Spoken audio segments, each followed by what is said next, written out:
Our protagonist is called Jian Chen. From the moment of his birth he could already speak. He is beloved by every member of the clan, and all his meridians were opened while still in the womb. Yet no one Nosh is the sword god. A single strike from him can annihilate heaven and earth, but enough preamble, let us begin. Two supreme experts at the pinnacle of the world clash of in heaven and earth can no longer endure the devastation. Mountains split in two, magma boils and surges in a furious torrent. The apocalyptic battle rages on with savage intensity. Violent shockwaves erupt from each strike, obliterating the surrounding earth and stone into fragments. Thunderous booms echo without end. One of them takes a devastating blow and slams into the mountainside with bone-crushing force. The other grips his sword and charges forward. They collide with a deafening roar that splits the heavens, cracks spiderweb across the surrounding terrain. The mountain begins to crumble and collapse, yet the two supreme experts show no sign of halting their battle. They tear across the battlefield, trading devastating blows. Each is struck by the other's attack, mouthfuls of blood spurting endlessly from their lips. Clang! They separate at last, each landing on an opposing cliff face. Dugu Kyubai clutches the wound on his arm, his voice laced with pain as he speaks. Sword God, you truly possess the qualifications to contend with me for the title of the world's strongest. What a pity you are still too soft-hearted. Across from him, the sword god thinks to himself, damn it, I lost by a single move. What a shame I'll never get to explore the Tao of the sword. The moment the thought crosses his mind, the sword in his hand loosens and begins to fall. He stands frozen in place. Suddenly his eyes snap wide open, his body tenses violently. A torrent of magical power erupts from within him. His eyes blaze with fury as he gazes skyward. His voice thundering with rage, violet azure sword scripture, break first, establish after, control the sword through the spirit. Shatter the boundaries with the soul. The moment he speaks, a colossal phantom sword materializes in the sky above. Its form grows sharper and more distinct with each passing breath. Wreathed in countless arcs of mystical black lightning, streams of power coil around the blade like serpents. The sword soars into the heavens. Jian Chen sweeps his arm to the side.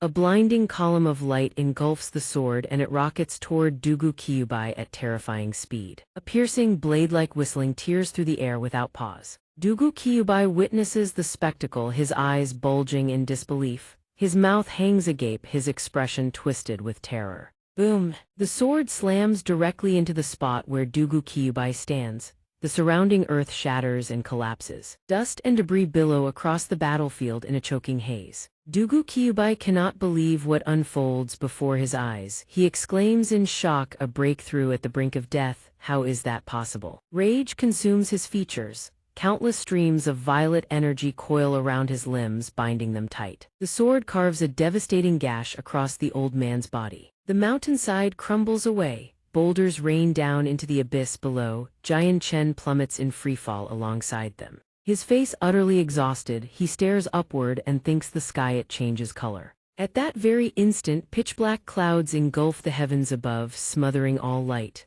A colossal meteorite hurtles down, plunging into the heart of the dark vortex. The stone descends relentlessly, its size growing with each passing moment. Jian Chen's vision plunges into absolute darkness. Nothing remains but the echoing crackle of thunder all around him. How could it be that I'm not dead? Jian Chen thinks in bewilderment. Then, from somewhere outside, a voice pierces through. Come now, young master. Hearing those words, his eyelids flutter weakly open. It's time to eat. A beautiful maiden with striking orange hair stands right before Jian Chen's eyes. Here, tuck that dangling thing away already. Insolent wretch, Jian Chen exclaims, his voice dripping with irritation. Hearing his words, the girl jolts in shock, letting out a startled shriek. Oh, ah, master, madam, the young master can speak. The orange-haired maiden panics and bolts out of the room at full speed. Hearing this, Jian Chen murmurs in confusion, young master. He looks down at his own body and startles. What the? Why have I become a baby? Was she calling me just now? All I remember is fighting that old monster Dugu to the death. In the end, we both perished.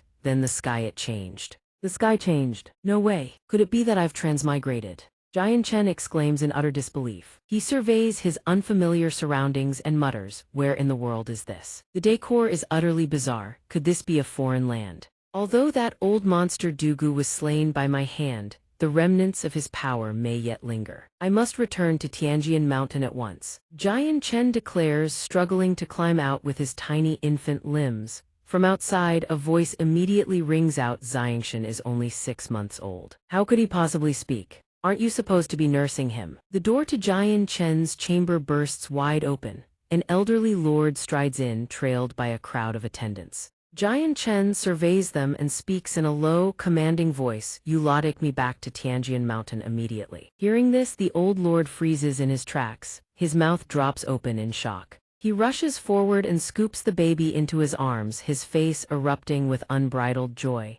Xianxia truly can speak. Ha ha ha, the Chengyang clan finally has a son of heaven. The clan's hope for revival is at hand. Hearing his proclamation, the 2 servants behind him burst into joyful laughter, their faces beaming with happiness. A man chimes in, congratulations, master. Speaking at 6 months, could the young master truly be the legendary son of heaven spoken of in the ancient tales? Jian Chen has now become Xianxia. Chengyang Ba pulls his son into a tight embrace, pressing his cheek lovingly against the baby's face. Witnessing this, Jian Chen thinks in bewilderment, I couldn't care less about any clan. All I want right now is to return to Tianjian Mountain. It is only later that he learns this place is called the Tianyuan Continent, an entirely different world. Is that so? I've become the young master of the Chengyang clan. I suppose I'll keep this identity for the time being. Everyone around crowds in eagerly, each wanting to hold Xianxia and rub their cheeks against his in delight. His face twists into an expression of pure, unwilling suffering.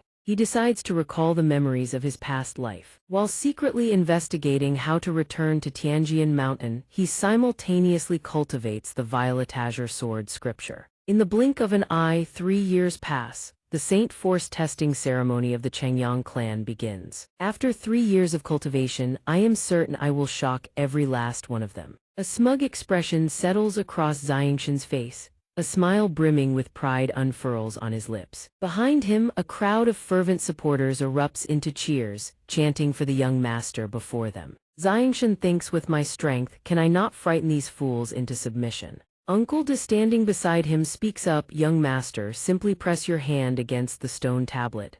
Hearing this, Xianxia responds, huh. His hand gently touches the slab before him. An X-shaped light pattern materializes across the surface of the stone tablet. Every pair of eyes in the vicinity snaps toward the glowing symbol. Xianxia asks in confusion, what does this symbol mean? Does it mean the same as an X? Hearing his question, the silver-haired elder stammers this. His gaze drifts away, refusing to meet the young master's eyes. Uncle De clears his throat and speaks, after the testing the young master is unable to cultivate Saint Force.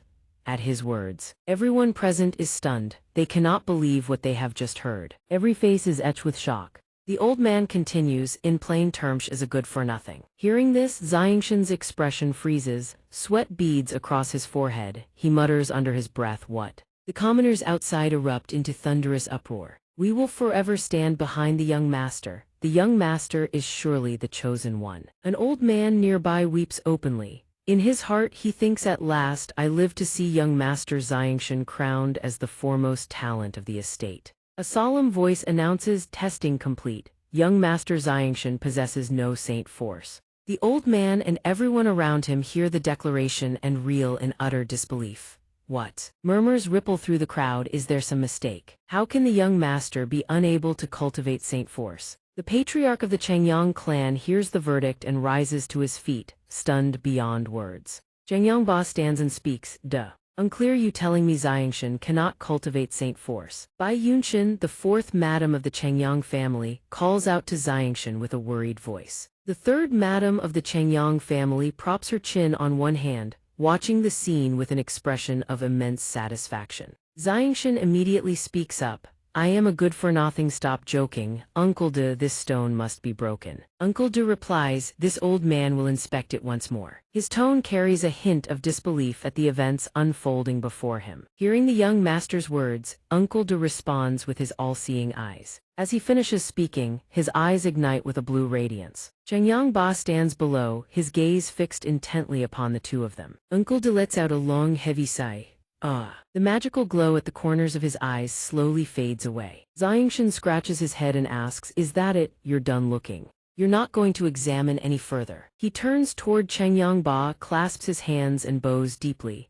Master, this old man has examined thoroughly. There is not a single trace of saint force within the young master's body. He truly cannot cultivate. Ba's face darkens upon hearing this news. He chokes out with a stifled voice, while Bai Yunshan, standing right beside him, cries out in anguish, "How can this be?" Feng Yan observes the scene and cups her cheeks with both hands, her voice dripping with mockery and delight. My Mya genius, who guzzles so many cultivation resources from the estate every month yet turns out to be nothing but trash. She rises to her feet, strides toward the patriarch and hurls her voice at the crowd below. Did you all hear that? Your young master is no genius anymore. Hurry up and clear out your embarrassing yourselves. Fury surges through Xianxia, his hands clench into tight fists. He thinks to himself, all these years I have been cultivating the violet azure sword scripture and I've already achieved some results, so why is there no saint force in my body? The spiritual energy here is far denser than in my original world. Cultivation should have yielded even greater results.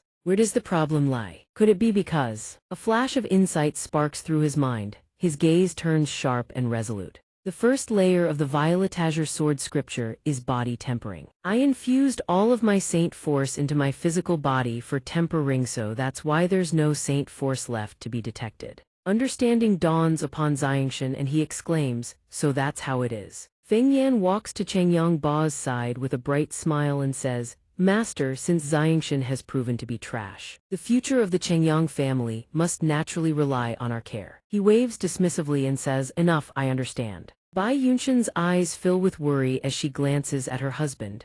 Ba, with undisguised reluctance, speaks in a strained voice, from this day forward, all cultivation resources originally allocated to Xianxia shall be transferred to care. The fourth madam's allowance is also to be cut in half. Fury boils within Xianxia's heart. He thinks the moment they deem me trash, their attitude shifts overnight. How utterly pragmatic. Ba furrows his brows and glances at his son. The boy does not flinch, staring straight back into his father's eyes. Ba waves his hand. That is all for today, everyone dismissed. As Feng Yan passes by Bai Yunshan, she speaks with open mockery, whispering, fourth sister, raising a trash of a child, how exhausting it must be for you. Uncle Du approaches Xianxia and speaks in consolation.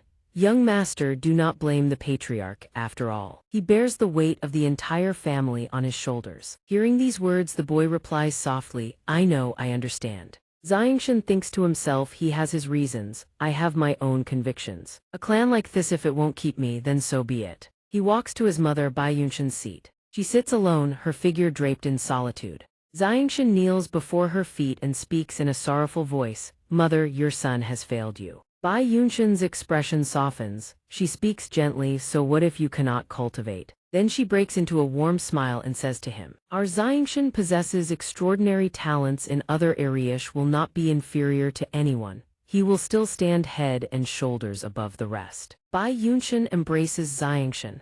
Xianxia, do not be afraid, as long as your mother is here, no one will bully you. He answers with a gentle yes. She adds, truly my good son. As she speaks, Xianxia thinks to himself, mother is the only one who truly treats me well. Xianxia turns around, grasps Bai Yunshan's hands and says, Mother, rest assured your son will absolutely never let you down. And in his heart he thinks, for mother's sake, I will make every last one of those who look down on me hold their tongues. Bai Yunshan hears her son's words and replies with a joyful smile. Good, mother naturally believes in you. Xianxia speaks with a gaze sharp as a blade, brimming with resolve. I will use my strength to make every petty faction in this estate pay the price. At night, in the Chengyang estate's library, the 7-year-old sword god sits reading, a towering stack of books piled beside him. The sword god wearily closes the red-covered book in his hands. This is the last one, every single one of the 1,000+ volumes in this library, I've read them all. He rises, circulates his internal energy, and burns with eagerness to merge every technique from the library with the violet azure sword scripture and see just how powerful the result would be.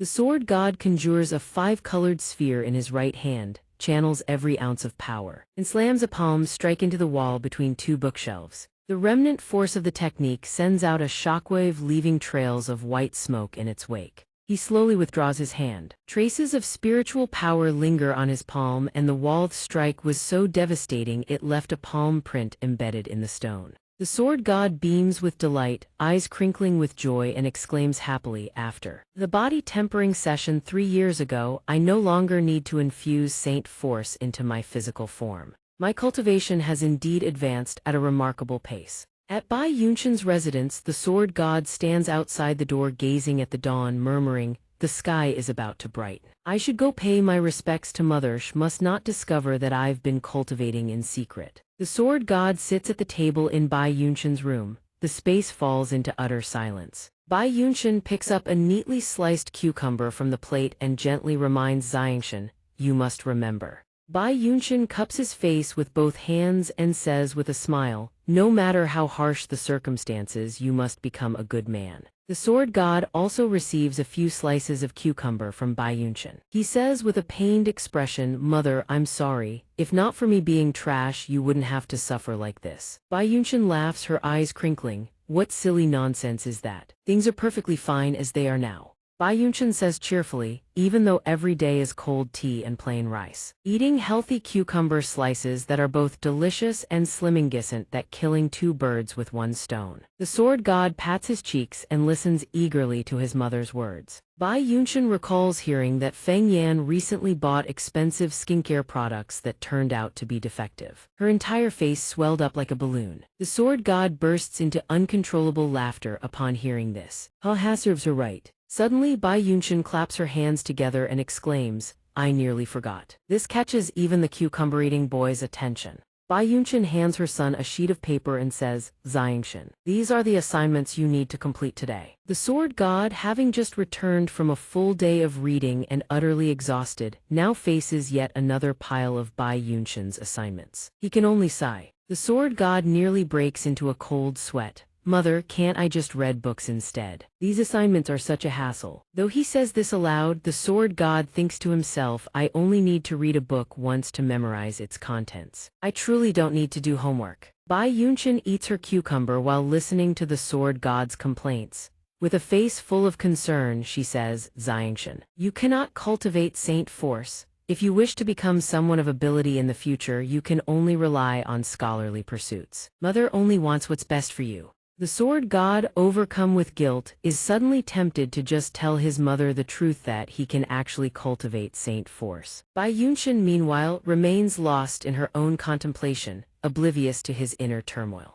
Bai Yunshan's determination burns so fiercely she practically snorts smoke. If you could cultivate saint force, the demands mother places on you would increase tenfold. The sword god can vividly picture that nightmare scenario. Bai Yunshan brings over a mountain of assignments, and the sword god looks as though he's about to keel over and die. The sword god imagines Bai Yunshan's demonic form and turns deathly pale. Demonic Bai Yunshan declares, xianxia, since you can cultivate saint force, all assignments shall be doubled. After bickering until the break of dawn, the sword god makes a hasty retreat, offering his farewell. Fine, mother. I'm heading to the library to read now. Bai Yunshan replies cheerfully, go on then, don't forget to do your assignments, mother will check them tomorrow. Xianxia replied, all right. He mulled it over as he walked. The scripture pavilion had nothing left for him to browse. And he had no desire to do homework. Where could he go to kill time? Suddenly, a tantalizing aroma wafted into Xianxia's nose. Xianxia perked up. Ew, that smell.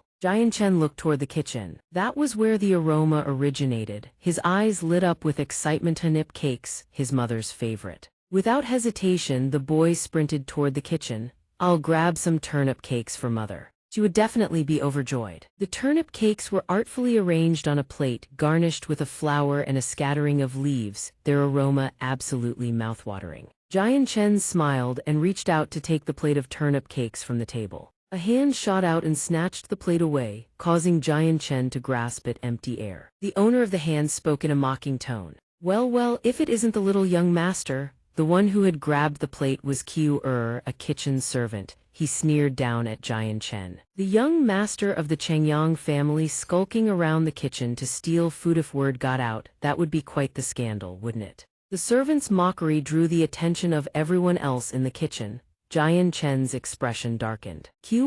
I am the young master of the Changyang family. How dare you speak to me with such disrespect? Are you not afraid of punishment? Jian Chen was growing weary of these blind, ungrateful servants. Far from showing any remorse, only grew bolder. I serve the third madam. The fourth madam has no authority over me, let alone a worthless trash like you. Indeed, Jian Chen was utterly dwarfed by Q'er's imposing frame. Jian Chen repeated himself with forced patience, hand over the turnip cakes. Q'er's face twisted into a sinister grin. Oh, I recall that the fourth madam is quite fond of turnip cakes. How filial of the little young master. The other servants chimed in with their own sneers. If it weren't for this good-for-nothing dragging her down, the fourth madama spirit master, no less so could she not even afford turnip cakes. If it weren't for the second master's benevolence, you two mother and son would have been thrown out long ago. Their cutting remarks about Bai Yunshan sent Jian Chen's expression turning pitch black.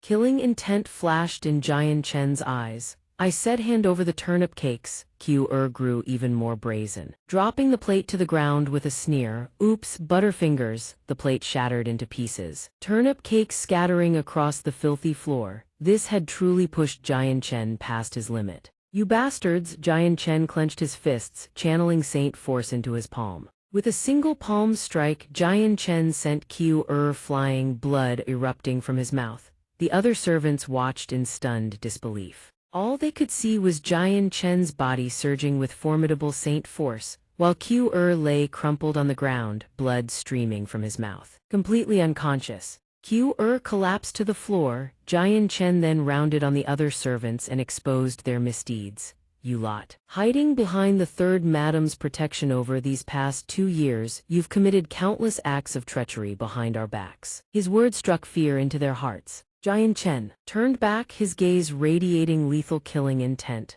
Today, I've come to settle accounts with every last one of you. Took a devastating punch straight to the face. Blood from his mouth and nose sprayed everywhere. If his nose doesn't break from that, this one would be thoroughly impressed. Changyang Xianxia sent hurtling through the air, his face caving in from the blow. The sheer power behind that punch was truly staggering. Entire body slammed into the wall with a deafening thud. The impact left nearly paralyzed, slumped against the wall in a daze. The collision also dislodged several dishes from the shelf above. The plates came crashing down straight onto Q'er's face, one after another. Was caught completely off guard and couldn't dodge. A shrill scream and the cacophony of shattering porcelain turned the other servants' faces sheet white. Slumped forward unconscious. Changyang Xianxia stood tall and imposing. Changyang Xianxia spoke in an icy tone. Over these past years, you've been skimming from my allowance and using the money meant for my mother to fund your own debauchery. Did you think I didn't know? The servant's eyes darted away guiltily, unable to meet his gaze. Changyang Xianxia turned and strode toward the exit. As he left, he delivered one final warning: if anything like this happens again, I will show no mercy. Do I make myself clear? Having said his piece, Changyang Xianxia didn't linger for even a second. He swept out of the kitchen without a backward glance. The servants hurriedly stammered their assent. Why, yes, young master. The moment Changyang Xianxia stepped out the door, the servants began to chatter among themselves. Was that really the good-for-nothing young master? He actually sent a man flying with a single palm strike, and that man had cultivation at the third layer. A good distance from the kitchen, Changyang Xianxia's mood lifted considerably. Giving those ruffians a proper lesson had done wonders for his spirits. Indeed, disciplining the wicked was good for the soul. Suddenly, Changyang Xianxia was distracted by sounds emanating from nearby. The Changyang family's third young master, Changyang Qi, was training diligently with a wooden weapon. Changyang Qi swung with great vigor. He swept his wooden axe to the left, then leaped with full force and swung to the right. His finishing move was a full 360-degree spin, a truly spectacular display of whatever that was supposed to be. Changyang Xianxia watched, his mouth twitching. The chubby son of Yu Fengyan was putting on quite the ridiculous show, yet he had the audacity to call this martial training. Is that what passes for martial practice? Changyang Xianxia scoffed inwardly and considered taking a different route. But Changyang Qi had already spotted him. There was no escaping fate. Changyang Qi blinked in surprise. Isn't that the little good-for-nothing? A wicked grin spread across Qi's face. He shut the training ground gate. He absolutely had to bully the brat. Qi put on a friendly act and called out sweetly to Xianxia, little brother, come here, third brother has candy for you. Xianxia's face darkened. He replied coldly, candy, do you think I'm some 6 or 7-year-old child? Qi scratched his head in genuine confusion. Aren't you? A footnote on Xianxia. His actual age at this point is 7 years old. Xianxia was forced to accept this uncomfortable reality. Fine then, he didn't need anyone's permission anyway. Qi grabbed Xianxia's arm as though they were the closest of brothers. Come spar with third brother, don't worry, I'll definitely hold back. Xianxia was thoroughly annoyed but held his tongue. Yu Fengyan and Qi had bullied his mother and him countless times over the years. He might as well take this opportunity to teach him a lesson. A sly grin crept onto Xianxia's face.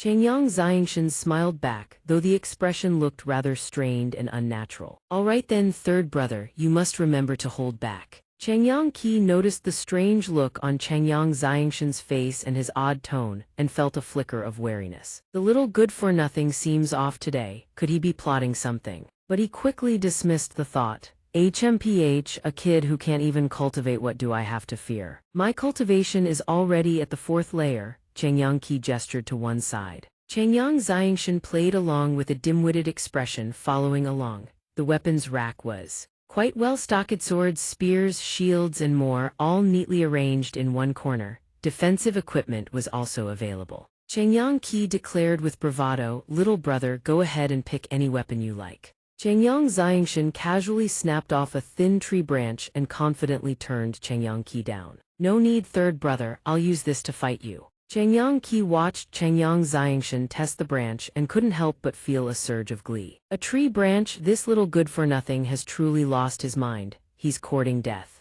Qi called out, feigning concern but hiding ill intent. Little brother, be careful, third brother is coming. The very next instant, Qi charged forward with blazing momentum, swinging his axe with all his might and bellowing. Take this? Xianxia curled his lip in contempt and sidestepped effortlessly, expending not a single ounce of energy. Qi's jaw dropped in disbelief. In that split second of shock, Xianxia seized the opening. With nothing but a thin branch in hand, he struck. Qi couldn't even react in time. The branch came to a halt, resting against the side of Qi's neck. Qi froze. What?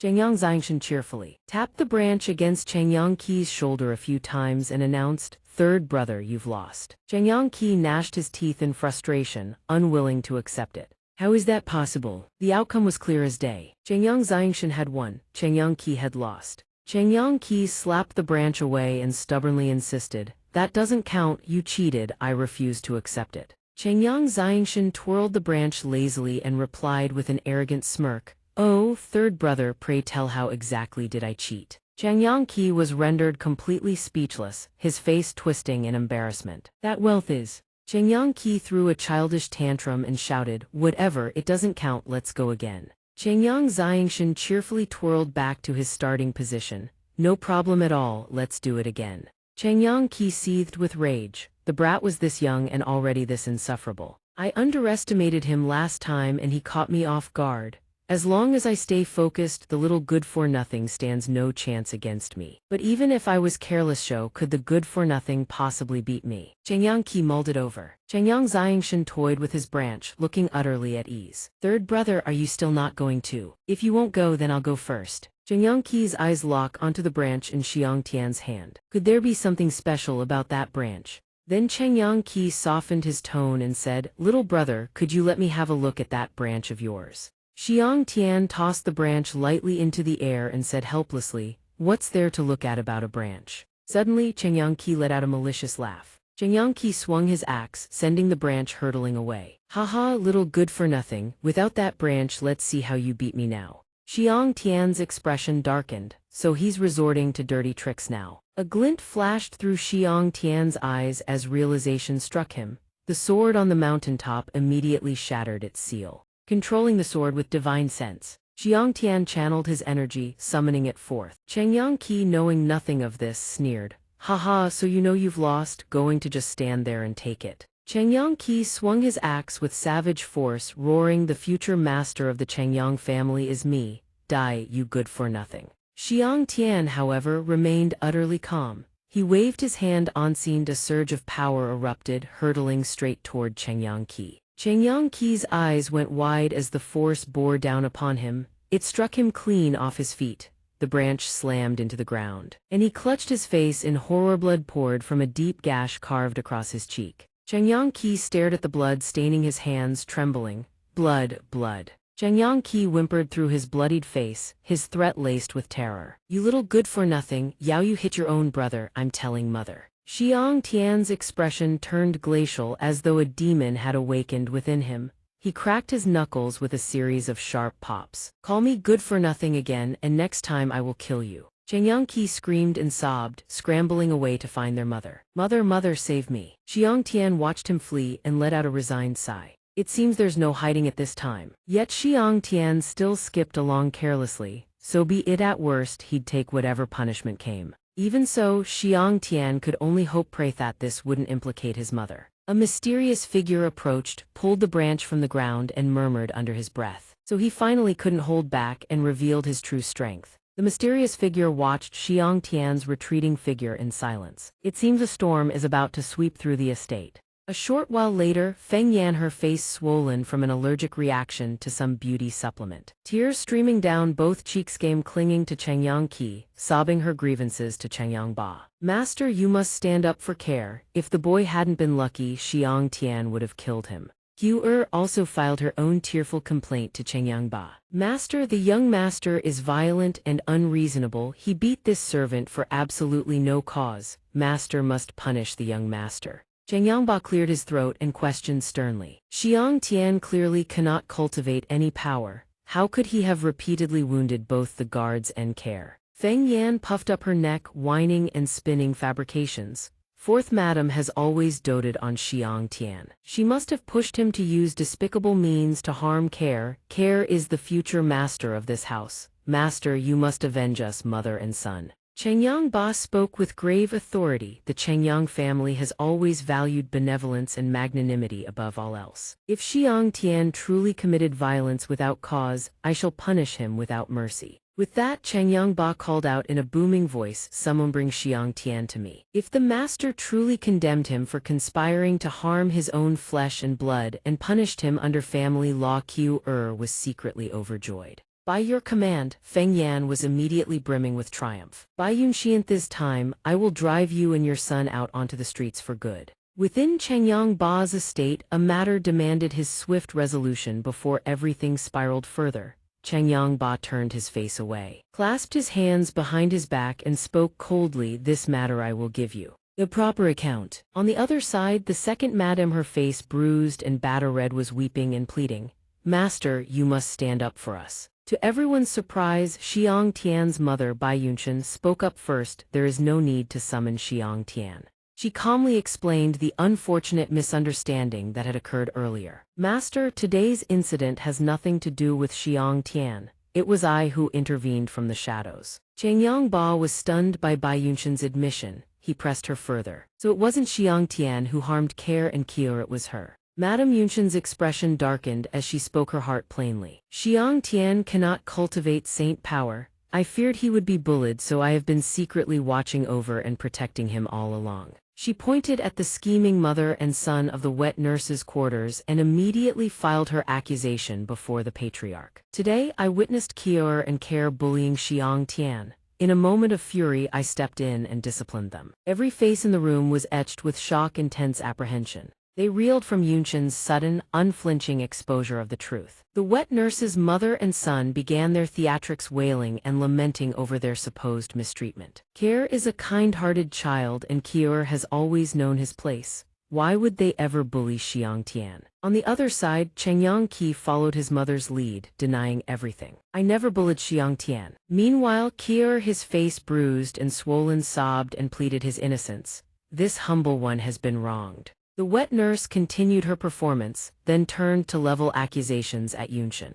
It was obvious that Fourth Madam was simply shielding Xiang Tian. deliberately taking all the blame upon herself. Unable to let these people run rampant any longer, Yunshin immediately fired back. Everyone in the entire manor knows Xianxia cannot cultivate saint power. How could he possibly have harmed Care and Kier? Before Yunshin's ironclad reasoning, the woman could only stammer in silence, utterly tongue-tied. Then suddenly she threw herself to her knees before Changyangba, pleading desperately. "My lord, everything was my doing. Xianxia had no part in this. I willingly accept any punishment." Changyangba was startled by Yunshin's actions and spoke up. Not wanting to make things difficult for Yunshin and understanding the depths of her feelings, Changyangba offered a gentle reminder. Since Yunshin has already confessed, she shall be punished with 1 month of solitary confinement to reflect upon her transgressions. Yunshin accepted the sentence with calm composure. This one has no objections. The wet nurse was far from satisfied with the lightness of the punishment and brazenly demanded the patriarch reconsider. "My lord Care nearly died. How can you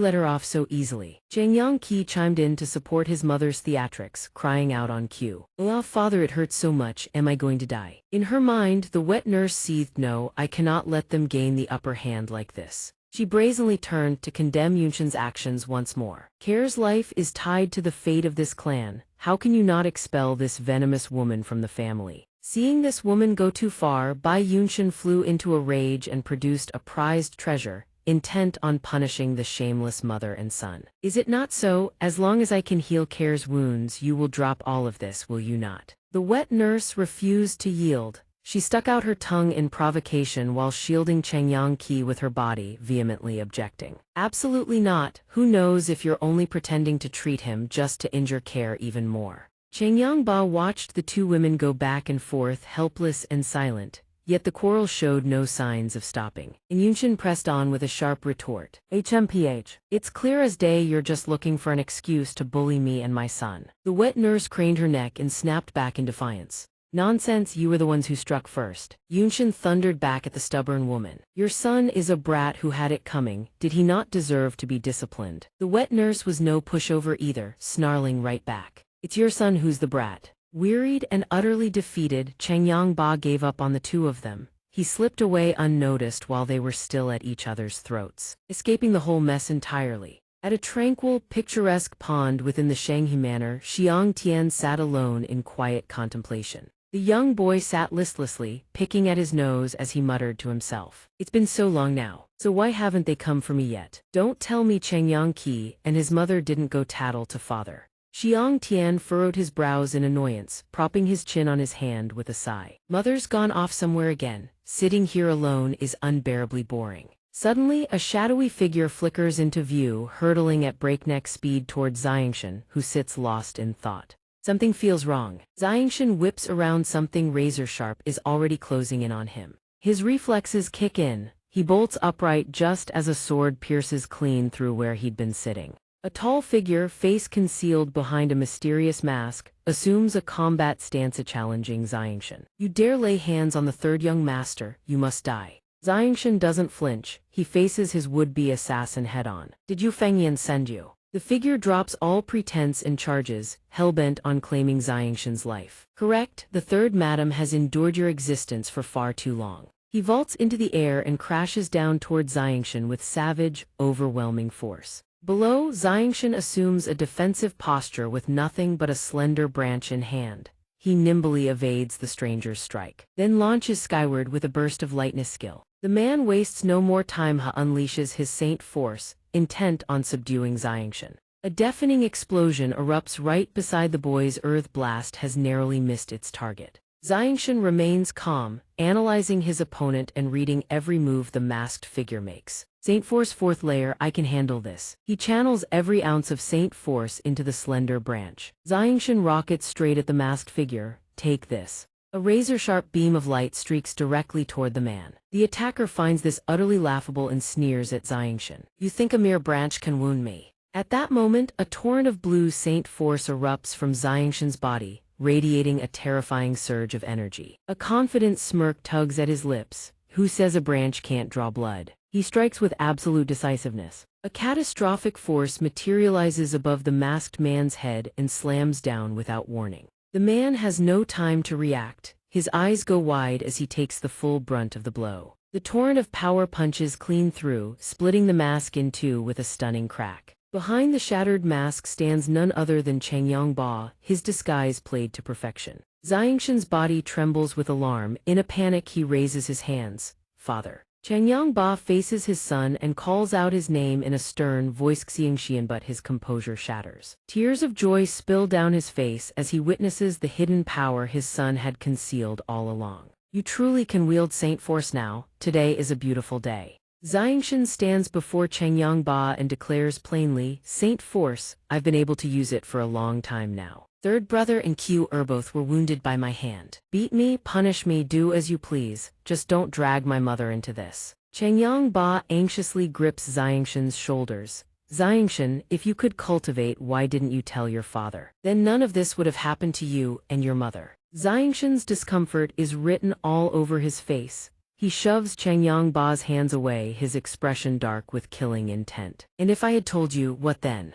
You'd have branded me trash and cast us aside without a backward glance. The more I dwell on it, the deeper the hatred burns. When you thought I was a genius, you showered me with 100-fold of your love. Xianxia tears away the facade of the man who dares call himself his father. He stares at Changyang with undisguised hatred, his eyes devoid of all warmth. What am I to you really, a son or a tool? Changyang rushes to explain, desperate before his son's accusations. I had my own bitter reasons, I had to think of the clan.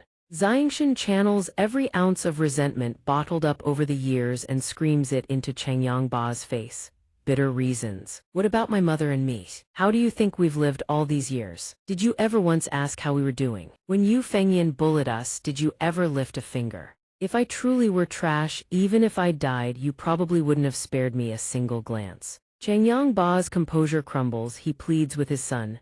Xianxia, how can you say such things? How could your own father ever treat you that way? Xianxia lets out a weary, exasperated sigh. Honestly, I don't care how you treat me, but lay a finger on my mother and all bets are off. Changyang presses on. Things aren't what you think, son. I am the head of this household. There are many things beyond my control. Xianxia turns his back and walks away. Yes, you're the head of this household. You have to think of everyone. But I only care about my mother. Beat me, blame me, do as you wish. Either way, this household means nothing to me anymore. These words strike Changyang like a bolt of lightning from a clear sky. Changyang calls out his son's name in anguish. From behind, Dugu Kyubehu has been watching from the shadows all along, steps forward. Stopping Changyang from giving chase. Master, admitting your mistakes truly isn't that hard. Changyang turns to see Dugu Kyubei, his body trembling, tears streaming down his face. Uncle Dugu, you saw everything I did, every last moment. Dugu Kyubei and Changyang walk side by side, sharing a quiet, heartfelt conversation. Dugu nods earnestly. In truth, the young master injured the third young master with nothing but a tree branch and nearly wounded others as well. Such talent is truly extraordinary. Changyang agrees. I had to unleash the full power of my fourth layer Saint Force just to subdue him. Then Changyang turns to reproach Dugu. Dugu, why did you say during the initial assessment that Xianxia couldn't cultivate? How is he able to do this now? Hearing this, Dugu shares the truth openly, concealing nothing. Even during that first examination, I sensed something was off. The young master is clearly heaven-blessed. How could he possibly be unable to cultivate? That is why, over these past years, I've been quietly watching over him. He was secretly cultivating Saint Force in the scripture pavilion all along. I knew from the very beginning. Changyang is stunned. Uncle Dugu. You knew all along, why didn't you tell me? Dugu explains calmly. I was observing the young master, yes, but I was also observing you, master. Observing me? Changyang is bewildered. Dugu continues, if you, master, remained willfully blind, I would have taken Xianxia away to a place where he could truly flourish. Changyang fury erupts. He raises his voice, bellowing at Dugu. The Changyang family has treated you with nothing but kindness. How could you even consider such a thing? Dugu turns away with an exasperated sigh and shakes his head. Master, I am merely a servant of the Changyang household. You couldn't even be bothered to care for your own son, and yet you blame an outsider like me. The words strike Changyang deepest shame. His throat goes dry, he stammers, unable to form a coherent response. Changyang hangs his head, his face etched with bitter regret. You're right, it is I who am wrong, I admit all of it. I failed in my duty as a father, and because of that, misunderstanding festered between my son and me. Dugu speaks gently, but locking the stable only after the horse has bolted. By then, it may already be too late. The young master is a deeply feeling soul. If you treat him with genuine sincerity, master, he will surely come around. Hope rekindles in Changyangba's eyes, his face brightening. Dugu, thank you. Dugu nods in understanding. At the Changyang Estate's scripture pavilion, amidst scholars poring over texts and cultivators deep in meditation, there are still those who are quarrelsome and unruly. An argument erupts. Fengyan's face is swollen and battered, yet her venomous tongue shows no sign of relenting. She keeps pestering the master, demanding he go punish Xianxia. You and your brat are finished this time.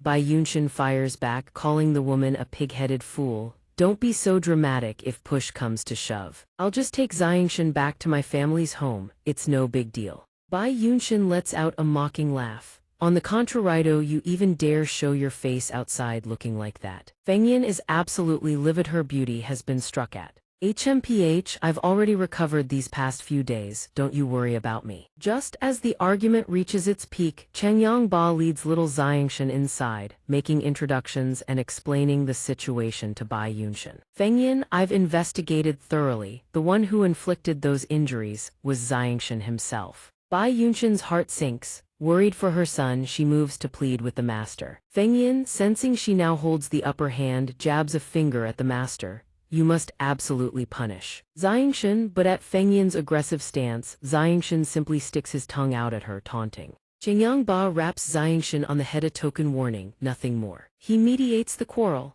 Though Xianxia was wrong to resort to violence, Qi and Q had no business bullying others either. Consider the matter settled, let's not pursue this any further. Fengyan is fuming, practically steaming from the ears. Xianxia, meanwhile, offers the third madam a mocking apology while pulling faces behind her back. Fengyan explodes with rage. This is how he apologizes. Fengyan wants to cough up blood at Changyangba's indifference. How can you simply let this slide? Master, Qi is the future hope of our branch, how can you? Fengyan is mid-sentence when Changyangba silences her with a single authoritative word. Q secretly makes life difficult for Bai Yunshin and her son behind the scenes. He violated the clan rules. I have already expelled him from the estate. Changyangba then pats Xianxia on the shoulder. Well done, from this day forward. Anyone in the entire estate who dares bully Bai Yunshin and her son shall be severely punished. Fengyan hears the devastating news like a thunderclap overhead and nearly faints on the spot, while Bai Yunshin is the complete opposite, her eyes sparkle with radiant happiness.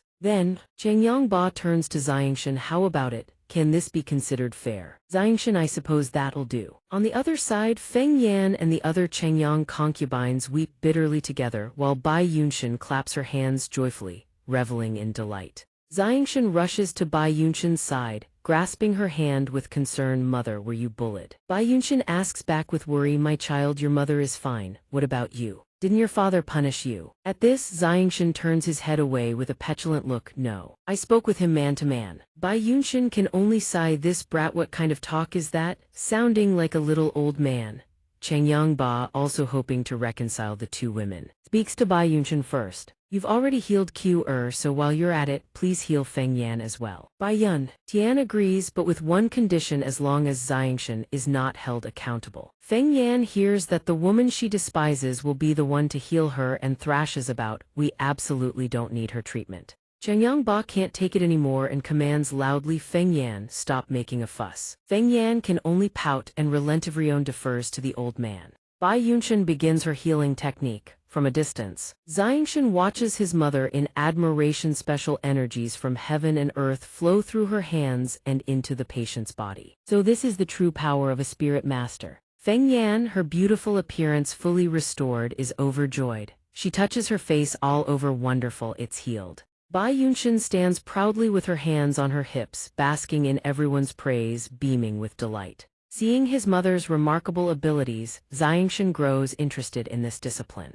If only I could learn to harness and control this energy, my cultivation would surely double. While he is lost in thought, a hand suddenly lands on Xianxia's shoulder. It is Changyangba who has something to say. Although I will not pursue this matter further, Xianxia was still in the wrong. he cannot go unpunished. Upon hearing this, xianxia's face falls, but you already said it would be different. Seeing her son about to be punished, Bai Yunxian demands loudly, so you're still blaming us. Only Feng Yan delights in pouring oil on the fire, the master is truly wise. Xianxian has been cultivating in secret all this time, without any proper system or structure. Starting tomorrow, Xianxian and Uncle Du will begin cultivating in the secret passage behind the mountain until he reaches the 8th layer of Saint Force. Could this even be called a punishment? But Feng Yan's jaw drops in bitter grievance, while Bai Yunxian's eyes widen with delight at this unexpected boon for her son. Chengyang Qi grows jealous upon hearing this. Father, I want to be punished too.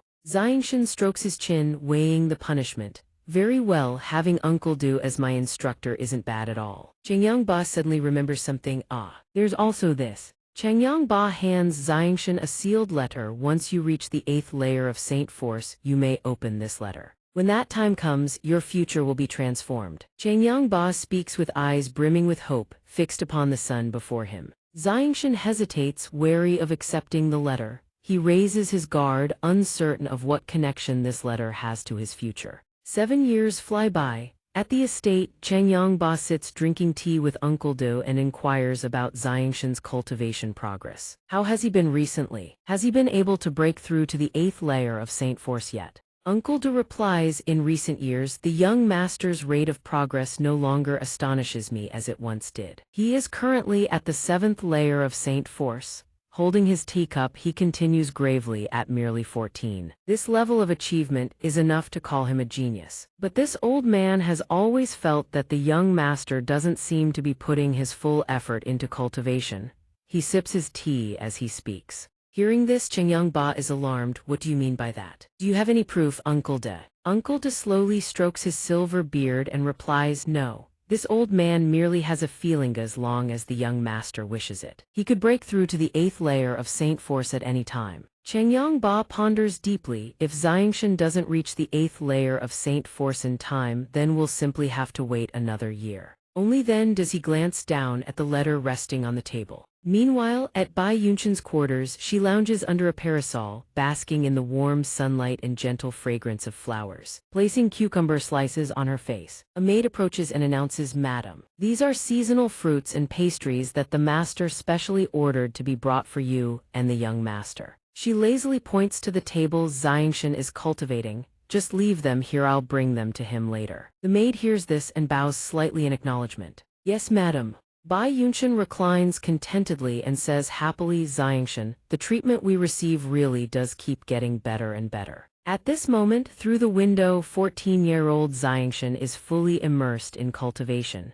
He struggles to suppress his discomfort. Cold sweat beading on his forehead, as visions of his past sect's chaos flood his mind faced with the enemy's devastating power. The disciples showed no fear and fought back fiercely. Dugu Kyubai's underlings jeer and sneer without end. Without Jian Chen to back you up, you trash are nothing but prey for us to tear apart. The Celestial Sword sect disciples stand shoulder to shoulder, forming a defensive line, refusing to yield. They shout with conviction, Big Brother Jian Chen will surely return to avenge us. We'll fight you Dugu sect villains to the death. But with their overwhelming power, the enemies swiftly shatter their defenses. Jian Chen and the Dugu sect master have perished together. He's never coming back. Those villains charge forward with swords drawn, bellowing, kill them all, slaughter them. In the next instant, fresh blood flows in rivers, painting the entire Celestial Sword Mount in crimson. Witnessing this scene, Jian Chen within Xianxian's soul screams in agony, no, wait, stop, unable to contain his fury. He slams his fist into the ground. A burst of azure chi erupts with a thunderous boom, yanking him back to reality. Only then does Xianxian realize it was all just a dream. Gazing at his own weary reflection in the blade, he thinks, all these years you have truly been exhausted. I know you never experienced the warmth of home in your past life, and all of this now makes it impossible for you to let go. You haven't been pushing yourself to grow stronger. Instead, you've grown comfortable with life in the Chengyang estate. But you are not Chengyang Xianxian, you are Jian Chen. The people of your sect are still waiting for you to return. Having said this, his expression turns resolute. His hand grips the sword tightly, resolves to grow ever stronger and find a way back. Suddenly, a streak of azure light flashes past, inscribing words upon the wall. Reading the inscription, he says, "I have broken through to the 8th layer of Saint Force." Sometime later at the estate, Cheng Ba exclaims with joy, "Xianxia, you've truly reached the 8th layer of Saint Force." Uncle De chimes in from the side, "Wonderful, the young master has truly lived up to our expectations." He points to the letter on the table and asks, "May I open this letter now? I want to know how it is connected to my future." Cheng Ba replies, "Of course." The letter bears an enrollment notice. Seeing his confusion, Cheng Ba explains, "This is an admission notice from Kargath Academy, the most prestigious academy in our entire empire. Kargath Academy has produced countless peak-level powerhouses. Only those who reach the 8th layer of Saint Force before the age of 18 are eligible to enroll." He pats Xianxia's shoulder and continues, "Your talent is truly exceptional, and Kargath Academy is the perfect fit for you. The future of the Chengyang clan rests on your shoulders." Uncle De smiles and adds, "Kargath Academy's enrollment is in 3 days. The young master will make it just in time." Xianxia finally responds, "I understand. I will not let you down." Bai Yunshan points anxiously at a pile of large bags and says, "Xianxia, this is your first time away from home. Without your mother by your side, you must take good care of yourself. I've written down everything you need to be careful about when you're out there. Study hard." He smiles wryly, "Mother, I'm not a child anymore. I can take care of myself." Bai Yunshan then breaks into a mischievous grin. "When Feng Yan heard you were going to the academy, she was so furious she fell ill. My son, you've done splendidly." Xianxia laughs, "Mother, you're gloating over someone else's misery." Seeing this, Uncle De hurriedly reminds him, "Young master, it's getting late. You should set off now." Aboard the giant eagle, he calls out, "Father, Mother, I'm leaving." Cheng Ba responds, "Travel safely." At the same time, Bai Yunshan adds, "Remember to write letters home." The giant eagle flaps its wings, letting out a mighty screech as leaves scatter in all directions. Xianxia raises his hand and shouts excitedly, "Kargath Academy. I have come." Beneath the clear, cloudless sky, the protagonist soars atop a massive eagle, gliding over a rocky gorge lined with rows of ancient trees. The protagonist thoroughly savors the sensation of flight, a feeling he has not experienced in a long, long time. It fills him with a deep sense of nostalgia. Suddenly, Uncle Du appears out of nowhere and begins recounting something about the protagonist's elder brother, who was once sent to Kargath Academy but was so frightened he dared not even move. Uncle Du's story catches the protagonist completely off guard, has no recollection whatsoever of having an elder brother at Kargath Academy. The kind-hearted old Uncle Du simply laughs heartily, having completely forgotten to mention it before. According to Uncle Du's gentle account, the protagonist Chengyang Xianxia's elder brother, Chengyang Hu, was born to the first madam. The protagonist's father married 3 wives, but the 2 other madams could never see eye to eye. Chengyang Hu's mother flew into a rage and took her newborn son back to her maiden home, severing all ties with the Chengyang clan. All of this is the first time the protagonist has ever heard of it, which is why from childhood until now, he has never once heard of this elder brother. Xianxia feels that his own mother is truly formidable, otherwise, she would have been crushed by Yu Fengyan. The tangled web of love and hatred among great noble clans also makes the protagonist heave a sigh. Uncle De feels that the protagonist is remarkably understanding, perhaps not merely a child after all. In Uncle De's telling, the young master had already reached the 8th layer of Saint Force at the age of 17 before coming to the academy. If the protagonist ever runs into trouble at the academy, he can seek out the young master. Xianxia expresses heartfelt gratitude for Uncle De's advice, then turns to leave. After that, the giant eagle carries them onward to yet another destination. Uncle De turns to inform Xianxia that their destination lies directly ahead. The protagonist seems utterly captivated by the sight before him. Spread out below them is the vast expanse of Kargath Academy, its buildings packed tightly together as far as the eye can see. Xianxia descends toward a distant courtyard where a massive crowd has gathered. Xianxia grows slightly anxious. Is he supposed to find his elder brother in an academy this enormous? Uncle De laughs heartily and tells the protagonist not to worry, for the young master is easy to find. Speak of the devil and he shall appear. From the distant courtyard, an enormously boisterous voice rings out, calling Chengyang Xianxia's name. It turns out to be none other than the protagonist's elder brother, Chengyang Hu. Chengyang Hu appears to be an extremely amiable and sociable person. He beams with a radiant smile upon seeing his little brother, the protagonist. The overwhelmingly enthusiastic welcome embarrasses xianxia so much that he wants to turn around and go home. Old Uncle De waves in greeting to this special elder brother he has not seen in many years. Xianxia's elder brother rushes over to Uncle De, and the white-haired old man mentions that Changhu's father has always remembered him, who merely scoffs and purses his lips, unwilling to speak of their father because between him and the patriarch there is no longer any relationship. Then Hu asks after Xianxia and his little brother, whom he has not seen in so many years, has grown so much already. The protagonist surely has plenty to say to his elder brother as well. The two brothers then throw their arms around each other's shoulders and talk animatedly. Hu tells his little brother that if anyone ever bullies him he should come straight to his big brother.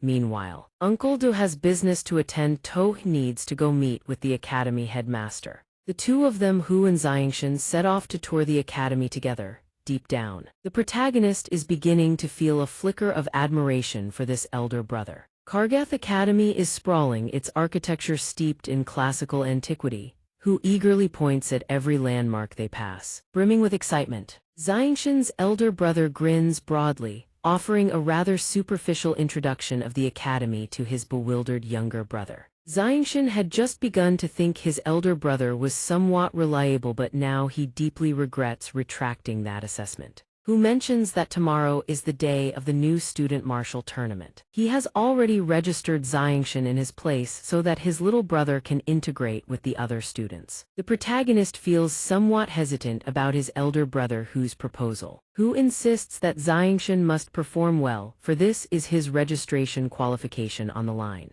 Xianxia merely thinks to himself, this elder brother is just a touch too enthusiastic. The protagonist has no interest whatsoever and intends to skip the tournament entirely. Before the protagonist can say a word, Hu suddenly remembers he still needs to pick up Xianxia's registration materials and dashes off, saying they'll meet again at the dining hall. Xianxia stands frozen like a statue, utterly unable to react to this bizarre elder brother. The dining hall is magnificent and warm. Xianxia is leisurely savoring the lavish spread of delicacies before him when suddenly someone slams their hand down on the table, claiming the table as his own and ordering Xianxia to get lost. It is Dai Liang. Flanking him are Dai Yun with his long spiked red hair and a scar across his mouth, and his younger sister Dai Shuli, who radiates arrogance. Xianxia merely glances at them. He says this table belongs to the academy. If they want to eat, they can sit down and share it. But the brazen trio only grows louder, openly showing their contempt for Xianxia.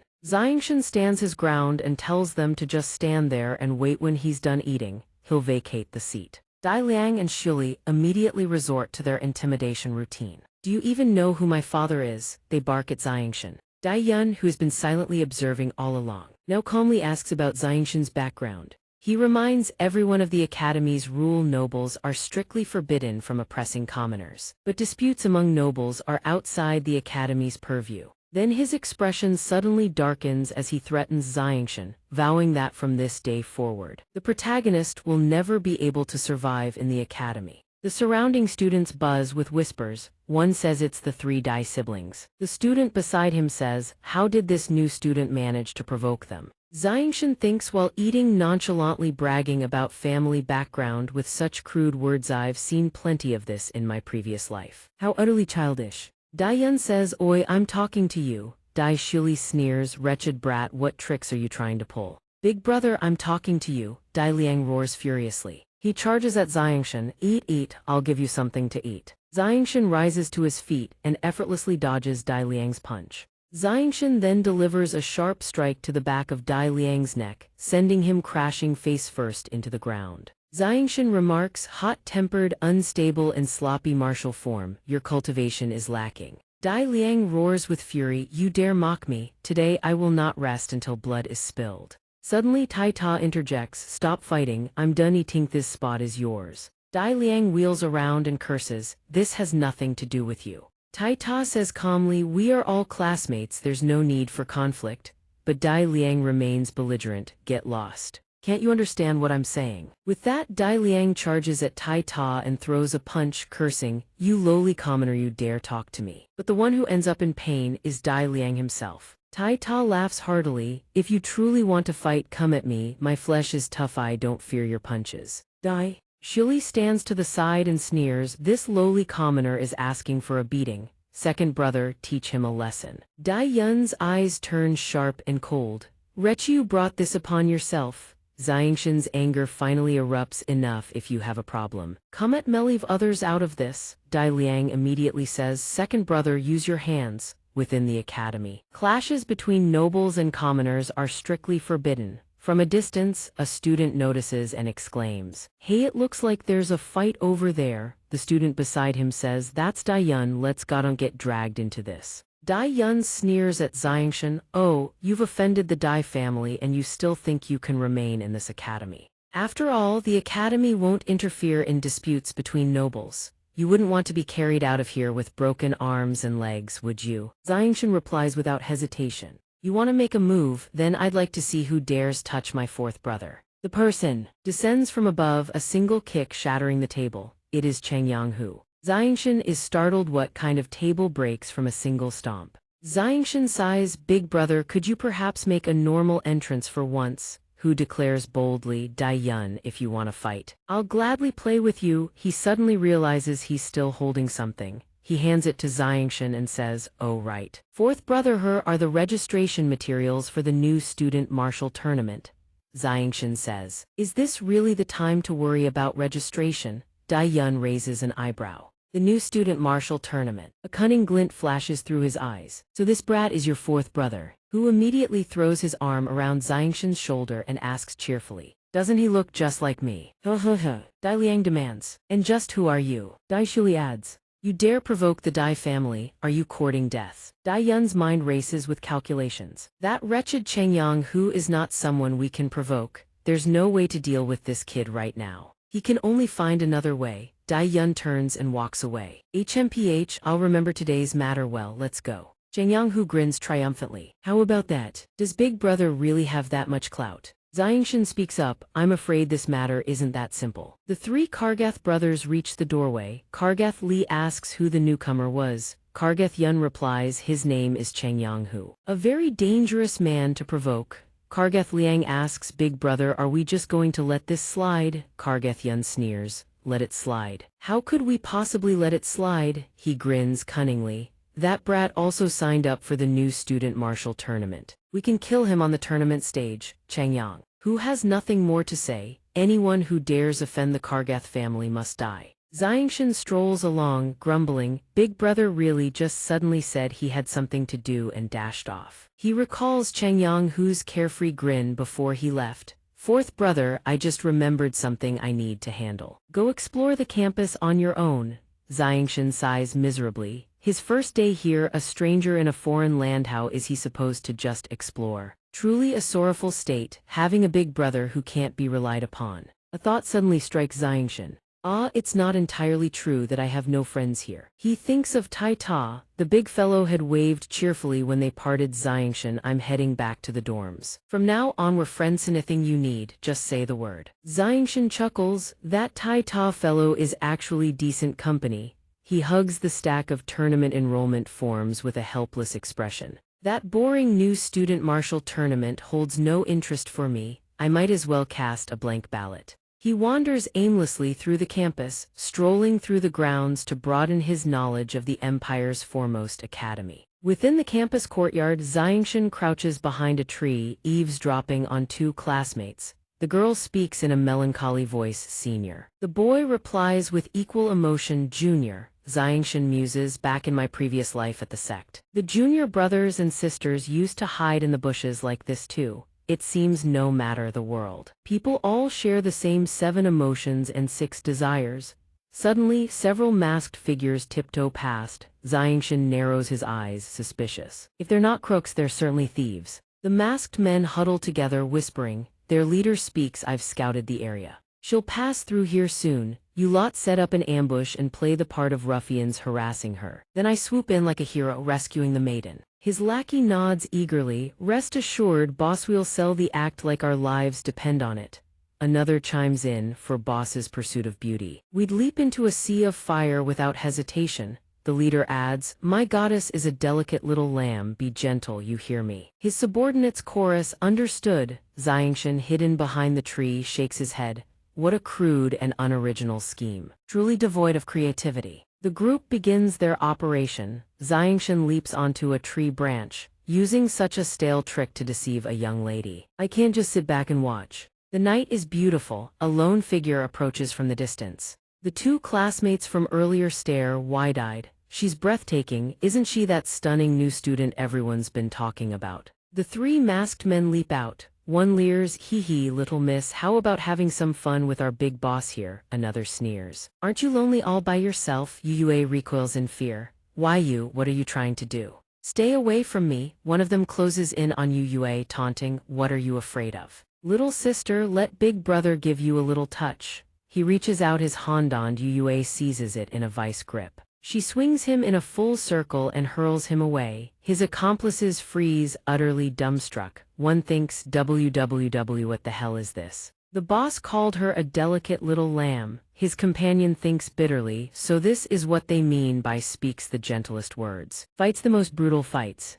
Yue dusts off her hands. "Though I don't enjoy fighting, I show no courtesy to scoundrels." The ringleader, one Xianxia, had already thrashed and dragged out from his hiding spotlies in a battered heap. Who would have thought that the girl with such a delicate and fragile appearance could fight with such devastating precision? The two remaining lackeys wail, "Bo, SS, save us." The ringleader seizes the chaos as his chance and bolts. Xianxia bellows, "Who the hell is your boss? Don't you dare drag me into this nonsense." Yue narrows her eyes. "You're their ringleader, huh? Then you need a proper lesson too." Xianxia blurts out in a panic, "Wait miss, this is a misunderstanding." Yue's fury only intensifies. Meanwhile, the two remaining masked men exchange glances. One mutters, "Hey, who the hell was that guy anyway? Where did our boss go?" The other hisses, "Forget about him, it's got nothing to do with us. If not now, when? Run." Xianxia smirks faintly. "Well then, since I'm bored anyway, let me see what you're made of, miss." With that said, Xianxia drops into a fighting stance. Just as Changyang, Xianxia and Yue are about to clash, a figure descends from above furious, channeling Saint Force through both hands. "You too." She weaves a binding spell instantly, freezing both of them in place. The newcomer roars at them both, "Stop right there." Xianxia's expression darkens. He thinks, My body, it's been completely immobilized." The girl beside him, however, lights up and calls out excitedly, "Teacher!" The teacher stands with a stern expression. "The academy has rules. Unauthorized combat is strictly forbidden. Have you forgotten already?" The girl immediately wilts under her teacher's scolding. "Teacher, I'm sorry, I was wrong." She points at Xianxia behind her. "But he's a bad person. Didn't you always say we should never show mercy to bad people?" Standing frozen behind her, Xianxia seethes internally. "I've been branded a villain over a misunderstanding. Unbelievable." The teacher responds coolly, "Leave this matter to me. Continue your training." The girl responds promptly, "Yes, teacher," completely disregarding Xianxia, who seethes with utter indignation behind her. Then she turns and brandishes a fist at him. He cannot move an inch, utterly helpless. It looks like nothing more than two children squabbling. To top it off, Yue sticks out her tongue and makes a face at him. His face darkens with rage as he curses inwardly. "Damn that wretched girl!" She pays him no mind, flips her hair and saunters away, leaving him standing there, a ball of barely contained fury. Xianxia then turns his gaze to the female teacher, who regards him with an impassive, stern expression. He thinks frantically, "Elder, please. Let me explain. This is not at all what your disciple made it out to be." The teacher studies him with a contemplative gaze, then she speaks. "The power within your body, it is unusual." Hearing this, Xianxia's heart lurches. Don't tell me. Can she actually sense that I'm a transmigrator? The female teacher leans down, locking eyes with him. "No need to panic. I have never been one to pry into others' secrets. Even if you are a son of the Changyang family." Xianxia's eyes widen in alarm. "This woman, does she know who I am?" The teacher continues, "However, before anything else you must prove that you have the worth to keep living."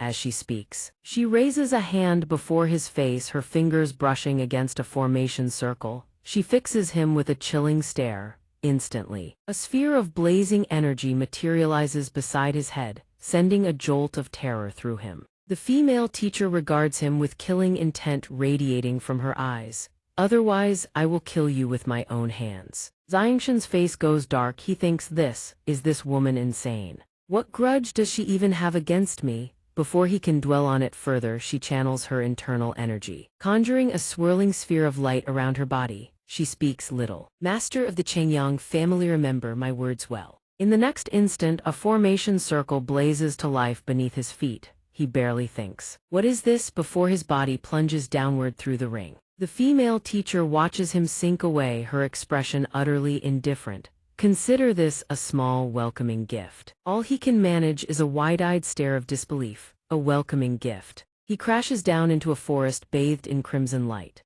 A teleportation technique. Just as he scrambles to his feet, wondering where he is, a voice calls out, "Fourth brother." Qiangyang, who stands there, his body covered in wounds, clutching his abdomen. He stares at Xianxian in shock. What are you doing here? Xianxian calls back, "Big brother." He rushes over to support Qiangyang, who, "What happened? How did you end up this badly injured?" Qiangyang, who answers through gritted teeth, "I came to the back mountain to hunt a rank 1 magical beast and get you a monster core. But I accidentally provoked a rank 3 creature and took a few hits." He produces a monster core, holding it up in his palm with a strained grin. "I thought I was going to die here for sure. But then you showed up. I wasn't sure I could hold on much longer. Thank the heavens I can still hand this over to you." He presses the monster core into Xianxian's hands. "You're about to compete in the new student martial tournament. This energy core can amplify your strength during combat." Xianxian grips the monster core tightly, moved. "Big brother, the business you mentioned earlier, was it really just to get me this monster core?" Qiangyang, who laughs and glances at him, "I'm your older brother. I don't have much talent or skill. All I can do is these kinds of things for you." He then turns away, his body trembling. The new student martial tournament. "Fourth brother, you'd better put on a hell of a show." Xianxian hears this and clenches his jaw, thinking, is this tournament really that important to him? Big brother risked his life for me just to get a monster core. After that, Qiangyang, who suddenly collapses to the ground, Xianxian startles. The big fellow sprawls out flat on his back. Xianxian cries out, "Big brother, what are you doing?" Qiangyang, who half opens his eyes and wheezes, "Fourth brother, big brother can only help you this far. Remember to bring my bones back home." Xianxian's face goes blank at his brother's dramatic last words. He scratches his head. "Big brother, can we stop messing around? I just examined your wounds. They're all external injury, serious, yes, but you're not going to die." Hearing this, Qiangyang, who bolts upright, "What? I'm not going to die." No sooner are the words out than he coughs violently, spitting a mouthful of blood, then bursts into laughter.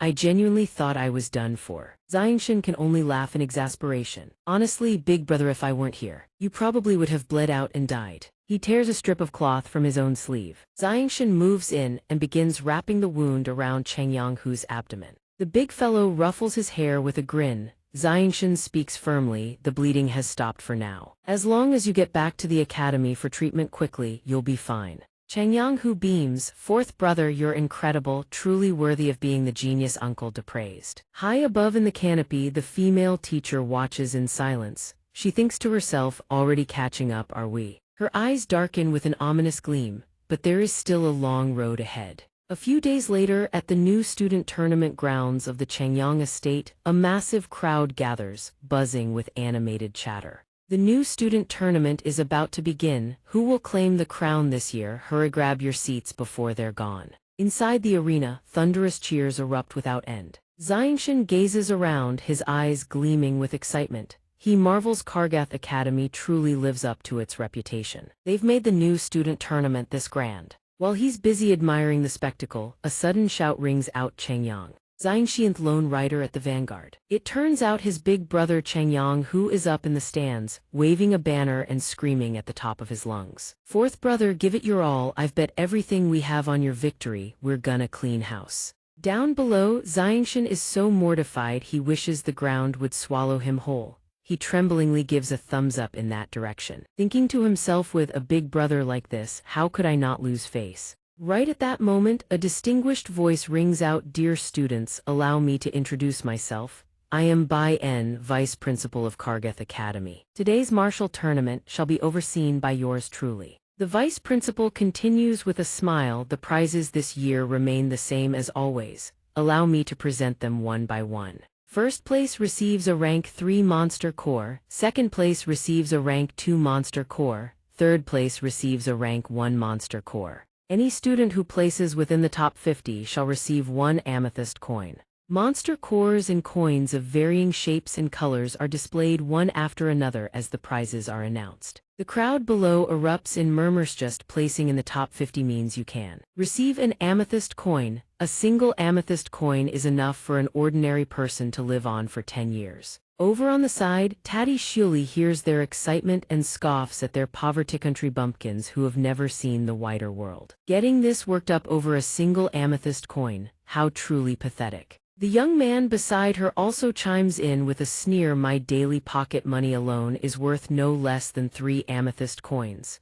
At this point, Bai En continues to explain the rules. Based on the bracket draw, a single elimination tournament will commence. The rules are simple: no weapons are permitted, but killing is strictly forbidden. He hopes everyone will put on a good show. Bai En then waves his fan with a flourish and declares. Bai En shouts with great vigor. The tournament begins. At that instant, fireworks explode across the sky and the crowd erupts in deafening cheers. Xianxia watches the spectacle and lets out a sigh. How theatrical. At this moment, Taddy Shuli and the young man from earlier speak up, looking down on him with contempt. Kid, don't get eliminated too early. I still need the pleasure of crushing you with my own hands. The girl continues, but looking at him now, he probably won't even survive long enough to face us. Hearing their words, he responds with utter indifference. Sure, you're both very ugly and everything you say is correct. With that, he lets out a sigh, turns on his heel and walks away, leaving the two of them absolutely livid. Damn you, you'd better pray you don't run into me or I'll cripple you for sure. A short while later, after the first round, Xianxia knocks out his very first opponent with a single punch. Xianxia immediately roars in encouragement. Fourth brother, incredible. The next few poor sods get crushed by Taddy Liang Tooth. Those commoner dogs can all go straight to hell. At the end of his own match, Tai Ta scratches his head and extends his hand to the girl on the ground. Are you all right? The girl simply laughs. Haha, I lost. You threw me clean out of the ring. Well, I guess I'll take my place in the consolation bracket. Quarterfinals, Round 1. Xianxia vs Taddy Shuli. The Taddy girl flashes a bright smile, making it to the quarterfinals. I suppose you could call that luck. The two step onto the arena stage. From below, someone shouts, little sister, crush him. Over on the other side, Xianxia doesn't back down. Fourth brother, give him hell. Up on stage, Xianxia stands with leisurely composure, picking his nose with a sigh. What a small world. Without hesitation, the girl lunges forward. But your luck ends right here. Xianxia simply crosses his arms and sidesteps her opening strike with effortless grace. He dodges a few more, leaving her fuming. Let's see how long you can keep running. Watching this, she grits her teeth and thinks without even lifting his feet off the ground, he can evade every single one of my attacks. Before Shuli can process further, Xianxia speaks up. My turn now. And right before her astonished eyes, he cocks his fist and prepares to strike. Shuli watches through gritted teeth as the blow comes. Fortunately, she manages to dodge just in time. Xianxia then speaks in a serious tone. I don't want to hit a woman. I accept your surrender. Hearing this, she panics. Could it be? Is he actually stronger than me? How is that possible? Her face darkens. Gritting her teeth, she thinks, no, I absolutely cannot lose to him, or where will I ever show my face again? In an instant, Shuli launches a kick straight at him and screams, I haven't surrendered. He stands firm, catching her kick with one hand and snarls, you pig. At that very instant, a sharp needle emerges from the tip of her shoe. The needle rockets toward him, catching him completely off guard. It comes within a hair's breadth of piercing straight into his eye. Taddy Shuli grins triumphantly. I've won. Xianxia, losing his balance and about to collapse, suddenly undergoes a transformation. His eyes morph into something resembling the bagua, yet different, one half blue, one half white. A streak of light like a violet-blue flame surges toward his eyes, then abruptly halts. That beam of light reverses course and rockets back straight toward Shuli's eyes, catching her completely off guard. What? Taddy Shuli screams in agony and collapses backward.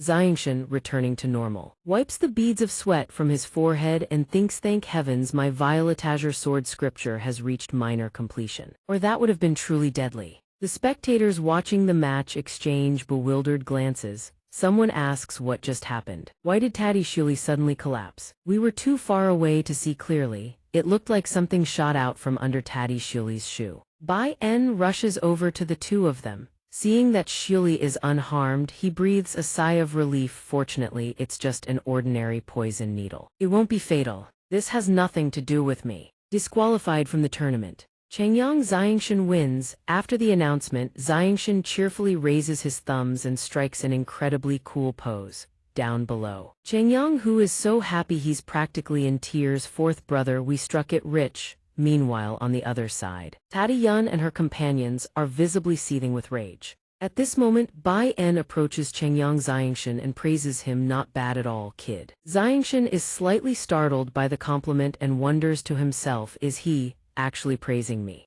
Why does it feel like the vice principal has some ulterior motive? The tournament bracket now advances to the next match. Meanwhile, in a hidden cellar, two brothers are in conversation. The elder speaks first. Second brother, this forbidden pill can amplify your strength to its peak. Drink it. The younger brother, Taddy Liang, responds, big brother, don't you trust in my strength? Taddy Yun answers flatly, I won't allow any unexpected variables. Third sister's failure brought shame upon the family. You must claim the championship to restore the Taddy family's honor. Understood, big brother. Taddy Liang nods. Meanwhile, out in the arena, the result of Tang Jia versus Xianxia is announced. Tang Jia has lost consciousness. Changyang Xianxia wins. Xianxia celebrates wildly and Bai En ruffles his hair, praising him. Truly impressive indeed. Xianxia then watches as it's Tai Ta's turn to face Taddy Liang.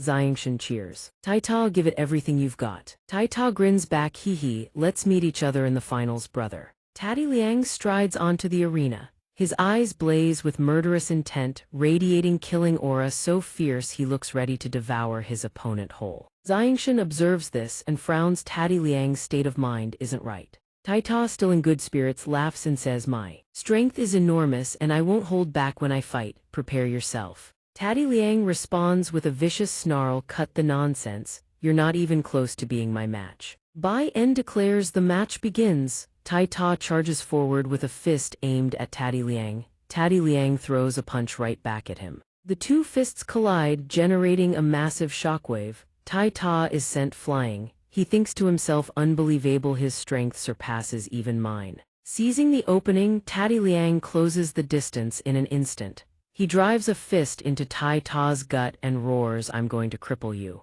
The devastating blow forces Tai Ta to cough up a mouthful of blood. Tai Ta takes a vicious kick to the abdomen, the impact sending him hurtling backward as he vomits a stream of crimson. Taddy Liang raises his fist high and declares, die. Bai En immediately intervenes, his fans sweeping out to intercept Taddy Liang's fist. He shouts, stop. Changyang Xianxia rushes over as well, asking with concern, Tai Ta, are you all right? Taddy Liang's face is flushed crimson with fury. Tai Ta, in agony, closes his eyes. Blood still trickles from the corner of his mouth. He speaks to Xianxia. Xianxia, I'm sorry, I lost. Xianxia gives a thumbs up, his expression brimming with unshakable confidence as he comforts Tai Ta, don't worry, I'll avenge you. Tai Ta, reassured, manages a faint smile in response. Xianxia turns to face Taddy Liang, his expression turning ice cold. Hey, prepare yourself. To Taddy Liang, still restrained by Bai En, grows even more enraged and screams at Xianxia, Changyang Xianxia, I'll kill you. Xianxia turns to Bai En and asks, Vice Principal, may we begin our duel now? Changyang, who stands beneath the arena, bellowing, Vice Principal. Taddy Liang clearly used drugs, he cheated, disqualify him. Bai Yin ignores Changyang, whose cries entirely, turning to the opponent instead. If you both agree, he says. While Changyang, who continues to shake his fist and bellow from below, disqualify him, disqualify him. Bai Yin speaks the final words with visible reluctance, then let the duel begin. Changyang, who cannot believe what Bai Yin has just declared, he launches into a tirade of insults. His voice dripping with contempt, the vice principal is sheltering the clan's trash. This match is unfair, I demand to see the principal. Bai Yin endures the relentless barrage of insults, each word piercing him like 10,000 arrows of condemnation driven straight into his flesh. Before Changyang, who can utter another word, Bai Yin spins around and sweeps his fan through the air, sending him hurtling away with a thunderous shout, enough. Fly far away and reflect on your own conduct. Though Changyang, who has already been sent flying, his voice echoes back on the wind, I will return.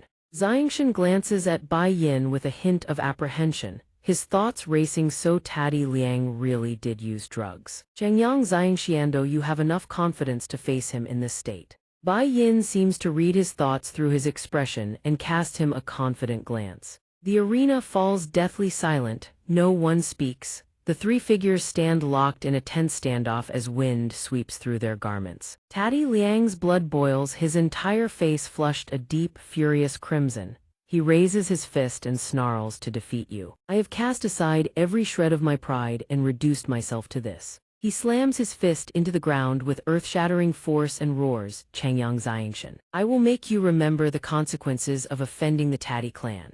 Xiangshan raises a hand to shield his face, somewhat helplessly, as the shattered rock and debris from Taddy Liang's strike sprays outward in every direction. Taddy Liang roars and charges straight toward Xiangshan, fury blazing in his eyes. The drug coursing through his veins has clearly reached its peak effect. Taddy Liang slams both hands into the ground once more. The earth around him shatters and fractures, giving rise to a massive, blinding golden vortex that spirals upward. Taddy Liang snarls, my power now rivals that of the 10th layer of Saint Force. What do you possibly have to fight me with? Xiangshan casually brushes the dust from his robes and replies, you'll find out soon enough. Taddy Liang sneers, wait until I beat your teeth out and scatter them across the ground. He leaps into the air, swinging his massive fist as he roars, let's see if you can still smile then. Taddy Liang throws a devastating straight punch at Xiangshan, but Xiangshan dodges with effortless ease.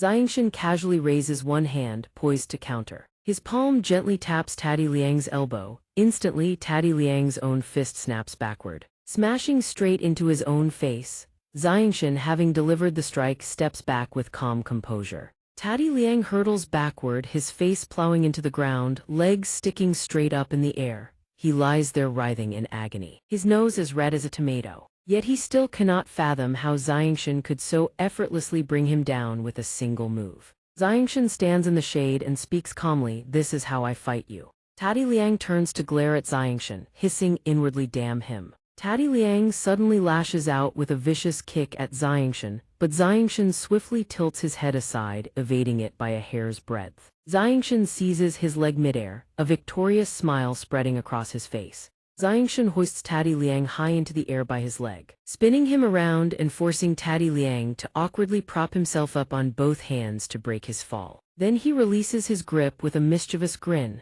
Taddy Liang crashes down with his legs splayed wide apart. He howls in agony, letting out a wretched, ear-splitting cry. Taddy Liang grits his teeth in excruciating pain, tears streaming down his face.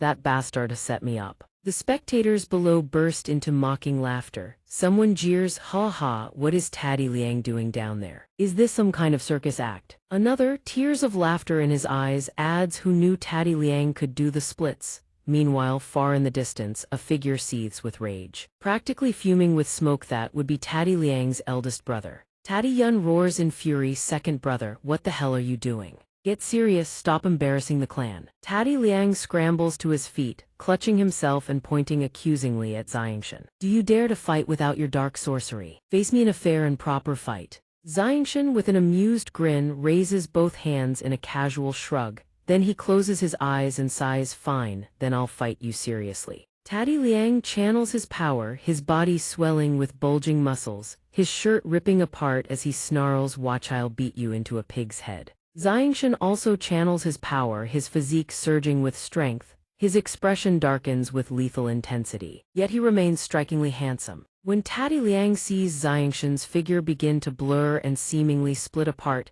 he is utterly shocked and more than a little apprehensive. Taddy Liang has become a towering giant, but Xiangshan refuses to yield an inch. He throws his fist straight into Taddy Liang's massive frame, but it seems to have no effect whatsoever. Taddy Liang breaks into a sweat but still mocks Xiangshan, fast enough, I'll give you that, but what a pity your fist technique is utterly powerless. Go ahead, take another swing, what of it?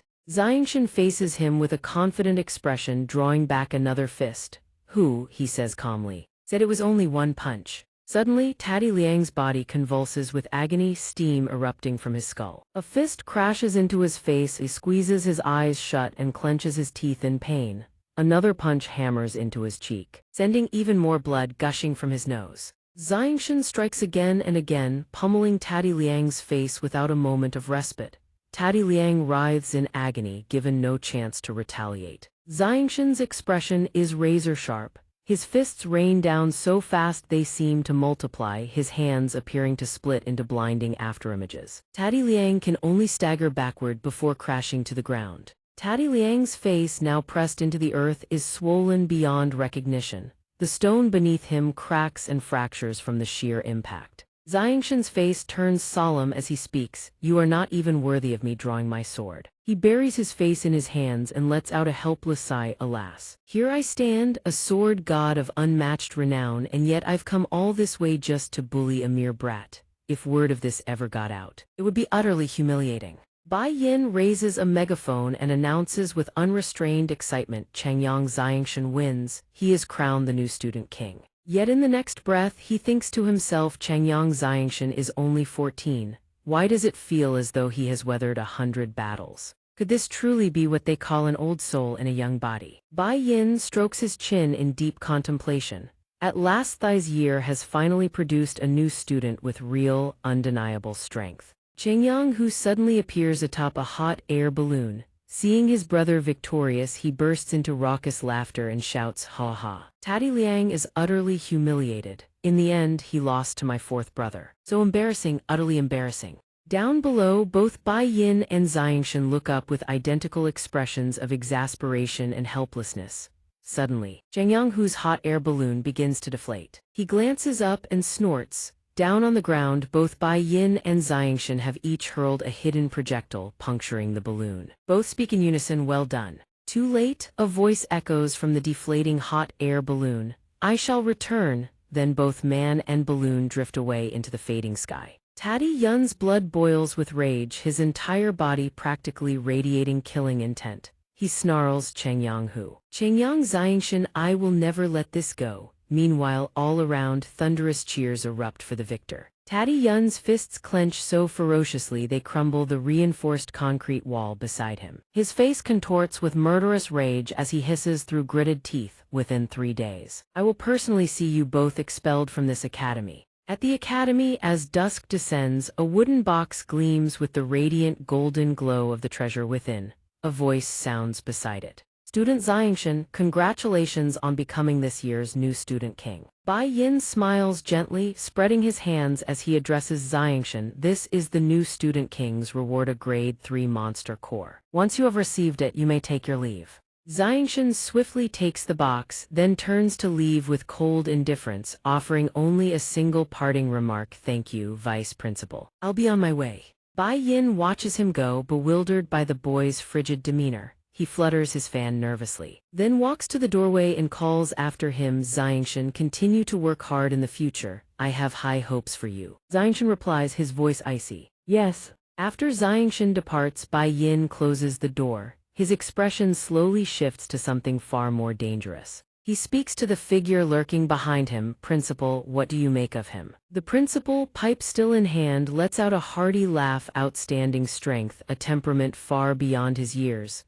Is he truly only 14? Bai Yin presses further. Should the academy provide resources to aid his cultivation, forge a favorable relationship with him? The principal replies, "Not yet. A talent as exceptional as Xianxian, there are those who will not sit idly by." Bai Yin's eyes narrow. "You mean them?" The principal's expression grows solemn. "If he can survive the tribulation that awaits, it will not be too late for us to lend our hand." Bai Yin understands at once. He bows his head respectfully. "Yes, Principal, I understand." Meanwhile, as Xianxian descends the stone steps, he notices someone slumped against the wall. Surprised, he calls out, "Big brother." Changyang, who had been dozing off, snaps awake. Seeing Xianxian, his eyes widen as he asks, "The vice principal called for you. What did you go to his study for?" "What did he say?" Xianxian simply holds up the treasure box, showing it off with a grin. "Nothing much, just gave me the reward." Xianxian beams brightly and offers, "Big brother, since you risked yourself alongside me to earn this monster core, this grade 3 monster core is yours." Changyang, who flatly refuses, "This is your reward. Keep it, it will do wonders for your cultivation." Xianxian murmurs softly, "Big brother." Changyang, who suddenly declares loudly, "Xianxian, I'm your big brother, you listen to me." Xianxian smiles warmly and says gently, "All right, I'll keep it."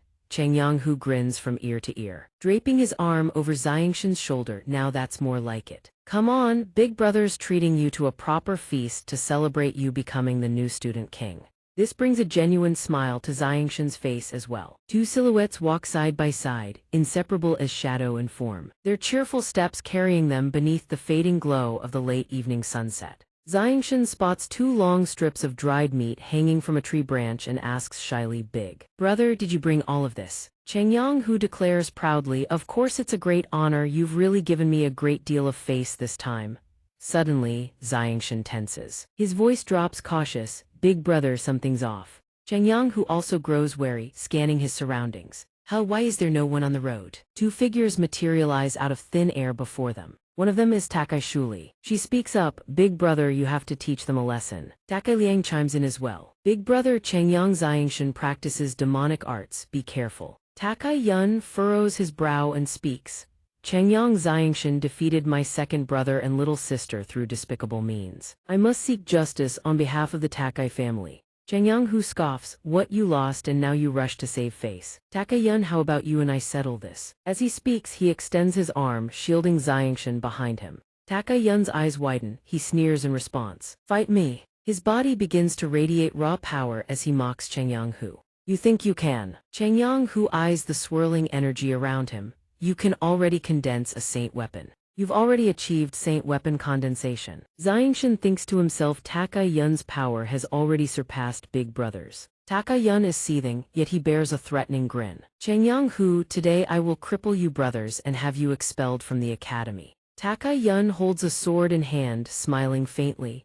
"The Takai family leads by virtue. We do not strike an unarmed man. Here, take it." With that, he hurls the sword toward Hu amid a bout of gleeful laughter. Hu catches the sword with ease and retorts, "So what if you've advanced to saint? I'm still not afraid of you." He glances at Xianxian, then instructs, "Fourth brother, hold Takai Yun off. Find an opening and break through." Xianxian stares back, bewildered. Hu grips the sword and charges forward with ferocious speed. A tremendous surge of saint force erupts around him, leaving Xianxian wide-eyed in shock. Takai Yun lunges forward as well, grinning as he mocks Hu for overestimating himself. The two collide, swords swing furiously, clashing against each other. Takai Yun grins. His blade carves through Hu's sword with ease, leaving Hu staring in disbelief. Hu dodges just in time, but his sword is cleaved clean in two. He clenches his jaw in fury, cursing under his breath. "Damn it!" Hu clasps his hands together and roars, "Don't underestimate me." He shouts anxiously, "Fourth brother, go now." Takai Yun flashes a vicious smile. A radiance begins to coalesce around his body. He grins and sneers, "You think that's enough to restrain me?" Moments later, the radiance solidifies into a sphere of blazing light, enveloping Takai Yun entirely. It unleashes a violent burst of energy, blasting Hu away. He is gravely wounded. Blood begins to trickle from the corner of his mouth. Takai Yun says smugly, "That's what you get for overestimating yourself." Takai Yun's overwhelming saint force slams into Hu's abdomen, sending him hurtling through the air. Hu crashes to the ground in agony. Xianxian rushes to his side and catches him. He calls out anxiously, "Big brother." Hu grits his teeth against the pain, blood flowing steadily from his mouth. He asks his fourth brother, "Why didn't you seize the chance to escape?" Xianxian replies at once, "Big brother, how could I leave you behind?" His expression darkens, a wave of fury begins to surge within him. Xianxian says, "This wretch struck with such cruelty. Between him and me, this is far from over." He strides forward with murderous intent. Hu is overcome with worry. He trembles, reaching out to stop him, straining to call out, "Don't go, you're no match for him." Takai Liang approaches Takai Yun, his face alight with excitement. "Big brother, let me handle him." Takai Shuli also raises her hand eagerly. "Big brother, let me deal with him." Xianxian clenches his fists and walks forward in silence. This time, Takai Yun decides to let Takai Liang take the field. Takai Liang storms onto the scene, immediately threatening Xianxian with arrogance. "Last time I was careless." Before he can finish the sentence, Xianxian strikes and blood comes gushing from his nose. A massive flame erupts from his hand, incinerating everything in the vicinity. He speaks calmly, "I'm in a foul mood. I have no patience for your rambling." One of Takai Yun's underlings, her face hidden behind a black cloth, cries out in terror as Takai Liang is sent flying.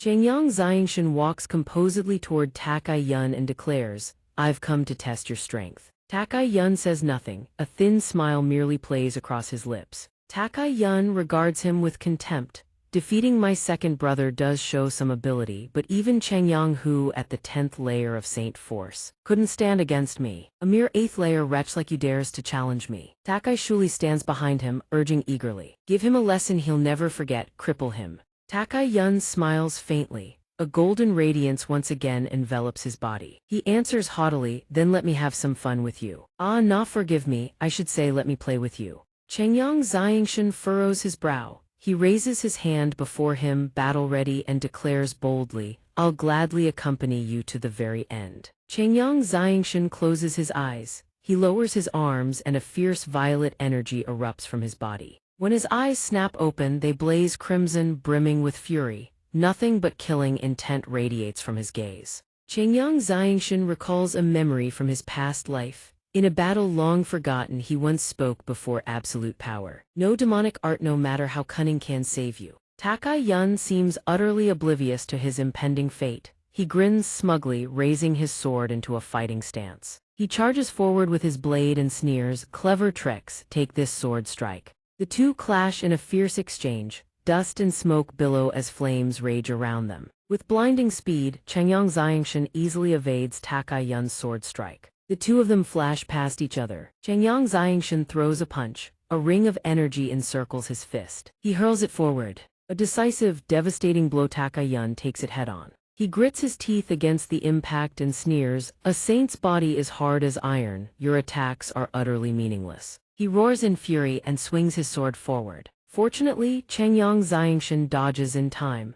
But Takai Yun's blade strikes with such relentless, blazing speed that it conjures afterimages, forcing Xianxia's eyes to widen. He worries to himself it didn't work. Meanwhile, Changyang, who watches the battle from afar, his heart heavy with concern for his fourth brother. He calls out repeatedly, "Fourth brother, run, you're no match for him." Takai Yun leaps skyward with his sword raised high. He laughs with glee, then declares smugly, "Too late to run now." Changyang Xianxia stands motionless. A faint smile crosses his face. He replies calmly, "I admit the power of a saint is truly formidable." But Takai Yun roars with arrogant fury, "Die." He brings his sword crashing down without the slightest hesitation.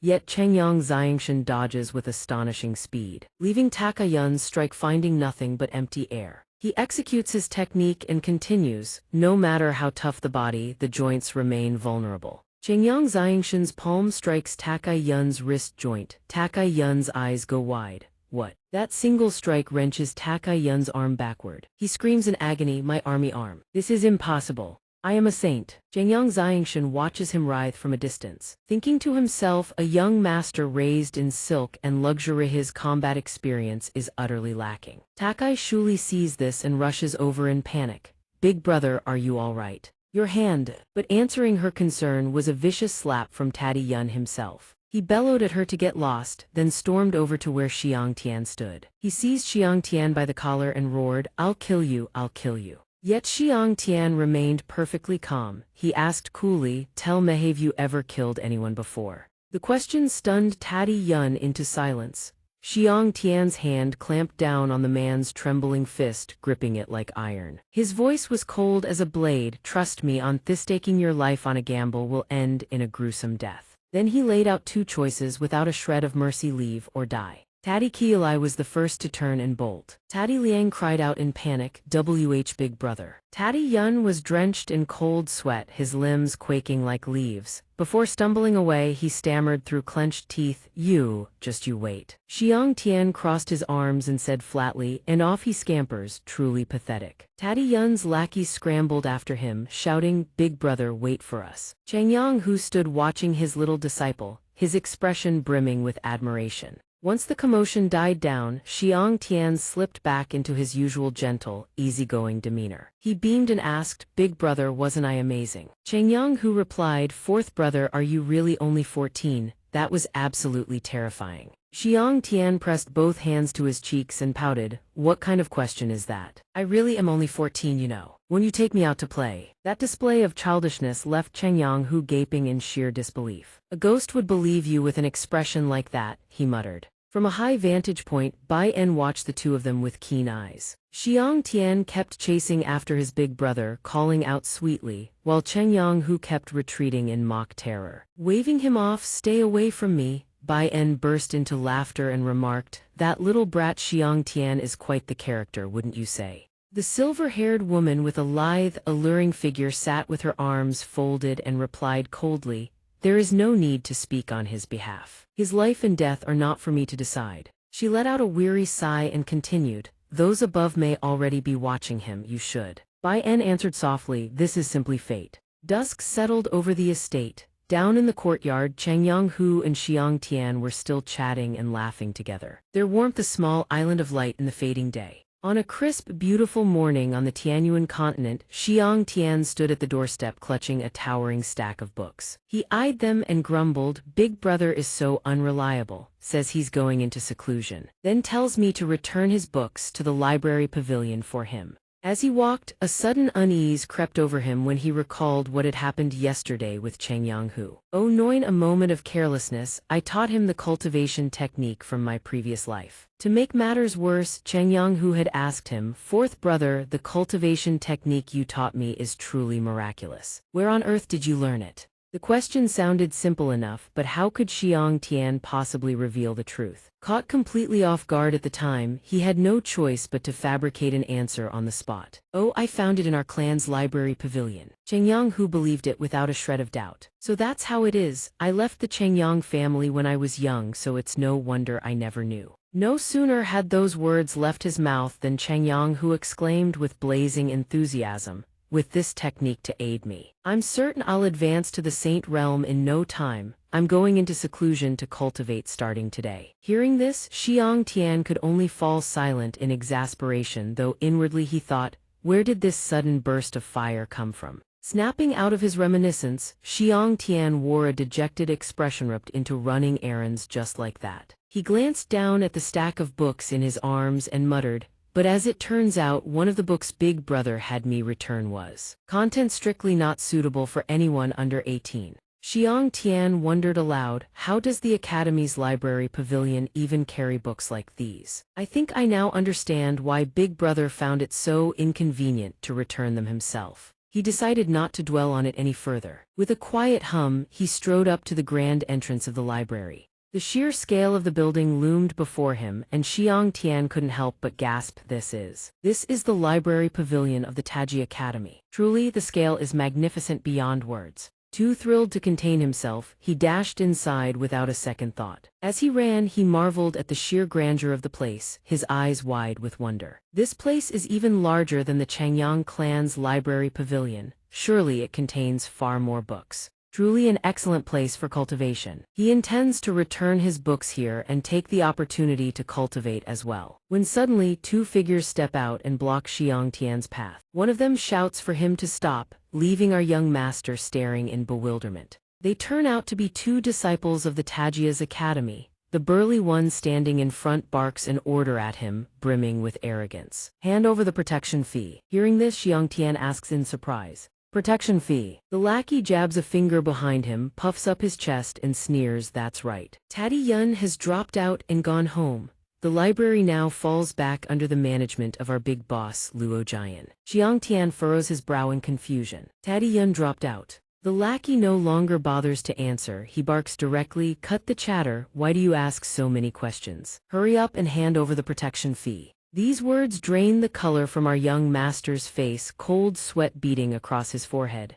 At the same time, two silhouettes approach from behind. They quickly reveal themselves. The moment one of them speaks, he immediately refutes the protection fee demand, calling the whole thing nonsense. As it turns out, these lackeys are split into two factions. One side serves Luo Jian, the other answers to Cheng Mingxiang. Another lackey steps forward and says, "Fine, we're all classmates here, let's make money together. Fellow student, hand over 2 portions of the protection fee." After listening to their absurd chatter, Xianxia not only refuses to pay but puts on a look of utter disdain and asks, "Are you lot being serious right now?" Without warning, one of Luo Jian's lackeys lunges forward and sends the stack of books in Xianxia's hands scattering across the floor, leaving the boy gawking in shock. He snarls, "We're collecting the protection fee here. Cooperate a little, will you? Otherwise we'll beat you senseless." No sooner are the words out than the entire gang clenches their fists, twisting their faces into menacing glares meant to intimidate the child before them. Seeing that they are about to get physical, our young master can only sigh. He thinks inwardly, HMPH, I wanted to keep a low profile. But you lot refuse to give me that chance. Very well, whatever comes, comes. What follows is a scene of utter chaos, a brawl if one could even call it that.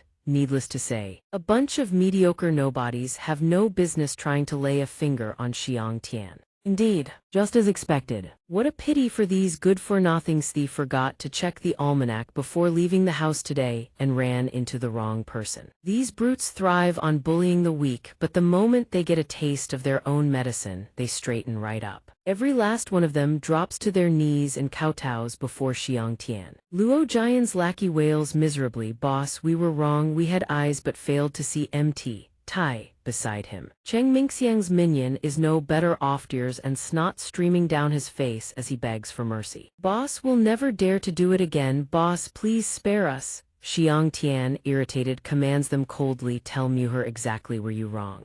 Luo Jian's lackey blurts out instantly, terrified of eating a few more palms to the face, "Boss, we were wrong. We shouldn't have come to the library to collect protection fees." But while they are still groveling, a woman suddenly appears out of nowhere. By sheer coincidence, just as Xianxia bends down to pick up his eldest brother's indecent book, she arrives and stops right in front of him. The woman is none other than Yu Yue. One can only wonder what she will think when she lays eyes on that book. Xianxia lifts his head and recognizes her at once.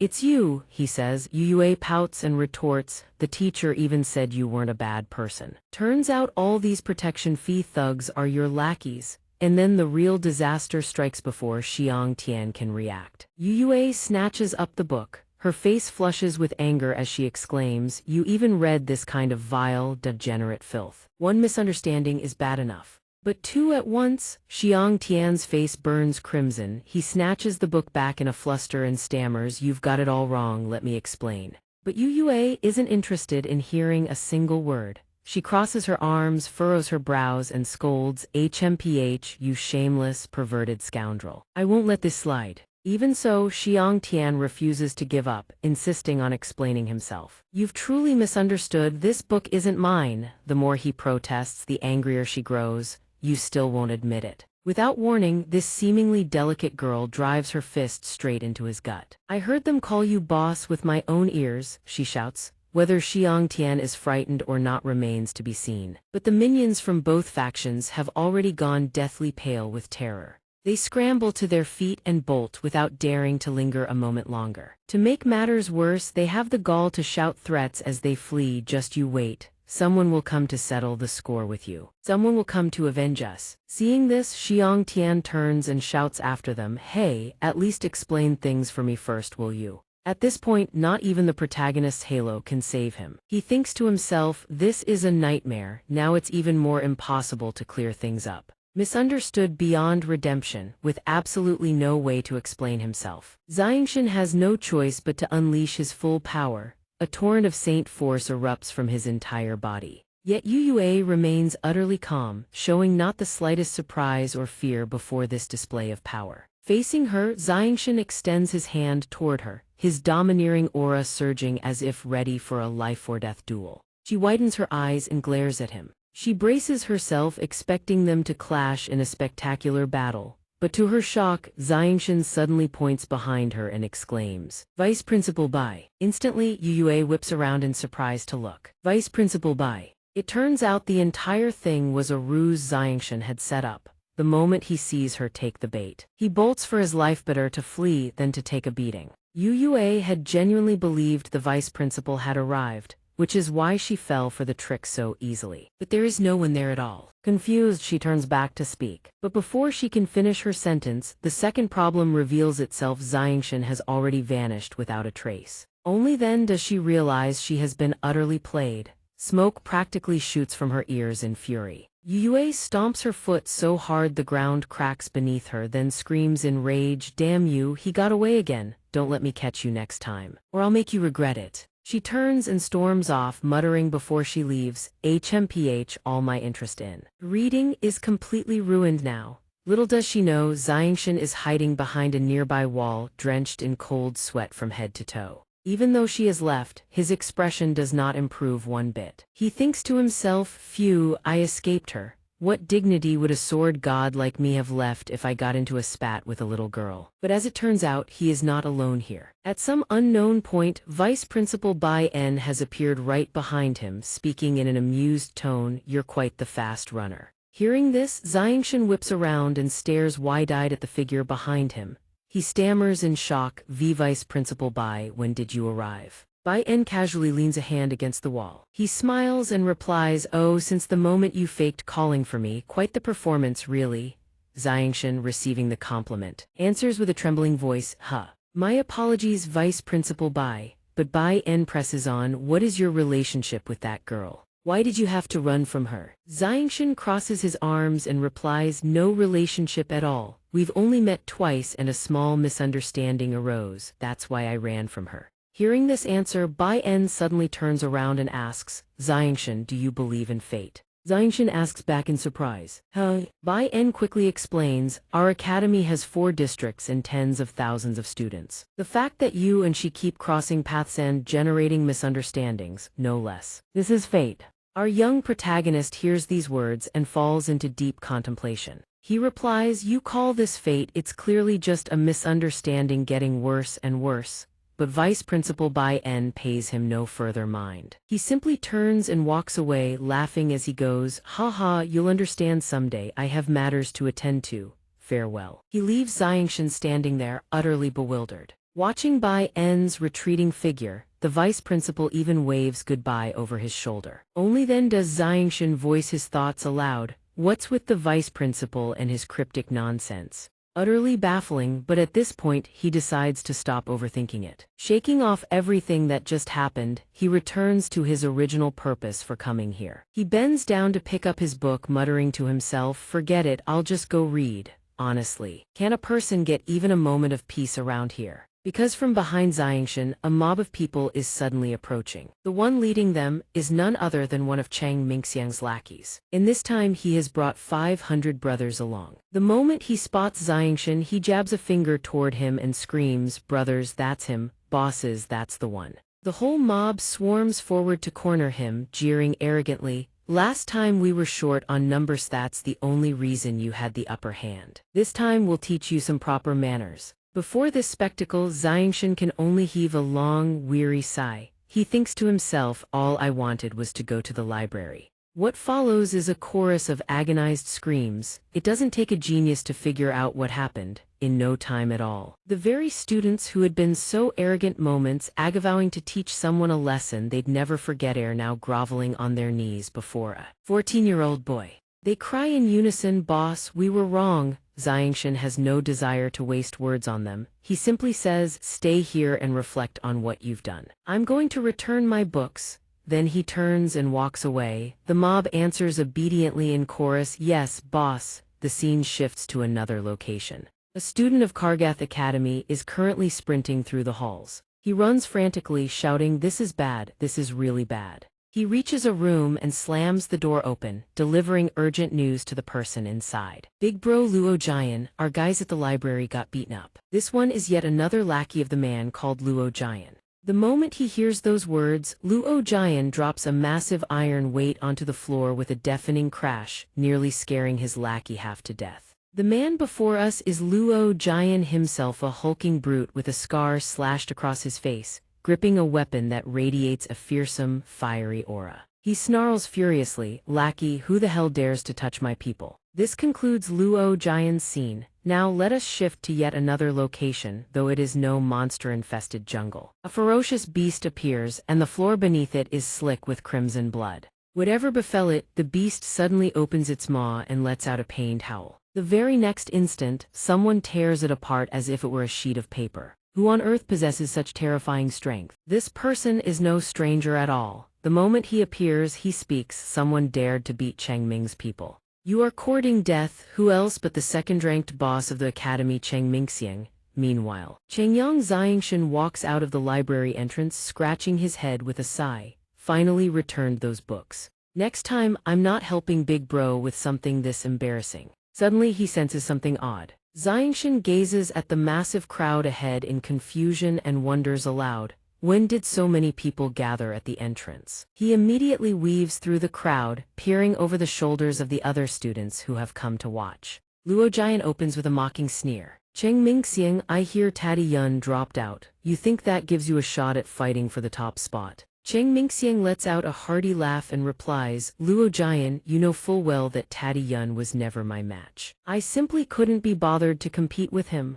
Chengyang Xianxia turns to the disciple beside him and asks, Excuse me, fellow student. What's going on here? The disciple glances at Xianxia and answers, You don't know, someone beat both Cheng Mingxiang and Luo Jian. Chengyang Xianxia's eyes widen in surprise. Oh, I know about that, it was me. The disciple, still focused on watching the two rivals face off, responds absently. If you know, why are you asking me? But the instant those words leave his mouth, he freezes in horror.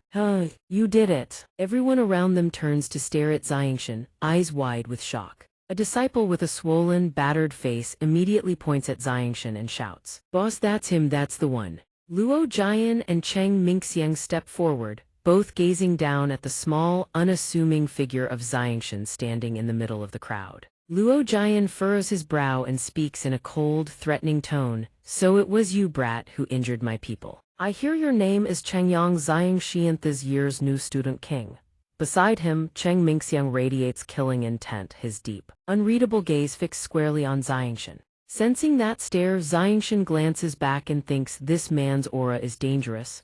Those are the eyes of a killer. Luo Jian raises his voice in open contempt. Don't think being new student king means a damn thing, you little brat. Even if you kneel and beg now. It's too late, the surrounding lackeys roar in support of Luo Jian. Our boss Luo Jian is here, know you are finished. So what if you're tough, can you beat all of us at once? Yang Xianxia reveals a dangerous glint in his eyes. A contemptuous smile curls across his lips as he surveys them.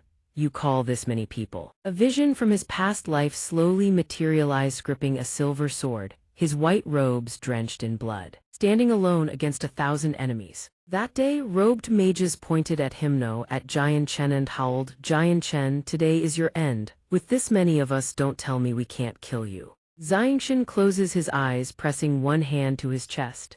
Even if the whole world stands as my enemy, a single sword shall shatter them all. He tells himself, it's just a mob, nothing more. Xianxia opens his eyes, channeling power into his palm, ready to strike. I don't even deem you worthy of my attention. Before he can strike, Tai Ta leaps over him and lands between them, blocking his path. Wait! Xianxia turns to him in frustration. Tai Ta, what are you doing here? Tai Ta grins broadly and declares with full enthusiasm, Chengyang Xianxia is Tai Ta's sworn brother. Bullying you is the same as bullying me. If you want to fight, count me in. Xianxia frowns and warns him. Tai Ta, this is between me and them. Don't get involved or you'll only bring trouble upon yourself. Tai Ta crosses his arms and answers calmly, Xianxia, do you take me for a coward? Do you still consider me your friend or not? Luo Jian, seemingly fed up, bellows, enough talk, you're all here, no, grab them all. The moment he finishes, Luo Jian's underlings charge forward. Cheng Mingxiang is no different, orders his own followers to surge in as well.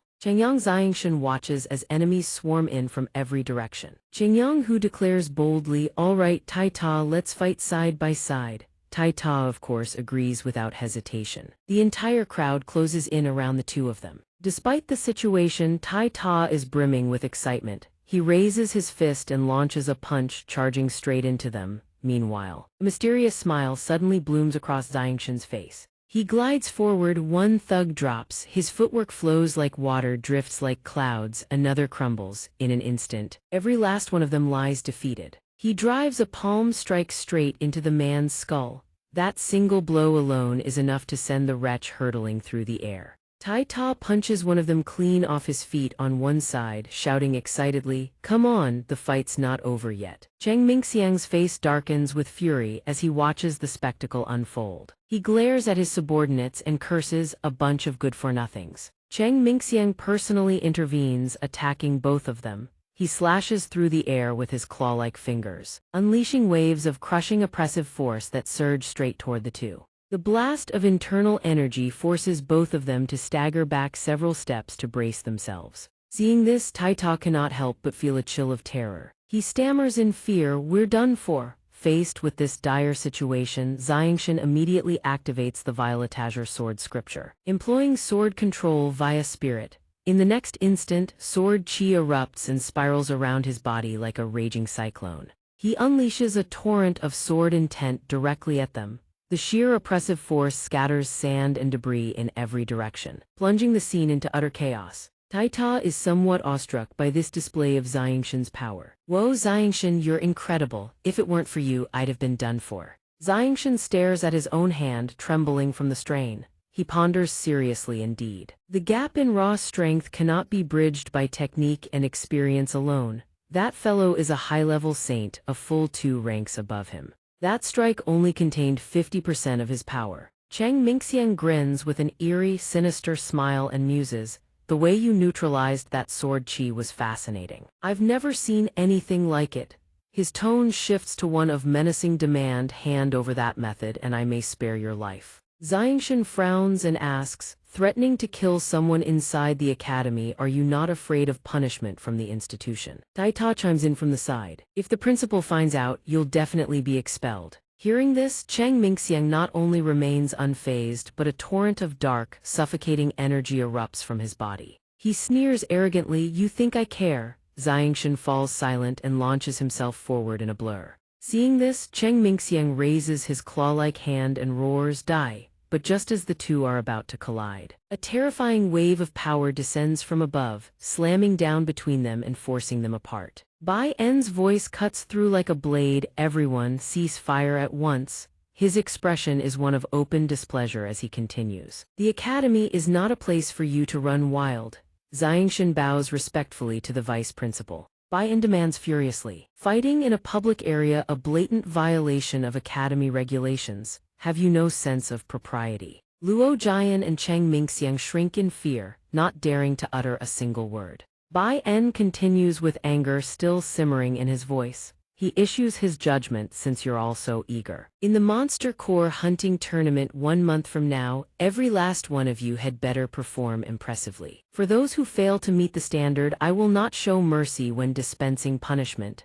Xianxia grows curious. "The Monster Core hunting tournament," Luo Jian protests, "Freshmen don't participate in the hunt." "Vice Principal, aren't you specifically targeting us?" Bai En replies calmly, "Starting this year, freshmen will also take part in the tournament. Those who fail will be eliminated outright."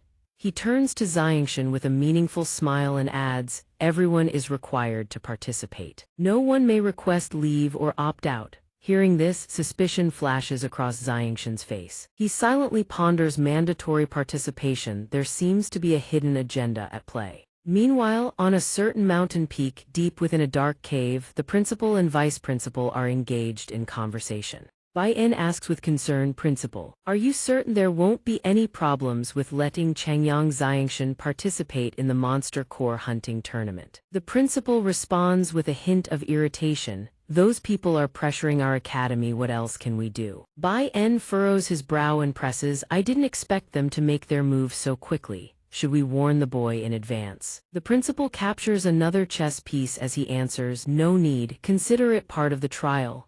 Bai En grows curious, "Principal, does that mean you just took another piece while I wasn't looking?" The principal explains gently, "All the candidates will participate in the hunting tournament. Let them settle things through strength." He captures yet another piece. The principal's expression turns utterly terrifying. "Winner takes the crown, loser plays the fool." Only the victor earns the right to claim Princess Kara. The principal declares with excitement, "Checkmate, I win." Bai En stares blankly at the board. Stunned, "Principal, did you just sneak in several extra moves while I wasn't paying attention?" The principal suddenly behaves like a child, sweeping the chess pieces off the board in a huff. "A loss is a loss. Except it don't go making excuses." Bai En sighs, utterly exasperated. "Principal, you are always like this." The principal suddenly asks with curiosity, "By the way, how has Xianxia Xianxian been doing lately? I heard that same day he vanished without a trace." Bai En smiles faintly and replies, "He found a hidden spot and went into seclusion to cultivate. The boy is young, yet his composure and methods are remarkably seasoned." The principal grins with enthusiasm and declares, "I have a feeling in this hunting tournament he is bound to achieve outstanding results." The scene shifts to a secluded cave where a figure is earnestly refining a monster core.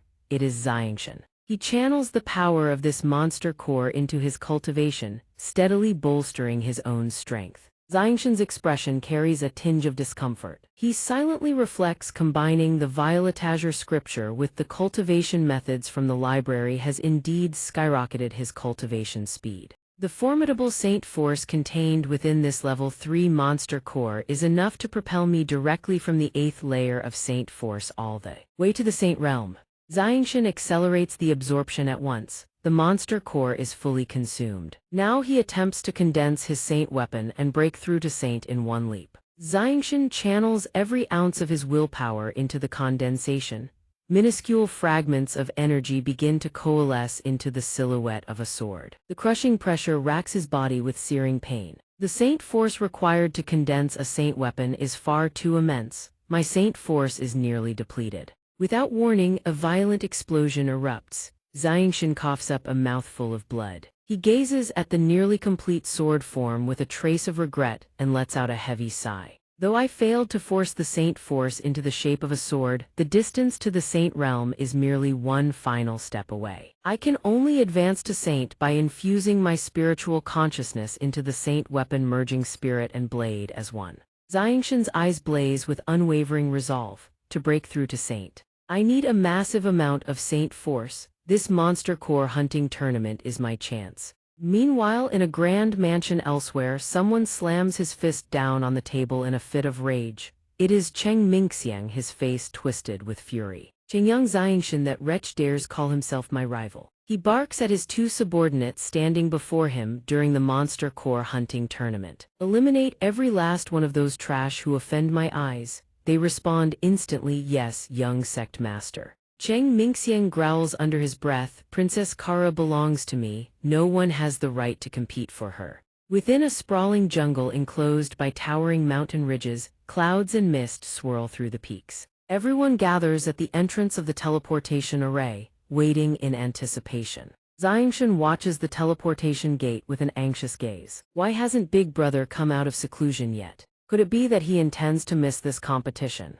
Xianxian's gaze suddenly locks onto a direction. Yuyue approaches, stunningly beautiful and radiant. Golden sunlight cascades down upon her, illuminating her striking platinum-white long hair. The young woman's emerald eyes are gently narrowed. Xianxian recognizes her at a single glance. He watches Yuyue's silhouette intently, resting his chin on his hand in contemplation. "Come to think of it, we've had quite a few misunderstandings, and I still don't even know her name." Yuyue suddenly opens her eyes. Her emerald pupils drift to the side and then her eyes widen in startled recognition.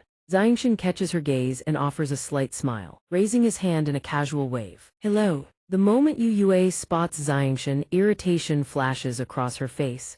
She puffs out her cheeks and turns away with a huff. Xianxian sees this cold reception and knows for certain that Yuyue still harbors misunderstandings about him. "Sigh, I really need to find an opportunity to clear things up with her." At that very moment, 2 figures emerge from the teleportation gate. Bai En strides forth alongside a masked figure clad entirely in black, cutting straight to the matter at hand. "The monster core hunting tournament is about to commence. I am here to briefly outline the rules. From the outer edges to the deepest reaches, the forest is divided into 3 zones: Ren, Dai, and Tian, human, earth, and heaven. The deeper you venture, the more powerful the magical beasts within become. The competition spans 3 days. You must submit a minimum of 5 monster cores to be considered as having passed. Withdrawing midway or failing to submit enough cores will be counted as failure. What happens to students who violate the rules? Those whose results fall short of the standard will face severe punishment. Bai En finishes speaking and narrows his eyes, casting a sharp warning at the contestants: do not even think about cheating.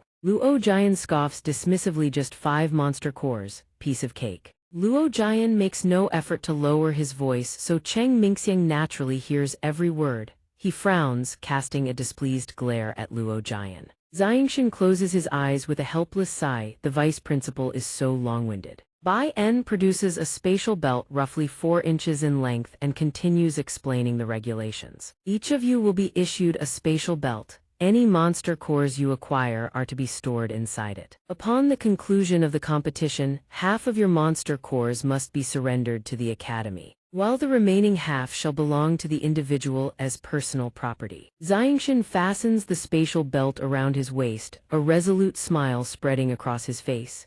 This time, he must obtain enough monster cores all to prepare for his breakthrough to saint. Bai En turns to address the assembled students. Those who have not yet reached the saint level may form teams and hunt in the Ren and Dai zones. Students who have already attained saint rank shall proceed into the Tian zone. Just as Bai En is about to declare the start of the competition, a thunderous laugh cuts him off. Ha ha ha, everyone's here already, splendid. All eyes turn skyward. Cheng Yanghu comes sailing in riding a hot air balloon. An enormous red silk banner hangs from Cheng Yanghu's balloon, impossible to miss. Cheng Yanghu stands tall atop the balloon and bellows, "Everyone, pay attention. The great Saint Cheng Yanghu has arrived in all his glory." The crowd below stares at the airborne show-off in utter speechlessness. Xianxia's face turns as green as a leaf. Big Brother really does love being the center of attention. Cheng Yanghu's moment in the spotlight doesn't last. The hot air balloon suddenly begins to deflate. He stumbles and plunges from the sky, letting out a terrified shriek. Whoa, whoa, whoa, I've lost control. Xianxia watches with a dark expression as the deflated hot air balloon flops and tumbles through the air like a punctured ball. Cheng Yanghu clings to the air balloon above, screaming for his parents like his life depends on it. "I can't stop it, help, somebody help." The corners of everyone's mouths twitch uncontrollably down below. Bai En looks utterly exasperated. "Aya, and now Cheng Yanghu has tormented us all like this. The solemn atmosphere has been completely ruined." Bai En sighs helplessly and gestures with his fan in a single direction, signaling everyone. "Begin the competition, everyone do your best." Everyone quickly snaps out of their daze and follows the guidance to set off. "Yes." Xianxia scratches his head as he walks. Big Brother really has a talent for ruining the atmosphere. Saying so, he follows the other disciples through the teleportation gate one after another. Cheng Mingxiang watches Xianxia's retreating figure with a sinister, shadowy gaze. He instructs the 2 black-robed men beside him to keep a close watch on Cheng Xianxian inside the forest. Find an opportunity to dispose of him. As he speaks, Cheng Mingxiang's face twists with unmistakable malice. Dispose of him completely, no survivors. The black-robed men immediately accept the order. Understood. Meanwhile, Xianxia strolls leisurely into the teleportation gate with his hands clasped behind his head, utterly unaware that an assassination plot is closing in around him. The moment Xianxia steps through the teleportation gate, a lush, dense forest materializes before his eyes. Xianxia employs his movement technique, leaping nimbly from branch to branch with practiced grace. At this gliding speed, he covers a considerable distance in mere moments before alighting on a branch, silently surveying his surroundings. This forest is truly vast. So many students entered, yet not a single soul is in sight. Xianxia's pupils suddenly constrict. A flicker of surprise crosses his face. Xianxia's gaze locks onto a pair of purple beast horns at the base of a tree below. The beast sports long brown fur, with 2 purple horns atop its head, each branching into 3 prongs. The corner of Xianxia's mouth curls slightly upward. A first-rank magical beast. Xianxia silently condenses his chi into a sword, intending to start with this first-rank beast. He closes in with utmost caution on strike 1 kill. Who could have guessed that just as xianxia raises his sword to strike, a familiar scream tears through the air. Taita's voice. The first-rank beast beneath the tree, startled by that piercing shriek, bolts in the blink of an eye. By the time xianxia notices from his perch on the branch, the beast has already put a considerable distance between them. Xianxia stands frozen with his sword, rolling his eyes as he watches the creature flee. Fast little thing. However, xianxia doesn't pursue. Instead, he turns toward the source of the voice, casting a worried gaze into the forest ahead. That voice just now, it was Taita. He's in danger. Xianxia wastes no time. He immediately activates his movement technique and rockets toward that direction. The mist here is exceptionally dense. Visibility drops to nearly nothing within 10 meters, further hampered by a sea of bones scattered across the ground. A colossal green python coils among the bones, its forked tongue flicking menacingly as it watches Taita swinging his hammer wildly before it. Help, someone help. Xianxia, perched on a nearby branch, also spots the massive python. A second-rank magical beast. Wasn't the human zone supposed to contain only first-rank beasts? Taita, unable to pinpoint the python's exact position, stands with his back turned to it, screaming his lungs out. The python rears its gaping maw, fangs bared and glistening, its jaws unhinging to several times the size of Taita, lunges downward. In that razor-thin moment between life and death, xianxia swings in just in time, seizing Taita by the collar and yanking him away. The python's strike misses, its fangs snapping harmlessly into its own coils. Taita stares at his savior, eyes wide with sheer relief. Xianxia pulls Taita through the air and gazes down at the python below, bewildered. Taita, how did a second-rank magical beast set its sights on you? Taita grits his teeth, glaring at the python slithering on the ground beneath them. It charged at me out of no retreat to eat me. I took a swing at it with my hammer and that only made it angrier. Xianxia, why are you here? Xianxia sets Taita down on a large nearby branch. Why else? I came to save you, now let's join forces and kill this thing. Taita glances nervously at the massive python below. But it's a second-rank magical beast, are the two of us even enough? Xianxia, however, doesn't seem to regard the enormous python as anything noteworthy. He grins, no problem. The two of us joining forces is more than enough. Seeing the giant snake slithering toward them, Taita grips his hammer even tighter and turns to Xianxia. All right, what's the plan? Xianxia instructs. You find a way to hold the snake off. Leave the rest to me. The moment Taita hears this, he leaps into action without hesitation, jumping down from the branch. Understood. Fueled by Xianxia's confidence like a shot of adrenaline, Taita lands hard on the ground with a fearless grin splitting his face. Bring it on, whatever tricks you've got, I'll take them all. The snake flicks its black tongue, then suddenly unhinges its jaws, a maw several times larger than Taita himself, its twin fangs poised to plunge downward. Taita grits his teeth and channels his saint force. He raises his hammer high overhead and bellows with every ounce of his strength. With that, he swings the hammer, sending the beast hurtling through the air. The creature's entire body crashes into a cluster of trees nearby, splintering wood on impact. Xianxia surges upward, his figure cutting through the air like a blade. He descends upon the python's head in an instant, his eyes flashing with piercing, razor-sharp killing intent. The python is cleaved apart in a single strike, its bones left coated in thick crimson blood. Xianxia and Taita continue onward. Taita hacks away the vines blocking their path with his hammer, chanting to himself, monster core, he chuckles. Suddenly, Xianxia's eyes widen. A beast with two razor-sharp claws materializes from the undergrowth. Xianxia shouts a warning right, and Taita, startled nearly out of his wits, swings his hammer down at the beast with a panicked yelp. The beast collapses, blood spraying everywhere. Taita picks up a glowing orb from the ground and exclaims, Xianxia, you're incredible. How did you know that thing would attack from the right? Xianxia replies calmly, probably because my reflexes are quite sharp. Taita thinks to himself, good thing it was just a weak beast. Xianxia smiles faintly, lost in reverie. Back in my past life when I stood at the very threshold of ascension, everything within 100 miles was blanketed by my spiritual sense. Nothing in existence could escape my perception. What a pity, my current strength is limited, so my spiritual sense can only operate within a small radius.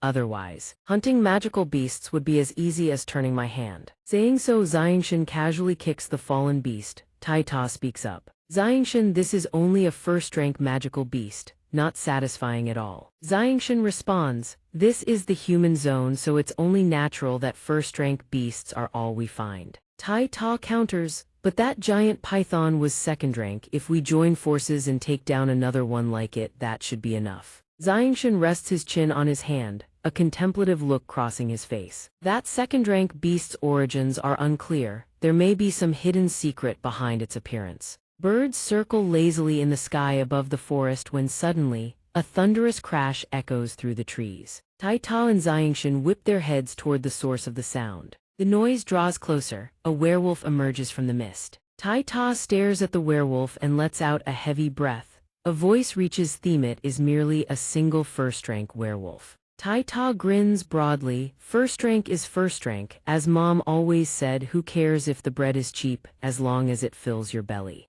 Xianxia chimes in, I once read about this in a reference book at the library. That is a jungle werewolf. They have never once fought alone throughout history. The moment you lay eyes on a single jungle werewolf, it means you're already surrounded by a pack of over a dozen. Tai Ta, we can kill them to our heart's content now, Xianxia says with a calm smile. Tai Ta responds with a cheerful grin. Yeah, clear blue skies and green bushes as far as the eye can see, perfect day for a hunt. Two men clad in black cloaks converse amongst themselves. Damn it, how did Xianxia move so fast? The moment he entered the jungle, he vanished without a trace. If the young sect master finds out we lost him, we're dead men. HMPH. A magical beast descends from the sky above. The beast crashes down hard, sending up a massive cloud of dust and debris. A voice suddenly rings out from within. Screams echo from deep within the forest. Ah, help! Bai En rushes in, his expression urgent. Headmaster, we have a problem. The dense forest has suddenly been sealed off by a barrier completely cut off from the outside world.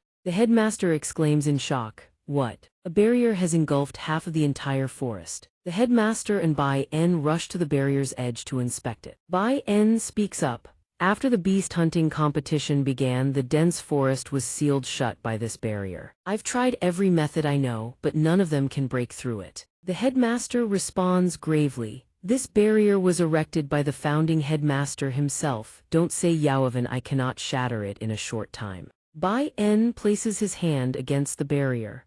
The formation array left behind by the founding headmaster, we has it activated at this precise moment. The headmaster replies, I don't know, perhaps the founding headmaster's research was somehow connected to the dense forest. Unfortunately, the founding headmaster passed away unexpectedly. Whatever research he conducted within the dense forest has become an eternal secret. Bai En asks in alarm, what do we do now? All those students are trapped inside, and the others are in there as well. The headmaster responds, his voice heavy. If something happens, they are the students of our Kargath Academy. I will exert every ounce of my strength. Perhaps within one day I can break this barrier. Beyond that, all we can do is pray. The academy director stands before the barrier with a resolute gaze. He kneels and clasps his hands in prayer. While Bai En stands before the barrier and speaks, let's hope nothing goes wrong. The barrier encases the forest. Numerous werewolves howl. Xianxia and Tai Ta still stand their ground. Tai Ta grips his axe, grinning broadly. Half each, let's see who finishes first. Xianxia holds his sword and replies, no problem. Then they each sprint off in opposite directions. One werewolf after another is torn apart by razor-sharp sword intent. Xianxia lands with a cool, effortless flare. Werewolf corpses piled high around him. Tai Ta flashes a bright grin. Tai Ta leaps into the air and brings his axe crashing down. A single horizontal slash of Xianxia's sword sends werewolf blood spraying through the air. The werewolf collapses, blood splattering across the ground. One werewolf turns and flees. Xianxia's expression is helpless as he speaks. Just like that, it runs high. Tai Ta's expression turns terrifying as he speaks. Where do you think you're going? You're already done for. Tai Ta leaps up and brings his axe cleaving downward. A death cry echoes through the forest. Tai Ta speaks up. Xianxia, we're incredible. We actually took down that many werewolves. Xianxia replies, these werewolves are strange. According to the books, the werewolves of the jungle are all first rank low tier, but these ones are first rank high tier. Tai Ta replies, is that so? I didn't notice. Werewolves lie on the ground, drenched in blood. Xianxia speaks up. Their bodies reek of human blood. The blood stains are still fresh. They clearly just fought people. Could it be that people nearby were ambushed? Suddenly, a noise comes from ahead. Numerous corpses lie in pools of blood. Tai Ta speaks up, they're all dead. How is that possible? Xianxia replies. Those werewolves were stronger than expected, but killing this many students is simply impossible. Tai Ta asks Xianxia, how can you stay so calm at a time like this? Are we really the same age? Xianxia replies, the strange occurrences in this sealed-off area keep multiplying, don't they? It seems someone's still alive. Xianxia's eyes widen in surprise. A girl lies on the ground, still breathing. The three of them sit around a campfire. The girl, leaning against a tree, slowly opens her eyes. Tai Ta speaks up, Ha Lu, you're awake. The girl, her face filled with terror, asks, where am I? I remember, we were ambushed by werewolves and then. Wait, me teammates, where are my teammates? Xianxia replies, they're all dead. The girl stares in disbelief. What? How is that possible? It's true. Where are those werewolves now? We should find somewhere to hide. Her face is still etched with fear. Tai Ta, roasting werewolf meat over the fire, grins and says, no need to worry, they've all been dealt with. The meat's done too. Want a bite? The girl lets out a startled cry. Huh. How those werewolves? The girl's face remains frozen in fear. Tai Ta grins and says, Xianxia and I are pretty incredible, you know. Her eyes widen in surprise. The three of them sit around the campfire, talking and roasting meat. Suddenly, a strange noise echoes from the distance. The girl exclaims in alarm, that sounds like a big one. Xianxia replies, finish eating quickly, let's go check it out. The girl says, still wide-eyed, you two are really going. Just from the sound alone, you can already tell how dangerous that magical beast is. Tai Ta replies, dangerous for us. Only if it's dangerous to us to go. Do you want to come with us? The girl says, no, I want to get out of here. Tai Ta replies, what's wrong with that? Be careful out there. Now Xianxia and Tai Ta look at the girl. She turns back and says, thank you for saving me. Farewell. With that she walks away. Now only two remain. Tai Ta speaks up, was she really that scared? Xianxia replies, that girl was a bit strange. With that the two also rise and walk away. Tai Ta asks Xianxia, it's normal for a girl to be timid. What's there to be suspicious about? Xianxia replies, just a feeling. Forget it, let's go hunt some magical beasts first. Three ferocious magical beasts appear, howling as they emerge from the depths of the forest. Xianxia speaks up, second-rank magical beasts, fire cloud beasts. The books say they're not particularly dangerous. Their only notable trait is their high defensive capability. Tai Ta replies, Xianxia, you sure know a lot. Looking at the magical beast before them, Xianxia replies, I just read it all in the library. Prepare to strike, don't let it escape. Tai Ta responds with a firm, got it. The two leap into action. On axe comes crashing down, followed by one sword slash. Now Xianxia and Tai Ta are mounted on the magical beast's back. Tai Ta exclaims, you said its defense was just a bit high. It's insanely high. Are you kidding me? We can't even scratch the damn thing. The magical beast's eyes ignite with streaks of crimson. The beast lets out an enraged roar. Xianxia looks up and shouts, damn it, we have angered it. The monster bares its razor-sharp fangs, gathering force for an attack. It unleashes a devastating beam of light, obliterating everything in its path. Tai Ta raises his axe to block. Xianxia asks with a pained expression, Tai Ta, are you all right? Tai Ta reaches up to touch his head. His hair has been singed off completely. He says he's fine. Then Tai Ta suddenly screams, where's my hair? I'm bald. His face twists with fury, teeth bared as he snarls, you bastard. I'm only 16. Tai Ta grips his axe and bellows, how did I go bald? The monster's jaws still gape wide open. Countless streams of dark energy swirl through the surrounding air. Tai Ta's axe begins to radiate with streams of black light trailing behind it. He lets out a series of guttural grunts. He swings the axe forward and roars, die. Azure light erupts, forming concentric rings, advancing toward the monstrous beast. Tai Ta strains with all his might, using his bare hands to hold open the colossal beast's maw. Xianxia descends from above, shouting, Tai Ta, hold on, I'm coming. A brown-haired youth nearby chuckles softly, how interesting. A few others arrive, sneering. Two new students actually dare challenge a second-rank magical beast. They truly don't know the meaning of death. Xianxia casts a cold glance at the speaker. The brown-haired youth continues, why don't I show some mercy and lend them a hand? The lackey beside him chimes in, big bro, these two actually seem to have some real strength. Why don't we wait until both they and the fire cloud beast are badly wounded, then we swoop in and reap the benefits? Wouldn't that be far better? The brown-haired youth grins, remember boys, the mantis stalks the cicada, unaware of the oriole behind. Consider this free advice from your senior, a sincere lesson for you juniors. The three of them sit there laughing, and Changyang Xianxian's expression darkens with barely suppressed rage. Xianxian calls out, Tai Ta, let's broaden the horizons of these dear seniors. Show them why we dare provoke a Class 2 magical beast.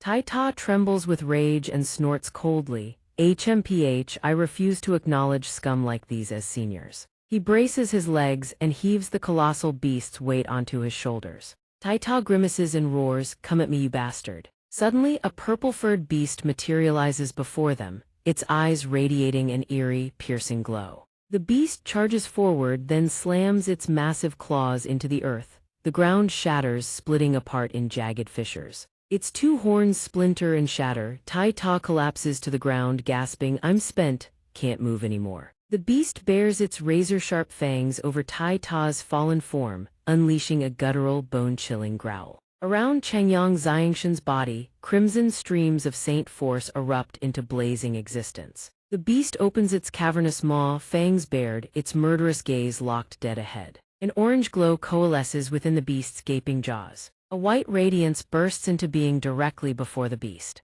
White streaks of light and golden-orange radiance swirl and coil around Changyang Xianxian's body. Xianxian grips his blade and aims straight for the beast's eye. Lashing out without mercy, Changyang Xianxian drives his blade directly into the beast's eye. His mind races. If the fire cloud beast's fur is impenetrable across its entire body, then strike where it is weakest, the eyes. Xianxian murmurs with solemn resolve, Violet Azure Sword Scripture. One sword shatters the heavens. Purple smoke erupts from the beast's ravaged eye. It throws its jaws wide in a howl of pure agony, then crashes to the earth with earth-shattering force. The ground splits apart, shards of rock hurtling in every direction. The brown-haired thug and his companions freeze in stunned silence. A figure sits perched atop a rocky outcrop, voice laced with amusement, who were you just calling a mantis? The brown-haired thug stares ahead, cold sweat streaming down his pale face. Changyang Xianxian asks with a leisurely smile, and who, pray tell, is the Oriole?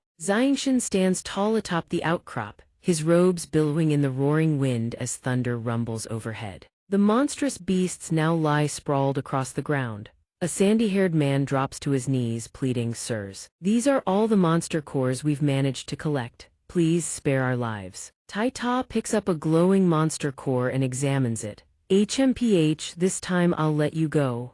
The brown-haired thug forces a sycophantic grin. Thank you, sirs, thank you. He says timidly, then we'll take our leave. Xianxian, standing atop the rocky outcrop, calls out sharply, wait. The brown-haired thug looks up nervously. Sir, do you have further instructions? Changyang Xianxian narrows his eyes and asks, you lot are upperclassmen, aren't you? Before him, countless streaks of light converge into a shimmering circular formation. Changyang Xianxian asks, has this thing always appeared in every hunting trial? The brown-haired thug blinks in confusion. What is that? It wasn't there last year. Another brown-haired youth, a green headband tied around his forehead, chimes in, first time I've seen it. Looks like some kind of barrier or shield. Changyang Xianxian tilts his chin upward, arms folded. It wasn't here last year. Could this be a new measure introduced by Weisstein Bai? Xianxian strokes his chin in contemplation, a nagging sense of unease gnawing at him. Something feels fundamentally wrong. The sandy-haired thug scrambles to his feet.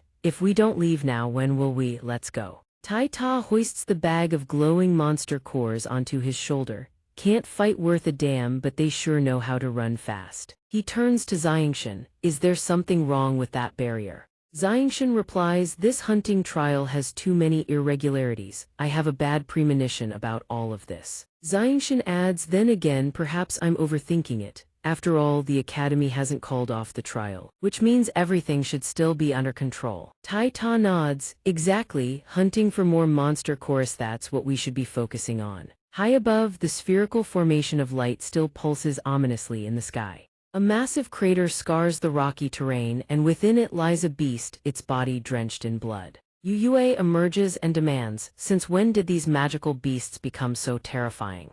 Many students sit scattered across the ground, exchanging anxious words among themselves. If senior sister Yue hadn't intervened, we'd all be dead by now. These magical beasts are far too powerful, we simply can't fight them. I want to withdraw from the trial, I want to go home. Yue smiles gently and says, don't panic, everyone. if something has gone wrong with the hunting trial, the academy will certainly not stand idly by. She continues, as long as we hold on. The dean and the others will surely come to rescue us, we just have to survive until then. A student wearing a helmet bares his teeth in a fierce grin and declares boldly, "Let's go all out," a brown-haired student snarls. "They're nothing but legless reptiles, slaughter them all." Yue holds her sword behind her back, smiling with fierce determination. Everyone fight together, but above them. The silhouette of a monstrous beast materializes against the sky. The creature's visage is utterly savage and terrifying. Yue soars upward, her blade cleaving through the beasts with devastating precision.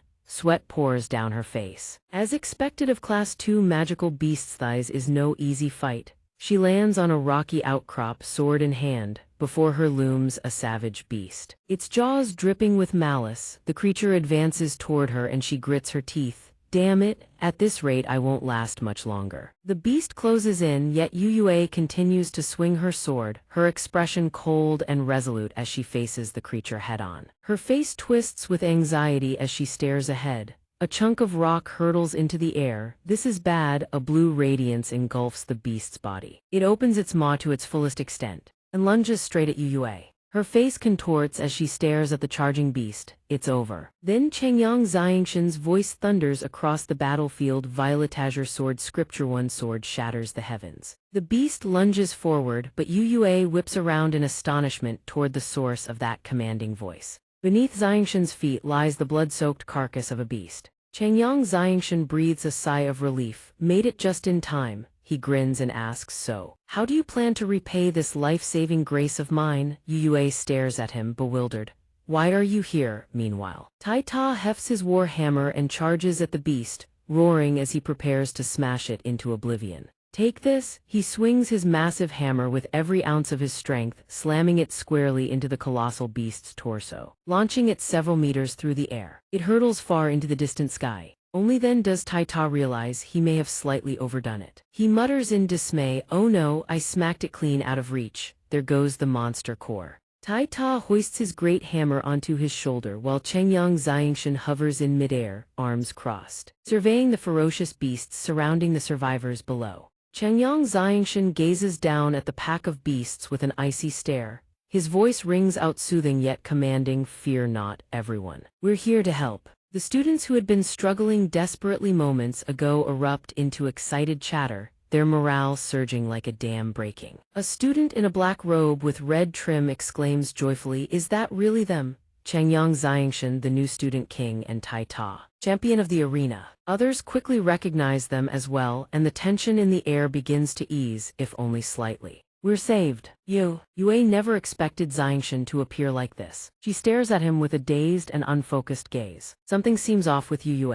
He is Changyang Xianxian, the new student who displayed his astonishing talent at the new student tournament. Changyang Xianxian looks at Yue with a self-satisfied smirk and asks, Well, has my overwhelming brilliance rendered you speechless? Let's see what you have to say now." Yue pays no mind to Changyang Xianxian's teasing. She sways unsteadily, her breathing ragged and shallow, and whispers hoarsely to him, "Thank goodness." A trickle of crimson blood suddenly seeps from the corner of her lips. Her eyes, once bright, are now heavy with exhaustion. Her face pale and utterly haggard. "Everyone here is counting on you." In truth, Yue's body has already reached its absolute limit. This battle was clearly far too much for a girl like Yue to endure. The moment she finishes speaking, her knees buckle and she collapses to the ground. Alarmed, Changyang Xianxian dashes toward Yue, calling out urgently, "Hey, what's wrong?" He catches her gently in his arms, and the instant he holds her, something registers immediately. Xianxian's eyes widen with a flicker of surprise. Her pulse, it's dangerously weak. She's sustained severe internal injuries. I can't believe she held on this long. Changyang Xianxian whips around and demands of the student in the black robe with red trim from earlier. She's been fighting the entire time while carrying injuries this severe. Caught off guard by the sudden confrontation, the student stammers, momentarily at a complete loss for words. The reply comes timidly, cautious in Xianxian's presence. "That's right." Xianxian gazes down at Yue, unconscious in his arms, boundless sorrow etched deep into his eyes. "She risked her life to block those colossal serpents and save us, fighting without a single thought for her own injuries. She could have abandoned us to fend for ourselves. but she said she would never leave a single friend behind. Xianxia suddenly breaks into a faint smile. This girl is certainly not as fragile as she lets on. Xianxia then turns to Tai Ta, his voice quick and decisive. You get them out, I'll cover our retreat. But Tai Ta crosses his arms, turns his head away and purses his lips flatly, refusing Xianxia's order without a word. HMPH, let them leave if they want. I Tai Ta never abandon my brothers. Xianxia can only sigh helplessly before Tai Ta's stubborn, immovable loyalty. He hands Yue over to the others and gives them his final instructions. Find Tai Ta and I will hold the line. Get her out now. They reply, then we're counting on the two of you. Xianxia gives a firm nod. Hurry, get her somewhere safe for treatment. Once everyone has safely departed as he arranged, Xianxia stands shoulder to shoulder with Tai Ta and grins. These magical beasts are no low-level creatures. Tai Ta, it's not too late to turn back. Beside him, Tai Ta hoists his stone hammer onto his shoulder, beaming like a sunflower in full bloom. You joking? If you're scared, I'll protect you. He means every word. Tai Ta charges headlong at the colossal serpentine beasts, roaring over his shoulder at Xianxia. Let's go. The ferocious strikes of the two cleave the colossal beasts apart, severing them into multiple writhing segments. Tai Ta fights on the ground, slaughtering the beasts at their roots, while Xianxia soars into the air and casually lops off their heads with effortless flicks of his blade. One massive beast coils around a towering stone spire, watching as every lesser creature around it is annihilated one by one. Fury blazes in its eyes. It flicks its long, forked tongue outward, fixing its murderous gaze upon the two fighters. Only now does Xianxia truly notice it. He exclaims, so the big one's shown itself. The colossal beast radiates terrifying magical power. It's easily 20 times the combined size of both of us. This reptile has already broken through to nearly the third order. Tai Ta says to Xianxia, leave me and go. One dying is better than both of us dying.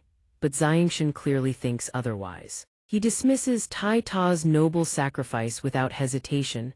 Don't be ridiculous, I will never abandon a comrade and flee alone. Now both his body and the sword in his hand radiate an incredibly fierce and imposing power. Xianxia grips the blade firmly in hand, staring straight at the colossal beast. After a few rounds of fighting, I can feel me power has broken through to another level. Xianxia is taken aback. So it's true, one can only achieve a true breakthrough by walking the razor's edge between life and death. Tai Ta stares at Xianxia, utterly speechless, not knowing what to say. Tian, now you Xianxia are truly unleashing your full power. He grips the sword of life and death. Xianxia's gaze, already cold as winter frost, now carries an edge sharp enough to cut steel. He says to Tai Ta, put your faith in this blade. Xianxia's eyes glint like sharpened steel. He clutches his sword tight and rockets forward. His speed is staggering, so fast that no comparison to any living soul could do it justice. The dragon-headed, serpent-bodied beast opens its maw-bearing rows of razor-sharp white fangs and extends its impossibly long forked tongue. Its pupil-less eyes flash with a dangerous golden gleam, and there isn't just one, three of them appear at once. Each body stretches hundreds of meters long, encased in scales hard as stone. One bears golden eyes, another red, and the third white. Each gapes its enormous maw wide, as if ready to swallow Xianxia whole. All three beasts lunge in unison, jaws gaping wide, devouring the air as they charge toward their prey. With nimble grace, Xianxia leaps onto their elongated bodies and kicks off, spinning midair to land safely on the ground, evading their venomous assault entirely. In a blur, Xianxia traces his blade edge along the massive bodies of the beasts, his speed still utterly terrifying. Wherever his sword strikes, blood erupts in an unceasing torrent. Tai Ta stands below, draped in wolf fur, watching as a beast's severed head tumbles from its neck. His jaw drops in silent awe, his heart thundering with disbelief. So fast. Xianxia's expression grows solemn, his cold gaze delivering devastating sword strikes against over a dozen beasts. Quiet pride swells within him. Back then, I truly was the #1 swordsman under the heavens. Xianxia then rockets forward like a bolt of lightning, weaving around the enormous bodies of the beasts. The beasts can do nothing but collapse helplessly, waiting to meet the king of hell. Suddenly, a thick white mist erupts from the white-eyed beast's maw. Its eyes blaze with wild, unhinged fury. The beast spews a massive cloud of lethal venom directly at Xianxia, The toxic mist dissolves the surrounding rocks on contact. But xianxia dodges in the nick of time. No, he dives from above, sword in hand, to counterattack. As he rockets toward the beast, he murmurs under his breath, Violet Azure Sword Scripture. A single horizontal strike cleaves from the beast's body to the crown of its headrow. Transcendent power splitting it in two as xianxia's blade carves clean through. Xianxia lands safely, gasping for breath. Gasp! Gasp! Behind him, every one of those seemingly invincible beasts lies toppled on the ground, utterly vanquished. Xianxia frowns, murmuring to himself through labored breaths. My strength is spent. The next instant, Xianxia collapses backward onto the ground. Tai Ta panics, screaming his name at the top of his lungs. Tai Ta rushes over, tears streaming down his face in torrents, and grabs Xianxia's body, shaking him frantically. The scene at this moment looks somewhat comical. Xianxia, what happened to you? Shaken so hard he's about to cough up blood, Xianxia wheezes out a response. Nearly done for, stop shaking me, I'm fine. My saint force is completely drained, just need a bit of rest. Only now do the two of them notice the massive pile of green monster cores amassed behind them from the battle. Not just green, either purple and dazzling golden cores are mixed in as well. Xianxia sighs in amazement. I never expected our harvest to be this plentiful. Tai Ta plops himself down atop the corpses of the beasts, scooping up monster cores by the handful and tossing them into the air. Haha, we've struck it rich, so many monster cores. Suddenly, something rockets into the sky like a launched projectile, but this one is rather peculiar. It screams. Alag! The shrieking demands both of their attention. Tai Ta looks up just as the object plummets downward, slamming into the rocks right before them. Falling from such a tremendous height, the crash produces a deafening impact. Dust and debris explode in every direction. The object, no, more accurately the person, lies sprawled on the ground, limbs splayed in every direction, groaning loudly. Damn it all, I've beaten again.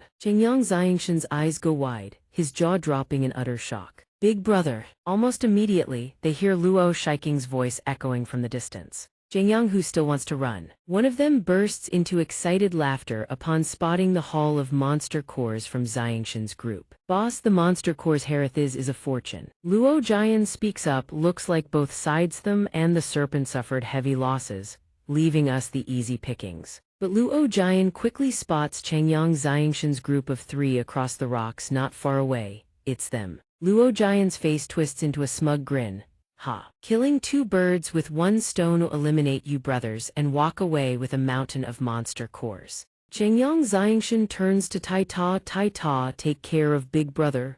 Tai Ta gives a firm thumbs up, signaling he understands. Hang in there. Xianxia, but Who grows anxious, desperate to stop his younger brother. 4th brother, don't be rash. Luo Jian is a mid-rank saint. Xianxia pays no heed to his elder brother's warning. He summons his sword and speaks, his voice cold and steady. Eliminate us. The sheer force of his aura erupts, cracking the earth beneath his feet wide open. He hoists the sword onto his shoulder, smirking with utter disdain, leaning back as casually as if lounging on a sunny afternoon. Who never imagined that his younger brother, once dismissed as nothing, could become so formidable in such a short time. He calls out to Xianxia, 4th brother, have you already entered the saint realm? Xianxia channels his power into the saint weapon in his hand. Who is bewildered, 4th brother is a saint. Since when? Tai Ta quickly answers, it was just now. The saint weapon in Xianxia's hand has already cracked and shattered. Xianxia tries desperately to sustain the saint weapon, but it is futile. The saint weapon in Xianxia's hand vanishes completely. Xianxia gazes down at his palm, having just broken into the saint realm. Combined with the massive depletion from moments ago, his saint force is no longer enough to maintain a saint weapon. Luo Jian's group sneers. Ha. Ha, so it was just for show. At first glance, I thought you were some kind of genius. It was quite intimidating, I'll admit. Big brother, using a butcher's cleaver to slaughter a chicken is overkill. Let me deal with this trash for you. Luo Jian begins summoning something. Kid, let me give you a taste of real power. Luo Jian has summoned his saint weapon. A massive sword plunges into the earth. Luo Jian declares with absolute pride, this thighs is what a true saint weapon looks like. Who shouts, 4th brother, I'll hold him off, get out of here all of you. Tai Ta places a hand on Who's shoulder. Relax, Xianxia will be fine.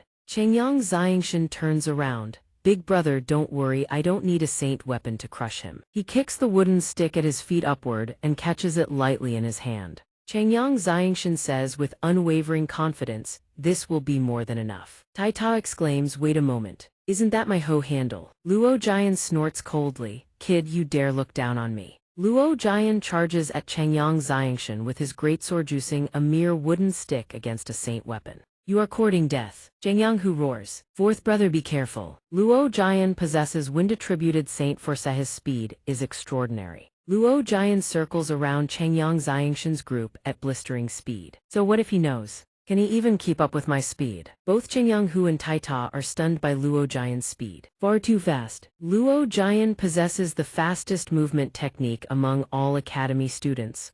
Once he starts running, all you can do is passively endure his blows. Xianxia rests his hand under his chin, his expression brimming with confidence. Vast. If I were to let you in on a secret that I can predict the future, Ruho, do you think would win?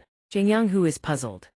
Predict the future. Xianxia says, watch closely. Luo Jian will thrust straight ahead, then sweep horizontally and vertically before being defeated by a single strike of mine. Taita and Xianxia exchange bewildered glances at Xianxia's words. At a time like this, can you be serious for once? Exactly, fourth brother, we are facing a high-level saint here. Isn't our lives more important? Xianxia charges toward Luo Jian. Then watch closely, Luo Jian suddenly descends from above, bringing his greatsword crashing down toward Xianxia. Haha, where are you looking? I'm right beside you. Luo Jian thrusts his sword straight at Xianxia, but the strike is dodged.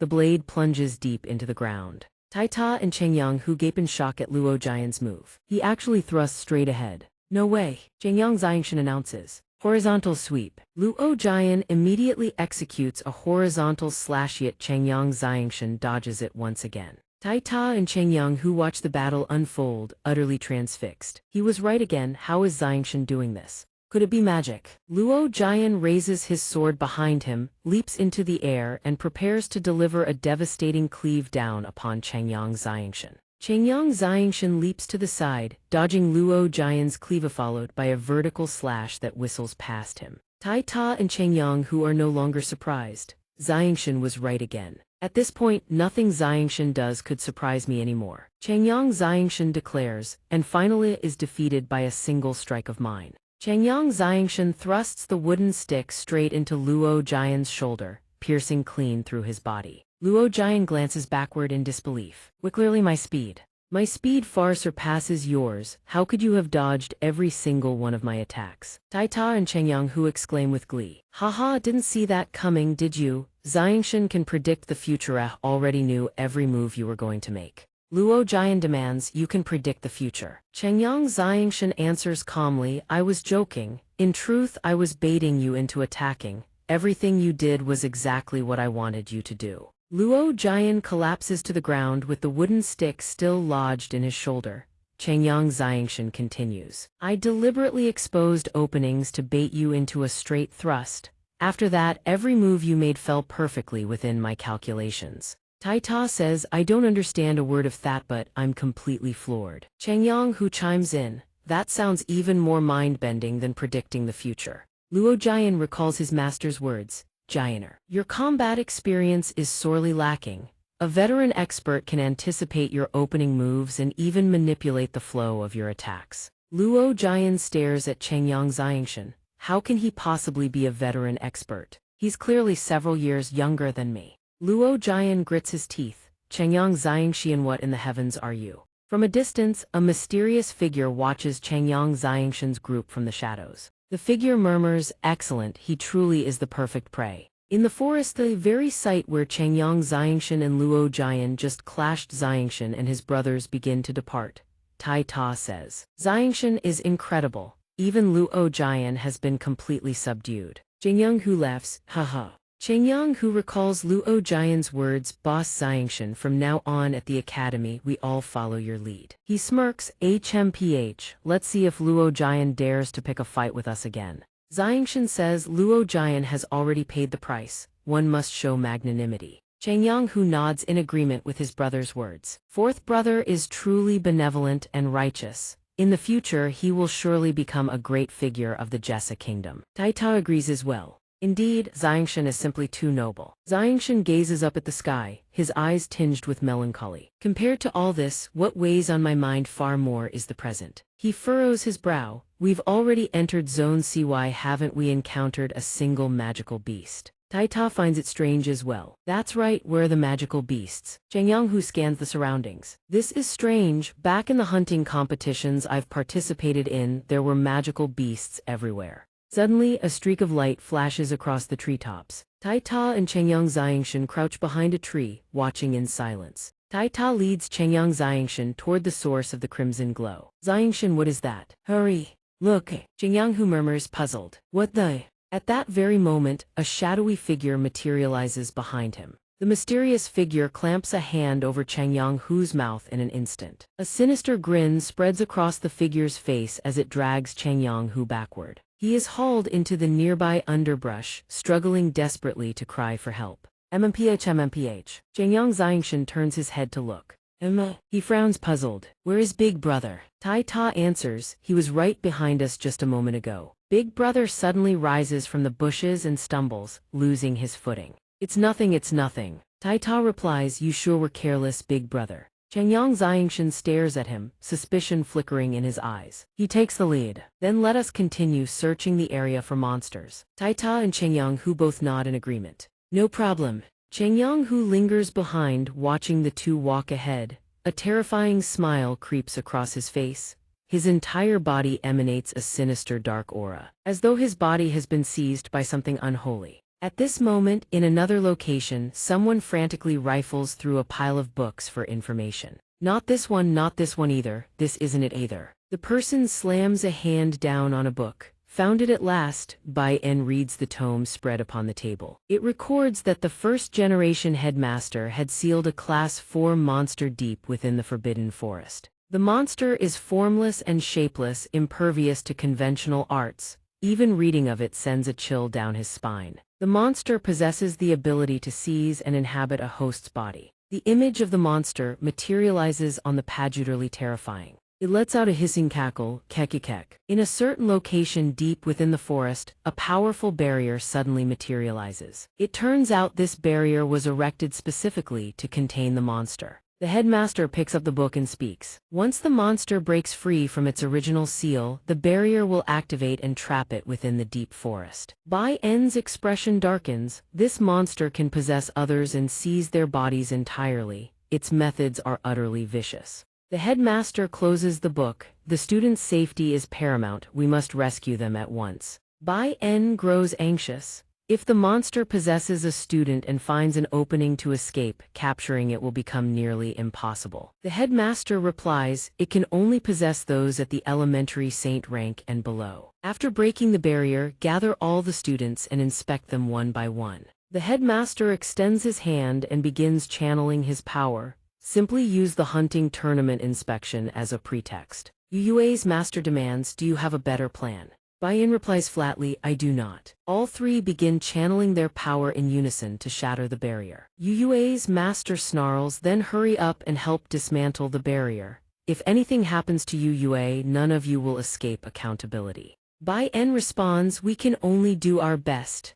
The barrier gradually crumbles under the combined might of three cultivators. Within the depths of the forest, Xianxia sits resting beside a crackling campfire. Xianxia sits cross-armed, leaning against a gnarled tree trunk, while Taita has long since fallen into a deep slumber. Something swoops toward their positioned monster possessing Xianxia's body settles down by the campfire. A high-tier Class 2 monster, the Night Demon Eagle, appears directly behind Xianxia. Xianxia slowly turns his head and flashes a chilling grin. The monster recoils in alarm, startled by the expression on Xianxia's face. The monster bolts, fleeing from Xianxia's unnerving gaze. Xianxia rises to his feet, stares after the fleeing beast, then turns his head back, flashing a terrifying smile. Fourth brother appears as though possessed by a demon. He gazes toward Xianxia and calls out in a hollow voice, Fourth brother. Fourth brother. The sinister specter, cackling under its breath, creeps stealthily toward Xianxia.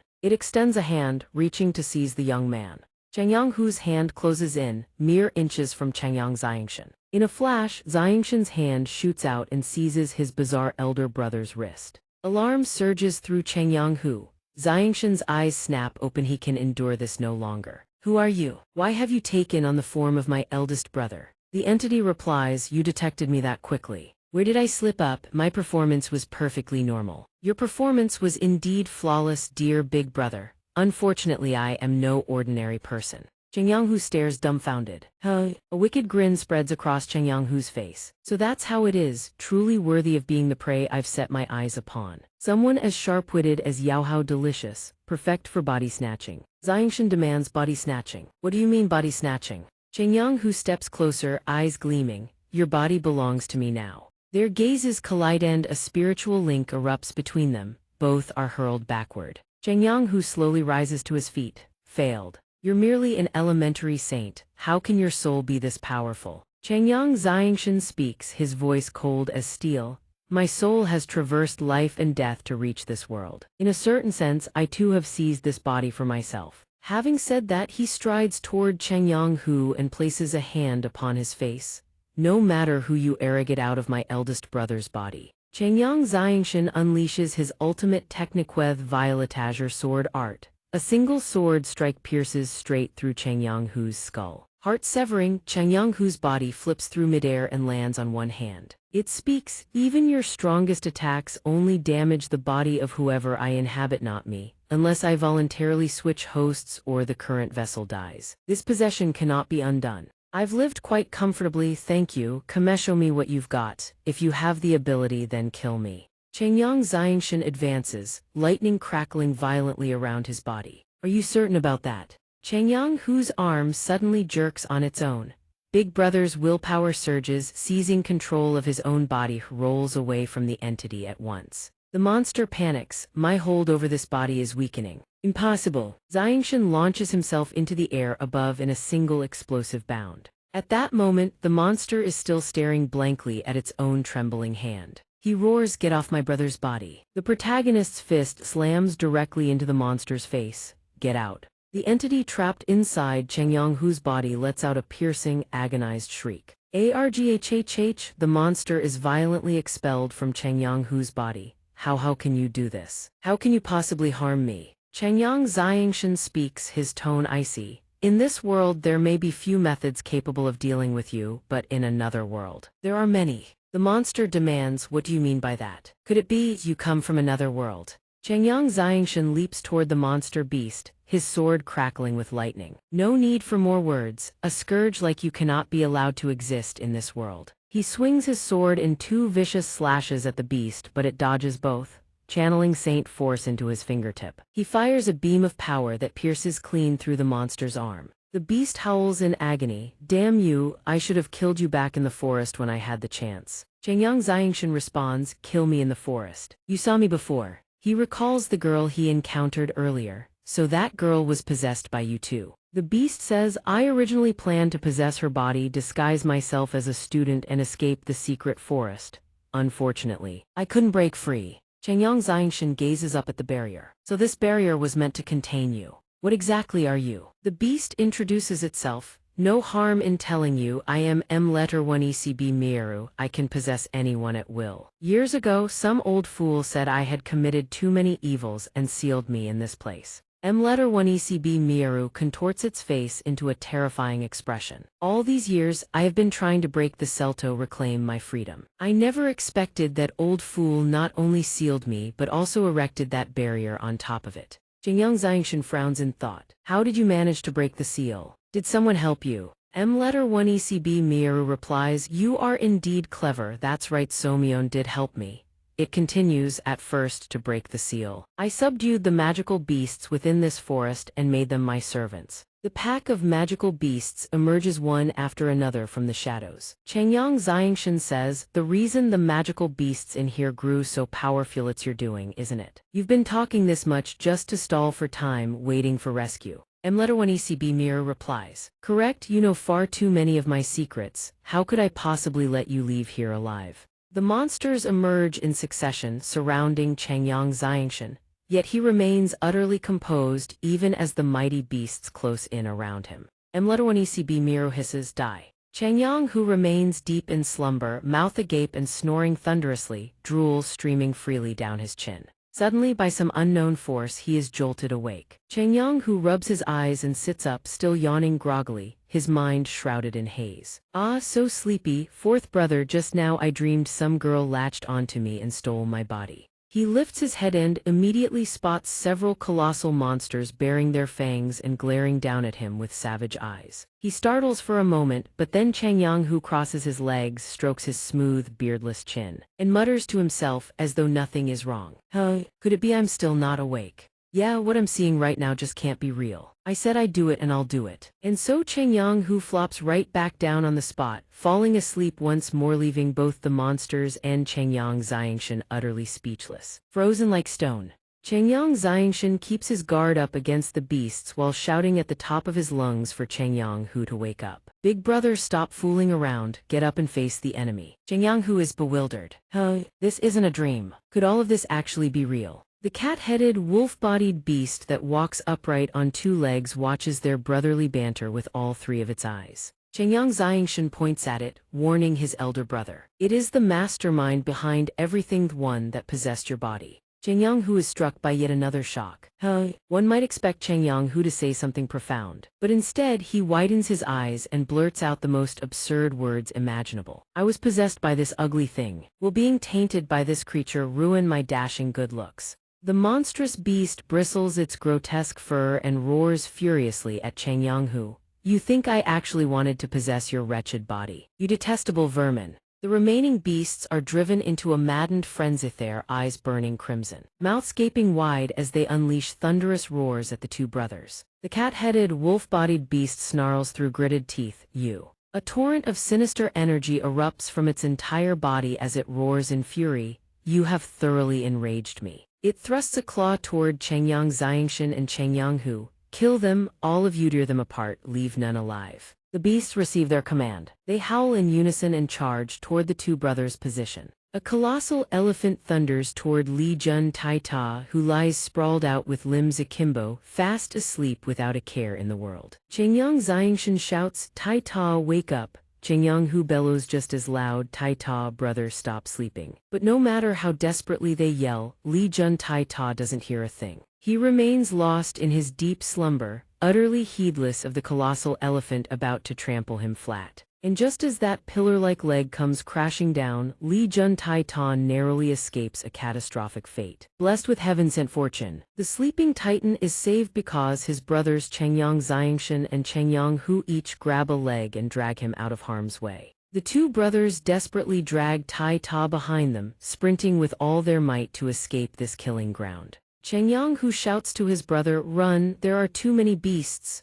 The cat-headed, wolf-bodied M1ECB Mieru howls its command after them. Don't let them escape. Up ahead, Changyang Hu and Xianxia sprint with everything they have while hauling Tai Ta's hefty frame behind them. Hot on their heels, the pack of beasts closes in with terrifying speed. Suddenly, wild vines from the forest floor snake upward, coiling tightly around both of Tai Ta's wrists and his neck as he sleeps on. The two brothers up front remain oblivious, still yanking and pulling Tai Ta as they sprint for their lives. But no matter how hard they pull, none of them budge an inch. Changyang Hu is baffled. Why can't we pull Tai Ta anymore? The moment the words leave his mouth, their grip slips. All they're left holding is a single pair of Tai Ta's shoes. Standing there with nothing but shoes in hand, the two brothers are struck with utter bewilderment. The two Changyang brothers whip their heads around just in time to see Li Jun Tai Ta rocket forward like an arrow loosed from a taut bowstring, hurtling at an unbelievable speed.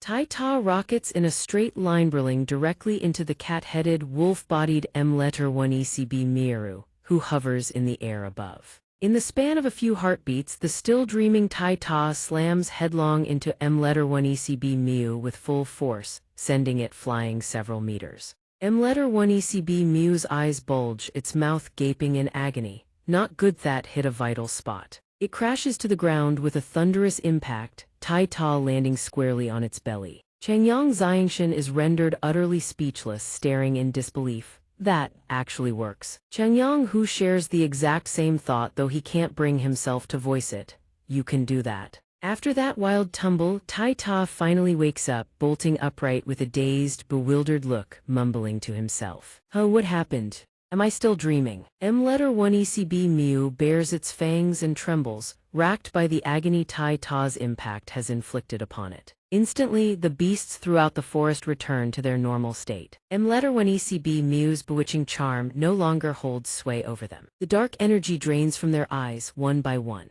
Spotting the two humans standing nearby, they tuck their tails and flee. Changyang Hu exclaims, "Why are all the beasts running?" Changyang Xianxia replies, Letter 1 ECB Miu has fallen unconscious. The beasts have regained their spiritual senses, of course they'll flee to save their own lives. Letter 1 ECB Miu seethes with fury, clutching its swollen head and cursing, "Damn it all, if I hadn't been struck in the head, how could I have ended up in this wretched state?" Don't celebrate yet, it straightens up and begins its dark transformation, once my body completes the metamorphosis. Changyang Xianxia dashes toward Letter 1 ECB Miu with blinding speed. No one will be able to harm me. But in an instant it falls silent. Changyang Xianxia's sword cleaves across its body. It watches in disbelief as it slowly topples to the ground. Xianxia speaks, "Have you already forgotten?" His gaze turns ice cold. The violet azure sword scripture is your bane. Outside the secret forest, all the teachers join forces to destroy the barrier. Terrifying waves of power converge as one.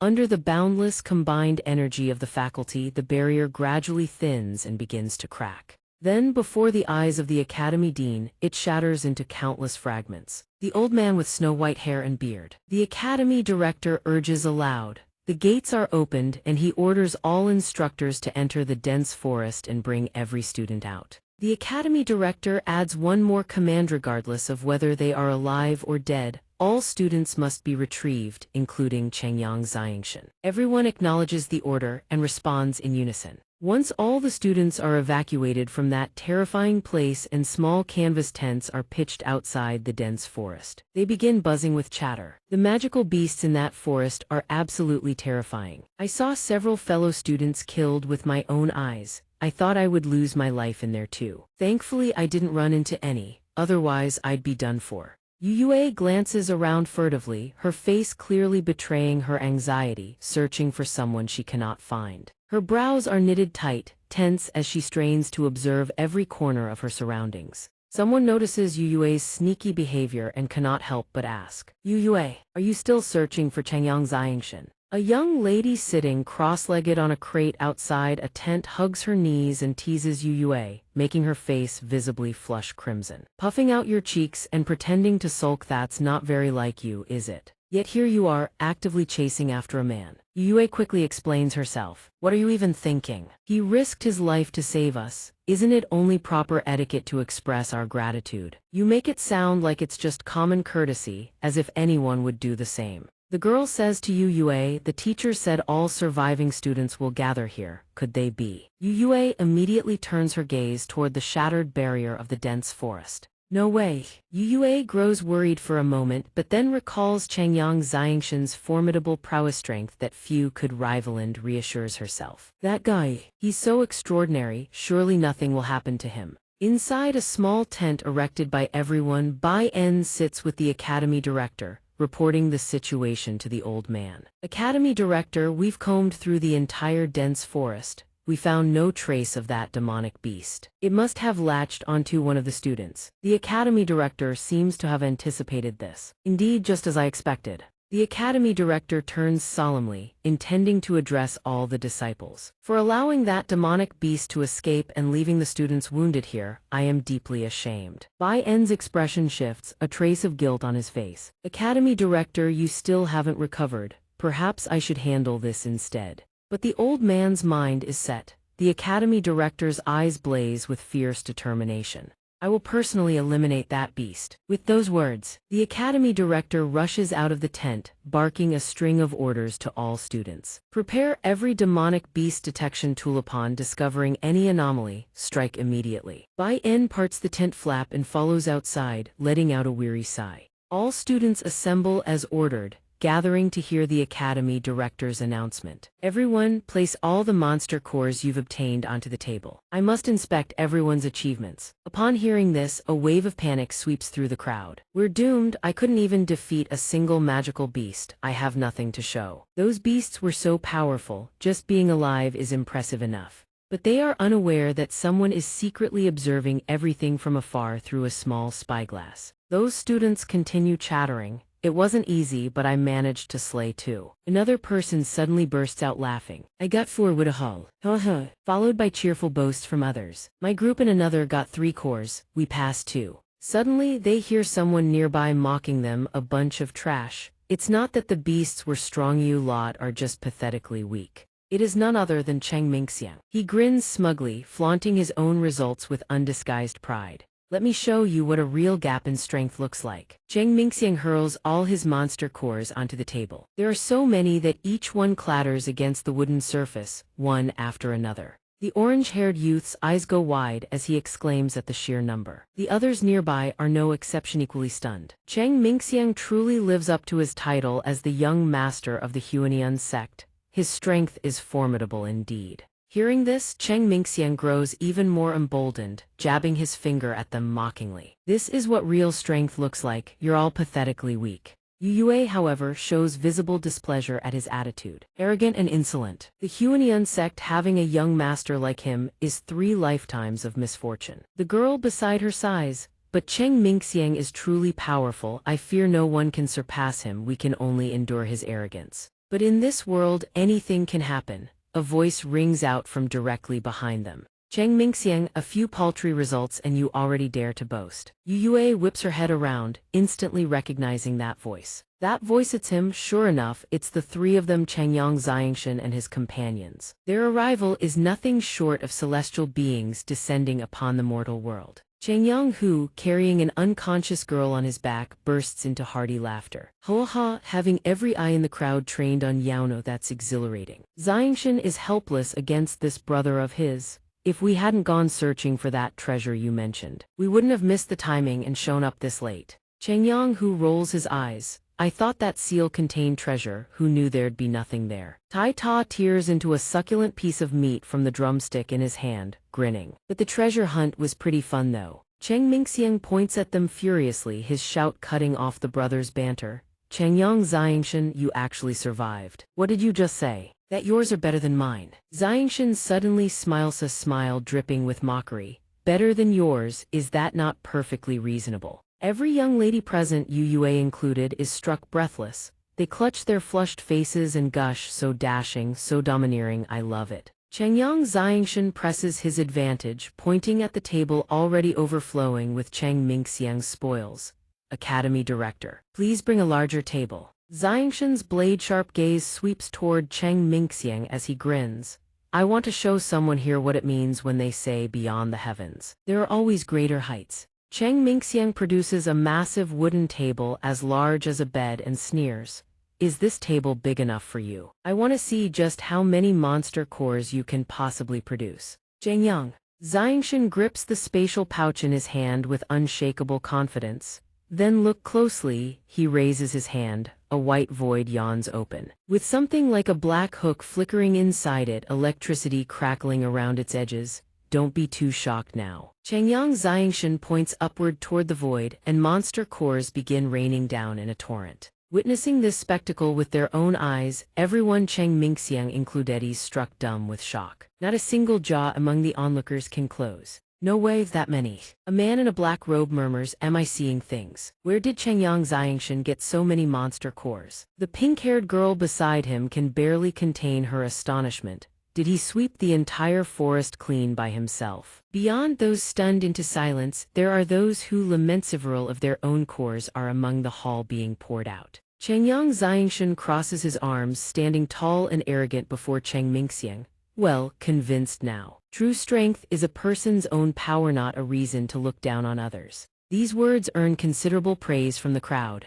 Well said. Yu Yue says it crushes Cheng Mingxiang's arrogance. He is absolutely livid. Fury drips from every word. Quit your preaching. What good is quantity? Quality is what truly counts. Cheng Mingxiang rummages through the pile of monster cores, rambling on. Slaying 100 low-level beasts doesn't equal killing a single high-level one. Cheng Mingxiang holds up a single monster core that gleams golden, pride evident on his face. A Tier 3 monster core, do any of you have one? Bai En's expression shifts. It is indeed a low-grade Tier 3 core. It seems Cheng Mingxiang has been concealing his true strength all along. The Academy director responds, after all, he is the young master of the Huanian sect. Having such trump cards is only natural. Cheng Mingxiang grows excited, unleashing a torrent of mockery. Sneering, what do you have to say for yourself now? Can that pile of scraps of yours even compare to mine? Chengyang Xianxia casually calls out to his big brother. The words have barely left his mouth when Cheng Yanghu breaks into a grin, as if he had been waiting for this moment all along. He tosses aside whatever he was holding without a second thought.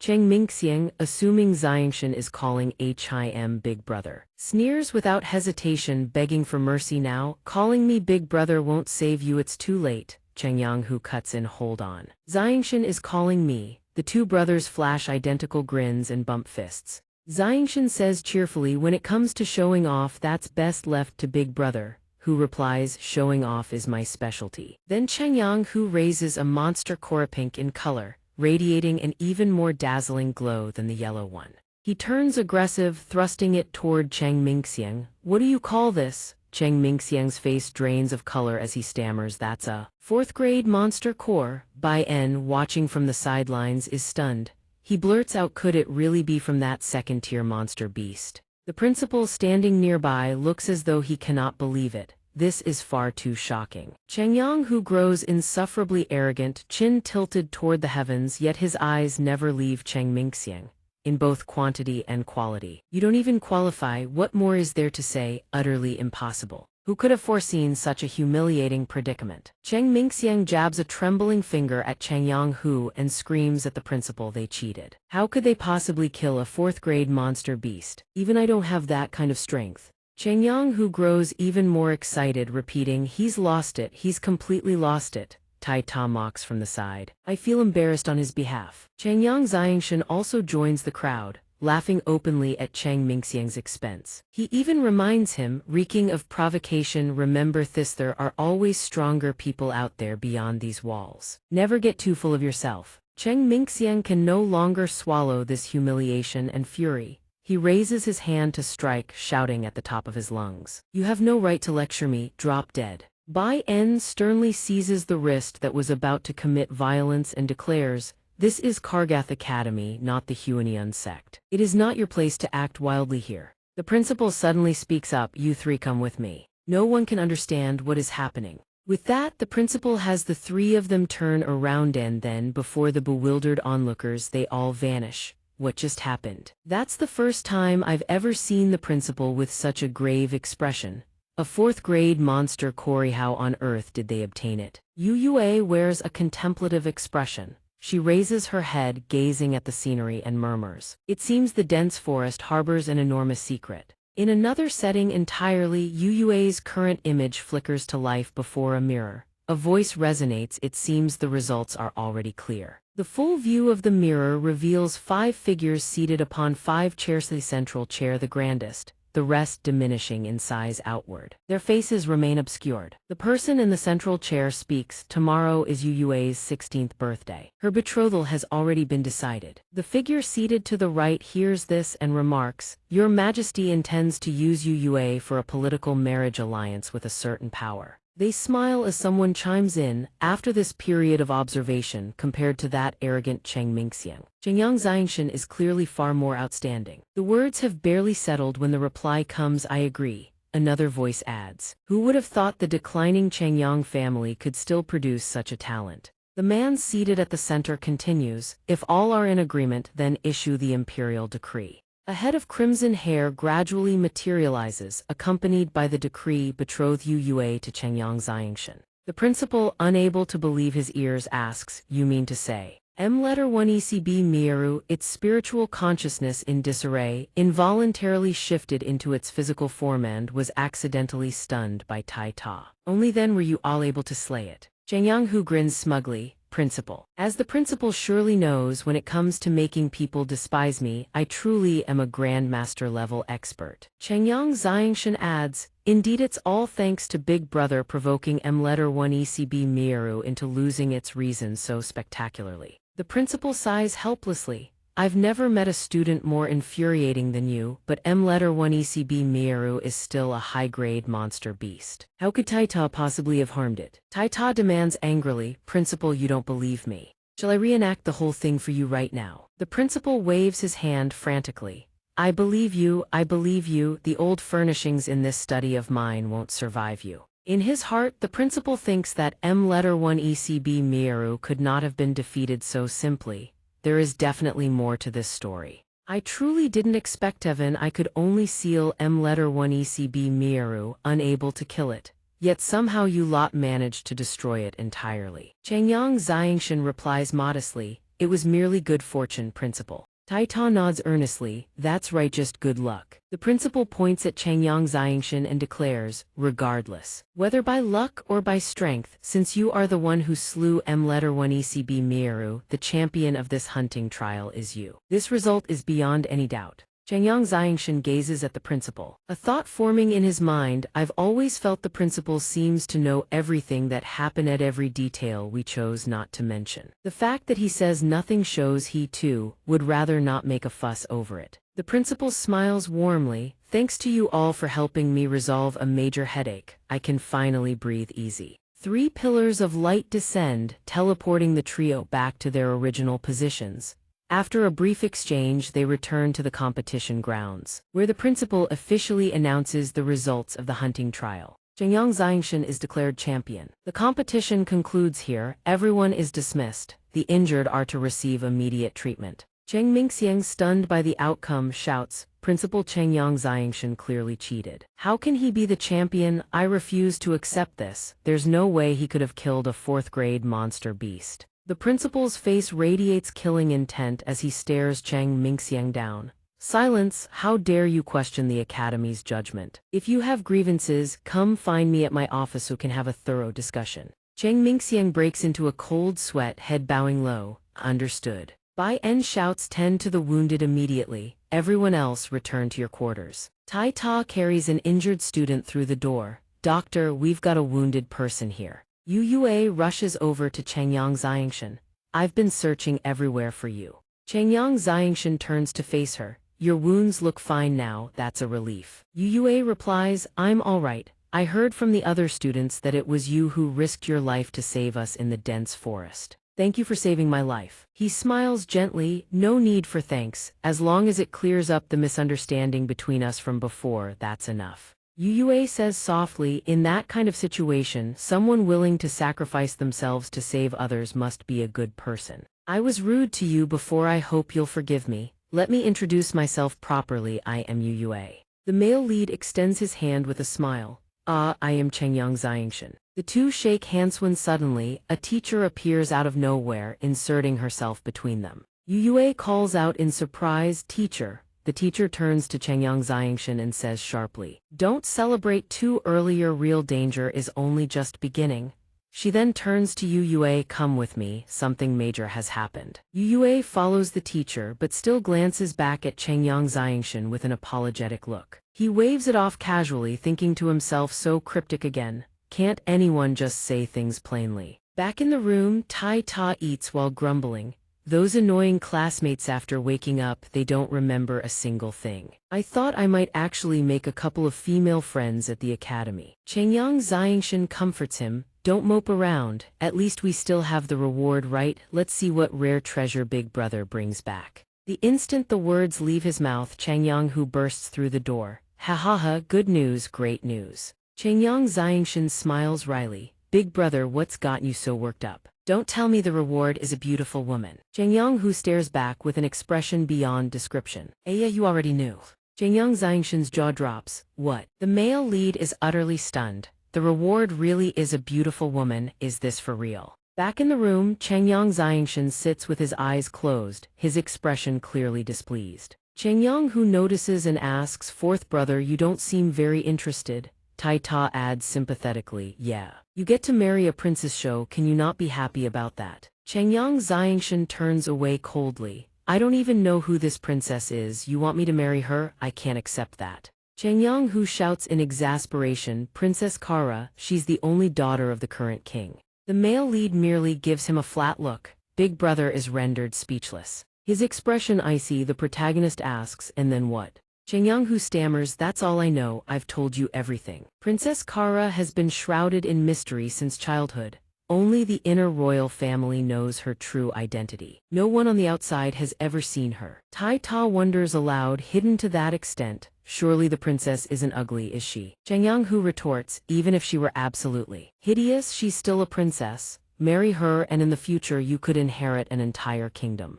Changyang Xianxia replies flatly, becoming king holds no interest for me. By what right should my fate be decided by others? I'm going out for some air, this betrothal nonsense is insufferable. Tai Ta turns to Big Brother nervously. You don't think Xianxia is going to run from the marriage, do you? Changyang Hu says anxiously, run from the marriage, surely it won't come to that. Openly defying an imperial decree is a capital offense. I have to talk some sense into him. With that, Big Brother dashes after him, shouting, Fourth brother, don't do anything rash. But the person has already vanished without a trace. At a scenic hilltop, Yue munches on a snack and muses, Teacher, do you think Changyang Xianxia will agree to the betrothal? He doesn't know that I am Princess Kara. The teacher replies calmly, the Changyang family will agree. After all, this is a golden opportunity for them to restore their former glory. As for Changyang Xianxia himself, I cannot say. She continues, if he's some power-hungry fool who agrees to the betrothal, then I'll go find the emperor father and have the engagement annulled. The teacher asks, and what if he doesn't agree? Yue replies cheerfully, if he doesn't agree then he's truly special.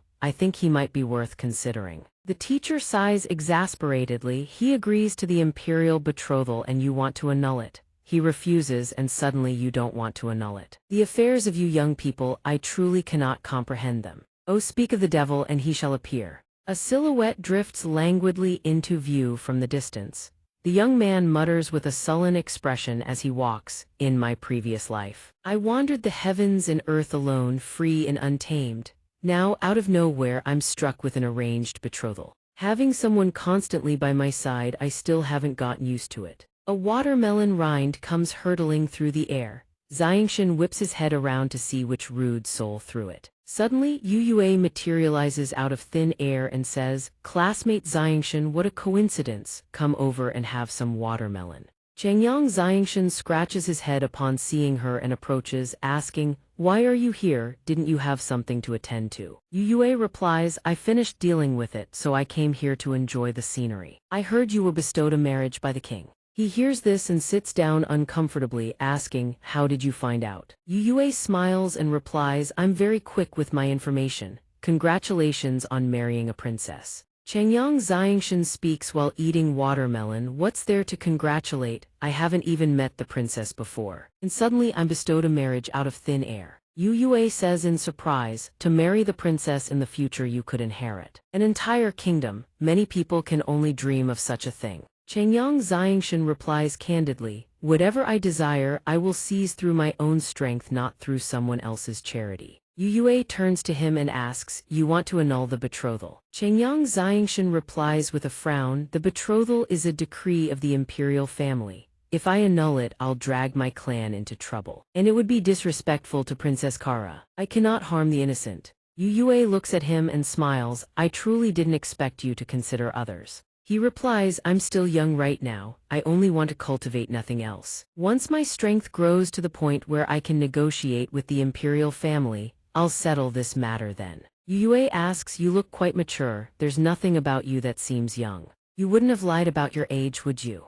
Changyang Xianxia, having been seen through, immediately denies it. Of course not, I'm truly just a child eating watermelon. Yue laughs and says, Xianxia, I've discovered you're truly interesting. The old teacher watches the two conversing from afar and mutters, the conversations of the young, I truly cannot comprehend them. The foliage beneath the sunlight adds dappled strokes of light and color. At this moment, Cheng Mingxiang is going berserk, furiously beating down on Changyang Hu. He demands, speak, where is Changyang Xianxia? He threatens with crazed fury, if you don't speak, the first to die is you. Two figures are locked in combat. The one forced to his knees is big brother Cheng Yang-hu, and the one with purple hair is Cheng Mingxiang. Cheng Yang-hu endures the pain and says, Cheng Mingxiang, the betrothal is the king's decree. Do you truly believe that killing xianxia will let you marry the princess? Cheng Mingxiang roars with madness, I am the young master of the Huanian sect. My strength is unrivaled. Princess Kara can only marry me. The king bestowing the marriage to xianxia, the old fool has lost his mind. Big brother who shouts angrily, Cheng Mingxiang, you dare act so wildly in the academy, the dean will not forgive you. Cheng Mingxiang sneers, my father has already invited the dean and Bai En as guests to the Huanian sect. Right now. There is no one in this academy who can save you. Having said that, he strikes toward the young man. Big brother who displays his iron will, gathering strength in both hands. I never expected anyone to come save me. His expression suddenly shifts as he declares, don't forget my saint force is of the earth attribute. Having said that, he channels his power into the ground. Earth and stone surge upward with tremendous force, charging straight at Cheng Mingxiang. Cheng Mingxiang's center of gravity is thrown off as he flails to keep his balance. Seeing that Cheng Yang-hu has already fled far, he summons 3 bolts of lightning to pursue Big Brother Hu. His subordinates standing nearby also receive orders to encircle and capture. Big Brother Hu is struck by those 3 bolts of lightning, crying out in agony. Half dead, he desperately seeks a path of escape. Cheng Yang-hu, being relentlessly pursued by Cheng Mingxiang, thinks to himself, within the academy grounds. There's nowhere good to hide. If I can reach the back mountain, there's hope of escape. Cheng Mingxiang sees this and immediately orders his subordinates, give chase, don't let him escape. At this moment, Yu Yue and xianxia are still chatting happily. She asks classmate xianxia regarding the betrothal, don't reject it just yet. The plate is left with only watermelon rinds now. Princess Kara might be far better than you imagine. Cheng Yang xianxia asks curiously, do you happen to know Princess Kara? Are you someone from the imperial family? Yu Yue smiles and says, you'll find out soon enough. She cheerfully announces she must leave and bids him farewell. Cheng Yang xianxia watches her departing figure and sighs, whether in my past life or the present one, I still cannot fathom the hearts of women. Suddenly, from behind him, several bolts of lightning erupt across the sky. He turns around, his expression sharpening. I can feel multiple fluctuations of saint force, someone is fighting nearby. Big Brother Hu is on the verge of collapse, his body racked with exhaustion and his strength utterly depleted. Cheng Mingxiang's face is twisted with killing intent as he snarls, Cheng Yang. Who playing cat and mouse are we? He howls, the forest ends here. He lunges forward, about to strike Cheng Yang-hu, when suddenly a wind blade flies in and interrupts his attack. Cheng Mingxiang shouts furiously, who is it?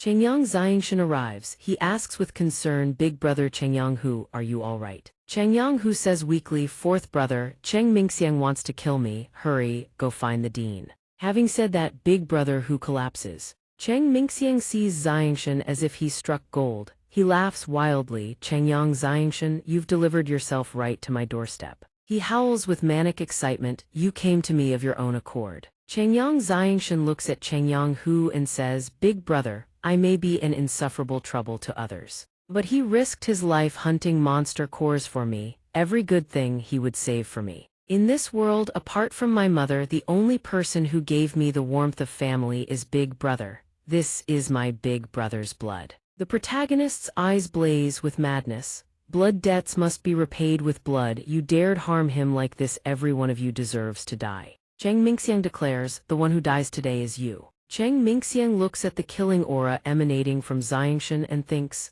I am the dignified young master of the Huanian sect, the strongest at Kargath Academy, and I'm being intimidated by the gaze of a mere new student. He clenches his teeth and forces down the terror in his heart. Come, let us see who truly dies today. Cheng Mingxiang charges forward, bellowing, meteor pierce. Cheng Yang xianxia looks at him and asks, you think you're the strongest at Kargath Academy? Let me open your eyes to what it means there are heavens beyond heavens. The two clash in a fierce, explosive battle. Cheng Mingxiang thinks, he locked onto me that precisely. He only just broke through to the saint realm not long ago, how can he control his saint force with such finesse? While Cheng Mingxiang is distracted, Cheng Yang xianxia closes in and slashes at him with a single stroke, catching him completely off guard. Cheng Mingxiang staggers back several steps in a panic, unable to mount a defense. The powerful sword intent sweeps past, cleaving a roadside tree clean in two.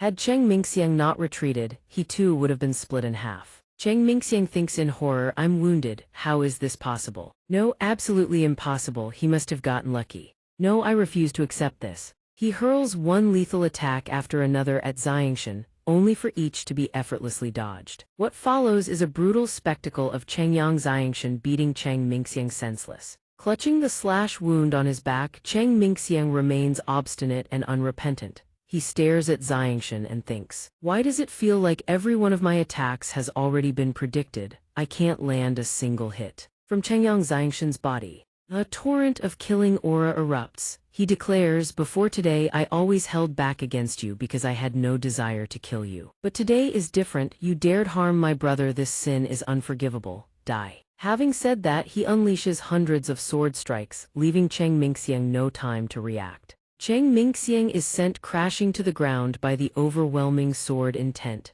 He collapses onto the earth, eyes wide with terror. Chengyang xianxia says coldly, so much for the young master of the Huanian sect. So much for the strongest at Kargath Academy. You couldn't even withstand a single strike as easy as flipping my hand. Cheng Mingxiang stammers in disbelief. He thinks, this has to be an illusion. He recalls his childhood when his teacher said, this sword technique normally takes an ordinary person a month to learn. Yet the young master mastered it in a single day, truly a genius found only once in 10,000. He looked down on everyone around him as a bunch of trash.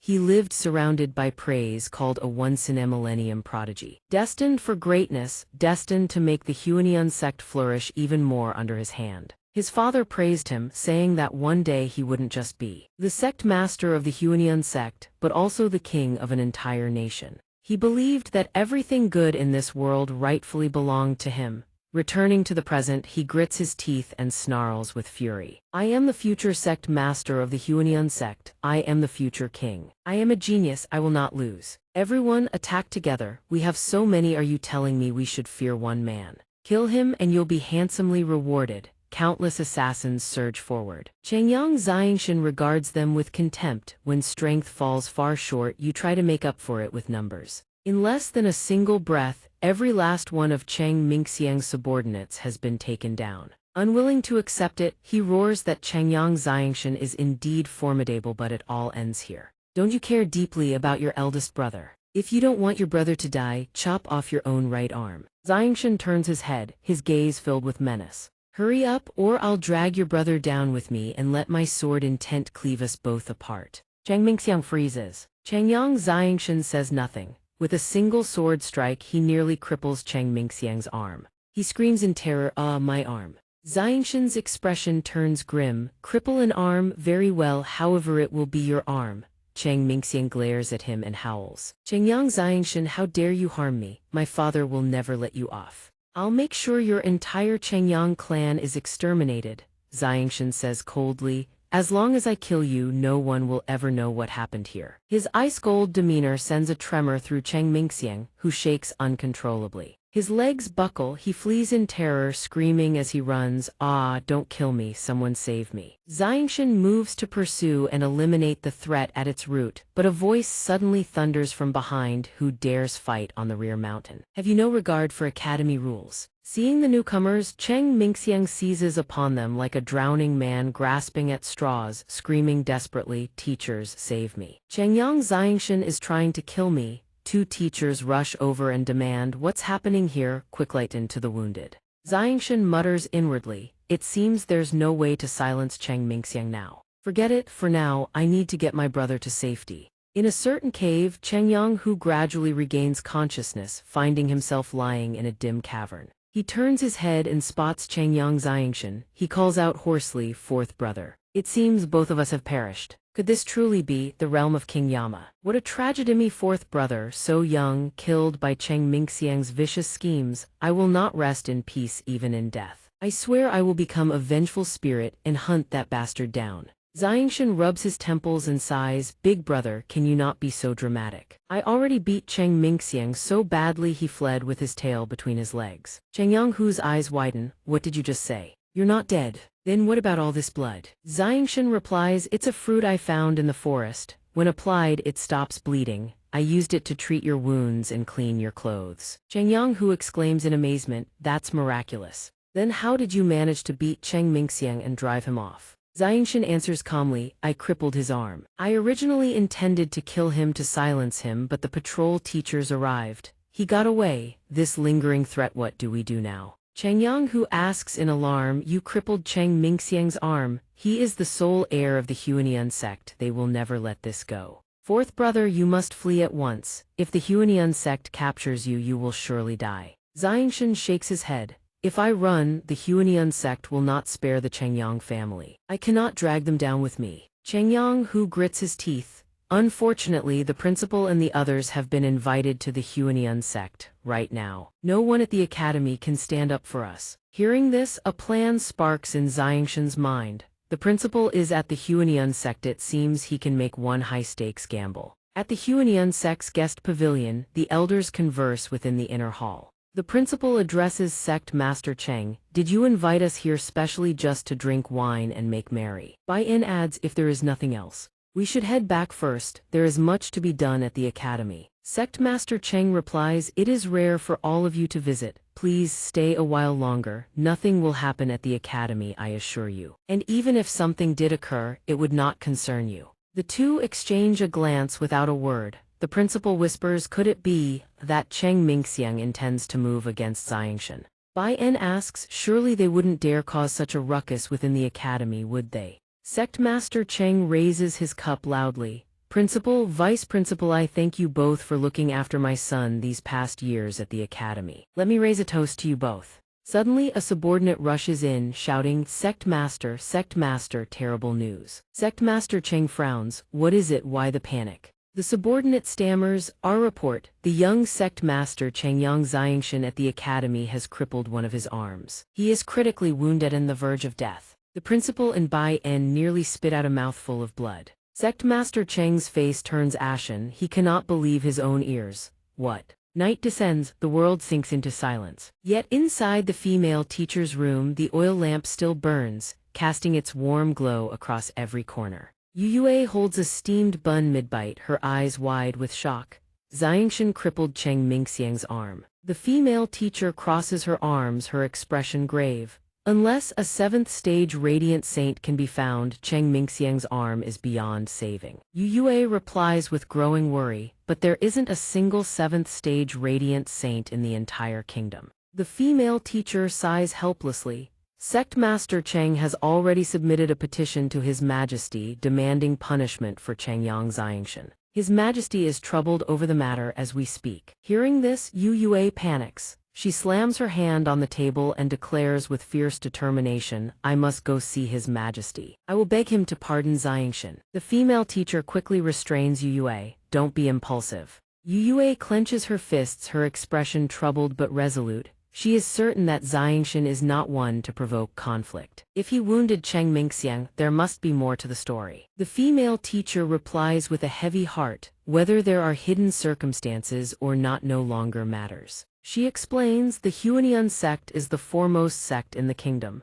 As for Chengyang Xianxia, he is merely a genius of the Chengyang family. Which side holds more weight should be obvious to all. Yue asks softly, her voice heavy with sorrow. Does His Majesty truly have to sacrifice Xianxia? Yue turns away. The female teacher answers, he is the king. He must think of the entire kingdom. That is simply the truth of the matter. Overwhelmed with grief, Yue walks to the window and gazes out at the distant sky. After a beautiful day beneath clear blue skies, flowers on the branches have begun to bloom in full splendor. In the great hall of the royal court, an assembly convenes between the ministers and the king. The king demands with a stern expression, has it been a full day and Chengyang Xianxia still cannot be found? Sect Master Cheng declares loudly, he is most likely hiding within the academy. I implore your Majesty to grant this subject permission to search the premises. The principal standing nearby flatly refuses. Dream on. The academy is not a place where you can act as you please.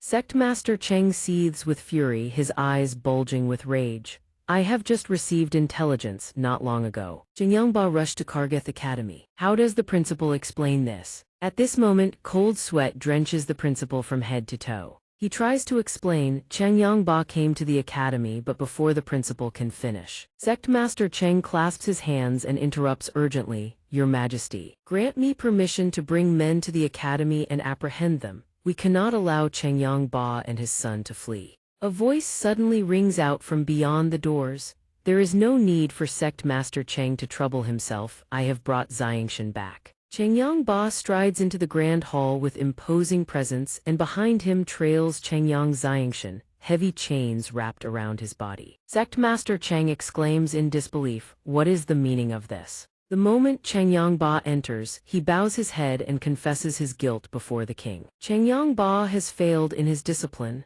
Xianxia has committed such a grave offense, I humbly beg your majesty to mete out punishment. With that he drops to his knees and prostrates himself on the ground. Seeing this display, Sect Master Cheng clears his throat and addresses Changyang Ba with disdain. Spare us the theatrics. Don't tell me you're trying to secure a pardon for Changyang Xianxia. Changyang Ba grasps his hand wearing a look of deep remorse. Sect Master Cheng, I apologize, Xianxia has committed a grave offense and must face punishment accordingly. I will personally deliver him to the Huanian sect for you to deal with as you see fit. Changyang Ba's strange behavior fills Sect Master Cheng with unease. He yanks his hand back and stammers, Let go, don't touch me. Changyang Ba looks up, his expression one of puzzlement. Changyang Xianxia shouts boldly, One person commits the act, one person bears the blame, your son's arm, I was the one who severed it. Come after me alone, leave the Changyang family out of this. The king steps forward and addresses Sect Master Cheng.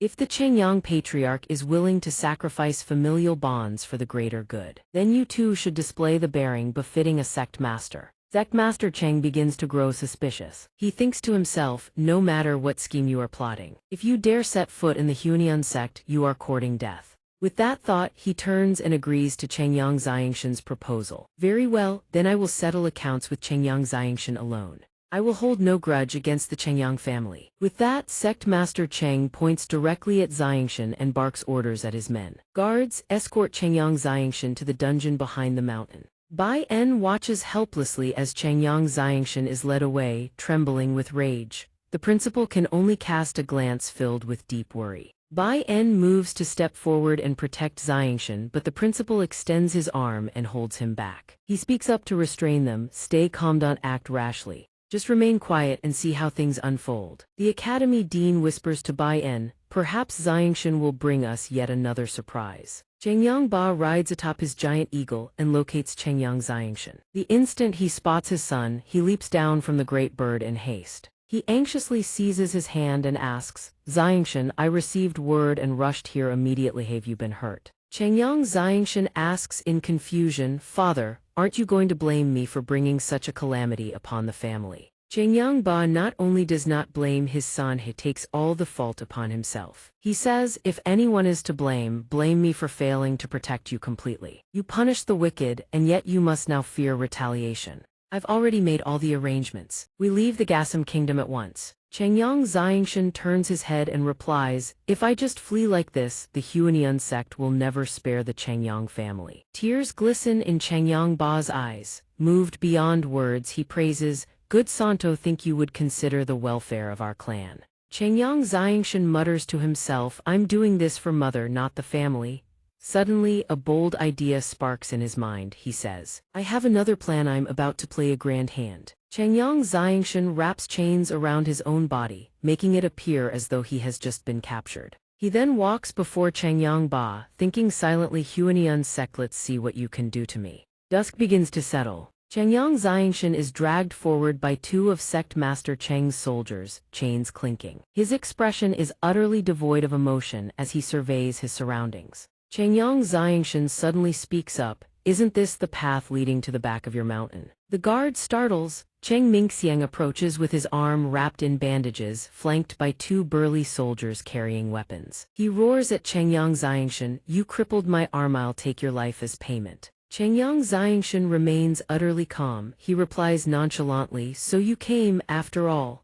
His sharp eyes lock onto Cheng Mingxiang as he murmurs, I've been waiting a long time for you. One day earlier, upon hearing Changyang Xianxia's plan, Changyang Ba's jaw drops in sheer shock. He asks, You want me to take you to the Huanian sect to surrender? Xianxia, you've lost your mind. Changyang Xianxia calmly reassures his father, I've already gathered intelligence. The king and the academy dean will all be at the Huanian sect. With them present, the Huanian sect won't dare make a direct move against me. Cheng Mingxiang is a man who holds grudges. If I show up at his doorstep, he'll definitely come for revenge, and that will be my chance. Changyang Ba grips his shoulder and says anxiously, but doing this inside the Huanian sect's territory is far too dangerous. Changyang Xianxia raises his arm, crackling with arcs of lightning, and declares resolutely, if we want to protect the family, I must take this risk. With that, he releases his grip in one swift motion. Thousands of gleaming sword lights erupt before Changyang Ba's astonished eyes. The brilliant lights seal off the surroundings, forcing him to crane his neck upward in awe. In mere moments, a tree is cleaved in two and crashes down right before them. Cold sweat beads across Changyang Ba's forehead. He exclaims, utterly stunned. Changyang Xianxia states boldly, Father, with my strength, as long as I don't face an elder-level expert, no one in the Huanian sect can stop me. Pride fills Changyang Ba's face. Joy surges in his heart. In just a few days apart, the boy has grown immensely. In the end, he accepts and places his trust in Changyang Xianxia's decision. He pounds his fist against his chest and declares loudly, very well. This father stakes everything on you this time. Cheng Mingxiang thrusts his finger at Changyang Xianxia and orders his soldiers, kill him for me. They obey without hesitation and charge forward as one. A fierce surge of energy begins to erupt around Changyang Xianxia's body. He murmurs, you think a handful of you can handle me. Changyang Xianxia shatters the chains binding him with effortless ease. He drops into a fighting stance, raising hands crackling with lightning. A confident smirk crosses his lips as he delivers his threat. Young Master Cheng, I'm afraid the one destined to die today is you. With that, he grips his sword and surges toward Cheng Mingxiang at blistering speed. Earth and rock explode in all directions. The entire Great Hall plunges into stunned silence. The Wu King sits upon his throne, chin resting on his hand, and asks, Sect Master Cheng, how do you intend to deal with Changyang Xianxia? The truth behind Cheng Mingxiang's injuries is still unclear. Do not use this as an opportunity for personal revenge. Sect Master Cheng immediately replies to the throne, Rest assured, Your Majesty. I will investigate the truth thoroughly and handle this with fairness, giving everyone a satisfactory answer. The words barely leave his mouth when a soldier rushes in with an urgent report. Sect Master, something terrible has happened. He drops to his knees and reports, Changyang Xianxia has just threatened the young master and escaped from the sect grounds. The entire hall erupts in shock. The academy dean's eyes widen. What? Sect Master Cheng grits his teeth, trembling with fury. He demands to know what happened, but before the soldier can finish, the man collapses unconscious to the ground. Another soldier recounts, the young master led us to kill Changyang Xianxia, but instead, the young master was bested by him. At that moment, Changyang Xianxia held his blade to Cheng Mingxiang's throat and said, "Wanna die? Then try and take me out of here." After Changyang Xianxia escaped, he beat the young master half to death. He strode away with arrogant contempt and bellowed, "Begone, killing you lot would only dirty my hands." Upon hearing this, Changyang Ba points his finger straight at Sect Master Cheng's face and demands, "You dare let your son try to kill Xianxia?" The academy dean seethes with anger. The Huanian sect has gone too far. This is utterly unreasonable. The Wu King, seated upon his throne, radiates fury. He demands of Sect Master Cheng, "Is this what you call handling things with fairness?"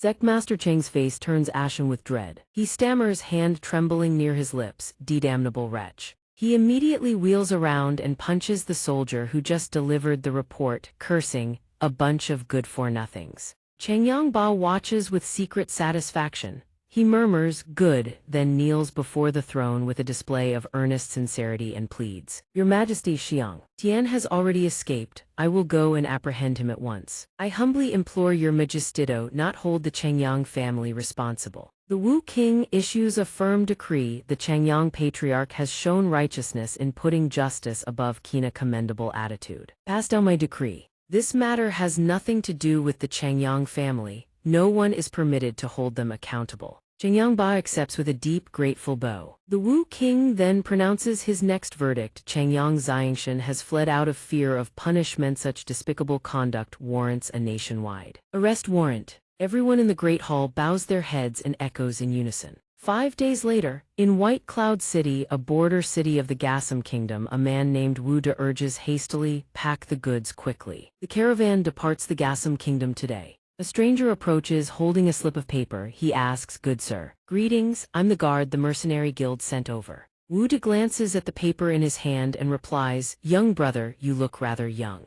What's your name?" The young man pulls down his collar, smiles faintly and answers, "Me. Jian Chen." He begins unwinding the cloth covering his face. Beneath it is xianxia in disguise. Within the Gassam Kingdom Palace, the silence is absolute. A voice rings out, "Your Majesty." An official reports that the Huanian sect has once again submitted a memorial, urgently requesting His Majesty to bestow Princess Kara in marriage to Cheng Mingxiang. The Wu King rests his chin on his hand and replies, "Tell them. Princess Kara has gone abroad on a journey. The matter of the marriage arrangement is postponed indefinitely." A nearby official asks in puzzlement, "Your Majesty, has Princess Kara truly left? If I may ask, this sudden postponement of the marriage, is it not merely a pretense?" The Wu King slams his hand down on the table. The betrothal was originally granted to Changyang Xianxia because of his extraordinary talent, a man who might one day save this kingdom from peril. But now Changyang Xianxia has vanished. Who in this kingdom is worthy of Princess Kara? Another official replies with concern, "But if we offer no explanation to the Huanian sect, I fear the consequences. Your Majesty. Perhaps we could bestow a generous sum of gold and silver upon the Huanian sect as recompense, and let the marriage matter rest." The Wu King then turns and walks away, declaring, "This emperor is weary. We end here for today." Inside the council chamber, all the officials begin whispering amongst themselves. The moment he steps through the door, a female instructor is already waiting. She approaches and calls out, "Your Majesty." The Wu King asks quietly, "Has everything been arranged?" The female instructor bows her head sorrowfully and replies, "Yu Yue has already set out. In a few days, she will leave the kingdom." The Wu King swiftly turns to leave. The female instructor calls after him, "You intend not to tell Yu Yue of the kingdom's peril?" The Wu King asks in return, "If I told her, would she not leave?" If the kingdom's destruction cannot be avoided, having a king to accompany it to the grave is enough. From now on, I entrust Yu Yue to your care. The female instructor kneels, clasps her hands reverently and says, "I pledge my loyalty to the Wu King." He points skyward and replies, "The one you should be loyal to as not mate is this nation." The female instructor's gaze follows the Wu King as he departs. After he leaves, she stands lost in thought, wondering, is this nation truly on the brink of annihilation? Night gradually descends. Changyang Xianxia arrives at the city gates. Looking out at the scene before him, he thinks with quiet relief, "I'm about to leave the Gassam Kingdom. Father sends word the clan has severed all ties. I can leave with peace of mind now." The current situation dredges up memories of days long past. "I descend the mountain and traverse rivers and wilderness alone." Suddenly, a horde of riders surges toward me, startling him. They stand atop a colossal beast, bellowing for everyone to clear the way. Wherever they charge, choking dust and smoke billow in their wake. Wuda's cargo carts rear and panic in terror. The horses buck and lurch, sending crates flying off the carts. The merchant cries out in panic. "Huh!"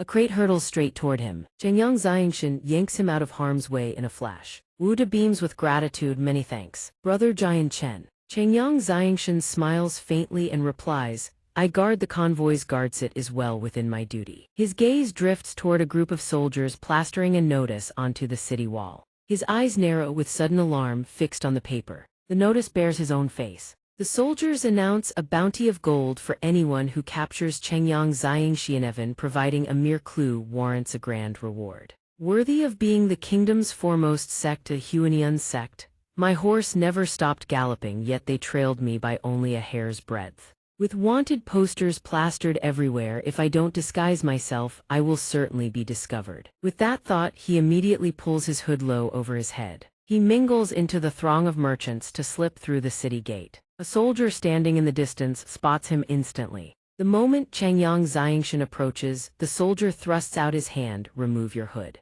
He lets out a quiet sigh, but he has no intention of complying. The soldier immediately calls out to his comrades, "We have a suspect resisting arrest." Changyang Xianxia pins the soldier with a piercing glare, killing intent crackling like lightning in his eyes. The soldiers level their spears at Changyang Xianxia. Xianxia pulls his cloak tight over his face, gritting his teeth, sparks of electricity dancing in his eyes. Wuda steps in front of him, smiling ingratiatingly. "Commander Lin, please hold your hand. This man is with me." The guard pauses and asks, "Brother Wuda, you know this person?" Wuda claps Xianxia on the shoulder, laughing. "This is my brother-in-law." Insists on tagging along to see the world as no fugitive. Wuda leans in and whispers to the guard he caught smallpox before. His face is covered in pockmarks. Hideously scarred, that's why he wears the cloak. The guard's face drains of color. "Is that true?" Wuda grabs the guard's hand, grinning. "You know my gut is too small to ever harbor a fugitive." Hearing this, the guard waves the two of them through. Wuda hops onto the horse cart, waving at the guard. "When I get back, I'll buy Commander Lin and the lads a round of drinks." Xianxia sits beside him, head bowed, utterly silent. Xianxia watches the crowd of people being searched by the soldiers. Wuda glances over and chuckles. "They won't give chase. And don't worry about anyone in the caravan ratting you out. They answer to me alone." Xianxia's face turns serious. "Why help me? Handing me over would fetch a king's ransom." Wuda replies with confidence, "If you were a bad man, I'd turn you in for the bounty without a second thought, but you are a good man." Xianxia looks down and asks, "You believe I'm a good man?" Wuda says, "I've been through my share of storms. Good folk and bad, I can tell them apart. Besides," Wuda continues, "didn't Xianxia save my life? To me that makes him a good man." As he speaks, he recalls the moment Xianxia pulled him from the jaws of death. Xianxia says coolly, "Fine, then we are even. We part ways here. Fate will decide if we meet again." Hearing this, Wuda startles. Wuda snatches Xianxia's cloak in a flash. "Who said you could leave?" Xianxia blinks in surprise. Wuda whips out the contract and declares, "You are currently a hired mercenary guarding my caravan. I paid for your service. You are bound to escort us safely to the Fong Lam Kingdom." Xianxia lets out a wry laugh. "Right. I nearly forgot." Xianxia strokes his chin, pondering. As it happens, he has nowhere else to go anyway. He flops onto a crate, propping his legs up, and grins. "Fine, I'll keep escorting you lot." Wuda says, "Brother Xianxia, the safety of the entire convoy rests in your hands." At the caravan's rest camp, the sun sinks behind the mountain ridges. Everyone pitches tents to rest for the night. Someone explains that this is a shared way station for all merchant caravans. Staying together means greater safety. Xianxia surveys the scene and remarks, "Quite a crowd here." Wuda is checking the tent ropes. He says this place isn't just for merchant caravans. Adventurers and soldiers from all over camp here too. Of course it's packed. He adds that this is the regular stop their caravan always uses. At that moment, a figure shrouded head to toe in a dark cloak sits cross-legged before a boulder. A merchant hauling a tent spots him and barks, "Hey, move it." Another merchant pats his shoulder and waves him off. "Leave it. Everyone shares this camp. Peace is all that matters." Xianxia gazes at the cloaked figure but says nothing. Xianxia tells Wu to camp on the outermost edge. Like this, if danger strikes, they'll be the first to fall. Wu sighs, "I know, but there's no helping it. Fewer men, weaker strength, they get stuck with the scraps." He adds that all they can do is pray tonight passes without incident. He exhales deeply. Every time they camp here, worry gnaws at him until sleep abandons him entirely. Darkness swiftly engulfs the rest camp. The moon hangs high, bathing the forest in pale silver light. By now, everyone has retreated into their tents and surrendered to sleep. Yet Xianxia still perches atop a stack of cargo, eyes scanning the surroundings. He furrows his brow, glancing at Wu to snoring thunderously. Who was it that claimed he'd be too worried to sleep? The night wind rustles through the leaves. The caravan's hired guards remain alert, standing watch before the tents. Suddenly, a volley of arrows tears through the darkness at terrifying speed. 2 arrows strike true, piercing 2 sentries standing guard. A third arrow screams straight toward Xianxia. Xianxia sits motionless, eyes closed. Then with a casual sweep of his palm, he deflects the arrow as though swatting a fly. Xianxia roars, "Wake up, enemy ambush!" The camp erupts as men scramble from their tents. Xianxia grips his sword and drops into a defensive stance. A hulking bandit swings a broad saber down toward him in a vicious arc. The bandit snarls, "TCH, still one awake." Xianxia remains calm, his fingers tight around his blade.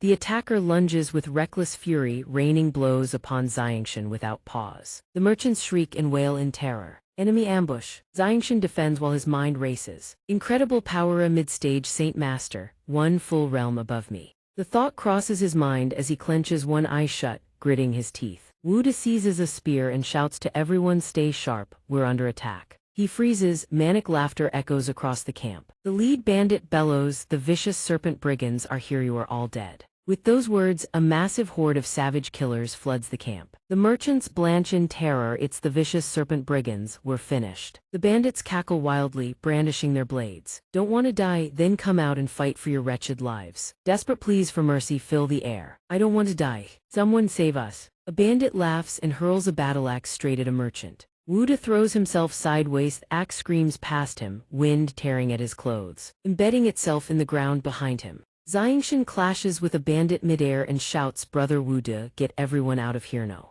I'll hold them off. As if to punctuate his words, the bandit raises his saber high, preparing to cleave Xianxia in two. Wu De hastily gathers their belongings, urging everyone to move at once. The bandit snarls with rage, you think you can escape from this lord's grasp. As he speaks, he swings his blade in a vicious arc toward Xianxia, but the youth swiftly tilts his body, evading the strike. He lets out a savage laugh, too naive, he thrusts the tip of his blade straight forward. Xianxia's eyes widen, recognizes the violet-azure sword scripture. He instantly activates his movement technique, the drifting cloud step, and vanishes before the bandit's bewildered eyes. Seeing Xianxia dodge his attack, the bandit thinks furiously, this brat is merely a mid-stage saint, though did he dodge that? At that moment, Xianxia flips backward through the air and launches a direct downward assault at the bandit standing below. There's an opening.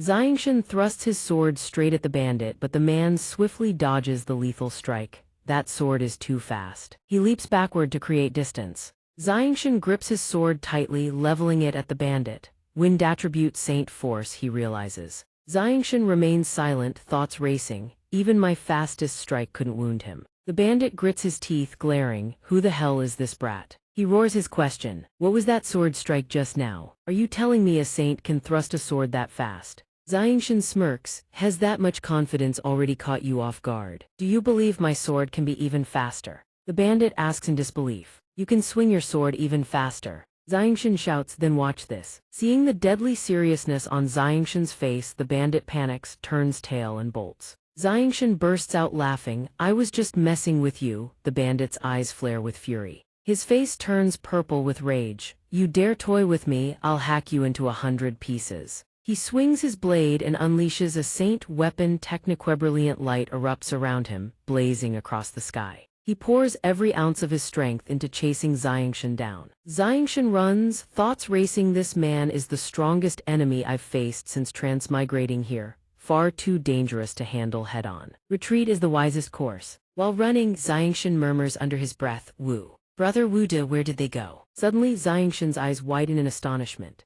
The cloaked figure he had spotted earlier that afternoon is rummaging through a corpse on the ground. Xianxia watches in shock as the figure pulls a pouch of coins from the dead body. The figure holds the stolen coin purse, a satisfied grin spreading across their face. Xianxia seizes the figure's wrist. So you're the thief, the cloaked person jolts in alarm. However, beneath the hood is a beautiful young woman with eyes like jade-green gems. Xianxia stammers in shock, a woman, the girl trembles, caught red-handed. The girl wrenches her hand free and shouts, I'm a man. At that moment the bandit catches up, roaring, stinking brat. Let's see where you can run now. He swings a devastating slash toward both Xianxia and the girl. The force of the strike is catastrophic and stone shatter on impact. But Xianxia and the girl both dodge to the side. The bandit presses his assault, slashing at the girl and sending her crashing to the ground. The girl pleads in terror, I was just passing through, please let me go. The bandit glares murderously, today you all die, no one escapes. The girl grits her teeth. What terrible luck, running into nothing but lunatics. She begins channeling her martial arts, light streaming from her fingertips. She drives her blade into the ground and declares, You brought this upon yourselves. From midair, a descending figure calls out, incoming. A man with crimson eyes grins wickedly. Another fool comes to court death. The bandit leaps up, blade raised high. Mu Yun thinks to herself, a mid-stage saint master. The bandit charges forward, bellowing, then let me be the one to end you. Mu Yun manages to block the bandit's downward slash. Mu Yun struggles to hold her ground. Xianxia shouts from the side, today we join forces against him. Mu Yun retorts, who would want to join forces with you? The bandit interjects with a sneer, what does it matter if you both come at me? This lord fears nothing. Xianxia turns to Mu Yun. If we can't handle him, neither of us is leaving here alive. Let's join forces.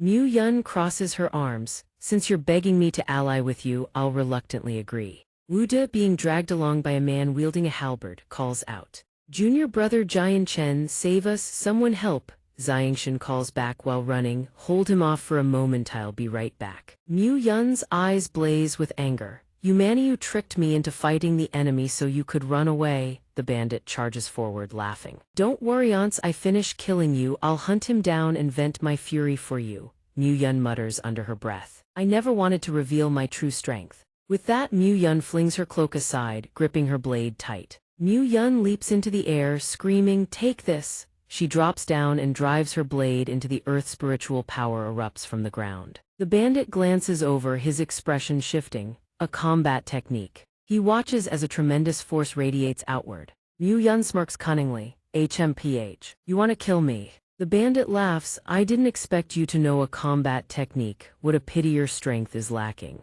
If you were a saint master, I'd be dead already. This is getting interesting. Hand over that combat technique and I'll spare your life. Mu Yun sticks out her tongue and flips him off. Dream on. The bandit snarls, then I'll hack your legs off. He raises his blade high. Mu Yun stares wide-eyed as the blade comes crashing down, but Xianxia appears from seemingly nowhere, catching the strike with his sword. Mu Yun exclaims, didn't you want to run away? Wu Du and another person chime in, nonsense, brother Xianxia went to get help for us. That's right. Xianxia declares, I said we'd join forces against him, and I never go back on my word. Your part is done, leave the rest to me. Xianxia continues to hold the bandit's blade at bay. The bandit stamps his feet furiously, gripping his blade with white-knuckled hands. This brat. His strength is monstrous. He suddenly lets out a thunderous roar. I'll tear both of you apart. Combat technique rending storm cross slash. Multiple waves of devastating power erupt outward. Mu Yun recoils in alarm, but Xianxia holds his sword in striking stance. A thread of power grazes past him. The blade's power continues to build. The bandit drives his weapon into the earth and the surge of force intensifies. Mu Yun's eyes go wide with horror. The coalescing force gathers in midair before slamming straight into Xianxia's body. Mu Yun cries out, you! Xianxia crosses his arms before his chest, bracing against the impact. Blood trickles from the corner of his mouth as he speaks. It's over. As he speaks, a blazing sphere of fire hurtles straight into the bandit's body. The bandit grits his teeth. A sneak attack. Damn it, I let my guard down. With those words, he collapses. Xianxia lets out a long breath. All or nothing. Thankfully, it paid off. A golden streak flashes across his vision. Xianxia lets out a pained groan. Then he coughs up a mouthful of blood. Mu Yun rushes forward and catches Xianxia as he staggers. Mu Yun speaks gravely, you forced a breakthrough to unleash that technique and took multiple waves of wind attribute attacks head-on. Both your internal and external injuries are severe. What kind of hero does that make you? You nearly lost your life. Xianxia manages a wry smile. If I hadn't made that gamble, we'd both be dead for certain. Mu Yun asks, why did you save me back there? Xianxia replies, I told you to leave the rest to me. Naturally, that includes protecting your safety. Mu Yun slaps Xianxia across the face. Silver-tongued as ever, seems like you're just fine. Xianxia clutches his cheek. I'm being completely serious. Somewhere in the forest, several men are murmuring, the boss got done in, the big brother is dead. That's impossible. They wail and mourn for their fallen leader. Xianxia mutters to himself, so that one was their boss, no wonder he was tough. A grin spreads across his face as he shouts, your boss is already dead at my hands, now it's your turn. The remaining bandits blanch. Damn, either lives are worth more than this. The boss is dead, we're no match, run. Seeing them scatter, nearby voices cry out, they've fled, we're saved. Wu De steps forward and speaks. Everyone, though we've driven off the bandits, that was only a small detachment. The bulk of the Savage Blade Mercenary Company's forces have yet to appear. To prevent them from retaliating, we must leave at once, a ride through the night to reach Finglin Kingdom. His words echo through the group. Yes. Let's go, I don't want to die here. Xianxia turns to Mu Yun and asks, I have to follow them to Finglin Kingdom. What about you? Mu Yun's eyes are locked on the money pouch. She gives a slow reply. As it happens, I need to head there as well. I'll travel with you all. Xianxia continues, you're carrying battle techniques on you. The people here can't perceive them, but if word gets out, I'm afraid it will invite trouble. Mu Yun replies coolly, no matter, let them come, who's afraid of whom. Oh right. Mu Yun lets out a small smile. Xianxia lets out a curious hemu and rests his chin on his hand, lost in thought. Xianxia beams and extends his hand to Mu Yun, saying, "Ami name is Xianxia, a pleasure to meet you." Mu Yun yanks her hand back. Who said I wanted to shake your hand? If it weren't for you, my coat wouldn't be torn. You owe me a new one. Xianxia chuckles. Wait, didn't you already agree to cover the debt? Fine, I'll accept it, but I should at least know your name. Xianxia flashes another grin. Mu Yun sighs and answers, remember it well. My name is Mu Yun from Finland Kingdom. Mu Yun speaks up, that cultivation method of yours is quite unique. Teach it to me. Xianxia smiles and shakes his head. It is a forbidden family secret, it cannot be taught to outsiders. Xianxia gazes at the bounty posters plastered on the city wall. Finland Kingdom truly is a martial nation. No wonder there are so many wanted criminals. Mu Yun remarks, the ones posted here already carry hefty bounties. Xianxia responds, huh. That can't be. Xianxia's gaze remains fixed. Ahead, 3 figures are displayed on the board. Among them is the solitary old freak. Shown within the grounds of a noble estate, Mu Yun asks, what are you gawking at? Xianxia points at one of the portraits. Do you know who this is? Mu Yun answers, of course. Isn't that the solitary old freak? Xianxia murmurs, so it really is him. Xianxia grabs Mu Yun's shoulders and demands, where is he? Mu Yun shoves his face away.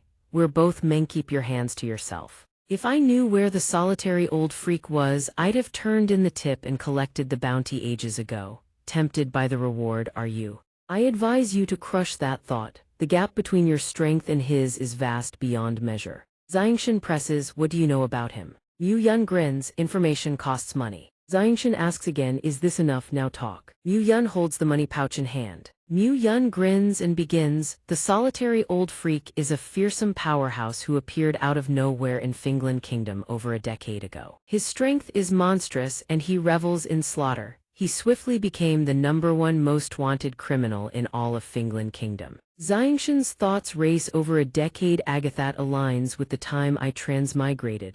Could he have crossed over alongside me? I was reborn as a child, then why does he still look the same as before? Mu Yun continues, after that he vanished without a trace. All information concerning him has been classified as top secret by the mercenary corps. Yet the bounty remains active, which means he is almost certainly still alive. Xianxia echoes, top secret. Only members of the mercenary corps can access it. Mu Yun shakes her head. No, only senior rank mercenaries and above are authorized to view it. Xianxia asks, so to see the solitary old freak's files I have to become a senior rank mercenary. Mu Yun answers, that's right. Oh, I've also heard a rumor that the solitary old freak has been searching for someone named Xianxia. Mu Yun hugs the money pouch tight, beaming, my precious little coins. Xianxia's thoughts churn. Xianxia, the solitary old freak is looking for me. I must find him. Perhaps he holds the secret behind our transmigration and the key to returning to my original world. Outside the estate, a canopy of blue sky and drifting white clouds stretches over the city gates. Wuda clasps his fists and bows. Brother Xianxia, brother Mu Yun, me caravan is wounded and we must part ways here, until fate brings us together again. Xianxia returns the salute. Brother Wuda, until we meet again. Mu Yun speaks up, we should get moving too, farewell. Xianxia grabs Mu Yun's arm in surprise. Wait, don't go, I have a favor to ask. Mu Yun grows slightly irritated. Mu Yun demands, you want me to do something? Show me the money, do you even have any left?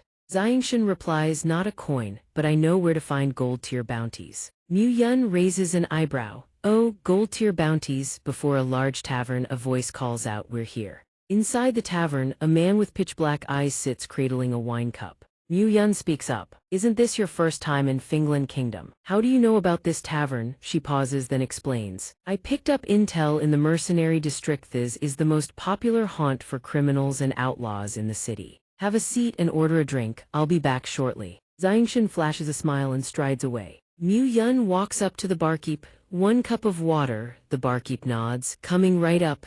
Elsewhere in the tavern, 2 men are drinking together. Their voices booming. Ha ha, cheers, the bounty's 100 gold coins. Xianxia interjects, 150 gold coins. The 2 men snarl, kid, who the hell are you? What do you want with us? While I'm still in a good mood, get the hell out of my sight. Xianxia smiles, what do I want with you? You two are my gold-tier bounties. Xianxia lets out a booming laugh. Moments later, several pained cries ring out. He emerges into the main hall, hoisting a man over his shoulder. He hurls the unconscious body onto the ground and declares, "Collect." The bounties posted on the city wall. I only managed to find these two. Is their combined reward enough? Not enough. The two men gnash their teeth, seething with rage. Desperate voices cry out, "Damn it, I don't have a bounty, please spare me. I'll turn over a new leaf, I swear." Mu-yun chuckles and calls out, "Barkeep, another glass of wine. I need a drink to settle my nerves." The barkeep trembles as he pours. Right away." Mu-yun explains, "Complete mercenary missions and accumulate enough merit to qualify for a rank promotion."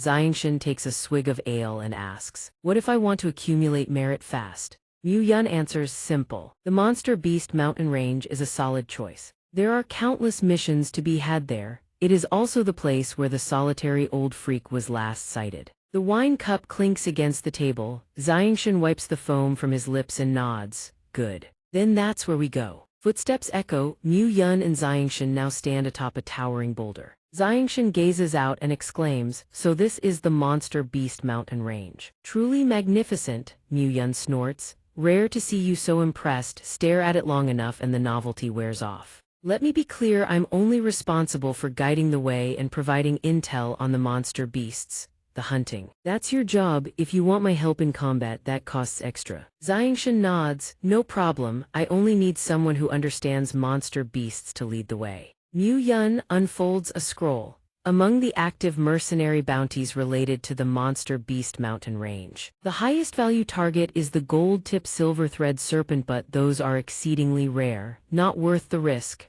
Xianxia sighs. "I came here to complete missions, not to court death." Mu-yun points at a 5-star entry. "This mission, however, kill 10 phantom rocks. It's difficult, but the reward is generous and the merit is substantial." Xianxia nods. "Fine, I'll take the advice of the professional." Mu-yun smirks. "Of course, just follow my lead, you can't go wrong." The two walk beneath dappled sunlight. Mu-yun speaks. "This is the Phantom Rock's hunting ground. Their bodies are nearly transparent, blending seamlessly with the Dark Night variant. You need a special method to detect them. Want to know how?" Xianxia responds with a simple Mu-yun grins brightly. "That info costs extra." Xianxia raises an eyebrow. "Wait, you recommended this mission to me just so you could squeeze out more money." Mu-yun beams. "It's all just business opportunities." A sudden screech tears through the air. Xianxia draws his sword in a flash and cleaves a diving creature out of the sky. "What was that?" Mu-yun's eyes go wide with shock.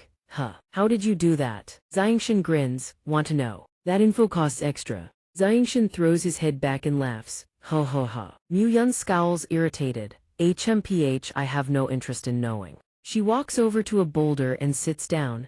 "Since you already have a way to hunt the phantom rocks, hurry up and finish the mission. I don't have the patience to wait around for you." Xianxia leaps into the air, his sword flashing as he cuts down several phantom rocks soaring across the sky. Mu-yun watches in silence, her thoughts racing. Xianxia's sword techniques are extraordinary and he's fixated on the solitary old freak. Could they be connected somehow? Could it be? Her eyes fly wide open. She whispers under her breath, "No ways, Xianxia, the son of the solitary old freak." That would explain everything. No wonder he was so stubborn about coming to the Monster Beast mountain range. So that's it, he's searching for his father. Xianxia glances over at Mu-yun, puzzled. What is she muttering about? "Hey." Xianxia's eyes widen in shock. Suddenly Mu-yun hears a sound. A sword plunges into a boulder. Mu-yun cries out in fear. "What are you trying to do? Don't tell me you want to kill me to silence me." "I won't reveal your secret, all right." Xianxia grips the sword and sprints forward, slashing violently through the air. The beast has already launched its counterattack.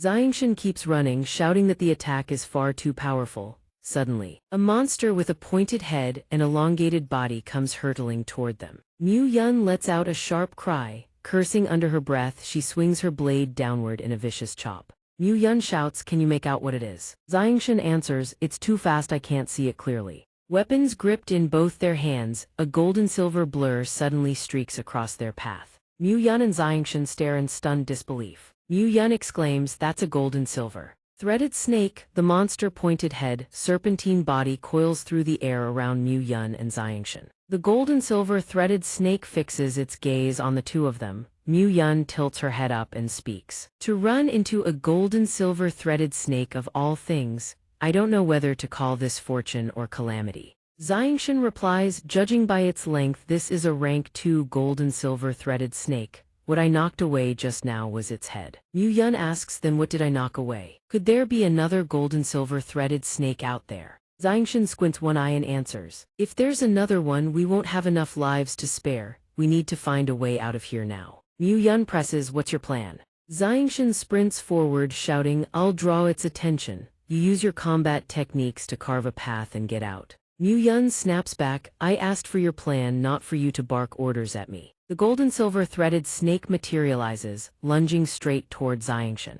Xianxia leaps into the air and blocks its gaping maw with his sword. He grits his teeth, the scales are impossibly hard. He simply cannot cut through. The golden silver threaded snake flings its jaws wide open, launching Xianxia through the air. A torrent of water surges upward, separating Xianxia from the serpent. The golden silver threaded snake has been pushed back. Xianxia exclaims in shock, it pulled away. Multiple streams of spiritual power surge toward Xianxia. Xianxia struggles to contain the torrent of spiritual energy, then bellows. Mu Yun, now's our chance. Mu Yun responds instantly, understood. Gripping her blade tightly, she dashes forward at full speed. The golden silver threaded snake flies straight toward Mu Yun. Mu Yun glances back, her eyes widening. The snake's tail. The golden silver threaded snake's tail has coiled around Mu Yun, binding her tight. She screams, Xianxia. That thing that struck me earlier, it was the snake's tail, I'm trapped. Mu Yun cries out in agony. Xianxia shouts in alarm from his position. Mu Yun, clutching a sword, surges toward Xianxia. He hurls his blade toward her. The golden silver threaded snake seizes Xianxia and hurls him into its maw, its fangs clamping down. Blood sprays across the air. Yet Xianxia clenches his teeth and endures. A surge of power erupts from within him and plunges into the snake. His sword pierces straight through the serpent's body. Mu Yun cries out, why did you save me? Now we're both going to die. Xianxia, blood trickling from the corner of his mouth, answers hoarsely, we're in this together. I won't let you die before my eyes. The golden silver threaded snake lets out a deafening shriek, flinging Xianxia into the air before dragging him back into its jaws. Xianxia thinks grimly, the venom has already seeped into my body. Am I really going to die like this? Xianxia closes his eyes. Suddenly he senses something and lets out a surprised gasp. A dark expanse appears in his mind's eye with something pulsing at its center. Xianxia thinks, what is this? Everything around him becomes visible without the use of his eyes. Xianxia does not open his eyes, yet he perceives the outside world with absolute clarity. Xianxia smiles faintly, realization dawning. It's not sight, my spiritual sense has grown far stronger. Violet lightning erupts from his body. The blinding flash illuminates the entire forest. This terrifying bolt of lightning, enough to make any onlooker leap in fright, emanates from the body of a mere youth. Xianxia hovers in midair. Lightning as fearsome as a raging flood surges and explodes from his body. Mu Yun stares at the spectacle, utterly stricken with awe. The magnificent scene before her has his power shattered its limits. The sword embedded in the golden silver threaded snake trembles. Violet lightning coils around the blade, it suddenly tears free, rocketing skyward at a speed that splits the wind. Mu Yun watches in astonishment as the sword streaks forward like a loosed arrow, aimed squarely at the golden silver threaded snake's head. That's Xianxia's sword. The sword tears through the air, trailing a violet radiance sword control via spirit. The golden silver threaded snake's eyes bulge wide, as if sensing the aura of death closing in. It thrashes desperately, attempting to flee, but it is already too late. The blade plunges straight into the serpent's neck. Crimson blood erupts from the golden silver threaded snake's throat. It opens its raptor-like beak and lets out a harrowing wail of pain. Xianxia is nearly drained of all strength, his face deathly pale, watching as the sword cleaves across the snake's neck. It worked, the spirit sword can actually wound it. Xianxia channels his energy once more, resolved to fight to the death. Fine, even if I perish. I'm dragging this wretched serpent to the grave with me. The sword obeys Xianxia's command, orbiting around the golden silver threaded snake's neck. Wherever the blade passes, crimson blood gushes forth. The golden silver threaded snake shrieks in wretched agony. Its colossal body writhes as the sword carves countless wounds along its length. Mu Yun stares dumbfounded at the sword soaring through the air before her. The sword flies on its own. Jian Chen watches the great serpent thrashing before him and lets out a low roar. Jian Chen's body rockets high into the sky. He hovers directly before the golden-silver threaded snake. The sword, controlled by Jian Chen's will, sweeps in from behind, even if your entire body is as hard as stone. What about here? The sword arrives in a flash, plunging straight into the snake's mouth. The serpent thrashes violently, crimson blood spraying from its maw. Finally, it spews a mouthful of dark, viscous blood right before Jian Chen. Jian Chen's face is ashen, veins bulging on his forehead. He lets out a long, exhausted breath. We won. Mu Yun stands on the ground below, clutching her wounded arm. A smile the kind only a survivor knows spreads across her face. Good, wonderful, we won. Mu Yun's gaze suddenly snaps toward the scene ahead. Jian Chen plummets from the sky in freefall. Mu Yun screams in alarm. Sometime later, deep within a dense forest thick with verdant foliage, Jian Chen lies on a small mat, breathing wearily. Mu Yun, seeing Jian Chen regain consciousness, beams with relief. Jian Chen, you've finally woken up. Jian Chen sits up, staring blankly at her. I'm actually fine. Mu Yun smiles and nods. She produces an orange inner core that radiates light like blazing flames and explains. The snake's inner core can neutralize its own venom. Mu Yun speaks, her eyes gleaming as she looks at Jian Chen. You're truly incredible, you actually killed that serpent. What was that technique called? Jian Chen grins smugly, pointing his thumb at himself. That's a technique I've kept hidden at the bottom of my chest. I hope you can keep it a secret for me. Mu Yun immediately raises 3 fingers solemnly. I understand. You don't want anyone to know you're the son of the old eccentric Dugu. The expression on Jian Chen's face twists as though he just swallowed a fly. Wait, what did you just say? How did I suddenly become the son of that old eccentric? Mu Yun giggles with a knowing look, staring at Jian Chen. I've already figured it out. You're the son of the old eccentric Dugu, don't even try to hide it from me. The old eccentric Dugu's signature technique is the flying sword. And you're telling me you're not his son? Jian Chen listens, growing more incredulous by the second. What? Jian Chen suddenly understands. He can't help but sigh inwardly in astonishment. After the old eccentric Dugu crossed over into this world, he actually managed to grasp sword control via spirit as well. Mu Yun on the other side stares at the golden silver thread snake's corpse, money signs practically gleaming in her eyes. If you're fine, let's split this golden snake 50-50. It's quite the valuable treasure. Jian Chen is left utterly speechless. Staring at the money-grubbing girl before him, a faint aura suddenly drifts over, freezing both of them in place. Jian Chen's face turns deadly serious. He follows the direction of the aura and a voice rings out, I sensed Saint Force fluctuations here. I never expected such a pleasant surprise. Think it's actually a golden silver thread snake. This time I've struck it rich. Jian Chen's face darkens as he roars toward the source of the voice. Who goes there? The person, realizing they've been discovered, steps out without hesitation. A middle-aged man with a vicious scar across his face emerges, grinning cruelly at the two. You two, this snake belongs to me. The moment his words fall, several black-robed menhais accomplices step out from the forest and line up behind him. Jian Chen and Mu Yun stare in silence at the band of robbers who had the audacity to lay claim right before them. Jian Chen suddenly bursts into laughter. This snake belongs to you, then what about us? How do you plan to settle this? The scarred man grins smugly, spreading his arms wide. The scenery around here is quite beautiful. Dying here wouldn't be half bad, what do you think? The black-robed men behind him bare their teeth and cackle in agreement. The corners of both Jian Chen's and Mu Yun's mouths twitch downward. They open their mouths almost simultaneously. Why do all villain dialogues follow the exact same tired script? Both are stunned to find they uttered the identical line at the same instant. They whip around, pointing at each other, and blurt out in unison, since when are we this in sync? Mu Yun points at the golden silver thread snake's corpse and stares coldly at the group, warning them. Since we were capable of killing the golden silver thread snake, aren't you afraid we'll deal with the lot of you as well? But the scarred man shows no fear. He points at each of them in turn. One of you looks like your Saint Force is completely drained, and the other is seriously wounded. So how exactly do you plan to deal with us? You're trying to scare us. You're still two green brats, don't go playing tough like the adults. The scarred man bursts into raucous laughter, completely dismissing Jian Chen and Mu Yun as nothing. He channels his spiritual energy, materializes a weapon in his hand, and grins sinisterly. "Thank you for risking your lives to kill the golden silk silver thread snake for us. Now it's your turn to die." The instant his words land, a long sword materializes in the scarred man's hand. He prepares to kill and plunder.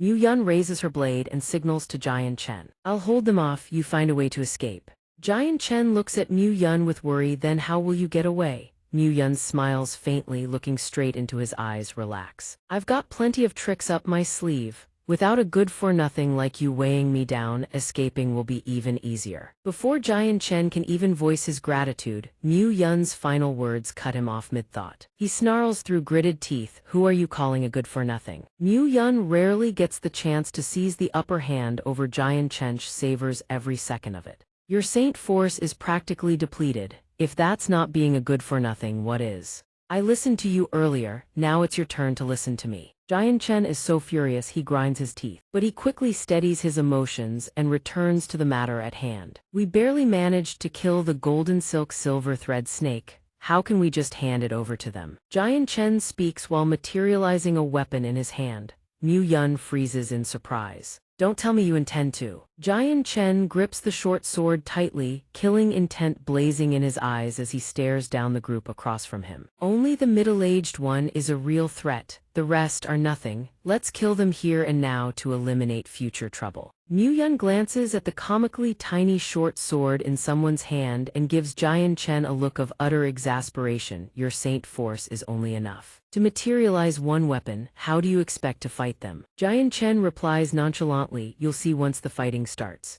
The two stand back to back. Giant Chen lays out his battle plan. "You take on the leader. Leave the rest to me." Mu Yun understands instantly. Crimson true chi erupts from Mu Yun's body. She grips her massive saber and charges with ferocious force, aiming straight for the scarred man. The scarred man channels spiritual energy into his sword and grins viciously. "Fools who don't know their own limits, why can't you just die quietly?" Blade light and sword light flash simultaneously as their weapons collide with a deafening clang. On the other side, several black-robed men wielding large axes face Giant Chen. They spot the comically tiny short sword and burst into uncontrollable laughter. "Haha, with just that crippled little weapon, you want to challenge all of us by yourself." Giant Chen ignores their mockery. He closes his eyes and silently channels his remaining spiritual power into the short sword. The black-robed men cackle wildly. "What scared so badly you shut your eyes? Is that it?" Giant Chen keeps his eyes closed, using his perception to pinpoint the positions of the black-robed men. He slowly raises the short sword. "Since my strength increased, my perception of everything around me has grown far sharper. Sword control by soul shouldn't drain my saint force. A single sweep of sword control by soul dealing with these small fry is no trouble at all." The black-robed men see the powerful force hurtling toward them and freeze in shock. Their pupils constrict as a blinding flash, swift as lightning, streaks forward and explodes into countless interweaving sword chi. The black-robed men fall like wheat before a scythe, each one drenched in blood as they collapse one after another before Giant Chen. In an instant, the scarred man and Mu Yun break apart, leaping backward. The scarred man's face drains of color as he stares at the bloody massacre on the other side of the battlefield. "Impossible. Your saint force was completely depleted. How could you possibly have attacked?" Mu Yun, seeing the tide turn in their favor, bursts into elated laughter. "Haha, beautifully done, Giant Chen." The short sword, having finished its work, returns to Giant Chen's hand of its own accord. Giant Chen speaks flatly, echoing the scarred man's own earlier words. "The scenery around here is quite beautiful. Dying here wouldn't be half bad. What do you think?" Giant Chen finishes and casts a cold, indifferent glance sideways. Though the scarred man is tense, he speaks without worry. "I truly underestimated you. Good thing I was cautious enough to leave myself a way out. Attack!" The instant his words land, two blazing red arrows erupt from the forest, splitting into two directions as they hurtle toward Giant Chen and Mu Yun. Mu Yun swings her sword in a flash to deflect the arrow, sending it flying. The scarred man seizes the opportunity to turn and flee. Giant Chen raises his short sword to block the strike and shouts, "There's still a saint master hiding in the shadows." Giant Chen whips around and spots the scarred man making his escape. He shouts urgently to Mu Yun, "Quick! After him!" Mu Yun hoists her saber high and charges with blazing momentum, sending the scarred man into a terrified panic. he pushes himself to the limit, desperately picking up speed to flee for his life. Giant Chen suddenly stops mid-chase, his vision darkens. Mu Yun runs a good distance before realizing Giant Chen is no longer behind her. She turns back in frustration, urging him on. Hey, what are you dawdling around back there for? Don't let that bastard get away. Mu Yun stops mid-sentence, suddenly alarmed. She turns to look behind her and sees Giant Chen face down on the ground, unconscious. Giant Chen silence. Mu Yun rushes over in a panic, asking Chengyang Xianxia with worried Giant Chen, what happened to you? Chengyang Xianxia replies weakly, I don't know, my vision just suddenly went completely dark. And my head is spinning. Hearing this, Mu Yun immediately grows wary, scanning their surroundings. Could this be the work of that saint master hiding in the shadows? Chengyang Xianxia stands up. No, it's my own issue. My saint force must be depleted, causing this. Chengyang Xianxia gently rubs his head. Don't worry, I'm fine. Mu Yun asks doubtfully, are you sure you're all right? Suddenly, Chengyang Xianxia's mind clicks into clarity. I understand now, sword control by soul doesn't consume saint force but it drains my spiritual consciousness. Chengyang Xianxia sighs wearily, my spiritual consciousness was completely exhausted just now. That's why my whole body shut down. It seems from now on, I can't use sword control by soul recklessly. Indeed. Chengyang Xianxia turns to Mu Yun. It seems we won't be catching up to him. Mu Yun crosses her arms and sighs. I never imagined there was a saint master lurking in the shadows. How cunning. At least we managed to scare them all off. But Chengyang Xianxia speaks cautiously. That group. Those soldiers all fled. The news about the golden thread silver-lined snake will surely leak out. Chengyang Xianxia's mind is heavy with worry. I'm afraid we're about to be hunted down. Yet Mu Yun remains utterly nonchalant. A demonic beast mountain range this vast is more than enough for us to vanish into, with me as your guide. I guarantee you'll have nothing to worry about. At that very moment, a spell orb suddenly materializes before Mu Yun's chest. The orb erupts from Mu Yun's chest without warning, startling him for an instant. Chengyang Xianxia asks with curiosity, what is that? What is that? Mu Yun has no intention of explaining. He blurts out in a rush, my apologies, I have to leave immediately, let us part ways here. Chengyang Xianxia presses, what happened? Yet Mu Yun somehow finds the time to whip out paper and a brush, scribbling furiously. The explanation is brief, the situation is urgent. Inconvenient to disclose, let's settle the accounts right now. Chengyang Xianxia stares dumbfounded. You. Where did that paper and brush come from? Mu Yun, ever the consummate professional, rattles off his prices like a seasoned merchant. The golden thread silver-lined snake's carcass is far too large to divide easily. It all goes to you. My sheriff compensation and discount comes to 50,000 purple gold coins.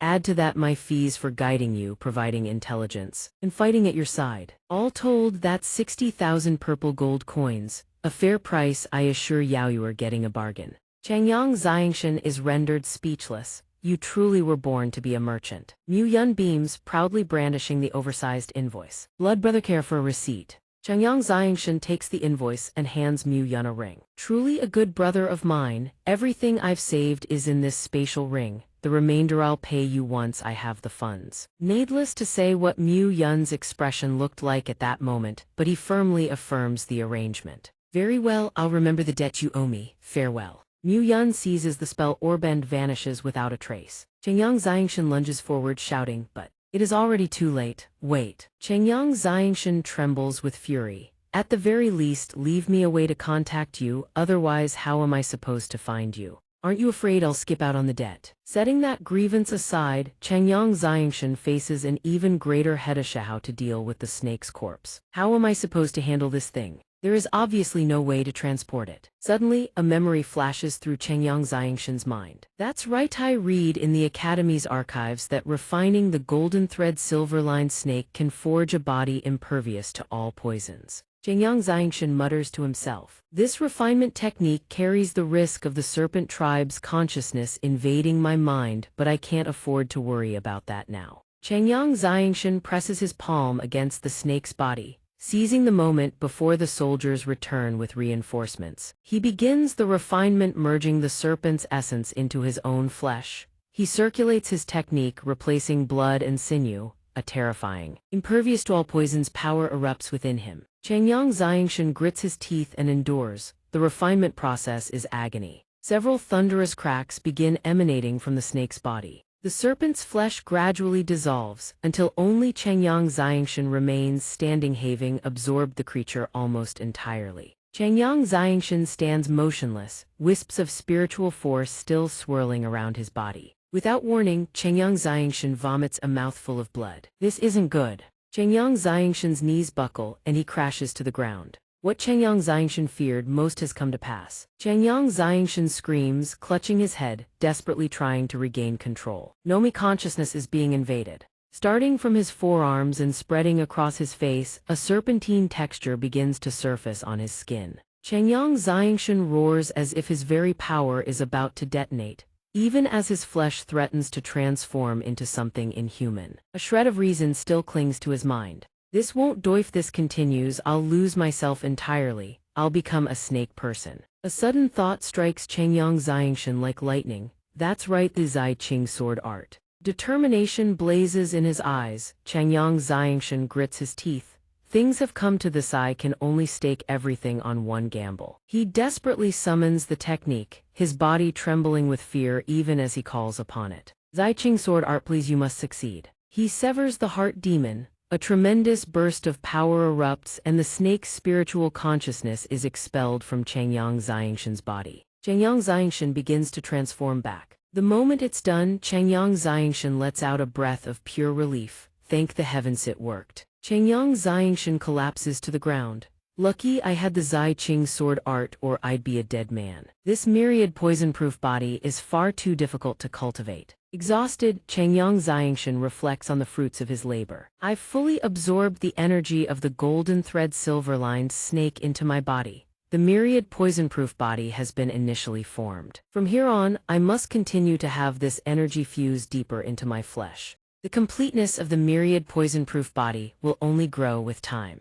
Changyang Xianxia bolts upright. He can't linger here any longer. His sweat-soaked body desperately needs a wash. When night falls, that group returns to the spot. Finding no one in sight, their faces twist with fury. Damn, I's already fled. The mysterious cloaked figure suddenly speaks up, shattering his subordinates' dazed silence. It was within expectations. Forget it, it would be strange if they didn't run. The man hastily bows at a 90-degree angle and blurts out, "Captain, what do we do now?" "Issue a bounty, spread word about the golden thread silver-lined snake far and wide. Those who dared kill my beast, they won't leave these demonic beast mountains alive." The subordinates accept their orders without hesitation. "Yes, Captain." At the waterfall, Changyang Xianxia strips off all his clothes and leaves them on the bank. Changyang Xianxia dives in, savoring the bracingly cold cascade as it washes over him. He plunges beneath the surface. Changyang Xianxia realizes that ever since cultivating the myriad poison-proof body, his perception of everything around him has grown far sharper. Changyang Xianxia floats on his back, drifting lazily across the water's surface. It's as if I am one with all of it. I feel as though the river and I have merged into one. I am the river, I am the fish, I am the rock. Changyang Xianxia lets the current carry him downstream, sweeping him over the falls. A satisfied smile spreads across his face. I am all things in this world. In pure ecstasy, Changyang Xianxia lets out a triumphant shout, stark naked. Thank the heavens no one is around or heed. Die of shame. Changyang Xianxia drifts dreamily downward. He's about to leap off the falls with excitement, but that exhilarating, soaring sensation is swiftly crushed. Changyang Xianxia's eyes fly wide open in shock. A young woman of breathtaking beauty stands before him, her body wrapped in nothing but a thin, flimsy bath towel. And Changyang Xianxia, stark naked, legs splayed wide as he plummets, looking for all the world like he's flashing himself at her. Changyang Xianxia is stunned, frozen for several heartbeats. There's a woman in the water, and Luan Er's eyes have been utterly defiled. That pervert! Splash! Changyang Xianxia crashes into the water. Luan Er immediately screams. Ah! Changyang Xianxia flails his arms and legs wildly in the water. "Wait, please don't scream." Luan Er's face flushes scarlet with embarrassment. Changyang Xianxia stammers desperately, trying to explain. "Miss, I swear I didn't know anyone was here. Do you believe me?" Luan Er clenches her fists tight. The air turns ice cold in an instant. Misunderstanding like hell it is. Enraged, Luan Er slams her palm down with a thunderous boom. Rock and earth shatter, water erupts into the sky. Die, you pervert. Changyang Xianxia staggers from the palm strike, nearly losing consciousness on the spot. She's strong, far too strong. Changyang Xianxia plummets downward and crashes into the water below. Changyang Xianxia gazes at the bright red palm print still branded across his chest, and sighs inward. This girl appears to be around the same age as him, yet she is already a great saint master. Who would have thought? Changyang Xianxia begins flapping his arms in the water, paddling his way back up as his mind continues to race. Kazuya's academy is hailed as a gathering place for the most brilliant geniuses, yet not a single one of them could measure up to her. Changyang Xianxia struggles in the water a while longer, convinced that this girl surely possesses an extraordinary background. I must explain the situation clearly to her, or I'll only earn myself yet another enemy. At last he breaks through to the surface. Changyang Xianxia knows his first priority is to retrieve his clothes. Once fully dressed, Changyang Xianxia searches for Luaner, girl from moments ago. Where did that girl go? Luaner screams. You pervert! Changyang Xianxia whirls around to find Luaner already clothed, sword in hand, her fury blazing like wildfire. I will kill you. Without another word, Luaner swings her sword and unleashes her attack. The first strike commands the water, a spectacular display as droplets erupt upward like a rainstorm in reverse, a feast for the eyes. Water Dragon Strike, a coiling dragon of water materializes and surges toward Changyang Xianxia. Changyang Xianxia merely leaps aside to evade, making no move to counterattack. Changyang Xianxia shouts desperately, Miss, please listen to my explanation, this is all a misunderstanding. Luaner materializes behind him in a rage, caring nothing for reason or truth. She acts purely on fury. Whether it was a misunderstanding or not, spying on this young lady while she bathes is a crime punishable by death. Luaner strikes without pause. Die. Old Freak Feng remains on the shore, happily drinking his wine and dancing without a care in the world. Yun trembles with rage at the sight. She slaps Old Freak Feng hard across the face. Old Freak Feng, why on earth were you just standing on the shore? How dare you let an outsider slip through the waterfall and get close to the young miss? Old Freak Feng rubs his face, bewildered. I have no idea, I was clearly monitoring the waterfall with my saint force the entire time. How did that brat slip past my detection? Yun remains furious. HMPH, it was definitely because you were drunk and let your guard down. Old Freak Feng casually sits back down and resumes sipping his wine. Probably so. But no harm done. The young miss has had her fill killing that brat. To vent her anger, she'll stop blaming us. Yun warns him with a grave expression. That youth is not as simple as you think. Old Freak Feng waves dismissively. The young miss is practically invincible among her peers. How could that brat possibly be her match? The two of them chase each other up and down the terrain, shattering rock and earth wherever they clash. Changyang Xianxia continues to explain patiently. Miss, I have held back and apologized again and again. Don't you mistake my restraint for weakness. Luaner retorts defiantly, I'll push as far as I please. What are you going to do about it? She thrusts her sword directly at Changyang Xianxia. Peeping Toms deserve nothing but death. The blade pierces Changyang Xianxia's shoulder, yet he still restrains himself. Luaner grins maliciously and drives the sword in deeper. Changyang Xianxia realizes this girl has resorted to lethal strikes, if he doesn't fight back now.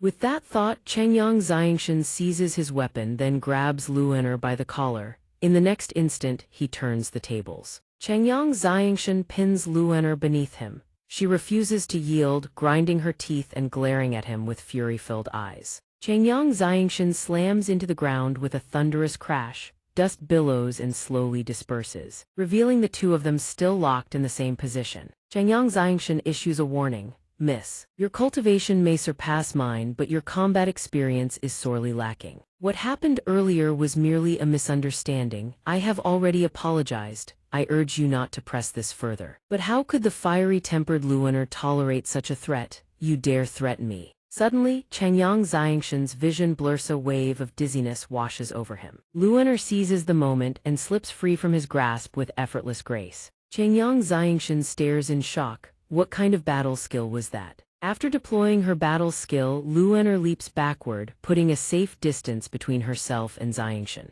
Luaner eyes Xianxia warily, realizing he is no ordinary pervert. Forced her to use a battle skill. Then all the more reason I cannot let you live. As she speaks, a sword materializes in Luaner's hand. The blade suddenly erupts with radiant light as a surge of energy coils around it. Streams of water flow from within the sword, coalescing into multiple water dragons. The water dragons instantly charge toward xianxia. Xianxia roars in anger at the sight. "Miss, I had every intention of sparing you. Since you refuse to show mercy, don't blame me for shattering you." Xianxia immediately prepares to counterattack. True to his word, he holds nothing back this time. He unleashes a devastating strike that hurls toward Luener with overwhelming force. Xianxia's sword shatters the water dragon to mist and rockets straight toward Luener. Luener's heart skips a beat. The sword's speed is far too great. She cannot dodge in time. Just as the blade is about to pierce her, a hand appears out of nowhere. It is none other than old Freak Yun. With a flick of his finger, he sends the sword hurtling away. Luener's heart nearly leaps out of her chest. Xianxia stares in shock. The old man deflected his strike with effortless ease. This old man is terrifyingly strong. Old Freak Yun berates him with thunderous fury. "You insolent brat, how dare you raise your hand against the young miss?" Old Freak Feng has somehow appeared behind Xianxia without anyone noticing. He praises casually, "That strike of yours was rather impressive, kid." "What a pity," Xianxia whirls around in alarm. He had barely sensed old Freak Feng's presence at all. "Another one, behind me." "Since when?" Before Xianxia can react, old Freak Feng has already channeled all his qi into his fist. In an instant, he drives his palm straight into Xianxia's body. "Spying on a young girl's bath. You truly are a wretched brat." The blow is devastating. Xianxia coughs up a mouthful of blood. Worse still, he is sent hurtling into the sky. Xianxia's consciousness dims. Moments later, he crashes into the earth with a deafening thud. Old Freak Feng grins and flashes two fingers at Luener in triumph. Luener beams with delight at seeing Xianxia go down. Xianxia lies beaten, every ounce of strength drained from his body. He tries to rise but fails. Old Freak Feng is genuinely surprised that the boy still lives after taking a full blow from him.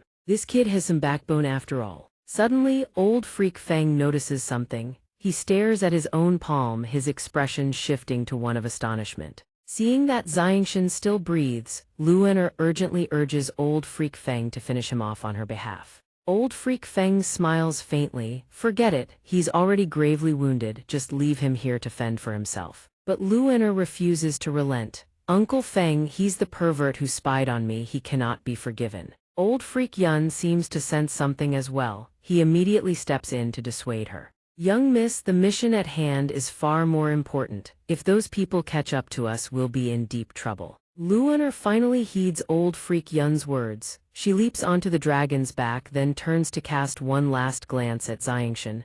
"HMPH. Stay here and rot for all I care." The three of them mount the dragon and soar into the sky. The night sky just before the dawn. The dragon spreads its wings freely against the brightening horizon. A moment later, old Freak Yun turns to old Freak Feng. "You discovered something on that boy, didn't you?" Old Freak Feng bursts into laughter. "Oh, you caught that, did you?" Old Freak Yun sighs. "I've been by your side for decades, there's nothing you can hide from me." Luener sits behind them, baffled by their exchange, and demands an explanation. Old Freak Feng extends his palm for her to see. He explains that when he struck Xianxia, his own palm sustained an injury. He wondered how the boy had managed to pull that off. Luener was bewildered to see old monster Feng injured.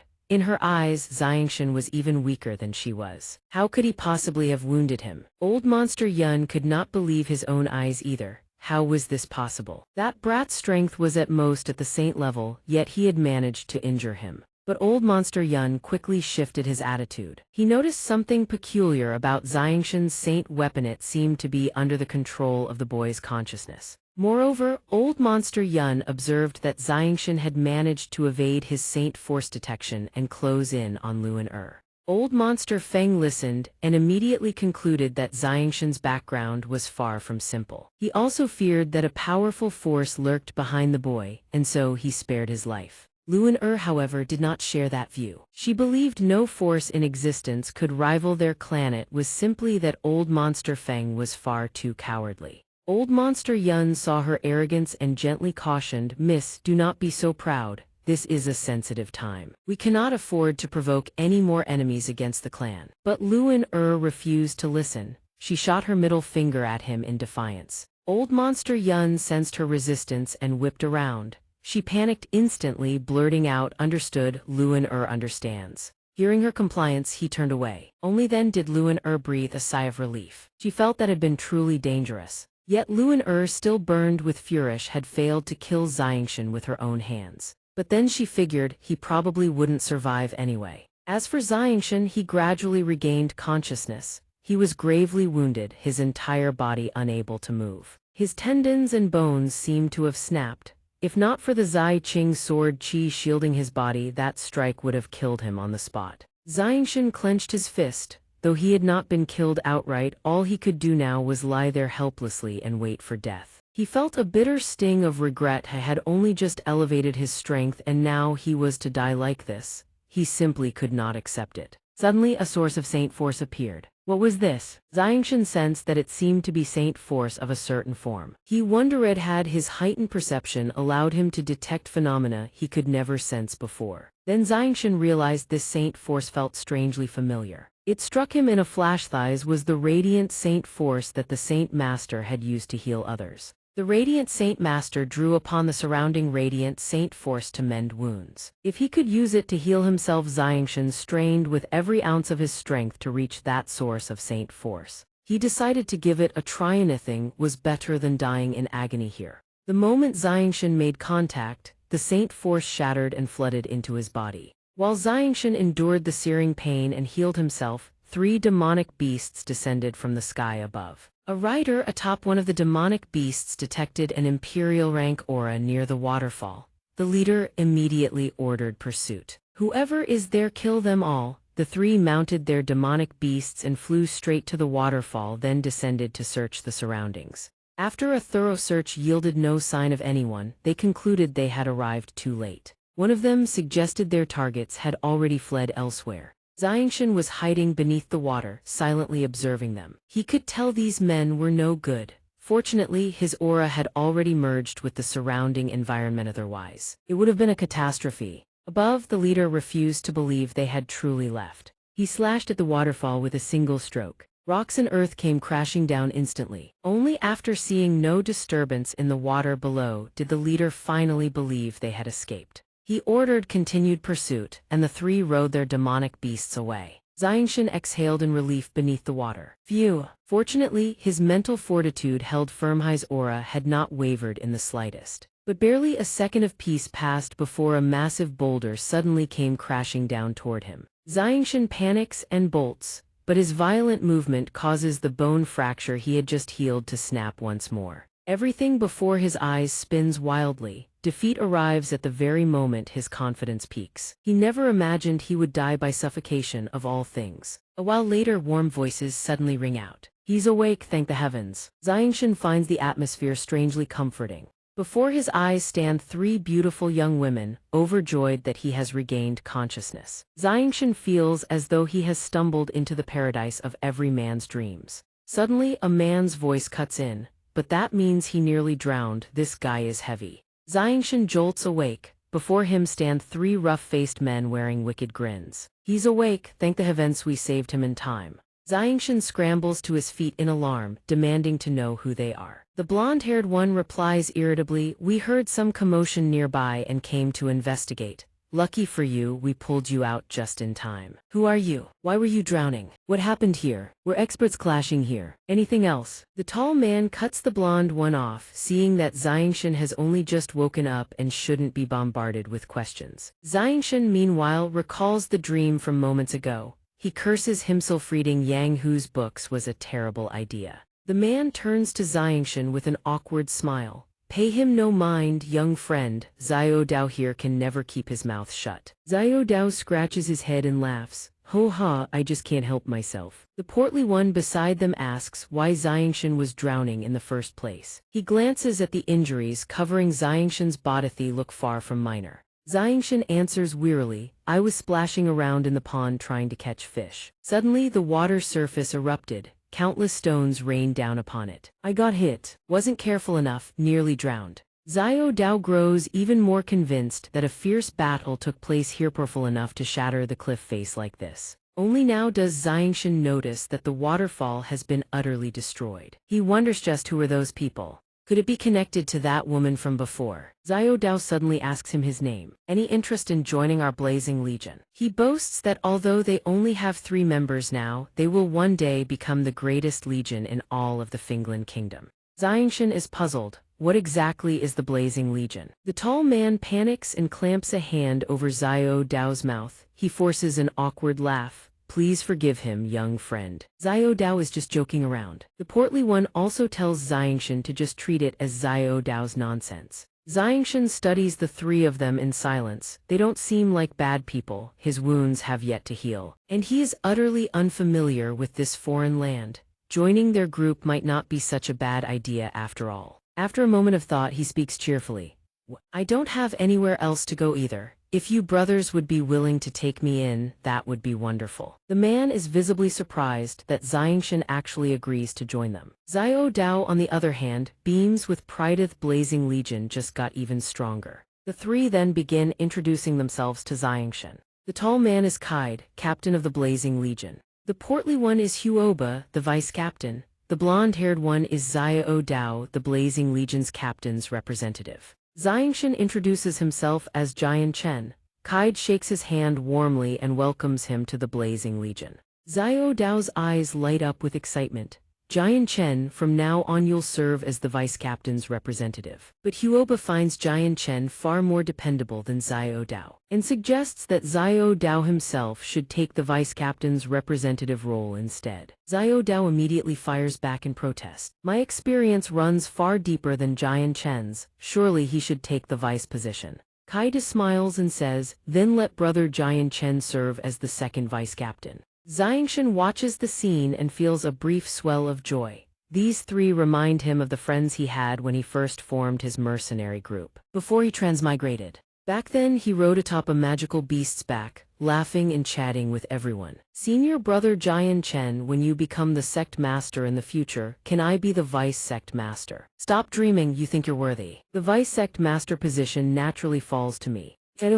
Those memories reignite Xianxia's determination. Must find Dugu Kyubai, uncover the truth behind his transmigration, and return to the sect as soon as possible. A moment later, Kaide announces, to celebrate junior brother Xianxia joining our ranks. Let's head to the arms market and pick up some gear. Xiao Dao and Huba's eyes light up the instant they hear this. Really? That's awesome. Xianxia feels a mix of excitement and unease when he hears about the arms market. Deep in the forest stands a massive boulder with a bizarre shape. Its top resembles a giant plate. As it turns out, that is the arms market. Xianxia looks around in every direction and exclaims, this place is truly enormous. He never imagined such a place could exist deep in the mountains. Seeing that Xianxia seems unfamiliar with this place, Kaide enthusiastically explains, this is the arms market. It started as a trading post for soldiers, and over time it grew into a proper bazaar. The 4 of them are strolling around when they suddenly halt. Something has caught their attention. Pasted on the bulletin board is a portrait of Xianxia. Xiao Dao wonders aloud. Why does the person on this wanted poster look exactly like Xianxia? Kaide has to admit, it really does look like him. The wanted poster also states that this person slew a second-tier gold thread silver-line snake. Huba remarks. Only a Saint Master-level expert could pull off something like that. Xianxia grows anxious, hadn't expected the news to spread this fast. He racks his brain for a way to throw the 3 of them off his trail. Then he notices the 3 of them staring at him with suspicion. Fear grips him. His identity is about to be exposed. He stammers, I only have the strength of a saint. How could I possibly kill a gold thread silver-line snake? The 3 of them ponder for a moment and realize Xianxia has a point. An expert capable of slaying a gold thread silver-line snake could never have drowned to death. It must have been nothing more than a resemblance. Only then can Xianxia breathe a sigh of relief. Suddenly, Xiao Dao sighs, I wish we could recruit an expert like that into our mercenary group. Kaide tells him to stop daydreaming. An expert of that caliber would never look twice at our little group. Their words convince Xianxia that his diversion has worked. Then Kaide kindly reminds Xianxia, brother Xianxia, to avoid any trouble you should probably disguise yourself. Being mistaken for the person on the wanted poster would be disastrous. Xianxia follows his advice and thanks him for the warning. Kaide's enthusiasm returns in full force. Come on, I'll take you shopping. Xiao Dao cheers excitedly at the mention of spending money. Hu Ba immediately warns Xiao Dao not to squander money recklessly. With that, the four of them sweep through the market. There are all sorts of unique wares here. Brand new cultivation techniques fresh off the press, even buy one get two free deals. Over there, clearance clothing is slashed to half price. Even the grilled meat skewers are discounted by 50%. Xiao Dao gnaws on two massive drumsticks, chewing noisily. Captain, the money you've been saving all this time, you can finally spend it on your wife and little M. The moment his wife and daughter are mentioned, Kaida's face fills with longing. It's been half a year since I've been home. I wonder if little M has learned to call me daddy yet. Then Kaida turns to Xianxia. Buy whatever you like. If you don't have enough, I'll lend you some. Xianxia smiles and replies, thank you, brother Kaida, but I don't need anything. Xiao Dao sees Kaida offering to lend Xianxia money and feels a twinge of jealousy. The captain is playing favorites, he won't even lend me money. Hu Ba holds a drumstick in one hand and a bag of bread in the other, scolding Xiao Dao. All you ever buy is food, even if you had money. You just waste it. Xiao Dao shouts angrily, aren't you the same? Kai decides with Hu Ba lending Xiao Dao money is out of the question. Xiao Dao grumbles to the side. Xianxia can't help but feel that the bond between them is truly wonderful. Suddenly, Xianxia discovers something wrong with his body. Purple arcs of electricity crackle across his palm. Why is the azulate sword chi erupting on its own? He can feel it. These seem almost joyful. Could the azulate sword chi possess a consciousness of its own? How is that possible? Xianxia stares anxiously at his hand, then frantically scans his surroundings, searching for whatever is triggering the azulate sword chi. He suddenly notices a roadside gemstone stall. A purple stone catches his eye. Xianxia eyes the stone warily. Could this be it? Without warning, the azulate sword chi surges violently. Simultaneously, the purple stone radiates a powerful aura. Xianxia panics. The azulate sword chi within his body stirs even more intensely. He grows more and more convinced that this stone is extraordinary. He reaches out and grabs the stone, but the moment he tries to lift it, he discovers it is impossibly heavy. The other three notice Xianxia lingering at the roadside gemstone stall. What are you doing? They ask. Xianxia strains to lift the stone. He summons every ounce of his strength, yet he cannot budge it. The aura from the stone pulses once more. The azulate sword chi inside Xianxia's body erupts in response. The merchant notices Xianxia eyeing the stone and asks, you want to buy it? He puts on a cunning grin. I plucked this stone from the magical beast mountain range, you know. When the merchant mentions the magical beast mountain range, Xianxia grows suspicious. Could this item be connected to Dugu Kyubai? After hearing the merchant's pitch, Xianxia stares at the stone with doubt. He has no idea what it does. Why is it supposedly a treasure? The merchant admits he doesn't know either. All he knows is that it's extremely heavy, incredibly hard, and even Saint Force cannot damage it, so it must be a treasure. Xianxia clicks his tongue, so the merchant doesn't know either. The merchant grins. The most beautiful woman is the one behind a veil. No, a treasure whose purpose is unknown. That's the most formidable kind. Isn't that the very truth? Xianxia can only listen to him helplessly. He realizes the stone can stimulate the azulate sword chi. Even if it has nothing to do with Dugu Kyubai, it is certainly connected to the azulate sword art. He must have it. Xianxia's face darkens, but Mu Yun took all my money. The more he thinks about it, the angrier he gets. Suddenly, Kaida walks over. He studies the stone intently and asks if Xianxia wants to buy it. Xiao Dao pokes the stone and scoffs. What's so special about this crummy rock? You're better off buying meat. Hu Ba immediately scolds Xiao Dao for thinking about nothing but food. Xianxia smiles sheepishly and admits he does want it, but he doesn't have the money. Hearing this, Kaida says, no worries, I'll buy it for you as a joining gift. He turns to the merchant. I'll take this, how much? The merchant smiles, not much, 1,000 gold coins. The instant those words leave the merchant's mouth, all four of them stand there slack-jawed. Kaida stammers in disbelief, asking him to repeat the price. Xiao Dao and Hu Ba take turns berating the merchant.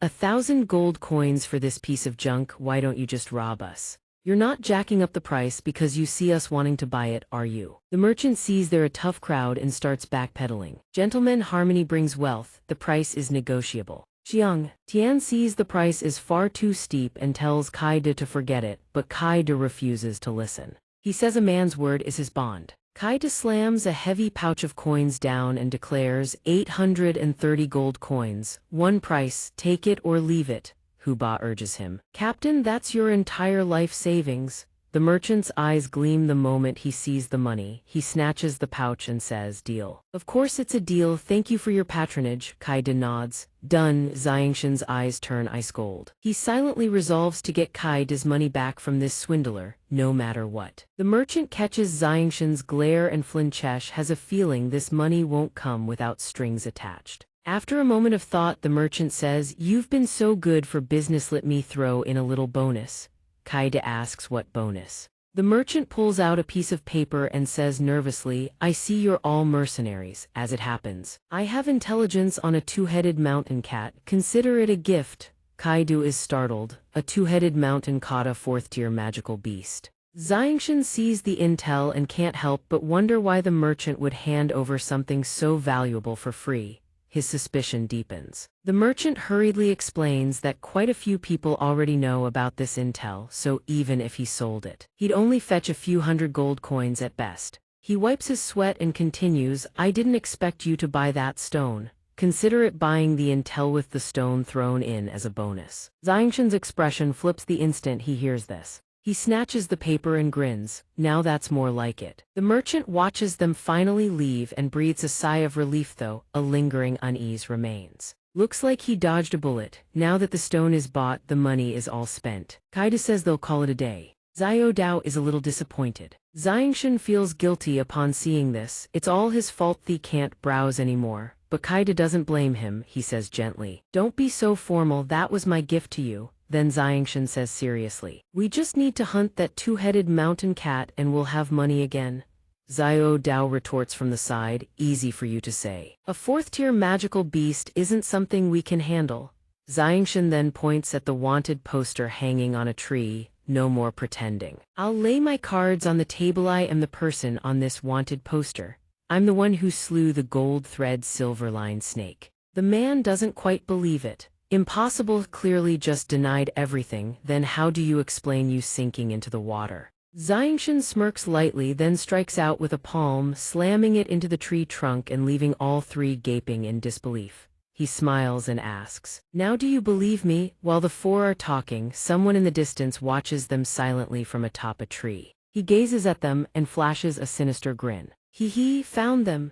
In some dark corner, a man wearing a pointed hood cowers, his cheeks swollen on one side, blood trickling from his mouth. Through tears he whimpers, everything I said is the truth. I only sold them one stone and the intel on the two-headed mountain cat. Suddenly, the man before him seizes his collar and yanks him upward, sending him trembling in terror. The one gripping his collar is none other than Sect Master Cheng. He snorts coldly, good, hand over the intel on the two-headed mountain cat and I'll spare your worthless life. The wretch clutches this lifeline and immediately agrees. Yes, as it happens, I was planning to keep a copy for myself anyway. After obtaining the intel, he releases the rat of a man and reports Captain that breathes from the flame mercenary group, heading out to hunt the two-headed mountain cat. Captain Claus is currently bathing. He rises to his feet, revealing a brawny physique, and takes the towel a servant hands him. He asks, that man-woman freaky's he not here? Sect Master Cheng replies, when I received the intel and mobilized the hidden agents, I only spotted that brat. Claus continues, it seems they've split up to cover more ground. Not stupid, I'll give them that. Sect Master Cheng anxiously presses his face against the intel sheet and asks, Captain, what do we do now? Claus drapes the towel over his shoulder and steps out of the bath. Old eccentric Dugu once said magical beasts always hunt humans from behind. That brat has the two-headed mountain cat, I want every last bit of it. Sect Master Cheng presses further, Captain, what about the deal? He furrows his brow and responds coldly, he's served his purpose, kill him. Claus dons a suit of battle armor and orders a full mobilization. As for the snitch, he is dragged away and executed without ceremony. He strides to his throne and sits. At his feet kneels a chained female slave. Below him, rows of men clad in black battle armor await his command. Claus declares, this time we absolutely cannot let him escape. Understood, his subordinates respond in unison. Elsewhere, a bear lies slain at Jian Chen's hands. Kaida, Xiao Dao, and Hu Ba are crouched behind a tree trunk. Seeing Jian Chen finish off the bear, they burst into praise. Brother Jian Chen, beautifully done. Is this what an effortless victory feels like? Brother Jian Chen, you should just become our captain. The three of us might as well be stage props at this point. Jian Chen quips, are the three of you content to just be dead weight? They respond in unison. When Brother Jian Chen is this formidable, there's naturally no room left for us to shine. With Brother Jian Chen here, the Flame Mercenary Group is one step closer to becoming the greatest mercenary group in the Azure Kingdom. Xiao Dao speaks up. Before, we never dared dream of hunting a tier 4 magical beast. Now all I want to know is where's the two-headed mountain cat? Kaida chimes in, exactly. This is the area marked on the intel. Don't tell me those merchants swindled us. Huba adds, this is the zone circled on the intelligence report. Could those traitors have lied to us? Jian Chen smiles. Perhaps the two-headed mountain cat is simply cautious by nature. Let's keep searching. Right on cue, Xiao Dao's stomach lets out a loud growl, is clearly famished. Xiao Dao scratches his head sheepishly. Cheering takes a surprising amount of stamina, you know. How about we grab a meal first? Huba scolds him. Xiao Dao, you really know how to hold people back. The only thing you're ever enthusiastic about is eating. Jian Chen says, I'm a bit hungry myself. As luck would have it, there's food right here. Night is already falling. Bear meat sizzles over the campfire, but then Jian Chen senses something. Who whips his head around. Deep in the forest, a thunderous crash shakes the trees violently. Jian Chen raises the alarm. Something's coming. Could it be the two-headed mountain cat? Someone asks. Everyone stop eating. Battle position sits here. All four shout at once as an orange blur bursts from the undergrowth. All four freeze in stunned disbelief. Kaida mutters in confusion, what in the world is that? The tiny creature darts past them in a flash, then lunges at the slab of bear meat and wolfs it down ravenously. In the blink of an eye, a huge portion of meat has vanished into its belly. Huba finally speaks up. All that thing thinks about is food. Don't tell me this is the magical beast version of Xiao Dao. Xiao Dao stands frozen. Brother Huba, your words cut deep. Jian Chen takes one look at the creature and his eyes widen in shock. This is, he speaks up, addressing everyone. I once saw it in the Academy's library. This is the cub of the golden-maned tiger king. When it matures, it will directly become a tier 5 magical beast. The other three men's eyes light up instantly. Once fully grown, it would become a tier 5 magical beast. Understanding dawns on Jian Chen. No wonder we couldn't find the two-headed mountain cat. The golden-maned tiger king is the two-headed mountain cat's natural predator. The great tiger must be lurking nearby. So the mountain cats have fled the area. Jian Chen scoops up the little creature and chuckles. Caught and still doesn't stop eating. You really are a gluttonous little cat. Kaidu is so overjoyed that tears well up in his eyes. This is the young of a tier 5 magical beast. If we can tame it as a spirit pet, it would be a devastating weapon. A voice suddenly cuts through. Indeed, I couldn't agree more. The speaker strides forward as he speaks. Kaido recognizes the voice and pales. He glances over. Claws is closing in on the four of them. They cry out in shock. Captain Claws. Jian Chen's expression flickers with surprise. This man is a great saint master. I can't believe I didn't sense him at all. Birds scatter from the forest canopy. The other three stand frozen, a mixture of panic and fear etched on their faces. They speak in unison. Captain Claws. The little cat senses the danger. Food still stuffed in its mouth, yet its eyes blaze with fierce hostility. Jian Chen asks Kaido, Big Brother Kaido, do you know this man? Kaido replies, he is captain class leader of the second-ranked mercenary group within Wake City. Claus speaks, you don't know me, brat, but I certainly know you. Oh. Jian Chen is taken aback. Claus continues, you snatched the golden silk silver-lined snake right from under my subordinates' noses. No one has ever dared steal from the mercenary corps. You are the first. Jian Chen recalls the incident and responds, so those men were your subordinates. You're here to reclaim the golden silk silver-lined snake. Claus sneers, you truly underestimate me. The golden silk silver-lined snake, forget it, a mere tier 2 magical beast. He pauses, then continues, how could that possibly compare to the tier 5 magical beast cub in your hand? The instant he finishes speaking, his men have already encircled Jian Chen's group. Behind the four, an archer emerges with bow drawn, arrow aimed squarely at them. An arrow launches hurtling straight towards Xiao Dao. Kaida sees it and panics. He yells, lunging to shove Xiao Dao out of the arrow's path. Xiaodao, watch out. Kaido and Hu Ba roar in fury, despicable sneak attack. If you've got the guts, come fight us face to face. Xiaodao's soul nearly leaves his body from fright. He was a hair's breadth from death. Jian Chen furrows his brow. I apologize. I've dragged you all into this. This matter has nothing to do with the rest of you. I'll hold them off. All of you run. Kaido bellows, brother Jian Chen, what the hell are you saying? You're one of USA, brother of the Flame mercenary group. We've been through life and death together. Xiaodao chimes in, that's right, today we fight them to the bitter end. Hu Ba echoes, damn right, to the bitter end. Kaido glances back at the Flame mercenary group members and roars, brothers, when our own gets bullied, what do we do?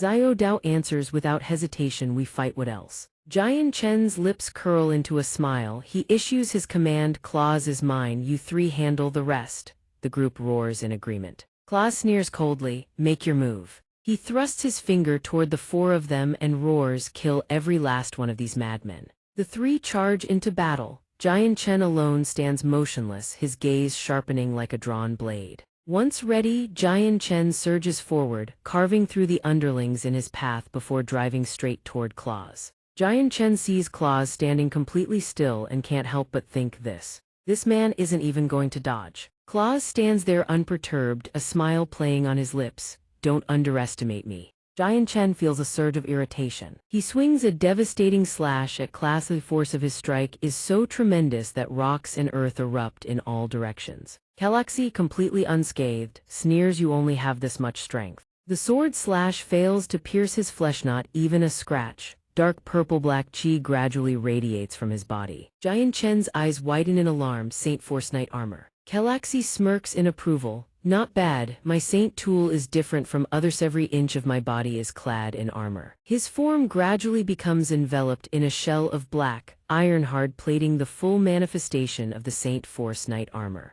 Jian Chen speaks slowly, it seems defeating you won't be easy at all. He furrows his brow slightly, then sneers, I suppose I have no choice but to use that method. After witnessing Xianxia deploy the full manifestation of his Saint Force Knight armor and hearing that Jian Chen still claims to have a counter, Xianxia throws his head back in laughter. Ha. Ha ha, you still have a second plan. He slams his fists together, turning around to radiate a gloomy, oppressive aura, and asks with contempt, going to surrender and admit defeat? Or perhaps you'd rather abandon these good-for-nothings and flee by yourself? Jian Chen picks up the little tiger cub by the scruff of its neck and stares at it.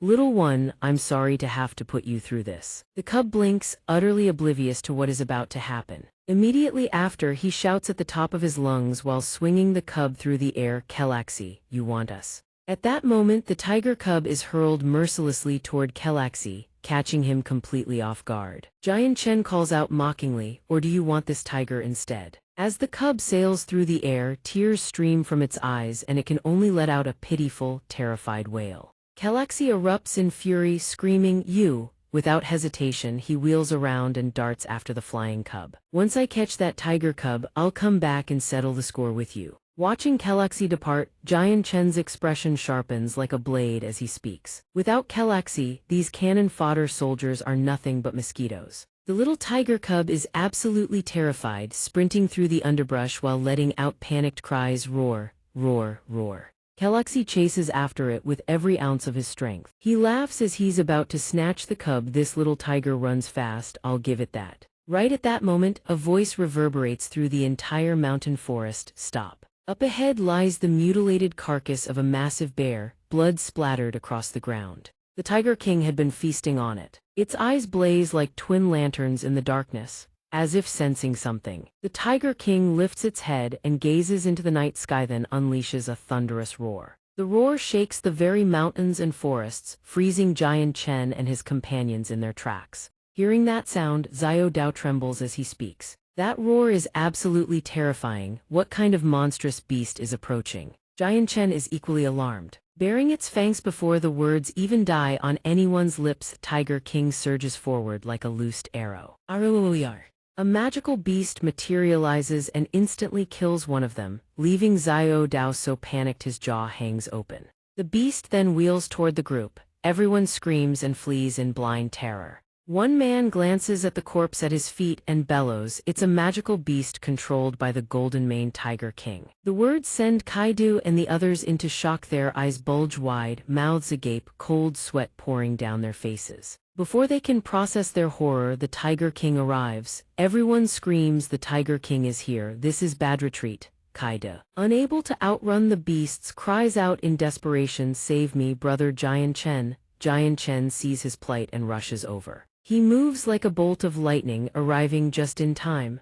A flash of sword light streaks out and the magical beasts collapse. After finishing the strike, blade still in hand, he speaks. "The Tiger King is here, need to flee. Now." Kaido and the others respond instantly. "No problem, everyone, follow his orders." Xianxia gazes into the distance, his expression dark and grim. "A massive horde of magical beasts is heading straight for us. It seems the Tiger King, desperate to rescue its cub, has gone completely berserk." Hearing this, Kaido and Xiao Dao speak in unison. "The tiger cub isn't in our hands, will we even be safe?" Xianxia points toward a cluster of seemingly harmless magical beasts hiding in the distance and replies, "According to my senses, that direction has the fewest beasts. We break through from there." Everyone nods, understood. Under the crescent moon in the starry night sky at this moment, Xianxia has stopped. His shadow stretches long across the ground. He holds the tiger cub, tears streaming down its tiny face, heading toward an area with fewer magical beasts that seems relatively safe.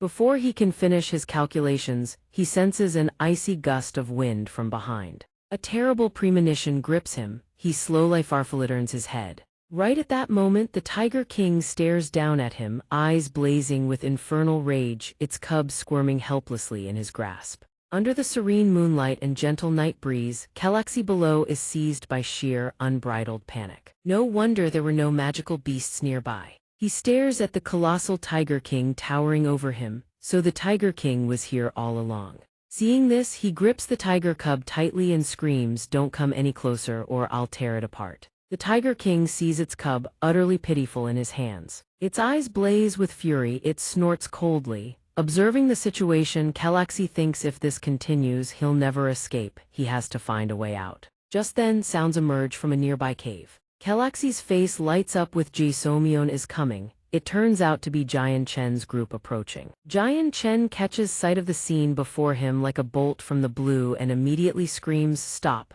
The Tiger King is right here." No wonder the magical beasts grew fewer along the way. Everyone cries out in shock, "What?" Then Xianxia descends from above. Bellowing, "Here's a gift for all of you." He hurls the tiger cub toward them, shouting, "Catch it." The tiger cub lands squarely in Xiao Dao's hands. Bewildered, Xiao Dao blurts out, "What is this?" Xianxia hides to the side, grinning wickedly, "You lot stay here and die as my scapegoats." Xiao Dao still has no idea why the tiger cub ended up in his hands. Xianxia stands beside him, face pale with horror. "The tiger cub," he screams, "Xiao Dao, throw it away now." But before Xiao Dao can even process what's happening, the Tiger King, brimming with killing intent, is already right behind him. Hu Ba sees the Tiger King baring its fangs at Xiao Dao. He shoves the dazed young man aside, screaming, "Xiao Dao, watch out." In the next instant, all Xianxia sees is Hu Ba's blood splattering everywhere. Hu Ba's blood splatters across Xiao Dao's face, leaving him frozen, unable to react. Xianxia stands as if turned to stone before the horror unfolding before his eyes. Kaido is equally stunned by the scene. In the next moment, everyone screams, "Huba!" Seeing him seemingly swallowed whole by the Tiger King, everyone freezes before the ghastly spectacle. After a series of sickening crunches echo through the clearing, Xiao Dao stares blankly at Hu Ba's broken form below. Hu Ba lies gasping in a pool of his own blood, struggling to force out each word, "Run, just go." Xiao Dao sees this, his eyes brimming with tears as he screams. Aargh, rage and grief consume him whole. His aura erupts as tears stream down his face. He roars, "I'll fight you to the death." With that, he rips his blade from its sheath and charges straight at the Tiger King. Everyone screams to stop him. "Xiao Dao, come back." He seems deaf to their cries, charging forward without a shred of hesitation. At that moment, Xianxia draws his sword in a flash, his eyes radiating a surge of killing intent. A streak of swordlight intercepts the Tiger King's blow head-on. Xiao Dao watches, his jaw dropping in utter shock. Xianxia lets out a fierce roar. He swings his sword at the Tiger King, then lands safely back on the ground. Xiao Dao calls out to Jian Chen in a panic. Jian Chen grits his teeth, staring at the Tiger King looming before him, its oppressive aura overwhelming. Its offensive power is far too strong. In the next instant, a torrent of devastating energy erupts from the Tiger King's maw. That monstrous power surges outward in all directions, as if to obliterate everything in its path. Jian Chen, bolstered by his own formidable reserves of power, manages to withstand it, but Xiao Dao beside him is already drenched in blood. Seeing Xiao Dao's state, Jian Chen cries out, "Xiao Dao," but Xiao Dao can no longer stay conscious. His words drip with blood as he grits his teeth, each syllable forged in venom. "I will kill you. I will avenge brother Hu Ba." Under the pale moonlight, a colossal tiger bares its razor-sharp fangs, snarling with unbridled ferocity. Its eyes blaze with infernal wrath, and every footstep shakes the earth. Blood flows ceaselessly from Xiao Dao's head and eyes, yet he still glares at the beast with undying hatred, his teeth grinding audibly. "I will kill you. I will avenge brother Hu Ba." Xianxia sees Xiao Dao straining to push himself and speaks to restrain him. "Xiao Dao, your wounds are too severe. Don't move." But he himself is only marginally better off than Xiao Dao, barely a few degrees less battered. Realizing Xiao Dao's condition will only deteriorate further, Xianxia makes a bold decision. "Kaido, brother, take Xiao Dao and go. I'll hold the Tiger King back." Kaido remains silent and motionless. He speaks with solemn gravity, having thought it through carefully. "You take Xiao Dao and go. I'll hold the Tiger King back." Xianxia vehemently opposes his decision. He shouts, "Kaido, brother, you are no match for it." Kaido lets out a faint sneer. "And you think you are?" Xianxia asserts with iron resolve, "Perhaps not, but I can hold it back long enough for everyone to escape." Kaido says nothing more. He turns and walks away. Xianxia stands facing the ferocious beast in its bloodlust, his expression remarkably calm. "The Tiger King commands dominion over the entire forest.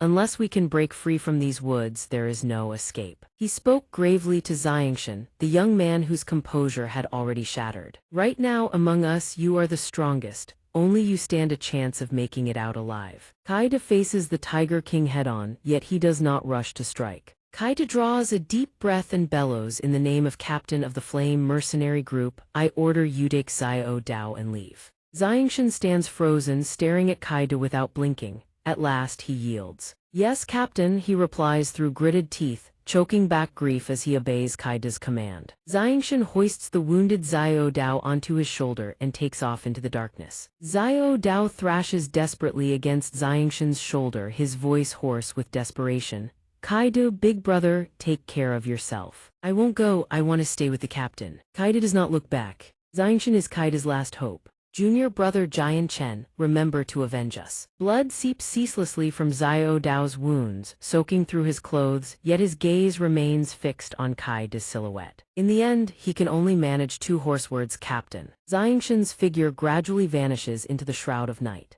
Xianxia pours every ounce of his strength into sprinting and at last finds a sheltered clearing deep within the forest. He gently sets Xiao Dao down and begins treating his wounds, never ceasing to encourage him. "Hang on, Xiao Dao. You must live." Xiao Dao lacks even the strength to lift a single finger. His consciousness fades with each passing moment. "Am I going to die?" "Xianxia will never let you die. I can use the light divine force to heal you. You'll be fine, I swear it." Xiao Dao looks at Xianxia, desperately fighting to keep him alive, and a faint smile crosses his lips. "Jian Chen, you really are incredible. You know everything. Not like me, I'm nothing but a good-for-nothing." Xiao Dao's voice trails into a whisper. Xianxia forces down the agony clawing at his heart and manages a strained smile. "Don't talk, I will save you, I swear it." No matter how hard he fights it, tears stream uncontrollably down Xianxia's face. Xiao Dao summons the last flicker of his life force and speaks his final words to Xianxia, the Flame Mercenary Group, "All that remains." His voice stutters and breaks, "As you." Xiao Dao closes his eyes for the last time. Xianxia watches his comrades depart one by one from within his trembling arms, shaking violently as he refuses to accept the truth. Beneath the ethereal glow of the moon, only a solitary figure remains. Xianxia clenches his jaw until his teeth nearly crack. The Flame Mercenary Group is no more. Tears cascade freely down Xianxia's face. In the pitch-black darkness, Xianxia sinks as though swallowed by a bottomless swamp of despair. Rage, agony, hatred,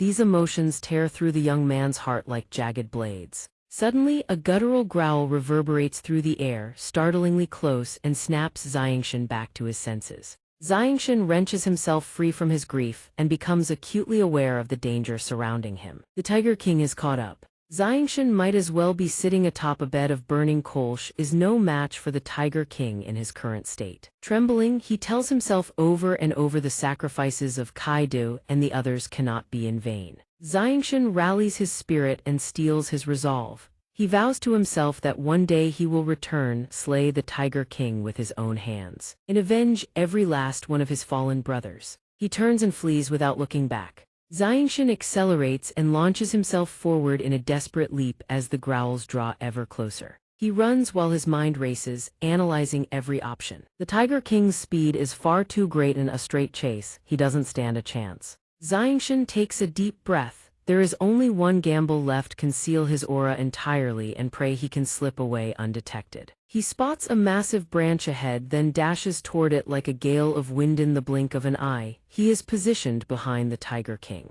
The Tiger King lunges forward, viciously clawing at the air as it hunts for its prey. Xianxia presses himself into the undergrowth, heart hammering, watching the colossal beast prowl. Each swipe of its iron-like claws carves deep furrows into the earth. Xianxia observes the Tiger King's every movement in silence. Suddenly, the beast halts and draws a long, deep breath through the air. The Tiger King's blood-red eyes lock onto a tree that seems slightly out of place. A guttural growl rumbles in its throat as it coils into a pounce, ready to strike the tree where it believes its prey hides. The Tiger King opens its maw, reeking of fresh blood, and a colossal surge of energy coalesces within. Xianxia realizes he has been discovered. There is no turning back now. The Tiger King hurls the enormous blast of energy toward its target, splitting trees clean in half and incinerating every leaf in its path. Xianxia channels every last shred of his power to withstand the Tiger King's devastating surprise attack. He gnashes his teeth and a curse bursts from his lips. Damn it. Having narrowly survived the onslaught, Xianxia seizes the moment the beast is distracted and rockets toward it like a loosed arrow, ready to counterattack. From midair, he draws his sword and channels every ounce of power through his arm into the blade, pouring all his fury and grief into a single strike. Sword control by soul. The Tiger King regards Xianxia with the casual indifference of a predator in full control, utterly unafraid. It lets out a thunderous roar that blasts Xianxia backward. The beast's gaping maw lunges to devour him whole, but Xianxia twists his body in midair, changing direction to dodge by a hair's breadth. Xianxia grips his sword until his knuckles turn white, staring at the Tiger King. Even his full power strike failed to leave a single wound. A blinding column of light begins forming in the Tiger King's maw. Xianxia recognizes its same attack as before, yet this time far more ferocious. The Tiger King unleashes a titanic pillar of energy directly at Xianxia. It is so massive it carves through an entire swath of forest in its wake. The energy column slams into a towering mountain, and the collision sends shockwaves rippling outward. Ground splinters, trees erupt into flame. A cataclysmic explosion follows. Flames pierce through the clouds themselves, and the mountain is pulverized into rubble in an instant. Xianxia stands rooted, utterly stunned by the devastation. By some miracle he escaped, but his soul has not yet returned to his body. Xianxia suddenly freezes. A surge of primal danger floods his senses before he can react. The Tiger King's iron claws are already at his back. The beast had circled behind him for a sneak attack. Too sudden, he has no time to defend. The Tiger King's claw slams into him from behind with devastating force. His body crashes into the earth so violently that Xianxia coughs up a mouthful of blood, his eyes rolling back. Xianxia lies sprawled and broken on the ground. The Tiger King, sensing certain victory, closes in on its fallen prey. The Tiger King raises its massive claw to deliver the killing blow to the unconscious Xianxia. Suddenly, powerful shockwave pulses erupt violently from Xianxia's body, forcing the Tiger King to hastily retract its claw. The Tiger King hesitates, bewildered, as a strange dark energy radiates outward from Xianxia's form. It can only snarl warily, holding back its attack. The shockwaves converge into a single point directly before the Tiger King's crimson eyes. From within the radiant surge that pierces the darkness of night, a sword emerges. Xianxia's sword, the Azulate Swords. Now it gleams with a brilliance and power surpassing anything before. The Tiger King glares at the weapon with fury and roars. The azulate sword's razor-sharp tip pivots and locks onto the Tiger King. The sword erupts with dazzling radiance, unleashing devastating shockwave streaks that slam into the Tiger King. The Tiger King's pupils constrict at the incoming waves of force.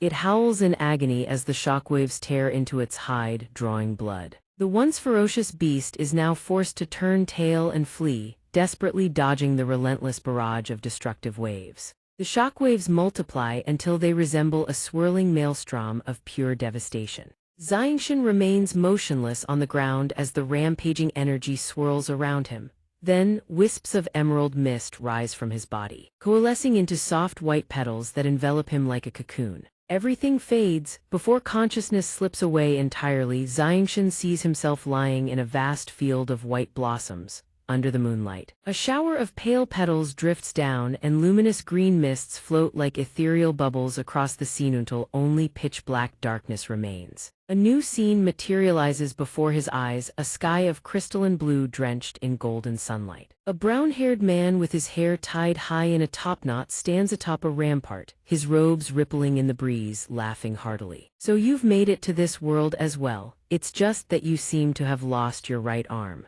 The man smirks and calls out xianxia. Behind the brown-haired man, the faint silhouette of another figure is barely visibly a man with a grand beard and swept-back black hair. Morning sunlight stretches across every alley and corner of the capital city. Seizing the pleasant weather, Luener decides to stroll through the market and shop for new clothes. She spends lavishly, buying up everything that catches her eye without a second thought. Seeing this, one of her guards steps forward to remind her, "My lady, we should keep moving. It is unwise to linger in the streets for too long." But his companion responds with confidence, "What is there to fear? With this many people and this much noise, even if that man gives chase, he'll never spot us among the crowd." Suddenly, a figure wrapped head to toe in a dark cloak materializes beside Luener without warning, startling everyone present. The cloaked figure speaks on your person. "There is his aura." Luener frowns in confusion. "What are you talking about?" The two guards behind her surge forward to shield their mistress, swords drawn, bellowing, "Stay back, stranger." Both move in tandem, swords flashing as they launch a coordinated assault on the mysterious figure. Shouting a warning, "Step away from the young lady." Yet beneath the cloak there was nothing at all. This left the two guards utterly astonished. "He's gone. Who on earth was that person?" They pondered among themselves, failing to notice their young mistress trembling behind them. It turned out they had been so fixated on the stranger. The two of them had trampled all over the stall, ruining every last bit of Luener's morning effort picking through the goods. She furiously spun around to berate her guards. In another corner, after shaking off Luener's group, the mysterious figure from earlier revealed himself. He grinned triumphantly and muttered, "Sure enough, you've come to this world as well." It was none other than the old villain Donghua. He murmured the name of his old enemy. Meanwhile, the scene shifts to the demonic beast mountain range where dense, platinum-hued canopies blanketed the ground. With a sudden gasp, Changyang Xianxia burst up from the ground, his face deathly pale and still etched with lingering terror. He stared blankly at the surrounding forest, every tree hacked and felled in savage ruin. Where is this place?" he wondered. Xianxia held fragments in his hand, bewildered. "These are all shards of wood." Witnessing the devastation before him, countless questions surged to mind. Could it be that every tree in the vicinity had been? Did the Tiger King do this? But then he denied it himself. That can't be right. If it was the Tiger King with destruction of this magnitude, how could I have escaped without a scratch? Xianxia was shocked to discover that even the wounds inflicted by the Tiger King had completely healed. What on earth happened here? Before he could even feel joy, he choked up. "If the Tiger King has disappeared, then Big Brother Kaid and the others." A moment later, the former sword god stood before a field of freshly mounded graves, reading each different name carved upon the stone tablets. Changyang Xianxia was rendered utterly speechless. Memories flooded back in waves. He recalled Kaid's wordshaft. A year had passed since he left. He wondered if little Mela had learned to call out father yet. The image of Xiao Dao laughing and joking surfaced in his mind. The Blaze Mercenary Company would surely have become the strongest mercenary company in the Windblue Kingdom. He remembered his own words, "All of you give me the feeling of long-lost family. Now, all of it is nothing but the past."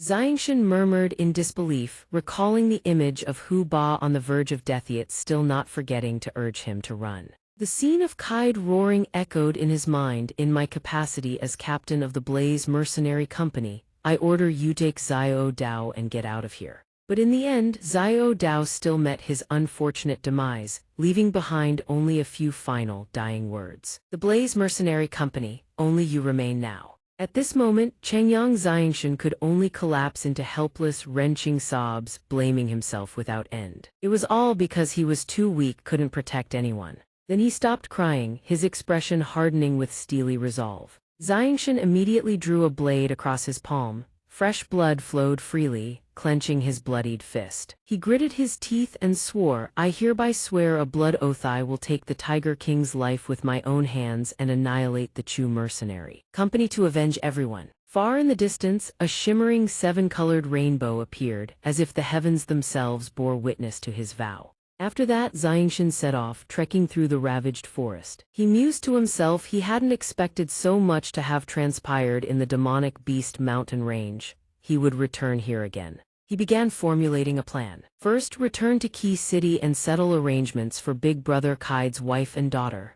Then, investigate the whereabouts of the Chu mercenary company. Suddenly, a group of figures emerged from Ahid, none other than Tianxian Kong and his lackeys. Xianxia quietly tried to slip past them, but unfortunately, Tianxian Kong still noticed him. He commanded, "Oh, hold it right there, Yao, you stop where you are." The former sword god thought with a tinge of anxiety. What is it? Could this person have seen his wanted poster? He couldn't afford to be discovered. Pretending nothing was amiss, he replied with cold composure. Were you calling for me? Tianxian Kong and his followers closed in around Xianxia. He tilted his head back arrogantly and sneered, if not you, then who? Did you just come from the demonic beast mountain range? Despite facing the entire group, Xianxia remained perfectly calm. He narrowed his eyes and countered. And if I did? Tianxian Kong tilted his chin up and declared, this young master wishes to venture into the mountain range for cultivation. You look fairly capable, serve as my guide, and you won't be shortchanged. The lackey beside him chimed in smugly, follow the young master and you'll earn far more than any mercenary job. This is your lucky break, don't squander it. Hearing this, Xianxia's contempt was written all over his face, so it was just some useless, rich young master. He turned and walked away without a second glance, utterly disinterested.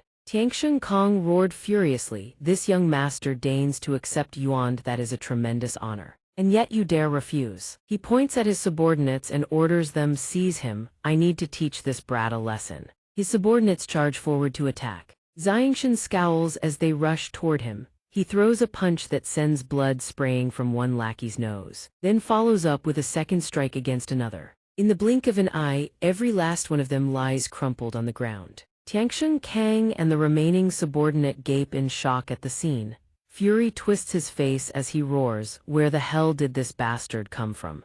You dare lay hands on my men. Do you have any idea who I am? Xianxia fixes him with a glare brimming with killing intent. Tianxian Kang continues to boast arrogantly, I am, but before he can finish the sentence, Xianxia blurs forward faster than lightning. His palm is already upon that wretched face. Xianxia delivers a devastating slap that sends Tianxian Kang hurtling through the air with a shrill scream. After the slap, Xianxia mutters a parting reminder, keep that mouth of yours clean. The remaining lackeys scramble for their weapons and then there is no after. Xianxia beats every last one of them into the dirt. A moment later, Xianxia speaks, his voice cold with fury, you have no right to give me orders. My mood is already foul, don't force my hand into killing. Tianxian Kang drops to his knees, prostrating himself as he sobs and begs, Great Lord, I merely traveled from home, wanting to venture into the demonic beast mountains for a bit of sport. I was unfortunate enough to offend you, please, I beg you, spare my life. He raises his storage belt with trembling hands, this is my storage belt, there is money inside. I'll hand it all over to you. Just please spare my life. Xianxia snatches it and says, this time I'll let it slide. As he turns to leave, he adds a parting reminder, in the future, learn some humility. Don't think a bit of wealth entitles you to act however you please. Tianxian Kang hangs his head and murmurs, yes. But the moment Xianxia departs, Tianxian Kang lifts his gaze, a sinister glint flashing in his eyes. Sometime later, in another city, Kan's wife looks at the visitor in confusion and asks, are you a friend of Kan? Where is my husband? Xianxia smiles gently and replies. Brother Cand and the other brothers accepted a commission and had to make a trip to the Kaisan kingdom. The mission was urgent, so they sent me alone to deliver the money to everyone.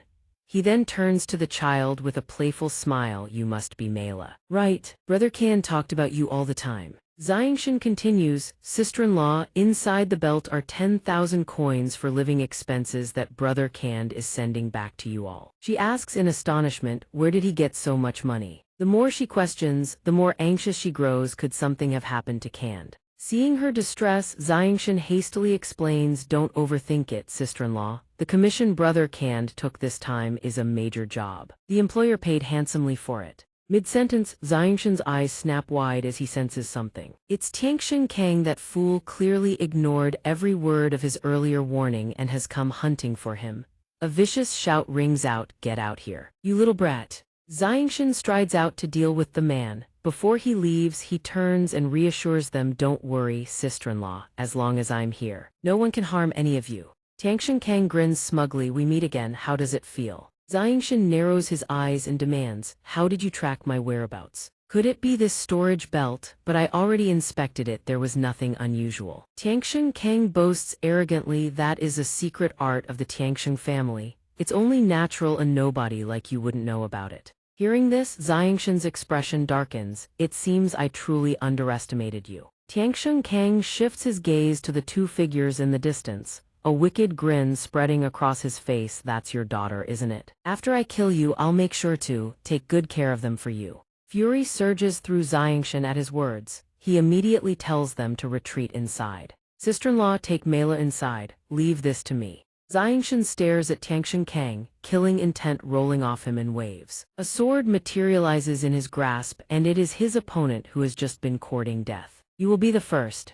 Xianxia's face is etched with undisguised fury. Sunlight pierces through the surrounding rooftops, casting harsh shadows across the scene. Tianxian Kang smirks with satisfaction. Even now, the brat still dares to spout such arrogant nonsense. This time, I've brought the experts of my family with me. You're dead. Xianxia silently assesses the situation. Two saint masters, one at the great saint level, the other a low-tier great saint master. They are far from weak. Tianxian Kang points a finger and laughs, ha ha ha, it's too late for fear now. Once I'm done with you, those beauties will be mine, whether they're mature women or young maidens, I fancy them all. Xianxia falls silent, his mind racing. In the demonic beast mountains, he couldn't protect everyone, he could only watch helplessly as they perished before his very eyes. As this thought crosses his mind, an ironclad resolve surges through Xianxia's heart. He will protect his brother's wife and daughter, he will not allow anyone to harm them, not now, not ever. Tianxian Kang roars orders at his subordinates, seize him. I want him to understand, in this city the Tianxian family is the sky. I refuse to believe you can handle this many opponents. The three of them surge forward, charging straight at Xianxia. He remains utterly calm. An aura of killing intent erupts around his body, and in a flash he cuts them down. Every single slash is a lethal killing blow. The instant Xianxia's feet touch the ground, his enemies spurt blood and drop dead on the spot. Their bodies crumple to the earth. Xianxia speaks, his voice cold as frost, whether you believe it or not is of no consequence to me. Tianxian Kang's face twists in disbelief. Impossible. How can this be? The subordinates standing nearby are equally stunned. They suck in a cold breath. This youth is terrifyingly powerful, at such a tender age. How can he be this strong? One of Tianxian Kang's men steps forward, his tone laced with forced courtesy. May I ask where your excellency hails from? Why have you made an enemy of the Tianxian family? Could there be some sort of misunderstanding? Xianxia asks, his voice glacial. Now that you've seen my strength, you want to probe my background? I am a wandering mercenary, I have no backing. His eyes flare with anger as he continues, furthermore, when did I ever become your enemy? It was your people who didn't know their own limits and came seeking trouble with me. Tianxian Kang bursts into a furious roar. Why waste words on him? Don't forget it's the Tianxian family that puts food in your bellies. All of you charge, kill him. The subordinate forces a sigh and turns to Xianxia.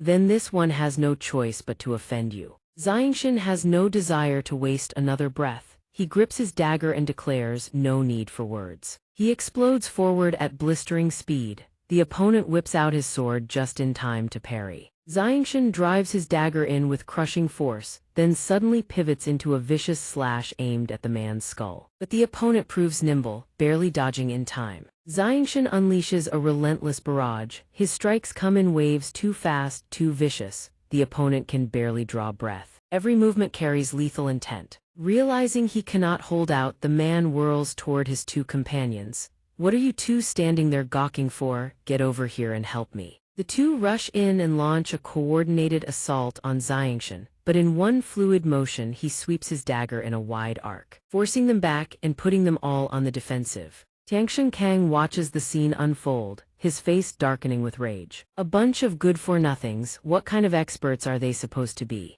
3 of them and they still can't take down a single person. Just as fury boils within him, he suddenly senses something. His head snaps around. 2 figuresque mother and daughter huddle inside, gazing out with wide, fearful eyes. Tianxian Kang's gaze falls upon them and a sinister grin spreads across his face, as if some vile notion has just taken root in his mind. Meanwhile, Xianxia is in the thick of it, thrashing his opponents with abandon when a sudden scream pierces the air. "Help! Let me go!"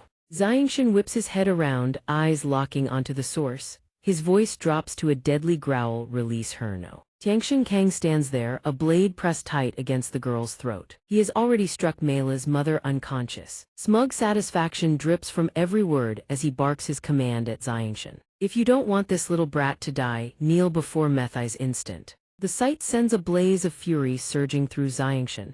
"You dare lay a hand on her and I will slaughter your entire family," he roars. Tianxian Kang tightens his grip on Meila, his grin only widening. "Slaughter my family, will you? Let's see just how stubborn you really are." With that, he wrenches the girl even closer, the blade biting just shy of breaking skin. Xianxia's worry is written plainly across his face. His aura erupts outward in an uncontrollable surge as rage consumes him. "Release Myra," Xianxia bellows. Seeing this, Tianxian Kang grows even more brazen and sneers as he issues his command. "Throw down your weapons, kneel and beg." Seeing the girl crushed tighter in his grip, Xianxia anxiously concedes. "Fine, I'll throw them." Tianxian Kang smirks with satisfaction. "Hurry up." Xianxia drives his sword into the ground and shouts, "You still have one in your hand, throw it away too." He glares at Tianxian Kang with burning eyes, but in the end, he is forced to hurl aside his dagger as well. Tianxian Kang is utterly elated. "Haha, without your weapons, let's see how you fight me." He turns to his subordinates once more and roars. "Kill him," Xianxia responds with a cold sneer. "You are the one courting death." Myra closes her eyes. The girl obediently shuts them tight as something unexpected hurtles toward Tianxian Kang from behind. He gradually notices it and murmurs with a trace of bewilderment, "What is that?"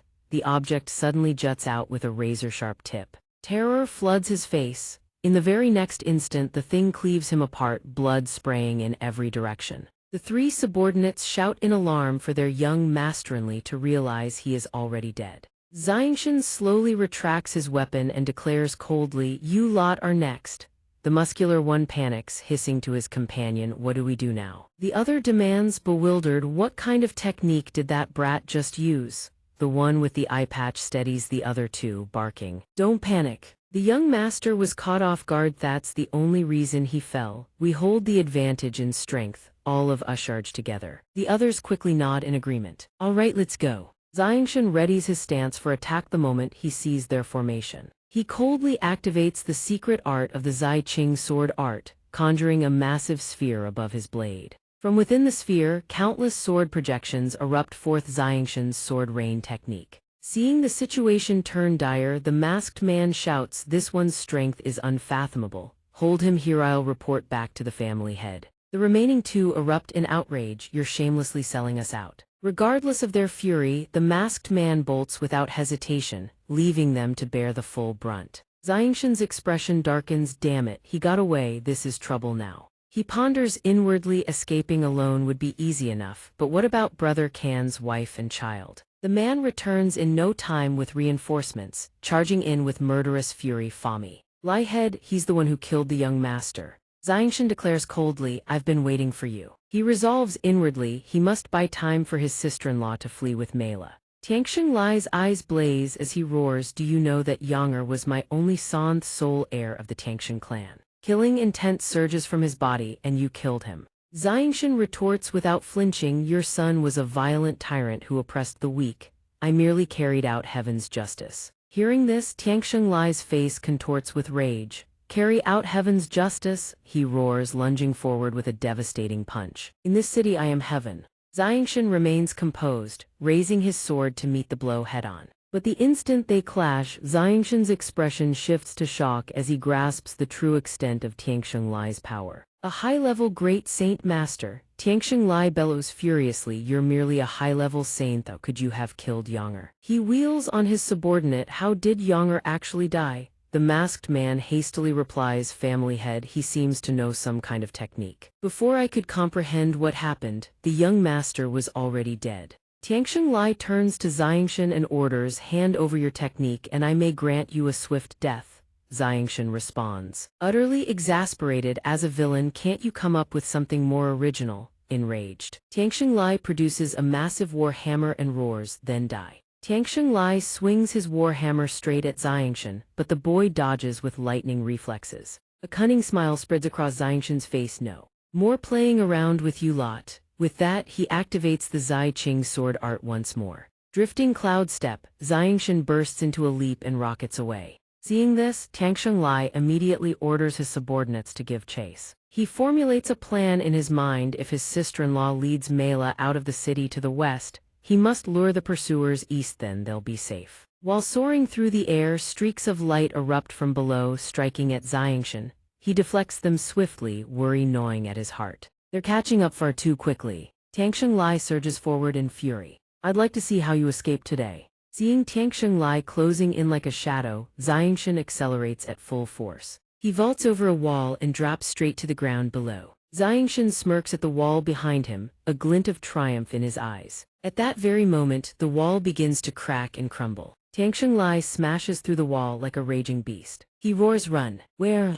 Xianxia hurls his sword forward in an instant. Tianxiang Lai casually swats it aside with his hammer, sneering, this is your technique. I was already prepared for it. Tianxiang Lai laughs triumphantly, without your weapon, let's see what you do now. Xianxia reveals a mysterious smile. Who said I have no weapon? The flung sword suddenly reverses course midair, streaking back. Tianxiang Lai's eyes widen in alarm as the blade sweeps past him. Tianxiang Lai whips his head around, bafflement churning within. No saint weapon can be controlled remotely, yet this one flies through the air of its own accord. How is this possible? Qi crackling like lightning around the blade, Tianxiang Lai snatches the sword out of the air. A chill runs down his spine as realization dawns, so this is how Yonger was killed. Xianxia ambushes him from behind, go join your son in the underworld. Tianxiang Lai instantly channels his energy, saint force erupts around his entire body. Xianxia's dagger plunges into Tianxiang Lai's body, but fails to pierce through.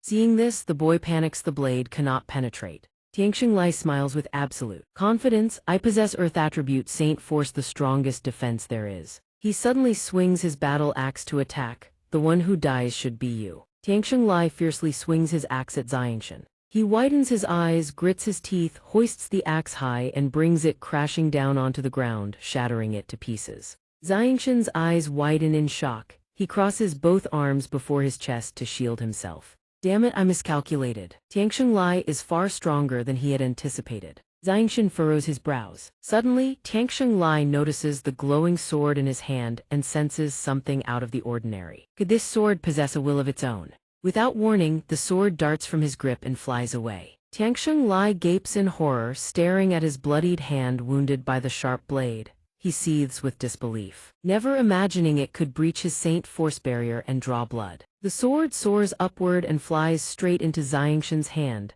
driving Tianxiang Lai into a frenzy of rage. He bellows, brat, what kind of technique is this? Hand it over and I'll let bygones be bygones regarding Kyenger's death. Every word just now was about avenging your son and now you flip your face so quickly. Xianxia smirks with satisfaction. Hearing this, Tianxiang Lai's emotions erupt like a volcano. He grips his axe tightly and snarls, don't get clever with your tongue, brat. Once I capture you, I'll have ways to make you talk. Xianxia's expression turns grave. It seems if I don't kill you today, I'll never know a single day of peace. His pride wounded, Tianxiang Lai charges at Xianxia with his axe blazing. knowing full well he's no match yet determined to fight to the bitter end. "You've got some nerve, brat, enough talk, prepare to die." He swings his axe, aiming to send xianxia straight to his grave, but the latter dodges just in time. Tianxing lies startles, he turns one way to find xianxia behind him, turns the other to see him vanish once more. Xianxia flickers in and out of existence, circling around Tianxing Lai.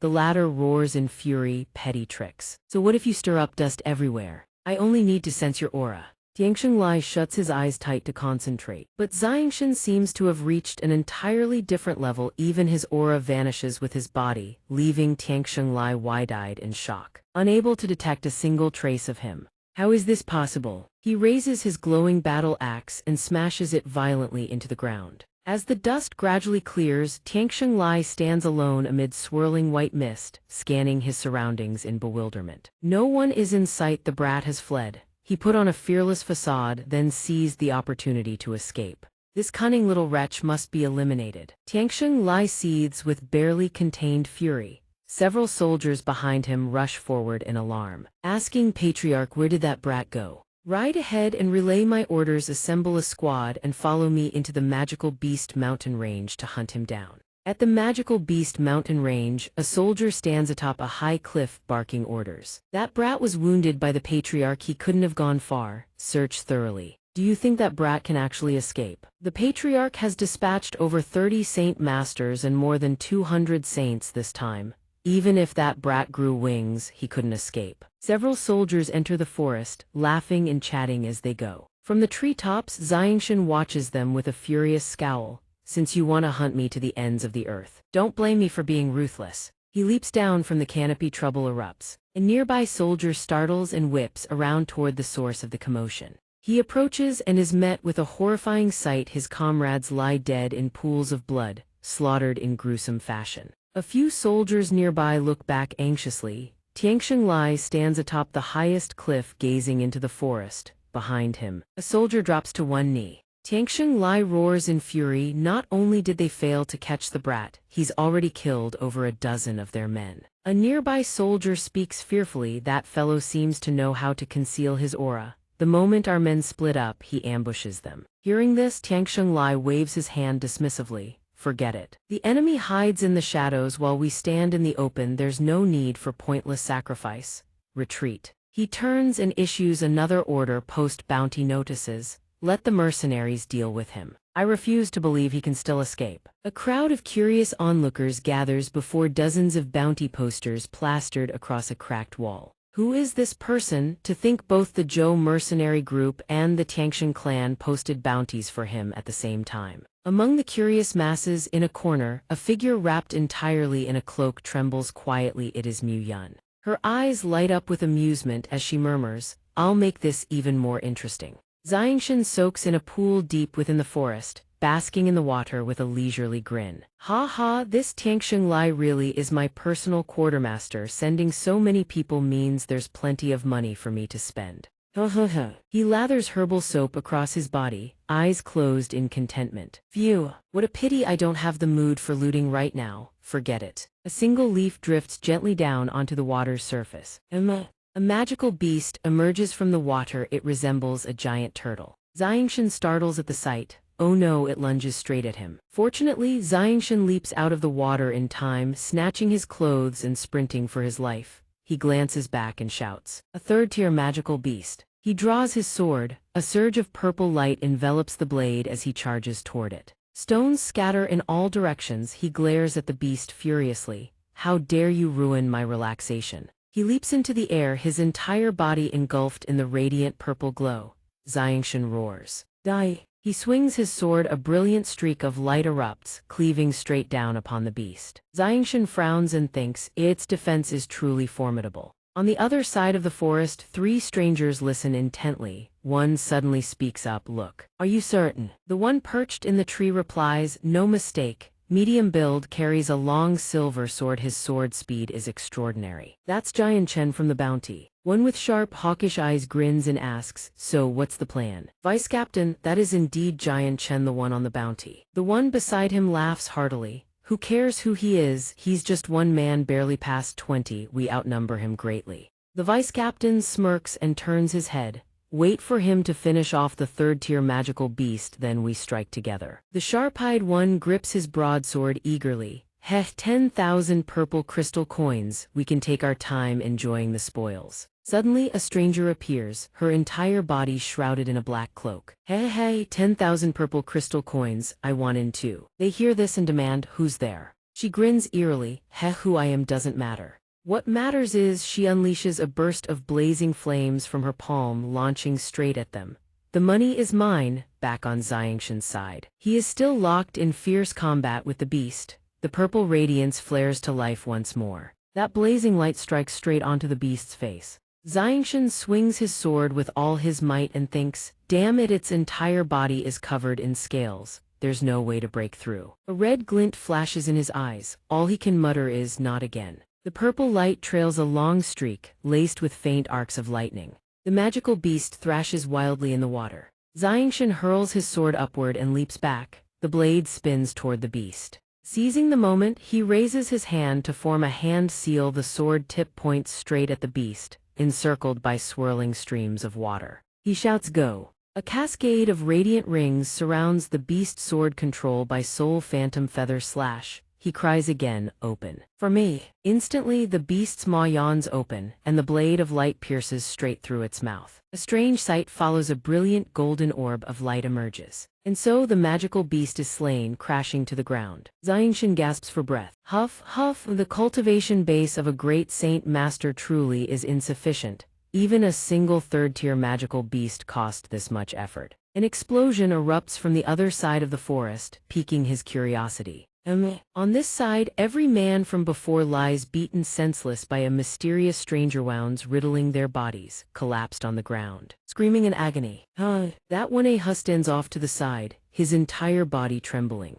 Great hero, please spare us, spare our lives. Don't kill me. He stares at her in sheer terror. Hero, please spare us, spare us. She turns around, 2 pills resting in her palm, a bewitching smile curling across her lips. I can't even be bothered to kill you lot. Swallow these 2 pills, spread the word in Wake City. Come back here in 1 month for the antidote. She tosses the 2 pills to them. The man clasps his hands together and asks her, what news does the hero want us to spread? She answers casually, the news that Xianxia is in the magical beast mountain ranging, that he's been gravely injured. Fearing they might forget, she emphasizes once more. Remember this well, I want every soul in Wake City to know that Xianxia is here. Understood. The 2 obey immediately. Understood, we understand. Finished, she says in a cold voice. Scram.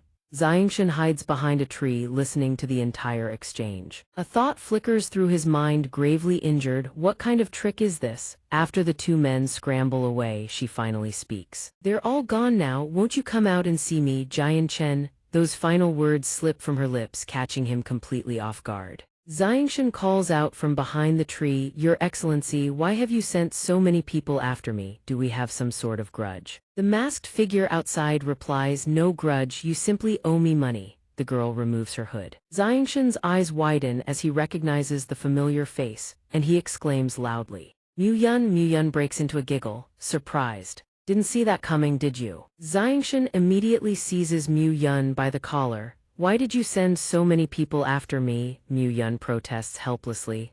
Let go. Is this any way to greet someone you haven't seen in ages, you brute? Mu Yun snaps angrily. Don't you know you're worth a fortune right now? Xianxia frowns. Worth a fortune, what are you talking about? Mu Yun explains, the Tianxian clan and the Zhou mercenary company have placed a bounty of 10,000 purple crystals on your head. You're worth that much. Is it any wonder mercenaries are swarming after you? Her eyes gleam as she continues, the more mercenaries that come, the more we rob them together. That's even sweeter than 20,000 purple crystals. Same old deal, you want monster cores, I want money. How about it? Xianxia throws his arm around Mu Yun's shoulder with a wide grin. Sounds good to me.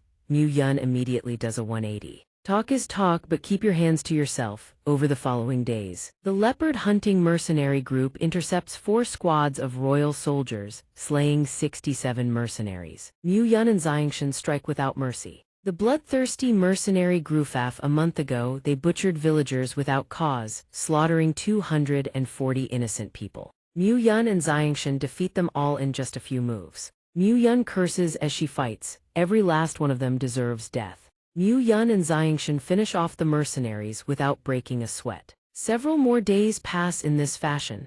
Mu Yun is roasting food over a fire when a group of men swagger up, barking aggressively, "Hey, kid. Have you seen any sign of the sword god?" Mu Yun casually points behind them. "You mean him." The group spins around and their faces drain of all color when they find xianxia standing right behind them. "Hello, gentlemen." Xianxia speaks a single word, "Goodbye," he strikes. After just a few swift exchanges, the entire group scatters in terror. The leader's blade shatters to pieces. Xianxia and Mu Yun coordinate flawlessly, dispensing heaven's justice upon the wicked. Next comes their favorite part, splitting the spoils they've plundered from the mercenaries. Mu Yun cheerfully counts the loot. Yours, mine, huh, we've struck it rich." Xianxia, meanwhile, sits cross-legged in meditation, circulating his cultivation. A sudden realization hits him. His eyes blaze with light. "Saint Master, I've broken through to Saint Master." Xianxia's power surges tremendously. Xianxia exhales a heavy breath after finishing his cultivation. Mu Yun praises him. "Not bad at all, you've already advanced to Saint Master." Xianxia grins with pride, surprised. In the distance, two figures lurk in the shadows, watching them. One whispers, "So many purple crystal bounties on their heads." The other replies, "What a pleasant surprise." The leader gives the order, "Begin the hunt." He shouts, "Sword god, bring out your companion." Xianxia flicks his ear in annoyance. These lines again, my ears are going numb from hearing them. Mu Yun's eyes blaze with excitement. "Heh, this young master is in a splendid mood today. I'll spare your wretched lives. Drop your space rings on the ground and you can scram." The mercenary erupts in fury. "Your mother." He thunders, "You dare disrespect the Zhou mercenary company to our faces." Xianxia asks in surprise, "You said you're from the Zhou mercenary company." As he speaks, Xianxia turns away. The mercenaries mistake it for fear. "Ha, what's the matter, scared now? If you're scared, then get down and lick our boots. Grandpa here might just let you keep your pathetic lives." The moment those words leave his mouth, a vicious slash tears across the mercenary's shoulder, blood spraying outward. Xianxia declares in a frigid tone, "The Zhou mercenary company, all of you must die." Xianxia cuts them down in a handful of swift, merciless strokes. Every last mercenary lies dead, blood pooling in dark puddles across the ground. Xianxia stands amidst the carnage, unfazed as the heavens themselves. Xianxia binds them tightly and strings them up on the nearest tree. Mu Yun stares in disbelief, hung upside down to bleed to death. "You're truly ruthless. Just how deep is this vendetta? Who goes there? Two little brats who have plundered this many purple crystals. It wouldn't be a waste for this old man to make a move." Both Xianxia and Mu Yun stiffen in shock. "A high-level great Saint Master." Xianxia steps forward to shield Mu Yun. "A great Saint Master stooping to chase such petty bounty." The great Saint Master draws his blade. It's not merely a small bounty on your heads. You too have plundered quite a haul these past few days, haven't you?" Mu Yun swings her sword in fury, unleashing a torrent of blazing flames. "You old fool, dream on if you think you're touching our money." The elder chuckles. Come then." The great Saint Master's blade slashes across Mu Yun's shoulder. She panics. The more she moves, the faster the poison courses through her veins. Mu Yun collapses to her knees, clutching her shoulder. Xianxia is alarmed. Poison, truly despicable. The great Saint Master grins sinisterly. "Surrender and submit to your bindings," he orders. "This old man shall make his move." Xianxia retorts, "A great Saint Master using poison against a mere Saint Master, have you no shame?" Xianxia lunges forward and delivers a devastating slash. The great Saint Master laughs. Since when does making money require shame?" The two clash head-on, blades colliding with a thunderous impact that sends shockwaves ripping through the earth. The great Saint Master stands unmoved. Xianxia is sent flying backward. He grits his teeth against the force. Cough, "Damn it, the gap between a Saint Master and a great Saint Master is this vast. I can't beat him at all." The great Saint Master sneers, "Little brat, pathetic." The great Saint Master launches a crushing strike, declaring, "Let's see just how hard your skull really is." Xianxia is caught off guard so fast, the man raises his leg. The great Saint Master aims a kick straight at Xianxia's head. Indeed, the great Saint Master's strength far surpasses his own. He roars with laughter. Ha ha ha ha, Xianxia is utterly blindsided, but something is terribly wrong. Two streams of power collide violently. While Mu Yun sits cross-legged, desperately circulating his cultivation technique to force the poison out. He coughs violently, spitting out a mouthful of blood. Xianxia asks urgently, "How is it?" Mu Yun replies, his voice strained, "This poison is truly bizarre. There's simply no way to force it out." The great Saint Master sneers with utter contempt. "HMPH, little brat, poisoned by my technique, let's see how much longer you can still hop around." Xianxia turns to Mu Yun, "I'll hold him off, you run." Mu Yun hesitates, torn. But Xianxia insists, "There's no time, just go." He clashes with the great Saint Master once more. Meanwhile, Mu Yun pulls out a blue-green object, his mind racing. Is there truly no other way? He refuses to accept this. He crushes the jade-green object in his grip. Instantly, a figure materializes from thin air. The figure observes Mu Yun flatly, poisoned. Mu Yun slumps on the ground, his breath shallow and ragged. Mu Yun raises his head, desperation etched across his face. Help me, please save me." The man asks about his companion. Mu Yun has already collapsed unconscious onto the ground, yet the man still tries calling out to his fallen comrade. Then the stranger raises his hand, sweeping it through the air, and calls out for those below to come. A surge of power descends from on high, his eyes flash with brilliance as he leaps down to the ground. The immense pressure sends the great Saint Master into a panic, such overwhelming might. When did this person arrive? How did I not sense them at all? Xianxia launches his sword in a flying strike. The great Saint Master dodges by a hair's breadth, a smug grin spreading across his face. Petty, insect-level tricks, but Xianxia's sword continues its relentless assault. The great Saint Master panics, unable to evade again. The blade strikes, true blood erupts from his neck. He never even noticed the moment Xianxia unleashed the second sword strike. After a grueling exchange with the cunning great Saint Master, Xianxia barely manages to bring down the old fox with his sword.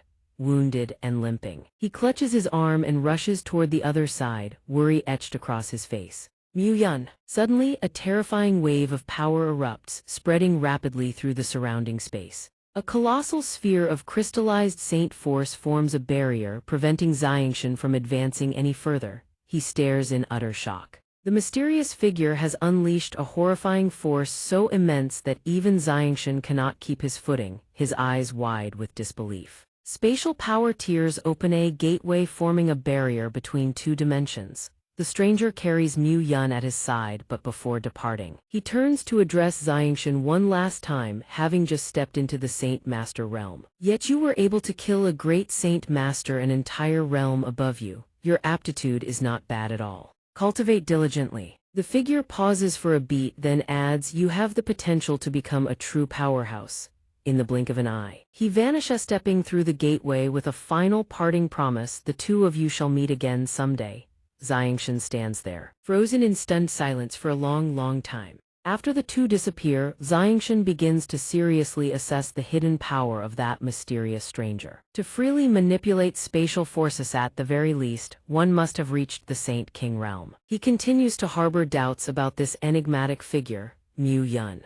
Nothing about him is simple. Meanwhile, scattered across the ground lie the items Xianxia had looted from the old bandit masquerading as a great Saint Master. 700 4th-rank demonic beast cores, 1,000 3rd-rank cores, over 1,000 2nd-rank demonic stones, and more than 100,000 purple crystal coins. Standing before the great Saint Master's motionless corpse and surveying the spoils stripped from the old man, Xianxia cannot help but marvel at the sheer plunder. Phew, a whole month of hard work wouldn't yield even half of this. Suddenly, a strange azure glow emanates from the old man's pouch, catching Xianxia's attention. And what's this? It is a set of pristine white beast fur, radiating an enchanting, mesmerizing glow, and Xianxia recognizes it in an instant. The white sacred beast fur. Xianxia's mind drifts back to a distant memory, his mother's parting words. "Xianxia, this is our family's ancestral treasure, passed down through generations for over 100 years. His mother strokes the soft white fur as she recounts the painful history of their clan. "Our entire family was massacred overnight, all because of this very treasure. I carry it with me always. Whenever I miss your mother, I gaze upon it."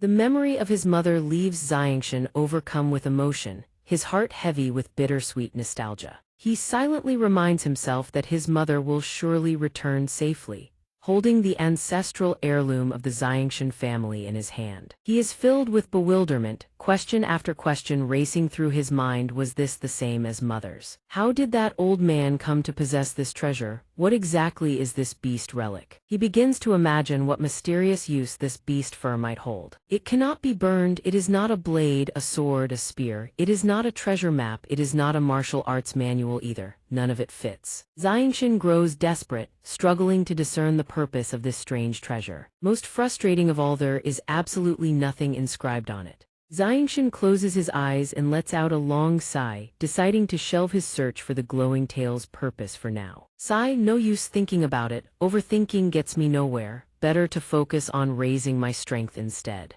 The place where Xianxia cultivates is a cave that opens out onto a vast, sprawling ancient forestland by now. A full year has already passed since he began. Inside the cave, blazing streams of violet light erupt like roaring flames, coiling tightly around Xianxia's body. He tenses every fiber of his being, focusing entirely on the saint force he is channeling in an effort to tame it. This is truly no easy feat. The flames begin to swirl around the surrounding stones, then slowly lift them into the air through sheer force of will. A tremendous power erupts from within, blasting outward with terrifying destructive force. He has begun entering the advancement stage of the great Saint Master realm. After unleashing his saint force, Xianxia pants heavily from exhaustion, both hands pressed firmly against the ground. A satisfied smile crosses his face. Finally, I've broken through. Killing intent floods Xianxia's eyes, sharp enough to sweep away an entire company of men. A scroll blazes in his grip as he declares in a voice cold as frost, Tianxing Familithe, Zhou clan mercenaries, your time has come. Blood debts shall be repaid with blood. Xianxia swiftly exits his cultivation spot to carry out his mission, but at the cave entrance, cracks suddenly splinter across the stone. Something leaps down from above in a chaotic blur, its form impossible to track, its speed is simply too fast. It turns out to be a demonic beast resembling a wolf dog, its fur pristine white, with saint force crackling around it like arcs of lightning. Fierce, bloodthirsty eyes burn with a readiness to pounce on anyone in its path. Grrrrhh. Xianxia recognizes this species immediately. It is a 5th-rank demonic beast, the speed cloud beast. But that is not all. Atop the wolf-like demonic beast, another creature appears without warning, this one radiating an even more terrifying aura. With a body shaped like a human's, yet its head is that of a beast, and from its back sprout a pair of massive wings. It lets out one savage, bone-chilling shriek after another. Before Xianxia can even process this confrontation, he realizes there is also a sky-wing beast. He crouches at the cave entrance, scanning the situation with narrowed eyes, warily gauging the terrifying power on display. Far too powerful with my current strength, my only option is to flee. The two forces collide with devastating impact. Shockwaves of lightning-like energy erupt, spreading across the entire sky. That titanic force crashes into the earth with a tremor that cannot be underestimated. The sky-winged beast lets out a piercing roar and launches a relentless pursuit against its adversary, the speed cloud beast, smashing one earth-shattering blow after another into the ground, making the terrain quake. True to its name, the speed cloud beast possesses extraordinary velocity. It blazes past the towering creature before it in a white blur, then exploits a split-second opening to lunge in with a vicious strike. Speed Cloud shows no mercy, it rakes a lethal claw strike straight into the Sky-Wing Beast's eye. The Sky-Wing Beast howls in agony, its eyes blazing with even greater fury. It locks onto Speed Cloud and unleashes a barrage of attacks. Speed Cloud's lightning reflexes allow it to dodge effortlessly, while the Sky-Wing Beast shows no signs of stamina depletion whatsoever. From the side, Xianxia watches with wide eyes, analyzing every movement of both beasts in astonishment. One commands extreme speed, the other wields absolute defense and brute force. 5th-rank demonic beasts are truly monstrous. Before Xianxia's very eyes, Speed Cloud begins showing signs of losing the battle of endurance. Its speed drops abruptly, and its power diminishes significantly. It lets out a weak cry and collapses. Swirling torrents of demonic energy clash and whip back and forth, then, suddenly, Speed Cloud crashes heavily into the ground, collapsing right in Xianxia's line of sight. Looks like its stamina is nearly spent. The Sky-Wing Beast has not relented in the slightest. Its vicious eyes burn with the desire to tear its fallen prey to shreds. It breathes raggedly, gathers its remaining strength, and lets out a deafening roar. After observing the battle at length, xianxia finally identifies the fatal weaknesses of both demonic beasts. One is gravely wounded, and the other has been blinded. He no longer hesitates. He decides to face the two powerful demonic beasts head-on. A trial to test his own limits. Gripping his twin demonic swords, he charges forward. If both beasts are left battered and energy depleted, their two demon cores could propel him to the great Saint Master realm. Xianxia erupts into motion, unleashing his signature purple flames. He aims straight for the sky-winged beast, which is still rampaging wildly. Channeling his extreme speed, he maneuvers around it, biding his time, then delivers the killing blow. Kill one first. His sword tip surges forward like a bolt loosed from a bow, piercing toward his prey with an unstoppable torrent of demonic force. Xianxia calculates his next move with cold precision before launching his assault on the ferocious sky-winged beast before him. His eyes turn razor-sharp and icy, carrying an unyielding determination. He reminds himself calmly, "Good, dealing with a blinded one, the odds of victory are high." The red-haired demon charges at full speed in pursuit, howling and screeching as it runs. Then the red-haired demon leaps into the air. A savage, beast-like charge straight onto the battlefield. But it seems the creature has missed Xianxia. The demon clutches earth and stone in its grip and collapses. Xianxia reacts in a flash, leaping high to evade the blow. Then pivots midair and slashes his sword back at the creature. The resulting blast tears the ground apart. The destructive force must be absolutely devastating. The white-haired man watches from a distance, arms folded as he ponders quietly. "The speed cloud beast, I've finally found you." He turns to his serpent companion. "The target has appeared. We've been occupied with this brat for far too long, and you lot still cannot fell a mere mid-rank Saint Master." The white-haired man thunders at his subordinates. "You have half the time it takes for an incense stick to burn. Bring him down now." They stammer their obedience and begin hurling threats, attempting to crush Xianxia's morale. "Surrender now and we'll leave your corpse intact." But Xianxia's foul mouth fires right back, cursing them as bastards. Caught off guard by his defiance, they launch a sudden assault that sends him hurtling through the air. Xianxia crashes to the ground, chest exhaustion and tension racking every fiber of his being. He wipes the sweat streaming down his drenched face and stares them down. "You want to kill me?" Then, as if seized by a berserk fury, Xianxia's power surges to overwhelming heights. "You're not nearly good enough," he roars and unleashes a devastating strike. Even one of the subordinates staggers, utterly stunned by the sheer force. His speed is unbelievable. All the subordinates are sent flying, so he's a wind attribute Saint Master. Without warning, Xianxia is struck from behind and blasted away. He drives his sword into the earth, using it as a crutch to steady his utterly spent body. The ambush comes from the red-haired demon. Xianxia hauls himself upright once more and charges headlong into the attack. He channels his energy into his legs and vaults high into the sky,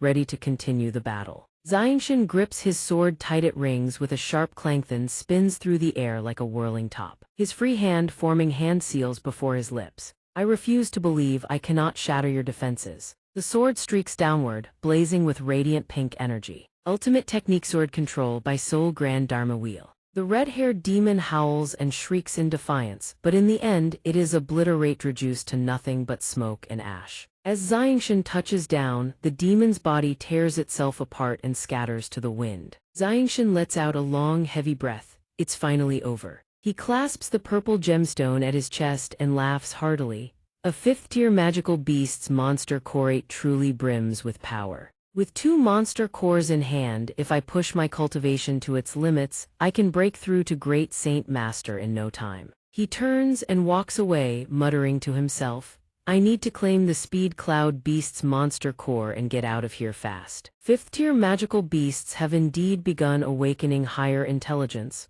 Worse still, they tend to gather in packs. If another one shows up, I'm finished. As Xianxia walks along in high spirits, he spots something strange. A green snake coils around a dead weasel, its forked tongue flicking in a threatening hiss. Where did that venomous snake come from? Only then does Xianxia realize the monster core he sought is already missing from the white weasel's forehead. Panic grips him. Where's the monster core? He spins around, searching frantically in every direction. Suddenly, the white-haired man appears out of nowhere. Approaching from behind, he tosses a monster core into the air and catches it like a toy.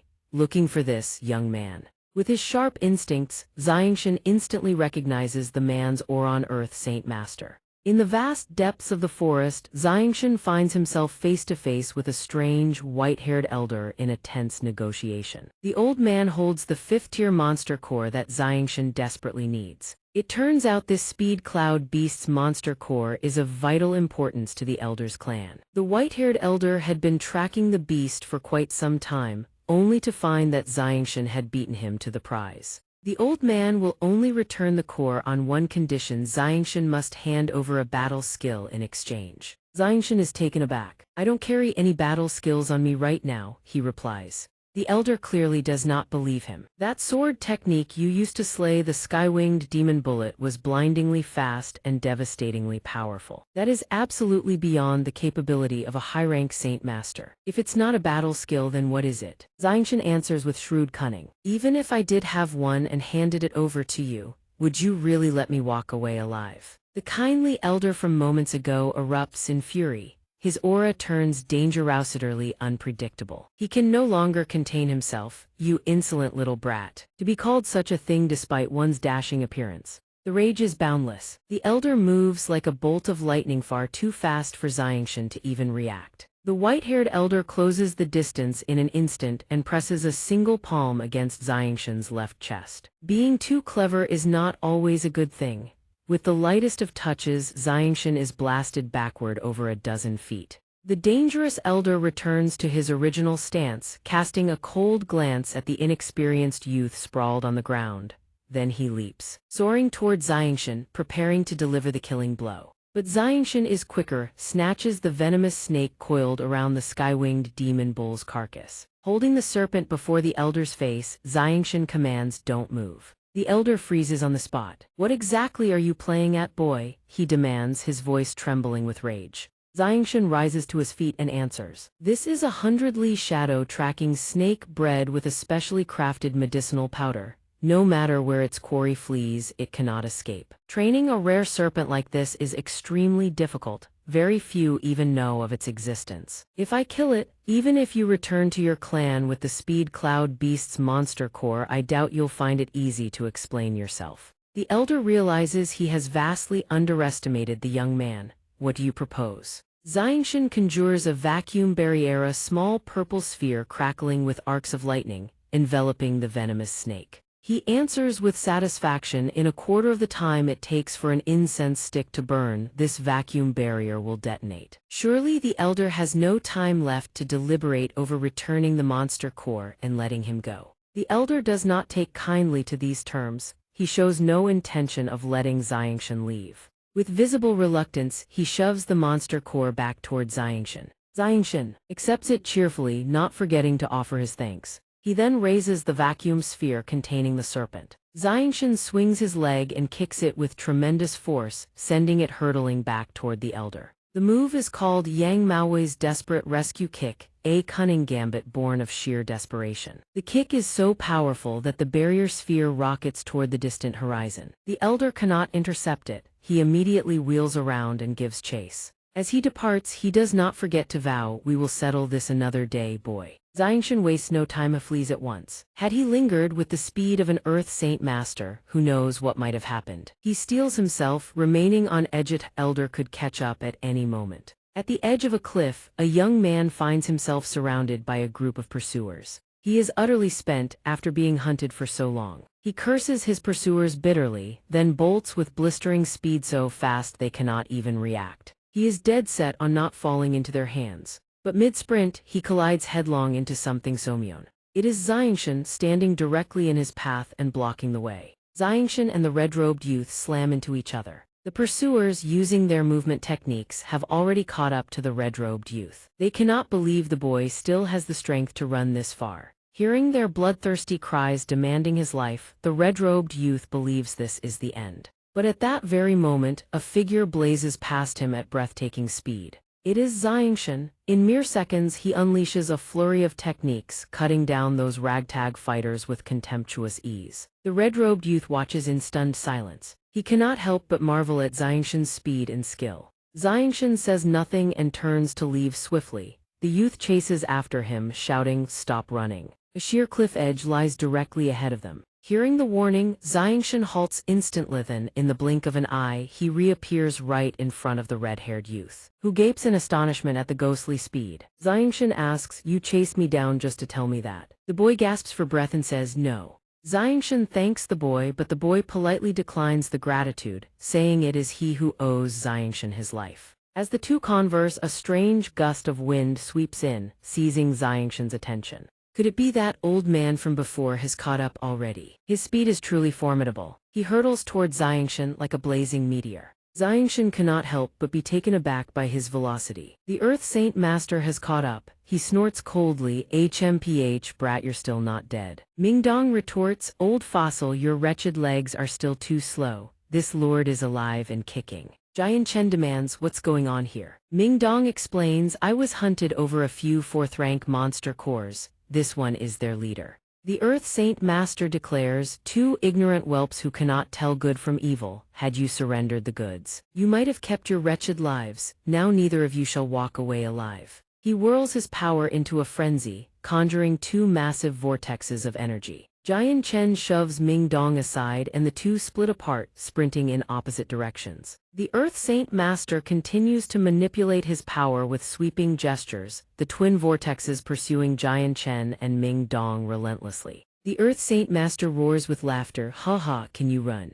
He bellows, "Kill them." Xianxia takes the hit head-on, crying out in pain. With a strangled grunt, both Xianxia and Mingdong are struck off the cliff and sent plummeting into the abyss. The Earth Saint Master drops dead on the spot, unexpectedly slain. My battle skill. Fortunately, a lake lies waiting below the cliff. Xianxia and Mingdong survive the fall. Mingdong surfaces, coughing violently, cough, cough, cough. Xianxia has already dragged himself onto the shore. Huff, huff, huff. Xianxia's eyes burn with fury. "You wretched old man, I, Xianxia, survived this calamity. One day I will descend upon your clan and wash away this humiliation in blood." Mingdong freezes in shock. "Huh, Xianxia?" Mingdong asks, "You're Xianxia?" Xianxia answers, "Yes." Mingdong introduces himself, I'm Mingdong. Thank you for saving me last time." Xianxia replies casually, "It was a passing act, no thanks necessary." Mingdong produces two monster cores and holds them out to Xianxia. "Here, take these."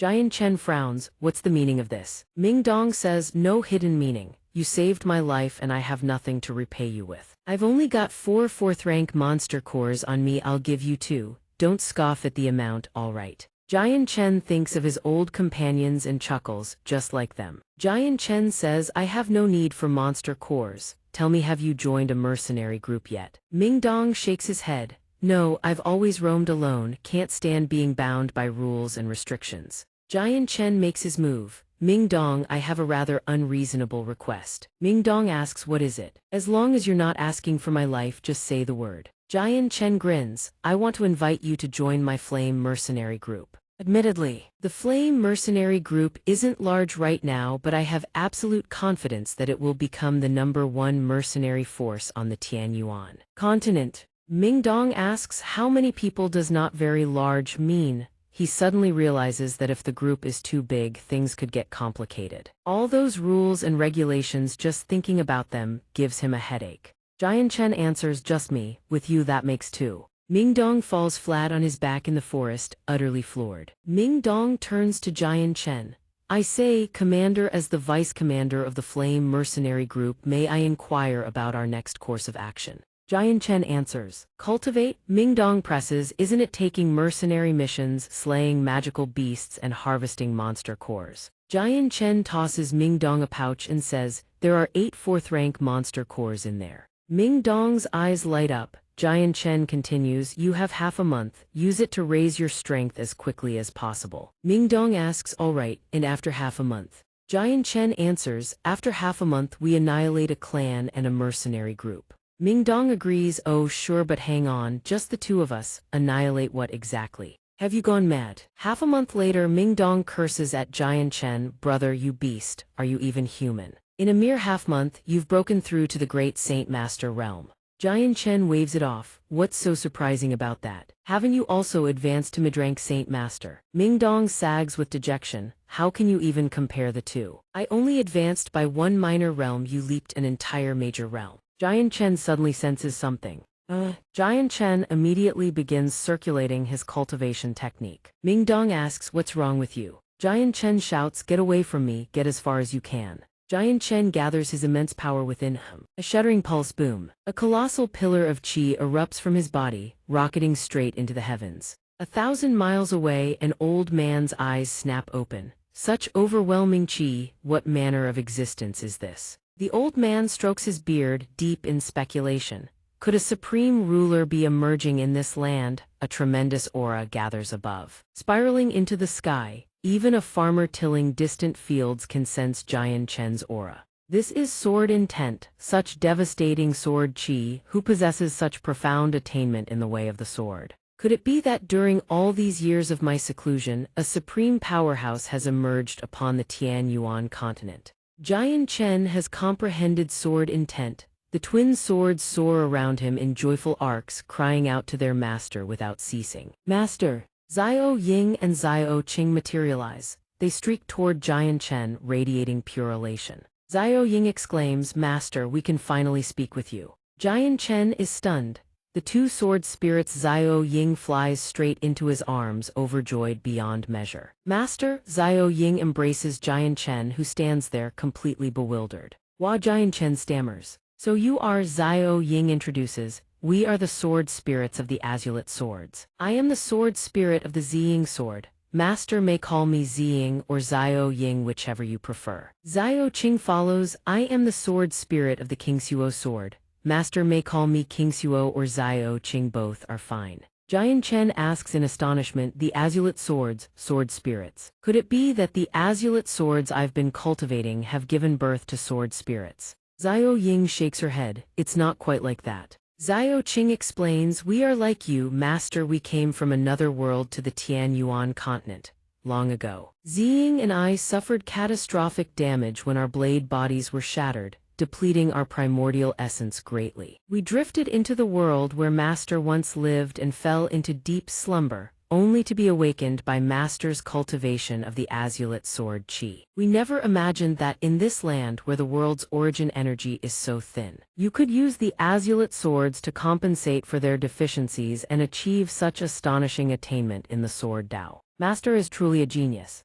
Xiao Qing adds, unfortunately our former master ultimately fell and perished. After our master's death, we resolved to escort his soul across the boundaries of space and time to the world we once inhabited. With his talent in the sword Dao, he would surely have risen to renown in our world. Xiao Qing sighs. Alas, during the traversal of space, our power was consumed at a terrifying rate. We couldn't hold on for long, and in the end, we had no choice but to bring Master to the Tianyuan continent. Jian Chen is deeply moved. So it was you two who saved me, then why didn't you come out to meet me sooner? Xiao Ying answers, we wanted to, truly, but the spatial traversal exhausted our power completely and we fell into deep slumber. It took several long years before we could awaken. Moreover, after we awoke, Master's spiritual consciousness was far too weak. There was simply no way to establish contact. Only just now, when the Master's spiritual sense grew slightly stronger, were we able to emerge and meet our Master.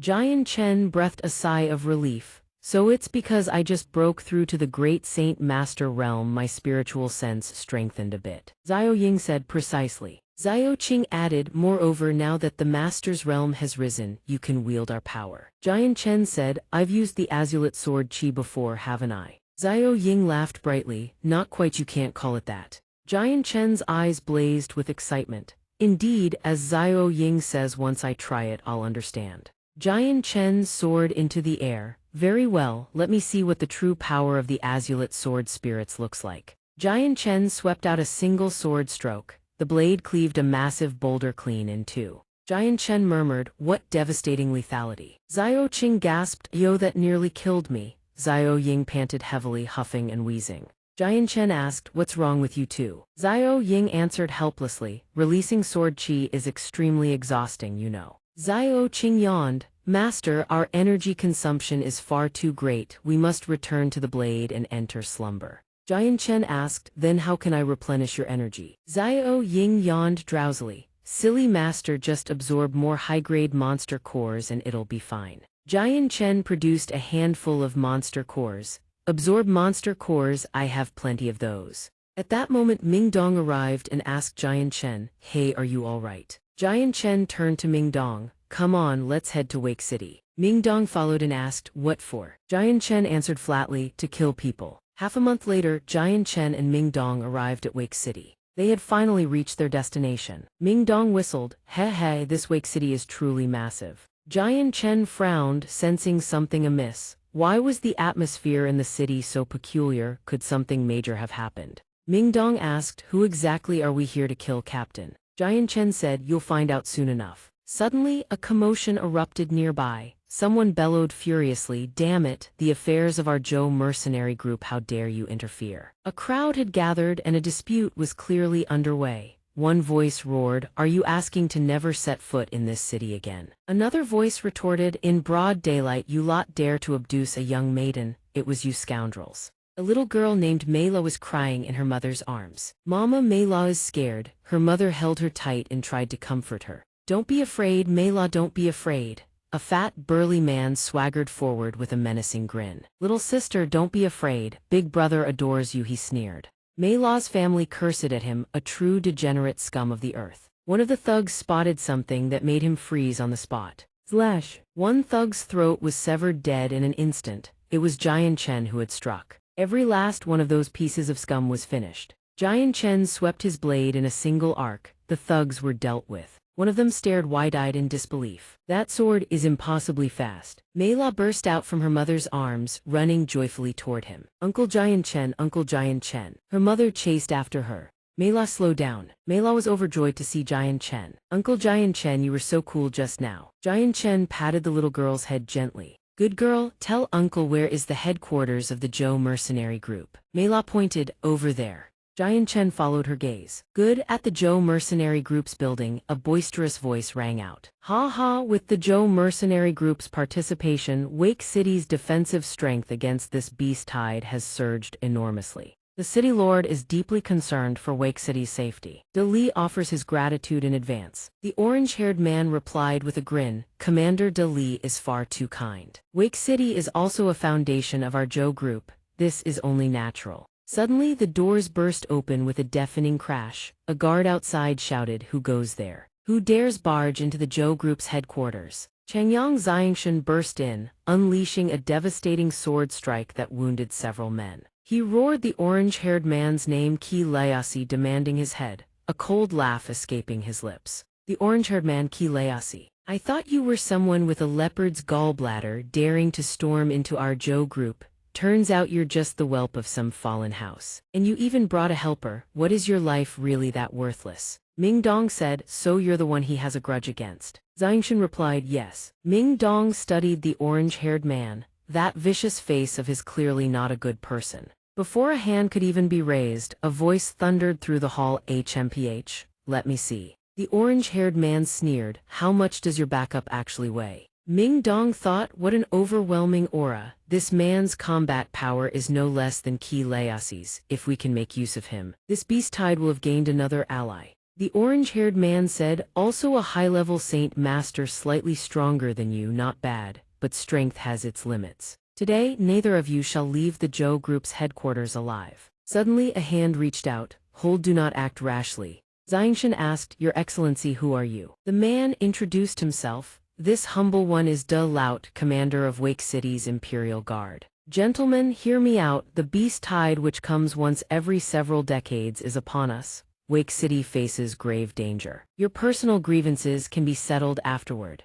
Wait until after the beast tide. Xianxia's fury was uncontainable. Today I absolutely must kill Qi Leiasi. The orange-haired man blazed with killing intent. Commander De Li, I will not permit anyone who has struck against the Zhou group's people to walk away alive. They must die. Ming Dong asked, how about I handle this? But Xianxia was already burning with rage. No need. Having said that, Xianxia soared into the air. The battle between the two raged fierce and brutal. Xianxia roared, curse you dog thief. He charged forward, his saber crashing down upon the orange-haired man. The fierce clash had yet to determine a victor when xianxia was sent crashing into the ground, cratering the earth beneath him. Cough cough, a great Saint Master, you've actually reached the great Saint Master realm. Commander De Li spoke up, young friends, you are both great Saint Master powerhouses with limitless futures ahead. Wake City now faces a perilous crisis. Why not forge a bond of goodwill and turn hostility into peace?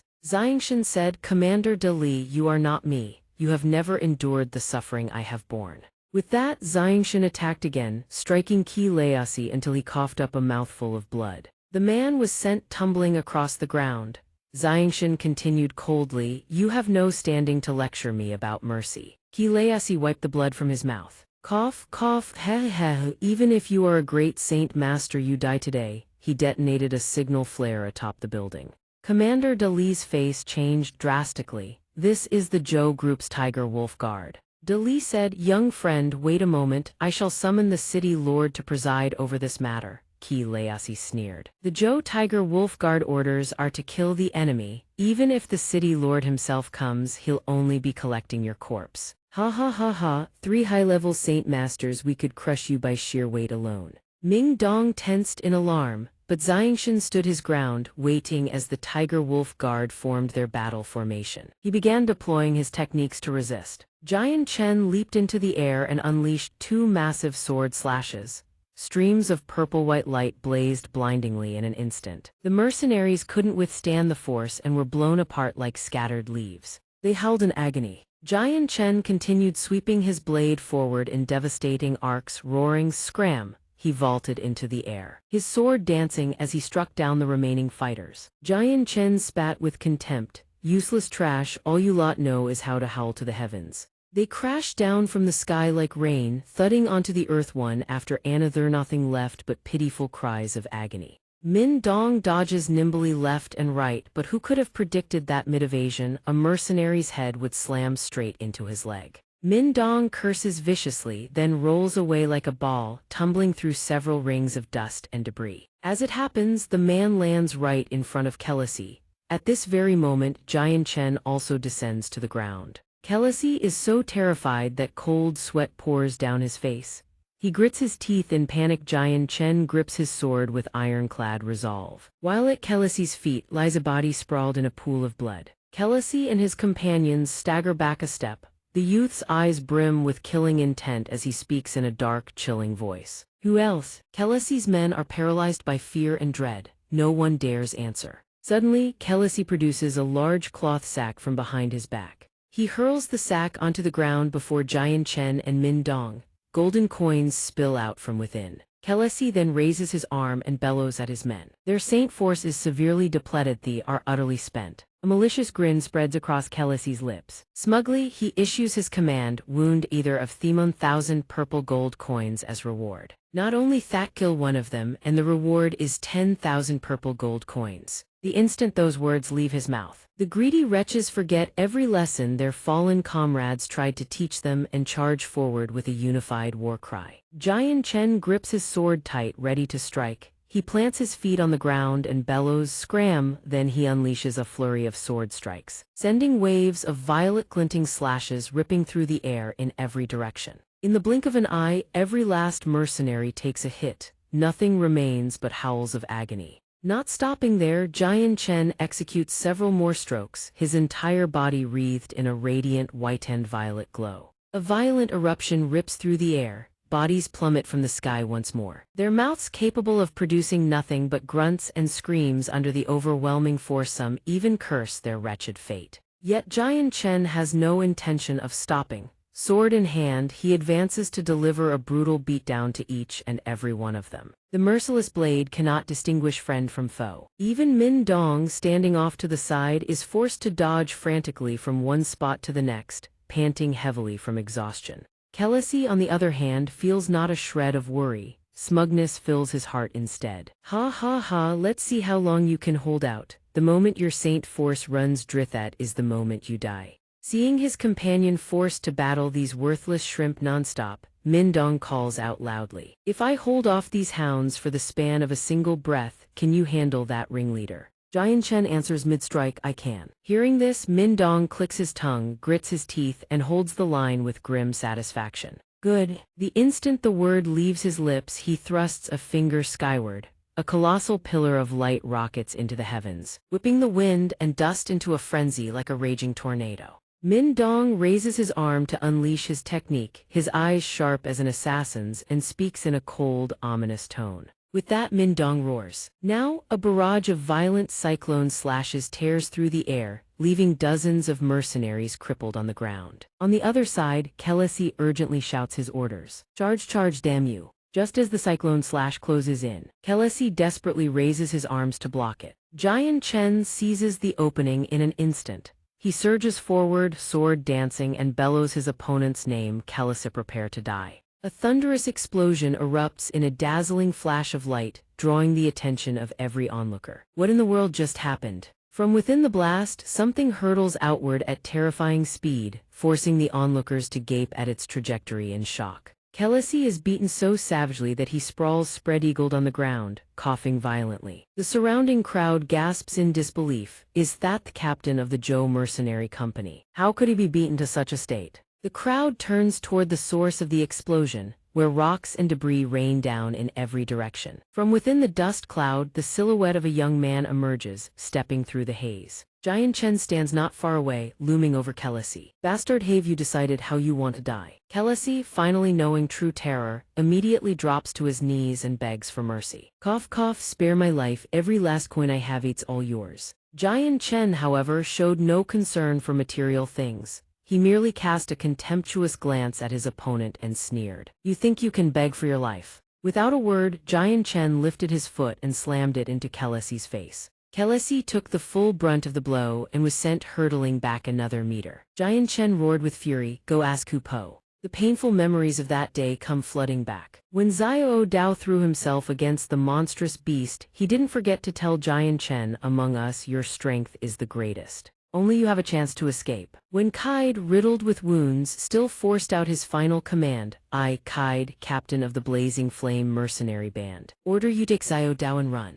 At the thought of this, fury boiled to a fever pitch. Killing intent erupted from every pore of Jian Chen's body as he spoke through gritted teeth. Ask Xiao Dao, his fists clenched tight. Wreathed in surging saint force, Jian Chen bellowed, ask Captain Kaide. In that instant, he drove his fist into the man's face, slamming him down onto the cold stone floor. But he didn't stop there. Jian Chen seized Kelesi by the ankle, then casually hurled the hulking brute toward the signboard above the gate. The signboard cracked under the tremendous force right before Jian Chen's eyes. It crashed to the ground. The young man murmured under his breath, Hu Po, Xiao Dao, Captain. Then he tilted his head back, gazing up at the vast blue sky. Did you all see that? Ming Dong approached from behind, curious about what came next. Where do we go from here? Jian Chen exhaled softly and said, next we head to, but before he could finish, a thunderous shout echoed from the distance. Make way, make way! Before long, rows of armored soldiers had formed ranks behind Jian Chen.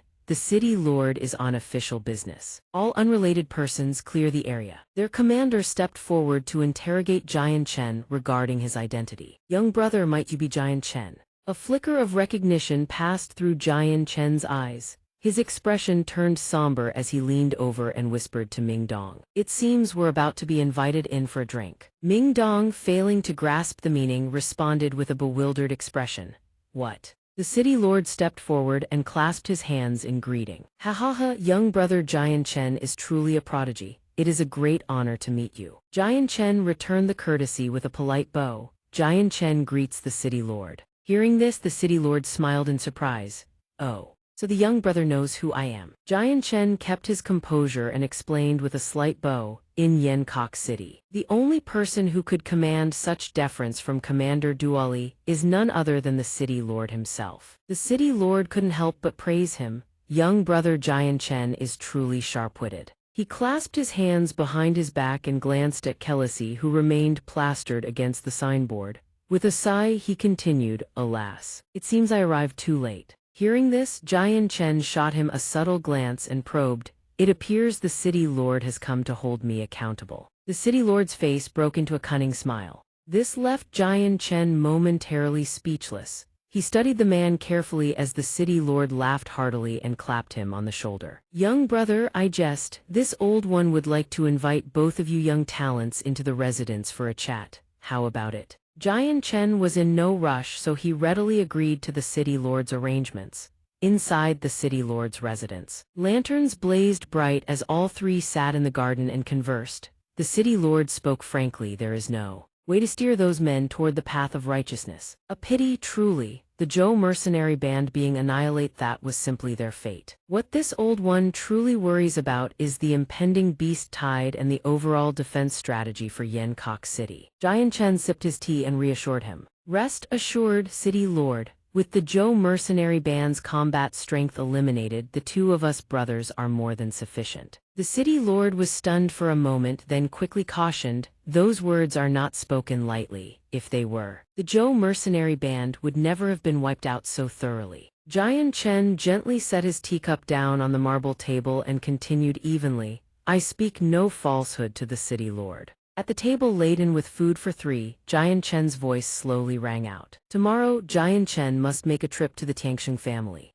The city lord nearly choked upon hearing this. The Tianxing family, beads of sweat formed on his forehead as panic seized him. "Brother, the Tianxing family is the foremost strategic clan in all of Yancock City." Yet Jian Chen harbored not a shred of fear. On the contrary, his eyes gleamed with keen interest. "Continue tallying the combat losses both sides have sustained this time. Once this matter is settled, I will give you a full accounting. For now, I ask the city lord not to stand in my way." As his words fell, Saint Force erupted across Jian Chen's entire body, its blazing radiance spilling outward into the surrounding air. Under the starless night sky, Ming Dong yawns. Ming Dong rubs his belly and asks, "Where to next?" Jian Chen suggests they go get noodles. Ming Dong then asks, "Wait, weren't you full just now?" Jian Chen immediately retorts, "I'm not like some people who'd starve to death." Ming Dong instantly understands that "some people" refers to himself. He rubs his bulging belly, feigning a greedy expression, and grins, "Heh.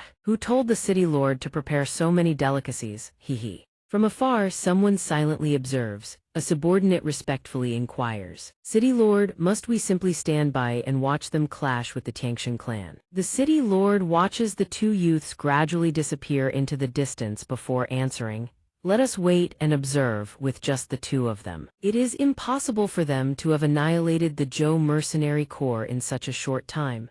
There must be an Earth Saint master backing them." His expression darkens, inscrutable. He ponders carefully, judging from that youth's tone and words during their conversation. There is more than half a chance that a formidable power stands behind him. If we could win them over, our strength would certainly surpass the Tianxing clan and the Zhou mercenary corps by several folds. His subordinate Lang Tin listens as the city lord continues warmly. Furthermore, Tianxing Lai and Tianxing Daiyun have run rampant in Wake City for far too long. It is high time we temper their arrogance. The next morning, voices fill the mansion. "I say, Tianxing Lai, what is the meaning of this?" Summoning everyone here at the crack of dawn. Inside the council chamber, numerous figures sit gathered, discussing matters. The one who raised his voice earlier continues his questioning. "Indeed, our clan has faced no shortage of troubles. Our friendship spans over a decade. A single word from us would suffice. Why must we come all the way to your estate for deliberation?" Tianxing Lai, visibly tense, finally speaks. "This matter cannot be taken lightly. The brat who annihilated the Zhou mercenary corps yesterday is none other than the one our Tianxing clan hunted a year ago. His name is Jian Chen. I have gathered all of you here because..." The other man catches on and cuts in. "You want us to help you kill that brat, is that it?" Tianxing Lai grits his teeth and refutes, "No need." Then, with eyes full of dread, he continues, "All I ask is that you help me pin him down. His cultivation base is merely at the Saint Master level, but his speed is terrifyingly fast, even I cannot keep up with him." Tianxing Lai slams his fist upon the chair in fury, his demeanor radiating hostility. "Once we have him restrained, I will personally strip him of his tendons and flay him alive." The two guards at the door exchange whispers. What exactly is the patriarch planning? He's summoned every notable figure in Wake City. The other replies, "It seems related to the annihilation of the Zhou mercenary corps yesterday. The whole city has been buzzing about it for 2 days now." Out of nowhere, a wheel cake flies straight into one guard's face. Seeing his companion collapse in pain, the other guard furiously shouts, "Who the hell is throwing things around?" Jian Chen stands not far away, his hand still glowing with saint force, and replies, "Your grandpa here did." In the very next instant, both guards are sent flying by Jian Chen's saint force. Jian Chen clenches his weapons tightly and strides forward, kicking the mansion gates clean off their hinges. Ming Dong follows behind, clutching a bag of pastries, eating while grumbling. "Such delicious fried cakes, and you go and use them to hit people, what a waste." Jian Chen, however, pays no heed and responds offhandedly, "Once the fighting's done, I'll treat you to a proper feast." Ming Dong is so exasperated that his eyes nearly roll to the back of his head. As his companion turns and walks away, Ming Dong channels saint force into one hand while eating pastries with the other, muttering, "My dear captain, I like eating fried cakes, not the grand feast you keep promising me." The two enter the mansion, yet seeing no one step out, Dong Ji grows deeply suspicious. "There isn't a single soul in sight. Why are you so tense?" Jian Chen immediately warns, "Who said there's no one here?"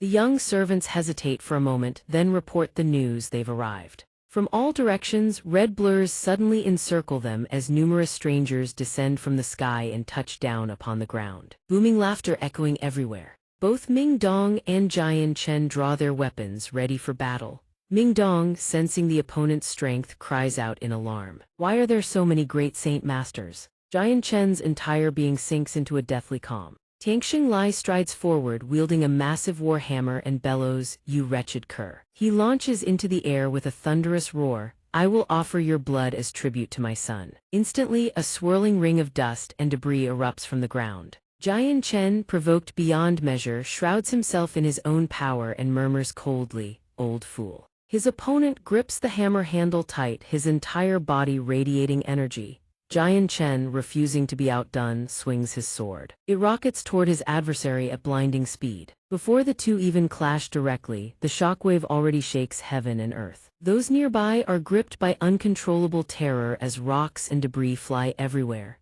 The sheer impact generates a devastating force of slaughter. At the rear courtyard of the Tianxing estate, bones lie piled in heaps.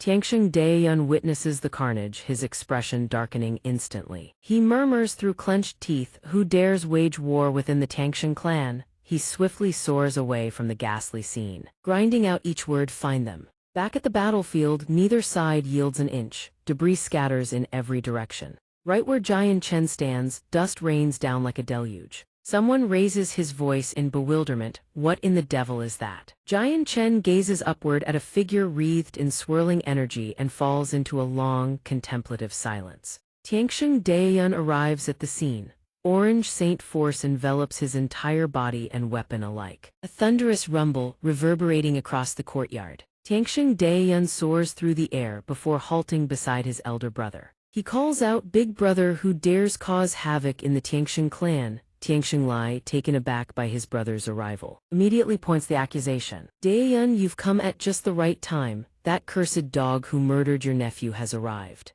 Tianxing Daiyun's face turns ice cold as he gazes down at Jian Chen and Ming Dong standing on the ground below. "Is that so? You too?" He roars, vowing to grind their bones to dust, then hurls a devastating blow down upon the earth. His saint force detonates in a massive explosion, but Jian Chen dodges with lightning reflexes. Jian Chen, fully aware of his opponent's terrifying strength, grows extremely tense. A few beads of sweat roll down his face. A massive crater erupts in the ground. Thick smoke billows out from within. Tianxing Lai bursts into wild laughter, mocking, "Ha ha ha ha, Kanger, the one who murdered you has been ground to mincemeat, your death is avenged." Suddenly, from within the crater, earth and stone converge, rising into a towering column. Daiyun's eyes widen as he cries out in shock. Instantly, the stone column is cleaved clean through from behind the cut, flawless and unhesitating. A voice rings out, "Your son was arrogant and tyrannical, slaughtering the innocent without cause. He deserved this end." The voice continues. Full of authority, Tianxing Lai shields his face from the shockwave of the attack. Tianxing Daiyun quickly moves to stand before him, shielding his brother from harm. Tianxing Lai cries out in disbelief, "How is this possible?" His eyes bulge. "In merely 1 year you've actually advanced to great saint master." Jian Chen presses his assault and retorts, "HMPH, Back then you hunted me like a desperate animal. I barely survived, yet I dare return. He unleashes his technique sword control by soul great revolving wheel and bellows. I have more than enough power to kill you. But just as the blade is about to reach Tianxing Lai's face, Tianxing Daiyun intercepts in the nick of time, shouting, "Out of the way." He deflects the sword with a powerful sweep and snarls, "Leave this to me." Tianxing Daiyun leaps high into the void, activating his divine ability. "You dare challenge me? If this is all the skill you possess," a blinding light erupts along with his threat, "Hear me well, only your corpse shall remain." From that source of light, a ferocious monster materializes. It lets out a roar that demonic cry shakes heaven and earth. Mingdong is startled and shouts, "What the hell is that thing?" He recoils in alarm. Why does it carry such heavy killing intent? Jian Chen, though harboring some wariness, steals his resolve. No matter what he does, he prepares to strike, declaring, "Just kill him and it's done." His power surges, repelling the enemy. Immediately after, Tianxing Daiyun launches yet another technique. He grips a colossal warhammer. Seeing this, Jian Chen says, "Let me see just what tricks you're playing." From the side, Tianxing Lai advances to attack, but he was already sent hurtling backward by the stone column.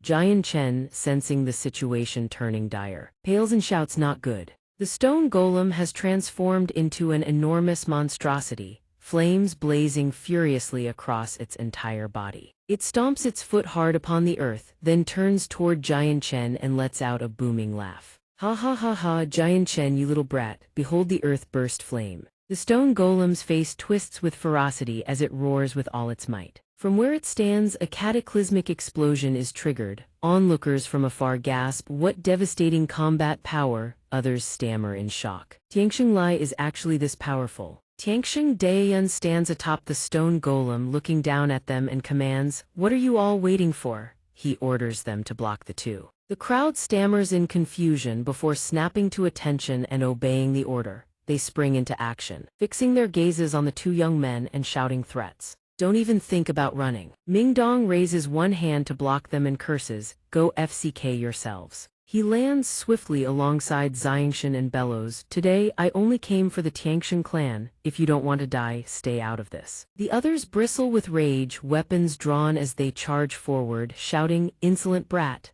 Annoyed, Jian Chen sighs and mutters, "How troublesome." In the blink of an eye, he and Mingdong cut down every last one of them. Mingdong growls, "They don't know the meaning of death." The group cries out in agony, "Og, erg." Jian Chen finishes and touches down. His expression turns solemn as he calls out loudly. Tianxing Lai. Jian Chen issues his threat. "You're next."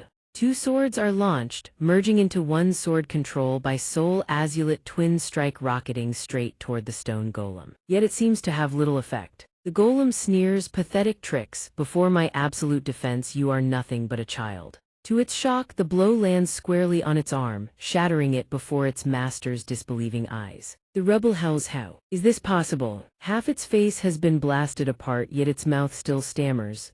How is this possible?" Tianxing Daiyun calls out in panic, "Big brother." Flames blaze violently atop a distant peak, thick smoke billowing upward to blanket the entire sky. A figure screams and hurtles downward, "Big brother." Below, a burning corpse free falls down the mountainside. Tianxing Daiyun catches it. Tianxing Lai forces out his final words, "Kill Jian Chen, avenge my son." Tears streaming down his face, Tianxing Daiyun wails, "Big brother." Suddenly a cold, cutting voice rings out. Tianxing Daiyun wipes away his loathsome tears. Jian Chen continues, "You've slaughtered so many people, all of whom had families, friends, brothers and sisters. You vermin, your very tears are nothing but filth." Hearing this, he looks up with blazing fury, turns around and laughs, "Ha ha, trash, what a fine piece of trash." He roars with unbridled rage, "Jian Chen, I will make you regret ever being born into this world." Violent winds erupt around his body, transforming the area into a terrifying expanse of blood-red light. Mingdong stands nearby, utterly astonished, stammering. His aura, this demonic energy, is insanely powerful. Jian Chen's expression hardens with a cold snort. Tianxing Daiyun cradles his brother's corpse, rises to his feet and strides toward them. The demonic energy thickens, making the air suffocating. He laughs uproariously from within the dark miasma. Outside, the wind howls with increasing fury as if a cataclysmic storm is about to descend and devour everything in its path. The skulls, infused with demonic energy, emit a strange crimson glow from their hollow eye sockets. They form a long, serpentine procession, advancing toward the battlefield below. Behind Tianxing Daiyun now stretches a horrifying legion of skulls. He declares with a triumphant laugh, "You dare provoke the Tianxing clan, don't expect to leave here alive." He ascends into the air with the skulls swirling around him, casting a pall of dread over those below. Ming Dong, witnessing the spectacle, cries out in terror, "So many skulls, so many people has he killed?" Beside him, Jian Chen's face turns ashen. Rendered speechless, from within the demonic energy emerges an enormous skeleton wreathed in blazing crimson flames. No wonder thousands go missing from Wake City, every year no trace is ever found. Tianxing Lai and Tianxing Daiyun treat human lives as less than dirt. They are worse than beasts. Two people nearby witness the ghastly scene and gnash their teeth, seething with hatred for the Tianxing clan. The creature raises its colossal hand. Tianxing Daiyun bellows simultaneously, "Die for me." The arm crashes downward with devastating force. The surroundings shatter apart, flames erupting in all directions. Jian Chen and Ming Dong leap aside in an instant, retreating to safety. Outside, the city lord receives two envoys. He bows, "Your excellencies have come to aid Wake City. Yun Li could not greet you from afar, please forgive this offense." The two envoys quickly respond in kind. "City Lord Yun Li, there's no need for such formalities.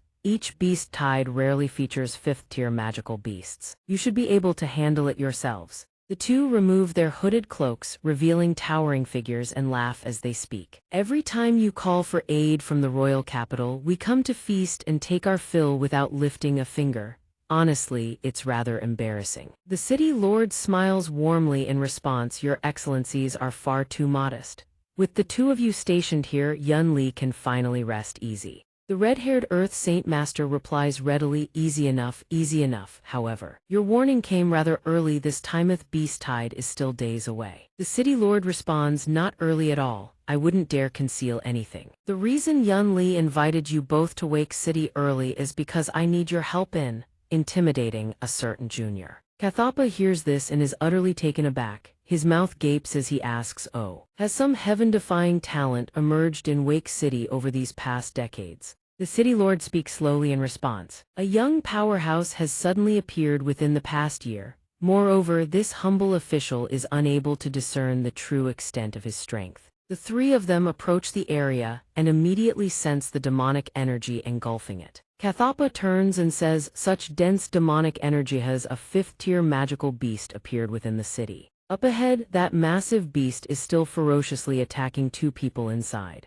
Jian Chen dodges a strike and thinks, "This is far too bizarre. The offensive power rivals that of a 5th-tier magical beast." Ming Dong maneuvers behind him and curses, "Damn it, this demonic energy is truly sinister. It scrambles the mind. I can barely move, let alone fight." Tianxing Daiyun speaks with a booming laugh. "Under my annihilation demon chi, none of you can escape." Jian Chen turns and says, "Buy me 3 breaths of time." He hears this and immediately responds, "Got it." Ming Dong looks up and shouts, "If you don't want to die, come fight with me." To hold him off for 3 breaths, whatever Ming Dong summoned also responds swiftly. All right." Ming Dong and his companions soar upward toward the creature, shouting to draw its attention, attack together. "Your grandfather stands here, the fate of trash is nothing but death." He swats Ming Dong to the ground and laughs triumphantly. Meanwhile, Jian Chen has already drawn his sword and soared skyward. He roars, raising his blade to strike the creature. "Take this sword." Azulit Cosmos Sword Chi. He swings his sword in a devastating arc straight at the creature. Wounded across the chest, he falls unwillingly to the ground, murmuring, "How is this possible?" Blood sprays in all directions. He screams in agony, deafening, visceral wail. The creature explodes across the sky. Jian Chen hovers in the air, lost in thought. Suddenly, a voice speaks. It seems this is the rising star of Wake City. He hears. His expression hardens instantly as he turns to look. "Who's there?" "Someone who can approach without making a single sound." Jian Chen asks, somewhat bewildered, City Lord, sir, who might these two be?" The city lord smiles and begins, "Allow me to introduce." Kathapa quickly steps forward, raising his hand to stop the city lord. He says, "Who I am doesn't matter. I've heard that a young genius has emerged in Wake City." Kathapa opens his eyes wide, unleashing his aura, and declares, "I find this most intriguing. Kathapa's overwhelming aura surges toward xianxia with tremendous might. I very much wish to exchange blows with your excellency. The pressure crushes every cultivator present like cases trembling, severe ones coughing up mouthfuls of blood. Ming Dong grits his teeth. Ugh, damn it, this suppressive aura is terrifying, I can't even move. Kathapa's aura also weighs heavily upon xianxia. Xianxia finds breathing difficult, cold sweat drenching his body. Huff, huff, the suppressive aura of an Earth Saint Master is truly staggering. Xianxia cannot simply stand here and endure. Refusing to take the blow passively, twin purple flames ignite in his eyes. Xianxia draws his sword and unleashes the azulate sword chi technique, roaring HRAAGH. Xianxia's sword chi clashes head-on with the red-haired Earth Saint Master's suppressive aura. At this moment, Xianxia's power surges to such heights that only purple flames burn in his eyes. The two forces collide, generating a massive explosion around Xianxia. Xianxia stands at the epicenter, blazing with radiance. The shockwave sends the red-haired Earth Saint Master's cloak billowing wildly. Earth Saint Master Kathapa's eyes fly open in shock. He points at the explosion. What is? He thrusts his hand forward, deploying a defensive barrier. Xianxia's sword chi relentlessly hammers against the shield. But the fragile barrier cannot withstand the sword chi's crushing pressure and begins to crack. Earth Saint Master Kathapa reveals a look of genuine fear. HRAAH. The defensive shield shatters into fragments. Earth Saint Master Kathapa is blasted backward. Fortunately, the green-haired Earth Saint Master intercepts in time, catching Kathapa. His expression carries a hint of displeasure. Kathapa is still shaken, drenched in sweat. He breathes a heavy sigh. Huff, huff, you are truly powerful. The green-haired Earth Saint Master says nothing. The city lord, however, is all too familiar with Xianxia's ways. Kathapa's attack has also drained most of Xianxia's strength. He pants heavily in response. You are too kind, Kathapa says with uncharacteristic humility. I am truly humbled. The two Earth Saint Masters cup their fists toward Xianxia. Kathapa speaks for a junior at the Great Saint Master realm to shatter an Earth Saint Master's full-power suppressive or young hero. You are truly unrivaled among your peers. Kathapa is deeply impressed. The green-haired one echoes, likewise impressed. Xianxia cups his fists politely in return. Kathapa, growing curious, raises his hand and asks, that immense power you just unleashed, it did not appear to be Saint Force. Might I ask what it was? Xianxia answers with some difficulty. I truly dare not conceal it. I cannot fully control this power. Had your suppressive aura not been so formidable, the green-haired Earth Saint Master pats Kathapa's back, signaling he's saying it's not convenient to share. Don't be so pushy. Thap laughed it off. He spoke cheerfully. Ha ha ha, this one was rude. City Lord Yun Li. With young brother Xianxia here and the two of us beside seven, this beast tide is nothing to worry about. Dayak City is safe. Yun Li is overjoyed. Yes, yes, yes, the honored sir speaks truly. Yun Li considers himself truly fortunate to have the aid of these three. Before Yun Li can finish his words, the clatter of skulls clashing against one another echoes through the air. Countless skulls lie scattered in wretched disarray. The city lord's expression shifts to panicky. Are there so many skulls? Thap explains that Tianxing Daeyun cultivated dark arts. Every skull belongs to a victim whose essence blood was drained completely dry. The city lord's face darkens with fury, his brows furrowing. No wonder thousands of people vanish from Dayak City every year without reason, all victims of the Tianxing family. Yun Li bows deeply to Xianxia. Brother Xianxia, you have slain Tianxing Daeyun and rid Dayak City of a great scourge. Yun Li is deeply grateful. I will return and conduct a thorough investigation. Every last person involved shall be expelled. These words turn the faces of everyone present deathly pale. Xianxia responds with courtesy. You've worked hard, City Lord. Yun Li adds, when you have time, young brother, do pay a visit to the City Lord's manor. This case shall be handled according to the young brother's judgment. Xianxia sees him off. Take care, City Lord. The moment Yun Li departs, Ming Dong throws his arm around Ba Gu Xianxia and shoots him a teasing wink. This case rests on the young brother's judgment. Haha, what do you mean by that? Xianxia replies cheerfully. In other words, whoever is involved, whoever is innocent, whoever gets expelled, I have the final say. Xianxia turns his head. Those final words ring out loud and clear, his authority crushing down on everyone present. Cold sweat drenches their bodies. They panic, pleading desperately. We were merely invited as guests. We truly knew nothing of Tangsheng Daiyun's evil deeds. We beg Brother Jian Chen to show mercy. Yes, yes, yes, we beg Brother Jian Chen to show mercy. Ming Dong's eyes go wide with displeasure. He jabs a finger at the lot of them, playing innocent. Now it's Brother Jian Chen, is it? You and you lot were throwing some serious blows just a moment ago, weren't you? And now you're scared out of your wits. Jian Chen finds the intimidation spectacle entertaining and bursts into laughter. But neither he nor Ming Dong expects these men to be so desperate to survive that they throw all caution aside and lunge forward. Brother Jian Chen, oh great hero Jian Chen, we were deceived by that Tangsheng dog thief. We had eyes but failed to see Mount Tai. Why, you are far too noble to hold grudges against lesser men. Indeed, the very moment we sensed something wrong with Tangsheng Daiyun, we switched sides at once. It's true, great hero, when it came to destroying Tangsheng Daiyun we also lent our strength. Ming Dong leaps forward to shield Jian Chen. What do you think you're doing? Back off looking for a fight. Ming Dong's threat proves effective. None dare take another step forward. We wouldn't dare.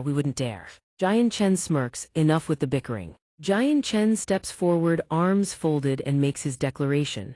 Ming Dong stands beside him, arms likewise crossed. I have no intention of making things difficult for you, however. The fact that you were invited as guests proves you have deep ties with the Tangsheng family. I'll give you two choices. None dare oppose. Trembling with anxiety, they respond, we are willing to hear the details. Jian Chen raises a single finger. His expression is devoid of any jest. First, submit to investigation. All involved factions will be expelled. You've clawed your way to the top of Dayak City's powers. Surely none of you want that. Jian Chen proposes, second, from this day forward, submit to me and join my mercenary group. These men naturally know which choice serves them best. Without hesitation they bow.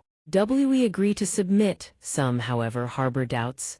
May we ask what the great hero's mercenary group is called? Jian Chen declares, my mercenary group shall become the #1 mercenary force on the Tianyuan continent. It's named Fa Lam, at Kaifu. A man speaks, I have a modest estate here. Let it serve as the temporary headquarters for our blazing flame mercenary group. It's hardly worthy of the group, but Ming Dong strolls along, a candy stick in hand, and scoffs, you call this modest? This is already quite good. Jian Chen responds, this place is excellent, you have my thanks. The man trails behind meekly and immediately speaks up. Not at all. This subordinate has a matter to discuss with the group leader. Jian Chen responds composedly, speak. The man bows and reports, currently, the 5 of us are disbanding our own mercenary groups. But the Kai family and the Duer family operate primarily in commerce. Dissolving them hastily would cause enormous losses. Jian Chen looks at the man groveling before him and speaks, then your 2 families shall maintain your original mercenary groups. Focus entirely on generating revenue. Jian Chen continues, in the shortest time possible. Take over the Zhou family's mercenary group and seize the Tangsheng family's operations in Zack City. Wherever military force is needed to maintain order. Come find me, the Blazing Flame mercenary group will clear every obstacle in your path. Min Dong is still eating his candy, but he never neglects to keep his ears pricked for information. The man hears Jian Chen's reply and beams. Yes, Commander. Suddenly, a servant sprints over, screaming, Patriarch, Patriarch. Something terrible has happened. The man rounds on him furiously, bellowing, where are your manners? Can't you see the commander is standing right here? Why all the shouting back and forth? The servant is flustered, his voice frantic with urgency. Dakang and 5 mercenary leaders barge straight through the gates with their men, exuding overwhelming momentum. We want to see what this new commander is made of. The man turns to Jian Chen hesitantly. Commander. This is Jian Chen reads the situation and replies calmly, no matter. With a smile that doesn't quite reach his eyes, he continues. Have them escorted to the arena. Powerful voices thunder across the arena. Tai Scythe, hot-blooded former leader of a mercenary corps, Daking, former leader of the Golden Dragon mercenary corps, Karagaf, former leader of another mercenary corps. A sea of spectators fills the arena below, craning their necks as the figure above continues the introductions. Former leader. The Demon Heaven mercenary group, former mercenary leader, King Feng. All 5 speak in unison. We greet the commander. The commander's face lights up with excitement as he replies warmly. 5 brothers, your actions and words are decisive. Excellent, Jian Chen will not mistreat you, before long everyone will know. Everyone joining the Blazing Flame Mercenary Corps was the right decision. Jian Chen continues, but I see you've brought your brothers along. It doesn't seem entirely sincere, does it? The man gripping a massive saber praises loudly, well said, a pale-faced, soft-bodied little brat. What ability do you have that warrants calling you master? The crowd behind him picks up the mockery. That's right. With a face that pretty you'd be better off doing embroidery, ha ha ha. Min Dong, unable to stomach the insults, feels his fury surge. Still eating as he speaks, hee, quite the foul mouth. Jian Chen chuckles softly behind him, hmph. Min Dong finishes eating and candy skewer in hand rockets toward the man with the massive saber. He delivers a thunderous face slap, bellowing, face slap. The man fails to react in time, absorbing the full force of the stinging slap. He's left utterly speechless. The men behind see their comrades struck and charge forward, yelling, "You despicable sneak, take my saber." Min Dong can't hold back any longer. "Your mothers, you want to gang up on me?" Three of them rush at him simultaneously, but Min Dong strikes their hands in rapid succession. Searing pain explodes through their arms, their hands go numb and they can't hold their sabers. One lets out a guttural scream. A streak of steel sword slashes past all three, sending them into a panic of agony.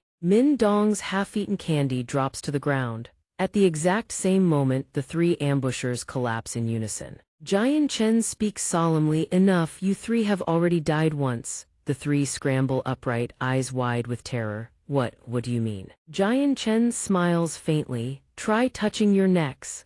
One of them reaches Yupa and his eyes go wide with horror as blood seeps between his fingers. Jian Chen asks with quiet confidence, "Now tell me, do I have the qualifications to lead you?" The three stare, mouths agape, minds reeling. How is this possible? He only shaved a sliver of skin from their necks without causing the slightest real harm. Swordsmanship that has reached the realm of the divine, coupled with this terrifying level of force, controls this man even human. Jian Chen asks impatiently, convinced. They immediately drop to one knee. With faces full of genuine submission, they declare, "Mighty commander, we swear to follow you unto death." Jian Chen asks smugly, "How about that?" Min Dong grins and flashes a thumbs up. Outstanding. Suddenly, the ground begins to shake violently. Min Dong doesn't understand what's happening. What is this? Signal fireworks suddenly streak into the sky, someone shouts. That's the summoning signal, the demonic beasts are about to attack the city. Jian Chen bellows, "Every Anito the walls, man your positions." A deafening roar from the beasts sends flocks of birds scattering in terror.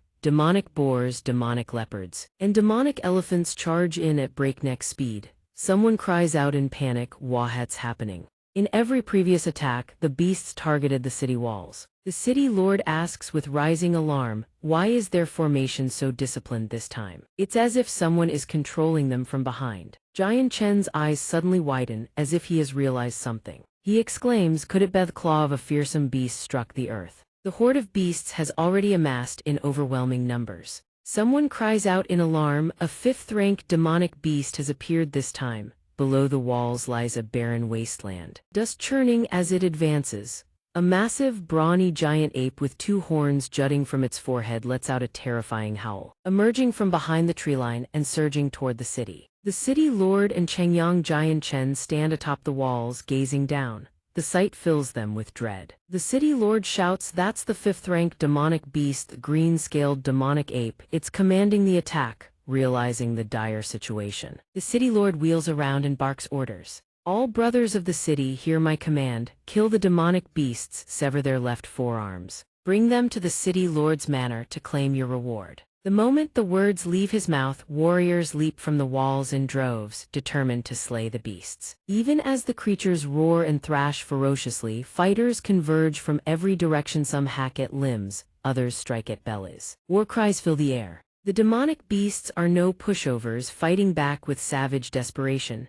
Min Dong also plunges down from the walls, his eyes brimming with killing intent. He thinks to himself, the green-scaled ape is beyond me, but those low-level demonic beasts if they dare get close. Min Dong channels his strength into his arm and unleashes a devastating slash at the pack of lesser beasts, sending them hurtling through the air. He roars, "This lord will slaughter every last one of them." Min Dong glares at the beasts with undisguised hostility and snarls through gritted teeth, "You wretched creatures." Still unsatisfied, he charges forward once more, slashing at the demonic beasts with a massive surge of power. The sheer force sends tree trunks flying from the ground. Amidst the deafening chaos, a powerful voice rings out, "Preserve the left forearms." The experts atop the walls witness this and erupt with excitement. They shout toward Mindong. The vice commander is incredible. "I'm truly in awe." The city lord is equally thrilled, bracing his hands against the wall and roaring his praise. Brother Mindong stands alone against the horde, truly magnificent. Before the joy can last, a different roar echoes from the distant scene. The city lord's face drains of all color. From the far distance, yet another massive horde of demonic beasts approaches. The city lord shouts urgently, "This is bad. Even with fourth-rank demonic beasts, this is far too many." Ming Dong sees this and curses in anger.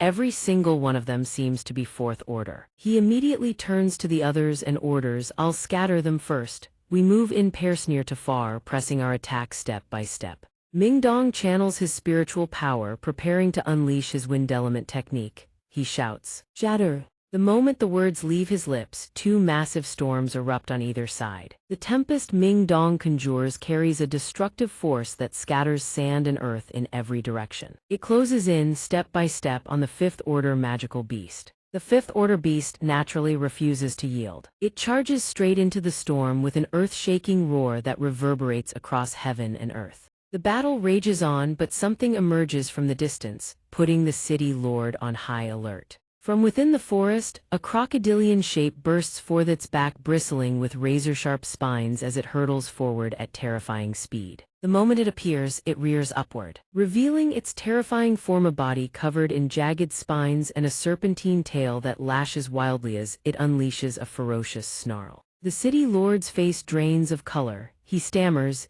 "How is there still another fifth-order sword crocodile?" The green-haired Earth Saint Master is equally shocked. "At most, the two of us can hold off one of them," he says. Ka Thapa gazes down below and speaks with hesitation, "We can't fight two of them." Jian Chen stands nearby, brow furrowed as he observes. He speaks in a cold voice, "It's not just two. There's another beastone even more formidable than the green-scaled demon ape and the sword crocodile." Ka Thapa is taken aback, his voice laced with doubt as he responds, "Truly, why can't I sense it?" Without warning, the sky shifts to a deep violet black. Thunder splits the heavens with deafening cracks, and even Ming Dong below snaps to full alert. From within the lightning, a four-legged magical beast descends. Its body is forged of bronze and iron, its eyes blazing like twin infernos. Its back is draped in a coat of midnight black fur. Its aura crushes all beneath its weight. Jian Chen's expression transforms the instant he sees it. He grits his teeth, the golden-maned Tiger King, the moment it appears. Jian Chen leaps from the city walls, sword in hand, ready for battle. "I will avenge my brothers." The Earth Saint Master calls out a warning, "Young brother, don't be reckless. The two of us were already pinned down by the green-scaled demon ape. You cannot fight it alone." Below, the green-scaled demon ape and the sword crocodile join forces, charging forward to assault the city walls. Ming Dong stands in the path of the beasts, slashing down with his sword and roaring, "Die." The green-scaled demon ape seems utterly unfazed by Ming Dong's blade. It beats its chest and lets out a thunderous roar. Over there, both Earth Saint Masters and Jian Chen leap down from above in unison. The three of them soar toward the fifth-order beasts, snarling with rage below. The green-scaled demon ape swings its massive fist toward the Earth Saint Masters, sending them hurtling through the air with cries of agony. Jian Chen channels his strength, preparing to strike against the sword crocodile. He snarls through gritted teeth, "You dare stand in my way." Jian Chen grips his weapon with both hands and unleashes a relentless barrage of slashes against the sword crocodile. Every strike targets a lethal opening, Guy's movements fluid, his power devastating. Jian Chen roars, "Azulate sword chi, aid me in shattering my foe." The instant his words ring out, the sword chi surges toward the sword crocodile, slamming it into the earth with tremendous force. The city lord witnesses the scene below, his face turning deathly pale. He cannot believe what he has just seen. Jian Chen stands wreathed in an enormous blaze of power, gazing down at the earth below where his strike has carved out a massive, sunken crater. The two Earth Saint Masters stare in utter astonishment. The green-haired one trembles as he speaks, a single strike against a fifth-order beast. Chengyang Jian Chen stands face-to-face with the golden-maned Tiger King, his gleaming longsword raised as he calls out, "Golden-maned Tiger King!" The moment the words leave his mouth, he charges forward, eyes burning with hatred. Jian Chen gnashes his teeth and roars. Blood debts are repaid in blood, a life-for-life die. The golden-maned Tiger King shows no fear. It howls defiantly, a colossal surge of power erupting around its body, twin sparks of fire flashing in its eyes. The green-scaled demon ape moves to shield the golden-maned Tiger King, planting itself before Jian Chen. It raises its massive hand, ready to crush him. Caught off guard, Jian Chen's eyes widen as he snaps to full alert. The green-scaled demon ape swings its arm upward, snatching at Jian Chen overhead.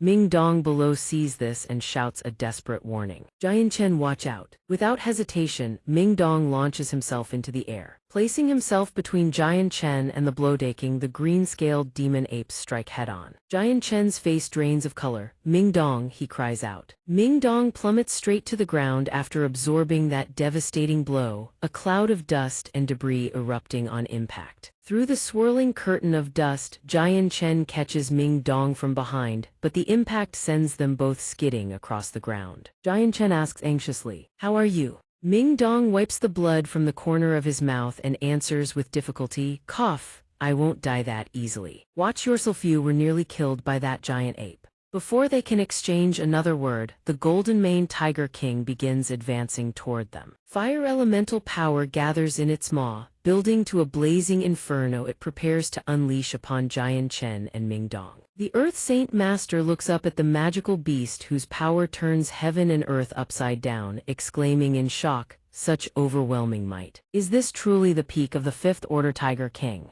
Jian Chen rises slowly, his voice cold as steel. "Ming Dong, go help them kill the green-scaled demon ape. If you can't kill it, just hold it down." Ming Dong's eyes go wide with alarm. "Brother, you can't mean to." Chengyang Jian Chen radiates murderous intent. He answers with a furrowed brow, "I do." He immediately executes his sword technique, vaulting into the air to face the golden-maned Tiger King. His voice drips with venom as he continues, "I will have my revenge." Jian Chen channels every ounce of his strength and slashes down at the beast. "Hey!" Meanwhile, the green-scaled demon ape brings both colossal fists crashing down upon the earth. The ground shatters, sending rocks flying in every direction, wounding the warriors still locked in combat. Jian Chen's sword strike cleaves into the crown of the golden-maned Tiger King's skull, forcing it to snarl in pain. Jian Chen stares in horror. The beast is barely scratched. Without the power of the azulate sword spirit, he cannot even pierce its outer hide. Before he can recompose himself, the golden-maned Tiger King lashes out with its razor-sharp claws at xianxia. Jian Chen cannot react in time. The moment he turns, danger is already upon him. A single thought flashes through his mind, this is bad. The golden-maned Tiger King's claw strikes him, sending him hurtling through the air as a scream of agony tears from his throat. Jian Chen slams violently into the back of the green-scaled demon ape across from him. The green-scaled demon ape feels something slam into its back. Confused, it reaches behind to investigate. Fortunately, Jian Chen leaps to the ground just in time. The moment Jian Chen lands, he gasps for air, his body racked with violent coughs. Frustration burns within him. Damn it, the power of the azulate sword spirit has been exhausted.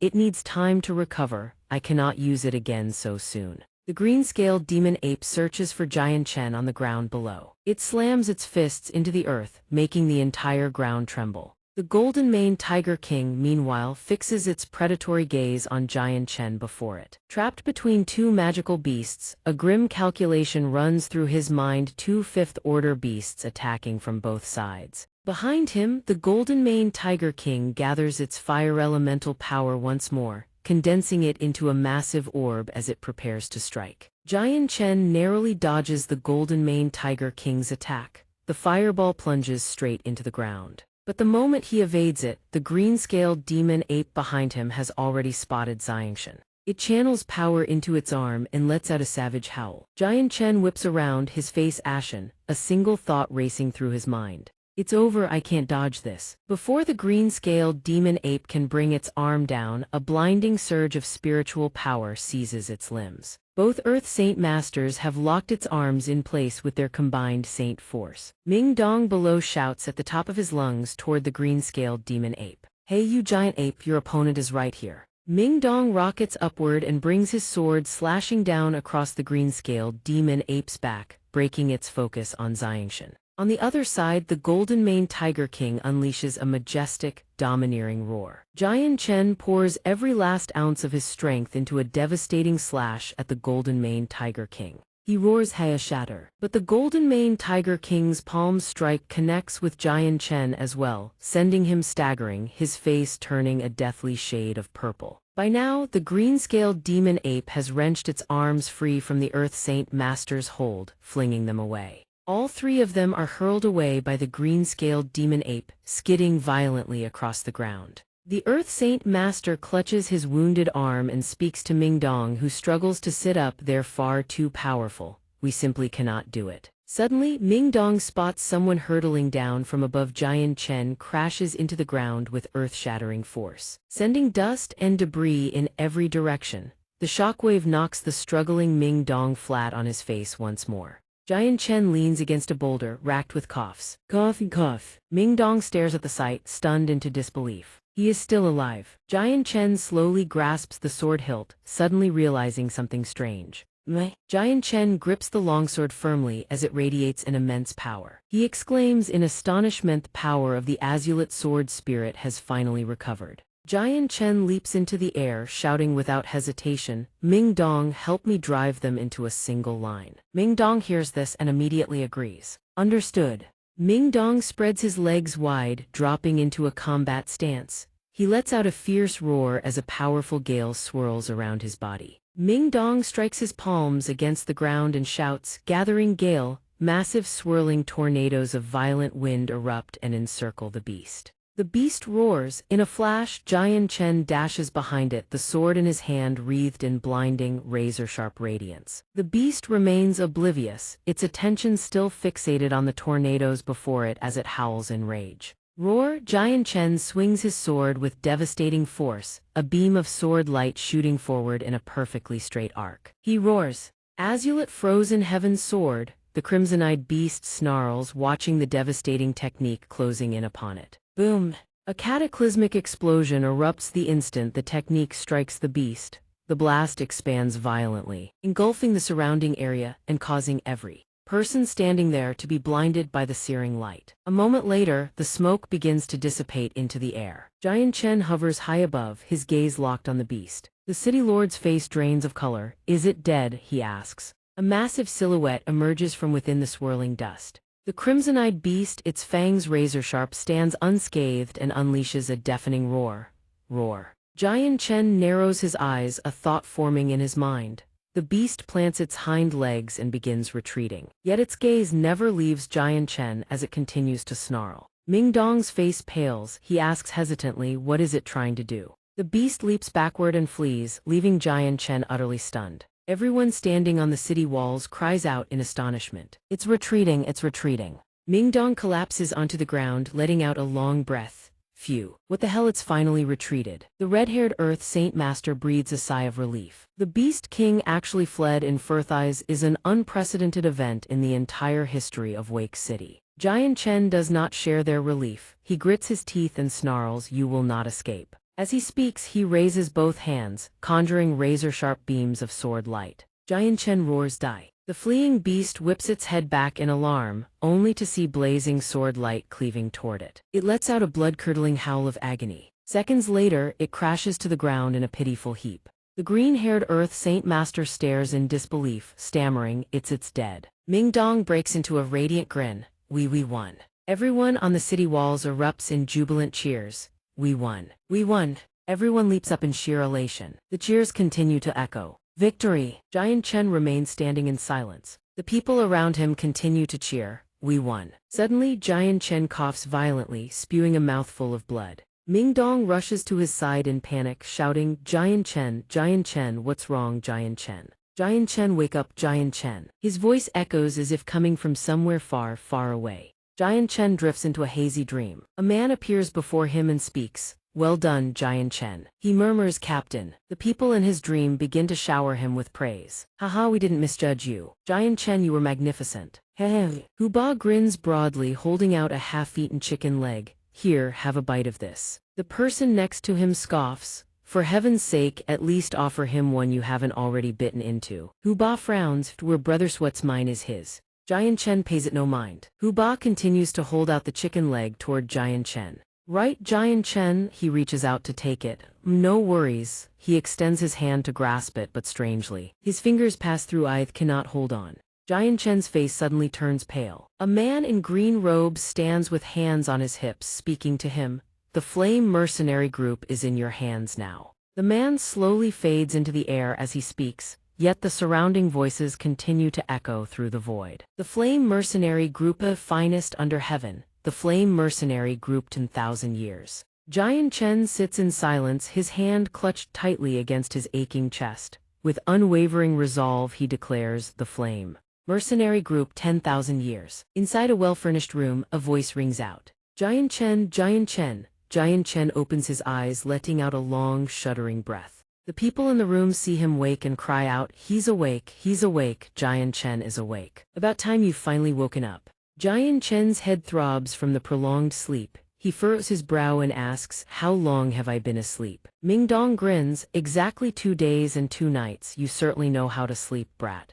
More alert now, Jian Chen asks urgently, are the 2 lords still here? Has the beast tide retreated? The red-haired Earth Saint Master laughs. Haha, it has retreated. Brother Jian Chen, a single sword stroke slew 2 5th-grade magical beasts. Without their leaders, the magical beasts descended into chaos and were beaten back by the people. Sitting on the bed, Jian Chen breathes a sigh of relief. Then, good, let us all sit and talk later. The red-haired Earth Saint Master says, in this beast tide. Brother Jian Chen rendered a great service by slaying 3 mighty magical beasts with his sword.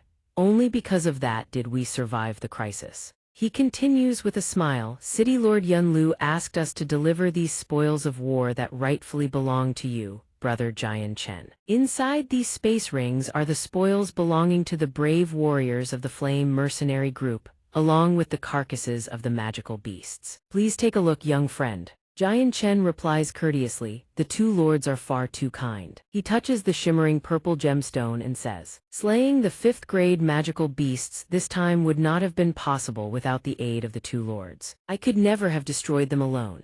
He picks up the gemstone. I will take 1 monster Koreth Tiger Kings, the remaining 2 belong to the 2 lords. The red-haired Earth Saint Master speaks with embarrassment. We contributed very little, Brother Jian Chen. Ming Dong, sitting nearby, chimes in with a laugh. Come now, Jian Chen speaks from the heart. If the 2 lords refuse, it would mean looking down upon our Flame Mercenary Group. The green-haired Earth Saint Master smiles gladly. In that case, we accept. Thank you, brothers. Should the Flame Mercenary Group ever need our help, we will not stand idly by. Will gladly leap into boiling water and raging fire for you. Jian Chen clasps his hands in gratitude. In the future, the Flame Mercenary Group will count on the 2 lords' care. Jian Chen thanks you in advance. The Earth Saint Master suddenly remembers something and announces, half a year from now, there will be the once in 50 years Grand Mercenary Assembly in Mercenary City, with brothers of such extraordinary skill. You absolutely cannot miss it.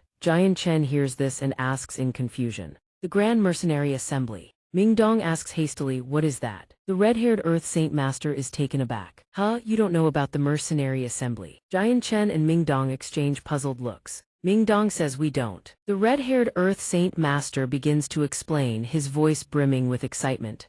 Well, the Mercenary Assembly is held in Mercenary City once every 50 years, a grand martial arts tournament. All participants must be under 50 years of age. Simply placing within the top 100 earns a generous monetary reward, along with an honorary medal issued by the Alliance. If one can break into the top 10, they may choose a complete set of heaven-tier cultivation techniques. Jian Chen's eyes gleam at once. Heaven-tier cultivation techniques. Ming Dong exclaimed excitedly, that amazing. That evil technique the dog thief Tianxia practiced. Perhaps it is a human-tier cultivation technique. That red-haired Earth Saint Master added further, that's not all. Those who place within the top 3 may choose not only a complete set of heaven-tier cultivation techniques, but also a heaven-tier battle skill. Mingdong bellowed. Heaven-tier battle skills, Jian Chen explained. Those are specialized combat techniques for mercenaries. Rewards are truly extraordinary. Ming Dong said with determination. With the Earth Saint Master cultivation of those 2 lords, what ranking could they achieve in the Grand Assembly?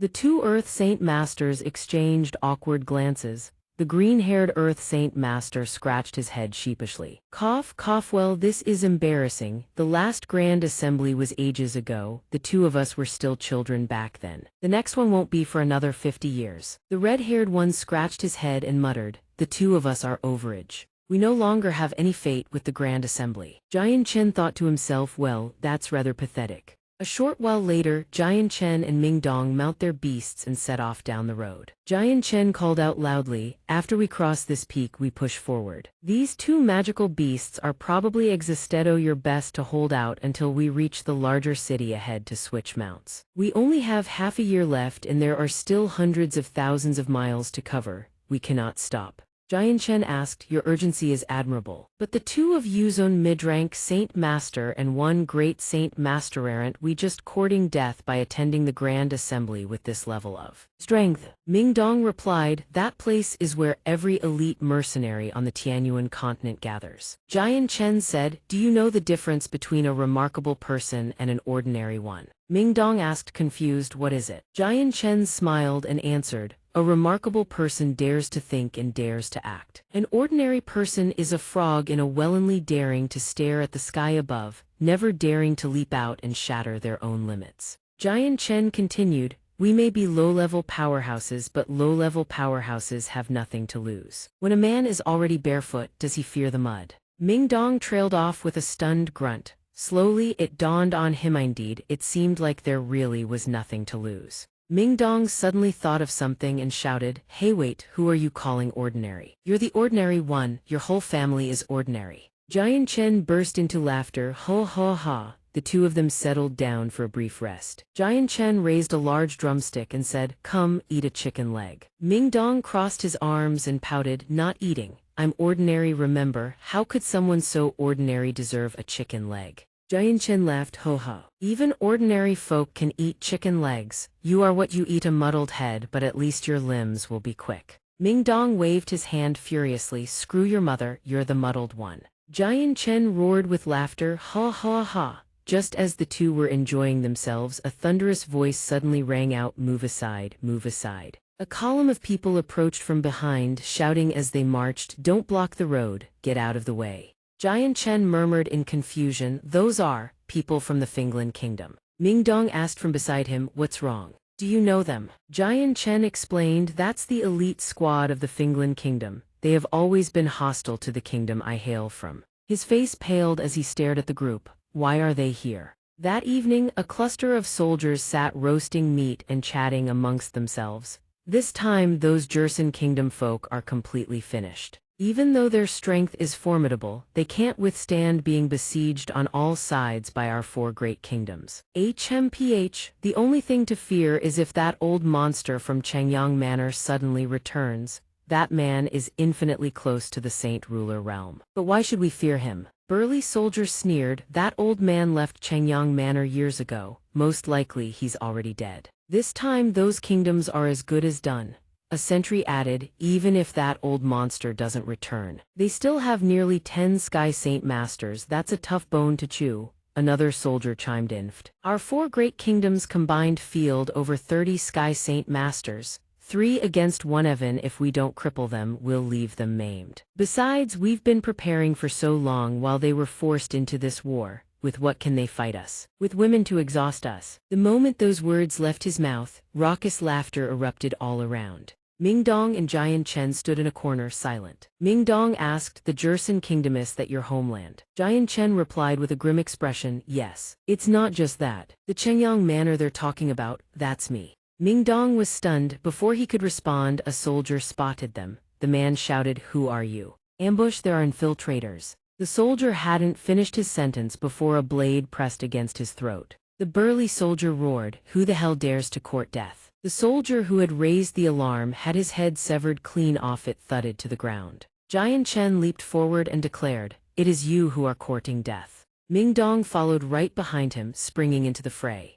Jian Chen soared into the sky, his cloak billowing behind him, sword aimed straight down at the ground below. From the blade in Jian Chen's hand, a beam of azure light erupted, streaking downward and piercing clean through a soldier beneath him. The soldier lost his life instantly, crumpling to the ground. The surrounding soldiers erupted into chaos, all turning toward Jian Chen and Ming Dong as they bellowed. "Enemies surround them." No. Jian Chen and Ming Dong descended toward the ground. Before them stood the elite forces of the Finland Kingdom, packed thick as ants. Seeing the soldiers wielding weapons and moving to encircle them, Ming Dong thought, "No wonder Jian Chen called them elite." Not a trace of panic even after a surprise attack. The commander finally appeared. He stepped forward to face Jian Chen and Ming Dong, demanding, "Who are you?" Jian Chen charged straight at the commander, sword in hand, and sneered, "Me, I'm your father." The soldiers saw their commander in mortal danger and screamed, "Commander, watch out!" But fast as lightning, Jian Chen's blade was already closing in. The commander was no pushover. He swiftly drew a sword gleaming with viridian light and barked his order, "Attack." "These two are definitely spies from the Jerson Kingdom.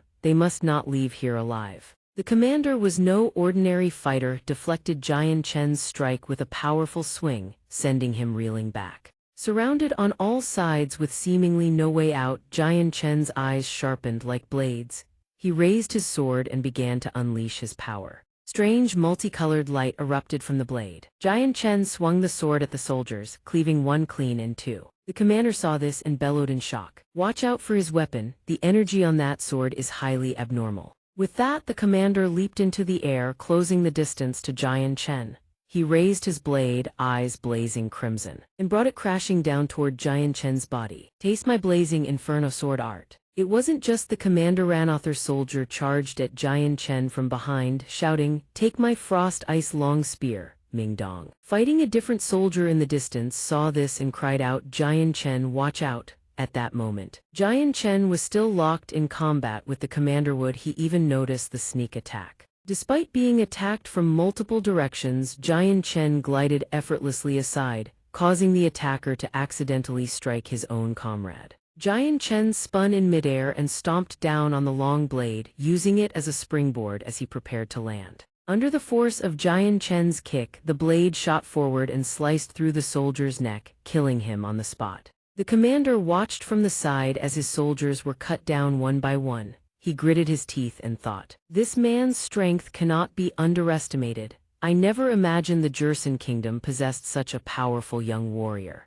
Seeing the situation deteriorate, the commander prepared to retreat. He thought, "I absolutely cannot die here in silence. I must report this to His Majesty the King." And so he fled, abandoning his entire army, leaving Jian Chen staring in disbelief. But in the next instant, Jian Chen swiftly raised his sword and unleashed a strange, devastating power. The blade was enveloped in tiny arcs of pink lightning, surrounded by a radiance so brilliant it was almost otherworldly. This was the Azure Coagulation Flying Star Sword. Jian Chen murmured, "Did you think you could escape?" A few seconds later, a blinding beam of light erupted with devastating force, streaking toward the commander. The sword pierced clean through his body in a single strike. His face contorted in agony, eyes wide with burst blood vessels. He thought, "No, impossible." Half an incense stick later, on a mountainside, Jian Chen collected every monster core from the fallen soldiers and began absorbing them. A pile of monster cores, each glowing with a wondrous light, lay before Jian Chen as he drew their power into himself. He sat upon a large boulder, eyes closed, steadying his mind. The monster cores helped Jian Chen absorb a tremendous amount of power. Before long, his entire body began radiating an immensely powerful purple glow. One would think this haul of monster cores was already more than sufficient. Yet Jian Chen thought otherwise. It seems that to restore the Azulate Sword's spirit, the number of monster cores required far exceeds even my imagination. Then Ming Dong's voice came from behind the boulder. "Jian Chen, what do you think of the quality of those monster cores from the Finland Kingdom soldiers?" Jian Chen responds swiftly, "Passable." Hearing the reply, Ming Dong is utterly incredulous. He thinks to himself, "Big brother, do you have any idea how many monster cores you've absorbed?" An ordinary person would have exploded to death absorbing this much. Ming Dong stretches, yawns, and asks Jian Chen, what do we do next? Before Ming Dong can even finish asking whether they should return to the kingdom to report, Jian Chen has already answered, no. We continue on to the Grand Mercenary Assembly. Our strength is far too lacking right now, and if we return, nothing will change. Ming Dong nods and replies, all right, we'll do as you say, brother Jian. The next morning, the two set off once more. Jian Chen says to Ming Dong, let's purchase a few swift magical beasts for mounts. Our journey will be far more comfortable that way. Ming Dong grins and replies, whatever you say, brother Jian. No sooner do the words leave his lips than a beast merchant strolls past. The merchant addresses Jian Chen, esteemed customer, if you seek a swift mount, why not take a look at this third-tier magical beast? Jian Chen glances over and replies, the one I'm already riding is third tier, don't you have anything better? The merchant continues, higher-tier beasts come at a higher price. Before the merchant can finish, Jian Chen has already hurled a pouch of coins into his hands, making the man's eyes bulge with shock. Jian Chen asks flatly, is that enough? With coin in hand, the merchant immediately leads Jian Chen and Ming Dong to a tent. He pulls back the curtain to reveal a chimera. No problem at all. He says, take a look at this fourth-tier chimerate's speed is extraordinary.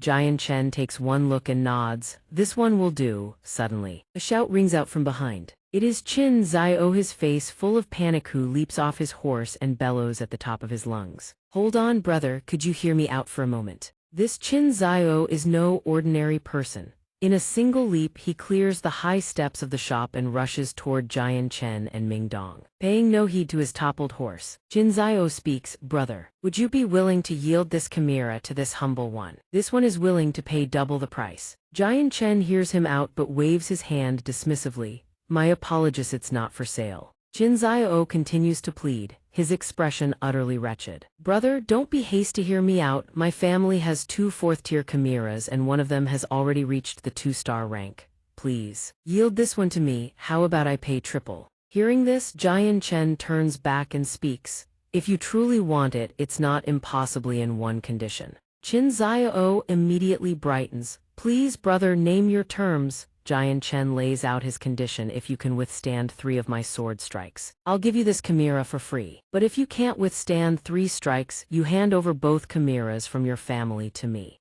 Well, at this, the man standing beside Qin Zio barks, how dare you? Qin Zio rounds on him instantly, did anyone ask for your opinion? Shut your mouth, the servant instantly obeys. Yes, young master. After hearing Jian Chen's terms, Qin Zio's eyes blaze with excitement. He grins from ear to ear. Deal, brother, this wager is as good as one. Come, strike me, I can hardly wait. A tense silence blankets the surroundings. Only the whisper of the wind remains. The 4 of them face off in silence. From behind, Ming Dong calls out, give it your all, brother Jian. Jian Chen's eyes narrow to slits, a hidden majesty burning within. On the other side, Qin Zio's servant cheers as well. He shouts, go young master. Qin Zio rolls his neck a few times, then roars with a face full of confidence. Come at me, brother. On Jian Chen's side, he silently channels the azulate sword chi. Watch yourself, he warns. Saint force envelops his body. His grip tightens around the sword, his gaze locked on his opponent with unwavering resolve.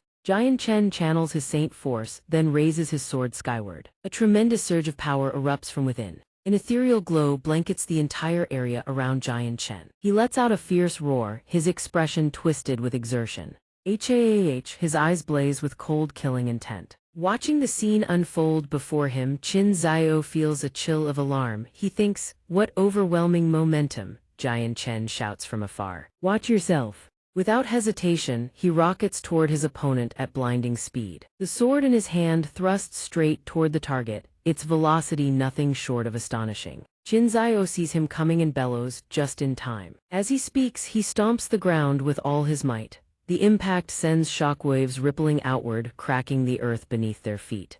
Sky concealment heavenly tomb shatter. Jian Chen charges at his opponent. The two collide head-on. Saint force explodes outward, shattering everything in the vicinity. Qin Zio conjures a barrier and grits his teeth. Don't even think about it. The shield cracks and splinters relentlessly under the sword's edge. Jian Chen drives the blade deeper into the unyielding shield. His eyes snap wide open and Qin Zio is sent hurtling through the air. He cries out in agony, "Gahk!" Qin Zio's servant rushes over in panic. "The young master has lost," Jian Chen speaks up, rotating the sword in midair and bringing it down to his side. Qin Zio breaks into hearty laughter. "Ha ha ha, brother, you are truly formidable." This Qin Zio concedes defeat completely. "Brother Qin, you're too modest," Jian Chen says. "That was merely a brief exchange, nothing more than testing each other's strength. It hardly counts as winning or losing." Hearing this, Qin Zio laughs heartily. "A loss is a loss, there's no shame in admitting it." This Qin Zio is not someone who can accept losing gracefully. "May I ask how to address this brother?" Hearing this, he clasps his hands and replies, "This humble one is Jian Chen from the kingdom of." Before he can finish, Qin Zio interjects with a smile, "Then I shall call you brother Jian Chen. Since I've won, let's settle the earlier wager." Jian Chen speaks up to ask. Qin Zio beams and replies, "Rest easy, brother Jian Chen. I'll have someone bring the 2 chimeras over right away." He shoots a glance at the servant beside him. The man instantly understands and bows. "Right away, young master." Then under his breath he mutters, "That blasted Tiern and Hileways acting on their own whim. Where is that brat now?" The Tiankin clan patriarch slams his fist on the table, his face contorted with rage. The servant beside him bows low and reports, "Patriarch, the young master is currently in the reception hall, drinking and conversing with young master Jian Chen and his companion." Hearing this, the Tiankin clan patriarch's expression darkens with displeasure. "Someone, tonight go see what tricks that brat has up his sleeve." From the rafters above, a mysterious figure clad in black drops down and answers, "Yes, Patriarch." Countless dishes are laid out on the table, their presentation dazzling to the eye. Qin Zio raises his wine cup and declares, "Brother Jian Chen, today I, Qin Zio, have lost wholeheartedly. I accept defeat completely." Jian Chen's expression turns somewhat helpless. He thinks to himself, "Half an hour ago we were locked in fierce combat and now here I am, eating and drinking in his home." Qin Zio sets his cup down and speaks, "Brother Jian Chen, from now on whenever we meet we must spar again." Hearing these words he thinks inwardly, "It seems this Qin Zio is a man of deep sentiment and honor." "Of course, brother Qin, that won't be a problem at all," he replies. Qin Zio then asks, "Incidentally, does brother Jian Chen face some difficulty? Speak freely." Qin Zio speaks with a puzzled tone. Ming Dong and I just happened to pass through here. Our intention was to head to Mercenary City to attend the Grand Mercenary Assembly. We originally planned to rest and resupply in Wake City before continuing on. Who would have thought that the moment we entered the city, we'd end up crossing Swordsand, making your acquaintance, brother Qin." As Jian Chen speaks, a wry smile crosses his face. Hearing this, Qin Zio chuckles softly. "It seems fate has brought brother Jian Chen and me together." Jian Chen looks puzzled. "What do you mean, brother Qin? Could it be that brother Qin is also heading to the Mercenary Assembly?" Qin Zio bursts into laughter. "Indeed," Jian Chen says, "then all the more reason to travel with us, brother Qin, or we won't make it in time." Qin Zio laughs again. "Ha ha, brother Jian Chen, no need to rush. Have you ever heard of a space gate?" Hearing this, he asks in confusion, "Could it be that the Qin family possesses a space gatia portal constructed entirely from spatial energy? A single step through it can traverse thousands of li, crossing to the far side of the Tianyuan continent in an instant. It is a truly miraculous and wondrous artifact, only gate capable of teleportation across vast distances." "Brother Jian Chen, you overestimate our humble clan," Qin Zio says, waving his hand dismissively. "Although the Qin family is a prominent household here, we certainly don't possess a space gate." He quickly adds, "However, within the Ming province of the Juya Kingdom there exists a space gate. We can make use of it to reach Mercenary City. Brother Jian Chen, why not stay at our Tiankin clan estate? In 2 months you can travel with us to Mercenary City." Hearing these words, he ponders silently. "If that's the case, I can cultivate here in peace for 2 months. My strength will surely increase further. By then, I may even have a shot at claiming first place in the Mercenary Assembly." Jian Chen clasps his hands and replies with gratitude, "Then I must thank you, brother Qin." That evening in a modest room, Jian Chen sits cross-legged on a simple bed, cultivating. Saint force flows around his body in gentle currents. At this very moment, atop the roof, a mysterious man clad in black creeps closer. He carefully pries open a roof tile and peers inside. In his hand he grips a dagger tightly. He hurls the dagger through the opening. The blade hurtles straight toward where Xianxia sits. The speed is blinding. Xianxia senses someone attempting to assassinate him and lets out a soft chuckle, thinking to himself, so they've finally made their move. His eyes snap wide open. His blazing gaze fixes straight ahead.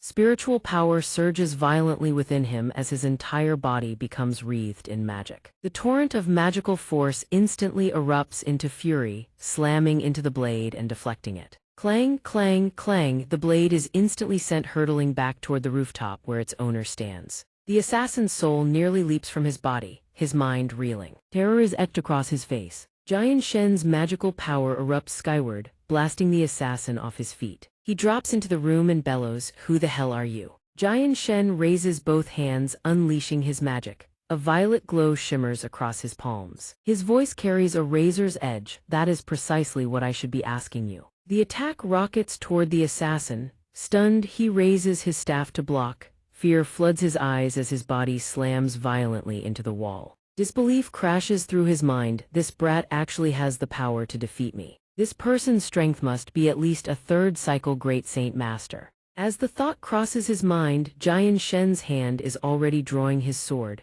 He resolves to uncover this intruder's identity at all costs. Without hesitation, he swings his blade and unleashes a wave of sword chi directly at his opponent. The strike is razor-sharp, slicing the very air in two. The assassin's eyes go wide with shock. He raises his staff to block, his face drenched in terror. To his horror, the staff is cleaved clean in half. Boom! His body is launched through the window frame, hurtling a full 100 meters through the air. Xianxia strides toward the window. The assassin coughs up a mouthful of blood, then spins around and bolts. His mind screams, "Run. I must tell the patriarch this brat was playing the pig to eat the tiger." Seeing him flee, Xianxia calls out, "Where do you think you're going?" Suddenly, Ming Dong's voice rings out from behind. "Xianxia, are you all right?" He turns to face him and exclaims in shock, "Ming Dong, what happened to you?" Ming Dong's body is drenched in blood. He raises the sword in his hand and declares, "Some bastard just ambushed me. One thrust and I'll skewer his backside."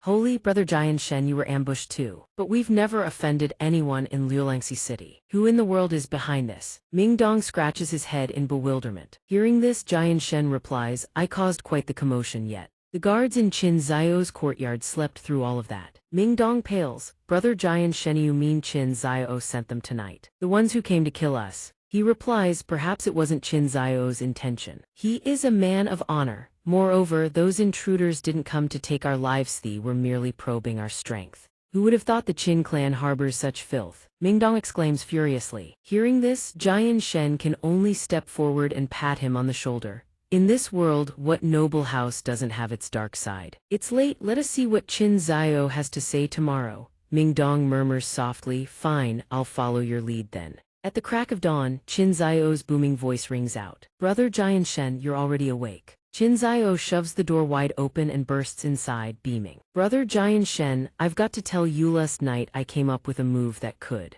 But Qin Zio's gaze suddenly locks onto the gaping hole in the ceiling. "Brother Xianxia, how on earth did the ceiling get a hole like that? Don't tell me some lady rogue was peeking at you last night." He replies with a wry smile, "A mysterious black-robed figure came to kill me last night. Whether it was a woman or not, I couldn't say." Hearing this, Qin Zio erupts in fury. "What? That's outrageous. Are those perimeter guards completely useless?" The Tianqin clan patriarch's voice suddenly thunders in. "Zior, what are you screaming about at this early hour?" Qin Zio immediately turns to him, fuming. "Father, you've come at the perfect time, there's something I must tell you." The patriarch frowns. "What matter warrants such screaming?" "This is the brother I introduced to you yesterday, father." Xianxia clasps his fists and bows. "This one pays respects to the Tianqin clan patriarch." The patriarch nods.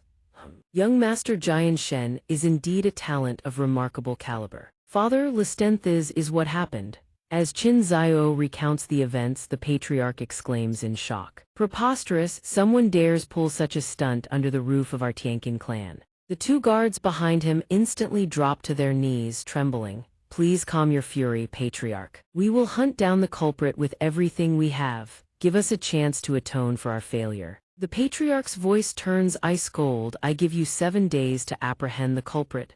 Fail, and you need not remain in the Qin clan any longer. The 2 guards bow their heads low. We thank the patriarch. We thank the patriarch. He then turns to Xianxia. Young Master Xianxia, my deepest apologies. I will personally see to it that you receive an explanation for this incident. Seeing such resolve, Xianxia clasps his hands. Patriarch Qin, you are too kind. Qin Zio steps forward, claps him on the shoulder with a grin, and says, Brother Xianxia, let me tell you the Zhenbao Pavilion is the finest place in the city for rare and precious treasures. The 2 chat as they walk. Back in his chambers, the Tianqin clan patriarch feels a deep unease. He thinks to himself to actually survive an encounter with a 3rd cycle great saint master. This young man is no simple character, at a magnificent towering edifice. This is none other than the Zhenbao Pavilion. Ming Dong, Qin Zio, and Chengyang Xianxia now stand before its grand entrance. Qin Zio turns to introduce the place to Xianxia and Xianxia.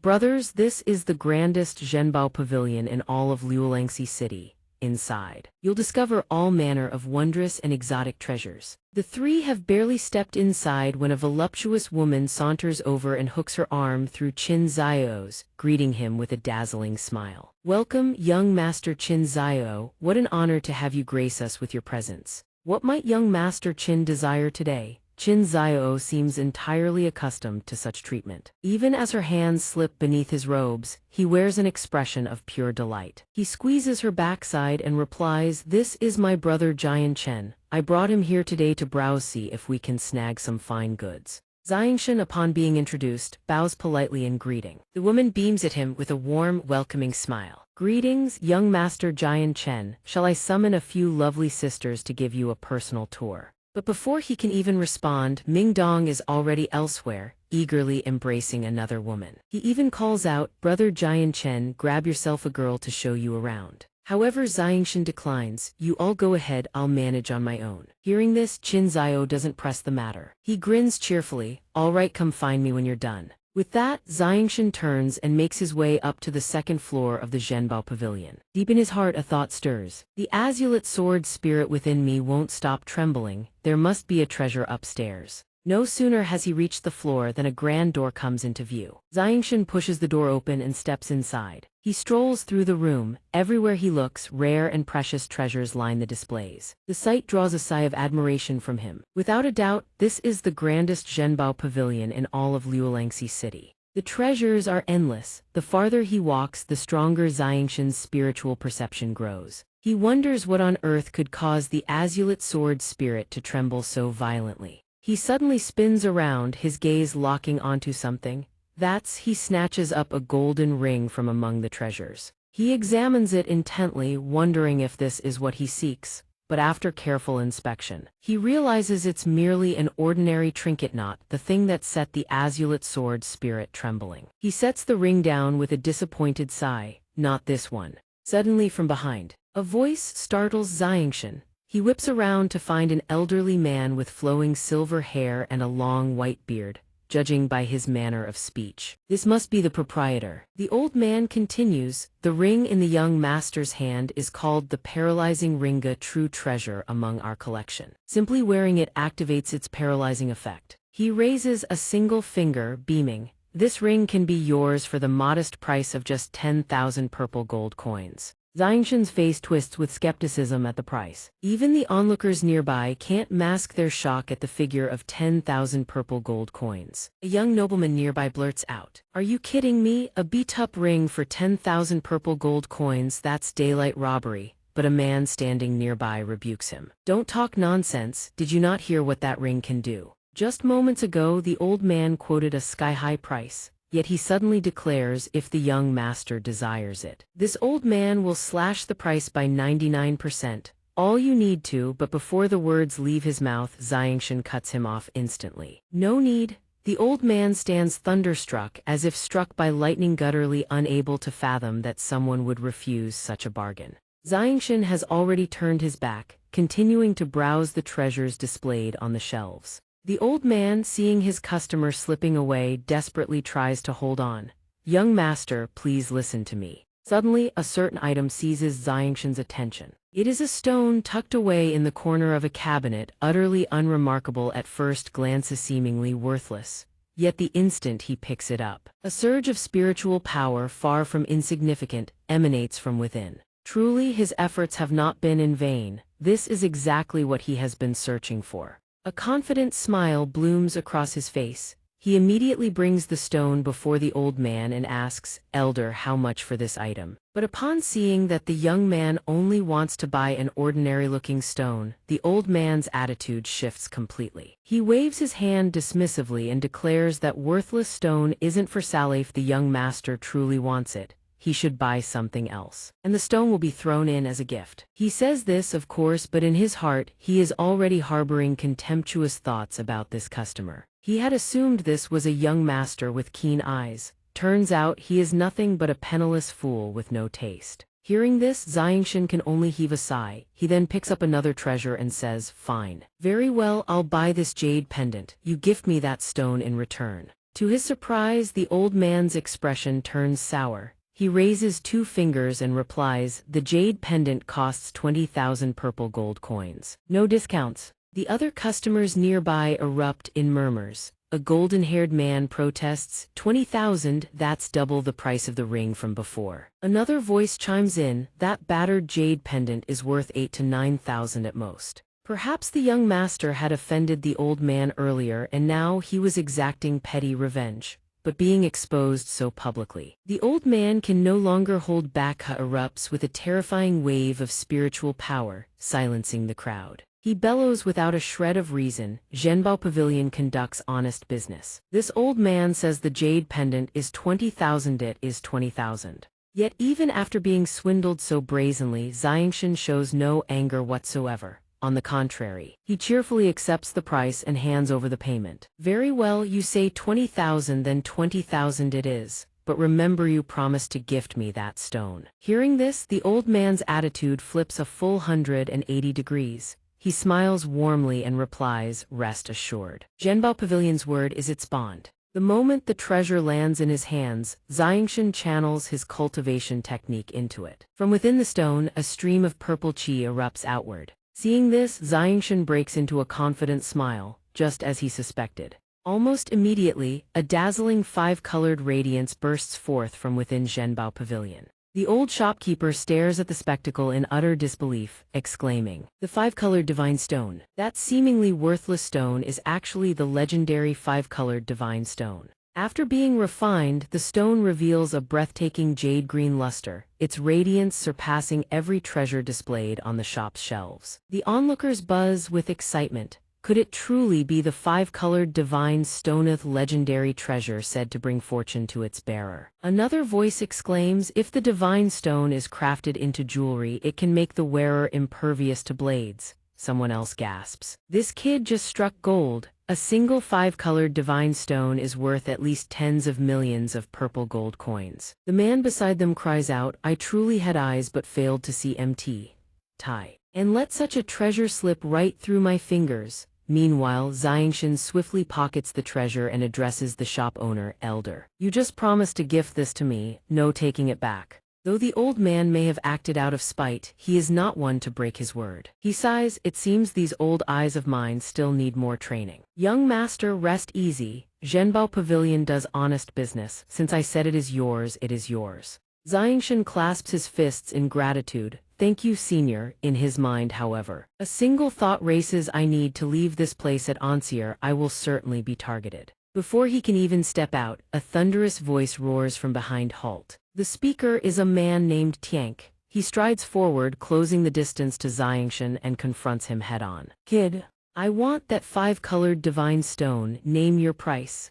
But would Xianxian ever surrender a treasure he had searched so long to find? Absolutely not. He fixes Tiank with a cold glare and replies, "And what if I refuse to sell?" Tiank's face twists into a menacing scowl as he threatens, "Then I'm afraid you won't leave this room alive." The bystanders exchange uneasy whispers. So even Tiank of the Tiankin clan has shown up. Looks like this young brother is in deep trouble today. Emboldened by his clan's might, Tiank speaks with insufferable arrogance, "You are courting death. Obediently hand over the 5-colored divine stone." Naturally, xianxia is no fool, would never willingly surrender the treasure to this brute. Not only that, he answers without the slightest hint of restraint, his voice dripping with contempt. A good dog doesn't block the road. Move. Enraged at being called a dog, Tiank roars, "What did you just say? Who are you calling a dog?" "Fine, fine, it seems you prefer the hard way, brat. Wine offered kindly you refuse, you'd rather drink the wine of punishment." He points straight at xianxia and barks an order to his bodyguard. "Old Cheng, break this brat's legs, I want him crawling on his knees for the rest of his life."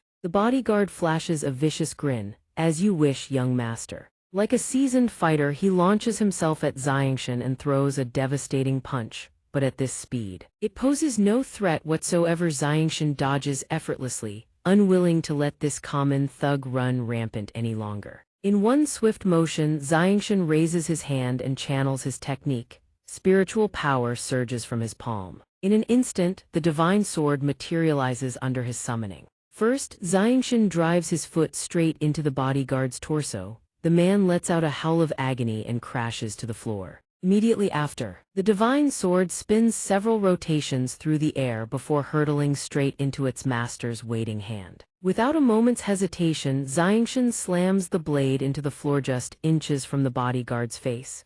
The man's jaw drops in sheer terror. For all his ferocity, the brute faints on the spot, knocked unconscious by sheer fright, his body limp beneath his opponent's boot. Tiank, watching from the side, stumbles backward in panic. His mind races. Where in the world did this kid come from? How is he this powerful? He demands, his voice shaking, "Who the hell are you? How dare you show disrespect to the Tiankin clan?" "Let me tell you the Tiankin clan is," but before the words can leave his mouth, a furious voice thunders from behind. "You dare bully my brother, you little runt." The speaker delivers a crushing punch straight into Tiank's arrogant face. A single blow sends Tiank hurtling face first into the ground. The sight is nothing short of pitiful. Tiank scrambles up, roaring in fury, "What kind of dog dares to ambush me?" But the moment he turns and sees who struck him, his voice falters. "Xianxia, big brother." Before him stands a young man carrying a flute, his fist still clenched tight. A red aura flickers dangerously in Xianxia's eyes as he glares at Tiank with murderous intent. He snarls, "Tiank, you looking for a beating?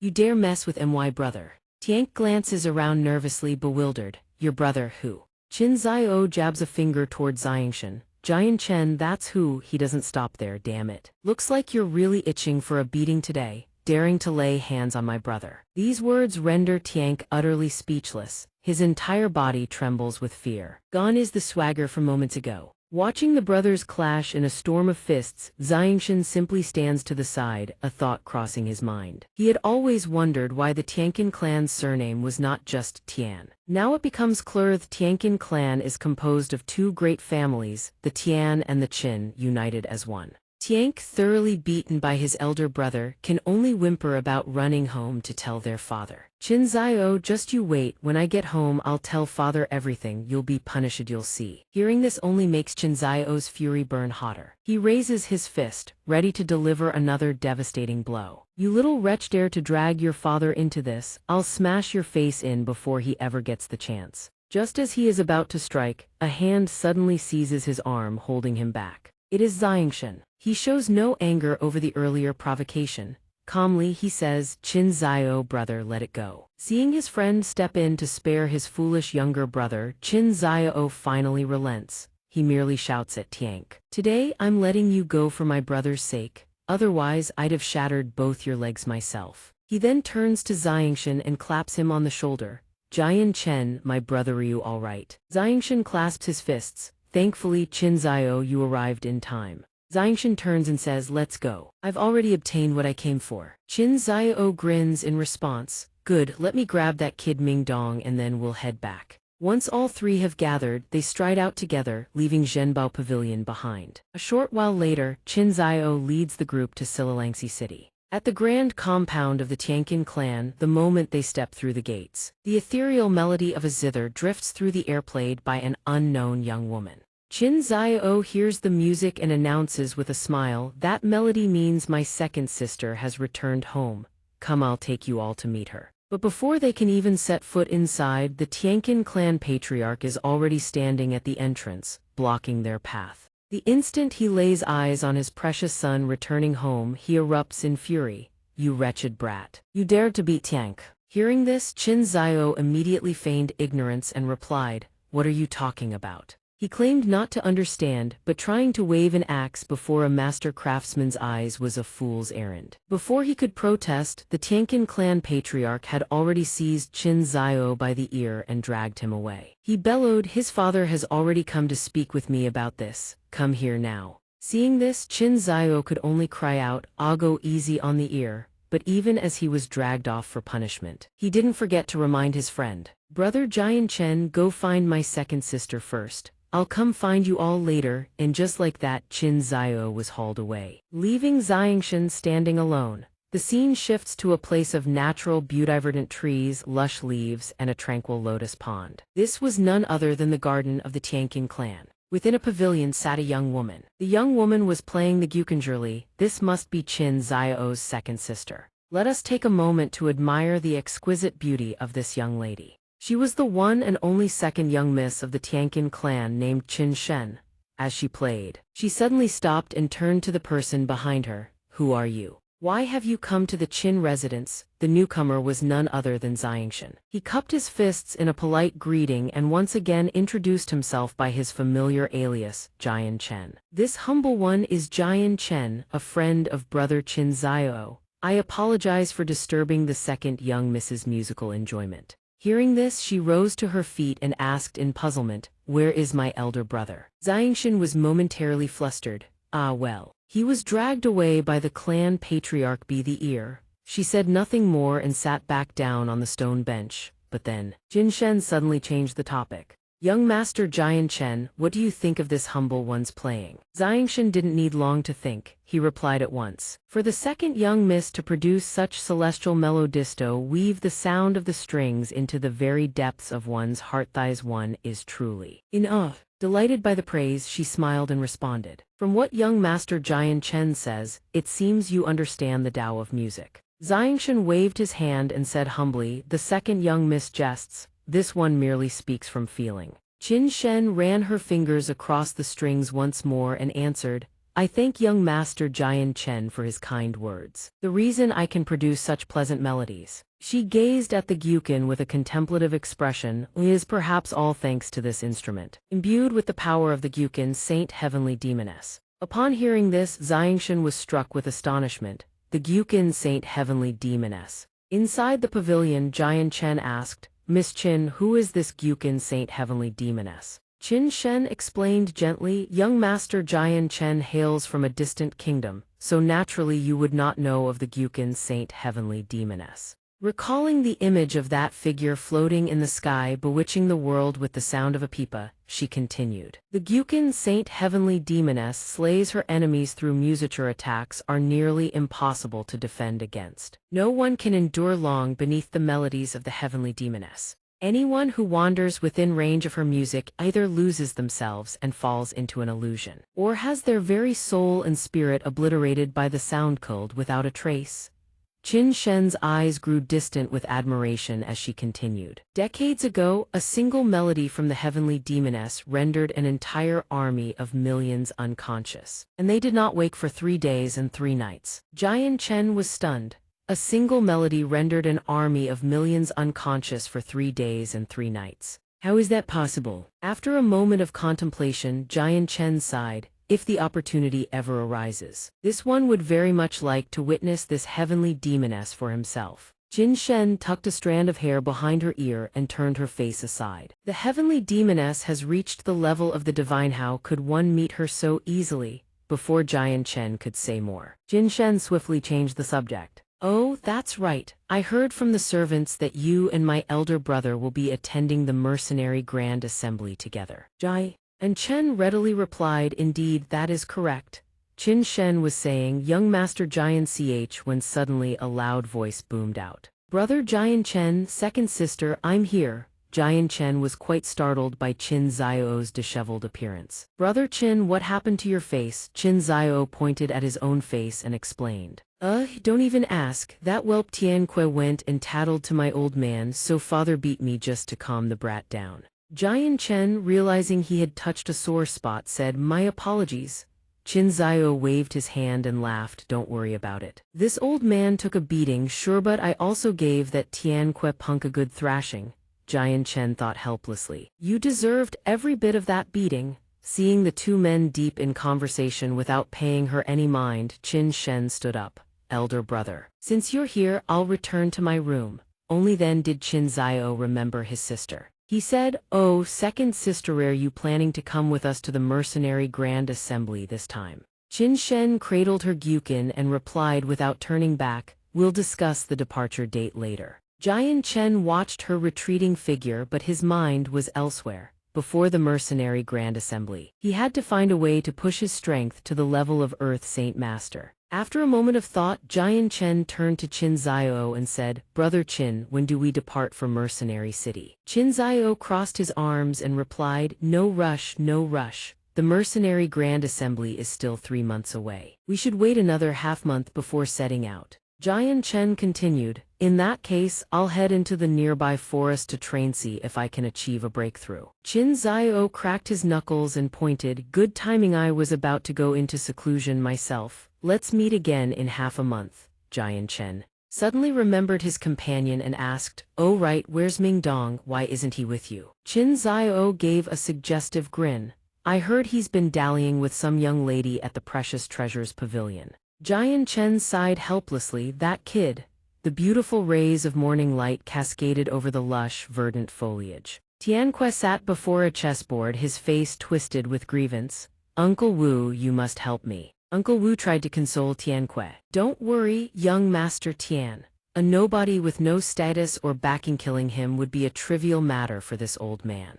However, Uncle Wu's expression suddenly darkened, his tone turning dangerous. "Young Master Tian, are you certain that brat Jian Chen actually possesses a prismatic divine stone?" Tianque shot to his feet, agitated. "Could I possibly be making it up?" Everyone at the Precious Treasures Pavilion witnessed it. "Uncle Wu, do you truly think I'm lying to you?" "Uncle Wu, I only want to beat that brat to vent my anger. You can have the prismatic divine stone, it's useless to me anyway." Uncle Wu, seeing that he had achieved his objective, said, "Then I thank young Master Tian. As long as that brat leaves the Tianqin residence." While the two were still discussing, a young man rushed in and reported, "Elder Wu, that brat has left the city." Uncle Wu was taken aback. "Left the city with the prismatic divine stone in his possession? How does he dare venture outside right now?" He gritted his teeth and snarled, "Do you know where that brat went after leaving the city?" The young man replied. Reporting to the elder, that brat said he was heading to the forest east of the city to try for a breakthrough before the Mercenary Grand Assembly. Uncle Wu turned to Tianque with a sinister grin. "Young master, don't you think he's practically gift-wrapping himself for us?" Tianque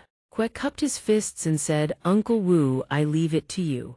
In a clearing within the forest, Jian Chen sat by a crackling fire, warming himself. He gnawed on a roasted drumstick while gazing into the flames, thinking, "I spent the whole day hunting magical beasts today. Tomorrow, I'll find a suitable spot to absorb the prismatic divine stone and see if I can." Mid-thought, a sudden sound jolted his senses alert. His eyes darted sideways just as a blazing beam of energy slammed into the spot where he sat, forcing him to dodge. Where the beam of light struck the ground, right where Jian Chen had been sitting, a smoking crater yawned open, charred black with wisps of smoke curling upward. Jian Chen turned to face Elder Wu and demanded, "Who are you, senior? Why did you suddenly ambush me?" Elder Wu leveled his sword and sneered, "Hand over the prismatic divine stone, brat, and this old man may grant you a swift death." Jian Chen clenched his fist. "You're someone Tianque sent." Elder Wu's face twisted with a sinister smirk. "Since you already know, then don't blame this old man for holding nothing back." Saying this, he lunged toward Jian Chen at blistering speed, sword in hand. Jian Chen's eyes widened. This old man is an Earth Saint Master. He raised his sword and soared upward to meet Elder Wu's strike head-on. The two clashed in a fierce, relentless exchange. Shockwaves of blinding azure light rippled through the surrounding forest. Their blades locked Tojtharand, their faces came within inches of each other. Elder Wu spoke, "Not bad for a prismatic divine stanito. Think it could let you fight on even footing with an Earth Saint Master." Then he roared, Jian Chen, you have two choices. One, leave the prismatic divine stone behind and I'll spare you the aganya swift, merciful death. Two, I torture you until you die, then take the stone from your corpse. Choose now. Half of Jian Chen's face was swallowed in shadow. A wicked grin crept across his lips as he spoke. Are you so certain you can defeat me? Elder Wu's expression darkened, his voice dripping with contempt. Ridiculous. Surely you don't believe a single stone can bridge the chasm between a great saint master and an earth saint master. He leaped toward Jian Chen, his sword blazing with saint force, and bellowed his attack. Perish, Jian Chen! Jian Chen frowned at the devastating blade crashing down, but he twisted away with fluid grace, dodging by a hair's breadth. More than that, the youth counterattacked in the same breath, his strike cleaving through the blade like a mountain splitter. The broken half of the blade spun away through the air. Elder Wu's jaw dropped in shock, his mind screaming, impossible! But Jian Chen did not relent. Exploiting his opponent's opening, he gathered saint force into his palm and unleashed a devastating follow-up. Elder Wu took the blow head-on and was blasted far away. Boom! A massive cloud of dust and debris erupted before Jian Chen's eyes, the surrounding trees trembling from the shockwave. Elder Wu clutched his wounded flank, gasping in agony. He muttered in disbelief, to think an absolute treasure could unleash such terrifying power. Then his face twisted into something monstrous, and he bellowed, Jian Chen, today the prismatic divine stone will be mine. However, Jian Chen showed not a trace of concern. He replied with cold indifference. Whether I can defeat you or not has nothing to do with the prismatic divine stone. Elder Wu channeled his saint force once more. Both arms blazed with searing azure light, radiating an unrelenting threat. Arrogant brat, you only managed to shatter my saint weapon through external power. Hearing this, Jian Chen's brow furrowed deeply, his tone turned cold and displeased. External power, fine, then let me show you my true strength. The instant the words left his lips, Jian Chen's figure vanished entirely from Elder Wu's sight. While the old man frantically searched, Jian Chen materialized at his flank, his eyes radiating killing intent and utter disdain. Pathetic, before Elder Wu could react, Jian Chen's finishing blow struck true, his eyes bulged, his mouth agape in shock. He couldn't believe how could someone so young possess such overwhelming power. Jian Chen's blade swept cleanly through his opponent's body. Fresh blood sprayed like rain. Elder Wu collapsed dead upon the ground, his blood pooling so wide it formed a dark crimson mirror that reflected the young man's silhouette. Jian Chen remains utterly unmoved, turning his back on him. The matter is beneath his notice. 7 days later, Jian Chen enters seclusion amidst the forest, cultivating with a divine stone. His body is enveloped in a strange, ethereal glow. Jian Chen's eyes snap open. From where he sits, a massive surge of saint force erupts skyward, shaking the very air around him. Jian Chen's entire body brims with overwhelming power, and he revels in it with undisguised delight. Sure enough, after devouring the 5-colored divine stone, he has successfully broken through to the Earth Saint Master realm. From his palms, a brilliant sword slowly coalesces into existence. Jian Chen seizes it at once, testing its quality with a few swift swings. A dazzling arc of sword light rockets forward at blistering speed. In the span of a single breath, the massive boulder before him splits cleanly in two, cut as smooth as silk. Jian Chen nods in deep satisfaction and murmurs under his breath, it is time for the mercenary grand assembly. The guild hall should not be far now. Qin Xiao beams with joy at Jian Chen's return.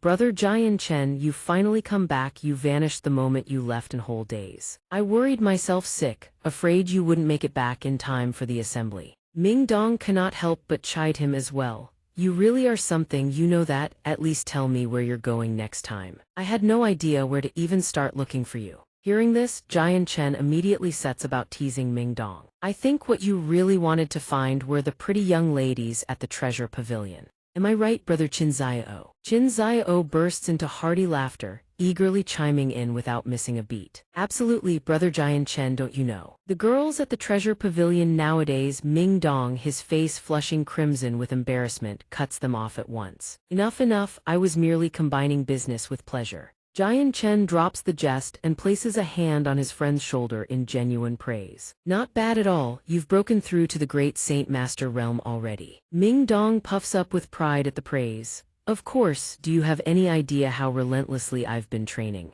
At that moment, Qin Xiao strokes his chin, casting a probing, suggestive glance at Jian Chen. Brother Jian Chen, surely you haven't pulled the same stunt as this brat Ming Dong. Now it is the young man's turn to flush crimson. He waves his hands in flustered denial. I am not that kind of person at all. But Qin Xiao merely crosses his arms, eyes twinkling with mischief. Oh, Brother Jian Chen, I was talking about breaking through in cultivation. Whatever did you think I meant? Fearing he has given himself away, Jian Chen hastily backpedals. That's exactly what I thought you meant, breaking through, of course. After trading pleasantries for a while, Jian Chen steers the conversation toward the main topic. Right, shouldn't we be heading to the mercenary Grand Assembly by now? Qin Xiao quickly nods in agreement. Indeed, we set out at first light tomorrow for the Grand Assembly. Rest well tonight, everyone. That night in his chambers, Jian Chen sits cross-legged in cultivation. Qi swirls around him in invisible currents when a sudden knock-rap.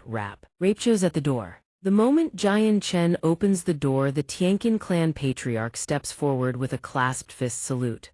Brother Jian Chen, I have a matter requiring your aid. I humbly hope you will grant me this favor. Xianxia frowns at the patriarch, a knot of unease tightening in his chest. Don't tell me he's here to drag me into more trouble. The Tianqin clan patriarch raises his voice in admiration. Young brother Jian Chen is truly a prodigy in merely a few short days. You have broken through to the Earth Saint Master realm. A flicker of discomfort crosses Xianxia's face, but he replies with practiced courtesy. The patriarch flatters me. This junior merely enjoyed a stroke of luck. May I ask what brings the patriarch to my door at this late hour? Hearing this, the old man's expression turns slightly awkward. He clasps his hands and answers. This old man has come to apologize for dispatching someone to spy on young brother Jian Chen in the dead of night a few days ago. The Tianqin clan patriarch quietly places a manual on the table. I humbly beg young brother Jian Chen's forgiveness. As they sit together over tea, he explains this is a cultivation technique for concealing one's aura. Once mastered, it will not only suppress the residual fluctuations from your breakthrough to Earth Saint Master, but also completely mask your true strength. Only then does Xianxia speak up again. Patriarch, the matter of the nighttime intrusion can be forgiven. Spy was far too weak to pose any concern. However, regarding Elder Wu, I would still appreciate an explanation. Hearing this, the Tianqin clan patriarch is visibly taken aback. What, Elder Wu, what happened to him? Seeing genuine ignorance on the old man's face, Xianxia explains bluntly. A few days ago, Elder Wu attempted to rob me of my treasures deep in the forest. I killed him instead. You truly didn't know. The patriarch's expression shifts to one of pure astonishment. I had no idea. Xianxia inwardly curses. I should have kept my mouth shut. After a moment, the Tianqin clan patriarch rises to his feet, clasping his hands as he speaks once more. Young brother Jian Chen, this old man came tonight for two reasons. First, to offer my sincerest apologies. Second, to hope that you might look after Qin Xiao during the mercenary Grand Assembly. His tone turns unexpectedly stern. Xiao's nature is far too naive and trusting. Should he encounter any danger, I implore you, young brother, to lend him your aid to protect his life to the best of your ability. Xianxia quickly rises and catches the old man's bow before it fully completes. Rest assured, patriarch, brother Qin Xiao and I share a bond forged at first sight. Even without your request, I would have stood by his side. Hearing this, the patriarch cannot contain his delight. Good, I have indeed judged you correctly. Before the warm mood can fully settle, the young man grows serious once more, stroking his chin. But what about the matter of Elder Wu? The Tianqin clan patriarch turns around, waving a dismissive hand. Young brother Jian Chen, did you not know? Our Tianqin clan was formed from the union of two great families, the Tian and the Qin. Neither side has ever seen eye to eye with the other. He places a hand on Xianxia's shoulder, a sly grin spreading across his weathered face. Elder Wu was a man of the Tian family, not the Qin family. So rest easy, young friend. This patriarch will turn a blind eye. Consider it a gift. With that said, he turns on his heel and departs. Just as the patriarch nears the door, Xianxia calls out, this, the magnificent flying vessel soars through the heavens. Gliding between gorgeous billowing clouds, Mingdong stands between Qin Xiao and xianxia, his excitement bursting forth as he exclaims, "This flying ship is absolutely incredible." Xianxia stands nearby, a stark contrast to Mingdong's cheerfulness. A quiet melancholy settles over him as his gaze drifts toward distant horizons. Lost in thought, he is thinking of his mother, his elder brother, of Yu Yue, and of Cheng Yangbo. Xianxia cannot contain the rage simmering within him. Huyun's sect. The day I return to Chengyang Manor is the day I make you pay blood for blood. 1 month later, the Mercenary Plaza. The atmosphere today is electric. The plaza teems with gathered cultivators. A sea of bodies stretching as far as the eye can see. An old man with snow-white hair and a long silver beard sits with his eyes closed upon a cluster of floating stones, motionless, as he has been for quite some time. Below, the crowd stands before the great gateway portal. Mingdong, growing impatient with the old man, grumbles. How long does this old codger intend to nap? Just announced the start of the grand assembly already. Qin Xiao, in high spirits, crosses his arms and chuckles. Haha, Mingdong, you're just like neither of us has a shred of patience. Xianxia, by contrast, counsels patience. Just then, the gateway portal shudders with a pulse of energy. The old man's eyes snap wide open. He raises a single arm. Around the old man, a host of glowing tokens materialize from thin air. His voice thunders across the plaza. The gateway is open. I hereby declare the 50-year Mercenary Grand Assembly officially begun. The old man remains seated upon his floating stones, high above the gathered masses. The tokens descend in a cascade, each one landing gently before a participant standing below. The old man speaks, explaining the purpose of the tokens. This determines your order of entry. The first round of elimination shall take place in an independent realm. Once you pass through the gateway, you will be teleported to a random location within it. The elimination period is 1 year. Xianxia reaches out and snatches his floating token from the air. The old man continues explaining the rules. The first 500 to collect enough command tokens shall advance. All others will be eliminated. Xianxia, Mingdong, Qin Xiao, and every other participant are enveloped by a translucent, spherical barrier. Like giant water bubbles, the barriers lift them gently into the air. One by one, the bubbles carry their occupants drifting into the gateway portal. A streak of light pierces the sky above as though something has plummeted from the heavens.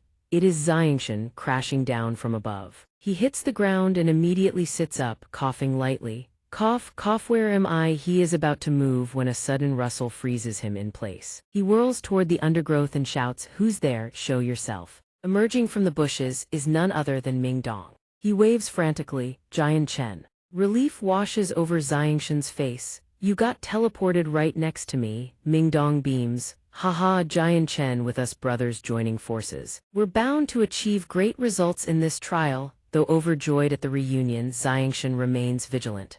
Mingdong, don't let your guard down. This trial before he can finish, Xianxia screams, watch out. He seizes Mingdong and leaps skyward. Something erupts violently beneath their feet. In that instant, what bursts from the earth beneath them is an enormous serpent, though called a serpent. Its appearance is grotesque and monstrous beyond description. Without a moment's hesitation, Xianxia hurls Mingdong far into the distance.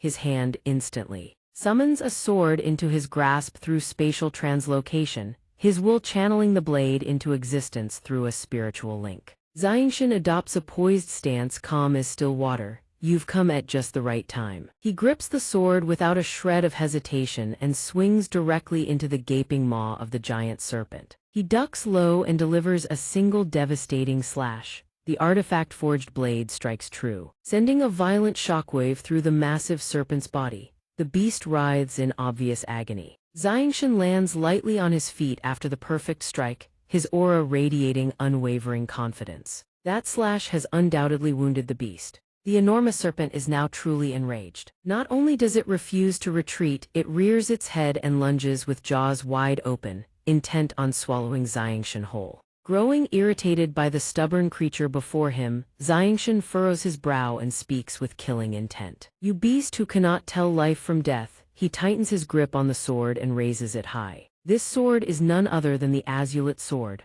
Without the slightest hesitation, Xianxia leaps into the air and brings the blade down with overwhelming force, cleaving the serpent's head clean from its body. In that moment, the beast is finally and truly defeated. Its severed head and massive body crash to the ground, lying motionless in the dirt. With the matter settled, xianxia closes his eyes and lets out a long, relieved breath. Ming Dong, who had been flung to safety moments ago, comes running back. Xianxia, I'm here. Ming Dong looks around, craning his neck in every direction. Xianxia, where's the snake? Xianxia remains perfectly calm. He smiles faintly and gestures to the lifeless serpent sprawled behind him. You mean this? Ming Dong catches sight of it and jumps back in shock. Ayo, he's dead. Xianxia sheathes his sword with a flick of technique and flashes a grin.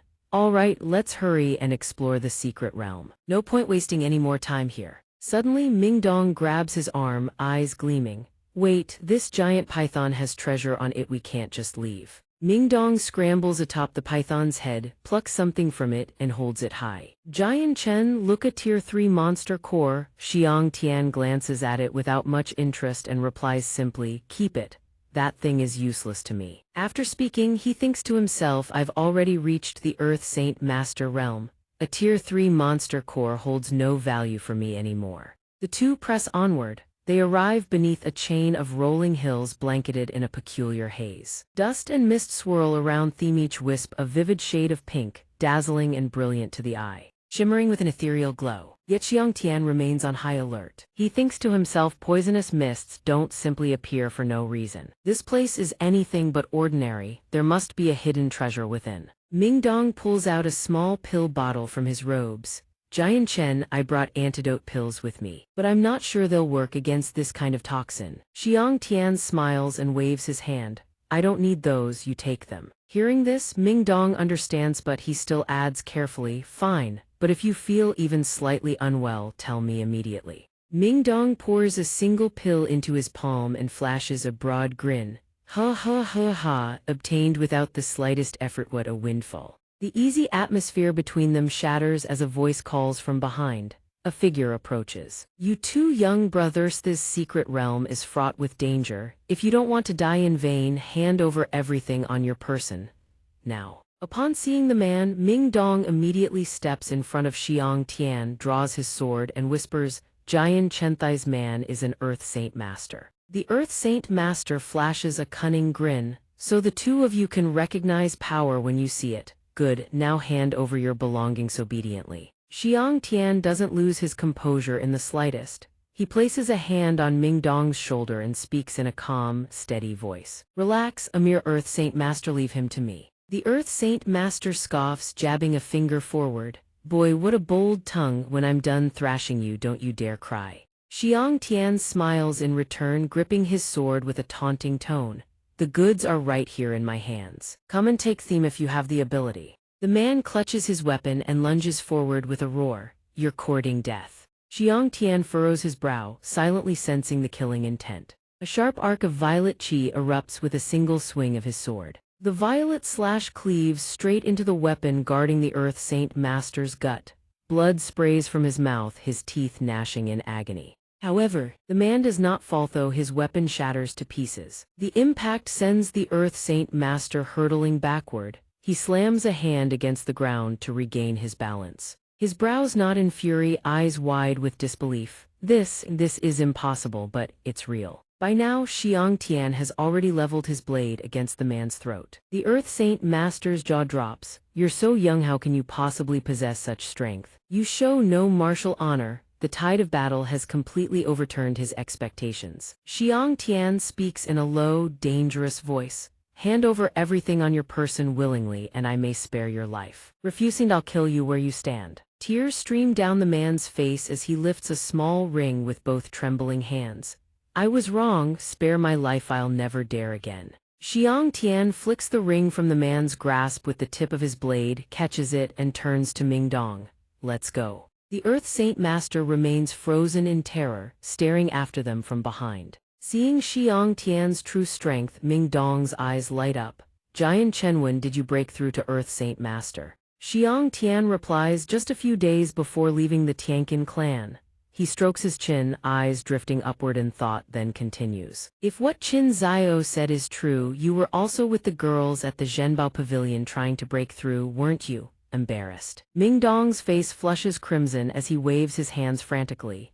Don't say any more. Having teased him enough, Xianxia bursts into laughter. Ha ha, all right, let's hurry into the mountain valley and see what treasures await. Out of nowhere, the pink mist from before begins to rise once more beneath their feet. Xianxia shields Ming Dong with one arm and raises his voice. Careful, this isn't poison mist, it's an illusion formation. The two stand back to back, swords raised, as the thick pink haze closes in from every direction. Suddenly, a voice echoes from somewhere unseen, startling them both. 5,000 years, I have finally waited for your arrival. Before them looms a mountain suspended in midair. Atop it sits what appears to be a magnificent palace, grand as any imperial castle. The clouds gradually part, revealing the structure with ever-growing clarity. A gateway appears within, radiating countless streaks of azure light. A voice calls from inside, enter. Ming Dong turns to xianxia and asks, what do we do now? Xianxia says, we go in and find out what's happening. Ming Dong nods, all right. Without hesitation, the two shoot through the gateway. Old Man Tian is already seated there since when no one can tell. Ming Dong and xianxia speak in unison, bowing low. We pay our respects to senior. Old Man Tian gazes at the two of them. 5,000 years. Ming Dong looks up in shock as the old man continues, I have searched for you for 5,000 years. Old Man Tian rises to his feet, eyes searching. Child, are you a descendant of the Ming clan? The Ming clan, do you have an ancestor named Ming Yishan? Ming Dong's eyes widen. Ming Yishan, he is indeed my clan's founding ancestor, but how does senior know our ancestor's name? Old Man Tian smiles warmly. Child, come here, I have something for you. Xianxia observes the old man carefully. He detects no killing intent whatsoever from the elder clearly. This man harbors no ill will toward Ming Dong. Xianxia says, go. Go, this senior likely means you no harm. Ming Dong steps forward and asks, may this junior ask what guidance senior has to offer? Old Man Tian holds up an ancient jade piece. This jade was entrusted to me by that old fox Ming Yishan asked me to deliver it to his descendant. Within this jade lies not only the lifetime's supreme art of Ming Yishan, but also a resonance that responds to his bloodline. As Ming Dong reaches for the jade, Old Man Tian continues, the moment you stepped into this hall, this jade began trembling ceaselessly within my space ring.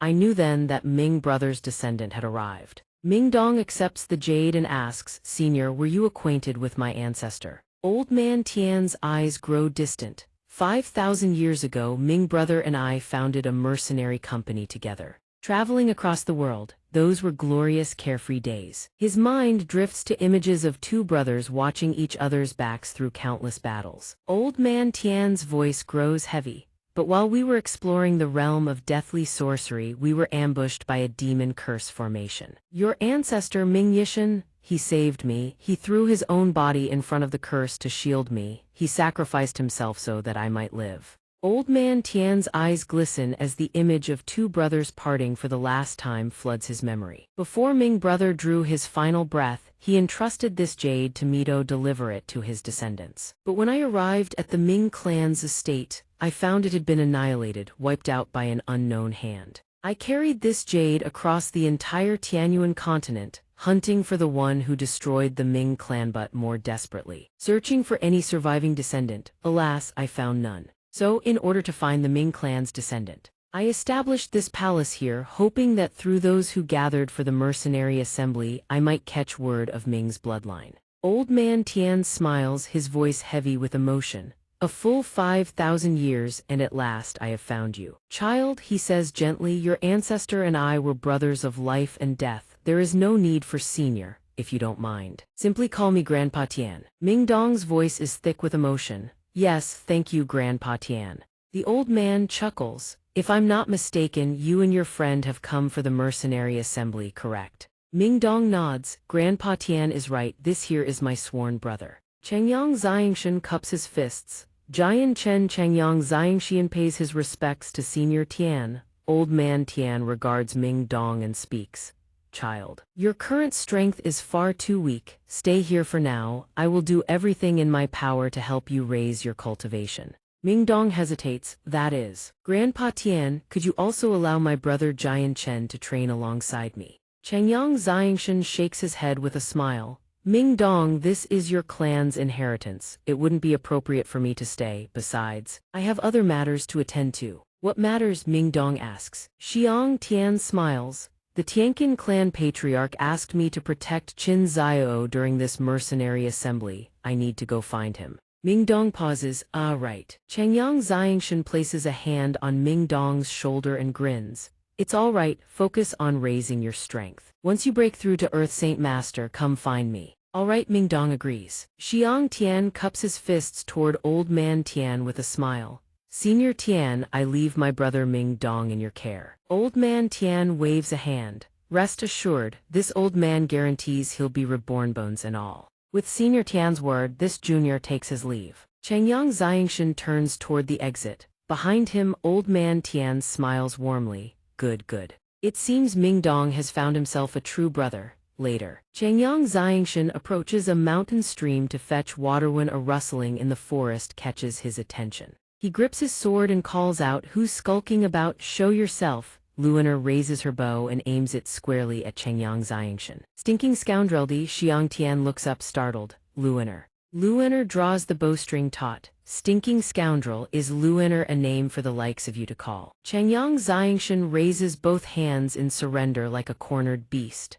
Miss Luoner, what happened before was truly a misunderstanding. Luoner grits her teeth, the bowstring still fully drawn. Save your breath. This young lady shall carry out heaven's judgment today. A radiant pink glow emanates around her body. Luoner shouts, "Shoot that peeping Tom." A massive explosion erupts in the heart of a dense forest. Changyang Xiangshan's face turns purple as he soars through the air. From within the inferno, a foul-mouthed voice rings out. Luoner draws her bow, aiming directly at Changyang Xiangshan and fires. She says, "If you still call yourself a man, then stop dodging around like a coward." Xiangshan dodges Luoner's arrows and says with an irritated expression, "Do you take me for a fool? Stand still and be a target for this lady." A lecherous laugh rings out and someone says, "Luoner, my little treasure, we meet again." Luoner says, "You still dare show your face before me." Changyang Xiangshan observes Luoner, gauging the situation. It seems this man is her enemy. She grips her bow tightly. A pink glowing arrow already knocked in place. Luoner takes aim and fires straight downward. Shi Xiangren stands there laughing, waving his hand. An orange barrier materializes before them and a beam of pink light crashes against it. A blinding pink radiance erupts before Luoner. She raises her hand to shield her face. Shi Xiangren smirks and says, "Luoner, stop wasting your strength. Your ruler's armament cannot harm me." Changyang Xiangshan stares at the bow in Luoner's hand. He thinks, ruler's armament, what grade of weapon is that? Why have I never heard of it before? Luoner shouts furiously, "Shi Xiangren, if you dare lay a finger on a single hair of mine, my royal family will never let the Shi clan off." Shi Xiangren laughs lecherously and says, "Don't worry, my dear, once I've had my way with you, I'll take full responsibility. I'll go straight to your royal family to propose marriage." Luoner says, "Shi Xiangren, you are utterly disgusting." She draws her bow, which radiates a blazing pink glow. Luoner says, "Even if I die, I will never let you touch a single hair on my body." Before Luoner, nothing but blinding pink radiance materializes.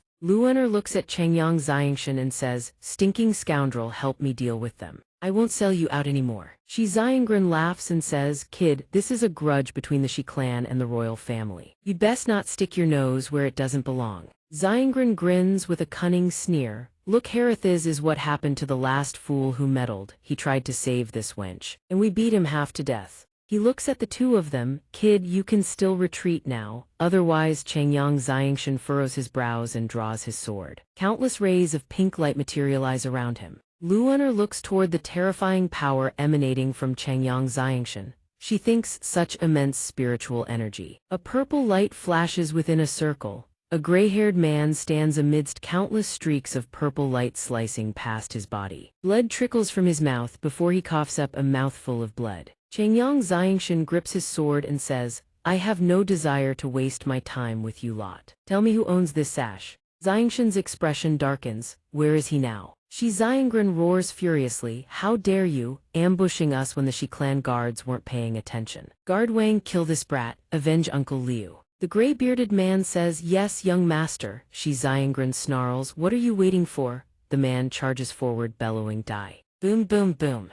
Changyang Xiangshan swings his sword forward. The gray-bearded man grits his teeth, raises his fists. They begin to glow. Watch me shatter that worthless blade of yours. His fist meets the sword's edge. Countless pink rays of light swirl around the gray-bearded man's body. The gray-bearded man is impaled by the blade. Xianxia asks, "Why can't you obediently answer my questions?" Luener is stunned. She thinks, how did his strength suddenly become this formidable? Could it be, when he fought me, he was actually holding back? Xianxia glances down at Xianxia, who is sneaking away to flee. A sword materializes before Xianxia. Startling him so badly he breaks out in a cold sweat. He exclaims, "Yeah." Xianxia stammers in terror, "Kid, fine, you killed my guard, but if you dare touch me, the Shi clan will hunt you to the ends of the earth." Xianxia's brows furrow. "Answer my question." He grips his sword, "or die like them." Both Xianxia and Xianxia descend to the ground. Xianxia's face twists with fury. "You wretch, do you truly think Xianxia fears you?" Xianxia charges forward, his killing intent erupting. Golden light swirls around Xianxia. He roars, "Indestructible golden god body!" A golden sphere of light envelops him. A beam of pink radiance surges toward Xianxia, but it is blocked by the orange barrier. Xianxia, blade in hand, rushes toward Xianxia. Xianxia laughs at the pink arrow streaking toward his golden shield and says smugly, "Kid, keep pretending all you want. If you've got the guts, come and cut me down." A rope appears in Xianxia's hand. He says, "I was saving this to discipline that wretched girl, but using it on you works just as well." He hurls the rope forward. "Watch this." Xianxia swings his sword to cut Xianxia's rope. Countless rays of pink light swirl around Xianxia's body. A blazing beam of pink radiance surges toward Xianxia. This is the power of the azulate sword's ultimate technique. Countless beams of pink light crash down upon the earth. Luener laughs and says, "Well done, you stinking scoundrel. Chop that dog to pieces for this young lady." She grins, draws her bow, and says, "Xianxia, watch as this young lady pins you like a hedgehog, you cowardly turtle." Xianxia has already leaped to Luener's side. Xianxia says, "Don't move, that turtle shell of his isn't easy to break." Xianxia floats in midair. Xianxia roars, "I didn't want to use my secret treasure, but you've left me no choice." He holds up a golden box and says, "This is the ruler's armament of the Shi clan." Luener gasps, "The treasure mountain seal, how is it in your hands?" Xianxia says, "I'm surprised you have some knowledge after all. You actually recognize the Shi clan's treasure mountain seal." Luener grabs him and shouts, "Stinking scoundrel, run." Xianxia laughs and hurls the box into the air. "Let me see where you can run to." Golden light erupts from his hands as he bellows, "Treasure mountain seal, crush them." Luener and Xianxia grab each other's hands and bolt. Luener thinks in despair, "It's over. We can't escape. Am I going to die in this place today?" Xianxia says, "Luener, you run first." Luener reaches out and shouts, "Stinking scoundrel." A massive stone wall materializes before her. Tears stream down Luener's face. "Stinking scoundrel, who gave you permission to push this young lady away? Why didn't I tell you to run?" Xianxia laughs triumphantly, standing atop the cube-shaped seal. "HMPH. Dare to oppose Xianxia, this is your end, crushed to a bloody pulp by me." Xianxia smirks, "Luener, your little lover has already been crushed to meat paste by me. If you come over obediently and listen to what I say, I might consider." Suddenly, a purple light blazes from beneath the seal. The purple beam strikes straight at Xianxia's back, but his barrier intercepts it. A burst of pink radiance erupts. Luener looks up at Xianxia with tears glistening in her eyes, while Xianxia's jaw drops in utter disbelief. Xianxia says, "Miss Luener, the situation was urgent. I had no choice but to push you away. Are you hurt?" Luener asks, "Stinking scoundrel, you were all right." Xianxia says, "I have a defensive artifact. The treasure mountain seal can't crush me. Do you know how to break his turtle shell?" Xianxia thinks furiously, "This brat truly has a treasure on him. Now it's 2 against 1 and my protective barrier's energy is running low. The treasure mountain seal requires far too much energy to activate even once. There's no other choice but to flee for now." Xianxia soars into the air, the box floating alongside him.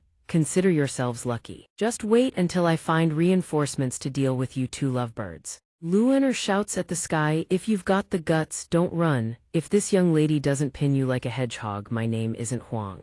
Xianxia places his hand on Luener's shoulder. "Miss Luener, when a cornered beast flees, one should not give chase." Blood erupts from Xianxian's mouth. Changyang Xianxian says through bloodied lips, "Run, quickly." Luoner rushes to his side. "Hey he stinking scoundrel." Changyang Xianxian murmurs, "Don't scare me like that." In a forest shrouded in oppressive darkness and sinister energy, Changyang Xianxian lies face down on the ground. Luoner holds a vial and looks at Xianxian. "Thank the heavens, the holy water is still here." She brings it to his lips. "Drink quickly, you'll be fine once you drink it." The liquid is poured into his mouth, but it all flows back out. Luoner thinks anxiously, "What do I do?" She stares at the vial, then pours all of it into her own mouth. Luoner's intention is to feed Changyang Xianxian mouth to mouth. Her lips are about to touch Xianxian's. Luoner sits by the flickering campfire, warming a kettle. She thinks there really are fools in this world willing to risk their lives to save others. Luoner crawls over to Changyang Xianxian's side, telling herself she's merely checking whether he swallowed it. She leans in to look at his face.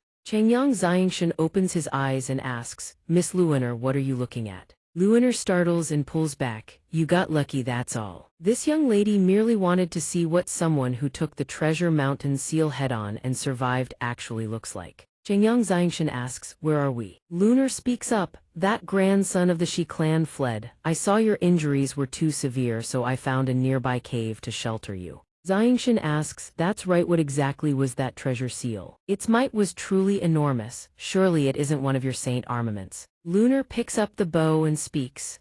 "The Treasure Mountain seal, much like my Sun Moon bow, is a king-tier armament." Changyang Xianxian asks what a king-tier armament is. The disassembled parts of the bow lie scattered across the ground. Luoner speaks. "King-tier armaments are all saint armaments once wielded by saint-king powerhouses. When a saint-king powerhouse perishes, these saint armaments do not dissolve into energy and dissipate into the heavens and earth. Instead, they remain perfectly preserved." Changyang Xianxian nods in understanding. "So that's how it is. I never imagined saint armaments were actually crystallized from the bodies of saint-king powerhouses.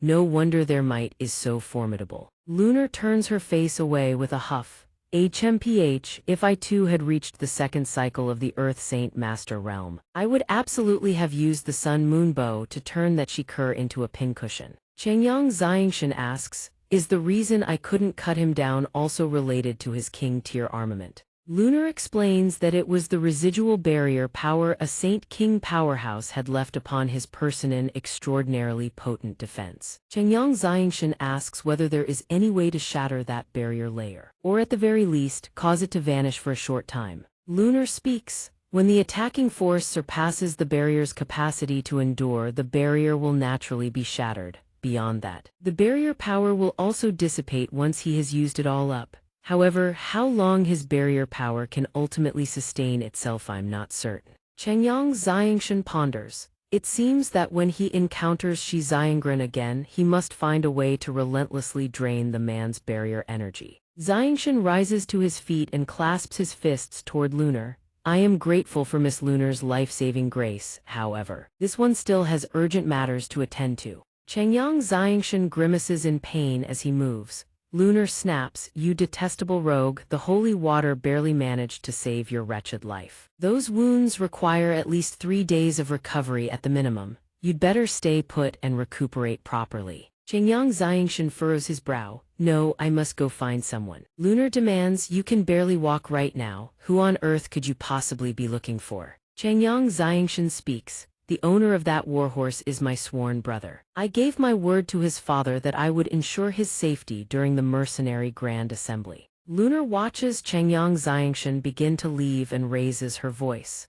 "Yao, you've already offended Shi Xiangren. He will absolutely never spare you. Without me by your side, crossing paths with Shi Xiangren is nothing but a road to death. I won't allow you to throw your life away." Xianxian looks at her, seeing the anger and concern etched on her face. "Miss Luoner, why do you care so much about me?" Luoner's face flushes red as she retorts furiously, "Who's caring about you? It's just only this young lady is allowed to deal with you, no one else gets to." Changyang Xianxian smiles gently. "I thank Miss Luoner for her concern, but I, Jian Chen, cannot simply lie here nursing my wounds while my brother's life hangs in the balance." Luoner grits her teeth. "This stubborn fool is going to be the death of me." But Changyang Xianxian has already made up his mind. He departs. Changyang Xianxian glances behind him. "Why are you following me?" Luoner turns her face away with a huff. who's following you? This forest is vast. Thy's young lady goes wherever she pleases, xianxia smirks.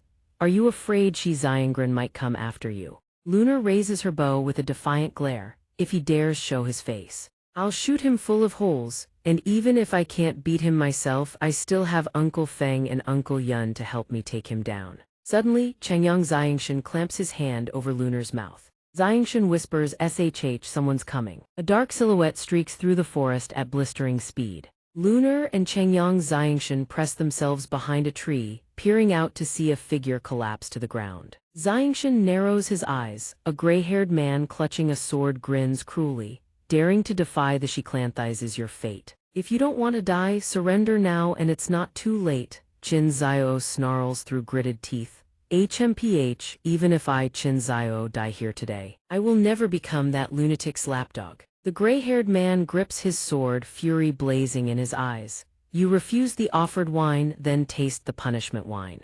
A streak of black light suddenly flashes across his face. The man whirls around, bellowing WHO. Xianxia steps forward, his voice cold as steel. The one who will take your wretched life. Xianxia cries out in shock. Jian Chen, he's an Earth Saint master. We stand no chance. I'll hold him off. You run. The gray-haired man throws his head back and laughs. Jian Chen, how wonderful, finding you here saves me the effort. A surge of energy erupts and hurtles forward. The gray-haired man lunges forward with a sinister grin. The Shi clan has placed a bounty on your head inside the secret realm. That head of yours is worth quite a fortune. Lunar looks at Xianxia and shouts, "Be careful." A beam of azure light streaks toward Xianxia, followed by an explosion of blue radiance. Lunar's face twists in shock. Jian Chen. The gray-haired man drives his sword toward Xianxia's body, but the air around Xianxia flash freezes into solid ice. The man throws his head back in laughter. This bounty is as easy as flipping my palm. Xianxia gazes at the Earth Saint Master, his eyes devoid of fear. Is this all that your so-called strength amounts to? Lunar stares ahead, a flicker of surprise crossing her features. Crimson flames erupt around Xianxia's body. The encasing ice shatters apart, fragments exploding outward. A colossal block of ice hurtles through the air toward the gray-haired man. The gray-haired man stares at the massive ice boulder rocketing toward him. He laughs and says, "A mere parlor trick." Xianxia leaps into the air, a massive saber gripped in his hand. The two swords collide with a piercing ring. He laughs and says, "Didn't expect that, did you? I have 2 saint armaments." The gray-haired man laughs with dangerous fury and snarls, "Go die," then his mouth gapes wide open. Xianxia raises his saber and says, "My apologies, I too possess 2 saint armaments." He walks over to Xianxia and asks, "Are you all right?" Xianxia smiles with blood trickling from the corner of his mouth and says, "Don't worry. I won't die just yet." Xianxia extends his hand and says, "Take this pill to stabilize your injuries first." Xianxia thanks him, then takes the pill and places it in his mouth. Immediately, countless streams of golden light radiate from his body. Then all 3 Xianxia, Lunar, and Xianxia sit around the campfire. Xianxia asks Miss Lunar, "Why do you keep staring at me without saying a word? Is there something on my face?" Lunar snaps, "You scoundrel, you obviously have 2 saint armaments. Why didn't you bring them out when fighting that she fellow?" Xianxia says, "Miss Lunar, if I couldn't break through Xianxia's defense, no amount of saint armaments would have made a difference." Lunar admits that's true. Xianxia hands a roasted leg to Lunar and says, "Miss Lunar, eat something to restore your stamina first." She takes the leg and says, "I suppose you do have a conscience." Xianxia laughs and says, "Your eye for people isn't bad at all." Xianxia says, "Xianxia, what do you mean not bad? I don't understand what you're trying to say." Lunar snaps, "If this feather-brained fool keeps talking nonsense, I'll sell you off as a pincushion."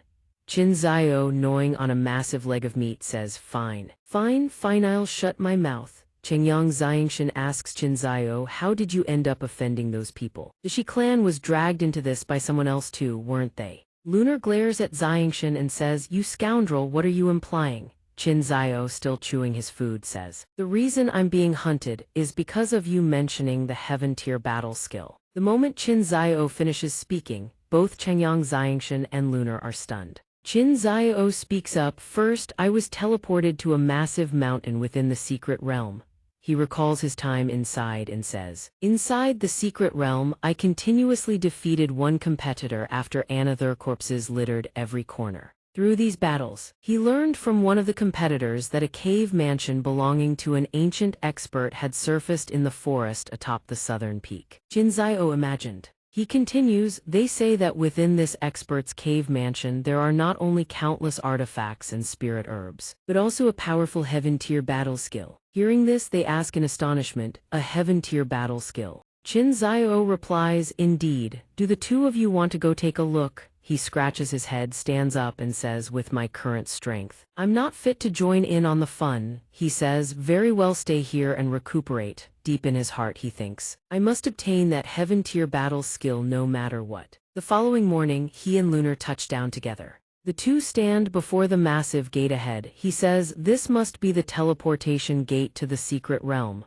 The crowd ahead murmurs, "The guardian beast of the cave mansion still hasn't died. No, if this keeps up, by the time the competition period ends, we still won't be able to enter that cave mansion. It seems we can only wait for the 5 great experts to arrive and combine our strength to slay the guardian beast." Hearing this, he grows curious and turns to ask Lunar, "Who are these 5 great experts they speak of?" She answers, "Qinjai, Dugufeng, Tian Moling, Jid Wukeng, and Shi Xiangren." He grows somewhat doubtful that Shi Xiangren is counted among them. Lunar explains, "He has a king-tier armament and a life-preserving barrier. On what grounds would you doubt his inclusion?" Of course Shi Xiangren counts. He has a king-tier armament and a life-preserving barrier. On what basis would he not? He grins with interest, thinking, "I was fretting over where to find him, yet here he is, delivering himself to my doorstep." The two stroll along and he instructs the person beside him, "If we know Shi Xiangren is coming, then let's prepare well in advance." Suddenly, a devastating strike descends from nowhere, cracking the ground for a great stretch. A man wielding a blade approaches and demands, "Where did these country bumpkins crawl out from? Do you even understand the rules? Is this a place the likes of you can enter?" The crowd behind murmurs, "Oh heavens. The Jeed clan is bullying people again." The person beside him immediately signals for silence. "Keep it down, don't let him hear you." The man with the blade continues to bellow, "Boy, are you deaf? If you don't want to die, get lost." Sword in hand, he lunges forward and delivers a single vicious slash. The man screams in agony. His leg is slashed open, and a devastating kick slams into his face. The man hurtles backward, crashing into a tree. He trembles, clutching his leg, and cries, "My leg, you actually dared to cripple my leg." The onlookers, witnessing the commotion, can't help but chime in with their murmurs. "Is this kid really that fierce? He actually dared to attack someone from the Jeed clan. What on earth is this kid's background?" "Turn around," Miss Lunar calls out.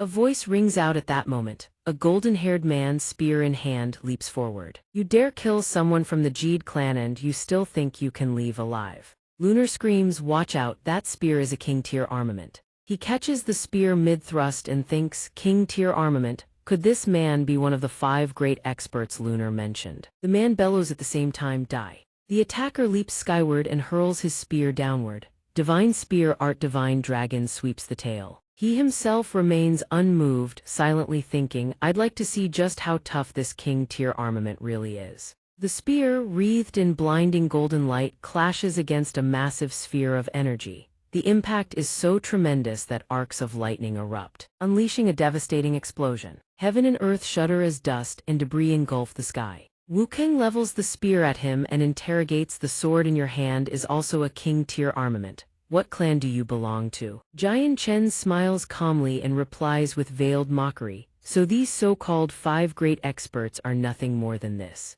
Jid Wukeng roars in fury, "What did you say?" He raises his sword and sneers, "No matter, the sword in my hand may not be a king-tier armament, but it is more than enough to take your life. You are courting death." As Wukeng lunges with a shout, an arrow whistles past him and buries itself in the ground behind. Jid Wukeng spins around. Seeing Lunar with her bow drawn, he recognizes her identity at once.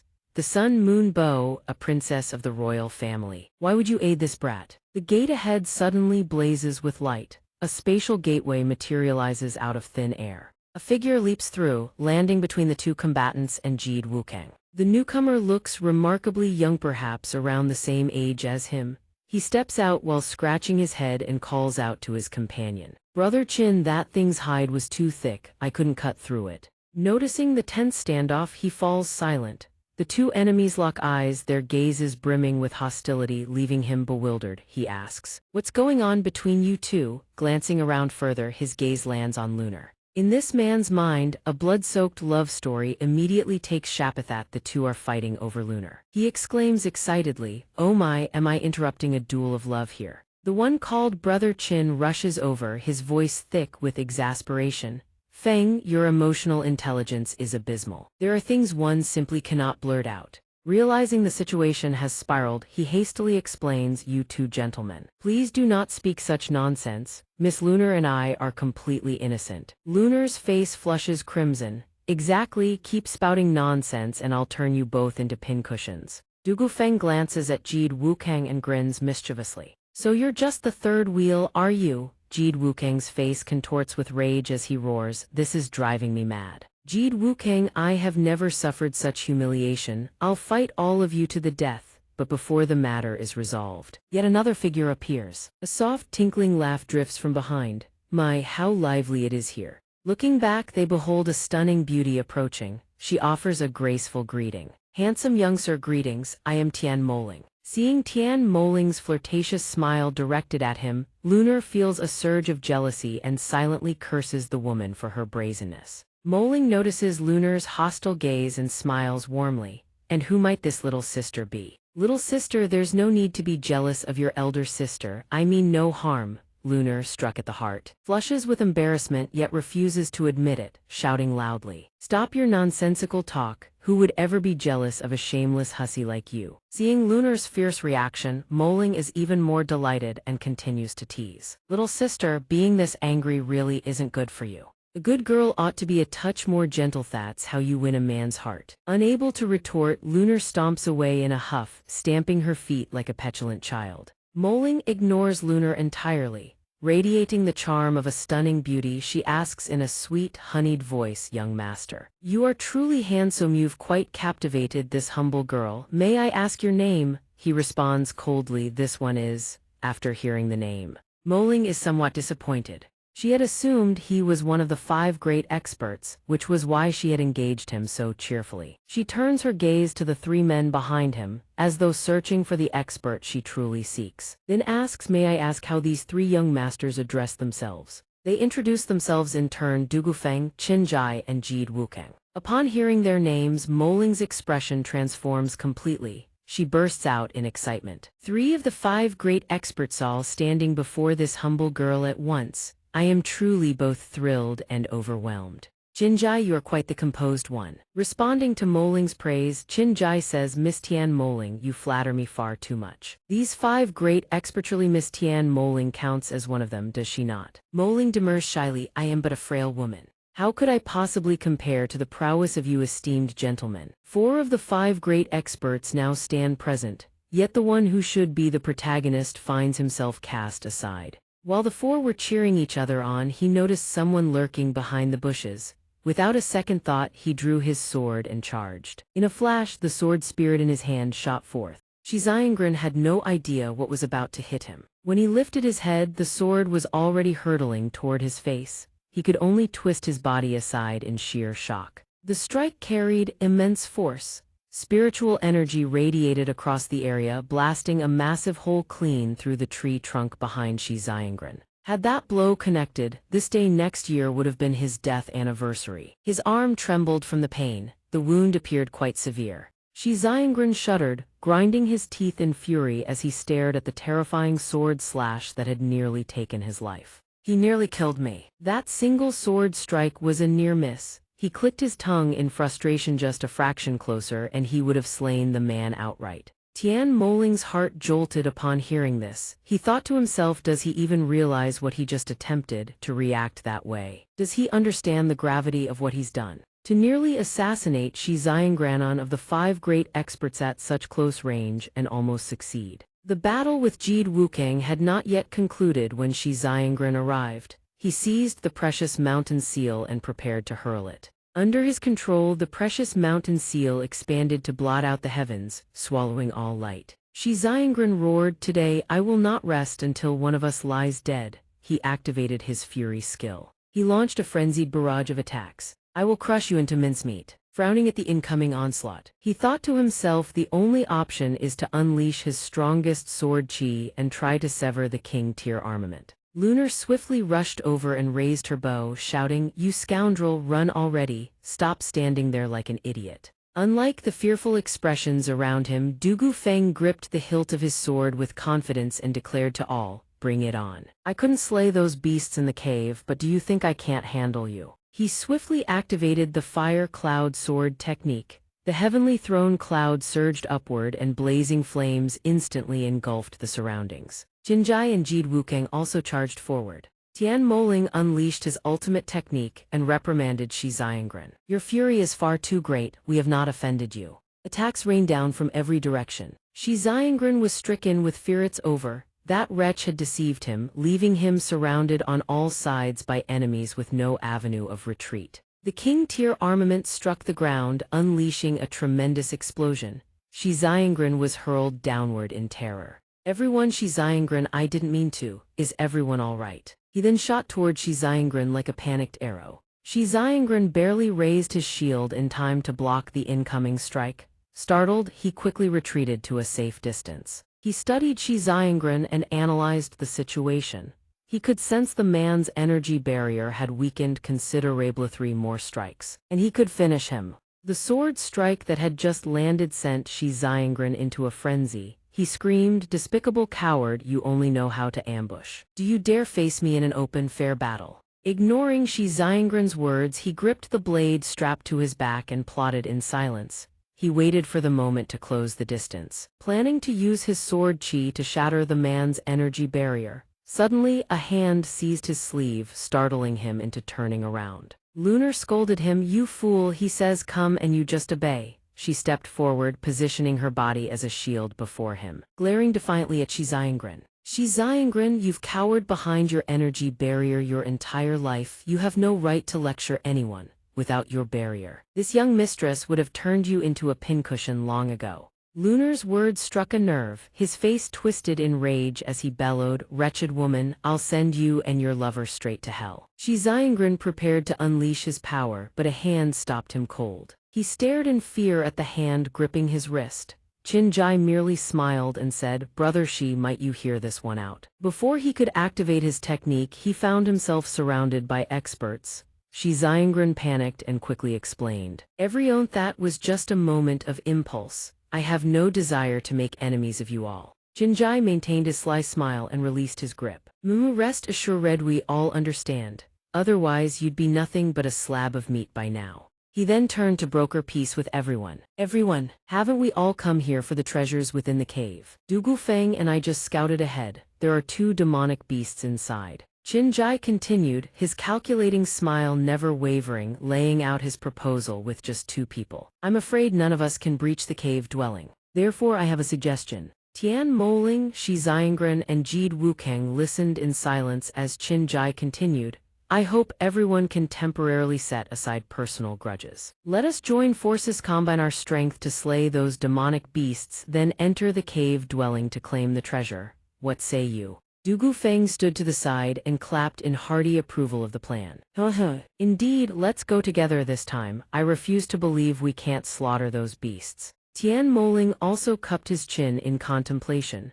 "That's right, doesn't the cave dwelling contain a heaven-tier battle skill?" Afterward, Jinjai descended and walked over, saying, "Brother, once we've secured the treasures, it won't be too late for you to make your move." Sensing the unpredictability in Jinjai, Jian Chen furrowed his brow and sized up the man before sheathing his sword into his spatial pouch. He reluctantly agreed, "Very well, we'll follow Brother Chin's lead," but the grudge remained unswallowed. Shi Xiangren, all you know how to do is bark. Consider it nothing but your dog's luck, brat. Unfazed by the tirade, Jian Chen replied calmly, "Shi Xiangren, you'd best pray that turtle shell of yours lasts forever. Otherwise you truly will die." Tian Moling praised with a flirtatious lilt, "My dear young sir, how interesting you are, recalling the barrier force left inside someone's body by a saint king, a mere turtle shell. Hee, how wonderfully fitting." Luan burning with jealousy, kicked him square in the backside and snapped, "You shameless she-dog." The sudden kick caught him off guard. "What did you kick me for?" Facing his question, Luan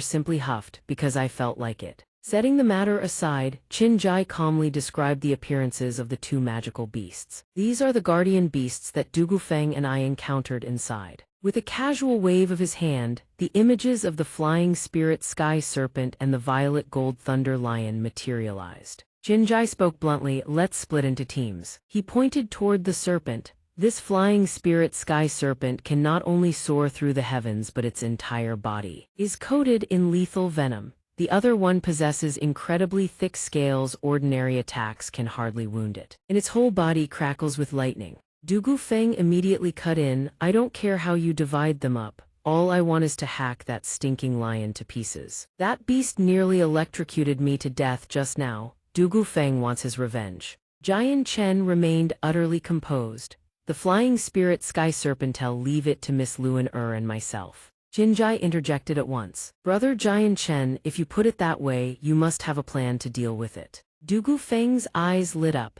"Luan ruler's armament is a bow. If the flying spirit sky serpent takes to the air, Miss Luan can shoot it down. If it closes in for melee combat, I can engage it and keep it from reaching Miss Luan Luan was now flushing with shyness. Yes, exactly like that." Tian Moling's face took on an unusually alluring radiance. Tian Moling turned with a beguiling smile. "Sword God dear, this whip of mine can prevent that snake from flying about recklessly. Might I join you in dealing with the spirit serpent?" Luan flared up instantly. "We don't need you, you fox spirit, get lost." Yet Tian Moling continued to circle around Jian Chen unabated. "Sword God, she's terribly temperamental. Living with her day-to-day must be quite trying." Luan could barely contain herself. She raised the zitherbow, aiming it straight at Tian Moling. "I'll shoot you dead, you green tea vixen." Jian Chen finally spoke up. "Miss Tian Moling, please stop provoking her, she hasn't been in a good mood lately." Hearing this, Tian Moling laughed sheepishly.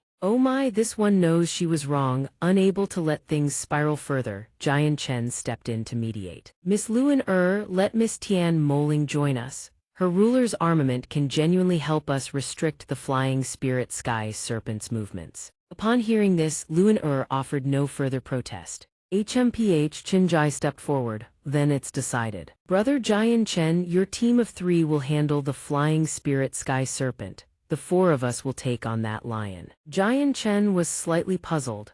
Brother Qin Jai immediately produced a pill and explained, "This is a detoxification pill. The flying spirit sky serpent's venom is deadly. The moment you're poisoned, take this at once."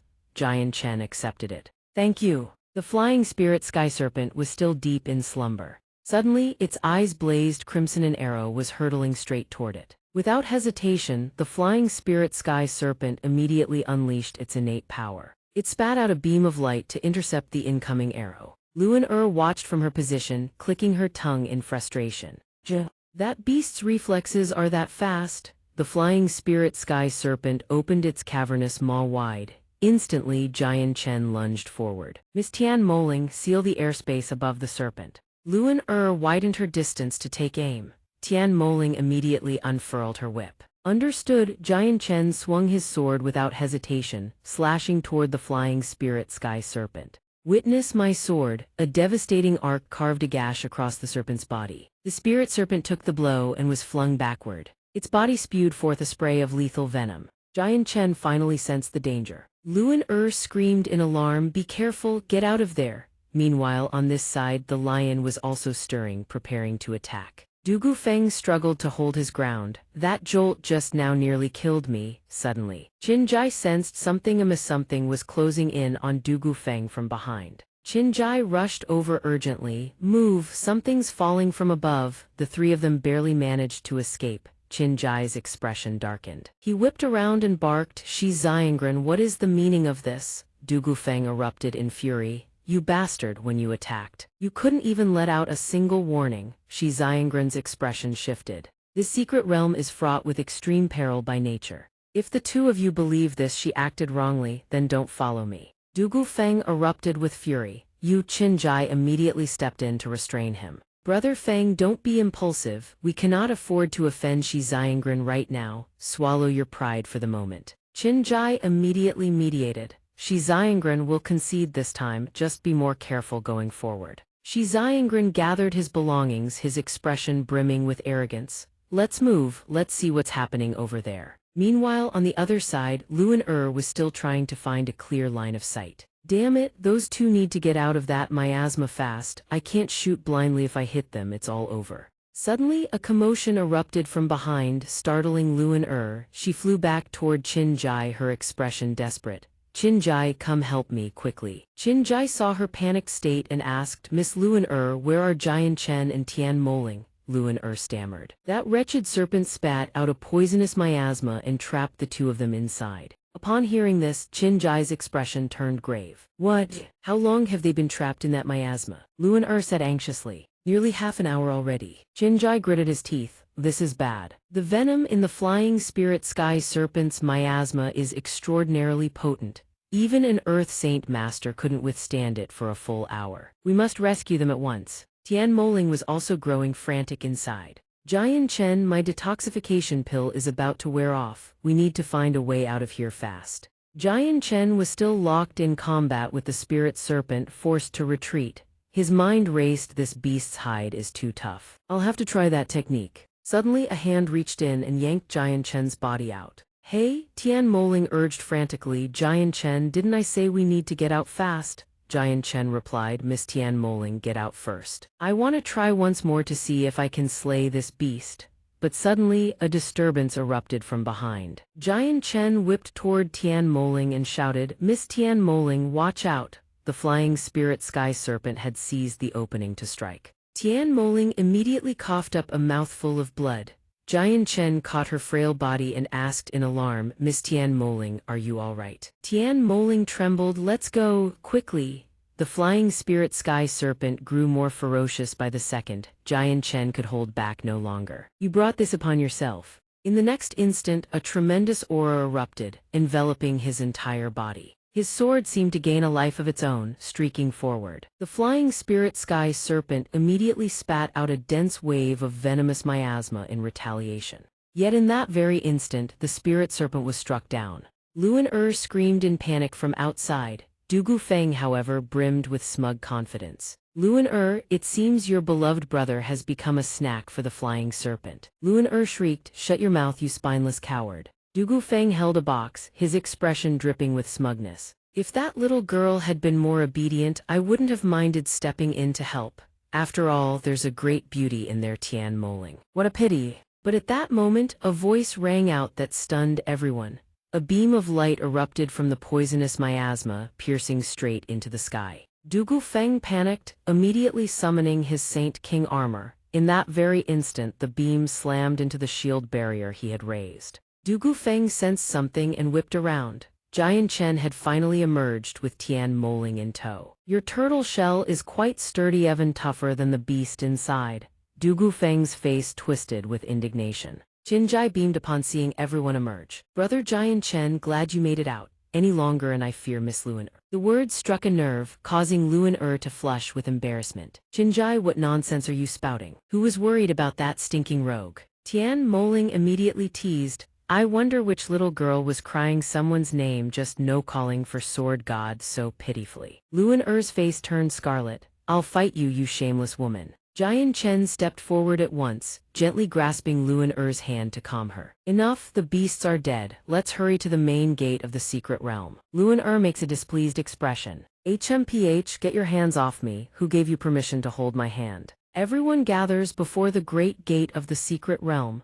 Jian Chen surveys it with a keen eye. Behind this gate likely lies a hidden treasury cave. Dugu Feng picks up his blade with great enthusiasm, seemingly intent on smashing the gate open. Yet at that moment, a powerful aura emanates from within, startling Jian Chen and the others. What? Dugu Feng strikes the stone gate repeatedly, but it doesn't budge. He sighs in frustration. This stone gate is even harder than that beast from earlier. Qin-Jai looks up at the stone gate and says, if we shatter this stone gate, we can enter the cave dwelling. He turns to the others, let us strike together with our ruler's armaments. I refuse to believe this stone gate can withstand our combined assault. Dugu Feng nods, very well, we'll follow Brother Qin's lead of Rion, strike this gate together. Tian Moling chimes in with a giggle, hee, dear brothers, put some real effort into it. Whether we can shatter this thick stone gate depends entirely on you all. She then turns to Xianxia and says, "Xianxia, dear brother, would you like to give it a try?"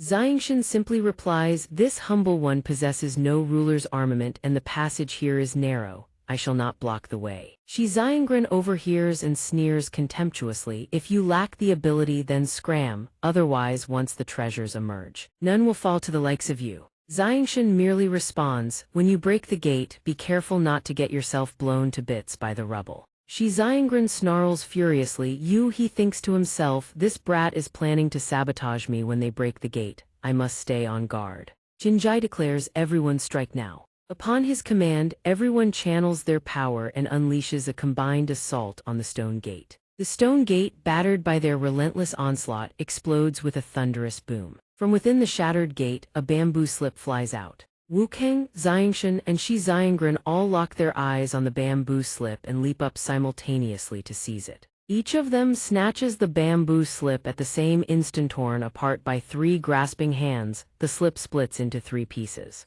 Xianxia lands on the ground, but Wuxia and Xianxia immediately charge toward him, howling, "Xianxia, die. Does a heaven-tier battle skill even deserve to be in your hands?" Luan cries out in alarm. "Xianxia, watch out." Xianxia grips his sword tightly, perfect timing. Xianxia launches his attack, aiming straight for Xianxia. Xianxia raises his sword to block Xianxia's strike. Wuxia swiftly circles behind Xianxia, preparing to strike. Suddenly he spots something and jolts in shock. A sword seemingly from nowhere hurtles toward Wuxia, but he narrowly dodges it. Wuxia stares at the blade in bewilderment, thinking, "What in the world is that sword?" The same sword then swoops around toward Xianxia's back. It grazes across his face. Xianxia slashes through Xianxia's incoming technique. He cleaves Xianxia's attack apart with a single stroke. Xianxia surges forward with his sword, delivering a lightning-fast slash at Xianxia. Xianxia is cut down in an instant. He trembles and no, impossible. Xianxia collapses to the ground lifeless. Xianxia steps forward and picks up the dead man's treasures. Everyone watches in stunned silence. Xianxia has truly slain Xianxia. Heavens, Xianxia is insane. He actually pierced through Xianxia's ruler's barrier with his sword. Luan covers her mouth in shock, thinking he actually shattered Xianxia's barrier. Xianxia stores the 2 bamboo slip fragments into his spatial ring, then turns to Wuxia. "You're next." Wuxia panics, Xianxia, "It was all a misunderstanding, a misunderstanding." Xianxia raises his sword without hesitation. It's too late. Xianxia charges at Wuxia's sword in hand. Wuxia flees in panic, but Xianxia unleashes a devastating strike that hurls him into a nearby boulder. Wuxia looks down at his unscathed body and mutters, "Huh. Why am I fine?"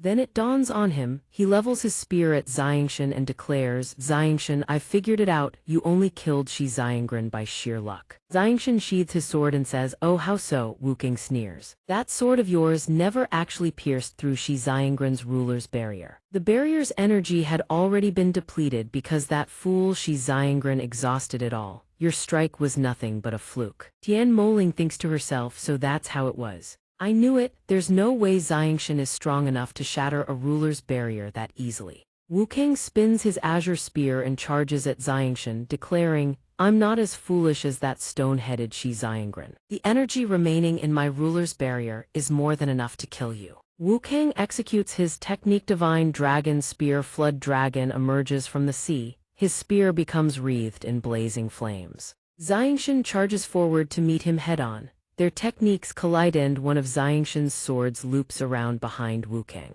Wuxia spins his spear, breaking the clash between sword and spear. Xianxia's swords rain down a flurry of strikes on Wuxia, but he dodges every one. Xianxia retracts his blades. Wuxia bursts into triumphant laughter. "Ha ha ha, it seems my assessment was correct. Xianxia, today you die for certain." With that he lunges at Xianxia. Xianxia merely flashes a faint smile, gripping his sword tightly and thinks, "Fool, you've been had." His sword shimmers with a violet radiance. Xianxia thinks, "Let's see which is tougher, your turtle shell or my blade." He unleashes his technique Violet Sword Chi Saint Moon Severing Slash, 2 arcs of azure sword light. Jute forth. Confronted by the devastating attack, Wuxia's face drains of all color. He screams in terror, "No!" Xianxia's strike slams into Wuxia, pinning him against a nearby boulder. Xianxia speaks coldly, killing Shi Xiangranais. It was partly a coincidence that his ruler's barrier had been depleted. But what made you so certain I couldn't shatter your turtle shell? Wukang's face is ashen, his clothes torn, his body pinned against the rock. He can only choke out one word, you. A moment later, Xianxia walks over to Wukang's corpse and collects his belongings. He stores the items into his spatial ring, then turns and says, I thank you all for not piling on when I was in danger. Dugufeng clutches his head in alarm, thinking, heavens above, thank goodness I didn't get involved. Otherwise I'd be lying there too. Qin Jai steps forward and clasps his hands toward Xianxia, saying, we were unable to assist you in that moment. Brother Xianxia, please forgive us. Tian Moling chimes in, Xianxia, dear brother, you aren't hurt, are you? Xianxia replies, I thank Miss Tian for her concern. This humble one is perfectly fine. Luan immediately kicks Xianxia in the leg and shouts, shameless flirt. Tian Moling covers her mouth and giggles, teasing Xianxia. Hehe, Xianxia's little sweetheart is getting jealous. Oh, how scary. Xianxia sighs, ladies, we've already entered the cave dwelling. The spiritual energy here is incredibly dense. Perhaps we should cultivate in this place. Qin Jai adds, brother Xianxia speaks truly. The spiritual energy in this cave dwelling is exceptionally rich, and there is still ample time before the secret realm trial ends. We should take this opportunity to cultivate and advance our cultivation bases. Dugu Feng says, then what are we waiting for? Let's go. As they venture deeper into the cave dwelling, Xianxia arranges the bamboo slip fragments he just collected, a joyous thought racing through his mind, heaven-seizing creation art. The heaven-seizing creation art can amplify one's combat power threefold, even tenfold within a limited window. The cost, however, is a massive expenditure of saint force, proportional to the boost in power. Xianxia beams with delight, thinking, I've struck gold this time. After obtaining the heaven-tier battle skill, Jian Chen and the rest cultivate within the cave, immersed in dense spiritual energy for an entire year. After a full year of cultivation, Jian Chen awakens. A torrent of powerful spiritual energy erupts from his body, flooding the entire cave. He exhales a long, satisfying breath. Thanks to the abundant spiritual energy in the cave, Jian Chen's strength has surged by an entire level. He steps outside to find everyone still deep in cultivation, unsure of how much time has passed. A sudden voice rings out, a good dog doesn't block the road. A man is hurled toward him. Jian Chen watches in confusion, wondering, has another expert arrived? It turns out to be Ming Dong. He strides in with his sword slung over his shoulder and shouts, on what grounds do you bar me from this cave? It doesn't belong to any of you. Jian Chen is stunned to see him, but Ming Dong breaks into a wide grin. Jian Chen, I've finally found you. At a single glance, Jian Chen notices that Ming Dong's power has grown considerably. Jian Chen praises him, Ming Dong, it seems Senior Tian's guidance has served you well. Your strength has grown immensely.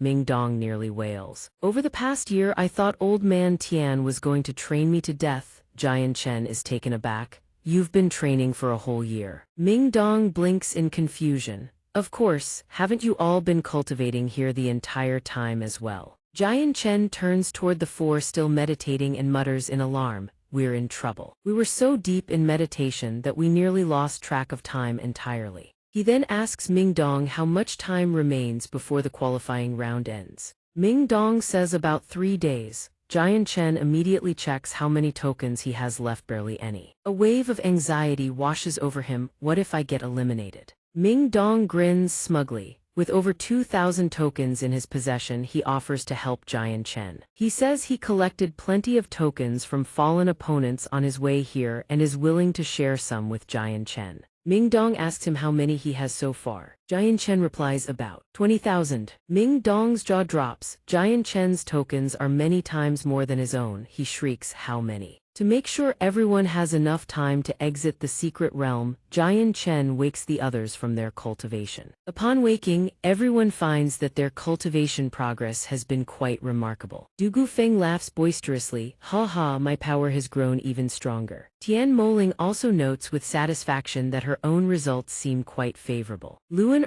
watches Tian Moling's display and scowls with open disgust. Shameless woman. After a moment, Qin Jai notices an unfamiliar figure standing beside Jian Chen and asks, who is this? Jian Chen introduces him to everyone. Everyone, this is my brother Ming Dong. Ming Dong cheerfully makes their acquaintance. Suddenly, Ming Dong's sword strikes a brick on the wall, dislodging it. The entire cave begins to shake violently. Ming Dong panics, bewildered by what is happening. What's going on? What the hell is this? A crack splits across the cave ceiling, and gold, silver, and precious jewels come pouring through the fissure. Qinjai gasps. It seems Brother Jian Chen's companion has accidentally triggered a mechanism in the cave. All the treasures are spilling out. Everyone, grab what you can. Everyone scrambles for the jewels. Jian Chen leaps into the air and sweeps everything into a spatial dimension in one swift motion. He lands carefully, but a crack suddenly splits open beneath his feet. He realizes the cave is on the verge of collapse and turns to warn everyone.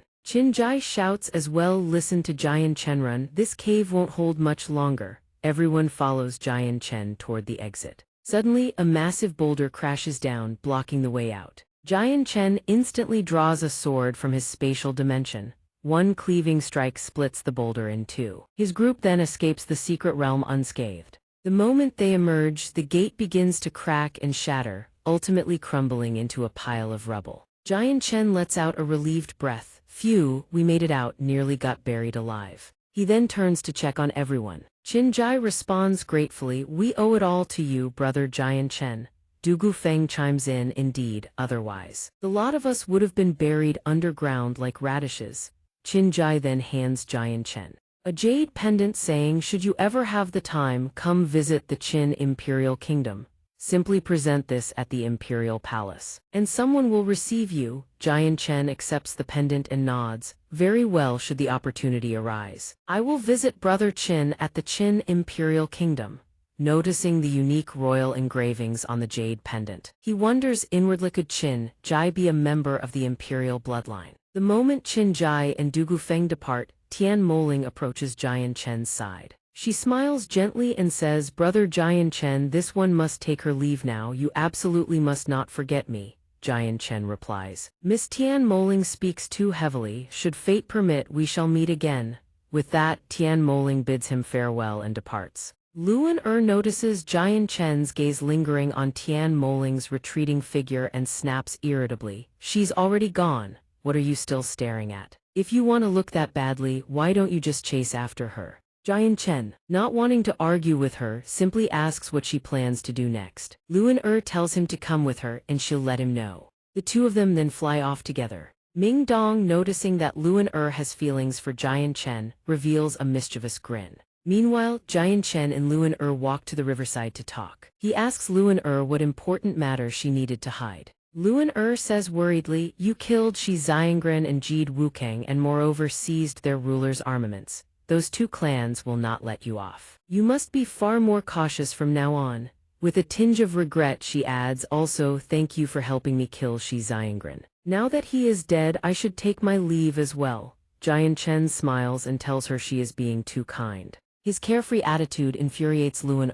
She scolds Jian Chen, calling him a pig-headed fool who doesn't know how to open his mouth, and asks her to stay. In a fit of anger, she lashes out with a kick and shouts, you blockhead, I'm about to leave and you can't even be bothered to ask my name. Jian Chen dodges her kick in a panic and stammers, I wouldn't dare. I'm afraid one wrong word and you'd turn me into a pincushion. Seeing him think so poorly of her, Luan kicks at him furiously. What did you just say? Does this young lady seem that petty to you? Luan then turns away, reveals her name as Huang Luan, and bids him farewell. Suddenly, Jian Chen calls out to her. She turns back with a trace of delight. He asks whether she possesses a ruler's barrier. Luan nods. Why do you ask? Jian Chen tells her that without a protective barrier, carrying a ruler's armament while traveling alone is far too dangerous. He then suggests she travel with him. The preliminary round ends in 3 days. Jian Chen hopes nothing will befall Luan.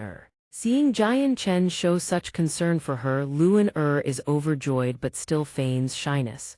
Since you've already decided, then just keep me around. She suddenly senses someone watching them. Glancing over, she spots Ming Dong hiding in the nearby bushes. He grins and gives her a thumbs up of approval. Blushing with embarrassment, Luan whips out her bow and aims it straight at Ming Dong.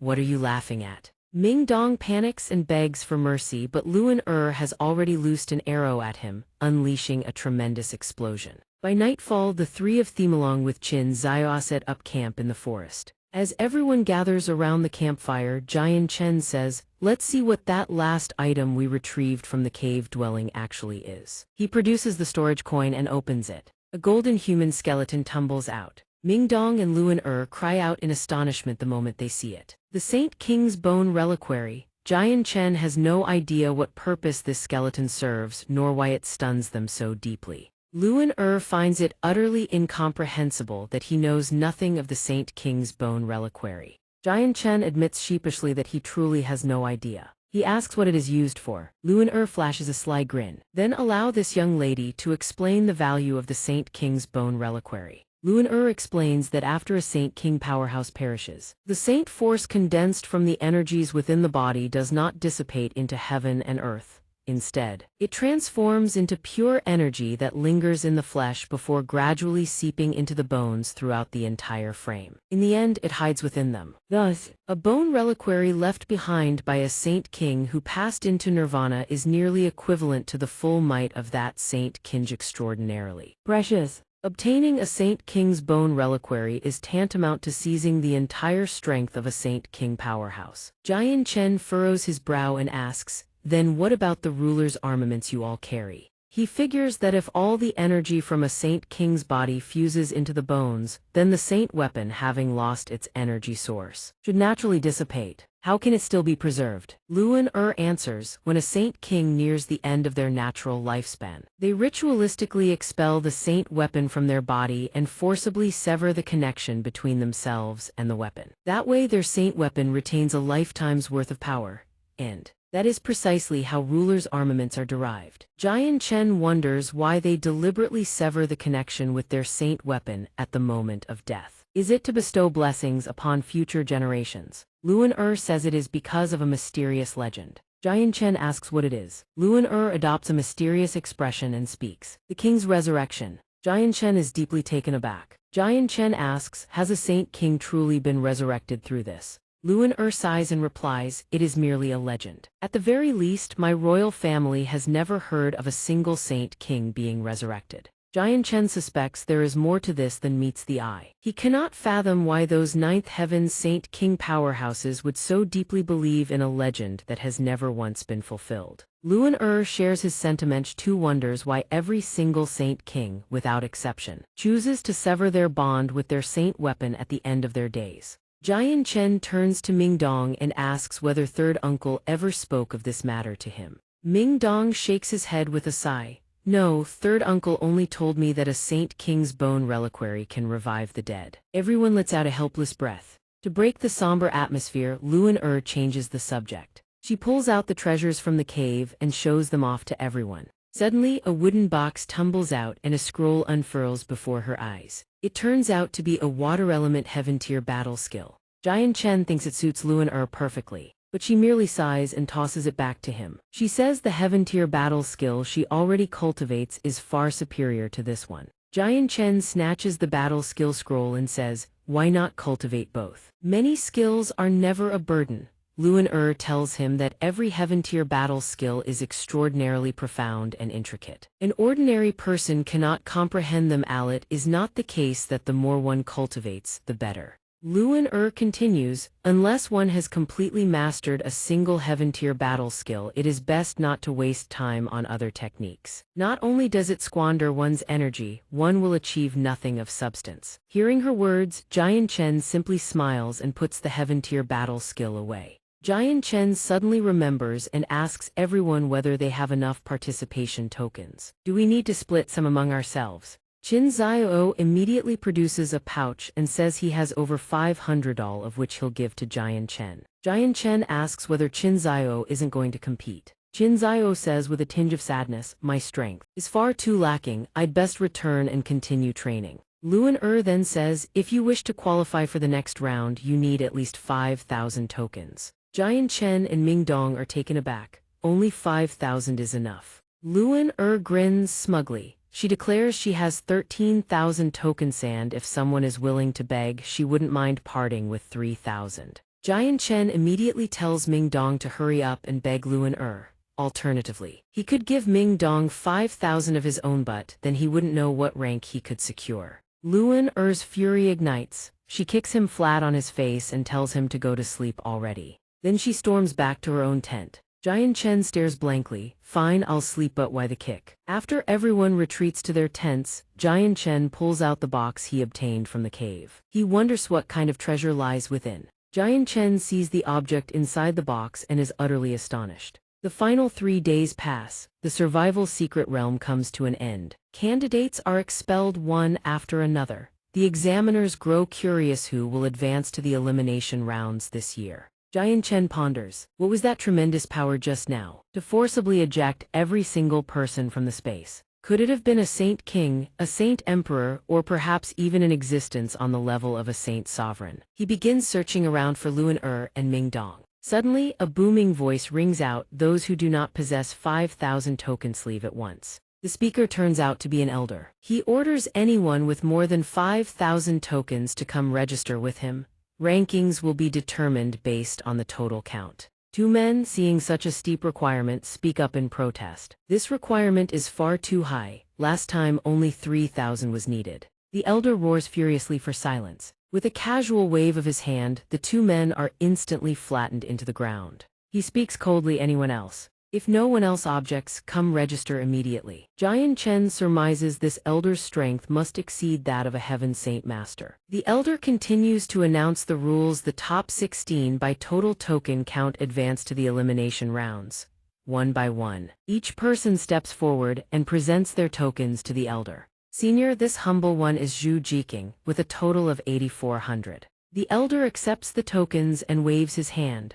A brick dislodges from the floor, rising and transforming into a stone steel. The elder channels his spiritual power to inscribe the first person's name onto the steel, then calls the next. Finally, it is Jian Chen's turn. Senior, this humble one is Jian Chen, with a total of 21,000. The crowd below sees him announce such a staggering amount and can scarcely believe it. Is this a joke? Over 20,000, how many people did he slaughter to get that many? He's bluffing, there's no way he has that many. A glimmer of interest sparks in the elder's eyes as he regards Jian Chen. He smiles faintly. Jian Chen, correct. This old man will remember you. Do not disappoint me in the elimination rounds. Jian Chen's name then materializes on the stone steel. The people below gape at him. Wide-eyed. This fellow really does have 20,000. Good heavens! At Mercenary City, Qin Zio watches Jian Chen secure first place and advance to the elimination rounds, praising him endlessly. Qin Zio is certain the champion of the Mercenary Grand Assembly will be none other than him. Jian Chen says those ranked behind him are not necessarily weaker. The outcome of the elimination matches remains anyone's guess. Ming Dong nods along, agreeing. He had thought he could rank in the top 8 with over 6,000 tokens, yet ended up second from last. Jian Chen steps in to console him. Forget it, ranking doesn't matter, you'll have to fight in rotation regardless. Ming Dong scratches his head in agreement. Then Jian Chen asks if they have seen Luan Er or Qin Jai. Suddenly, Qin Zio claps a hand on his shoulder. Wearing a sly grin, Jian Chen, Miss Luan is resting in the reception room on the ship right now. But this brother of yours wants to give you a piece of advice. He gestures animatedly. Miss Luan is truly beautiful, but she's a bit fierce. Have you given any thought to my little sister? My little sister is as gentle as water and exquisitely refined. Jian Chen is thrown into bewilderment by Qin Zio's unexpected matchmaking attempt. Qin Zio grips his shoulder and continues, Jian Chen, even though I wasn't there, I can tell that woman is far too fierce. At this very moment, Luan Er is standing right behind them. Qin Zio remains completely oblivious. He keeps pressing Jian Chen for his thoughts on his little sister. Jian Chen shouts in alarm, desperately trying to signal Qin Zio. The instant Qin Zio turns around, his face drains of color. Luan Er's terrifying glare bores straight into him. It's over, his secret matchmaking scheme has been exposed. Qin Zio immediately plays dumb, darting over to Ming Dong and striking up a conversation about Mo Yunshan, the legendary founder of Mercenary City. He recounts how that man single-handedly defeated the powerhouses of the White Clan to preserve the Tianyuan continent, yet sadly could not withstand the erosion of time. With that, Qin Zio drags Ming Dong away to go have a look.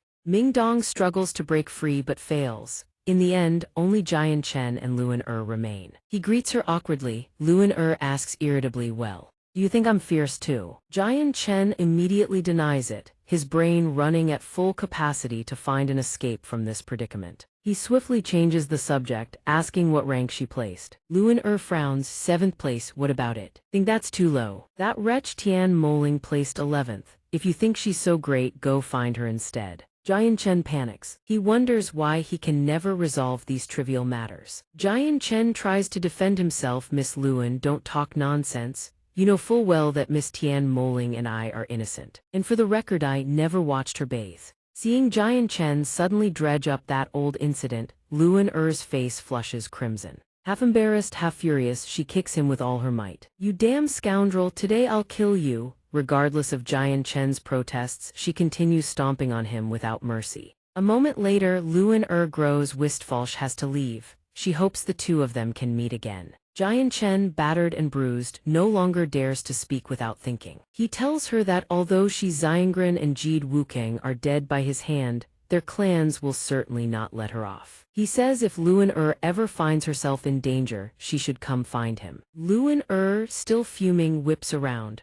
I don't need your concern, I still have Uncle Feng and Uncle Yun. Besides, as long as I'm within Mercenary City, those people wouldn't dare lay a finger on me even if they had 10 times the courage. Then she looks at him shyly and says, remember me name is Huang Luan, don't you dare forget. At Qin Jai's residence, Elder Sa and Elder Zio arrive to meet him. Elder Sa asks if he knows who killed his clan's young master. Qin Jai asks leisurely, you are from the Shi clan and the other gentleman must be from the Jide clan, correct? Elder Zio replies, indeed. Qin Jai smiles calmly, the one who killed those two is Jian Chen. You are surely familiar with him.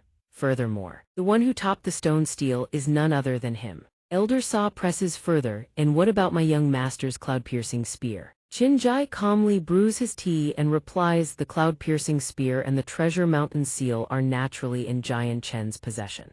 Having obtained the information they sought, the two elders do not linger. They thank Qin Jai and take their leave. The moment they turn their backs, Qin Jai calls out, halt! Where do you think you're going? Elder Sa radiates a bone-chilling aura of spiritual energy. Naturally, to kill Jian Chen. Qin Jai bursts into laughter. Ha ha ha, wonderful. It seems Elder Sa intends to bring about the annihilation of the Shi clan. And Elder Zio, does the Jide clan wish to be buried alongside them? Elder Sa's fury erupts. The spiritual energy surging from his body flares violently. Young Master Qin, what do you mean by this? Qin Jai sneers. Elder Sa, this is mercenary sit, not the backyard of your Shi clan. Moreover, Jian Chen is now the top-ranked qualifier. Do you truly dare make a move on him? Do you really take Mercenary City for a soft persimmon? Elder Zio, seeing the reason in Qin Jai's words, restrains Elder Sa. Elder Sa finally reins in his temper. He retracts his spiritual energy and thanks Qin Jai for the reminder. The two are about to leave when Qin Jai adds one more remark. Oh, one more thing I should remind you both of. This Jian Chen and I, Qin Jai, have already forged a bond. I do hope the two of you won't do anything unpleasant. The moment Qin Jai finishes speaking, both elders glare at him, murderous intent blazing in their eyes. Young Master Kinth Qin Clando, you truly wish to make enemies of our two families. Qin Jai responds calmly, your two excellencies jest. This one was merely offering a reminder, not a threat. The representatives of the Shi clan and the Jide clans stiffen with fury, then turn and leave without another word. Du Feng watches them go and asks, Qin brother, offending both the Shi clan and the Jide clan like that, won't your father be furious when he learns of this? Qin Jai affirms that his father would not only refrain from punishing him, but would praise him instead. For Qin Jai has come to a realization, a single sword strike can slay Jide Wukang, who possessed the ruler's barrier. A person of such strength might not become a friend, but could absolutely never be made an enemy. Qin Jai casually turns to Du Feng. By the way, have you registered for the arena tournament? Du Feng replies, I have, thanks to your token I'm ranked. Qin Jai turns to leave. Then go rest up quickly. There's the draw for tomorrow's matches, isn't there? Inwardly, he thinks to himself, when you fight tomorrow, I'll go inform Jian Chen so he can be on guard. Seeing Qin Jai depart, Du Feng calls out curiously, where are you going? Chinjai, elegant as a bright moon, replies with a refined smile, since there's nothing else to attend to. I'm going to the orchid pavilion to listen to a melody. Changyang Xianxia sits alone beneath the open sky. Changyang Xianxia gazes contemplatively at the beast skin fragment in his hand. He obtained this while seizing something inside a cave not long ago. He reaches into his spatial ring and retrieves 2 more fragments, then pieces all 3 together. Indeed, the 3 fragments fit together seamlessly. They were likely cut from a single, larger hide. But what do the inscriptions on this skin ultimately mean? Changyang Xianxia is utterly baffled, but he brushes the matter aside for now. With only these incomplete fragments, there's nothing to decipher. The following morning, everyone gathers for the match draw. Ming Dong asks Changyang Xianxia in puzzlement, Jian Chen, I've never even seen half the names on this stone tablet. And Qin Jai isn't listed either, Changyang Xianxia explains. Most competitors stop hunting for tokens once they've collected enough, choosing to conserve their strength instead. Suddenly Qin Jai's voice calls out from behind, Jian Chen, I've finally found you. Changyang Xianxia turns, puzzled. Qin brother, is something the matter? Qin Jai draws close and whispers, last night, men from the Shi clan and the Jide clan came to see me. They know you killed Shi Xiangren and Jide Wukang, be careful. Changyang Xianxia replies, I thank Qin brother for the warning. Qin Jai waves his hand dismissively. No need for formalities, Jian Chen, as long as you remain within Mercenary City. The Shi and Jide clans won't dare make a move, but once you leave these walls, trouble will surely find you. Changyang Xianxia nods gratefully. Rest assured, Qin brother, this one has his own arrangements. Qin Jai adds, good, if you ever need anything, send someone to the largest inn in the city to find me. Changyang Xianxia smiles warmly, very well. The tournament elder then makes the announcement. The finals of the mercenary competition are about to begin. The rules of the finals are as follows: the 16 finalists compete in one-on-one pairings.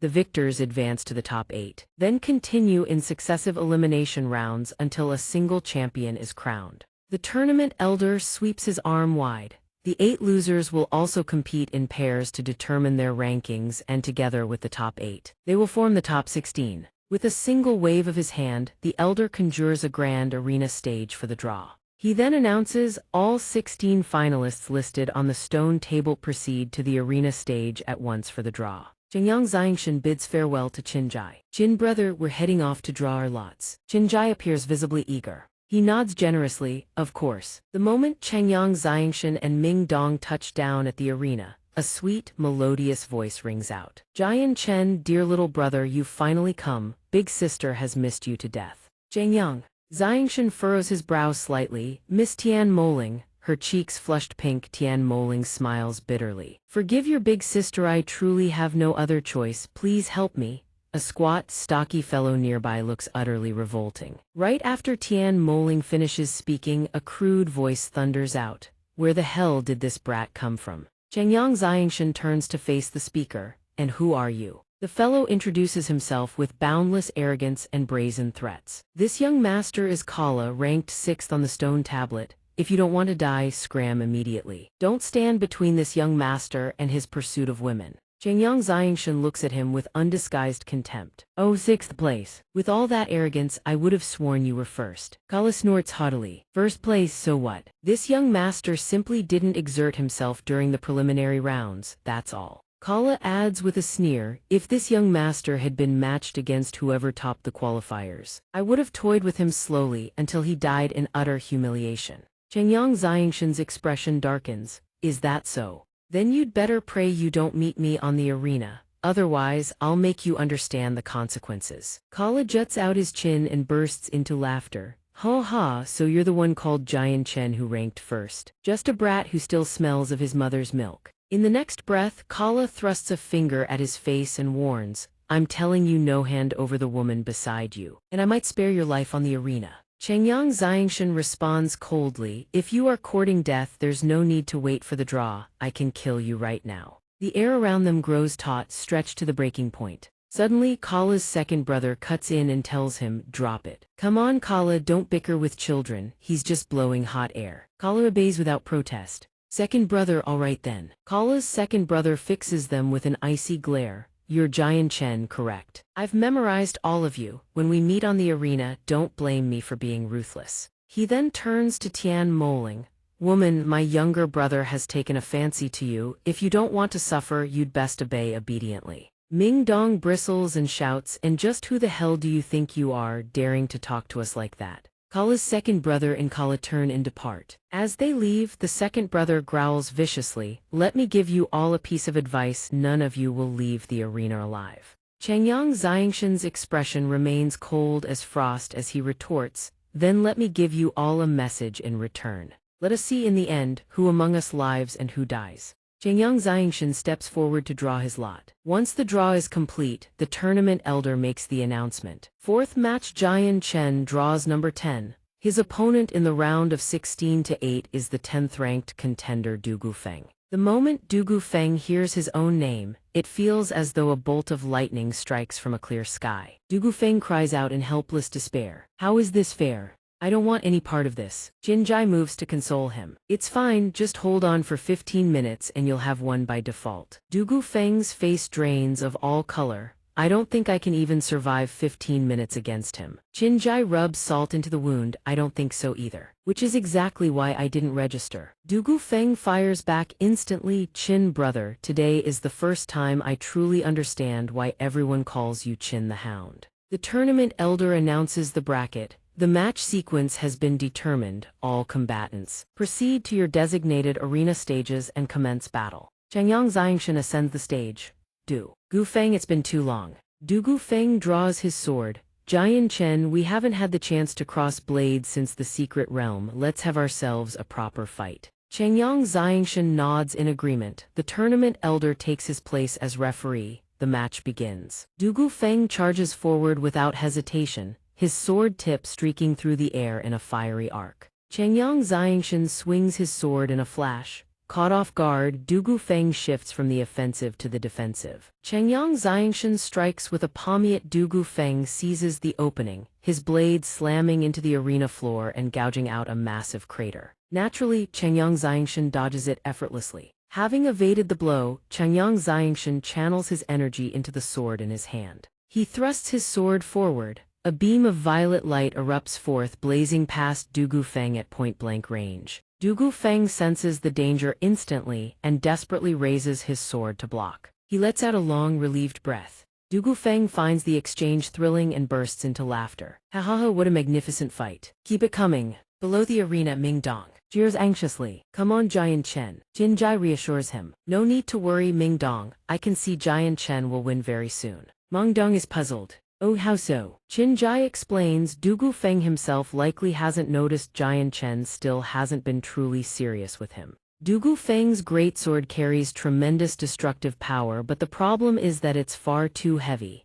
After a few swings, his spiritual energy will be completely drained. Jian Chen, on the other hand, only needs to avoid being struck. Moreover, Jinjai's mind runs so deep he seems to peer into the hearts of others. If Jian Chen truly wished to kill, Du Gufeng would have perished at his hands long ago. He truly wished to know just how Jian Chen had managed to shatter the ruler's barrier. Changyang Xianxian continues to effortlessly dodge every strike Du Gufeng hurls at him. Changyang Xianxian asks calmly, Du Gufeng, do you still wish to fight? Du Gufeng collapses to the ground in exhaustion, gasping for breath. No more, no more, your legs are slipperier than a damned eel's. I'm about to keel over, I admit defeat. The elderly overseer immediately announces the match's end. Arena 4, Jian Chen wins. Changyang Xianxian steps forward, pulls Du Gufeng to his feet, and offers a word of advice. Du Gufeng, your techniques are far too cumbersome. Fighting like that, you'll suffer against anyone. Du Gufeng sighs and forces a smile.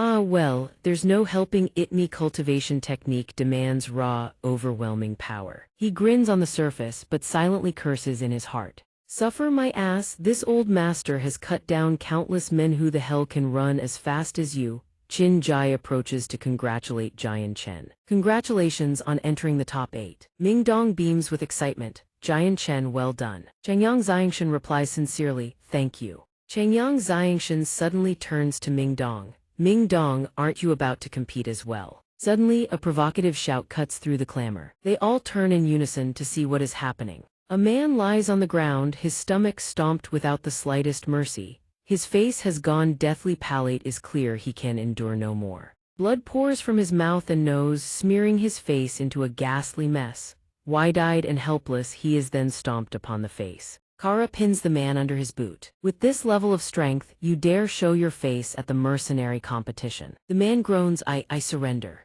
Before he can finish, Kara delivers a vicious kick straight to his face and sneers mockingly. What was that? I couldn't quite hear you. The crowd below the arena erupts in outrage, hurling accusations at Kara. Hey, why are you bullying him like that? That's right, didn't he already admit defeat? Utterly shameless. Kara, enraged by The Chinese letter S, bellows back furiously. The mercenary Grand Assembly worships the strong. If you fear death, then don't come crawling here. Kara turns to the elderly overseer with a pleased grin. Old man, am I right? The old man's expression does not waver in the slightest. On the arena stage, life and death are fated. Arena 1, Kara wins. Kara grins wickedly. Giant Chen, rest easy, I'll show you mercy when we meet. Hehehe. Chengyang Xianxian's aura blazes as he speaks in an icy tone. Oh, is that so? But I will not. Chengyang Xianxian leaps onto the arena in an instant, facing Kara head-on. Kara grins ferociously. How delightful. Suddenly, the elderly overseer roars, both of you calm down.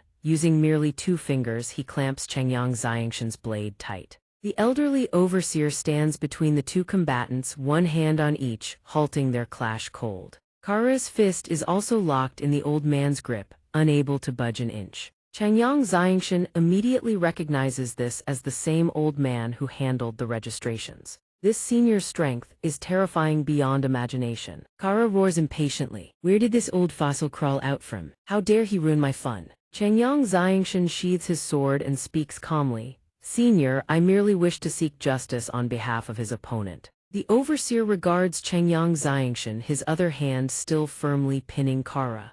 On the arena, life and death are fated. Whatever justice you seek, wait until you face him yourself. Understood. Understanding at once, Chengyang Xianxian replies with gratitude. Thank you for your guidance, senior. Kara remains arrogant as ever. HMPH, you should count yourself lucky this old fossil saved your skin today, otherwise you'd already be a corpse.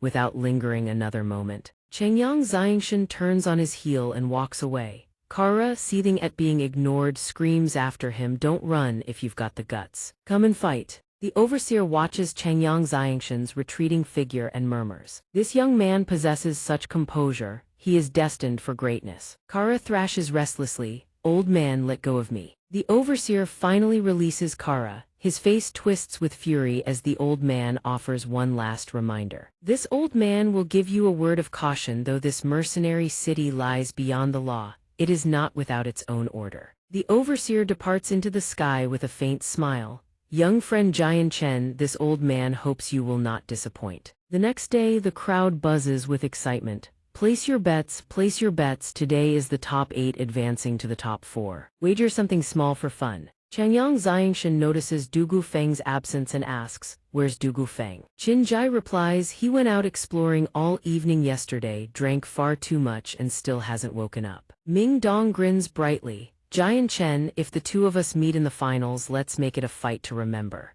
Chengyang Xianxian answers simply, sure. The bracket board displays Jian Chen versus Tiat. Chengyang Xianxian turns to Qin Jai with a puzzled expression. Qin Jai, do you know anyone called Tiat? Qin Jai replies immediately, no, the name doesn't ring any bells. Ming Dong adds, I didn't see this person compete yesterday either. Ming Dong throws an arm around Chengyang Xianxian's shoulder and says cheerfully, what is there to fear? If a god stands in our way, we slay the god. If a Buddha blocks our path, we cut down the Buddha. That's a line from a legendary figure. Don't go repeating it unless you want a beating. Today's arena battles officially begin. Will the contestants for the first and second matches please ascend the arena? Chengyang Xianxian says, I'll head up first. Qin Jai cheers him on. Jian Chen, give it your all. Ming Dong joins in enthusiastically. Jian Chen, go for it. Chengyang Xianxian and the one called Tiat step onto the arena. Chengyang Xianxian freezes in shock. You. The one called Tiat, you are actually a woman. And your weapon is a dagger.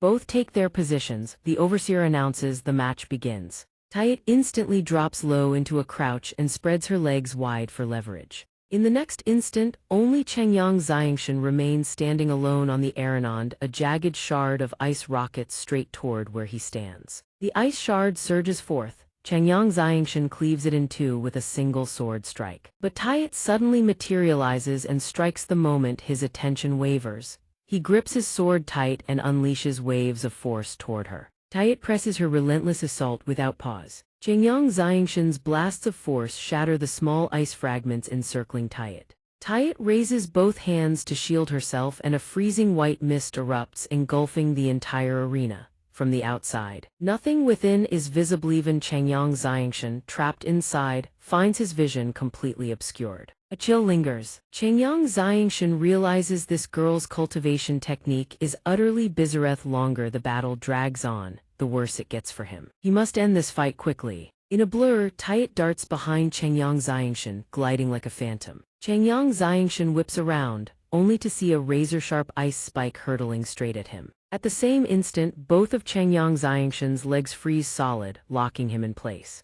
Changyang Xianxia's heart lurches. This is bad. Above Changyang Xianxia's head, a spatial gate tears open without warning, and from it blasts a beam of emerald light. By sheer reflex, Changyang Xianxia manages to dodge aside. Had he been even a split second slower, he would have been obliterated. Changyang Xianxia shatters the ice binding his legs with a surge of force. I need to find a way to dispel this blinding mist first. Changyang Xianxia leaps high above the mist, but from below, chains of ice erupt in every direction, front, back, left, and right, leaving him with no avenue of escape. Moments later, all four of Changyang Xianxia's limbs are bound tight by ice, no matter how desperately he struggles. As expected, it is Tayet who holds the chains below. Tayet gazes coldly at Changyang Xianxia, who hovers in midair. A bone-chilling frost surges through the iron chains Tayet grips, racing upward toward Xianxia, whose limbs are bound by the very same chains in midair. Xianxia grips his sword as azure spiritual energy erupts from his body. He stares coldly at the encroaching frost. You wish to freeze me. Let us see if you have the ability. The moment that thought crosses his mind, the spiritual energy on his body erupts violently, shattering the iron chains to pieces. Jinjai lifts his gaze to the sky, silently appraising. No mistake about it, that is the same spiritual energy that forged the sword which cleaved through Jide Wukang's king tier barrier that day. Just what attribute does Xianxia's spiritual energy possess? At this moment, Xianxia hovers in midair, a long sword in one hand and a short sword in the other, as verdant spiritual energy cloaks his entire body. A green light flashes through Xianxia's eyes. His sword carves a circle in the air and verdant spiritual energy surges forth in its wake. A vortex of green spiritual energy materializes in the sky. Sword chi erupts from its center, hurtling straight toward Tayet, standing below. Its momentum so ferocious it threatens to tear the void asunder. Tayet startles as the sword chi rockets toward her. The ground beneath her feet trembles violently, the devastating blade energy gouging deep furrows into the stone tiles. Boom! The ground beneath Tayet's feet erupts, shredded into fragments of rubble by the sword chi. Her entire body is blasted skyward. Tayet grits her teeth, a flicker of alarm crossing her ice-blue eyes. She instantly condenses a massive wall of ice before her, blocking Xianxia's sword chi. High above, Xianxia keeps his sword pointed downward. His blade channels verdant sword chi into a devastating strike, tracing a colossal streak of green radiance from the heavens straight down to the earth. Where the sword chi impacts, a thick plume of dust and debris billows skyward. When the dust finally settles, the disciples watching the battle stand dumbfounded, unable to comprehend what just transpired.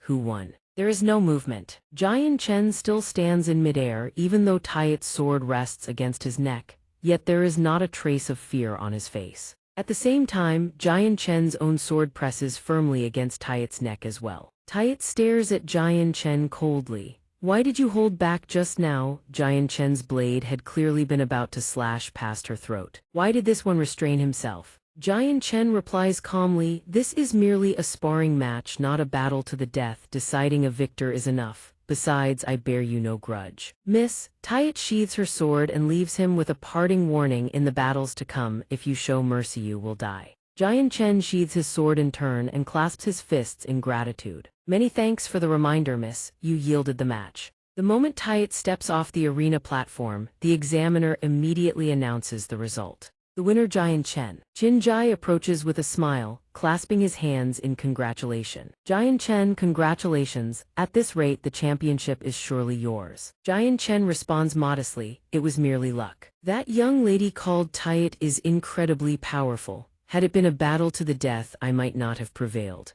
Jian Chen says this, then glances around. Where's Ming Dong? Qin Jai glances toward another arena platform. He's gone to compete, let's go watch. Jian Chen immediately agrees to go. On the arena platform, Ming Dong is battling Tian Moling. At that very moment, Ming Dong suddenly pivots and unleashes a devastating palm strike, slamming it with full force into Moling's body. The blow sends Moling hurtling off the arena platform, crashing heavily onto the ground below. The examiner's voice booms out the result. Ming Dong wins. Moling, sprawled on the ground below, is clearly unwilling to accept the outcome, utterly powerless to change it. She never expected Jian Chen's friend to be this strong. The moment Moling turns to leave, she catches sight of Jian Chen and Qin Jai in the distance.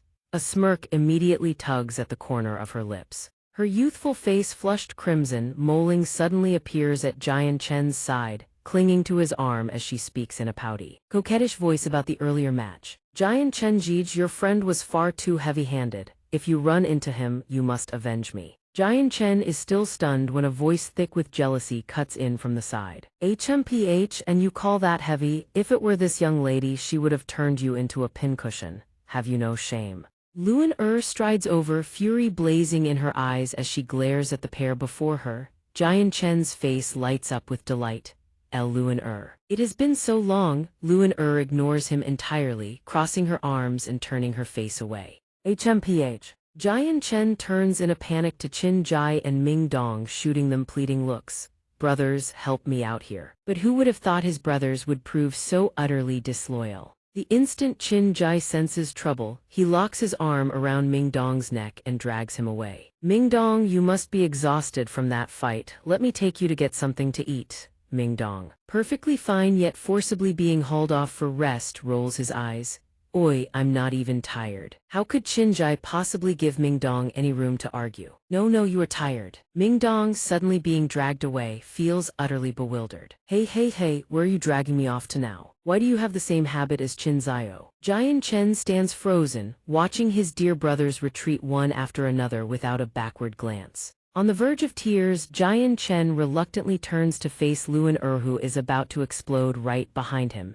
He stammers. Well, Miss Luan have you also come to watch the arena matches? At that precise moment, a loud announcement rings out from the arena. The next match, Huang Luan vs. Ga Zhuhai, both competitors please ascend the arena. Luan glances toward the arena platform. Before leaving, she doesn't forget to shoot Jian Chen one last withering glare. Wait until I win this match, then I'll come settle the score with you. Right. Luan grips her bow and storms up to the arena, fuming all the while as she plots ways to punish Jian Chen. That rotten scoundrel. The moment he sees a woman, he stands there grinning like a fool. Just you wait, let's see how I deal with you. Luan is still lost in her distractions when a sharp warning suddenly echoes from below the arena. Luan, watch out. Ga Zhuhai, towering twice Luan height, has already gathered his strength and swings a devastating fist straight at her. Luan startles and instantly twists her body to evade. Her palm slams against the floor, leveraging momentum to launch her entire frame upward as her long, straight leg lashes out in a powerful kick.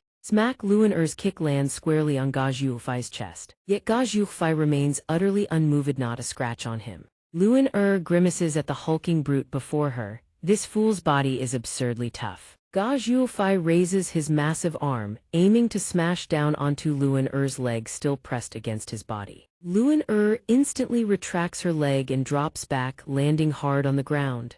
She then launches herself skyward again, darting behind Ga Zhuhai. Luan raises her bow and fires. A torrent of spiritual arrows cascades down like a violent tempest storm fury arrow. Jian Chen watches the arena with concern. Her heaven-tier battle skill is indeed more powerful than that scroll. The saint force it drains must be considerable. Ga Zhuhai slowly turns, regarding the incoming spiritual arrows with open contempt. Petty Trixiu dare flaunt such meager skills before an expert. He immediately channels his internal energy, forming a solid golden spiritual bell that descends over his body like an inverted shield. The entire heaven tier barrier radiates overwhelming force. Every spiritual arrow that strikes is deflected and sent ricocheting back. The spectators below are swept up in the powerful spiritual energy erupting from the arena, crying out as they shield their faces. The spiritual power is too intense. Moling, frightened, seizes the moment to cling tightly to Jian Chen's arm. Jian Chen's brow furrows slightly, his focus locked on the arena. I fear Luan won't find it easy to win this time. Luan suspended in midair, observes the situation below. So this fool possesses a king-tier barrier as well. Luan eyes fixed on the arena below suddenly widen in shock. As the dust clears, the inverted golden spiritual bell on the ground is completely empty. Ga Zhuofei is nowhere to be seen. Ga Zhuofei has materialized behind Luan at some unknowable instanthe's speed, terrifyingly fast. By the time Luan realizes it, it is already far too late. Ga Zhuofei's fist is already bearing down on Luan face. Dodge as she might, there is no escaping it. Luan shuts her eyes in terror, unable to witness what comes next. Yet the imagined pain never arrives. Luan opens her eyes and is stunned to find Jian Chen standing before her, having caught Ga Zhuofei's fist mid-swing. Jian Chen, still blocking the blow, turns his head and speaks. Luan be good and concede, you are not his match. Luan naturally refuses. Why should I haven't even been injured. Jian Chen shouts anxiously, his voice on the verge of fury. No, these two simply will not stop. I will not let you fight this dangerous opponent. Luan can hear the genuine concern in Jian Chen's voice. She is so flustered she cannot even form a reply. Hey, Luan turns her burning face away in embarrassment, unable to meet Jian Chen's eyes. Fine then, I'll concede. Ga Zhuofei watches the two openly converse without a shred of regard for his presence. Fury erupts. Do you take me for thin air? Fire-like spiritual energy surges outward with his rage, as if threatening to incinerate the two before him. Jian Chen's expression hardens as he addresses Ga Zhuofei. A word of advice: if you value your brother's life, retreat now. Ga Zhuofei hears Jian Chen's words as if they were the greatest joke in the world. He throws his head back and roars with laughter. Ha ha. You slay me, a dandy brat dares to threaten me. Very well then, I will be waiting for you on this arena. Kazufi already said he'd leave it be. Jian Chen leads Lunar off the formation array atop the arena. The moment Lunar steps off the arena, her legs give out, trembling so violently she can no longer stand.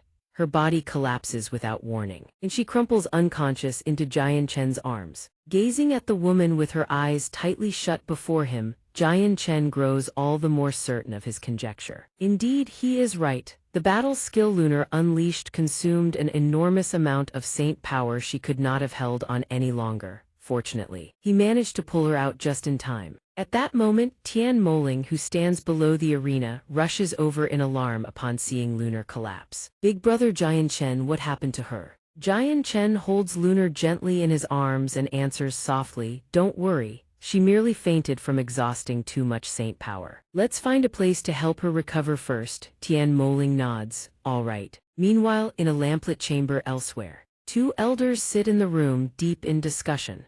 One of them, a man with long black hair and a goatee, speaks up anxiously. Elder Zio. What do we do now? Not only is the young master dead, but the king-tier armament has also been seized by that Jian Chen. Elder Zio, seated across from him, raises a hand to forestall him. Calm yourself, brother. We must not make a move within the city, or we will bring calamity upon our own heads. But the goatee elder grows no calmer. He slams his fist onto the table and roars, it's all that Jian Chen's fault. Not only did we fail to seize the Sun Moon Bow, he even plundered our king-tier armament. We've lost everything, every last scrap of it. This fury will be the death of me. Elder Zio strokes his beard, a sudden thought crossing his mind. That's right. Tomorrow, Jian Chen is set to face that young man from the Zara family, isn't he? The goatee elder's face remains twisted with fury. Indeed, so what of it, brother? Elder Zio produces a pill that glows with fiery crimson radiance. This is called the blood explosion pill, tomorrow. We find a way to have that Zara brat consume it before he steps onto the arena. It will cause the spiritual energy within his body to erupt violently enough to kill Jian Chen right there in the ring.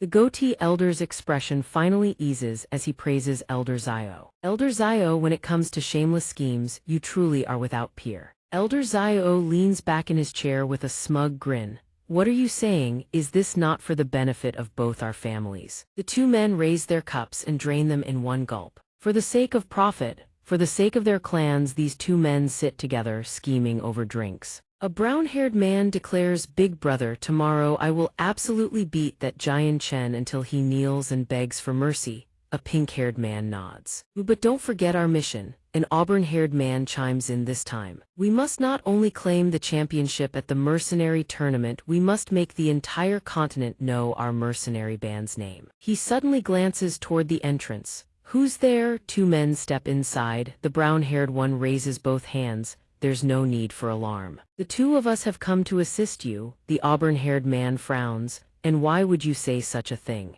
The brown-haired man speaks. "Tomorrow you face Jian Chen on the arena.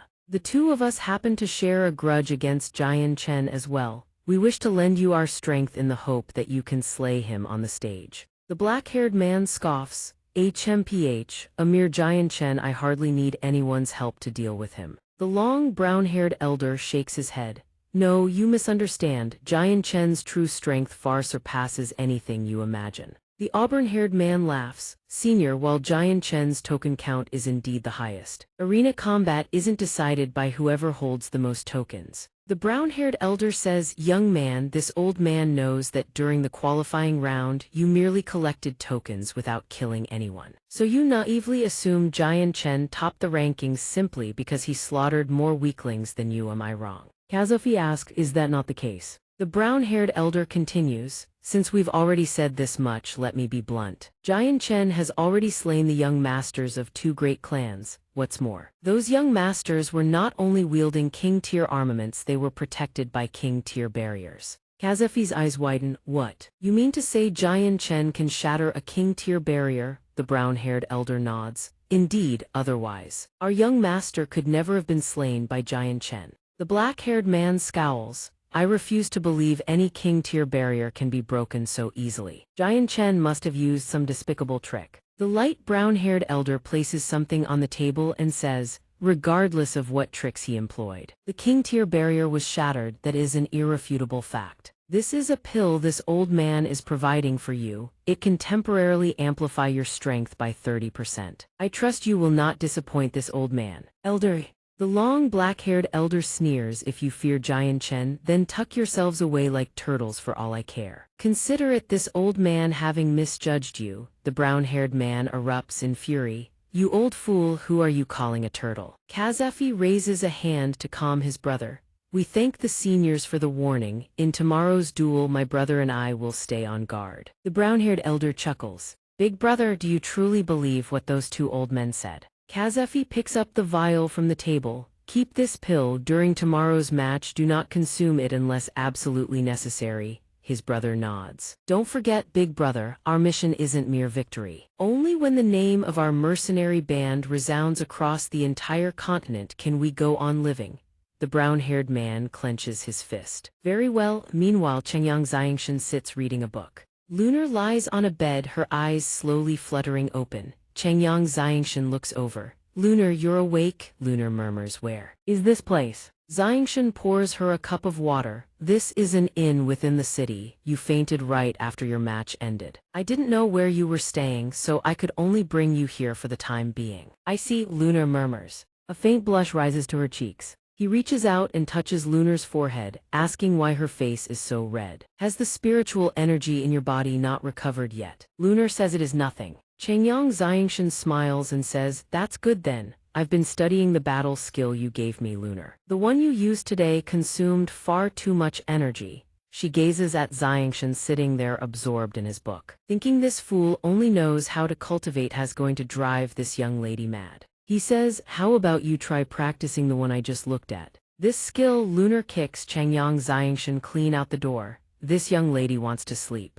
Xianxian laughs and waves his hand. thinking she already slept for 4 hours after that fight. He chuckles, "Oh, all right then, we'll talk tomorrow." He walks out the door and spots 3 figures: Dugu Feng, Qin Jai, and Ming Dongal standing outside, eavesdropping shamelessly. Changyang Xianxian's face stiffens. "Hey, what are you 3 doing here?" Qin Jai laughs and says, "Brother Feng, look, I got lost again." Dugu Feng drapes his arm over Ming Dong's shoulder with a grin. "Brother Qin is right. Ming Dong and I got lost too." Ming Dong laughs. "That's right, Thai's Inn is just far too big." The 3 of them crane their necks, still shamelessly peeking inside. Lunar says, "Jian Chen, you damn scoundrel." 2 townsfolk chat and laugh amongst themselves. Is the semifinals. A gray-haired man muses, "I wonder who the final king will be this time." A white-haired elder rises into the air and announces, "Today's first match, Ming Dong versus Kazafi. Will the 2 contestants please ascend the arena?" Ming Dong laughs and bumps Changyang Xianxian's shoulder. "Jian Chen, watch me crush this punk, payback for sister-in-law." Lunar's cheeks flush crimson. "What nonsense are you spouting?" Changyang Xianxian warns him to be careful. Kazafi's strength is likely no small matter. Ming Dong waves him off with a laugh. "Relax." Kazafi smirks with arms folded. "I truly didn't expect to face trash like you in the semifinals. It seems even the heavens don't want you to continue living." Ming Dong grins. "Quit your yapping. In a moment I'll make it so you can't even cry." The announcer's voice thunders. The match begin.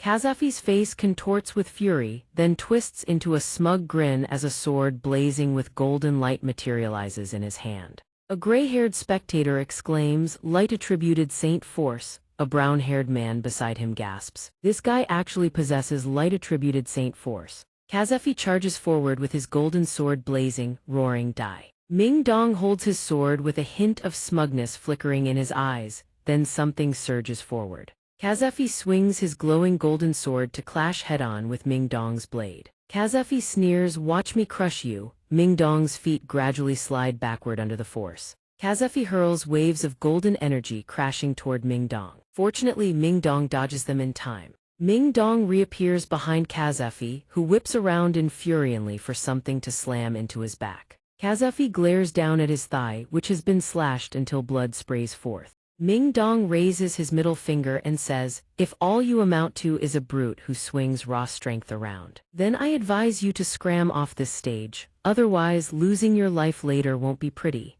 Kazafi roars, "Boy, don't be so arrogant." Flames erupt in his palm as he declares, "I possess light Saint Force, I cannot die." Ming Dong channels his strength into his sword and laughs. "Today, I want to see for myself whether I can cut down a beast like you." Golden light radiates from every inch of Kazafi's body. Kazafi grips his glowing sword, his face twisted as he glares upward. The crowd stares at the arena, murmuring amongst themselves, "That one called Ming Donghai's speed is incredible. With that kind of speed, could his physique possess the wind attribute? It must be so, otherwise there's no way he could be that fast." Kazafi scowls, watching Ming Dong's afterimages blur around him. Kazafi swings his sword, unleashing torrents of golden light toward Ming Dong. Ming Dong grins as he looks ahead. Kazafi's face contorts. "Not good," he curses, but Ming Dong's sword is already plunging into his abdomen, drawing a violent spray of blood. Kazafi grimaces and glances behind him, baring his teeth as he slashes savagely toward Ming Dong. Ming Dong advances, sword in hand, step by step.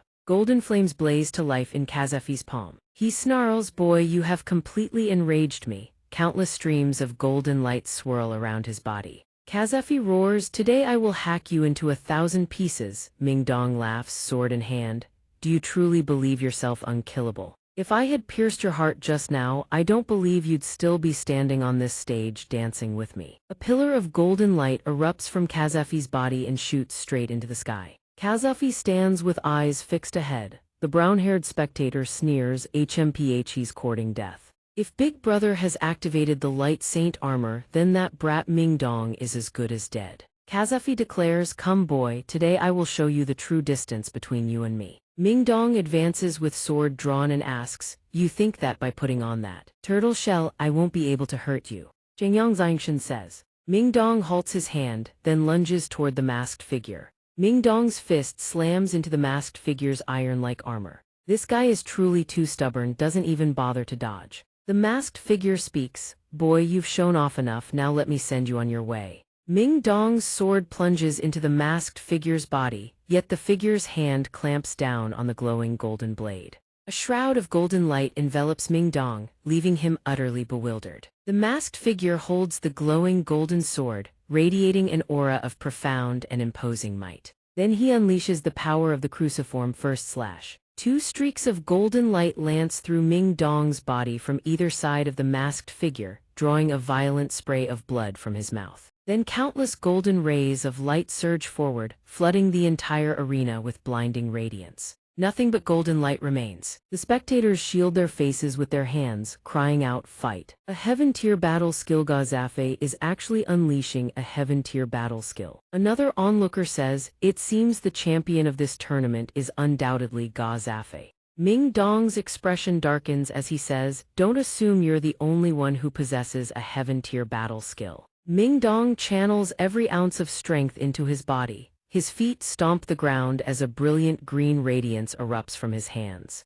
Ming Dong thrusts his glowing green fist forward, the power of a wind attribute heaven-tier battle skill. "Wind God Fist," the brown-haired man with gray streaks exclaims. Heavens, both of them actually possess heaven-tier battle skills. A brown-haired man laughs and says, "Two heaven-tier battle skills clashing, who knows what the consequences will be? How exhilarating." The brown-haired man suddenly exclaims, "This is bad. When two heaven-tier battle skills collide, the shockwave will be earth-shattering. I don't know if the barrier around the arena can withstand Itfrion. Retreat now." Gazafe is surrounded by swirling green light as he roars, "Go die." Before Gazafe, two crossed rays of light materialize with power of profound insight. Radiant infinite slash. A deafening explosion erupts and the entire arena is swallowed in blinding golden light. The spectators below shield their eyes, crying out, "Who won? I can't tell, I can't even open my eyes. Their saint force is far too powerful." Xianxia stands watching, thinking, "Ming Dong has to win." Murmurs spread through the crowd, "Why aren't they moving? What's happening?" A man points at the arena and shouts, "Look, Gazafe is in trouble." A sword has pierced clean through Gazafe's armor, yet with every last shred of strength, he forces the golden glowing blade into the ground to keep himself upright. Gazafe grins triumphantly and says, "Heh, it seems the one who laughs last is me." Ming Dong looks down at his battered, blood-stained body. Then Ming Dong collapses to the ground. An old man smiles, points downward, and declares the winner. Gazafe. Gazafe says, "Though we are both sixth cycle Earth Saint Masters, the attribute of my saint force is light. That is why I survived the collision." He stomps on Ming Dong's body and sneers, "As for Yaoyu, will become one of the chickens I slaughter today. Go die." Gazafe suddenly grins, baring his teeth. A streak of purple light flashes past Gazafe's face. A purple blade hurtles downward from above. Xianxia catches the falling Ming Dong and snatches the purple blade from the air in one fluid motion. Xianxia says, "Announce the next match." The referee, a gray-haired man, speaks. The next match, Xianchen versus Galagia. Both sides take the stage. Xianxia says, "Qinjai, take care of Ming Dong for me." Qinjai nods, "Understood, I'll take him to the physician first, you be careful out there." Xianchen says, "No need for caution. I intend to kill him, it will take only one strike." Tell him this: if his elder brother hadn't harbored killing intent toward Ming Dong just now, I might have spared his life in the next match. Xianxia says, "But now, the only path left for you is death." The gray-haired referee raises his hand and declares, "Begin." The brown-haired man laughs and says, "Jianchen, you are far too arrogant. I Galagia will end you." In the next instant, Xianxia unleashes the power of the Zai Qing sword Qi Moonless Slash. The brown-haired man's body is cleaved nearly in two. He gasps, "Impossible." Xianxia turns and walks away without a second glance. Xianxian, sword in hand, strides toward Gazafe. He says, "In the next match, the one who dies is you." Xianxia and Lunar make their way toward the bed where Ming Dong lies. Ming Dong looks at them and murmurs, "Jianchen, where am I?" Xianxia smiles gently and says, "Ming Dong, rest easy. This is an inn, you're safe now." Ming Dong sits up and says, "Jianchen, I'm sorry. We promised we'd make it to the finals together." Xianxia claps Ming Dong on the shoulder with a laugh. "Rest easy. Tomorrow I'll claim the championship without fail and avenge you." Ming Dong nods, "All right." Xianxian grins, "Then get some rest, Ming Dong. We won't disturb you any longer." Ming Dong calls out, "Jianchen, wait, I have something for you." Mingdong produces a necklace adorned with a jade pendant. This is a heaven-tier battle skill, he explains. Uncle Tian gave it to me. Phantom Prison Shadow Kill. Mingdong grips the necklace's chain and continues. I originally planned to use this ultimate technique to defeat you in the finals before handing it over, but since I've already lost, I might as well give it to you now. Chengyang Xianxia raises his hand. No. Mingdong, this was given to you by Senior Tian. I cannot take it. Mingdong hurls the necklace forward. Don't be so stiff, brother, since when do we stand on ceremony with each other? At most, just find me an even better heaven-tier battle skill in the future. Chengyang Xianxia snatches the necklace out of the air. Very well, since that's how it is, I won't waste your goodwill. At the same moment, tens of thousands of miles away, inside a stone hall within a palace still burning with lamplight, a weathered hand slams down upon the table. Damn it all, roars a white-haired elder, his fury shaking the rafters. That wretch called Jian Chen not only murdered Ranner, plundered the Shi family's mountain guardian seal as well. A gray-haired man steps forward and speaks. Grand Elder, that is what they reported. The elder's palm crashes against the table once more. Relay my command. The Shi family issues a bounty order immediately. Whoever it may be, as long as they deliver Jian Chen's head to the Shi family, they shall be handsomely rewarded. A subordinate drops to one knee and respectfully obeys the patriarch's command. Several days pass. Jian Chen dedicates every waking moment to preparing for the impending finals. Lunar bursts through the door with a bright laugh. What are you looking at? Chengyang Xianxia holds up an azure box, examining it closely. I'm researching how to activate this thing. Lunar slaps her own forehead in exasperation. How many times must I tell you, without bloodline recognition, you cannot wield a king-tier armament? Xianxia shrugs. I'm just researching for fun, it's not like I have anything better to do. Did you come looking for me for something? Lunar's cheeks flush pink as she averts her gaze. Tomorrow is the finals, so tonight the mercenary city is holding a night market. She turns her face away. I naturally know that you need to rest properly for tomorrow's match, but if you truly want to stroll through the night market, then I suppose I could be persuaded to accompany you. Chengyang Xianxia picks up the box again, studying it. What's so interesting about a night market? When I was small, my family's doorstep hosted gatherings just like these. Chengyang Xianxia's expression freezes. He slowly turns to stare at Lunar. A violent violet aura erupts around Lunar, swirling like a tempest. He thinks in alarm, why is this girl angry again? Did I say something wrong again? Xianxia calls out urgently, Qinjai. Qinjai. Qinjai walks in with a smile. Jian Chen, what's the matter? His gaze lands on Lunar, whose body is wreathed in surging violet light. His face drains of color. He thinks in a panic, Jian Chen, what in the heavens did you do to offend Miss Huang this time? Chengyang Xianxia turns to Qinjai with an easy smile. I heard from Miss Lunar that there's a night market in Mercenary City tonight. Qinjai breaks into a knowing grin.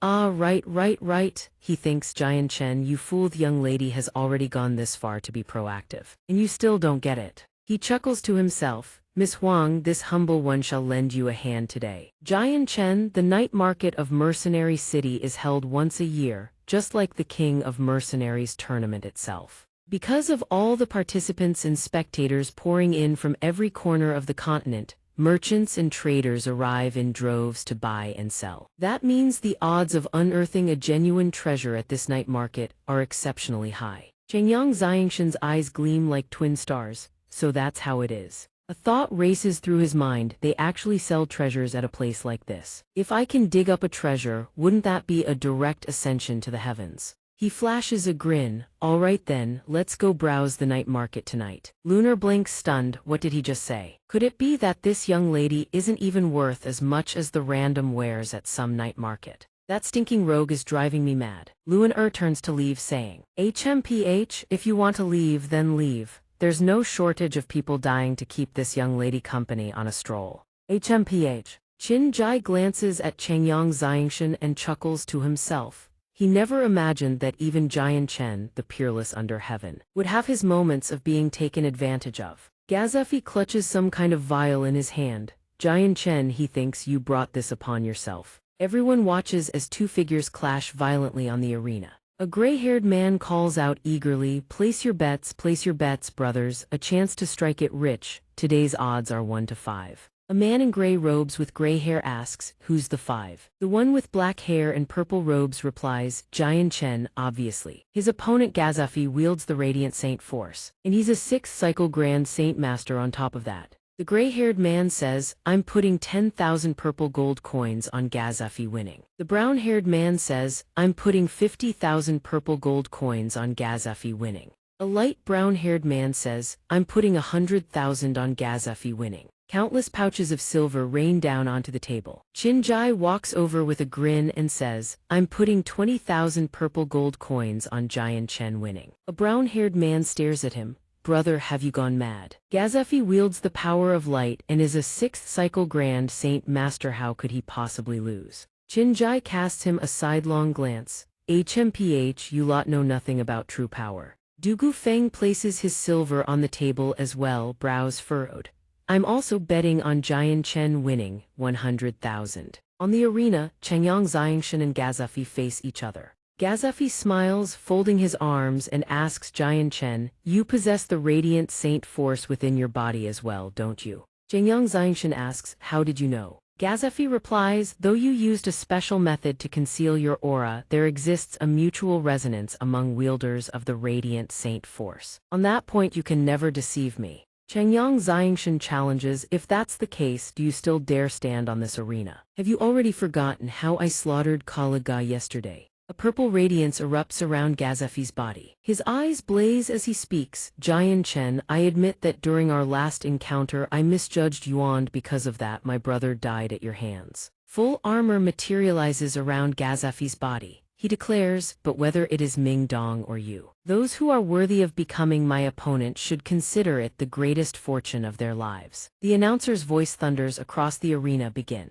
Gazafi roars, "Now die." Gazafi raises his sword and brings it crashing down toward Chengyang Xianxia. A streak of golden light erupts before Xianxia, forcing him to dodge backward as the blade slams into the ground. Chengyang Xianxia's expression tightens. "This is bad." Orange flames erupt across the center of the arena. A light brown-haired man gasps, "Hevensis Gazafi truly this powerful?" Another person says, "That Jian Chen must have been obliterated into nothing." Chengyang Xianxia grips his sword and speaks. Xianxia surges forward, shouting. Countless afterimages of Chengyang Xianxia swirl around Gazafi's body. "The same trick is useless against me," Gazafi declares, gripping his sword. He drives his blade deeper, light erupting from below. A massive explosion detonates at the center of the arena as countless streams of orange-gold light blaze forth. Chengyang Xianxia soars into the air, sword raised, and shouts, "These petty tricks, and you dare flaunt them before me." A streak of azure light pierces straight into Gazafi, then the light lances forward.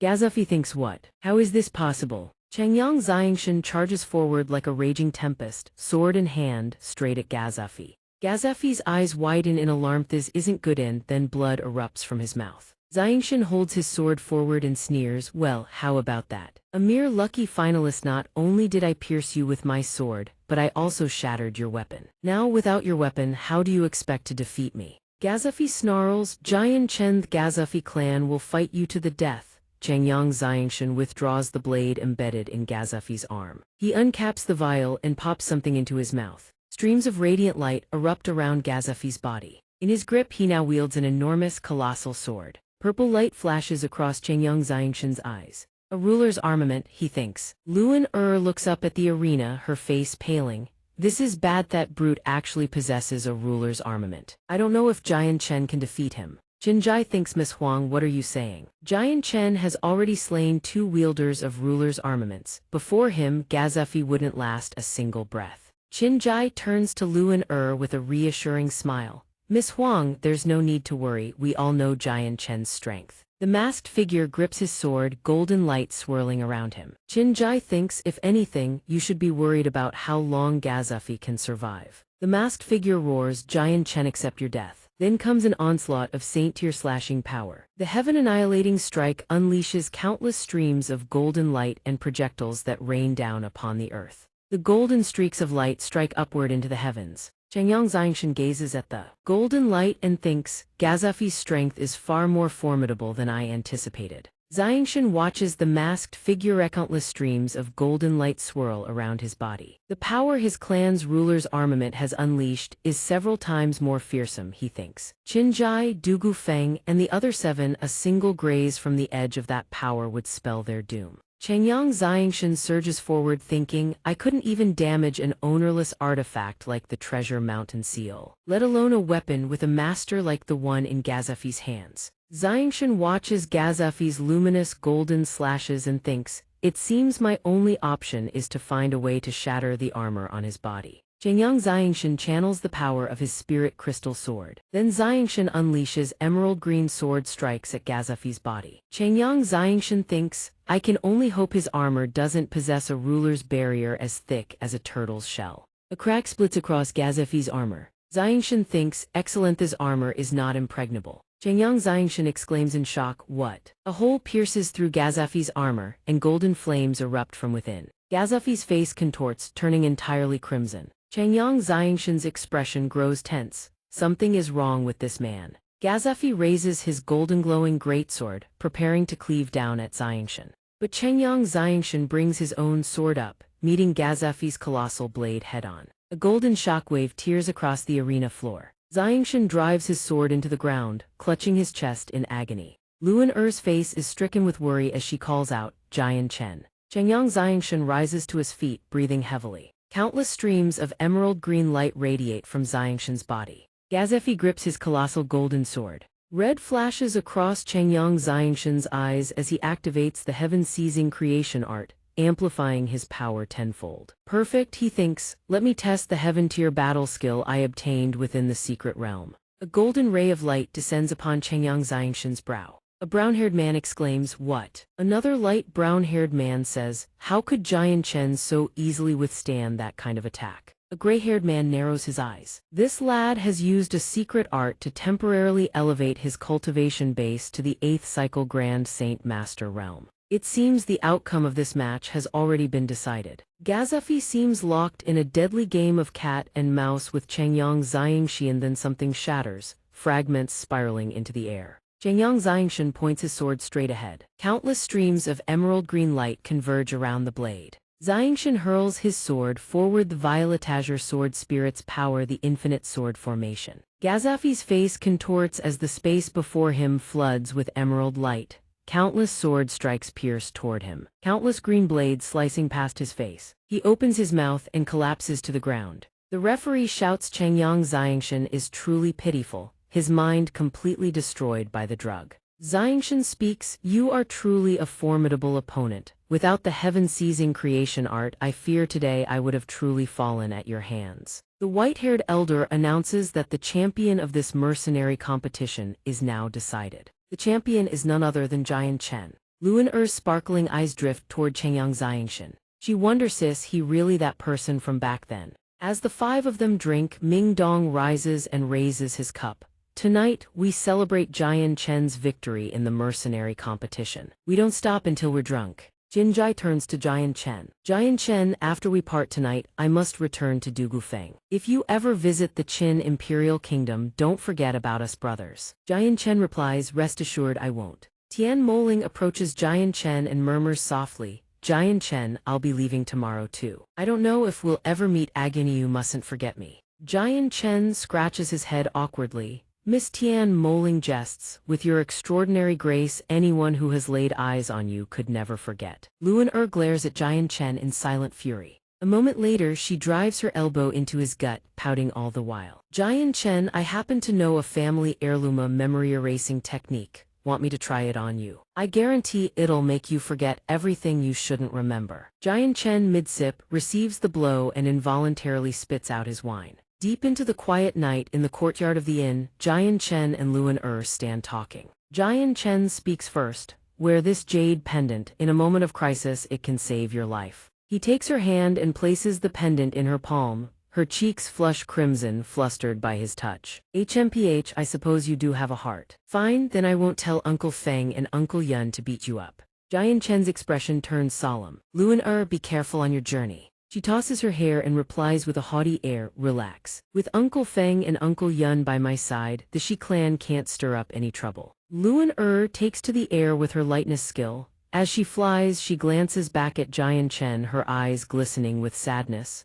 You be careful too. You rascal. Jian Chen watches her vanish into the night and lets out a long breath of relief. Ming Dong steps out from within. Jian Chen turns to ask, Ming Dong, what brings you here? Ming Dong replies, Jian Chen, Miss Huang clearly adores Yao. Wouldn't it be better to keep her by your side? He nudges Jian Chen with his elbow as he speaks. Jian Chen sighs in exasperation, pressing his palm to his forehead. That's impossible. Have you forgotten the army we encountered on the road here? Ming Dong is startled. You mean the soldiers of the Finglin Kingdom? Jian Chen's expression grows increasingly grave. Precisely. The Finglin Kingdom intends to invade the Jesson Kingdom. Jesson is my homeland until this conflict is resolved. I will not drag Luan into it. Ming Dong shrugs. Fine, suit yourself. Oh, right, Jian Chen as the mercenary competition's champion. Will you be training in the central district of Mercenary City tomorrow? Do you know how long you'll need? Jian Chen nods. Roughly half a year, I'd estimate. Why do you ask?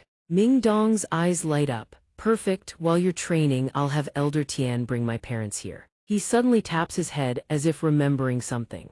Jian Chen, my route back passes through the Jesson Kingdom. Would you like me to deliver a message to your parents? Jian Chen furrows his brow, his thoughts drifting far away. Father, mother, are you all well? He produces a scroll and hands it to Ming Dong. Ming Dong, deliver this into the hands of the Chengyang clan head. Chengyang bought the Chengyang Manor in Luo City, Jesson Kingdom. Understood, I'll remember. Ming Dong takes the scroll and nods. The following morning, Jian Chen goes to find Elder Tian. Elder Tian praises him warmly. Young man, this old one did not misjudge you. Jian Chen replies with gratitude. Senior is too kind, this one's victory was merely a stroke of luck. Elder Tian silently thinks to himself, this brat not only possesses extraordinary strength but also a temperament rarely seen. After a pause, Elder Tian speaks. I shall take you to the armory to select a heaven-tier battle skill and a heaven-tier cultivation technique. Let us go. Jian Chen bows his head. Yes, thank you, senior. With that, the two step through a grand gate. Beyond the threshold, a towering edifice stands before them. Elder Tian speaks. The champion's greatest reward is not a heaven-tier battle skill, it is the privilege of entering the Holy Land. Jian Chen is puzzled. If a heaven-tier battle skill isn't the greatest reward, could there be saint-tier battle skills in the Holy Land? Elder Tian turns around and answers, Saint-tier battle skills, those are nothing remarkable. What? Jian Chen is astonished. The two step inside and Elder Tian begins his introduction. All the heaven-tier battle skills are kept on the highest floor. Go and choose for yourself, but you may only take 2 volumes. Jian Chen nods. Understood. Jian Chen enters the study and marvels inwardly. This modest chamber holds an astonishing number of heaven-tier battle skills. He picks up a manual and begins to read. A water element technique called Raging Sea Wild / not suited to him. He sets it down and picks up another, not this one either, nor this one. Then his hand closes around a skill called 9 Heavens Cloud Movement. He is surprised. In a separate structure set amid the waters of a lake, a beautiful woman sits at the center, playing a zither. Mid-performance, she seems to sense their presence and speaks. Who? Elder Tian and Jian Chen emerge through the entrance. Elder Tian speaks with admiration. Heavenly Demones 50 years apart, and you remain as magnificent as ever. Jian Chen gazes at the woman and wonders, could this be the Zither Saint, Heavenly Demoness that the second miss of the Tiankin family mentioned? The Heavenly Demoness notices Jian Chen and asks, 15th Elder, who is this young man? Elder Tian introduces him warmly. He is Jian Chen, the champion of our mercenary competition. Though his cultivation is only at the 6th cycle of the Earth Saint Master Realm, his potential is limitless. His future achievements will surely rival our own. Jian Chen steps forward and bows. This one is Jian Chen. She murmurs in quiet surprise, champion this time is this young. The Heavenly Demoness turns to Elder Tian. 15th Elder, you've brought him here for me to escort him into the Holy Land, haven't you? Elder Tian strokes his beard with a gentle smile. This old man has grown too advanced in years. I must trouble the Heavenly Demoness with this one favor. The Heavenly Demoness rises and assents to his request. If the 15th Elder asks, then I shall lead him into the Holy Land. She steps forward. Jian Chen, stand beside me. Yes. Before leaving, Jian Chen turns and bows deeply before Elder Tian, saying with heartfelt gratitude, Thank you for all your guidance, Senior. Elder Tian waves him off. Go, go, this old man won't meddle in the affairs of the young any longer. The two step through the gate. A blinding flash of light washes over them, forcing Jian Chen to shield his eyes. In an instant, they are transported into a chamber. Jian Chen speaks first. This is, he trails off mid-sentence. The heavenly demoness answers for him. This is the greatest treasure of Mercenary City, the holy land of the mercenaries. He bows in gratitude. Thank you, Senior, she waves dismissively. No need for such formality over a trivial matter. You are the champion of the mercenary competition. Just call me Heavenly Demoness. Jian Chen hesitates, flustered. Heavenly Demoness, this, Senior. Suddenly, a voice rings out from somewhere. Heavenly Demoness, it has been several years since we last met. You truly grow more beautiful with each passing day. Jian Chen whips his head around in surprise while the Heavenly Demoness turns her gaze away, as if evading. At that moment, King Bijian steps forward and speaks. Fairy Demoness, we have known each other for 200 years already. When might you invite me to visit your Three Saints Island? The Heavenly Demoness replies coldly. My apologies, Three Saints Island does not welcome outsiders. He merely smiles. Heavenly Demoness, you are far too modest. After all we have been through, can you still call me an outsider? Yes, the Heavenly Demoness answers flatly. Then, turning her gaze, she points toward Jian Chen, a face King Bijian has never seen before. Kid, what business do you have here? How could a nobody like him set foot in the Holy Land? And more importantly, is he standing so close to the Heavenly Demoness? Jian Chen speaks up to introduce himself. This humble one is Jian Chen, champion of this mercenary competition. It was Senior Heavenly Demoness who brought me here. King Bijian's eyes narrow with fury. HMPH, some nameless whelp dares carry himself with such arrogance. Does he not know the proper etiquette when standing before a Saint King? Jian Chen's brow furrows. Not every Saint King deserves respect. King Bijian roars in rage, his cultivation base surging to life. Insolent wretch, you are courting death. The sheer pressure of his power locks Jian Chen's body in place, rendering him utterly immobile. Jian Chen thinks to himself, so this is the strength of a Saint King. The gap between us is far too vast. King Bijian lunges forward with killing intent. Today I shall teach you a lesson you will never forget. Jian Chen tries to dodge, but his body refuses to obey. Panic seizes his heart. Damn, Ithai's body won't move at all. Suddenly, a hand of crystalline ice erupts from thin air, interposing itself before Jian Chen and catching King Bijian's strike dead in its tracks. The Heavenly Demoness speaks in a measured, ice-cold tone.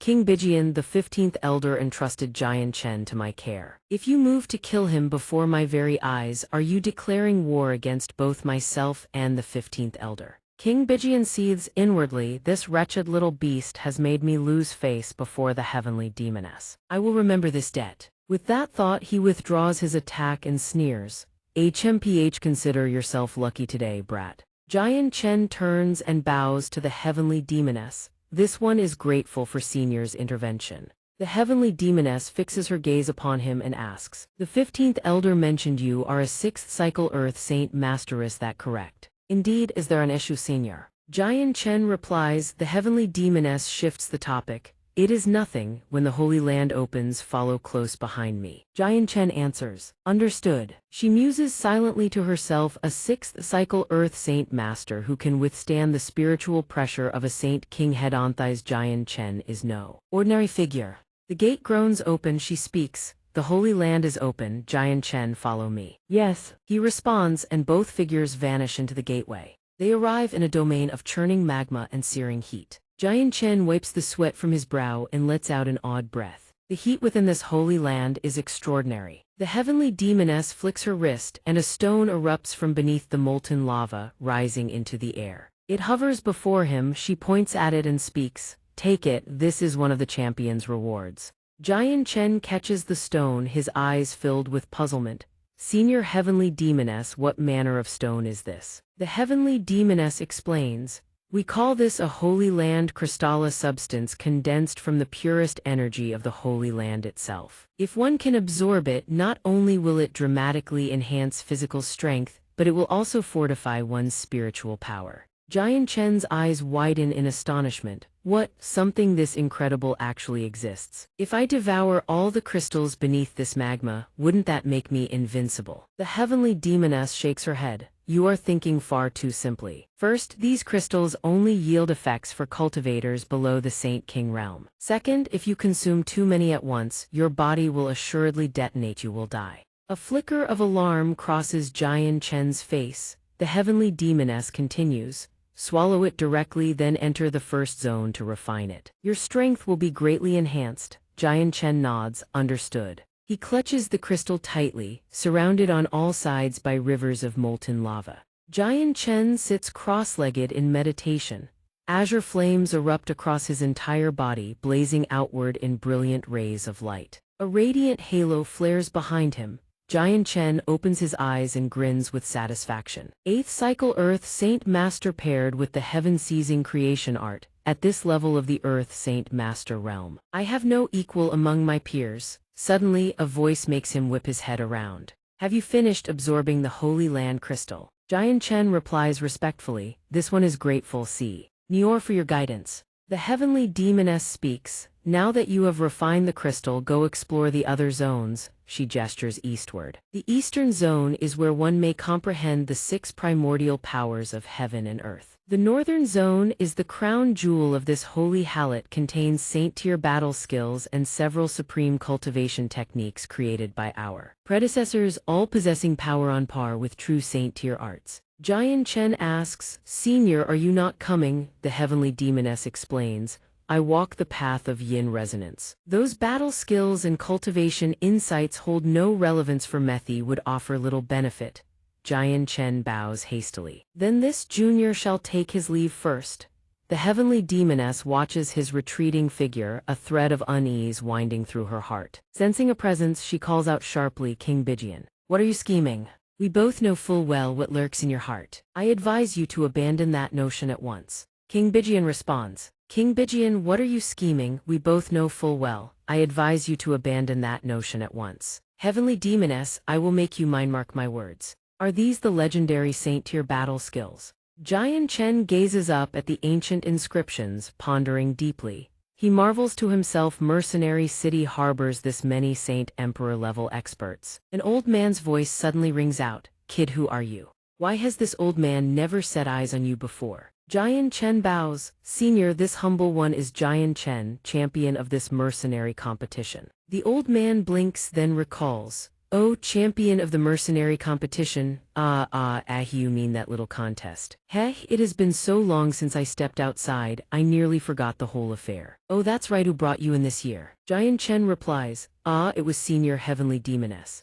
The old man waves dismissively. No, I'm not asking about the heavenly demoness. Surely there was someone else wearing robes similar to mine. Someone who served as an overseer or judge, perhaps? Jian Chen's eyes light with realization. Senior, are you referring to the 15th elder? This junior does not know the 15th elder's true name. The old man's expression shifts to excitement. He came in, where is he? Jian Chen answers, the 15th elder did not enter, he said his remaining time is limited. The old man's shoulders sag, is that so? The 15th, he is approaching his great limit, isn't he? He turns his back, his voice heavy with sorrow. They have all departed, every last one of them, only I remain here enduring this desolate vigil. Watching the old man slump down, Jian Chen speaks earnestly. Senior, are the other images on this wall the legendary saint-tier battle skills? The old man nods. Indeed. These are saint-tier battle skills that this old man and his brothers spent entire lifetimes trying to comprehend, yet not one of us could grasp them in their entirety.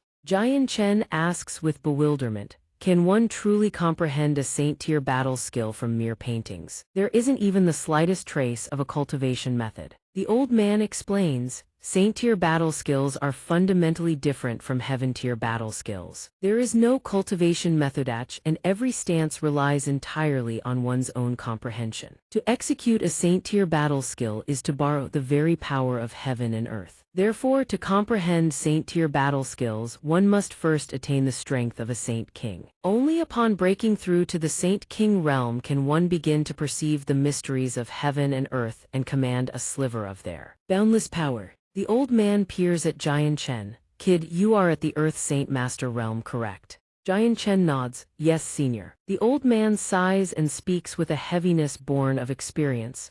This old man advises you to leave for now. Return when you have reached the Saint King realm. Otherwise, you will end up like my 11th junior brother. Because of this wretched battle skill, he squandered his entire life away. Jian Chen furrows his brow. Senior, what do you mean by that? The old man began his tale. Back then, our Black Moon mercenary group struck an agreement with the mercenary city. We were to guard the Holy Land on the city's behalf, and in exchange, we earned the right to enter it. I ranked 5th, beneath me were 10 more brothers. Among them, the 11th was the sharpest mind in our entire band. He and the daughter of the Qingyu Sword sect master had fallen deeply for one another. Yet in the end, driven by his obsession to comprehend the tattered battle technique etched upon these cliff walls, he doomed himself to a lifetime of solitude in this very cave. The old man turned to Jian Chen with a warning. You're still young. Don't let these worthless battle skills cost you the people who matter most. Those words struck a chord. Jian Chen's thoughts drifted to Yu Yue and Luan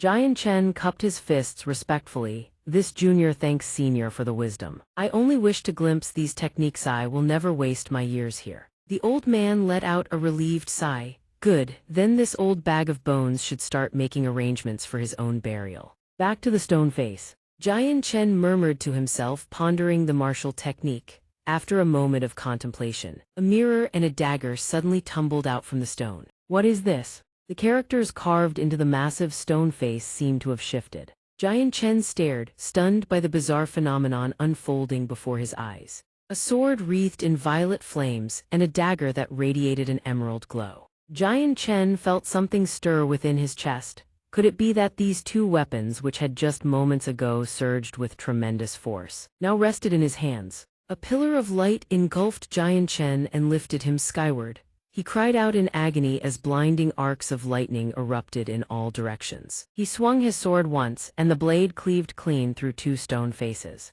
Jian Chen could scarcely believe his own eyes. What kind of devastating power is this? Yet controlling it drained him utterly. As expected of a saint-tier battle skill, Jian Chen mused, I've barely comprehended 10%. And the spiritual energy in my body has already been directly consumed. If someone could unleash the complete technique, who knows how much chi would be needed? He then turned his gaze to the scattered crystals. Jian Chen concluded without grasping the mysteries of heaven and earth, comprehending a saint-tier battle skill was utterly impossible. He had to raise his own strength first. Half a year later, Jian Chen had been cultivating in seclusion for 6 months. The heavenly demoness reminded him, Jian Chen, your time is up, you must leave. Jian Chen frowned. Already. The heavenly demoness explained, you have not yet reached the Saint King realm. Each visit permits only half a year. Once you achieve Saint King, you will be able to train here for 50 years. Jian Chen sighed helplessly. Very well. The heavenly demoness handed him a translucent crystal. This is a teleportation crystal. Shatter it, and you will be transported to the mercenary city plaza. He calculated the time. The 15th elder should be waiting at the receiving plaza by now. Jian Chen bowed deeply. This junior is endlessly grateful to Senior Heavenly Demoness for your care these past days. The Heavenly Demoness waved a hand. Enough, no need for such formality, go. As Jian Chen dissolved into the teleportation light, the Heavenly Demoness gazed after him in silence, thinking I hope he can become a Saint King power soon. Outside, the 15th elder stood waiting. Looks like that kid is coming out. At that moment, Jian Chen stepped through the teleportation gate. He cupped his fists in a respectful greeting. 15th elder. It has been too long, the elder laughed heartily. Ha ha, kid, you still remember this old man, I'm delighted. Jian Chen spoke with deep gratitude. 15th elder, what is this place? That day, this junior was only able to enter the Holy Land because of senior's guidance. The 15th elder waved him off. All right. Kid, don't be so stiff with me. He tossed something over. Jian Chen caught it and examined it. 15th elder, what is this? The elder explained, this is the final reward for the Mercenary Grand Tournament champion. It is called the Mercenary Badge. The Mercenary Badge was forged from a multitude of precious materials, inscribed with formation arrays within. It could be activated using Saint Force. Once activated, it rapidly gathered the elemental chi of heaven and earth within a radius of over 10 miles, dramatically accelerating the user's cultivation speed. Jian Chen thought if this badge were placed in the Lian twin mercenary group or Changyang Manor, it could prove immensely beneficial. The elder prepared to take his leave. Well then, this old man should be on his way. In 50 years, kid, you'd better come back here and share a cup of wine with me. Jian Chen smiled. I give you my word. That night, Jian Chen sat beside a crackling campfire, lost in thought. This battle technique surely has other applications I haven't discovered yet. At the break of dawn, Jian Chen suddenly sensed a presence. He spoke coldly. Since you've already come this far, there's no point hiding. Show yourself and state your purpose. A voice answered from the shadows. Worthy indeed of the mercenary grand tournament champion, your perception of killing intent is remarkably sharp. The figure stepped into the open. A dignified elder who introduced himself with a thin smile. This old man is the third elder of the Shi clan. How fares young brother Jian Chen? Jian Chen's eyes narrowed. The Shi clan, could it be Shi Xiangren's family? He cursed inwardly. Half a year of seclusion had nearly made him forget that affair. He schooled his expression and replied, the Shi clan. Which Shi clan might that be, old sir? I believe you may have the wrong person. The third elder chuckled. Young brother Jian Chen is truly a master of selective memory. In a mere half year, you've already forgotten how the Shi clan's third young master, Shi Xiangren, perished at your hands. Jian Chen stammered. Senior. This one and Shi Xiangren, the elder cut him off. No matter. I understand, young people fight, blows land lighter or heavier, and sometimes the opponent is killed by accident. That's perfectly normal. You needn't dwell on it. This old man has come today for a different matter entirely. Jian Chen asked cautiously, what matter does senior speak of? The elder dropped all pretense. The treasure mountain seal, young brother Jian Chen. I'm not here to play games. Return the treasure mountain seal to the Shi clan and we'll turn this conflict into silk and satin. How does that sound? Jian Chen's reply was firm. Senior, I did not take that item. It remains within the secret realm of the mercenary city. The third elder sneered. Oh, his expression darkened with theatrical indignation. Produce the treasure mountain seal. The pressure mounted, pinning Jian Chen in place. Jian Chen's thoughts raced, so they have means to track it after all. The Shi clan's third elder wore a smug expression. Young brother Jian Chen, hand it over now. And this old man will still refrain from making things difficult for you. How about it? Jian Chen steeled his resolve. I cannot let him take it. They could use it to threaten he spoke with iron resolve. Senior. I will not hand it over. The third elder sighed with exaggerated regret. A pity. His eyes turned cold. Then the only option left is to kill you. A burly, wild-bearded man lunged from behind, launching a devastating ambush at Jian Chen's back. Fortunately, Jian Chen reacted with blinding speed, pivoting away an instant before the blow connected and darting in the opposite direction. But the attacker showed no mercy, his killing intent blazing. Where do you think you're running? He pressed the assault with ferocious, relentless strikes, each one faster than the last, leaving Jian Chen no room to breathe. Jian Chen refused to stay on the defensive. He swung his sword in a fierce counter, but the bearded man's raw power shattered his riposte effortlessly. Jian Chen's eyes widened in shock. What? The older man sneered with contemptuous arrogance. HMPH, a mere earth saint master brat, you truly thought yourself invincible. Fear flickered in Jian Chen's eyes as the man gathered his power for another devastating strike. However, a sudden surge of energy intercepted the bearded man's attack, shielding Jian Chen from harm. The bearded elder halted, startled and enraged. He bellowed into the darkness. Who dares interfere in the Shi clan's affairs? Are you courting death? From the shadows, two young men strolled out leisurely, appearing to be around Jian Chen's age.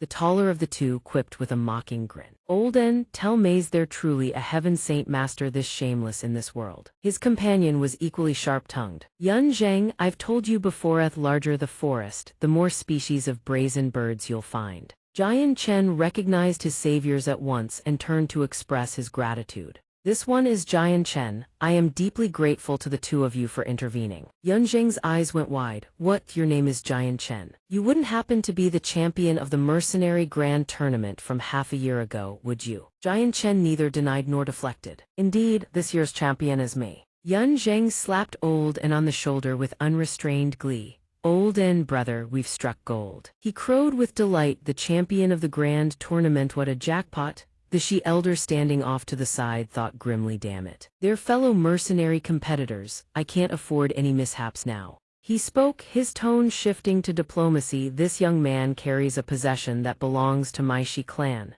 If the two of you intend to plunder, might this old man reclaim my clan's property first? He added quickly, I guarantee. Once the Shi clan's treasure mountain seal is recovered, this old man will absolutely not interfere in any matter concerning the two of you. Yun Zhang jabbed a finger straight at him, furious. You wretched old dog, you think Old and I are bandits. We intervened because we saw injustice. Old and cut Yun Zhang off calmly. From your speech and attire it's plain to see you're from the Shi clan. Yes. The elder asked warily, Your Excellency knows of the Shi clan. Olden answered flatly, Know them. I know a pack of dogs who hide behind their clan's name to bully the weak. Am I wrong? Yun Zhang burst into laughter. Ha ha, Olden, you really do have a gift for cursing without ever raising your voice. The Shi elder's mind raced. Among them one is named Yun Zhenga clan with a vendetta against mine. But Olden, I've never heard of him. Who is he? He demanded, Does your excellency hold some grudge against my Shi clan? Yun Zhang and Olden exchanged a look, then answered with identical smirks before.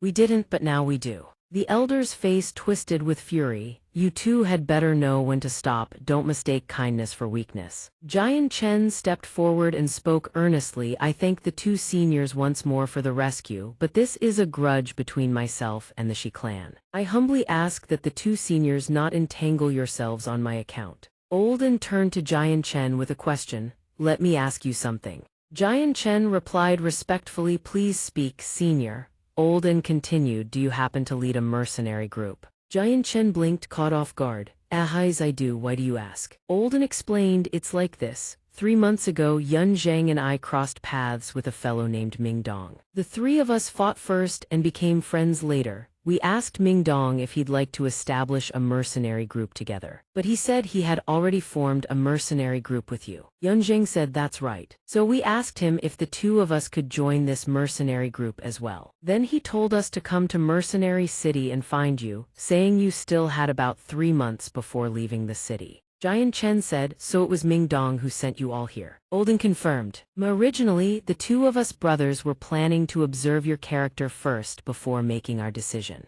Olden continued enthusiastically, We brothers hold your character in the highest regard. So we wanted to ask can Yun Zhang and I join your mercenary group. Jian Chen did not refuse. Welcome me, of course you are welcome. Yun Zhang said to the other two with delight. Wonderful, it seems the future of our mercenary group is certainly something to look forward to. All three turned toward the enemy. Olden spoke, Shi clan elder, do you still wish to make a move against us? Allow me to remind you Yun Zhang and I are both Heaven Saint Masters. Do you have the confidence to take us on? He grew furious. He had not expected obstacles to appear midway. Suddenly, a voice rang out, Shi Lao San, I've come to aid you. The speaker turned out to be Jid Ba. The Shi clan elder asked, Jid Ba, why are you here? Jid Ba replied, HMPH, this brat Jian Chen not only seized your Shi clan's treasure mountain seal, but our Jid clan's ruler's armament also lies in his possession. Believe it or not, surname Shi. What? Jid Ba demanded furiously, now it's 2 Heaven Saint Masters against 2. Do you still wish to stand up for him?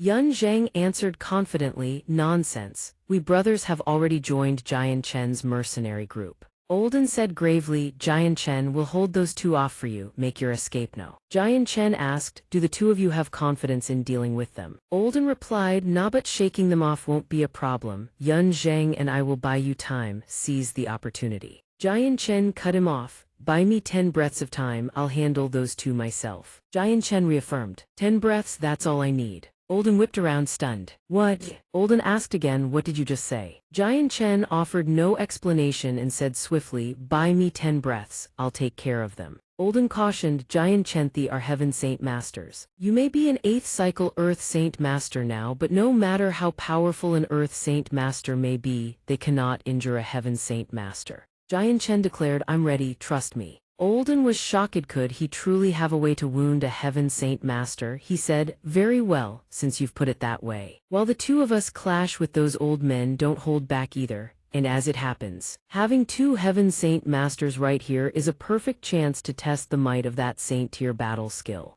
Old and Yun Zheng fought with all their might against the two elders. The Shi clan elder spoke, "You two. Are you still stubbornly refusing to see reason?" Yun Zheng shot back without yielding, "We're all heaven saint masters, who fears whom is far from certain." Olden launched a strike at Jeed Ba as he spoke, "Then why don't you two let it go for today? Next time, bring a few more heaven saint masters before you come looking for trouble." Jeed Ba's expression twisted. "Damn you, do you think heaven saint masters are cabbages on the roadside?" He roared, "I'll give you two one last chance to retreat now or die." Olden showed no sign of yielding. "We brothers give the same answer, we will not retreat." Yun Zheng echoed his defiance. Indeed, Jeed Ba gripped his weapon tight, making good on his threat. "Then I have no choice but to send you two to your graves." The moment he finished, a massive great blade materialized in his grasp. Old An's eyes widened in shock. A ruler's armament, Yun Zheng recognized it at once. The Jeed clan certainly doesn't lack for ruler's armaments, does it? He swept the blade in a wide arc, unleashing a streak of radiance that screamed straight toward Yun Zheng and Old An. Both of them raised their guard to the highest level. Old An gripped his saber and launched a counterattack. Yun Zheng, too, braced himself with utmost seriousness. They readied themselves against the opponent's devastating strike. All three streams of power collided as if a massive explosion were imminent, yet they still could not withstand the might of the ruler's armament. Both thought the same thing. "This is bad." Jian Chen's voice rang out. "Dr. and Yun Zheng, get down!" Oh, both were startled. The instant the two dropped to the ground, a streak of violet light shot across overhead, shattering the ruler's armament's attack. Jeed Ba refused to believe his own eyes. "What?" The Shi clan elder was no different, he cried out. The resulting explosion was truly like a bomb that had reached its detonation point. Smoke and debris engulfed the area, leaving the two middle-aged men coughing violently and wounded. The third elder demanded, "What kind of battle technique was that?" But Jeed Ba simply urged him on. "Move no!" The two fled at once, enraging Yun Zheng. "Stand still, you two cowards, don't you dare run." But Olden stopped him in time. "Yun Zheng, don't go." Dr. An turned to the other with concern. "Jian Chen, are you all right?" Before their worried eyes, Jian Chen sat there panting heavily, but still managed a reassuring smile. "Huff, huff, it seems this saint-tier battle skill is truly extraordinary." Olden was utterly shocked upon hearing this. "What a saint-tier battle skill? Jian Chen, you are only an 8th cycle Earth Saint Master. How could you possibly possess a saint-tier battle skill?" Hearing this, he explained to the two of them. "Because I won the championship at the Mercenary Grand Assembly, I was fortunate enough to train in the Mercenary Holy Land for half a year. I only grasped a small fraction of the saint-tier battle skill within. It can hardly be considered a true saint-tier technique." Olden supported Jian Chen as he asked in astonishment, "What? You can actually comprehend even a fraction of a saint-tier battle skill at your current level?" Olden helped him lean against a tree trunk. Jian Chen asked in puzzlement, "What's wrong? Is understanding just a little bit really that difficult? Isn't it merely comprehending a single half-formed move?"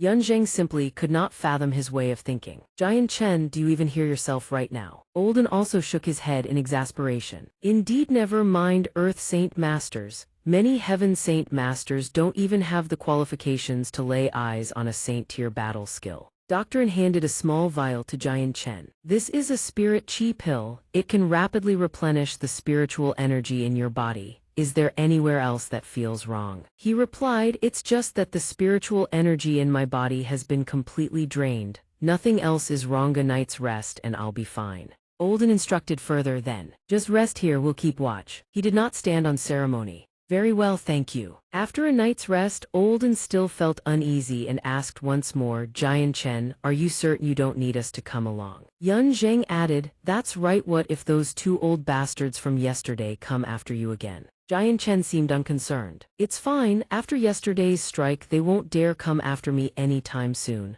Besides, they may not even know where I'm headed." Jian Chen continued, "Moreover, I truly need you both to head to Galam Kingdom and gather intelligence for me." Yun Zheng and Old N were confused. "What kind of intelligence do you want us to investigate?" He recalled his time with his former mercenary companions. "Half a year ago, when Ming Dong and I went to participate in the Mercenary Grand Assembly, we ran into soldiers from the Fenglan Kingdom and a battle broke out. From what those soldiers let slip, I learned that the Fenglan Kingdom seems to intend to invade Galam Kingdom. So I hope you can help me investigate. Does the Fenglan Kingdom want to wage war against Galam Kingdom? Old An's expression turned solemn. Understood, leave this matter to Yunzhang and me. With that, they bid each other farewell and set off on their respective paths with care. Van Tran and Eldarin speak in unison, until we meet again. Jian Chen sits resting by the riverside, leisurely eating while running calculations in his mind.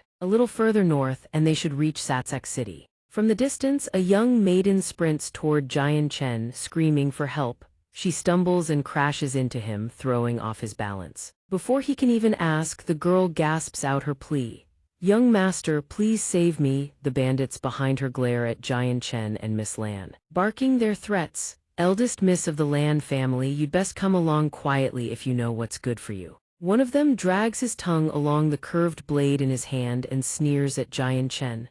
"Brat, if you don't want to die, scram." The Black Wind bandits pride ourselves on one thing above all else: credibility. The young lady's eyes flare wide with fury. "You bastards, I already paid you the road toll and you go back on your word. There isn't a shred of credibility in any of you." The bandit throws his head back in laughter. "Ha ha, who told the eldest Miss Lan to be so breathtakingly beautiful? Our captain hasn't been able to stop thinking about you day and night."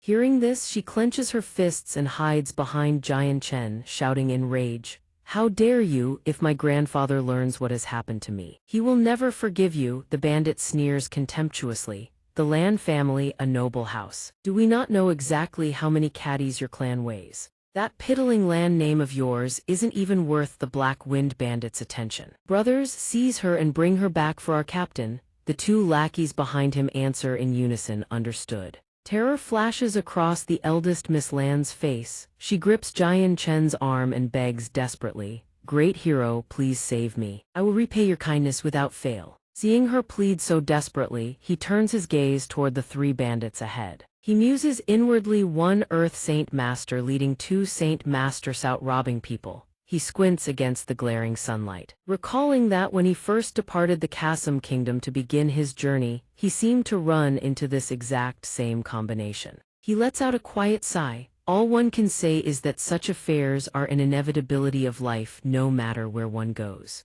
Jian Chen raises his hand and speaks. "My mood is quite pleasant today. The three of you may leave. I have no desire to kill." The bandits snort with contempt, jabbing their fingers at him. "Ha, this is killing me. This poor brat sure likes to put on airs." Another one points at their leader and jeers at Jian Chen. "Brat, our big bro here knows an Earth-tier battle skill." "Earth-tier? Do you even understand the prestige of an Earth-tier technique?" The leader puffs up with pride at the flattery and waves his hand dismissively. "Ah, don't make such a fuss." Without another word, Jian Chen circulates his internal energy. A whirlwind materializes out of thin air, and with a casual flick of his will, he directs it to obliterate the massive boulder behind them into fragments. "Like this?" he asks softly. The bandit's eyes bulge in sheer terror. The young lady standing beside him is no less stunned. Before his words even fade, all three drop to their knees, tears streaming down their faces. "Great hero, please spare us. We have elderly parents and young children at home. Our families depend on us. We cannot die. If we perish, our families will suffer terribly." Shortly after, Jian Chen and Miss Lan board the horse carriage, while the three bandits know bound in rope trail behind. From within the carriage, the young lady's voice rings out. "I am forever grateful to the young master for saving my life. This humble one's name is Lan Ying, eldest daughter of the Lan family of Satsek City." After introducing herself, she asks excitedly, "How may I address the young master?" He replies gently, "This one is Jian Chen." Lan Ying's curiosity is piqued. "Young master Jian Chen, might I ask what brings you to Satsek City?" He smiles, "Nothing in particular. I am merely journeying across the continent to temper myself. It just so happens that my path leads through here." She clasps her hands together in admiration. "No wonder young master Jian Chen is so powerful at such a young age." She starts to speak Agano. "Right, young master Jian Chen, there's..." But before she can finish, the servant's voice interrupts from outside. "Miss, we have arrived." She steps down from the carriage and turns back to him. "Young master Jian Chen, come with me to meet my grandfather. He will surely wish to express his gratitude." Jian Chen waves his hand. "I did not act for the sake of reward. I wish to enter the city to purchase some supplies." despite his refusal. She remains adamant, "No, you absolutely must come with me." Upon reaching the gates and stepping down from the carriage, she rushes forward joyfully and throws herself into her grandfather's embrace. Old Master Lan catches her warmly, his expression kind and doting. "My dear granddaughter, you have been through a terrible ordeal. Grandfather will send men to exact vengeance for you."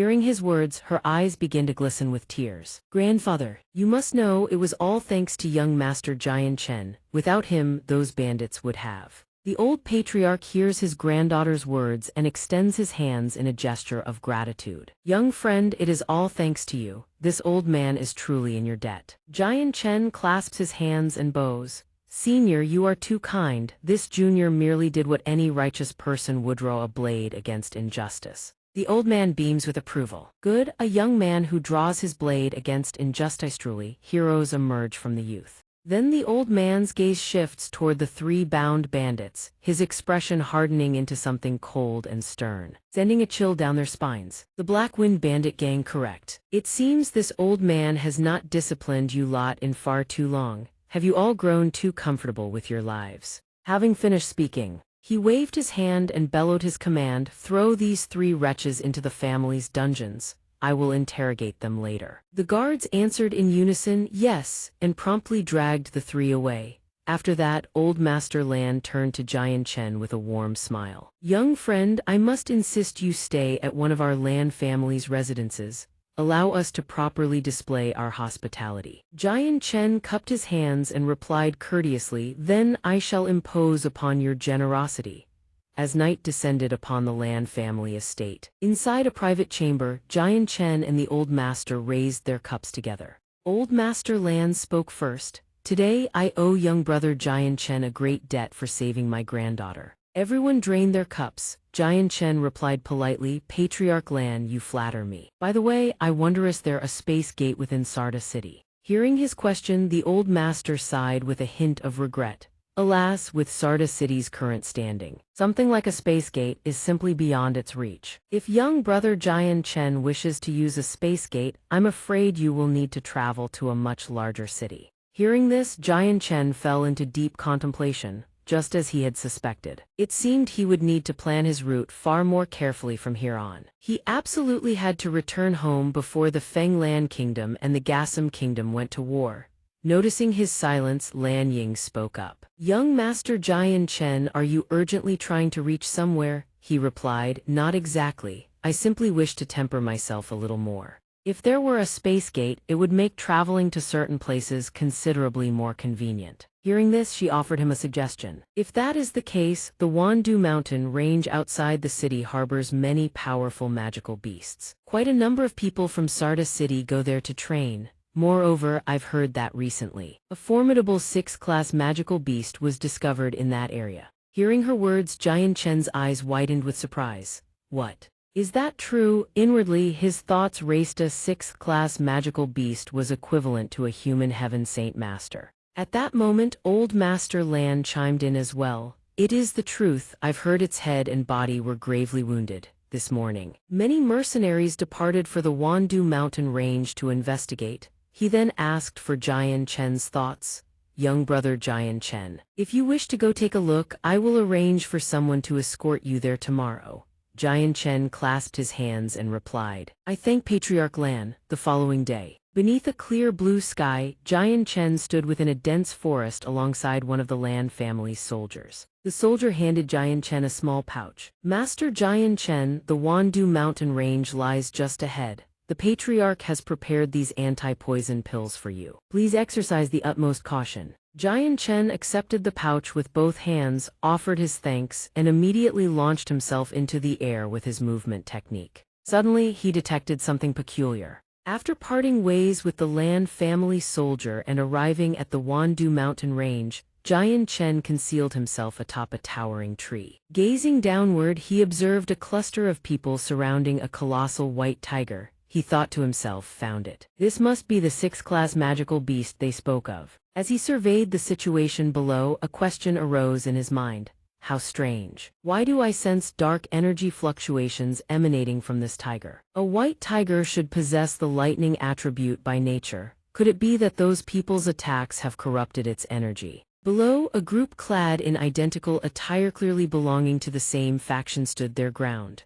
The one at the vanguard. A massive saber strapped across his back spoke with an overbearing tone. "You lot may leave, this magical beast belongs to us." The others erupted in fury upon hearing this. "And who the hell are you?" "That's right, spout such arrogant nonsense and watch yourselves get killed." "I am of the Mo Yun family. If anyone here doesn't know their place, don't blame the Mo Yun family for showing no courtesy." A shout rang out from below. "The Mo Yun family is making their move." In an instant, 2 cultivators from the Mo Yun family surged forward, launching their assault on the white tiger. The white tiger let out a thunderous roar, bracing against the force of their combined attack before shattering it completely. Not only that, the aura erupting from the white tiger grew even more ferocious. It unsheathed its colossal claws and swiped at the Mo Yun family's ranks. One of them saw the blow coming and screamed, "What? Old Kai, watch out." Before the words had even faded, one man was already pinned beneath the white tiger's massive paw.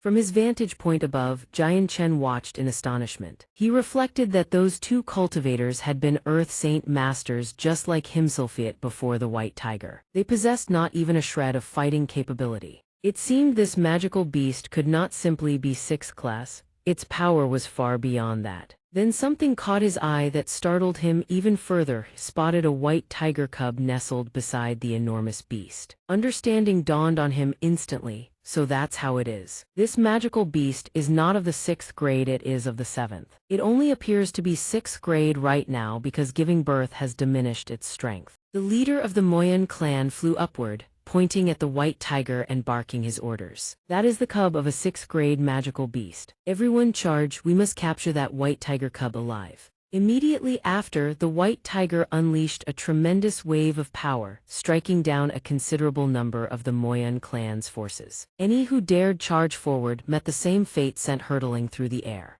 Half an hour later, the white tiger had seemingly felled every last one of the Moyan clan's men. It panted heavily, yet its piercing gaze never wavered. The little white tiger cub stood beside its mother's legs, growling to display its own strength. Seeing this, the leader continued to bark orders at the remaining men. "Everyone keep pushing forward. That great beast can't hold out much longer." The white tiger let out a thunderous roar in response. The others, seeing the situation before them, burst into laughter. "The big one's on its last legs still, be cautious, cripple its legs first." At this moment, the white tiger was still struggling to hold its ground against the Moyan clan's forces. Witnessing this scene, Xianxia's mind drifted to his own mother. She, too, had shielded him just as this white tiger now shielded its cub. He clenched his fists tight as he listened to the clamoring of those men. "The hide of this massive tiger will surely fetch a high price. Fool, do you have any idea how much the cub of a 6th grade magical beast is worth? Hehe, we're about to strike it rich." At that very moment, as the great white tiger braced for the blade of a Moyan clan warrior, a sudden sword strike cleaved the man in 2 right before its eyes. Xianxia appeared standing before the white tiger. His voice rang out cold and sinister. "Gentlemen, this white tiger belongs to Xianxia now. Leave." The Moyan clan's men erupted in fury. "Where did this brat come from? This fool doesn't know the meaning of death." He did not respond. He merely swung the sword in his hand. A streak of light flashed. In that single strike felled 2 more of the Moyan clan's warriors. Behind him, the white tiger growled, sending dust and debris swirling into the sky. The leader of the Moyan clan, seething with rage and shock, jabbed his blade toward Xianxia and the white tiger before surging forward. Xianxia released a burst of chi, blasting the man backward. Body flung one way, saber flung another. The remaining men watched in utter horror. Xianxia spoke, still not leaving. "Are you courting death?" The survivors screamed in terror. "Run! That brat defeated the Moyan clan's men with ease. His strength is unfathomable. Flee!" Xianxia watched the fleeing figures vanish into the distance, musing that the fighters in this city were far too weak. Earth Saint Master was likely their limit. He stepped forward and stroked the white tiger's head. "Take your cub and hide. Don't let anyone find you again. Next time, I may not be able to save you." Suddenly he heard a plea not with his ears, but within his mind from the white tiger. "Please, I beg you, save my child." Xianxia tensed and scanned his surroundings with the white tiger. "Who's there? How is it that I sensed no one nearby?" He turned to the white tiger and asked, "Was that you speaking to me just now?" The white tiger answered him at once. Indeed it was human. This left Jian Chen utterly astonished this magical beast could actually speak the human tongue. It lay down on the ground and spoke, "I am a white tiger of the ancient bloodline, a 7th grade magical beast." Hearing this, his shock only deepened. A 7th grade magical beast. He thought to himself, this beast's strength was equivalent to the human Saint King realm. The white tiger, seeing that he did not answer, tugged at his clothes. "Human, I beg you save my child, it was just born. It cannot be allowed to die like this." He responded, "You needn't worry so much. There are no humans around here stronger than you, as long as you don't go out seeking trouble. No human of the Saint King realm should come to cause you problems." At this, the white tiger spoke again, its voice heavy with helplessness. "No, my life has already reached its end." He stares at the wounds on the white tiger's body and exclaims in shock, "Who inflicted these 3 wounds on you? Why is there dark elemental energy?" It answers him, "Young human, I can tell you everything, but I hope you can promise me one thing." Then it turns its gaze to its cub lying beside it, pleading, "Please raise my child to adulthood." Jian Chen drops to one knee, sitting face to face with it. A thought flashes through his mind, the offspring of a 7th order magical beast at minimum. This little one's future achievements will reach the 6th order. He asks the mother white tiger, "Aren't you afraid that I'm the same as those people from before?" It replies at once, "No, you are nothing like them." He presses, "How can you be so certain?" The white tiger answers calmly, "Part of it stems from the instincts of our magical beast bloodline, the rest comes from your eyes." Jian Chen is taken aback. "My eyes?" It responds to him, "Indeed, human, your eyes are clear, free of that filthy greed. That is why I am willing to entrust my child to you." He hears this and asks, "Then what about you? With the strength of a 7th order magical beast, can you not endure those wounds on your belly?" The white tiger then recounts its story to him. Deep within the Qingheng mountain range lies a clan of magical beast zone that commands every high-level magical beast across the entire range. This clan is called the Jin Lijian. I am an elder of high standing within the Jin Lijian clan, and my husband is the blood brother of its patriarch. It continues slowly. By a stroke of fate, my husband and I gave birth to the legendary heavenly medicine divine tiger. We had hoped it would strengthen the bear tribe. Yet we never expected the patriarch of the Jin Lijian clan to hunt us down instead. My husband perished at the patriarch's hands to shield me and our child.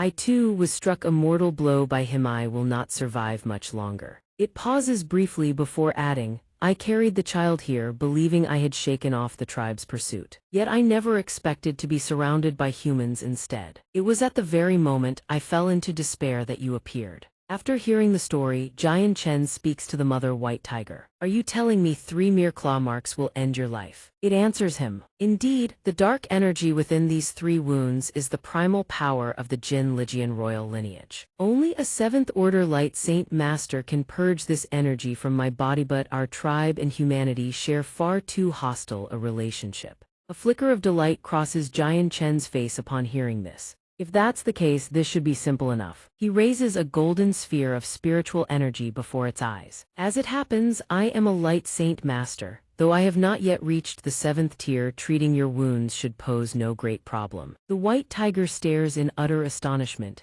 Yao, you are a light saint master. That can't be, aren't you a sword cultivator? Jian Chen channels his energy to heal it while answering, my primary discipline is the sword, my secondary is healing. Meanwhile, at the Mo Yun clan estate, the man Jian Chen had beaten and sent fleeing arrives in a frenzy. Ancestor, terrible news, catastrophic news. He collapses to his knees, clutching his stomach and gasping for breath. Ancestor, the 6th order magical beast's cub has been seized by another. The ancestor snaps the chess piece in his hand clean in two. Elder Bai, you lost the prize and you still have the face to return.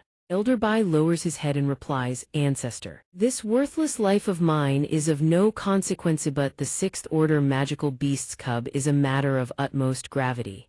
I had to return and report. The old man does not turn around, he merely asks, speak, which force dares oppose our Mo Yun clan? Bai Bankson answers, a young man named Jian Chen, champion of the mercenary grand tournament half a year ago. The ancestor's eyes narrow. What business does the mercenary tournament's champion have in Sand City? His gaze turns razor sharp. Do you know where this Jian Chen is now? Bai Bankson answers, I've heard that Jian Chen rescued Lan Ying, the eldest young lady of the Lan family. He is most likely a guest at the Lan estate. Meanwhile, having finished treating the white tiger's wounds, Giant Chen cradles the tiger cub gently in his arms. "Once I leave, find a hiding place immediately," he instructs it. His tone grows solemn. "I will leave the light saint force within your body. Although I have suppressed the dark energy inside you, you cannot engage in combat with anyone for the time being. The moment you exert your energy, the balance within your body will shatter. When that happens, forget the 7th Tirevan and 8th Order Light Saint Master would not be able to save you." Upon hearing this, the white tiger nuzzles against him with gratitude. "Giant Chen, your kindness I shall engrave it in my heart for all eternity." The white tiger licks its cub and tells him that the heavenly winged divine tiger grows extremely slowly. It must devour many rare treasures of heaven and earth to accelerate its growth. He hears this and smiles. "Rest assured, I know what to do. We must leave this place at once. The longer we linger, the more variables arise." With that, the mother white tiger turns and strides away. "You are right." Giant Chen watches her depart, thinking silently, "For the sake of your child, you must go on living." Giant Chen returns to the Lam family estate. As he carries the white tiger cub into his room, Lam On opens the door and calls out, "Young Master Giant Chen, you've returned." He turns and replies, "We just returned from the magical beast mountain range." Miss Lam On gazes at the docile white tiger cub nestled in his arms and exclaims in wonder, "Heavens, what is this? How can anything be this adorable?" Giant Chen tells her, "Miss Lam, what you hold is the offspring of a 6th-rank magical beast." Hearing this, she cannot help but gasp in surprise. "What, there exist magical beasts this cute?" At that moment, Giant Chen suddenly looks toward the entrance and speaks, "Your Excellency, since you have already arrived, there is no need to hide." Within the Lam family compound, an old man with flowing white hair and beard hovers in the air. He extends an invitation to Giant Chen. "This one is the Haiyan family patriarch. Might I have an audience with you?" Lam On sees his appearance and is startled. The Haiyan family patriarch dares come here. Giant Chen, however, is puzzled. What of it? Is he truly that formidable? Sensing that Giant Chen does not understand the old man's background, young Miss Lam On explains, "The Haiyan family is the most powerful clan in all of Saga City. They far surpass even your Lam family." Cradling the little white tiger cub, she sniffles and recounts, "A few days ago he came to force me into marriage. Over 60 men, utterly shameless. My grandfather spent a fortune before the old wretch finally relented." Unable to stand idly by, Giant Chen decides to help her. He replies, "If that is the case, I shall go out and meet him." He lifts his head and calls out, "Haiyan family patriarch, what business do you have with me?" The white-haired elder is taken aback. "Giant Chen, the 6th-rank magical beast cub is in your hands." Knowing he cannot conceal it, Giant Chen admits, "Indeed, what of it?" Then he hears the elder make his proposal. "Giant Chen, would you be willing to hand over the magical beast cub to our Haiyan family?" The white-haired elder spares no effort in persuasion. "Our family will certainly offer you a generous price. Any request within our power shall be fulfilled without condition." But contrary to expectations, Giant Chen refuses firmly. "Forgive me, I have already given my word to raise and protect this little white tiger." The elder still refuses to relent. "Why must you insist on making things difficult for yourself? Raising a magical beast is an immensely time-consuming endeavor. To nurture one to maturity requires at least decades, perhaps even centuries." Before the elder can finish, Giant Chen cuts him off sharply. "That is none of your concern. If you have nothing else, then leave." The Haiyan family patriarch, finding himself dismissed, flies into a rage and shifts to threats. "Giant Chen, you clearly do not understand your place. You may bluff and posture before an Earth Saint Master, but before a Heaven Saint Master such as this seat, you had best watch your tone." As he speaks, surges of power radiate outward, enveloping his entire body. Giant Chen immediately assumes a combat stance and says, "You had best mind your own words, lest you tarnish the Haiyan family's reputation in Saga City." But in his heart he thinks, "This old man is a Heaven Saint Master, his strength is genuine. Even if I unleash everything I have, I stand no chance." Across from him, the Haiyan family elder. In a blazing fury, he draws his sword and gathers his energy, not forgetting to cite his justification. "Since you refuse to hand it over willingly, I shall take it by force." Having declared this, he unleashes an Earth attribute sword Techniqueth, falling Earth sword strike. Giant Chen concentrates his power and retaliates with the Zai Qing sword Qi. Arcing blades of star-piercing light flash and surge straight ahead. Sword chi from both sides collides, echoing across heaven and earth. Suddenly, the white-haired elder blurts out, "What?" He never imagined that Jian Chen's technique would not only sever his own sword chi but still carry enough force to slam against the protective barrier around his body. HMPH. Seizing the opening in an instant, Jian Chen leaps skyward, having accumulated power for some time. He thrusts his sword straight at his enemy and unleashes the limitless Zai Qing sword chi. Nevertheless, the Haiyan elder manages to react in time. He remarks, "Truly, you do possess some skill. No wonder you seized the championship at the grand tournament." He channels his energy into defense against the torrent of sword strikes raining down upon him, all the while sneering. "Jian Chen, it is futile. No matter how formidable you may be, an Earth Saint Master cannot hope to harm a Heaven Saint Master. The chasm between our realms is absolute. Do not delude yourself." As if having foreseen the attack would prove useless, Jian Chen seizes the moment to draw a concealed weapon, a sharp dagger gleaming with an eerie green sheen, and hurls it at the elder. But the old man remains vigilant enough to dodge just in time. The Haiyan patriarch breaks into a cold sweat from the previous display. He thinks to himself, that sword strike was truly bizarre. To soar through the air like that, could it be a proprietary sword technique? He grows deeply uneasy. Jian Chen hasn't even reached the Heaven Saint Master realm yet already wields such power. Given more time, the Haiyan clan will have made an enemy of a future Saint King. No, must be eliminated now. The old patriarch bellows, "Jian Chen, you dare make an enemy of the Haiyan clan, then don't blame me for showing no mercy. Today is the day you die." With that, he unleashes an earth element sword, techniquia domineering, unrestrained taunting through gritted teeth. "Let's see what tricks you have left." Jian Chen nimbly dodges to the side, seizing the opening. He channels every ounce of power into the sword in his hand. A sharp hiss tears through the air as a crescent-shaped blade of energy hurtles toward the old man. Scornful, the patriarch catches it with a single hand, his lips curling into a taunting sneer. "See, nothing to worry." His protective spirit tool shatters into fragments under the force of the strike. The Haiyan patriarch's face turns ashen. He lets out a terrified scream. "What?" With nothing left to shield him, the slash bites deep into his flesh down to the bone. He groans without ceasing. Still, though blood pours from the wound, he manages to maintain his flight.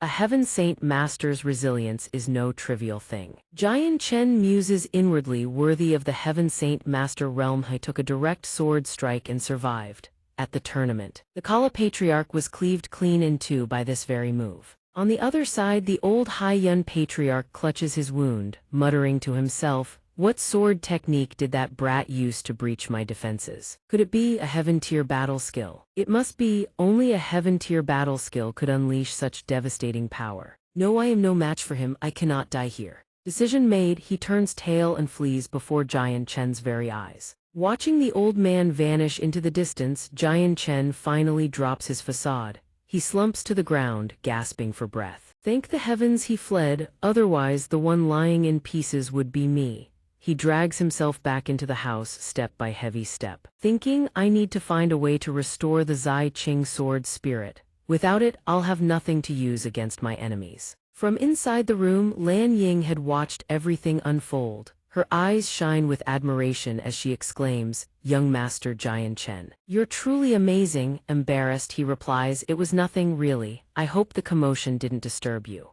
She chirps back eagerly, "Not at all. I've wanted to cultivate since I was little, but grandfather wouldn't allow it. He says a girl shouldn't be fighting and killing." Hearing this, Jian Chen can only smile. Just then, he notices the little white tiger gnawing on his pant leg. He asks gently, "You're awake. Are you hungry?" As for Lan Ying, she showers the little creature with boundless adoration. "Oh, it's so adorable. Let me go find some food for it." She dashes off toward the kitchen. Meanwhile, Jian Chen sits cross-legged on the bed to meditate and recover his strength. Streams of violet energy swirl around his body. Curious, the little white tiger seems to mistake him for a meal. It creeps over stealthily, drool streaming from the corners of its mouth. The white tiger lunges, trying to tear at Jian Chen's clothes. He quickly holds it back.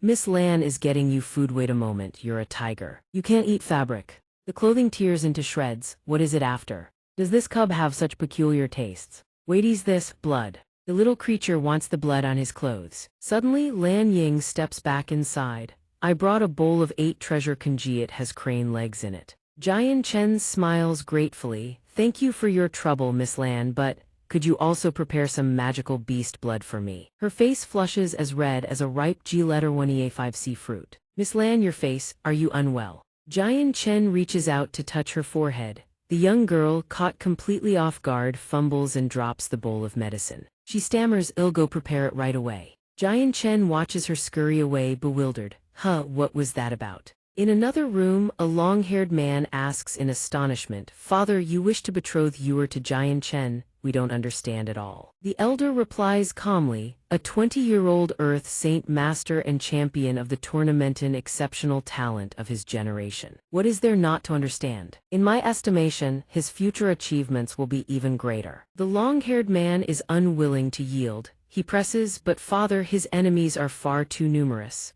The Lan family cannot withstand them all." The elder remains composed. "HMPH, so many enemies, you say? Quinner, remember this: nothing in this world is truly an enemy. The Hai Yun Patriarch just provoked Jian Chen and nearly lost his life. The Yun Mo Patriarch and I are both Heaven Saint Masters. For an Earth Saint Master to wound a Heaven Saint Master, tell me, who else could possibly qualify as his opponent? Earlier, I had intended to lend a hand. I never imagined that old Hai Yun Kun would prove no match at all. I only hope Jian Chen doesn't take offense to the intrusion." Suddenly, a streak of light flashes across the rooftop. The guards bellow, "Who goes there?" A white-haired elder, frail and feeble, collapses to the ground before them. The guards rush over in alarm. "Ancestor, are you all right?" The ancestor speaks, "No matter. All of Yaogo investigate whether Sword God has any enemies.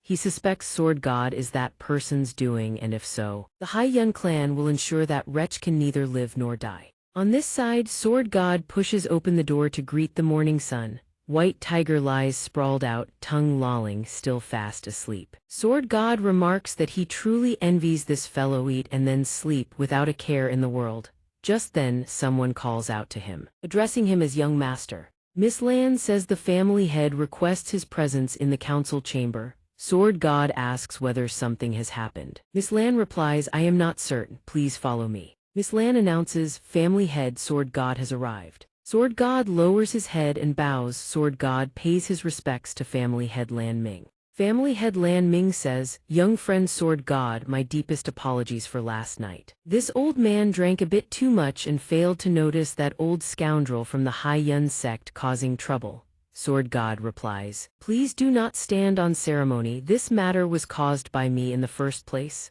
Family head Lan Ming chuckles, "My dear granddaughter, come let us have some tea, Miss Lan." Miss Lan answers with a soft yes. The family head continues, "Sword God, young friend, what do you think of my granddaughter?" Sword God replies, "Miss Lan is gentle, lovely, and kind-hearted." Family head Lan Ming laughs and says, "That is not what I meant. I am asking whether you would be willing to look after my granddaughter." Sword God says in surprise, "Family head, what exactly do you mean by that?" Family head Lan Ming says, "Young friend, every word I speak is sincere. This old man has taken a fancy to your talent. I wish to entrust my precious granddaughter and the fate of the Lan family to you. I wonder what are your thoughts?" Sword God's expression shifts as he replies, "Please do not blame me for declining. At present, I still have unfinished matters to attend to. The subject of romance is something I cannot speak of yet." Family head Lan Ming says, "Very well, we shall revisit the matter once you have settled your affairs." Sword God begins to speak this when a man bursts in frantic. He reports, "Master, the people from Hai Yun." Family head Lan Ming interjects, "The people of the Mo Yun tribe."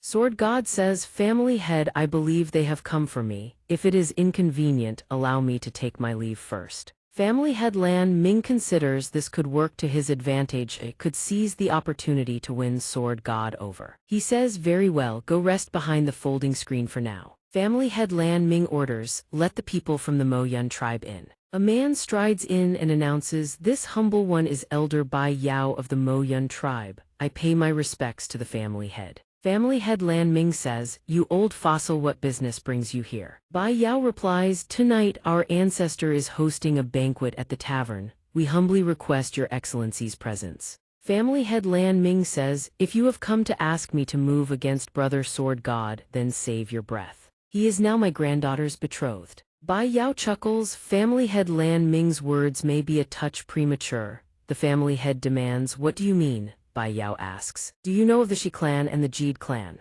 Family head Lan Ming says, "Could it be the Shi clan of Zhongyun City and the Jide clan of Blackwind City?" Bai Yao replies, "Indeed. Did you not know that your granddaughter has offended both of those great families?" Family head Lan Ming, "I advise you this: if you still wish to survive in this place, hand over Sword God at once."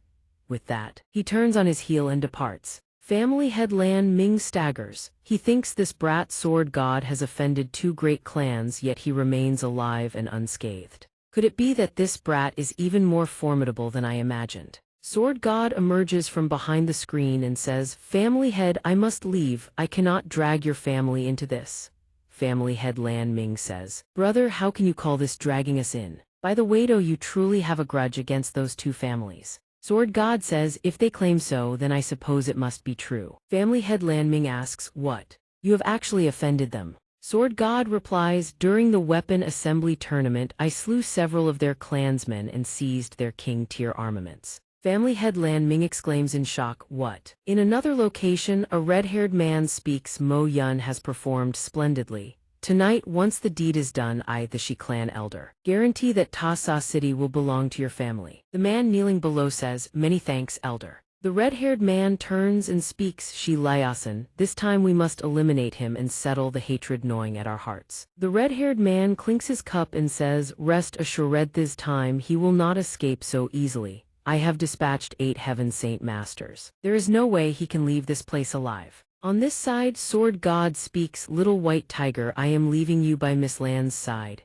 You must listen to her and not cause any trouble, understand?" Miss Lan says, "Young master, please listen to grandfather. Follow me through the secret passage to escape." Sword God shakes his head. "No. It would only bring harm to all of you. Do not worry, I will be fine. Before this, I have always managed to escape unscathed. Besides, I have now reached the Heaven Saint Master realm. There is no one who dares contend with me." Sword God says, "Miss Lan, I entrust this ring to you. Remember, let no one know you possess it, or your entire clan will find no peace." With that, he departs. He thinks the time has come to settle the score with these people once and for all. As he walks, Sword God suddenly halts in his tracks. He turns his head and spots 2 figures already lying in ambush. Giant Chen says, "It's been a while." One of them retorts, "Giant Chen, today let's see where you can run." Giant Chen unleashes a saint-tier battle skill, a single sword strike of brilliant purple light and devastating power. The 2 men panic and urge each other to retreat immediately. When the 2 turn around in fear, Giant Chen is nowhere to be seen.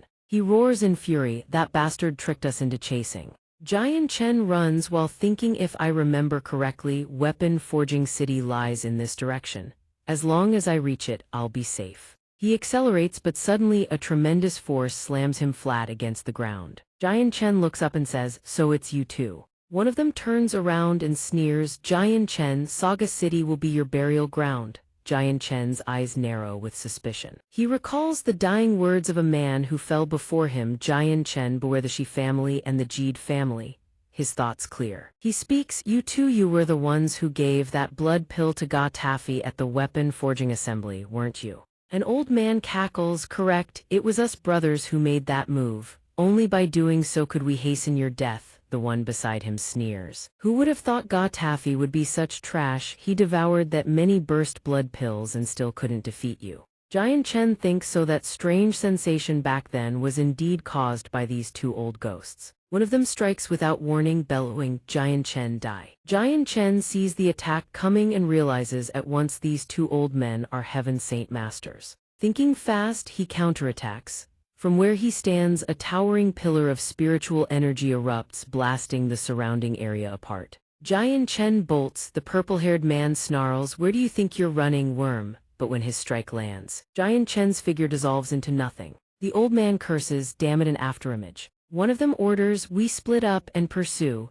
Whoever finds him fires a signal immediately. We call the clan members to deal with him. I refuse to believe he can escape today." With that, the 2 split apart to search. Meanwhile, Giant Chen flees and thinks, "I never expected the Mo Yun clan to recruit so many reinforcements. I hope Miss Lan is unharmed." Suddenly, a voice rings out from behind, so Giant Chen was hiding here. Take this sword. Giant Chen's eyes widen in alarm as the strike hurtles toward him. He tries to parry with lightning reflexes, but he is too slow. The blow sends him flying. His mind screams run. His chi and blood have yet to recover from yesterday's battle with the Mo Yun clan elder. Right now, running is all he can do. With that thought, he hurls a hidden dart outward. The dart whizzes past the old man's face, startling him. He growls, Giant Chen, an Earth Saint Master cannot escape a Heaven Saint Master. The gap in realms is simply too vast. Meanwhile, Giant Chen sits in meditation to recover. He thinks, if I can restore a decent amount of spiritual power, I can continue fleeing to Weapon Forging City.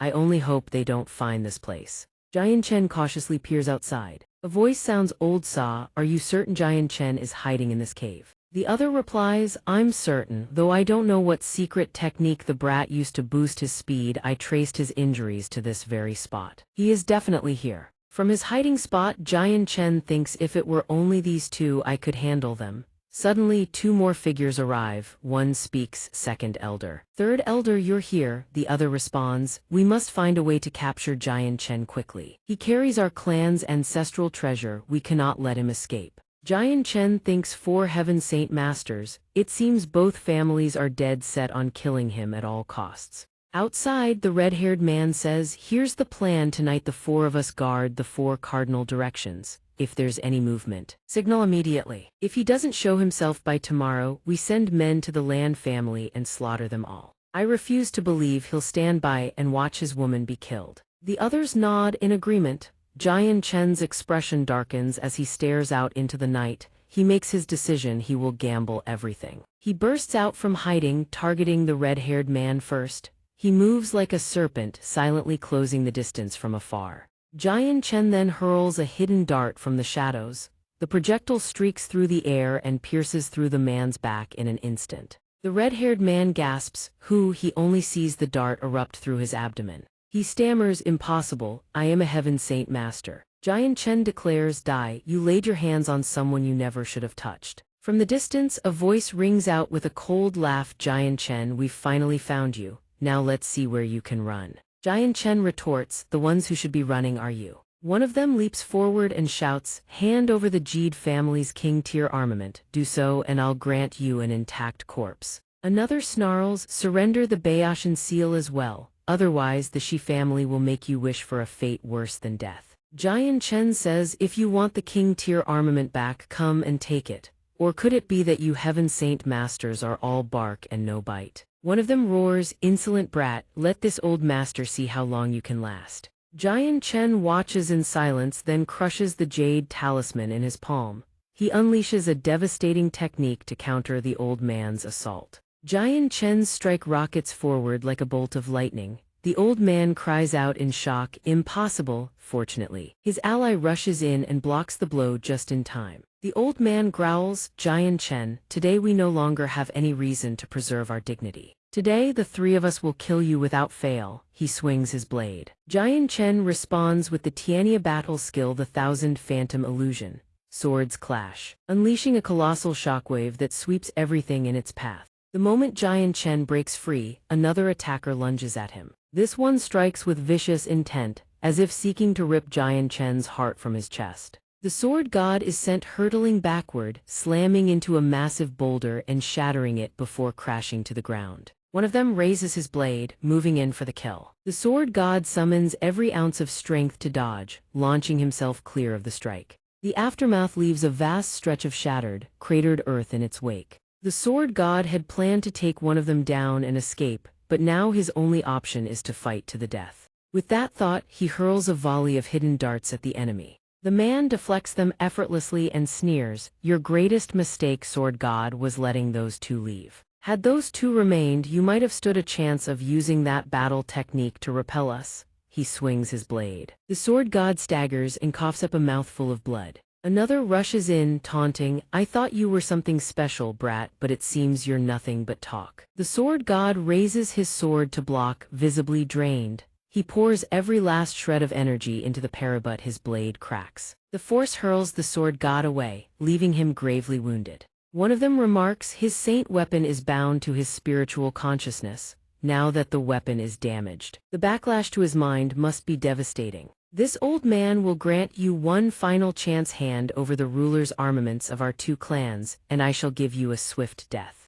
The sword god replies, even in death I will not let you take them so easily. He unleashes his final technique. The man roars, you are courting death. But when his blade clashes with the sword god's technique, it snaps clean in two. The man stares at his broken sword in disbelief. Above, a strange and ethereal light tears across the sky. The man screams, impossible, how can the sword god possibly know a saint-tier battle skill? The other man reels in shock. A saint-tier battle skill, he chokes out, voice trembling. One of them shrieks, kill him now, we cannot let the sword god summon his demeanor, we are all dead. The other two fall silent. The sword god rises. His body transformed, roaring flames encase his form, his eyes burning voids of darkness, his hands wreathed in fire. Beneath Jian Chen's feet, a massive magical formation unfurls. One raises his sword and snarls, accept your death, Jian Chen. They charge as one. The sword god regards them with calm indifference. He flicks his wrist, two forces collide, with nothing but two fingers. He catches the man's blade and holds it fast. The man curses in disbelief as the sword god snaps his blade in two with a mere pinch of his fingers. The man stumbles backward in a panic. From beyond, a voice cries out, Elder Zio, watch out. The sword god strikes down with cold, ruthless precision. The man shrieks no. But the sword god shows no mercy. His death sends a shockwave of horror through the remaining two. The one with the top knot gasps, that was a saint-tier battle skill, it has to be. The man beside him murmurs in disbelief. Even Heaven's saint masters couldn't lay a hand on him, and now he's comprehended a saint-tier technique as well. The two charge forward together. The man with loosened hair shouts, don't be afraid, Elder Zio, he only acquired that battle skill recently. If we join forces, there's no way the two of us can't take him. The other answers with a grunt, thinking the Sametha's brat likely hasn't fully mastered it yet. The sword god thinks this saint-tier battle skill is far too terrifying. At most, I can only unleash 3 moves. Then in those 3 moves, I must finish them both. With that thought he speaks, Jeed Badaist my sword. He moves, both enemies strike simultaneously, but Jeed Ba alone is forced onto the defensive. The disparity in power is absolute. Jian Chen overwhelms him completely. Jeed Ba shouts frantically, Elder Zio, strike now. A spear plunges from behind, piercing clean through the sword god's chest. Jian Chen's blade drips with fresh blood. Jeed Ba cackles with triumph. Die, Jian Chen, Elder Zio snarls. But Jian Chen seizes the old man's face and incinerates him alive. He shrieks in unbearable agony until nothing remains but ash. Jeed Ba lunges with reckless abandon, driving his weapon down toward Jian Chen's prone body. He laughs with savage glee. Jian Chen, you finally died by my hand, he thinks to himself. That power of his must have come from cultivating some secret art. I have waited for this day for far too long. The Jeed clan will fall into my hands. Who knows, perhaps I may even become a saint king. He pulls the ring from the sword god's finger. This time, not only do I reclaim what was ours, but the Shi clan's treasure mountain seal falls into my hands as well. A pile of mundane stones tumbles from the ring, forcing a cry from his lips. How can this be? Impossible, these are nothing but beast crystals. That bastard dared hide them elsewhere. This is troublesome. Even with a tracking spell, I can only sense a ruler's armament within a 10-meter radius. I tailed him for a full day and night. Where could he have hidden them? That's it, the Lan clan girl. The sword god knew he was going to die, so he left the items with her. Even if we kill him, we'll never find those treasures. How unfortunate, sword god. You're still far too green compared to this old man. Just wait until I return to the city and slaughter the Lan clan from top to. A hand clamps around his ankle. He screams in horror, no. What, sword god, do you still live? The sword god's blood-caked lips move faintly.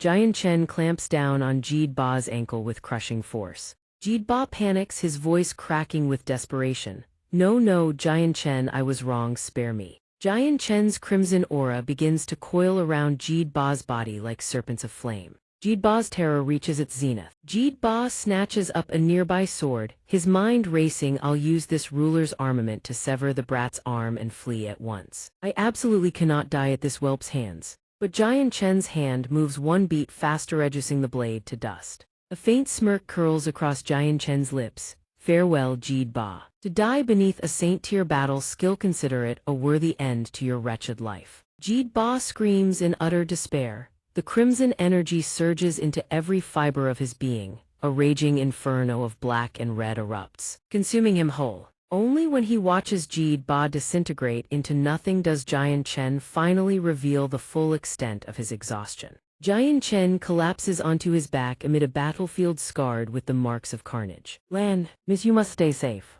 Jian Chen closes his eyes, memories of everyone flooding his mind. The first to surface are his parents. Father, mother, forgive me, your son can no longer fulfill his duty to you. Next come two Figureshi's sworn brothers, bound by the deepest of bonds. Mingdongqin Zio, my brothers, farewell. Last of all are the two women who hold his heart. Luan Yue, how I wish I could see you both one more time. Jian Chen's vision dims, fading into a hazy blur. In this moment, Jian Chen finally understands. So this is what death feels like. In 2 lifetimes of existence, this is the first time death has ever felt so close. Suddenly, 2 streams of energy-on violet, one azure, erupt from Jian Chen's body and soar into the sky. The 2 streams take the form of 2 childlike spirits, joining their power as one. They fuse with Jian Chen's divine sense while he lies unconscious. The blackened blood staining his body gradually vanishes. At this moment, someone discovers Jian Chen. The figure is shrouded in dark, mysterious garb, gazing at Jian Chen with a hint of bewilderment. He murmurs, strange. There was clearly the aura of a saint-tier battle skill here. Moments yet there isn't a single saint-level expert in sight. Jian Chen lies motionless, indistinguishable from an ordinary man. The mysterious figure pauses, studying Jian Chen with sharp eyes. A single glance reveals the full scope of his wounds. What tenacious vitality, his chest pierced by a saint weapon, his heart ravaged by a ruler's armament, and the wounds on his arm clearly inflicted by the backlash of a saint-tier battle skill. The mysterious figure examines Jian Chen's body more closely. He ponders, this brat not only survived such grievous wounds, but his injuries have already fully recovered. The mysterious figure channels his mystic energy into Jian Chen's body. Since fate has brought us together like this, then I shall take you back with me. By dawn, at the mysterious figure's dwelling, Jian Chen lies tended to on a bed while a young man in purple robes sits vigil. The purple-robed youth yawns repeatedly, struggling to keep his eyes open. This guy has been unconscious for 3 whole days. He even still alive. Jian Chen's fingers twitch. The purple-robed youth jolts in alarm. Heavens above, he moved. I need to fetch father at once. The purple-robed youth bolts from the room, shouting as he runs. Father, father, that brat has woken up. Jian Chen's hazy gaze drifts across his surroundings. Where am I? Jian Chen tries to sit up, but searing pain ripples through his entire body. He clutches his chest with a pained gasp. What happened to me? My wounds, how am I still alive? The mysterious figure enters carrying a bundle of firewood, finding Jian Chen awake. Awake are we? Jian Chen startles slightly. Jian Chen asks, Senior, was it you who saved me? The mysterious figure lowers his hooded cloak. I merely carried you down the mountain, I wouldn't call it saving. The mysterious figure sets the firewood on the table and grins. Your resilience is extraordinary. Your 5 organs and 6 bowels were completely ravaged, yet you've somehow recovered. What kind of spirit pill or medicinal wine did you consume? Upon hearing the mysterious man's question, Jian Chen grows slightly wary. Could this man be in league with the Shi clan? The mysterious man glances at Jian Chen, easily reading his thoughts. With a cheerful tone, he replies, No need for worry, I hold no interest in your grudges. This place of ours is merely an ordinary village, nothing more. The mysterious man hands Jian Chen a long wooden box. Oh right, that should be yours, yes. Opening the box and seeing what lies within, Jian Chen's eyes widen in shock. An exquisitely crafted sword, snapped cleanly in 2, rests upon a cushioned Qingfeng sword broken. Jian Chen hastily throws the blanket aside, his emotions in utter turmoil. Could the violet azure sword spirits have? Jian Chen immediately enters meditation, desperately attempting to connect with the violet azure sword spirits. With an indescribable expression, Jian Chen stares at his own hand, cannot condense even a single strand of spiritual energy. Could it be I've become a cripple? The mysterious man offers gentle words of comfort, trying to calm Jian Chen down. Young man, broaden your perspective. So what if you become a cripple who knows no martial arts? Won't that simply mean you get to live an ordinary life? The mysterious man turns to leave, but not before reminding him, rest well and recover. later. I'll ask my father for a radiant divine pill. It should help speed your healing. Jian Chen says nothing. He simply sits in a daze on the bed, his heart heavy with turmoil. As night falls, Jian Chen continues his meditation. Jian Chen's face darkens with despair. Father, mother, the saint weapon is destroyed. More than 10 years of your son's efforts have all been for naught. Suddenly, a young man in purple robes bursts through the door, casting furtive, mysterious glances all around. The purple-robed youth hops onto the bed and slaps Jian Chen's shoulder with a resounding clap. Grinning broadly, he says, "Hey bro, you're seriously amazing. Pa told me your injuries aren't life-threatening. How on earth did you pull that off? Teach me." Jian Chen pays no heed to the purple-robed youth's incessant rambling, his expression still tinged with sorrow. The purple-robed youth points at himself and introduces, "I'm Tu Tianzhu, what's your name, bro?" Seeing Jian Chen utter not a single word, Tu Tianzhu waves a hand before his face to check. "Hey bro, are you asleep, or are you still awake? Talk to me already." Jian Chen realizes that unless he answers, Tu Tianzhu will never stop chattering. Reluctantly, he says, "I'm Jian Chen." Tu Tianzhu punches the air in excitement. "Finally, you talk. I was starting to think you were an idiot." Tu Tianzhu reaches into his robe pocket and says cheerfully, "Jian Chen, Grandpa told me to bring you this medicine.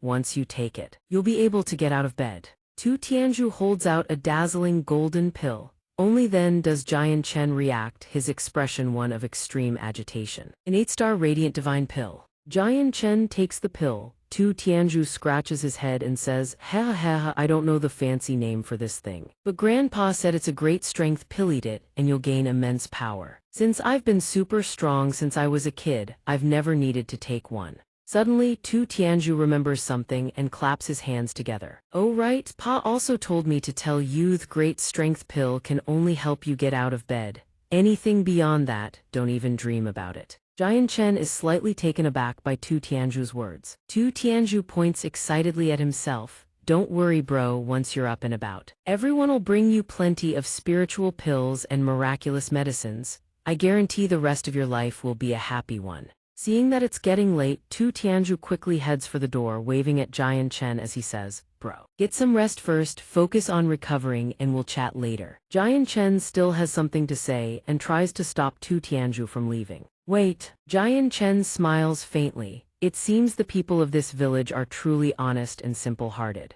Without a moment's delay, Jian Chen immediately swallows the pill Tu Tianzhu brought. As the pill's essence is absorbed, golden flames erupt around Jian Chen's body. Jian Chen closes his eyes to sense the energy within. No wonder it is an 8-star radiant divine pill. He fears that even at his peak, his radiant saint force could not compare to even a fraction of this pill's power. After a while, the golden flames finally dissipate. Yet Jian Chen remains despondent over becoming a cripple. He gazes at his hands and sighs. Although his physical wounds have healed, his spiritual power remains. Suddenly, a violent tremor surges through Jian Chen's body. His eyes fly wide open and he clutches his forehead. What is happening? Why is a raging tempest erupting from within my sea of consciousness? Jian Chen concentrates his mind and connects with his sea of consciousness. Within his sea of consciousness, Jian Chen is utterly astonished to find 2 streams of crimson and azure energy coiling around its center. The violet azure sword spirito, did they end up in here? Jian Chen is baffled. Why would the violet azure sword spirits migrate from his danshan all the way to his sea of consciousness? Memories from when he was unconscious surfaceth violet azure sword spirits had saved his life. Only now does Jian Chen understand why the violet azure sword spirits reside in his sea of consciousness. So that's how it is, now I understand. Because I was on the verge of death, the violet azure sword spirits saved me and shielded my soul. Now my soul and the violet azure sword spirits have merged into one. Jian Chen withdraws from his sea of consciousness and opens his eyes, returning to reality. Elemental particles float in the air around him. Jian Chen's gaze locks onto a red elemental mote. This color, Jian Chen reaches out and gently touches the red element. To his surprise, blazing crimson flames spread across his palm.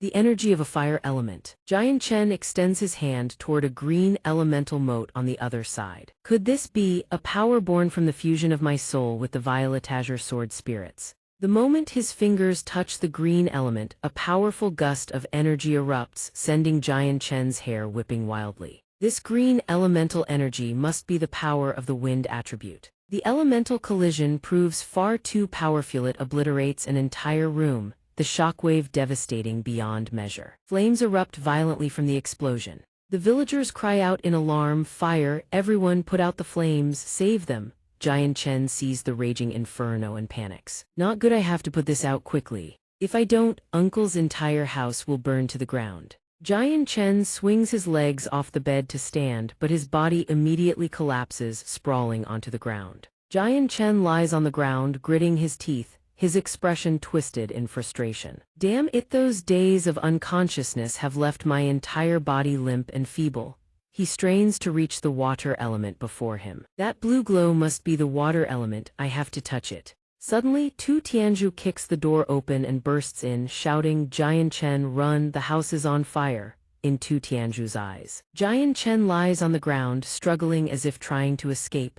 "Don't worry, bro, I'll save you." "Hey, wait, don't go, give me a moment." No matter how Giant Chen cries out, Tu Tianzhu hoists him over his shoulder and bolts out the door. The people outside see Tu Tianzhu rush out, and immediately ask, "Tianzhu, what happened? How did your room suddenly catch fire?" Others continue to yell, "Put it out, hurry, bring water over here." Tu Tianzhu sets Giant Chen down beneath a nearby tree, his expression tinged with anger. "I don't know either. I don't remember there being any fire in the house. Who on earth started this fire?" Tu Tianzhu spins around, grabs Giant Chen by the shoulders and demands, "Bro, don't tell me it was you. Don't you have anything to say?" Tu Tianzhu's voice trembles as if on the verge of tears. "Bro, so what if you've lost all your cultivation? There's still so much to look forward to in the rest of your life. There are plenty of pretty wives waiting for you out there. Don't you dare throw your life away like this." Giant Chen has no idea how to explain things to the thoroughly mistaken Tu Tianzhu. "Rest easy, I won't do anything so foolish." Tu Tianzhu hears, and his spirits immediately lift. He slaps Giant Chen's shoulder and laughs, "Now that's more like it, bro. From now on in Changyu village, you and I will roll together." The mysterious man stands behind Tu Tianzhu, fists clenched, his expression dark as a storm. "I think this brat needs another beating." Tu Tianzhu feels the killing intent at his back and his face drains of all color. Tianzhu whips around to face Changyangba and stammers in panic, "Pa, the fire has nothing to do with Giant Chen." Changyangba smacks his son hard on the head with a painful crack, roaring, "This old man knows full well, brat, you don't have the guts for it. Now get your ass over there and help the others carry water to douse the flames." The brat's eyes well up with tears as he protests, "Fine. I'll help with the fire, but why'd you have to hit me?" Meanwhile, the villagers scramble to extinguish the blaze. Everyone shouting in chaotic frenzy, "Hurry, put out the fire, where's the water, why isn't it here yet? Everyone move faster." Over by Giant Chen, once his son has gone to help the others. Yang Ba approaches in a gentle voice and asks the young man sitting slumped beneath the tree, "Are you all right?" Giant Chen looks up and says, "I'm sorry, uncle, earlier I couldn't control my power. Once I recover, I'll help you rebuild a new house." Yang Ba bears no blame. He glances behind him and replies calmly, "No need. It was about time to make that brat get some exercise anyway, otherwise he just lays around the house all day." Yang Ba turns back to Giant Chen and asks with concern, "Can you stand? My father wishes to see you." At this moment, Giant Chen has arrived at Uncle Da's dwelling. He addresses the man before him to disturb Senior at such a late hour. This one offers his deepest apologies. "Giant Chen sincerely apologizes to you."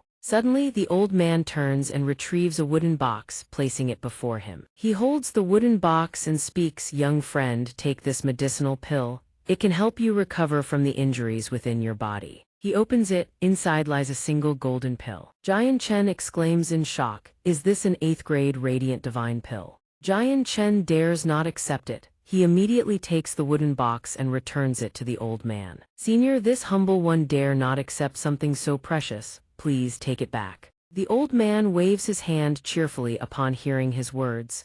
"This thing holds no use for me. As it happens, it may help improve your condition. Hurry and consume it so your wounds may heal sooner." Giant Chen hesitates in response. At this, Uncle Da's expression hardens as he continues, "Stop making excuses. You still need to help my nephew rebuild his room, don't you?" Hearing this, Giant Chen tucks the precious pill box away, realizing the great senior's true intent. He clasps his fists and bows his head, replying swiftly, "Then this one first thanks the senior." Uncle De strokes his beard upon hearing this, his eyes narrowing into slits as he replies, "Young friend, there's no need to be so guarded. In truth, I merely wish to find a companion for my grandson. Deep in these mountains there are hardly any children his age." Jian Chen lifts his head and laughs. The senior is truly straightforward. Even without the medicinal pill, this one had already intended to become sworn brothers with Tianzhu. Uncle De turns and walks back inside saying, "Very well, go rest now." This old man also wishes to rest. Hearing this, Jian Chen promptly replies, "Yes." Inside the small room, only Uncle De remains, sitting in contemplation on his chair beside a dim oil lamp. Suddenly he speaks aloud, "Fenger, this time you have truly found a treasure." Chengyang Baoho knows when he arrived stands beside his father. He asks softly, "Father, have you already seen through that Jian Chen?" The old man gazes into the distance at the waning crescent moon. Stroking his beard, he says, "That boy is certainly no creature of a shallow pond." The next morning, Jian Chen stands with both arms raised toward the sky, basking in the early sunlight, when someone calls out to him from behind. "Jian Chen, have your injuries improved?" He turns to see Tianzhu approaching and replies with a smile, "Thanks to your father's medicinal pill, the wounds on my body have improved greatly." Tianzhu grabs his arm and pulls him along, saying, "That's wonderful, come on. I'll show you around this place."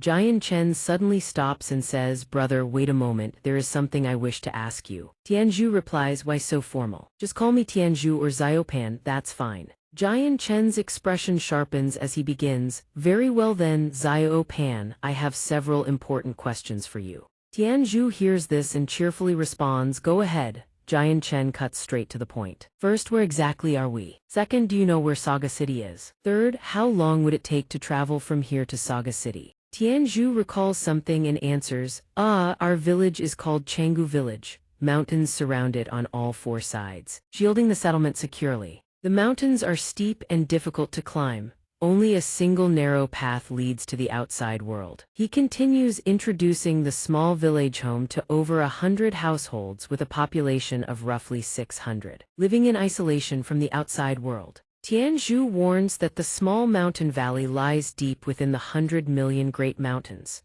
Beyond the valley, powerful and ferocious magical beasts roam, extremely dangerous. He scratches his head and grins sheepishly.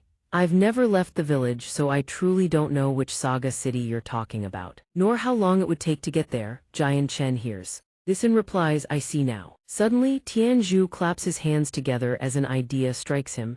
"That's right, I can go ask my father, he probably knows." Jian Chen steps closer to Tianzhu and says, "Xiaopan, if your father can traverse the great mountains to reach the outside world, doesn't that make him the most formidable person in the village?" Tianzhu bursts into hearty laughter. Of course, not only does father teach martial arts to the entire village, but he also frequently hunts down ferocious magical beasts to bring back for everyone to eat. Every villager holds him in the highest reverence. Jian Chen continues, "If he's that powerful, then surely your grandfather is even more formidable, correct?" Tianzhu blinks in confusion and replies, "I'm not sure. My grandfather spends his days either fishing or farming, he never leaves the village." Tianzhu turns his gaze elsewhere and says, "Jian Chen, the outside world is vast, it must be quite fascinating, right?" He unconsciously follows Tianzhu's gaze. Jian Chen smiles and says, "Indeed, the outside world is vast and wondrous, but it is also merciless. To survive out there, one must possess formidable strength." Suddenly, a voice rings out, "Tianzhu Jij, is that where you are?" Tianzhu turns at the sound and exclaims, "Luo, why are you here?" The girl answers his question, "Tianzhu Jij, I came here to pick wild fruits."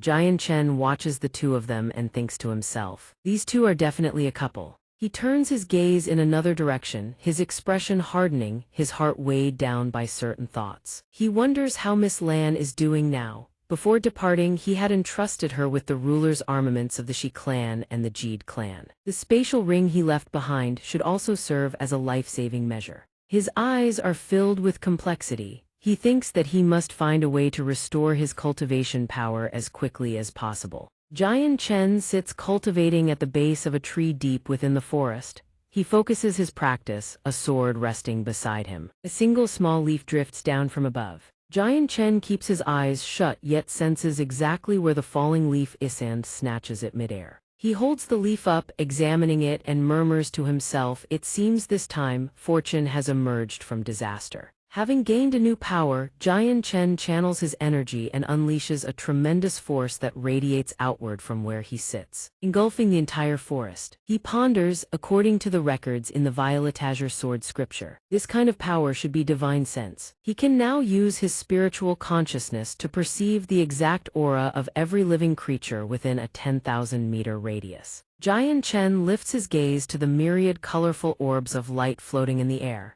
He continues, including the elemental energies drifting throughout heaven and earth. He gathers the power and forms an enormous boulder that blocks his path ahead. Jian Chen touches the boulder and thinks, "At the very least, I now have a means to protect my life." Jian Chen glances at the box containing the golden sword and says, "I must find a way to restore this saint weapon. Otherwise," a voice suddenly cuts in. "Master!" The boulder before Jian Chen instantly dissolves. He whips his head left and right, searching, and shouts, "Who's there?" Seeing not a single soul around, he wonders aloud, could it be a hallucination from exhaustion? The voice speaks again, "Master, we are here." Only then does realization strike Jian Chen. The Violet Azure Sword spirits, "Is that you? Are you the one speaking to me?" In an instant, two streams of energione azure, one violet, erupt from within Jian Chen's chest, accompanied by a voice brimming with joy. "Master, we can finally speak with you." Before Jian Chen's eyes, two figures materialize, a man and a woman. The violet-robed man is striking and noble, the azure-robed woman is ethereally beautiful,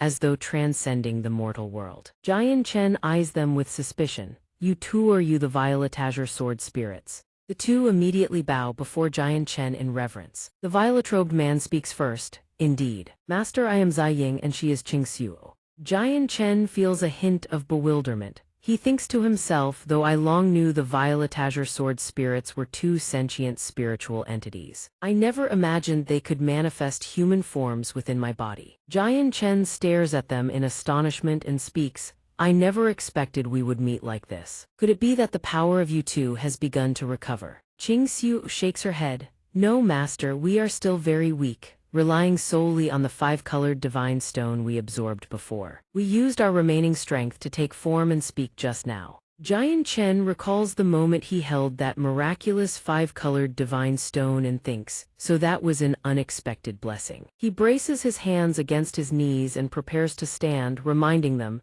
"Just call me Jian Chen. I'm not accustomed to being called master." Zai Ying's voice turns solemn. "We accepted you as our master long ago. You are now the master of Zai Ying and xianxia." Jian Chen falls into contemplation. His long hair sways gently in the wind as he asks, "That's right, did I come to this world because of the two of you?" Memories of the fatal wound from his previous life begin to surface in Jian Chen's mind. His voice turns cold. "I remember I was indeed shot through the heart by Dugu Kyubai at that time. I believed I had already died." Hearing Jian Chen bring up this matter, the faces of Zai Ying and xianxia darken. Xianxia lowers her head, stammering that was. Zai Ying beside her answers calmly, "Indeed. Originally, the master was gravely wounded. To preserve your life, we forcibly tore open a spatial rift, intending to transport you to another planet. However, a yin-yang imbalance occurred and we arrived on this planet instead." Jian Chen furrows his brow in confusion. "What kind of accident?" Zai Ying continues, "When we entered the spatial rift, xianxia encountered a spacetime turbulence and lost the majority of her spiritual power. That is why we could not reach the planet we originally intended." Jian Chen nods, his expression one of understanding. "So that is how it was." Xianxia finally speaks in a timid, pitiful voice, "Master, I'm so sorry, it was all my fault." Jian Chen steps closer to Xianxia and gently pats her head to comfort her. "It's all right. There is no need to apologize, this was not your fault." He smiles and continues, "Moreover, without the two of you I would never have known such a wondrous world, much less lived such a splendid life." Jian Chen turns to Zai Ying. "By the way, how can the two of you quickly recover to your peak state?" Zai Qing closes his eyes, shaking his head slowly. He replies in a sorrowful tone, "Master, on this planet we cannot recover to our peak state. The worldly spiritual energy here is far too weak." Xianxia suddenly realizes something and chimes in, "However, if the master can locate a five-colored dust stone, a treasure of that caliber could accelerate our recovery considerably." Jian Chen nods, understood. Having said that, he turns his gaze toward the case housing the divine sword and asks. Zai Qing rubs his chin thoughtfully before speaking. Master, with a special method you can still cultivate the power of the saint tier, however. I do not recommend that the master continue down that path. Why? Because it is far too weak. Qing Xuo speaks in a calm, measured tone. He is right, it is far too weak. Master, we can help you cultivate the power of chaos instead. The power of chaos? What manner of power is that? The power of chaos is the mightiest force in all of existence. Every expert on this planet would dream of cultivating such power. Then how am I to cultivate this power? Qing Xuo plants her hands on her hips, beaming with a bright smile. She answers cheerfully, Master. The yin-yang qi within our bodies is itself a manifestation of chaos energy. As such, we can take any worldly spiritual energy and refine it into chaos power for you. Zai Qing turns to Jian Chen. Master, the 2 king-tier armaments in your possession each contain a tremendous amount of power. Qing Xuo nods in agreement and continues, Master, hand those 2 king-tier armaments to us. We will extract the chaos energy sealed within them for your use.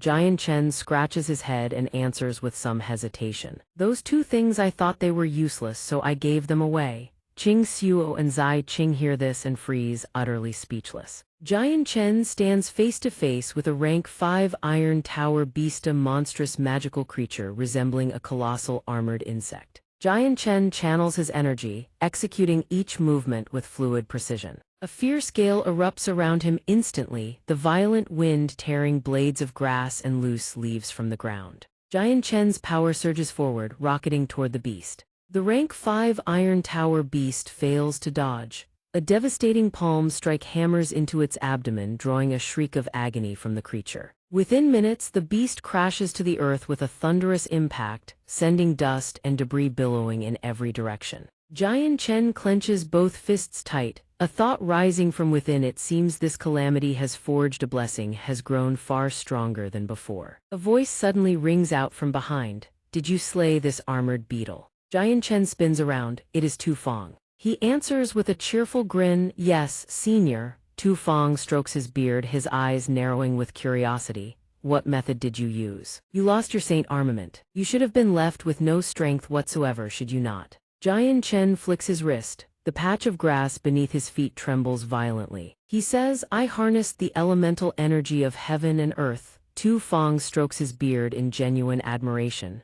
Truly, this is beyond all expectations. A thought strikes Jian Chen and he asks, Senior, are you heading out to the outside world? Tu Feng smiles and replies. Tu Feng asks further. Jian Chen nods and replies, Indeed, I still have very important matters that must be attended to. Tu Feng hears this, turns on his heel and strides toward the village, calling out loudly. Then come meet my father first. If the old man deems you fit, I shall escort you on your way. Jian Chen bows deeply and replies with utmost respect, This junior is grateful, senior. After a while, a white-haired old man walks out from the house, hoe in hand, and calls to Jian Chen, Kid, come with me to the cornfield this afternoon. Tu Tianzhu immediately panics and intervenes. Grandpa, my brother still hasn't fully recovered. How can he handle heavy labor? Let me call some of the young men in the village to help you instead. Jian Chen bows his head and replies, Yes. The old man turns to his son and says, Keep your brat in check. Tu Feng lets out a heavy breath and retorts, Isn't that because of you, Grandpa? The old man's face darkens with fury. What did you just say? Jian Chen hoists the hoe onto his shoulder and follows the old man toward the cornfield, surveying the scenery around him. He reflects in silence as someone reborn into this second life. This is the first time he has ever held a hoe. The feeling is truly strange. The old man walking ahead slowly begins to speak. Do you feel that your status is so noble that carrying a hoe is beneath you? Jian Chen hastily explains, Not at all, it's simply that this junior finds it all quite novel. He thinks to himself how he certainly has no intention of telling the senior the truth. I was actually pondering whether I should buy a hoe and forge it into a saint armament down the line. The old man nods with satisfaction. Good. Remember, the original heart of a man is what matters most. Only a benevolent heart can carry you to the pinnacle. Jian Chen replies solemnly, This junior will engrave those words in his heart. The old man waters a tree and turns to Jian Chen. Young man, on the Tianyuan continent, once an expert reaches the Saint King realm. They all choose to go into seclusion. They rarely venture out into the world. Do you know why? Hearing this, Jian Chen ponders, silently judging by the village chief's words. Could he actually be a Saint King realm expert? He thinks for a moment, then answers, is it to detach themselves from the mundane world, to escape the temptations of wealth and power? The old man gazes at the farmers toiling in the fields and says, no, mankind can never escape desire. The only thing that can make men submit is the rules set down by the strong. Jian Chen asks in confusion, then which expert laid down the rules for those at the Saint King realm? The old man chuckles, you've got it wrong, boy. The one who laid down those rules for the Saint King realm is heaven and earth itself. Jian Chen furrows his brow, heaven and earth. The old man gazes into the far distance and speaks in a slow, measured tone. When a person reaches the Saint King realm, heaven and earth will impose upon them a certain rule. And this rule is known as the 5 decays of heaven and man. The old man's mind conjured the image of a gaunt, emaciated figure. He continued, the heavenly 5 decays give rise to 5 distinct afflictions. Hair withers and yellows like dead grass, the body wilts like decaying trees, the blood in one's veins evaporates. The 5 viscera and 6 bowels are incinerated, and finally the soul perishes and the body is utterly annihilated. The old man turned to Jian Chen and explained, the 5 decays of the heavenly being is a heavenly rule imposed upon the Saint King realm, designed to suppress their power and prevent them from offending the heavens. Only then did Jian Chen snap to realization, so the Saint King realm was bound by such a rule. The old man glanced at Jian Chen and said, young one, I can see you are no fish destined for a shallow pond. I only hope you hold fast to your heart's conviction and never tread the path of no return. Jian Chen bowed his head in gratitude. This junior thanks senior for your wisdom. Your words shall be etched into this one's heart. The old man turned to leave, his parting words trailing behind him. Tomorrow at noon, I will have Tu Feng escort you out. From here on you must exercise caution in all things. Jian Chen replied, this junior thanks senior. That evening, outside a residence, a white-haired old man pointed at an illuminated room and bellowed, you surnamed Lan. Hand over your granddaughter to serve as my handmaiden, and I may yet leave your Lan family a path to survival. Otherwise, don't blame me for showing no courtesy. Inside the room, the Lan family patriarch was urgently instructing a young woman. Granddaughter, quickly take the items Jian Chen gave you, follow the secret passage and flee. The Lan family granddaughter's eyes burned with fierce determination. She declared, grandfather, I will not abandon the Lan family and flee alone.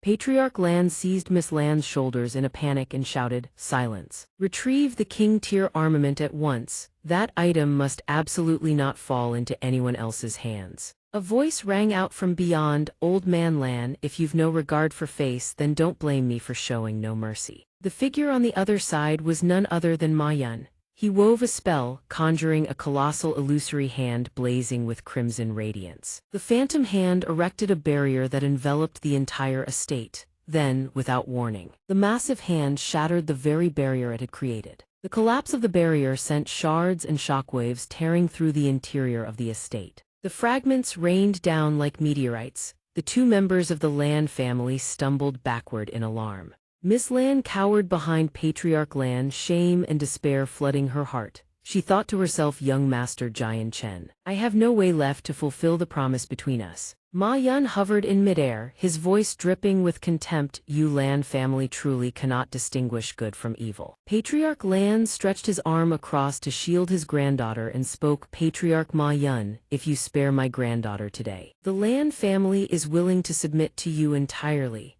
Ma Yun burst into raucous mockery. Ha ha ha, very well, make your granddaughter my concubine, and I might just reconsider. Unable to contain his fury, Patriarch Lan erupted into a frenzy. You wretch, I will fight you to the death. He charged forward and unleashed a desperate strike. Ma Yun dodged effortlessly and countered with a crushing punch straight into his abdomen, leaving Patriarch Lan in agony beyond words. Miss Lan cried out helplessly, grandfather. Ma Yun slammed Patriarch Lan into the wall with a vicious kick. His granddaughter rushed to his side in a panic, calling out, grandfather, grandfather, drained of all strength. Patriarch Lan looked at his granddaughter and whispered, granddaughter, run, don't worry about this old man. Ma Yun stepped forward. His tone cold and commanding. "Where is the sixth-grade juvenile magical beast?" Miss Lan replied with unwavering resolve. "In this lifetime. You will never dream of finding the little white tiger." Disbelief flickered across Ma Yun's face, instantly replaced by seething rage. In his fury, Ma Yun gritted his teeth and unleashed what could only be described as a killing blow.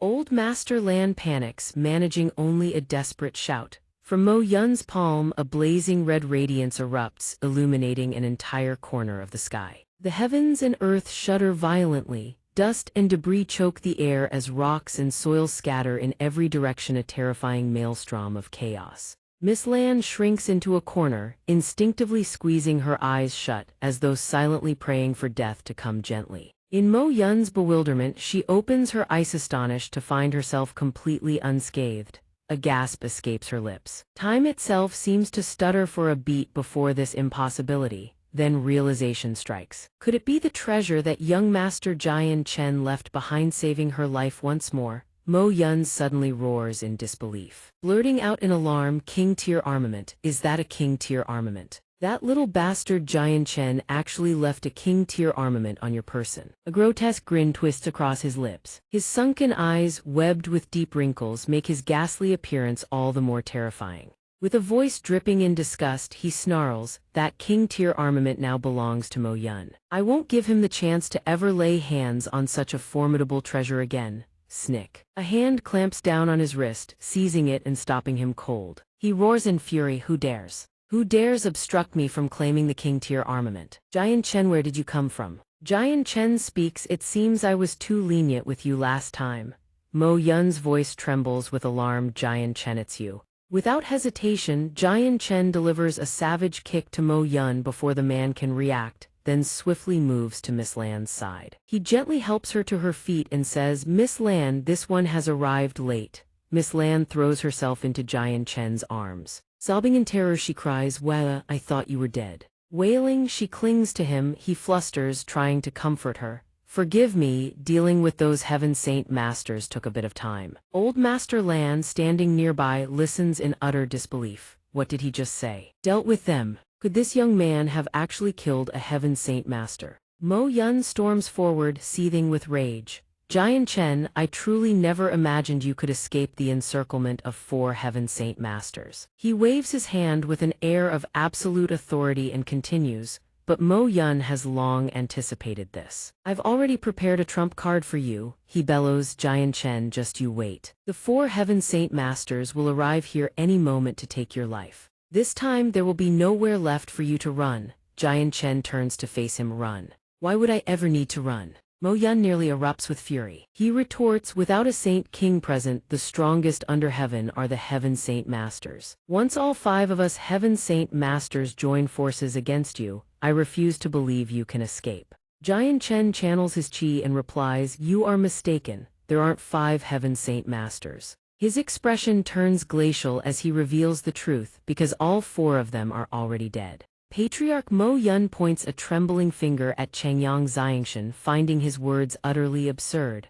A shrill, arrogant laugh tears from his throat. "Ha ha ha, how utterly laughable. You're nothing but an Earth Saint Master. What sort of nonsense are you spouting?" Patriarch Mo Yun's power erupts violently. He roars with menacing fury, "Our last exchange was nothing more than my carelessness." Patriarch Mo Yun lunges at xianxia with explosive speed. His momentum is so devastating that every object in his path shatters to dust. It is clear that the Patriarch is consumed by killing intent. "This time I shall show you the true chasm between an Earth Saint Master and a Heaven Saint Master." Yet xianxia simply stands there, gazing at him without the slightest move to dodge. Miss Lan and Old Master Lan, watching from behind him, are seized with sheer terror. Old Master Lan screams a warning, "Brother Jian Chen, run."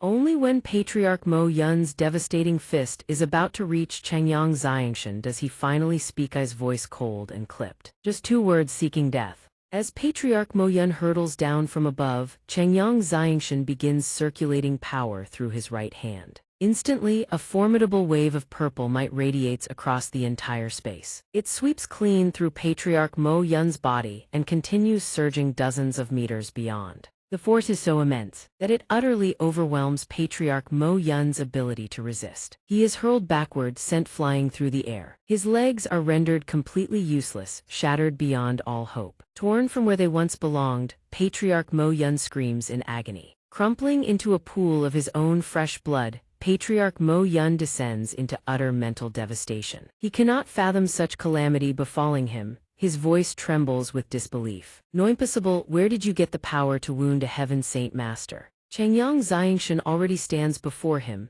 gazing down without uttering a single word. Patriarch Mo Yun seems to realize something. He stammers, "See, could it be that you've already become a heaven saint master?" Immediately after, without waiting for Xianxia to answer, he cried out in sheer panic, "Elders of the Shi family, Jide family, hurry and save me." But that was all he could manage. In the next instant, Changyang Xianxia struck from behind, ending the Mayun family head's life in a single blow. The man's eyes bulged wide, his mouth frozen agape in disbelief, dying without the mercy of closed lids.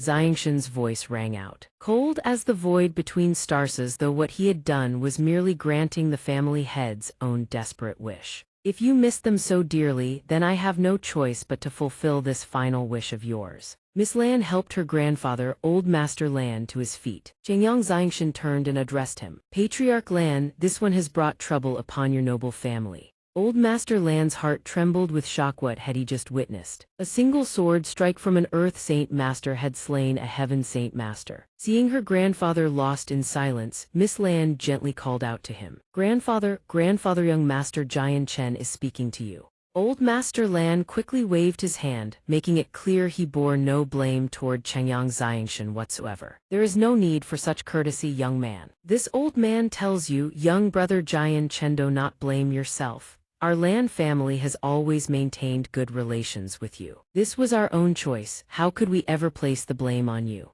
Old Master Lan continued, a hint of cheerfulness returning to his voice. "Come now, today we shall share a fine meal together and celebrate your safe return." At this moment, Changyang Xianxia and Miss Lan arrive at a place resembling a vast countryside field. Lush greenery stretches in every direction. Flowers and fruits bloom in abundance under the warm sunlight, and a strange, serene peace fills the air. Farmers till the soil and tend to their crops diligently. From afar, Tian Yu spots the two figures. He quickly hoists his hoe onto his shoulder, grinning wide as he waves at Changyang Xianxia. "Bro, you're back. Did you bring me anything delicious to eat?" Miss Lan cradles a small kitten in her arms, nuzzling it gently. Xianxia stands beside her with a soft smile, then hurls a large sack toward Tian Yu. He snatches it midair with perfect precision.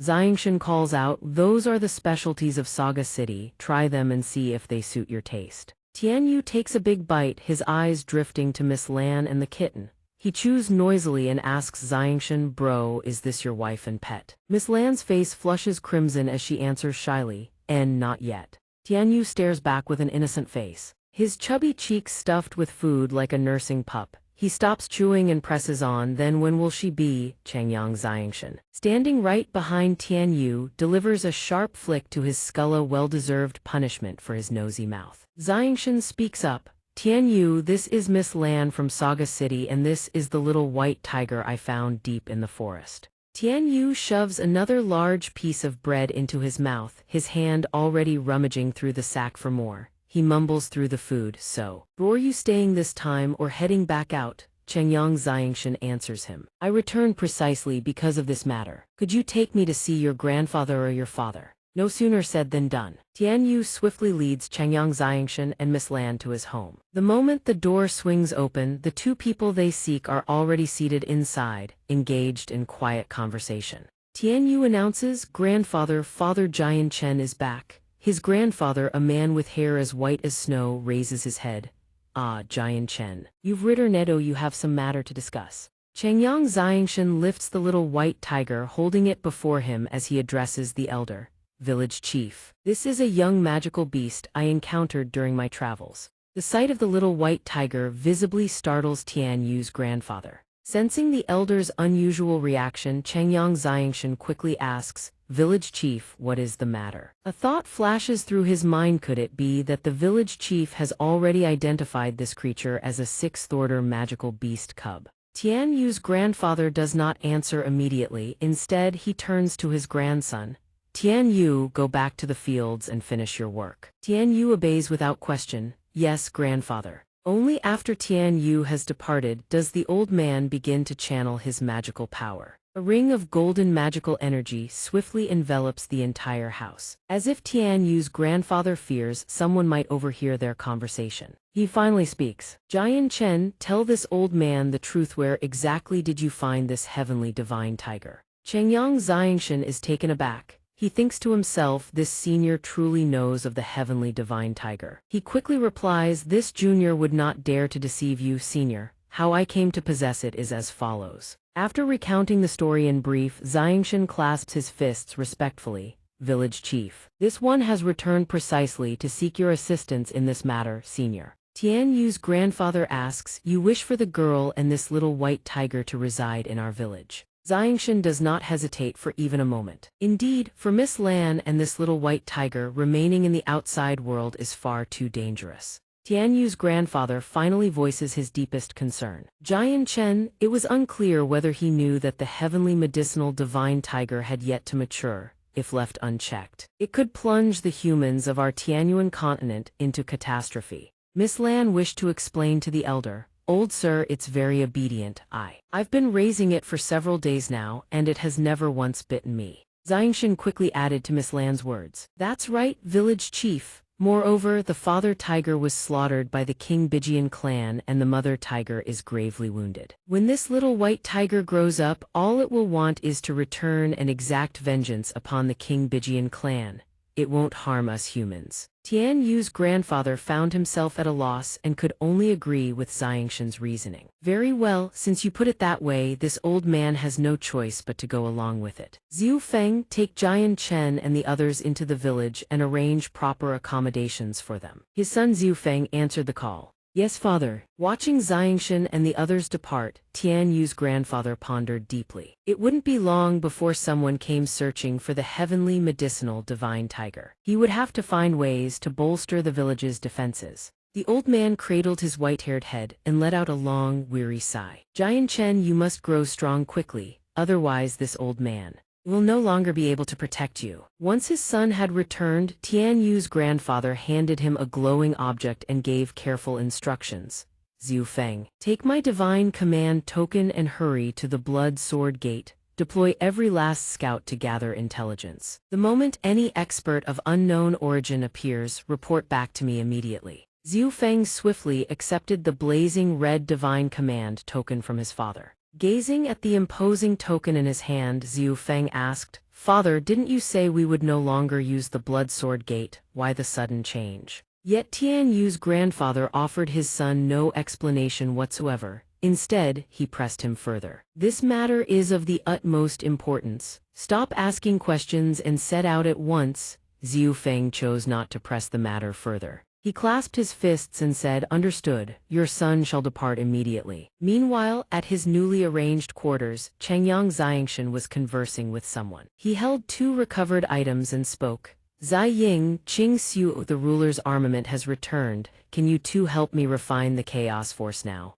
Zai Ying answered him, Of course we can, master. However, we wish to offer a reminder the world's origin energy in this realm is exceptionally weak. Qing Xiu continued. I fear that refining even a single thread of chaos force will consume a tremendous amount of origin energy. As such, master's cultivation from here on will become far more arduous. Chengyang Xianxia reassured them, It's fine, once I grow stronger I'll seek out more rulers' armaments. Suddenly, his expression turned deadly serious. After all, Shi Xiangren and Jide Wukeng, those 2 bastards, had exceedingly deep pockets. Xianxia then asked the sword spirits, So how do I begin? The 2 each took hold of one artifact. Qing Xiu began to guide him. Master, close your eyes and focus your mind. In the next instant, Xianxia found himself floating in a void, his body radiating a violet light that belonged to him alone. Before him flowed a great river, behind him, stars glittered in an endless expanse. Xianxia marveled inwardly, Is this the power of chaos? Outside, Zai Ying and Qing Xiu channeled their spiritual power while instructing his next step. Master, circulate the violet azure sword cannon immediately. refine this chaos force thoroughly and make it your own. 2 shichen or more precisely. 4 hours passed. After completing his cultivation session, Changyang Xianxian's entire body was enveloped in a dark, swirling energy that had now condensed into a fist-sized orb of black flame, pulsing with an eerie luster. Xianxian held it in his palm and spoke. Zai Ying Qingxiu, is this truly the power of chaos? Zai Ying materialized before him and replied, Indeed, master, this is the embryonic form of chaos force. Xianxian asked in puzzlement. The embryonic form.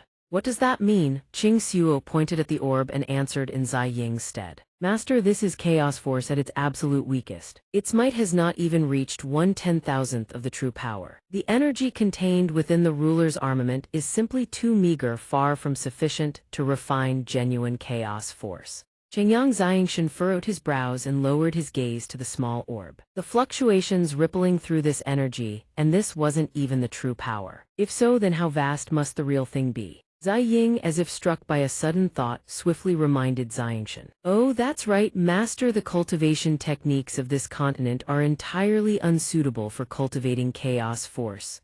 From now on, you should focus on the violet azure sword cannon. That will serve you far better. Xianxian agreed readily, though Qingxiu appeared troubled by something. In the end, Qingxiu chose to speak up. Master, the violet azure sword cannon is divided into 3 volumes, upper, middle, and lower. Previously you only possessed the upper volume. You have never cultivated the other 2. If you wish to ascend to the heavens and descend to the deepest depths, you must find those 2 remaining volumes. This revelation left Xianxian stunned. What? There are 2 more volumes. I thought what the 2 of you held was the complete set. But he quickly accepted the truth. Do either of you know where to find them? Qingxiu answered, Forgive us, master, we have no way of sensing the location of the remaining 2 volumes. Zai Ying was quick to console him. Master, there is still plenty of time ahead. Even if you possessed those 2 volumes right now, you would not be able to cultivate them yet. Xianxian became quite composed about the matter. 1 step at a time then. Zai Ying, Qingxiu, return now. I shall continue my cultivation. The 2 received their orders. Understood, master. Dawn had broken, the house emerged with sharper clarity under the morning sun. Changyang Xianxian appeared deep in cultivation, his brows knitted tightly. The instant he opened his eyes, a torrent of power erupted from within him, sending every object in the room hurtling from its place, some shattering on impact. Xianxian rose to his feet, clenched his fist, and broke into a joyful grin. I've truly reached the Heaven Saint Master realm. After that, Xianxian closed his eyes as if searching for something. His aura radiated outward in all directions. It swept beyond the confines of his dwelling. Glancing toward the window, Xianxian murmured with satisfaction, Found them. Changyang Xianxian immediately took flight, soaring toward the vast fields where several figures were already laboring in the early morning light. Tian Yu wiped the sweat from his brow and planted his hoe into the earth. He broke into a grin the moment he saw Xianxian land. Jian Chen. Must be a beautiful sight, looking down from up there, isn't it? Xianxian replied, Fatty, as long as you cultivate diligently, you'll be able to fly just like me. Tian Yu scratched his head and laughed. Who knows, I heard father didn't reach the Heaven Saint Master realm until he was 56. I'm only 21 right now, still have another 30 years or so to go. Changyang Xianxian placed a hand on his shoulder and patted it gently in reassurance. Fatty, don't think like that, you're not doing badly at all. In the outside world, very few people your age can reach the Grand Saint Master realm. Tian Yu's spirits visibly lifted. Really? Jian Chen, is my strength actually considered formidable out there in the wider world? Xianxian nodded. Enough about that, take me to see your grandfather, I have something to discuss with the village chief. Tian Yu grinned brightly. Sure thing. A few minutes later, Tian Yu led Changyang Xianxian back to his home. He shouted from the doorway, Grandpa, I've brought Jian Chen to see you. Xianxian clasped his fists and bowed respectfully to Tian Yu's grandfather, village chief. I have received your generous hospitality these past days, but the time has come for this junior to take his leave. The village chief regarded him warmly. May your journey be safe. Then Xianxian raised another matter with Tian Yu's grandfather. Village chief, have you never considered allowing Fatty to venture out and gain some experience in the wider world? Tian Yu froze the instant he heard his name mentioned. His face drained of color as he stammered, Don't say such things, brother. Grandpa will beat me half to death. A few years ago I brought it up with him and got beaten so badly I couldn't get out of bed for days. xianxia pressed on. Convinced this was in Tian Yu's best interest. Village chief, if Fatty never tastes the bitter winds of the outside world, his mind will never truly mature. Precisely because you care so deeply for him, you must think of what will help him grow. You cannot keep him sheltered in your arms forever. Then he turned to Tian Yu. Fatty, speak what's truly in your heart. Stop fighting against what you know you want. As if infused with newfound courage, Tian Yu's hands clenched into trembling fists. He bravely voiced what he had kept buried in his heart all this time. Grandpa, I've lived my whole life without ever knowing what the outside world looks like. I want to see it with my own eyes just once. Tian Yu squeezed his eyes shut, gritted his teeth, and mustered every ounce of courage to make his plea. Please, Grandpa, give me your permission. The village chief sighed. Forget it. It's this old man who has been too stubborn all along since you wish to venture out into the world. Then go. Ban beams with joy. Grandpa, is that really true? You truly mean it? You'll let me venture out into the world? The village chief raises a hand, cutting him off.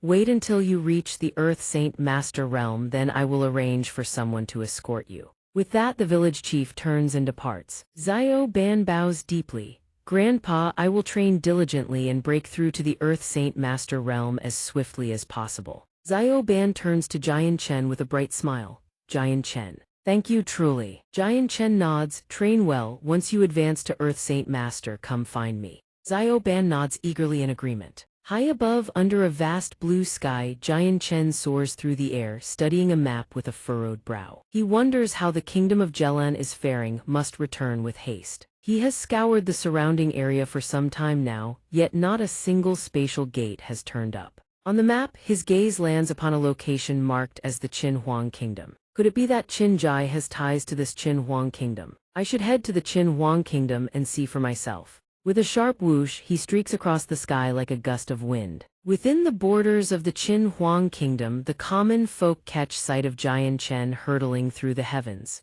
They point upward and exclaim, "Look! That's a heaven saint master," one of them cries. To be able to fly, how magnificent that must be. Xianxia gazes down from the clouds. This must be the Qin Huang Kingdom. Let me try my luck here. Xianxia touches down before the gates of a grand city. The guards startle at once, barking, "Who goes there? Halt." Xianxia asks, "Excuse me, do either of you know someone by the name of Qin Jai?" A guard bellows, "How audacious. The third prince's name is not something the likes of you can call so freely." Xianxia is taken aback. "Qin Jia Prince." Xianxia produces a jade token and speaks calmly. "I am here to see the third prince regarding an urgent matter. Kindly report my arrival." The guard's eyes widen the instant he glimpses the jade token. He gestures carefully, wanting to examine it more closely. "Young master, would you permit me to inspect this jade token?" Xianxia obliges without hesitation. "Clang, here." The guard scrutinizes the jade token meticulously. His demeanor shifts in an instant. Reverence overtakes him. "Forgive this lowly one for failing to recognize your esteemed identity. Please, may I have your name so that I may report your arrival to the palace?" Xianxia replies, "My name is Xianxia. I come from within the capital." Qin Jai's voice rings out the moment he lays eyes on his guest. "Brother Xianxia, you've actually come all this way to visit me." Xianxia clasps his fists. "Brother Qin Jai, I have come this time because I need your help with a matter." Qin Jai laughs heartily. "Brother Xianxia, whatever you need, just say the word. As long as it lies within my power, I, Qin Jai, will not refuse." Xianxia continues, "Brother Qin Jai, I am urgently in need of a spatial gate. I wonder whether such a thing exists within the Qin Huang Kingdom." Qin Jai waves his hand with a grin. "And here I thought it was something grave. Brother Xianxia, if you're searching for a spatial gate, then coming to our Qin Huang Kingdom is precisely the right move. Within a radius of 100,000 li, aside from a few mercenary strongholds, only our kingdom of Qin possesses a spatial gate. Come." Xianxia clasps his fists once more. "Brother Qin Jai, I must trouble you with this. Might I borrow your spatial gate for a brief passage?" Qin Jai slaps his chest confidently. "Brother, rest easy, I can handle this. Let me go ask His Majesty the Emperor first. It shouldn't be too difficult." Xianxia bows with gratitude. "In that case, I am truly indebted to you, Brother Qin Jai." Qin Jai suddenly raises a finger. "Oh, but you should come back in 3 days to use the spatial gate." Xianxia furrows his brow. "Why is that?" Qinjai smiles broadly. In 2 days my father the emperor celebrates his 50th grand birthday. I would be honored if you, as my dear friend, would attend the feast. I don't know if you'd be willing, but Jian Chen agrees without hesitation. Of course that's perfectly fine. A soldier steps in to report, Your Highness the third Prince Young Master Qin Chang, Princess Qin Yubing, and the Lady of Nanfu. The three of them are here to see you. Qinjai narrows his eyes in suspicion. What business do they have with me? Jian Chen asks, Brother Qinjai, would you like me to step away for a moment? Qinjai immediately recalls the image of Miss Huang throwing a tantrum at Jian Chen. You must be thinking of Miss Huang, aren't you? This Qinjai has no choice but to impose then. Qinjai orders, let them in. The guard acknowledges the order and withdraws. Qinjai pats Jian Chen on the shoulder. Brother Jian Chen, I don't have that deep of a bond with those three. I reckon they rushed here because of you. The three noble ladies arrive at Qinjai's residential. Three are strikingly beautiful. The youngest princess speaks up, third brother Xuenger came all this way to see you. Why aren't you welcoming me? Qinjai says, of course you're welcome, please sit down, let's eat and talk. But in his heart, Qinjai thinks otherwise. You three really came to visit me. I've been in this imperial palace for over 20 years. Qinjai introduces Jian Chen to the three ladies. This is my good brother. Jian Chen is the champion of this year's mercenary assembly. The three princesses turn their gazes, eyes brimming with admiration. The youngest princess exclaims, wow, this young sir is actually the champion. Another chimes in, so you're Jian Chen, the one who topped the mercenary assembly. The remaining princess is equally delighted. Young Master Jian Chen truly cannot be judged by his appearance. Jian Chen responds humbly, the princesses are far too kind. Jian Chen glances sideways at Qinjai, puzzled. Brother Qinjai, just what exactly are you trying to do? Qinjai feigns indifference, burying himself in food and drink. Ha, hurry and bring out the dishes, don't keep the princesses waiting. One of the princesses directs her intentions squarely at Jian Chen. Young Master Jian Chen, since you claimed first place at the Mercenary Martial Assembly, I toast to you. Jian Chen replies, this one's victory was nothing more than a stroke of luck. The princess says, is that so? How can a champion call such a triumph mere luck? The youngest princess agrees without hesitation. It seems you're definitely more formidable than third brother. Qinjai is utterly helpless. He eats while brooding, I'm just sitting here having a meal, how did I end up as collateral damage? Suddenly, a guard's voice rings out from outside, young Master Xiao Han, without the third prince's permission you cannot enter the Xingyan Palace. Xiao Han barges in aggressively. Out of my way, do you have any idea what my status is? Since when does visiting the third prince require an announcement? The two guards drop to their knees before Qinjai. Third prince, please forgive us, we didn't dare use force. Qinjai waves his hand dismissively. Step back, it's fine, I understand. The two guards rise and bow their heads in gratitude for the third prince's mercy. Qinjai demands, Xiao Han, what business do you have barging into my Xingyan palace? Xiao Han answers, Third Prince, esteemed princesses, Xiao Han has come to discuss the matter of His Majesty's birthday gift. If I am intruding, I humbly beg your forgiveness. As he speaks, his cunning eyes wander, settling on places they absolutely shouldn't on one of the princesses. The princess notices immediately. Disgust flashes across her face and she rises without delay. Qinjai says the preparations for Father Emperor's birthday celebration have long been completed. There is nothing left to discuss. Return at once. The princess swiftly moves to another seat, putting as much distance as possible between herself and that lecher Xiao Han. At this moment, Xiao Han shifted his attention to Jian Chen. Third prince, who exactly is this person? The princess spoke up. This gentleman is a friend of third brother Rand, a companion of young master Jian Chen. Xiao Han grew presumptuous. How can three noble princesses of imperial blood deign to drink with some uncouth commoner? Qinjai's fury ignited. Xiao Han, what exactly do you mean by those words? Could it be that a friend of mine, Qinjai, does not even possess the standing to share a drink with these three princesses? The youngest princess chimed in as well. Xiao Han, who we drink with is none of your concern. Another princess also spoke up. Xiao Han, you're being far too meddlesome. Whatever we choose to do has absolutely nothing to do with you. Qinjai ordered his attendants, escort young Master Xiao Han out at once. Xiao Han erupted into a rage. I have but one question to ask. What is so impressive about this wild country bumpkin? Other than being slightly taller than me, in terms of status, standing, or strength, what does he have that compares to me? Brat I Ziohan challenge you, do you dare accept? At this point Qinjai was truly enraged. Ziohan, this is my drifting cloud palace, not a place where you can act as you please. If you continue to be this discourteous, only then did Jian Chen finally speak. Brother Qinjai, since this good sir wishes to challenge me, I might as well grant him his desire. Qinjai was flustered. My apologies, brother Jian Chen, it is the Qin imperial kingdom that has been discourteous. Jian Chen said, rest assured, I shall hold back. Qinjai replied, then you have my thanks. Jian Chen remained seated, utterly at ease, and said to Ziohan, go ahead, make your move. Ziohan proposed, let's take this outside. It's too cramped here and I don't want to damage the third prince's drifting cloud palace. Jian Chen still sat at ease, leisurely picking at the dishes. I'm far too lazy to move elsewhere, rest assured against the likes of you. I won't even damage a single thing on this table.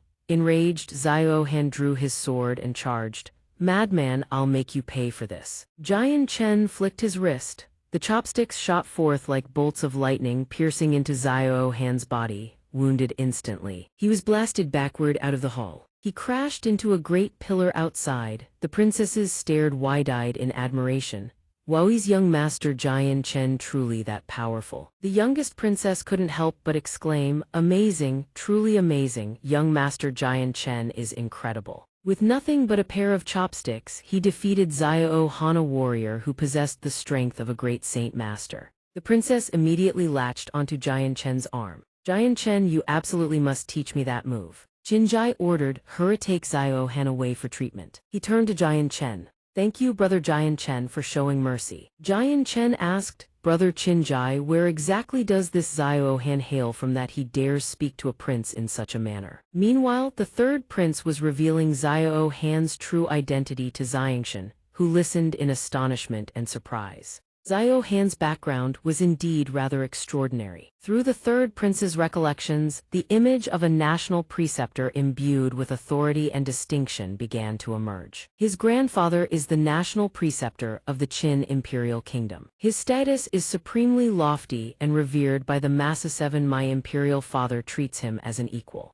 Within that memory, the image of an assassin attempting to slay the late emperor surfaced alongside the third prince's narration. 5 years ago, my imperial father was ambushed by assassins during an excursion. The scenes unfolded one after another like a film reel, building to its climax in the selfless sacrifice of the national preceptor's son. Ziohan's father threw his own body before a lethal sword strike aimed at my imperial father, sacrificing his life to save the emperor's. The emperor had embraced his loyal subject who had laid down his life for him, a debt of eternal gratitude.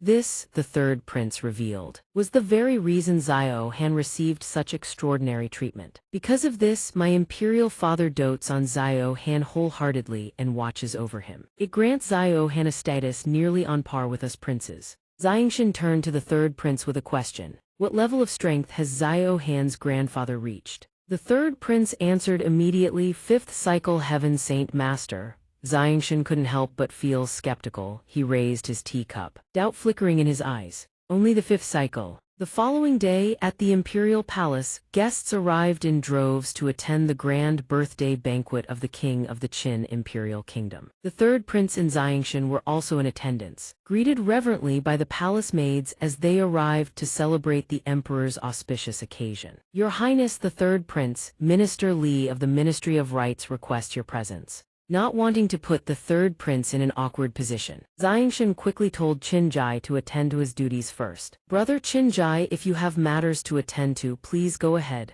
There's no need to worry about me. Finding a quiet corner of the banquet hall, Xianxia sat alone, quietly raising his cup of celebratory wine amidst the bustling gathering of beauties and nobility. Suddenly a voice cut through Xianxia's thoughts, dripping with arrogance. HMPH, what manner of stray dog dares show its face here? It was Ziohan, seething at Xianxia's presence at the banquet, but Xianxia refused to back down. Your body seems to have recovered well, hasn't it? Quite the speedy recovery, I must say. Ziohan's face darkened, his eyes gleaming with killing intent as he glared at Xianxia. HMPH, today is His Majesty's grand birthday celebration. I didn't think you'd actually dare show your face. Xianxia gazed at the wine cup in his hand, affecting an air of disinterest as he replied coolly, rest assured. I have no interest in playing childish games with the likes of you. Xiao Han seethed at xianxia's mockery, jabbing his finger wildly. HMPHU. A crisp announcement rang out across the entire assembly, startling both xianxia and Xiao Han. His Majesty arrives. All present bowed in reverence and respect before that illustrious and majestic sovereign. We pay our respects to your Majesty. May your Majesty lead the Qin imperial kingdom to ever greater prosperity and strength. The emperor turned and raised his hand in a satisfied gesture of acknowledgement, speaking with great dignity. Haha, very well. Today marks this sovereign's 50th grand birthday. All who have come are honored guests. Xiao Han was already scheming, a treasure clutched in hand with the intention of presenting it. A secret sense of satisfaction bloomed within his heart. Today, I will humiliate you before all the princesses. Xiao Han's eyes flashed with hatred as he silently plotted against xianxia. Today I will have my revenge on you. With utmost reverence, Xiao Han presented his gift and offered solemn blessings for the emperor's auspicious occasion. Your Majesty, this is the gift your adopted son has prepared for you. Xiao Han handed it to the inner palace attendant to present directly to the emperor. Very moved, part of his calculated scheme. The emperor beamed with delight and quickly acknowledged Xiao Han's filial devotion. Ah, even my adopted son knows to bring gifts for this sovereign. How truly filial. Holding the treasure in hand, the emperor was stunned by its appearance, his expression betraying unmistakable astonishment. Inside the box lay a rare luminous pearl, its refractive brilliance casting an amber glow luxurious and radiating the majesty of kings. Glittering resplendently, the emperor gazed at the pearl, unable to contain his surprise and amazement before such a magnificent treasure. My dear son, could this pearl be the legendary fire cloud pearl? Below the dais, the officials could barely contain their disbelief, whispering among themselves about Xiao Han's extraordinary gift. This fire cloud pearl is equivalent to a 5th-grade medicinal pill. Another chimed in, no wonder Xiao Han is the emperor's adopted son, truly filial to the utmost. Moreover, if one wears the fire cloud pearl, it can even extend one's lifespan. Xiao Han continued to display his devotion as the emperor inquired further about the luminous pearl. Indeed, imperial father, your son spent an enormous amount of time and effort to obtain this fire cloud pearl. The emperor was thoroughly pleased with Xiao Han's gift and graciously acknowledged his filial devotion. Good child, rise quickly. Xiao Han clasped his hands in respect, then began to execute his scheme to humiliate xianxia before the emperor. Imperial father, your son visited the 3rd prince's quarters to discuss matters regarding your Majesty's birthday banquet. Quite coincidentally, I encountered a friend of the 3rd prince there. He continued, that friend also wishes to present your Majesty with a grand gift today. Setting down the pearl, the emperor grew curious at Xiao Han's words. Oh, is that so? Turning to look toward the 3rd prince, the emperor sought confirmation with a question. Old Third, is your friend in attendance today? The 3rd prince was caught off guard by this unexpected turn of events and quickly moved to ease the situation. Him. Inwardly, the 3rd prince seethes with rage at Xiao Han's machinations. That wretched Xiao Han, he wants to cause trouble for xianxia. If only he had known sooner. He would have gifted xianxia a few treasures from the imperial vault. Now Xiao Han is pointing eagerly at xianxia for the emperor to see, not giving the 3rd prince a chance to intervene. Dear godfather, your son happened to encounter the sword Saint is right over there. All heads turn to see who this guest Xiao Han speaks of. Xianxia does not hesitate, he strides forward to greet his majesty. The 3rd prince grows anxious, a thought striking him like lightning. No, I must speak on xianxia's behalf. If this brings trouble upon him, it will not end well, he hurries to report. Your imperial father, yesterday brother xianxia had a small conflict with Xiao Han. On the other side, Xiao Han smirks triumphantly at the success of his scheme. Xianxia steps forward, calmly placing a hand on the 3rd prince's shoulder and speaking in a soothing tone. Brother Qinjai, do not worry, let me handle this. Xianxia bows and presents the gift he had prepared, the most unexpected offering with utmost reverence to his majesty. Your Majesty, this humble one is xianxia, a friend of His Highness the 3rd Prince. Today, being fortunate enough to attend your Majesty's grand birthday celebration, this young one has prepared this humble gift to present to you. On the sidelines, the assembled guests murmur in suspicion and curiosity over the gift xianxia offers to the emperor. Can that thing of his possibly compare to Xiao Han's fire cloud pearl? Another replies, how could it? The fire cloud pearl is a 5th grade divine pill. Facing xianxia's courtesy, the emperor asks directly, young friend, how generous of you. May I ask what is this? Xianxia clasps his hands and addresses the emperor with solemn respect. A grade 8 radiant divine pill. The entire banquet erupts in stunned disbelief and breathless amazement at what xianxia has presented to the emperor. Even the emperor cannot maintain his composure. He seeks confirmation at once. Young friend, what did you just say? Xianxia answers the emperor's question with unwavering confidence, repeating once more, a grade 8 radiant divine pill. The other officials are stunned by the emergence of this rare, legendary treasure. They burst into fervent discussion. Not only can it purge every toxin from the body, but it can also pull the dying back from the jaws of death itself. The other officials cannot help but gasp in admiration. Indeed, a grade 8 radiant divine pill appearing upon the Tian Yuan continent, their number can only be described as impossibly scarce. This is a true treasure that can save a man's very life. Xiao Han is livid at xianxia's spectacular reversal. He jabs a finger at him and snarls, I don't believe it. He declares with utter arrogance, a penniless wretch like him, how could he possibly possess a grade 8 radiant divine pill? It's a fake, a scam. Xianxia remains completely unfazed. He clasps his hands and makes a proposal to the emperor. Your Majesty, if you have doubts, you need only have someone verify it. The emperor, equally astonished, wishes to authenticate the appearance of this rare and legendary true treasure. Summon the radiant saint master at once. The inner attendant bows and obeys reverently. Yes, at this moment at the banquet, the radiant saint master arrives to verify the treasure xianxia has presented to the emperor. The radiant saint master clasps his hands and bows before his majesty. Your subject Yi Guangming greets your majesty. What does your majesty command? The emperor explains the situation to the radiant saint master, asking him to authenticate this seemingly impossible treasure before them. This is the birthday gift sent by Old Third's friend. I am told it is a grade 8 radiant divine pill. Tell me, is this real or is it counterfeit? Hearing the emperor's words, the radiant saint master can no longer maintain his composure. He exclaims in shock, what?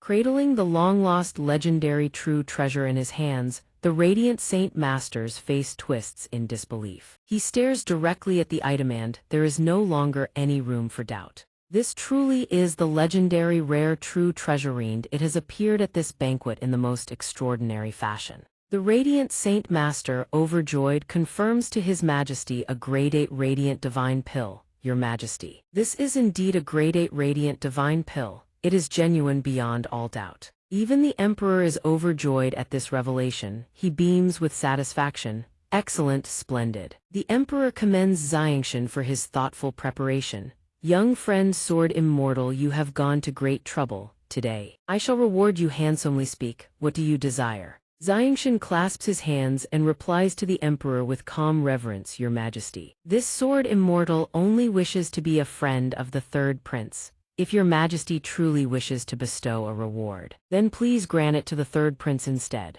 The emperor does not hesitate. He turns to the third prince with heartfelt words. Old Third, you have forged yourself a true friend. The third prince replies with reverent gratitude, this son thanks your imperial father for the gracious commendation. The third prince seizes the moment to introduce xianxia's identity to the emperor. Imperial father, the sword immortal is also the champion of this year's grand martial tournament. The emperor is greatly pleased by this talented figure before him and wastes no time in showering him with praise. Young friend sword immortal, you are truly a once-in-a-millennium genius. To be so young and yet claim the title of Grand Martial Champion, your future blazes brighter than the sun itself. Old Third, your ability to befriend young friend sword immortal is truly a magnificent stroke of fortune. The third prince, now at ease, clasps his hands and responds to the emperor with humble respect. This son understands. Xiao Han can barely contain his fury and resentment towards xianxia.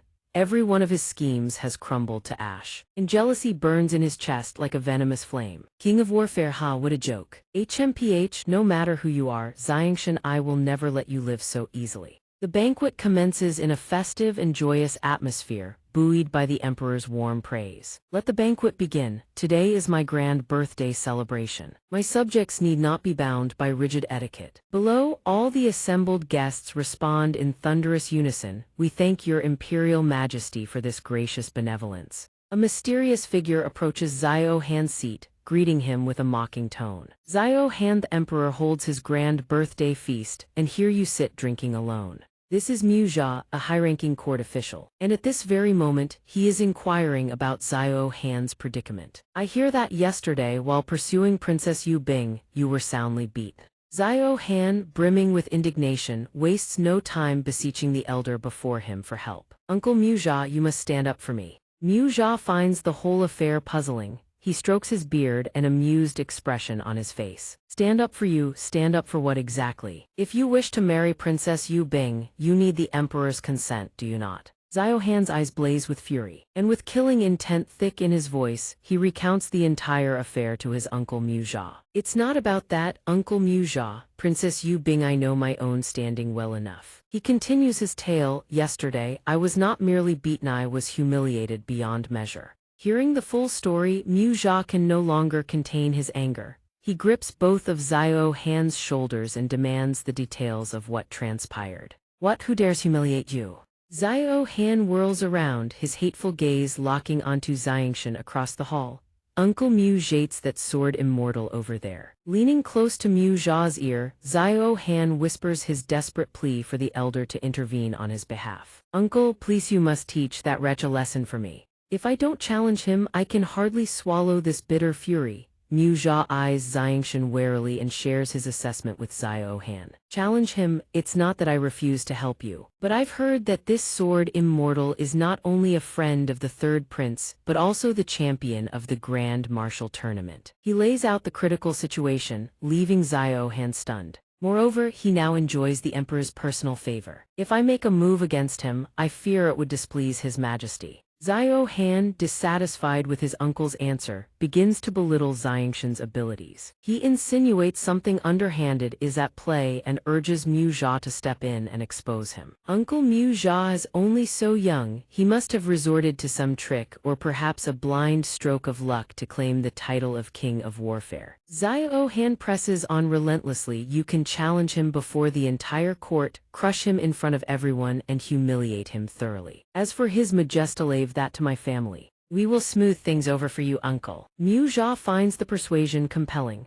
Swayed by Xiao Han's relentless arguments, he concedes and agrees. Very well, as it happens, I too am curious to test his strength to see for myself just how formidable this king of warfare truly is. Without further delay, Mu Jia strides toward the emperor, kneels, and presents his request. Your Majesty, this subject Mu Jia humbly requests an audience. The emperor is taken aback by this unexpected approach. He responds, oh, what is it, Mu Jia? Mu Jia launches his scheme to undermine Xianxia before the emperor. Presenting his case, your humble subject wishes to test his mettle against the king of warfare, the sword immortal. Furthermore, as a performance in honor of your Majesty's grand birthday celebration, it would serve as a living tribute. I humbly beseech your Majesty to grant your gracious approval. The emperor is startled by Mu Jia's sudden request and falls into thought for a moment. The emperor then turns to Xianxia, inquiring whether he would be willing to pit his skills against the general before him. Young friend Sword Immortal, this is the commander of the Imperial Guard Mu Jia. Would you be willing to compete with him? Xianxia lowers his head and clasps his hands, addressing the emperor with calm composure in response to Mu Jia's audacious challenge. If Commander Mu Jia wishes to test this humble one's strength, then this humble one shall gladly put on a performance with the commander. Consider it a birthday tribute for your Majesty. The king claps his hands in admiration of Xianxia's bold words. Good, good, since that is the case, let everyone move outside to witness the performance of these two. And so, all present file out to the arena to watch the sword duel between the commander and Xianxia. The arena is vast and spacious, perfectly suited for someone as fond of dramatic flair and flashy maneuvers as Xianxia. The commander selects a tall, razor-sharp spear as his weapon, then gestures for Xianxia, that sword-tipped junior brother, to choose his own. Pick whatever you like from the weapons rack behind you. Though dangerous and formidable weapons abound, Xianxia merely snatches a dry branch that happened to fall at his feet, declaring it his weapon. Even so, Xianxia lifts his chosen weapon with absolute confidence, raising the dead twig aloft.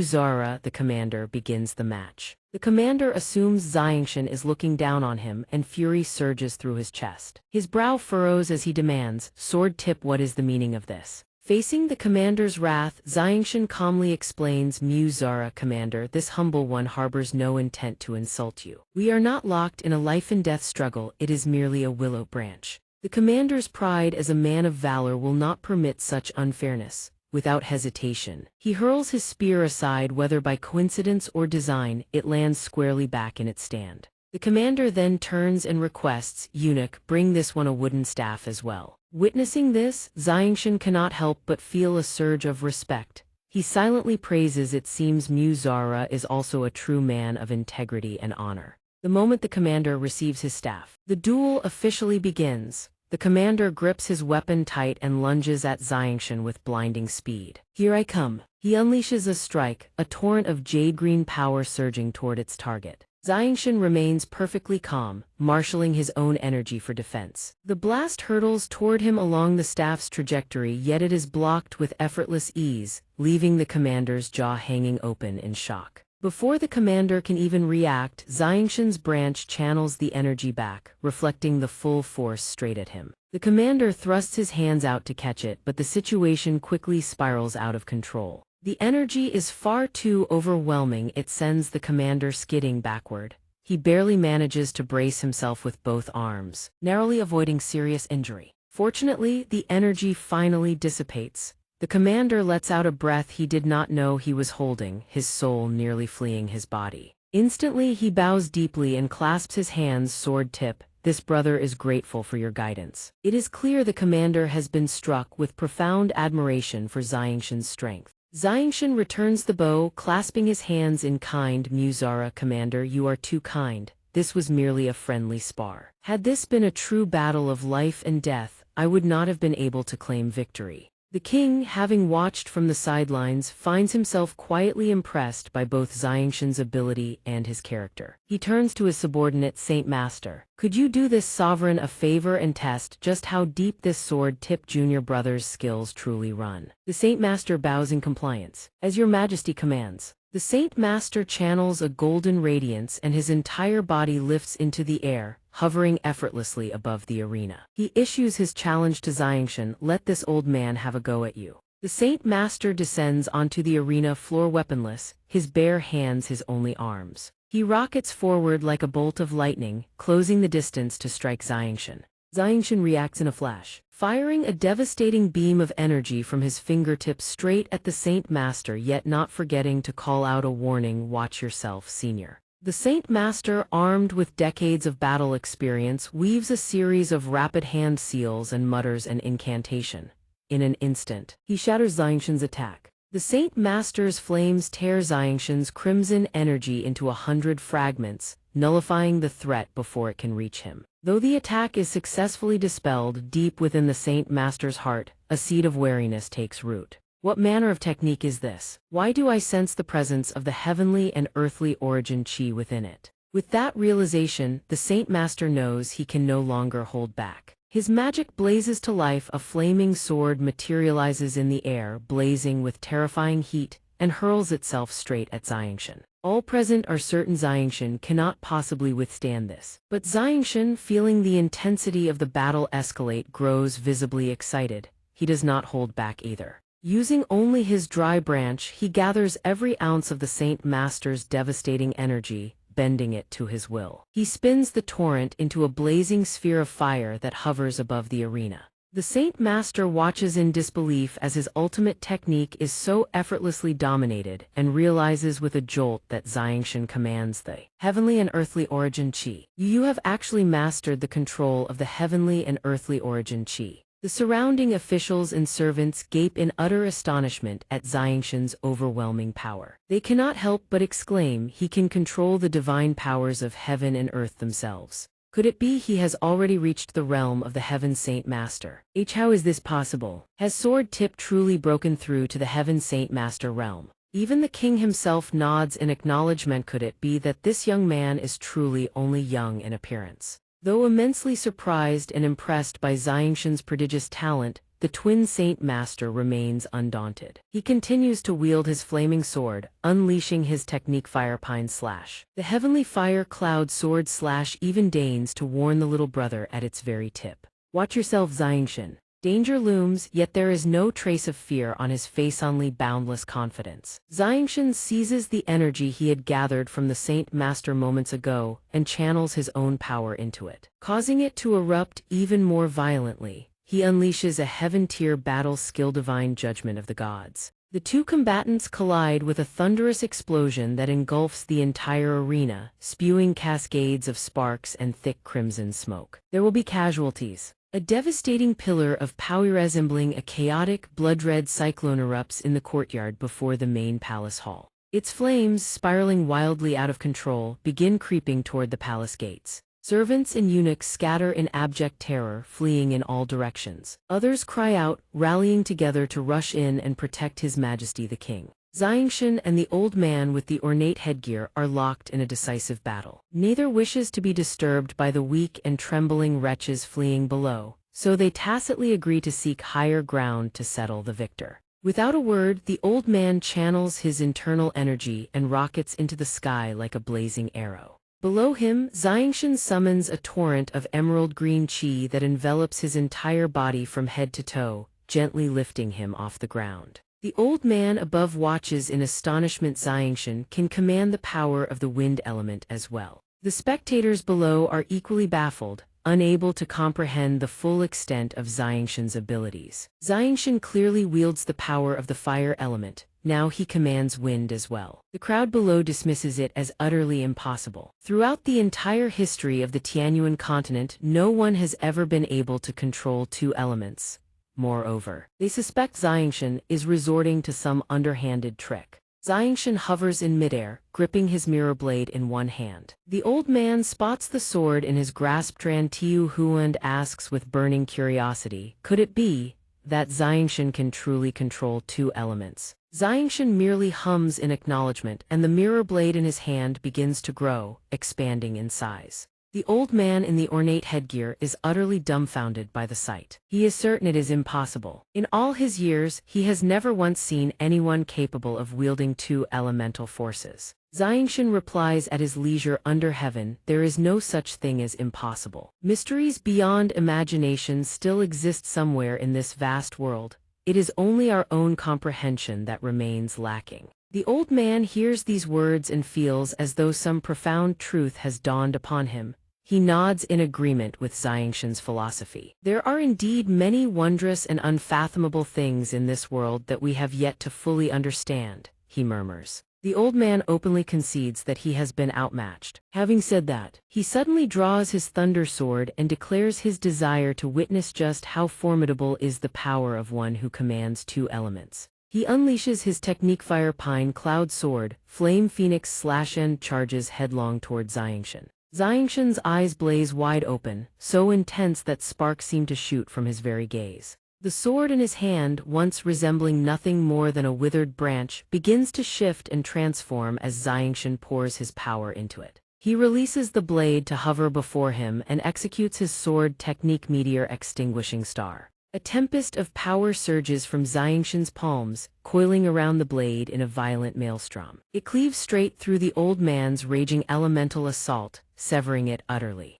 The old man is utterly shocked. Xianxia actually severed the elemental resonance itself. Before the old man can even react, a streak of light pierces through his chest. He clutches his chest, unable to believe he was struck by such a devastating surprise attack. Yet there is no blood, no horrifying wound. He hasn't lost so much as a single strand of hair. The truth is revealed: the sword in Xianxia's hand has already reverted to its harmless, slender branch form. That is why the old man remains completely unharmed. The old man is deeply moved and grateful. He thanks Xianxia for showing mercy. Had Xianxia not stayed his hand, the old man would not be standing here to concede defeat. Xianxia responds with humility, saying that if the man before him known as Sir Ye had truly fought with his full power, the outcome might have been far different. The old man merely laughs it off, for he knows the truth in his heart. Had he gone all out, he would have lost his life. The king, having observed the entire spectacle, turns to his personal guard at his side, who is also a heaven control saint master, and asks, does he believe this young sword wielder, Xianxia, is truly a genius? The guard affirms without hesitation Xianxia is a once-in-10,000 years genius. His future achievements will reach, at the very least, the level of Saint King. The court officials below gasp audibly, their jaws dropping at the mention of Saint King. The beauties of the royal palace, witnessing Xianxia's brilliance and valor, can no longer conceal their admiration and heartfelt adoration. Xianxia descends gracefully to pay his respects to the king upon the dragon throne. Eyes, ladies, that is the emperor's seat. Then he bowed and paid his respects to his majesty. The king welcomed him warmly, for Xianxia was a close friend of Prince Qinjai, and thus decreed that Xianxia would henceforth be addressed as worthy nephew. Xiao Han, standing nearby, watched Xianxia's reception and dismissed it all as a mere illusion. He refused to believe that Xianxia was truly a heavenly saint master. As it turned out, Xiao Han had previously provoked and offended Xianxia. The scar-faced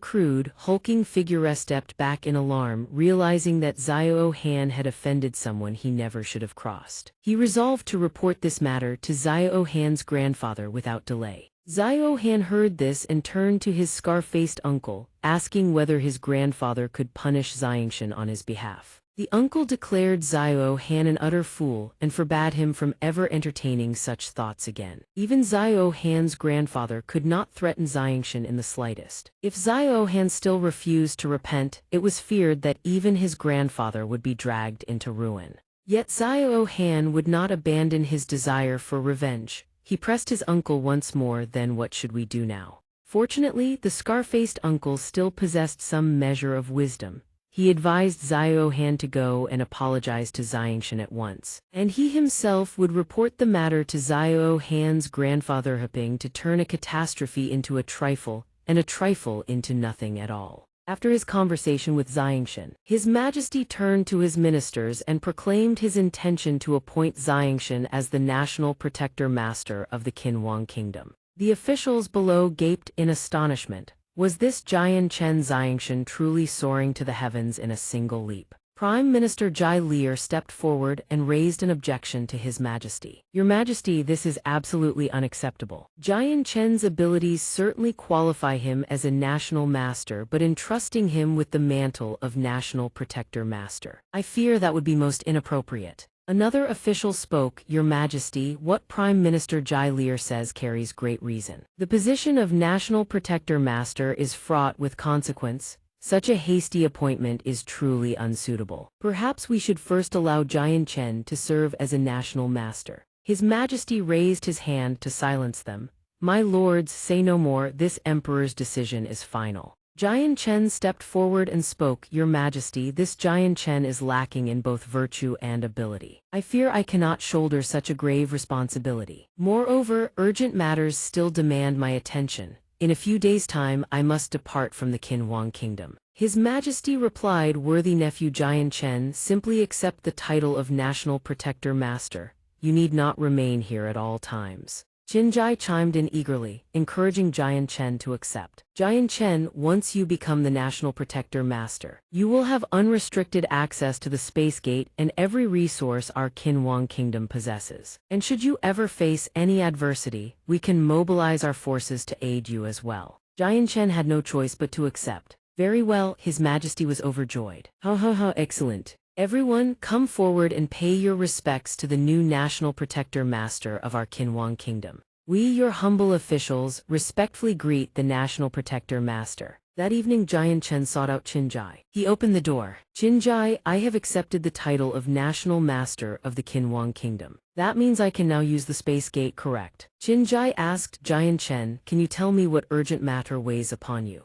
Perhaps I can help you devise a plan. Jian Chen replied, war has broken out in my homeland. I must return at once, otherwise the consequences will be unimaginable. Qinjai was startled. What? Tell me more about the situation there. Let me see what the Qinhuang Kingdom can do to help you. The night sky hung heavy and overcast. Jian Chen explained everything: the war, the enemies, the devastation in his homeland Qinjai. Qinjai nodded gravely. So that is how it stands. The Jessun Kingdom. Qinjai continued to press. Jian Chen, take several national masters with you. Alone, it will be nearly impossible to turn the tide of war. Jian Chen shook his head. That would be too great an imposition. Qinjai, you are truly kind-hearted. Jian Chen, do not hesitate. You have forgotten your own station. You have every right to wield this power. Jian Chen finally relented. Very well, then I shall heed your counsel. The next day, through the space gate, Jian Chen and several national masters arrived at his homeland.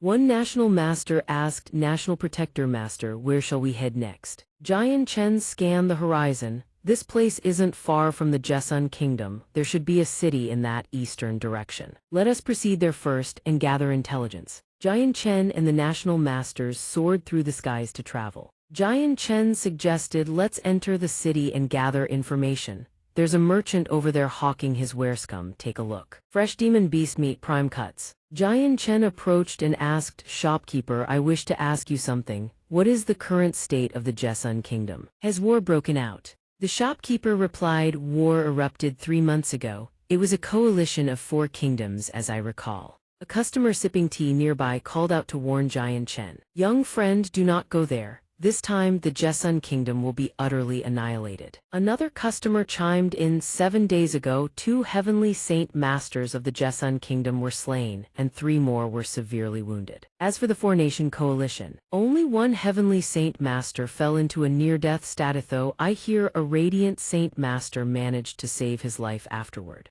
The 2 customers continued talking, each revelation filling Jian Chen with mounting dread.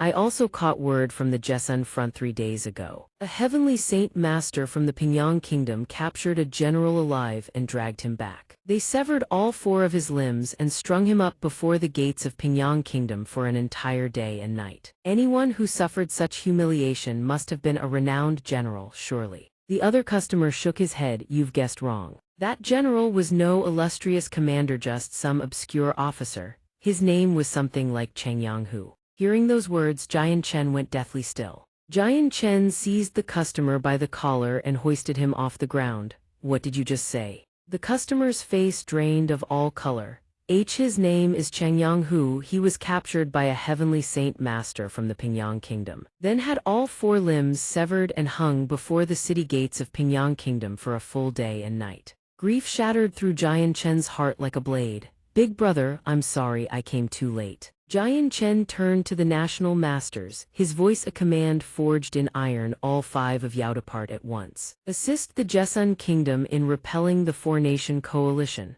Protect every last member of the Chengyang clan for me. The national masters obeyed without hesitation. Jian Chen soared into the sky, his eyes blazing with fury. Big brother, you must not die. If anything happens to you, this Jian Chen will level the Pingyang Kingdom and make the entire 4-nation coalition serve as your burial tribute. Jian Chen flew at breakneck speed toward the Pingyang Kingdom. Sure enough, there hung Cheng Yanghu before the city gates. Jian Chen's heart burned with white-hot fury. Pingyang Kingdom, you wretched bastards. The blazing sun beat down upon the Pingyang Kingdom. Several guards spotted Jian Chen approaching and cried out in alarm, halt, who goes there? Another guard barked, insolent cur, how dare you trespass into our Pingyang Kingdom? The guards gave the order to fire. A volley of crossbow bolts streaked through the air, aimed straight at Jian Chen. He remained utterly composed. With a single sweep of his hand, every arrow reversed course and plummeted to the ground. The guards recoiled in shock. What? Jian Chen unleashed a technique, purple lightning annihilation slash. His single strike cleaved the city wall clean in 2. Jian Chen severed the ropes binding Cheng Yanghu and caught his elder brother in his arms. Big brother, I'm sorry, I came too late. Jian Chen administered medicine to Cheng Yanghu first. He used the radiant spirit pill to stabilize his brother's life force. Afterward, he would find a way to restore his severed limbs. The guards screamed their orders, loose the arrows, shoot those 2 Jessun Kingdom dogs to pieces. Jian Chen's eyes blazed with killing intent. He swept his hand, unleashing a torrent of saint force. Supporting his brother with one arm, Jian Chen fought the guards simultaneously with the other. He conjured roaring crimson flames that surged forward like a dragon's breath, slamming into the guards and detonating an entire wall into rubble. A guard shouted, "Your Excellency, who are you? Why do you attack our Pingyang kingdom?" Jian Chen declared, "Today I will ensure your Pingyang kingdom never rises again." He unleashed another devastating wave of flames. In an instant, the guard had no time to react. He screamed, "No," then collapsed into the inferno and was burned alive. Moments later, a heavenly saint master appeared. The old man asked, "Your Excellency, are you from the Jessun kingdom?" Jian Chen answered without hesitation, "I am." The old saint master pressed further, "May I ask your esteemed name?" "This old man has never heard of a figure such as yourself." Jian Chen fixed him with a cold, piercing stare. "Were you the one who severed my elder brother's limbs?" The old saint master was taken aback. "Your elder brother? Could it be that you too hail from the Changyang clan manor?" Jian Chen's voice turned glacial. "Answer my question. Were you the one who severed my elder brother's limbs?" The old saint master startled, then sneered, "So what if it was me?" Jian Chen said, "How convenient then." The instant those words left his lips, Jian Chen vanished and materialized directly behind the old man, sending a chill racing down his spine. "What?" With a sickening crack, Jian Chen snaps the old man's arm. The old man screams in agony, "Ah!" as Jian Chen wrenches the broken limb clean off and tosses it aside. "Stay with me. Before I've stripped you of all 4 limbs, you absolutely cannot pass out." The old saint master is struck with terror. Since when does the Zhangyang clan possess such a formidable expert? The brown-robed man shouts in panic, "Senior Xianxia, please reveal yourself at once." Xianxia gazes into the distance and speaks, "He's here." An elder introduces himself. This humble one is Xianxia, a member of the Xianxia kingdom's imperial bloodline. Xianxia says, "Spare me the pleasantries. No need for many words. Today, I shall trample your Pingyang kingdom into dust and hang the heads of every one of your so-called experts above the city gates." The brown-robed man scoffs. This brat clings to a boy who doesn't know the vastness of heaven and earth, yet dares to speak such disrespect before the Zhangyang patriarch. "Oh, you mean to trample my Pingyang kingdom with nothing more than the cultivation of a heavenly saint master?" Xianxia sets Zhangyang Hu down gently and says, "Big brother, wait for me just a moment. I will kill these 2 and avenge you." Xianxia unleashes his power. The ground splinters beneath him, rocks and rubble fracturing into countless shards. Xianxia sneers, "HMPH petty insect tricks. Brown-robed one, do you truly believe the 2 of us cannot handle an attack of this caliber?" Rocks and debris swirl through the air, scattering in every direction. Xianxia mutters, "This technique carries a bizarre aura. Be careful." Xianxia swings his sword toward Xianxia, cleaving through the flying rocks as thoughts race through his mind. What manner of person is this boy? Channel every ounce of your power to shield your body. The brown-robed man is overwhelmed with fear. The stones batter his entire body, sending him hurtling through the air. Xianxia stares at the fallen figure in silence. Xianxia speaks, "One down, next it's your turn." Xianxia raises his hand and calls down a bolt of divine lightning, conjuring an enormous violet spatial rift. Xianxia's mind reels. What kind of power is this? Could it be a heaven-tier battle technique? Xianxia's strike slams into him, hurling his body backward. He gasps again, "What in the heavens is this power? It actually shattered my Saint Force body protection." He flees, shooting into the sky. Xianxia ponders, "First things first. I need to find a way to ensure Big Brother's safety." Xianxia, another day I will personally stamp out your Xianxia kingdom, slaughter every last soul, leave nothing standing. Atop the city gates, a general speaks, "It seems our Jessun kingdom may not survive this calamity." Zhengyang Bo declares, "We hold out for as long as we can. Even if it costs us our lives, we will never let them have their way so easily." The bearded man beside him says, "Zhengyang Bo, your son was captured by Pingyang kingdom, but surely they wouldn't dare kill him." Zhengyang Bo speaks with bitter anguish, "I've heard that all 4 of Ahu's limbs have been severed. He can't even live as a cripple now. Even if we rescue him, it would only prolong his suffering." The bearded man lets out a heavy sigh. A silver-haired elder speaks, "Zhengyang Bo, don't you still have another Sona boy of extraordinary talent?" Zhengyang Xianxia. The bearded man adds, "That's right. I heard he condensed a saint weapon when he was merely 15 years old." Zhengyang Bo closes his eyes in thought. "Xianxia, my son, are you well?" Xianxia left home so many years ago. To this day there has been no word from him, nothing at all. Haze. Ming Dong says, Zhengyang Bo, that lad Zhengyang Xianxia condensed a saint weapon at just 53 full years faster than I managed. Truly unimaginable. If only he were here right now, how wonderful that would be. Zhengyang Bo murmurs, it would be best if he never returned. In a few more days, I fear the Zhengyang residence will no longer exist. Ming Dong says, Zhengyang Patriarch. Rest assured, I swear upon my life to protect the Zhengyang residence to the very end. A voice suddenly thunders from beyond the walls. Zhengyang Bo, come out and accept your fate. The Qianlong Kingdom's forces have already breached the western flank of the Jesum Kingdom. Know it is your turn. The voice continues, Zhengyang Bo, abandon the city and surrender. Those who submit will be spared. Those who resist do not blame the Qianlong Kingdom for razing your entire city to the ground. The old man in white speaks. Be careful. The next second the blazing flame is only a few centimeters from Xianxia. He thinks to himself, could this place truly become his burial ground? Suddenly, a shield materializes and intercepts the devastating flame, leaving a deep gash that startles everyone into whirling around. The long-bearded old man roars, who is it? Who dares interfere in the affairs of our Qianlong Kingdom? Above, a group clad in strange attire descends into view. You are people of the Qianlong Kingdom. The long-bearded old man's face drains of color as a horrifying thought crosses his mind. Could these people all be heavenly saint masters? He shouts, that's right. A long-haired youth gazes down at him coldly and declares, we are emissaries of the Qin Emperor Kingdom. Here by order of the king to protect the protector state master, we first traveled to aid the Jesum Kingdom. The long-bearded old man's jaw drops wide open. What? You are from the Qin Emperor Kingdom, of the 8 supreme nations on the Tianyuan continent.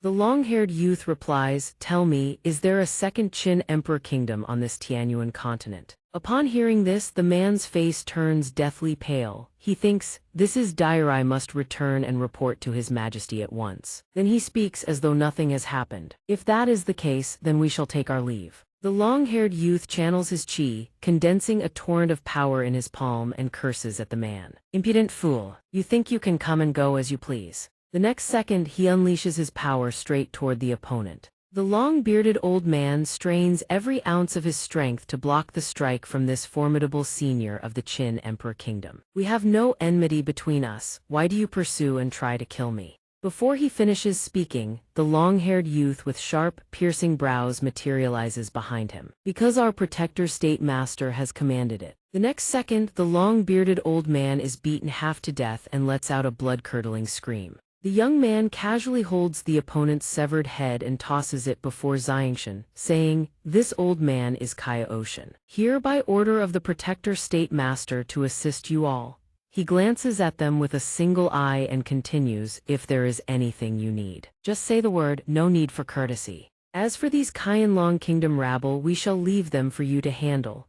Xianxia clasps his fists and bows. We are deeply grateful to you seniors for your assistance. May we know how to address the protector state master you speak of? The long-haired youth replies, the great name of our state master. I cannot reveal so easily. When the time comes for your return, you will learn of it naturally. Meanwhile, a crimson figure materializes before the palace gates. The guards hastily shout, halt. Who goes there? Halt. This is the imperial palace's forbidden ground. Anyone who trespasses shall die. Xianxia appears with an expression of frigid indifference. With a single sweep of his sword, he effortlessly sends the 2 guards to meet their ancestors. They collapse to the ground, drawing their last ragged breaths on the spot. The remaining guards witness this and roar, how dare you? He dares cause havoc here. Seize him at once. With effortless composure, Xianxia waves his hand lightly. The next second, every last one of the soldiers is sent flying like ragdolls, knocked cold on the spot. The commanding general atop his mount erupts into fury. Your Excellency, who are you? Why are you slaughtering people in the imperial palace of our Pingyang Kingdom? Xianxia answers coldly, you do not need to know who I am, you only need to know one thing. Xianxia continues, from this day forth this imperial palace shall be erased from the Tianyuan continent. The general's eyes nearly explode with fury. Ridiculous, our Pingyang Kingdom has stood on the Tianyuan continent for hundreds of years. You think a mere brat like you can topple it just because you say so. Xianxia's eyes blaze with crimson light as he replies, whether I can or not survive this strike of mine first, then we'll talk. A torrent of flames erupts skyward from his palm, the searing inferno blazing before the general's very eyes. What manner of power is this? Like a blade stretching 10 meters long, xianxia hurls it toward his opponent. The Saint-tier battle technique blazing wind burns the flamethrowers to life, and the flames surge forward like a raging tornado, devouring everything in their path. The general screams in terror, "Move! Dodge, everyone dodge now!" In the next instant, the soldiers are incinerated. A massive chunk of the grand palace is gouged away as if swallowed by a beast. Xianxia stands coldly behind the curtain of dust, his eyes closed as he senses the devastation. He strides across the fallen, his gaze narrowing with cold indifference. "No matter where you hide, none of you can escape the palm of my hand." Deep within a dark labyrinth, a group of people stumbles in. A man draped in golden robes, his face twisted with dread, turns to his companions. "Who in the world is that person? How can their strength be so terrifying?" Even the two protector state masters could not stop him. One of the men accompanying him clasps his fists and replies respectfully, "Your Majesty, I suspect that person may be from the Jesum Kingdom. Since we are currently at war with the Jesum Kingdom, it is only natural that their experts would come to seek vengeance upon us." Hearing this, the emperor can only heave a long sigh. "Had I known it would come to this, I would never have entered the war." As he speaks, a soldier points toward the labyrinth behind them, attempting to reassure the emperor. "Your Majesty, please rest assured. This labyrinth is extraordinarily sturdy and the path ahead is riddled with countless traps and mechanisms." The remaining soldier echoes his words. "The experts stationed at the border fortress will arrive shortly. When they do, the Jesum Kingdom's experts will have no choice but to flee with their tails between their legs." Hearing the soldier's reassurances, the emperor feels a measure of calm return to his heart. "What you say is reasonable." He speaks with iron resolve. "Once we capture that Jesum Kingdom expert, I will torture him until he begs for death." The words barely leave his lips when a voice echoes from behind him, freezing him to the marrow. "Oh, and how exactly do you plan to torture me?" He whips around instantly, his voice cracking with terror. "Yao, who the hell are you?" Xianxia stands there, utterly composed, and meets his gaze with a smirk. "I am the Jesum Kingdom expert you speak of. Were you not just saying you wanted to capture me?" Seeing that Xianxia has already arrived, the emperor clenches his teeth in sheer horror. His mind races. How did this brat punch through the wall? Was it not said that only experts of the Saint King realm could breach these walls? Could this brat truly be at the Saint King realm? In the next instant, a soldier draws his sword and throws himself in front of the emperor, bellowing, "Your Majesty, run, let us hold him back." Without a shred of hesitation, he charges straight at Xianxia. Xianxia does not move an inch. He merely furrows his brow slightly and remarks, "At your age, to have already reached the Earth Saint Master level, that could be considered the pride of a region." But he does not finish the thought. A flick of his wrist sends a wave of devastating force slicing through the soldier's body. The man instantly coughs up a mouthful of blood and collapses. Xianxia's voice continues, cold and final, "Before me, an Earth Saint Master is nothing but a chicken in flight or a dog in the dust." He clasps his hands behind his back and advances slowly toward the emperor. The soldier behind the emperor turns deathly pale. The remaining soldier draws his sword without a word and throws himself forward to shield the emperor. "Your Majesty, please run." But the emperor merely closes his eyes, heaves a sigh, and places a hand upon the soldier's shoulder. "Enough, do not sacrifice your lives in vain." The soldier turns his head, his voice trembling, "Your Majesty." The emperor steps forward and addresses Xianxia directly. "The decision to wage this war was mine alone. The consequences are mine to bear. It has nothing to do with the soldiers here. If you want blood, then take mine. These soldiers are all innocent, they have families, and they are still young." Hearing these words, Xianxia recalls what that person once told him: "If you must exterminate, then exterminate to the root. Before you decide anything, remember this and then decide." He fixes his gaze upon the emperor and speaks, "Take me to the Pingyang Kingdom's treasury immediately. I demand compensation for every fallen soldier of the Jesum Kingdom." The emperor closes his eyes, frowns deeply, and answers, "Very well." In another place, atop a fortress bathed in the blazing sunlight, a group of men gathers to deliberate over battle strategy. An old man with a silver-white beard and hair among them spoke up. "This general has just received an emergency carrier bird message. The enemy has already breached 3 layers of our border defenses. Their main army is now advancing straight toward the imperial capital. A young general with handsome features and sharp, sword-like brows spoke with his eyes closed. It seems that even if the protector masters of the Qin Emperor Kingdom return to aid us, it will not be enough to hold. He then opened his eyes and stared straight at the old general seated before him. General, what should we do? Are we to abandon this fortress and rush to the imperial capital's aid? The imperial capital. Hearing his question, the old general mused for a moment before counter-asking, "How many men do we have left?" The young general answered immediately, "Roughly 700,000. Hearing this, the old general closed his eyes and spoke. "First, send a detachment to reinforce the northern, southern, eastern, and western flanks. What do you think?" The young general did not answer his question. Instead, he asked in return, "General, if we do that, how many will remain to defend this fortress?" The old general rose to his feet and declared with unwavering resolve, 200,000 will suffice. Besides, with the 5 protector masters of the Qin Emperor Kingdom here, we can inflict heavy casualties on any enemy force that lacks a heavenly saint master. If we are dealing with nothing but ordinary soldiers, 200,000 is more than enough. Hearing this, the young general dropped to one knee and said, "General, this subordinate is willing to lead 200,000 troops to hold this fortress." Seeing him kneel, the old general stepped forward and placed a hand on his shoulder.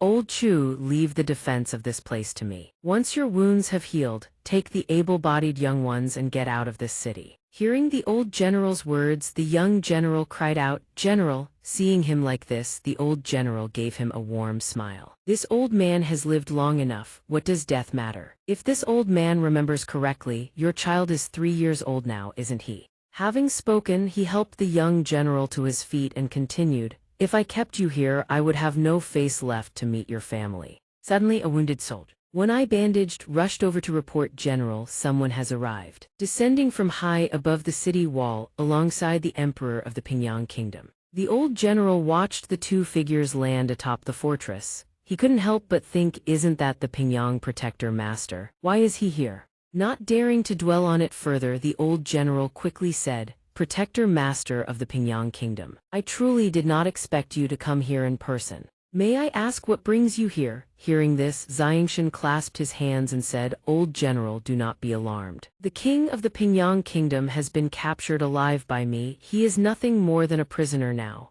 The moment these words left his lips, the old general's eyes widened in shock. "What?" The old general stared fixedly at xianxia, who stood before him with hands clasped. Unable to believe his ears, he asked again, "The king of the Pingyang Kingdom was captured alive by you?" Xianxia answered without hesitation, "That is correct. Have the 5 protector masters of the Qin Emperor Kingdom arrived here yet?" Hearing his question, the old general seemed to realize something. "Your Excellency, could it be that you know the 5 protector masters of the Qin Emperor Kingdom?" Xianxia did not hide the truth and replied, "I came here together with those 5.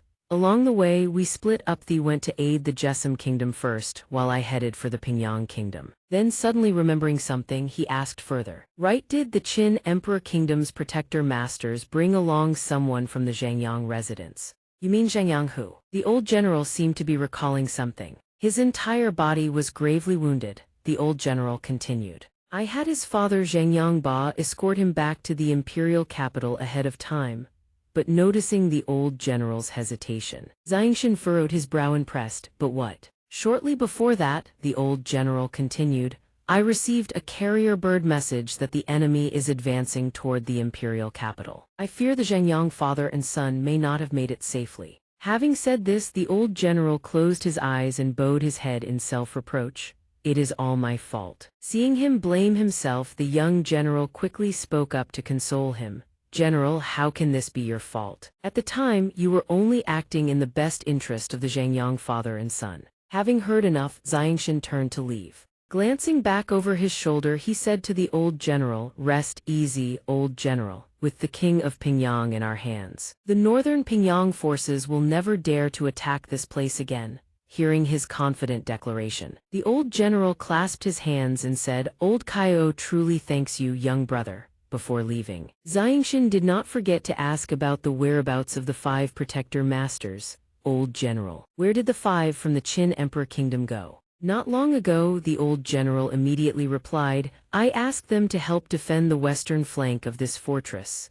Xianxia bent down, picked up a map from the ground and said softly, "Old General, let me borrow this map for a moment."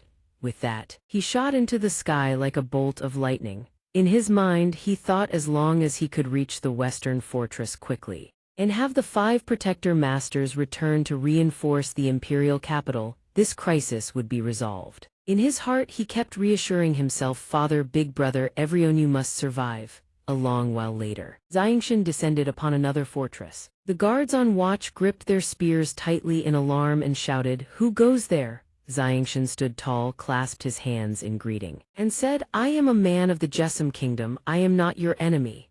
One soldier, unconvinced, leveled his spear at Xianxia and bellowed, "Do you have anything to prove your identity?" He continued to advance steadily. "Just summon any one of the Qin Emperor Kingdom's protector masters, they will vouch for me." But the soldiers remained unconvinced and barked fiercely, "How dare you? The protector masters of the Qin Emperor Kingdom are not people that any stray dog or cat like you can meet whenever you please." Suddenly a booming voice rang out, "Hold your weapons!" A man rushed over and clasped his hands respectfully before Xianxia. This humble cow pays his respects to the protector master. Hearing this, the soldiers who had just been shouting aggressively all bowed low. "We're sorry, truly sorry, we truly have eyes but failed to see MT. Tai." Seeing this, Xianxia merely waved his hand. "It's nothing, duty calls, I understand." One of the soldiers smiled gratefully. "Thank you, honored heroes, for your magnanimity." Xianxia then turned to the man who had just arrived and asked, "Are you the only one stationed here?" Seeing Xianxia addressing him, the man answered at once, "Sir, there is one other person here." Hearing this, Xianxia pressed, "Then where are the other 3? The man answered immediately. They heard the other front lines were in dire straits, so they headed to the other camps. Xianxia then glanced at the man's bandaged hand and asked, "You're wounded?" Hearing the inquiry, the man looked down at his injured hand and answered, "Sir, there is no need to worry. This humble one has only suffered minor external wounds. It is nothing truly." Xianxia suddenly furrowed his brows and asked in a stern tone, "What exactly happened? Were the enemies also heavenly saint masters?" The man knitted his brows as well and replied, "Sir, there are a total of 5 heavenly saint masters on that side. Old Dong and I barely managed to push all 5 of them back by joining forces." He then buried his face in his hands helplessly and continued, "If they had lost even one heavenly saint master, Old Dong and I could have slaughtered all 4 of them." Hearing this, Xianxia immediately asked, "Where is that national protector master now?" The man answered, "Old Dong is more severely injured than I am. He is currently resting inside." Xianxia tossed a medicine bottle toward him and said, "These are Radiant Saint pills 4th grade if I'm not mistaken. Recover from your wounds as quickly as possible, then head to the eastern fortress at once to repel the invaders." Upon catching the bottle, the man clasped his hands in gratitude. "Thank you, National Protector Master. As soon as our brothers recover, we will join you in annihilating those 5 heavenly saint masters." Xianxia turned away and waved his hand. "No need, leave that to me alone." Stunned by his refusal, the man blurted, "What? National Protector Master, surely you don't intend to take on the experts of the Qianlong Kingdom by yourself?" Xianxia answered softly, "Indeed, there are 5 of them over there, though they haven't mastered any heaven-tier battle skills. Those 5 fighting in coordination will prove troublesome." The man tried to explain in alarm, but Xianxia simply turned back and placed a steady hand on his shoulder. "It's fine, make the most of your time. Besides, the situation on the other 2 fronts may well turn." Before he could finish, a thunderous roar drowned out his words. "The heavenly saint master of the Jessun Kingdom, come out and meet your death." The man looked toward the figures in the distant sky and cried out, "It's over, they've arrived." Xianxia, however, remained eerily calm. He simply said, "How convenient. That saves me the trouble of hunting you down." Under the blazing sun, Xianxia soared into the air. A verdant green energy swirled around his body. Seeing that he had risen to their altitude, the leader among the group sneered, "Has this brat been scared witless?" Another burst into laughter. "I'd say that's quite likely." A helm-clad man among them merely snorted coldly, "You dare spout such grand words with only yourself." Hearing their mockery, Xianxia raised his hand and tossed back a single line, "You lot are the ones courting death." With those words, he charged straight at the group with devastating force. "Behold my Saint King shield." One of them formed a shimmering shield and roared. Xianxia merely swung his arm once, cleaving the shield clean in 2. The man could only stare in horror as the wave of power cleaved straight through his body. The remaining men behind him widened their eyes in shock and cried, "What?" Their faces darkened instantly. One shouted, "Everyone attack together. Be careful, he's wielding a saint weapon. Whatever you do, do not clash head-on." Another answered, "Understood." With that, one of them immediately unleashed his power, not forgetting to throw in a taunt. "Brat, taste my palm." The blazing golden blast of power slammed into xianxia dead-on. Just as the attacker was laughing triumphantly, direct hit, xianxia had already materialized behind him. Not quite. By the time the man whipped his head around in terror, it was too late. Xianxia had already unleashed his power once more, and without the slightest hesitation, drove it straight into the man's chest. Before losing consciousness, the man could only stammer, "I am impossible. What manner of power is this?" Xianxia flicked his wrist, hurling the man aside, then turned his gaze to the rest. "You're next." One of them trembled in horror, glanced back at his companions, and screamed, "Run." Without waiting another moment, he bolted. Seeing this, xianxia extended his hand and asked calmly, "Did I say you could leave?" In the next instant, a devastating blast of power surged forward and slammed into the man's chest. A blood-curdling scream tore through the air. The two surviving men immediately dropped to their knees, begging for mercy. "Spare us, Great One, we were wrong, please spare our lives." But all they received were 3 words, "It's too late." The soldiers atop the city wall, having witnessed the spectacle, could not help but exclaim in awe. The National Protector Master is destined to become a true saint king in the future. On a crisp morning, 2 men stood before xianxia and clasped their hands in grateful respect. "Thank you for the pills, sir. Our wounds have nearly healed." Xianxia wasted no words. "Good, then I need the 2 of you to head south to the Jessun Kingdom at once." He rose into the air. "As for me, I'll head east and see if anyone else needs aid." Having said his piece, he shot off into the distance. Deep in thought, he murmured to himself, "Earlier, I sensed that the eastern camp was being attacked by the Finland Kingdom. If the Finland Kingdom's forces break through to the inner city, they'll likely cross paths with my father and elder brother." Poring over the map as he flew, xianxia steeled his resolve. He had to intercept the Finland Kingdom's army before they could reach his father and brother. Lost in his thoughts, a sudden explosion erupted from the distance. Xianxia whipped his head around. Over there, deep within a forest, a group of men had surrounded 2 figures. The leader of the besieging group called out, "Kinwang Kingdom's National Protector Master, hand over the Jessun Kingdom's old man at once. And we of the Finland Kingdom shall not make things difficult for you." One of the 2 surrounded men gritted his teeth and declared, "Don't bother. I gave my word to the National Protector Master that I would protect the people of the Jessun Kingdom. I will not go back on it." Hearing this, the bald leader adopted a helpless expression. "In that case, don't blame me for showing no mercy." The moment the words left his lips, he unleashed an earth-tier battle skill, extinguishing flame slash, and roared, "Die."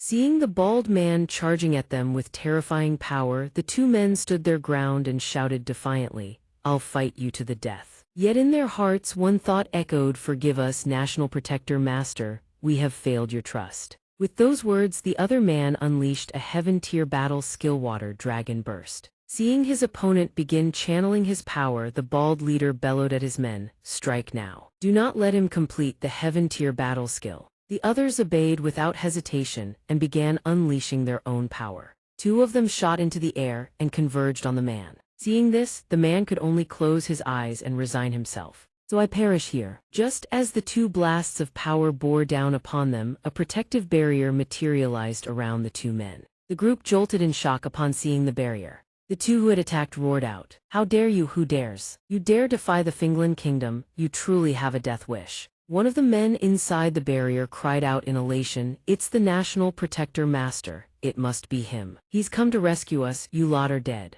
One of the men in the group sneered contemptuously, "National Protector, what a joke. He doesn't even dare show his face." No one noticed when xianxia had appeared behind them. His voice cut through the air like a blade. "Are you talking about me?" The 2 men whipped around simultaneously. A flash of purple light streaked across and both were cut down in an instant. Only then did xianxia glance at the bald man beside him and ask, "Do you know why you're still alive?" The man trembled in terror and stammered, because of your benevolent heart." Before the man could finish, xianxia cut him off. "The reason is the Sai needs someone to deliver a message to the Finland Kingdom. Tell the Finland king that if he doesn't want his nation annihilated, he should surrender immediately. He enunciates each word with razor-sharp weight. The moment his words fall, the bald man shoots into the sky, his face ashen with terror. Understood, this one will relay the message at once. After the man vanishes into the distance, xianxia approaches the two remaining figures. Are you both all right? I arrived too late. A golden-haired man clasps his fists and speaks earnestly. National Protector Master, please do not say such things. To lay down our lives in your service would be our greatest honor. The other man, whose beard and hair trail down extraordinarily long, also bows with deep reverence. Esteemed National Protector Master of the Kinwang Kingdom, on behalf of the entire Joseon Kingdom, we offer our deepest gratitude for your aid. Xianxia gazes at the old man before him. Not long ago, the elders of the academy were existences so far above him that he could only stare up in silent reverence. Yet now, he simply asks, "How are your injuries, sir?" The old man cradles his wounded arm and glances toward Tianla beside him. This old man's wounds are nothing serious. We should focus on treating National Master Tianla's injuries first. Hearing the old man's words, Xianxia extends his hand toward Tianla. Tianla, let me examine your wounds. Tianla immediately clasps his fists and bows his head. Yes, my lord. The moment he lays eyes on Tianla's injuries, Xianxia is shaken to the core. How can the wounds be this severe? How has he held on until now? Without hesitation, Xianxia produces a vial of medicine and presses it into Tianla's hands. Tianla, consumes several radiant spirit pills at once to stabilize your vital meridians. Tianla answers with a single reverent word, yes. After that, Xianxia turns to the old man. Elder, are there any radiant saint masters in the nearby army? My companion requires healing. The old man bows respectfully. Please follow me, sir. The main base of our Joseon Kingdom's army is just over there. As it happens, the radiant saint master of our Joseon Kingdom is stationed there as well. The moment the old man finishes, Xianxia replies without hesitation.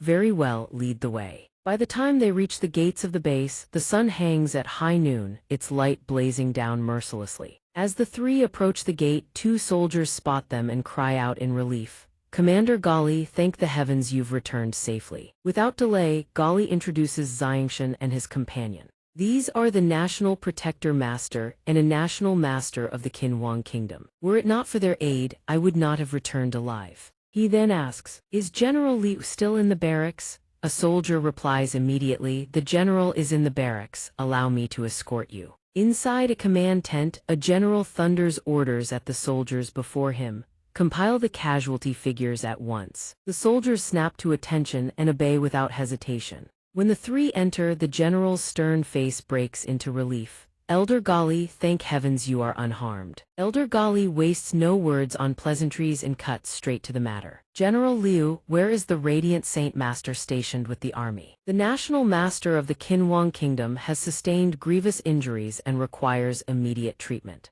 General Liu immediately turns to the soldier beside him. Escort the Kinwang Kingdom's National Master to the healers at once. The soldier salutes crisply, yes sir. Once the order is given, General Liu turns to Elder Gali with a grave expression.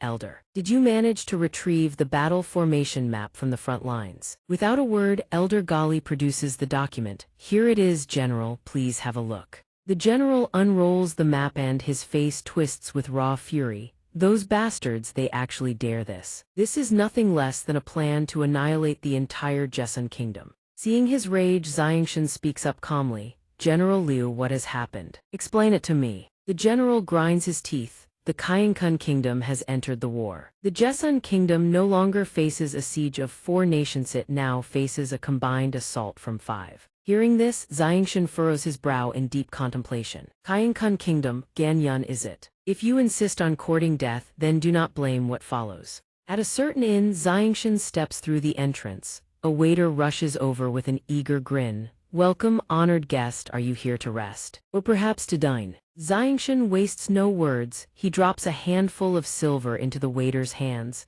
Give us a room, then bring out your finest dishes. The sight of silver makes the waiter's grin widen even further. He snatches the money eagerly. Right away, please come inside. After being led to a table and seated, Xianxia watches the waiter tidy the area and smiles. Hey, young man, you remind me very much of an old friend of mine. What's your name? The waiter keeps his warm smile, slings the towel over his shoulder and laughs. Young master, you'll scare this humble one to death. My name is Kendikun. How could a lowly servant like me ever count a nobleman such as yourself as a friend? The instant he hears the waiter's name, a flicker of shock passes through xianxia's eyes. Kendikun, could it be? After a brief while the dishes are brought out. The waiter named Kendikun sets each plate down and introduces them one by one. Honored guest, these are our house specialties. Please try them and see if they suit your palate. After a long silence, Xianxia suddenly asks, waiter, is this shop yours or does it belong to someone else? Kendikun makes no attempt to hide the truth. While continuing to tidy up, he answers honestly, this shop belongs to my family. My father went hunting in the mountains several years ago, and we haven't heard from him since. To find him, my mother opened this inn, hoping that among all the travelers passing through, someone might have seen my father. Hearing this, Xianxia's brow furrows slightly. He presses on. What is his name? What does he look like? Tell me everything. Who knows, I may have crossed paths with him before. His name is Ken Debao. He's tall and powerfully built with a prominent scar on his shoulder right here. It was caused by a mischievous boy back when he was young. Kendikun turns his head slightly, pointing to the scar's location on his own shoulder as he speaks. The moment these words leave his lips, certainty crystallizes in Xianxia's mind. That's right. He is indeed a member of Uncle Debao's family.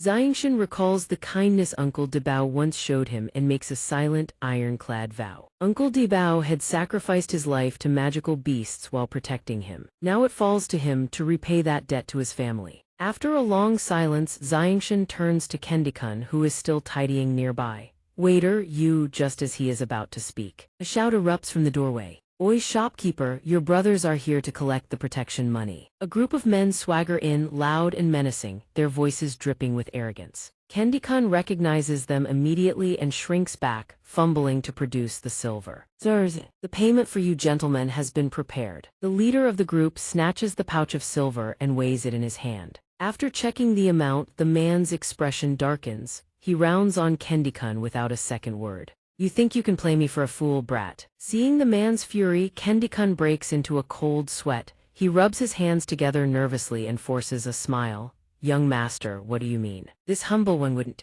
How would I ever dare, sir? His words only enrage the thug further. The man lunges forward, seizes Kendikun by the collar and hoists him clean off the ground.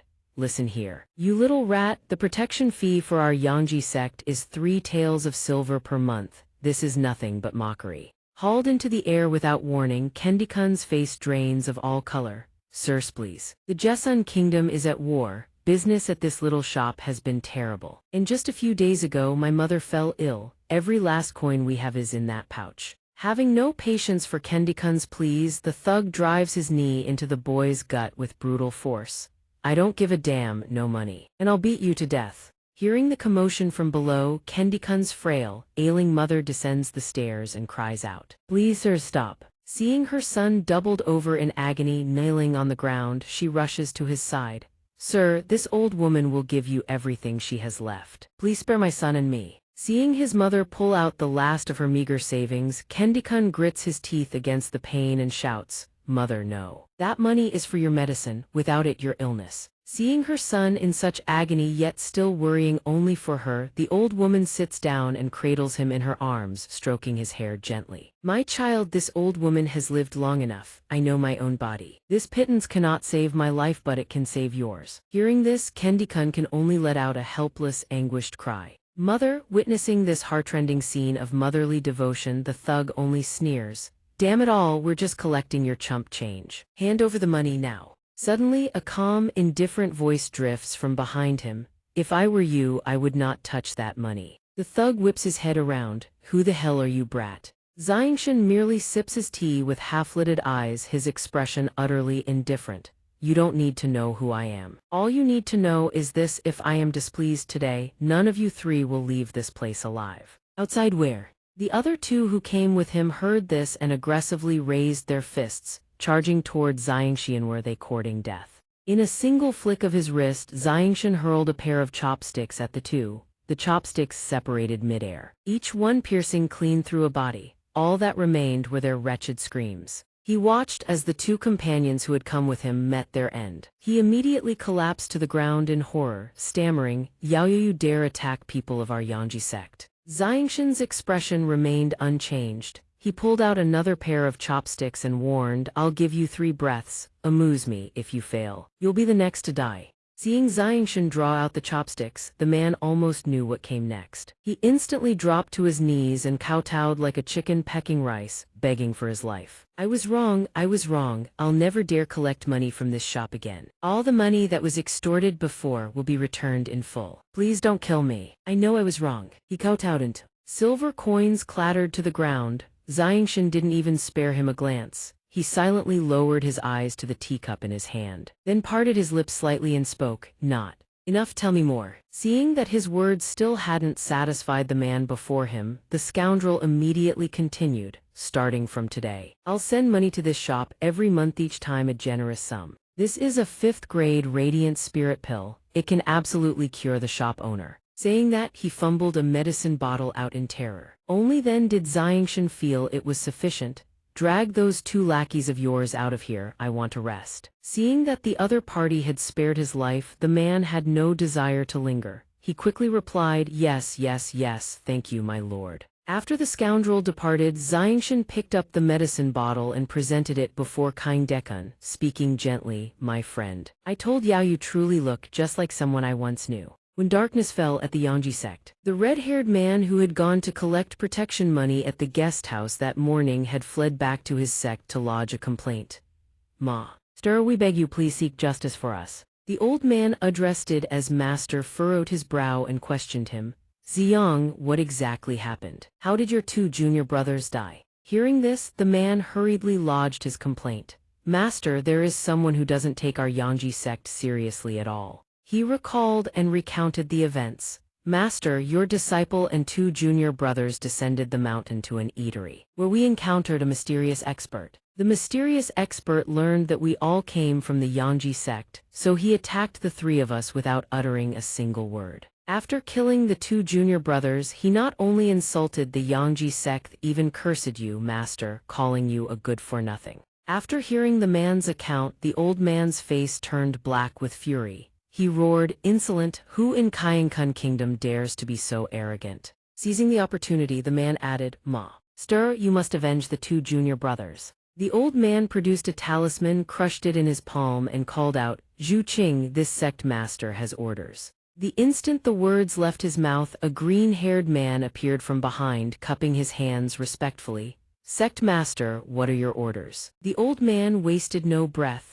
"Follow Xiang down the mountain, find that mysterious expert, and have a word with him." After receiving the old man's orders, the green-haired man acknowledged softly, "Understood." Before the man departed, the old man added one final instruction. "The Emperor is coming to discuss matters with me. I expect a satisfactory result by the time I return from the Imperial Palace." The green-haired man bowed his head, acknowledged again, and took his leave. Elsewhere, Xianxia stood atop a rooftop, gazing down at the imperial palace of Xianxia Kingdom. "So this is the place." The guards below spotted him and immediately cried out in alarm. "Above, there's someone up there recent that a peak-level heavenly saint master. He's here to attack the imperial palace. Quick, go inform the national protector master." A torrent of fire cascaded down from above, sweeping across the imperial city and surging toward the soldiers like a tidal wave. The sea of flames devoured the screaming soldiers inch by agonizing inch. As Xianxia held his flaming sword, gazing down upon the burning imperial city, a voice sounded from behind. "Your Excellency, who are you? Why have you come to assault the imperial palace of our Xianxia Kingdom?" He turned his head directly toward the old national protector master of Xianxia Kingdom and replied,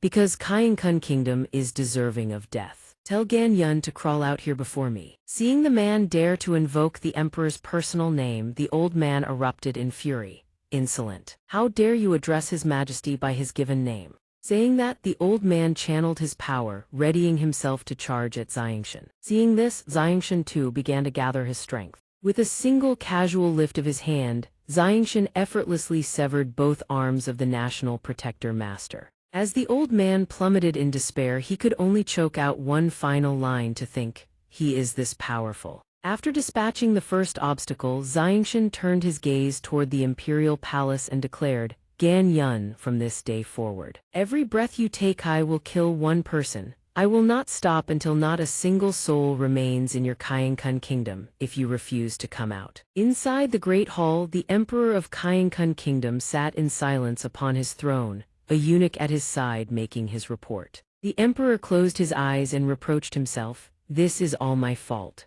Had I not dragged the kingdom into those vassal state alliances, my Xianxia kingdom would never have drawn the attention of this star of calamity. The eunuch beside him saw the emperor blaming himself and couldn't bear not to console him. Your Majesty, this old servant has already dispatched someone to invite the sect master of the Yangji sect to provide protection. Once he arrives, we need not fear anything. The emperor, his expression weary, raised his hand to cut the eunuch off. Forget about revenge. This matter began with me, so let me be the one to end it. A moment later, he and the old eunuch stepped outside to face xianxia. Your Excellency, it has been far too long. Xianxia had no desire for pleasantries. He spoke bluntly, Gan Yun, do you still remember what you said to me? That day, I vowed I would trample your Xianxia kingdom into dust and slaughter every last one of you. As he spoke, he raised the flaming sword in his hand toward the emperor. His brow furrowed, and he declared in a resounding voice, Now I have come to fulfill that promise. Seeing him show such brazen disrespect before the emperor, the old eunuch could no longer hold back. Insolent, how dare you show such disrespect to his majesty? Before the eunuch could finish, the emperor of Xianxia kingdom raised his hand for silence, then looked at xianxia and said, Your Excellency, joining the war against the Jessun kingdom was my mistake alone. I beg your Excellency to spare the innocent commoners of Xianxia kingdom. Hearing this, xianxia burst into laughter. How wonderful, what a fine phrase, innocent commoners. Then his face darkened as he retorted, Then what about the soldiers of our Jessun kingdom who died on the battlefield, were they not innocent? The emperor, knowing he had no leg to stand on, attempted to mediate. Xianxia kingdom is willing to compensate the families of the fallen soldiers of Jessun kingdom. But xianxia refused to accept such terms. He began channeling his power. You think compensation alone can settle this? How utterly naive. Today I will reduce the imperial palace of Xianxia kingdom to rubble. Let this be a warning to all of you. Saying that, he waved his hand, sending a torrent of flames surging forward. At that very instant, a surge of power appeared from nowhere and intercepted the flames. From afar, the sect master of the Yangji sect had arrived. Where did this brat crawl out from, daring to come here and destroy the imperial palace of our Xianxia kingdom? Seeing the sect master of the Yangji sect had arrived, the old eunuch behind the emperor laughed gleefully. Brat, you're dead for sure. The sect master of the Yangji sect is a fifth cycle heavenly saint master. Seeing the eunuch's smug expression, xianxia found it laughable. If you believe a mere fifth cycle heavenly saint master can save your kingdom from annihilation, then I must say you are far too optimistic. Xianxia's complete lack of fear, the challenge burning in his eyes, sent a chill through the emperor of Xianxia kingdom's heart. What? From this brat's tone, could it be that he can defeat a fifth cycle heavenly saint master? Xianxia then turned to the old sect master and issued his final warning. I'll give you one more chance, either get lost or die. Hearing such words from a brat still wet behind the ears, the old sect master threw his head back and laughed. It has been far too long since anyone dared speak to me this way. Because every last one who dared speak to me like that is already dead. Saying that, he shot toward xianxia at blinding speed. He drew his sword and unleashed the heaven-tier battle skill myriad sword chi of the heavens, roaring, Brat, meet your death. Thousands of sword blades surged straight ahead. Xianxia showed not the slightest sign of retreating. He gathered his energy and unleashed the heaven-tier battle skill fierce gale, palm sweeping away every last sword blade launched by the old sect master. Seeing his technique so effortlessly neutralized, the old man's face twisted in utter disbelief. What? In the blink of an eye, xianxia had already materialized behind him. He asked, This is the power of a fifth cycle heavenly saint master. Without another word, he drove a palm into the old sect master's back. Instantly, the old sect master was sent hurtling dozens of meters through the air. After regaining his composure, the old man turned back to look at xianxia, his mind reeling. How is this brat so fast? Just as he was about to unleash his power once more, a voice rang out, stopping him cold. When the old sect master turned toward the source of the voice, he recognized it as none other than the old emperor himself. He cried out in disbelief, "Your Majesty." The emperor could only clutch his head in despair. "Cease your futile sacrifices, all of this stems from my own greed, let me end it all myself." He then turned to xianxia. "Esteemed lord, I know you have come here on account of the Jessun kingdom. From this day forth, the xianxia kingdom shall never again meddle in the affairs of the Jessun kingdom. I beseech you show mercy and spare them, can you do that?" Hearing this, xianxia furrowed his brow and retorted, "Only when death looms do you know regret. How can there be such a convenient thing in this world?" He could only close his eyes and sigh, as though steeling himself for an agonizing decision. "My lord, I am willing to trade the treasure map to the Saint King's cave dwelling in exchange for peace for my xianxia kingdom." Hearing the old emperor's offer, xianxia could not help but weigh it carefully in his heart. The Saint King's cave dwelling surely contained a king's pilaf. Those youngsters could help him refine it. His strength would advance yet another step. After deliberating, he agreed. "Very well, I accept your terms. Thank you, my lord." With that, he produced the map from his spatial storage. Xianxia took the map and immediately unfurled it to inspect. After confirming there were no issues, he stowed the map away in his own spatial storage and spoke. "Since you have paid this price, I shall no longer pursue your crimes against the xianxia kingdom. But if you dare raise your armies against my Jessun kingdom again, I will annihilate your xianxia kingdom without mercy." Having spoken without so much as a farewell, he soared into the sky and vanished. The instant xianxia disappeared from sight, the old emperor's expression shifted dramatically. The old eunuch behind him noticed and asked with concern, "Your Majesty, are you all right?" The emperor merely gave a brief reply before issuing a quiet command. "I am fine, go do something for me." The old eunuch said nothing, silently awaiting his orders. "Please command me, Your Majesty.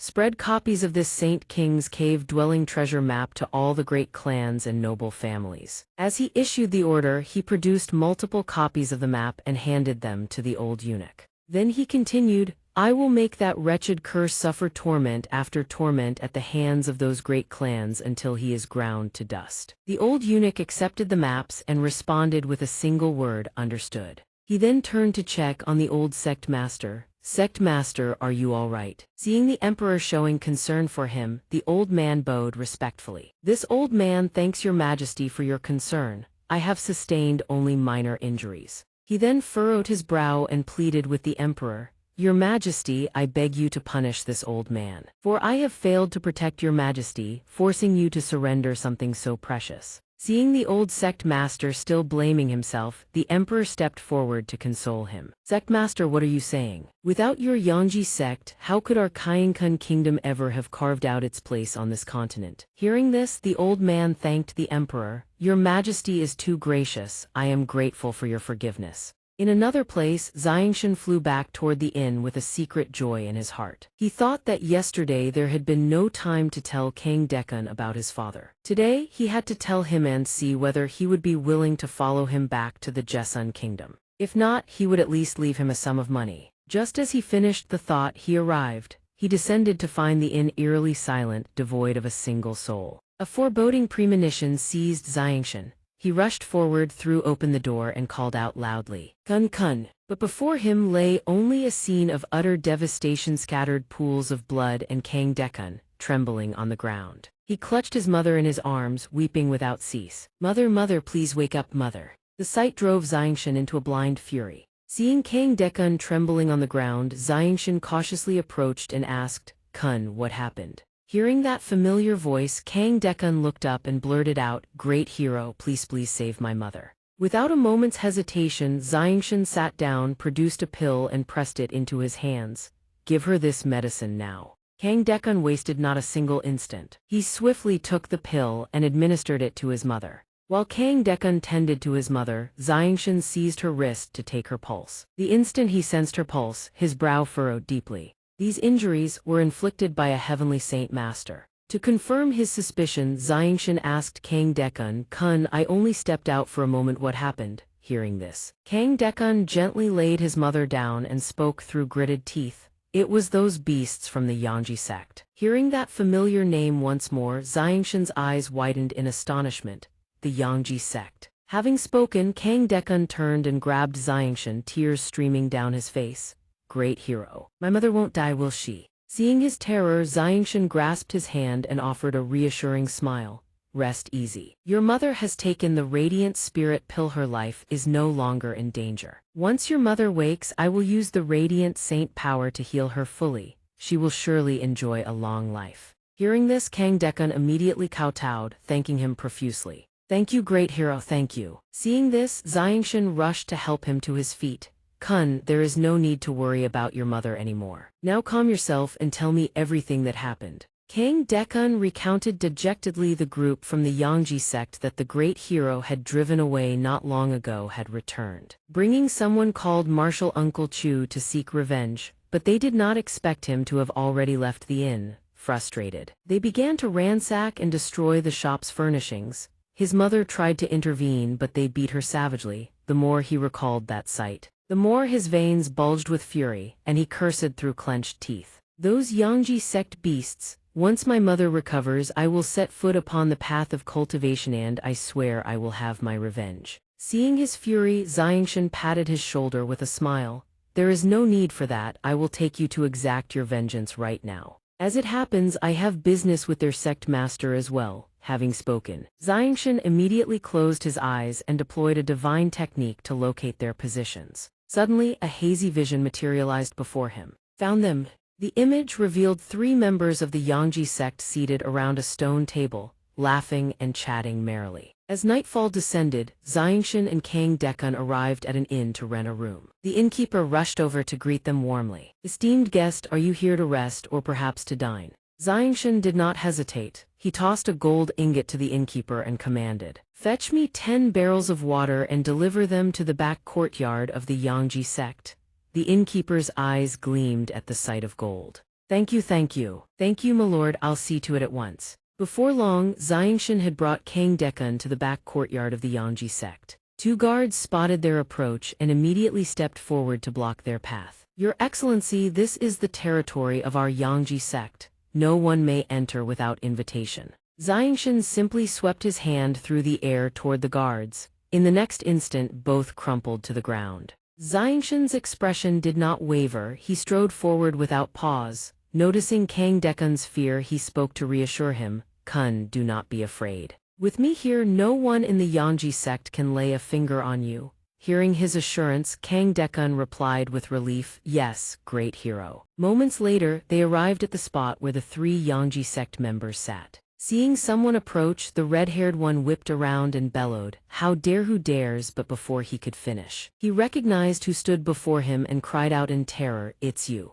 A fellow disciple beside him, seeing his senior brother recognize Xianxia, asked, Senior brother, do you know this person? The red-haired man answered numbly, he is the one who killed our 2 junior brothers. Hearing his answer, the fellow disciple exclaimed in shock. What? Xianxia cast a cold, piercing gaze upon them and spoke. Quickly, summon the one you call Martial Uncle Chu, out here now. The other disciple, seeing him dare speak with such arrogance, roared in fury, insolent fool, who do you think you are? How dare you utter such words? Xianxia said nothing. He silently gathered his energy, then flicked his finger forward. A sharp beam of energy pierced clean through the disciple's throat. He did not even have time to stammer a word. Clutching his throat, he gurgled, why you? Before collapsing at the red-haired man's feet, sending him stumbling backward in sheer terror. Xianxia fixed him with an impatient, warning gaze. I will say it once more, summon your Martial Uncle Chu, now, and I will grant you a swift death. The red-haired man threw himself to the ground before Xianxia.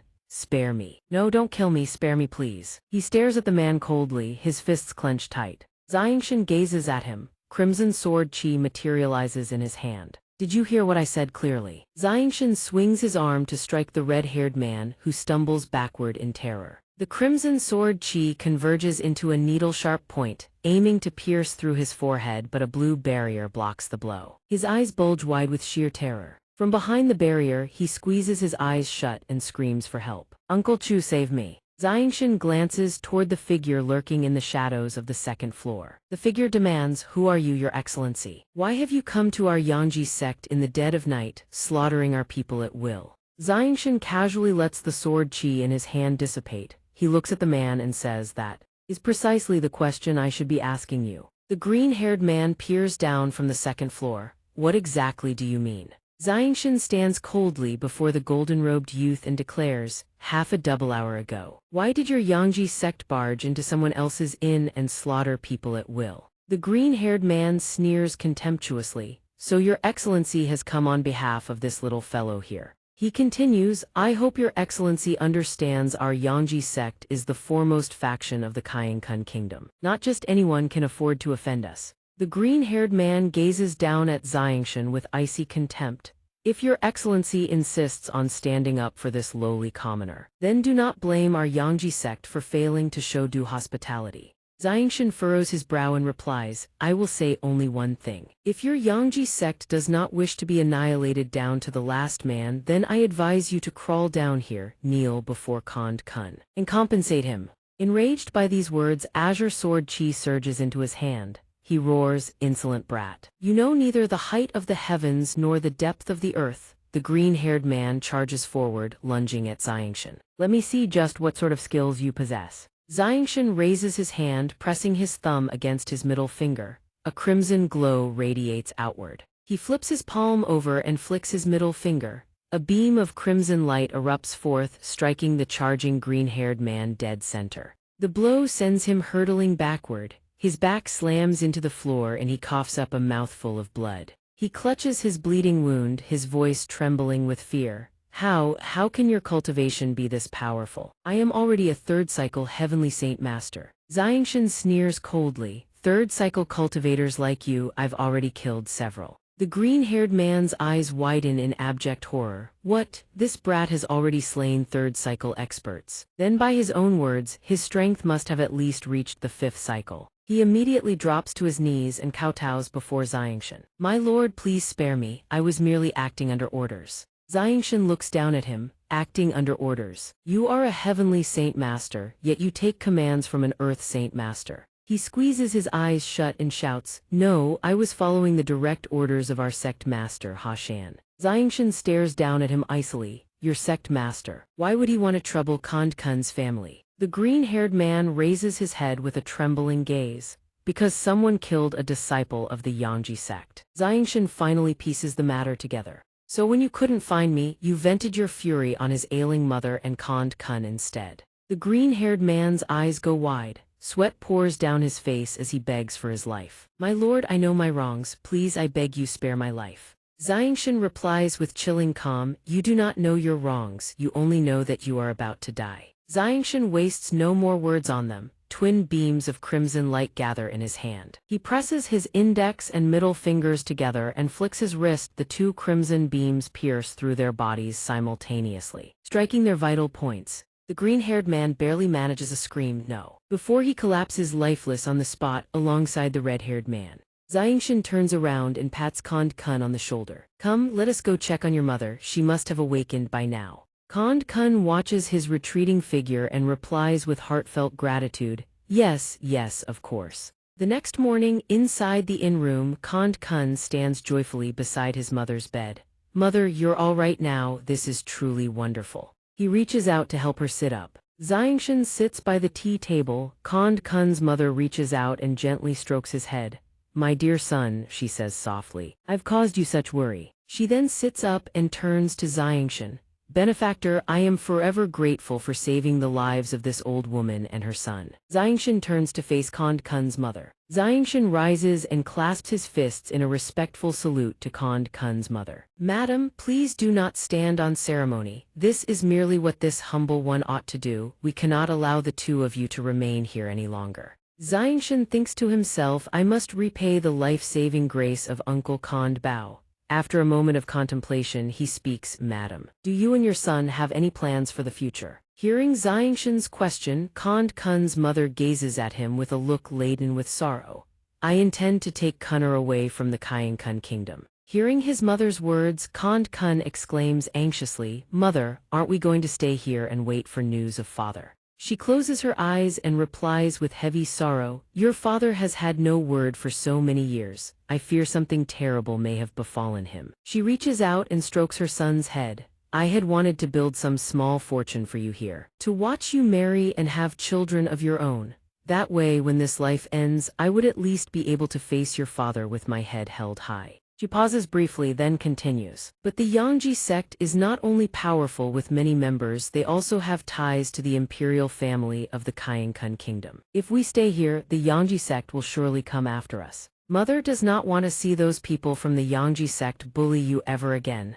She pulls her son into her arms as she speaks. Mother and son hold each other, weeping bitterly. Kand Kun seems to have steeled his resolve. With a choked voice, he says to his mother, "Very well, mother. I will follow you back to our homeland and care for you from now on."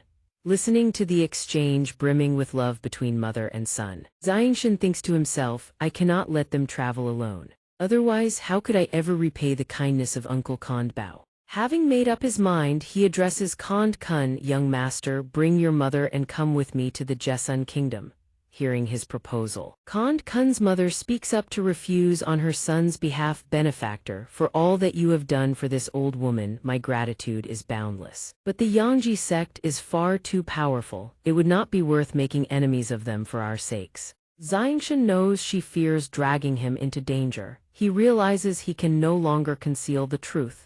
Raising a hand to silence her, he says, "Very well, I will be frank with you all. It was Uncle Kand Bao himself who sent me to bring the two of you away." Hearing his father's name, Kand Kun turns around at once. "Hero, do you know my father?" But seeing Kand Kun's mother's fragile state of health, Xianxia does not dare reveal the full truth. He can only steel his resolve silently. "I will wait until the madam has recovered before telling them that uncle has already passed on." He then quickly replies, "He has accepted a mission of great importance. That is precisely why he asked me to escort the two of you to the Jesun kingdom to enjoy a life of comfort." Xianxia gently pats Kand Kun's shoulder. "As for the matter of your uncle, we will speak of it in due time. First, focus on helping your mother regain her strength." Kand Kun happily replies, "Very well, thank you, hero." Once all that needs to be said is said, Xianxia adds a final instruction: "Tomorrow, I will take you and the madam to the Yangji sect to demand an explanation. For today, both of you should rest well." Hearing his words, Kand Kun's mother ponders silently. Demand an explanation? What does he mean by that? Could it be that this young hero has connections to the imperial family of the Xianxia kingdom? Elsewhere within the imperial palace of the Xianxia kingdom, a sharp cry pierces the stillness of the deep night. "Your Majesty, something terrible has happened." An elderly eunuch rushes in from outside the hall, his report frantic and breathless. "Something has happened at the Yangji sect." Hearing the Yangji sect mentioned, the aged emperor's expression turns severe. "What about the Yangji sect?" The old eunuch, sweat streaming down his forehead, hurriedly continues his report. "Your Majesty, last night Chu Qing and the others from the Yangji sect were all slaughtered at the inn. Not one of the 50 Yangji sect disciples survived." Hearing this, the aged emperor furrows his brow and slams his fist on the table, rising to his feet. "Damn it all, who dares commit such a brazen act?" The old eunuch, his face pale with dread, stammers his reply. "According to the Bureau of Investigation, it was most likely the mysterious powerhouse who destroyed the palace 2 nights ago." Hearing that it was the same brash young man from the previous night, the old emperor cannot believe his ears.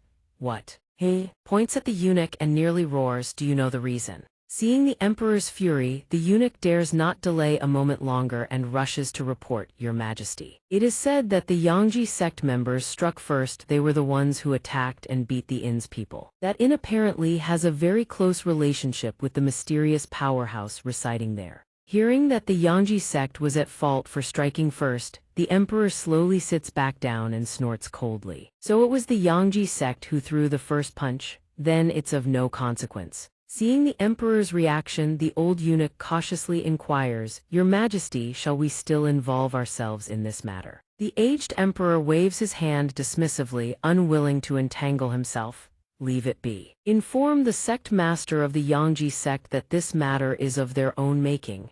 It has nothing to do with me." Hearing this, the old eunuch is momentarily stunned, but he can only acknowledge the order. The next morning, at the Yangji sect, the inn's attendant kneels in the center of the grand hall, trembling before the furious sect master who bellows with rage, "Speak, who dares lay such vicious hands on the disciples of my Yangji sect?" The attendant, his face twisted in terror, hastens to explain, "My lord, this lowly one truly does not know that gentleman's name." The old sect master's rage is so intense that veins bulge across his face.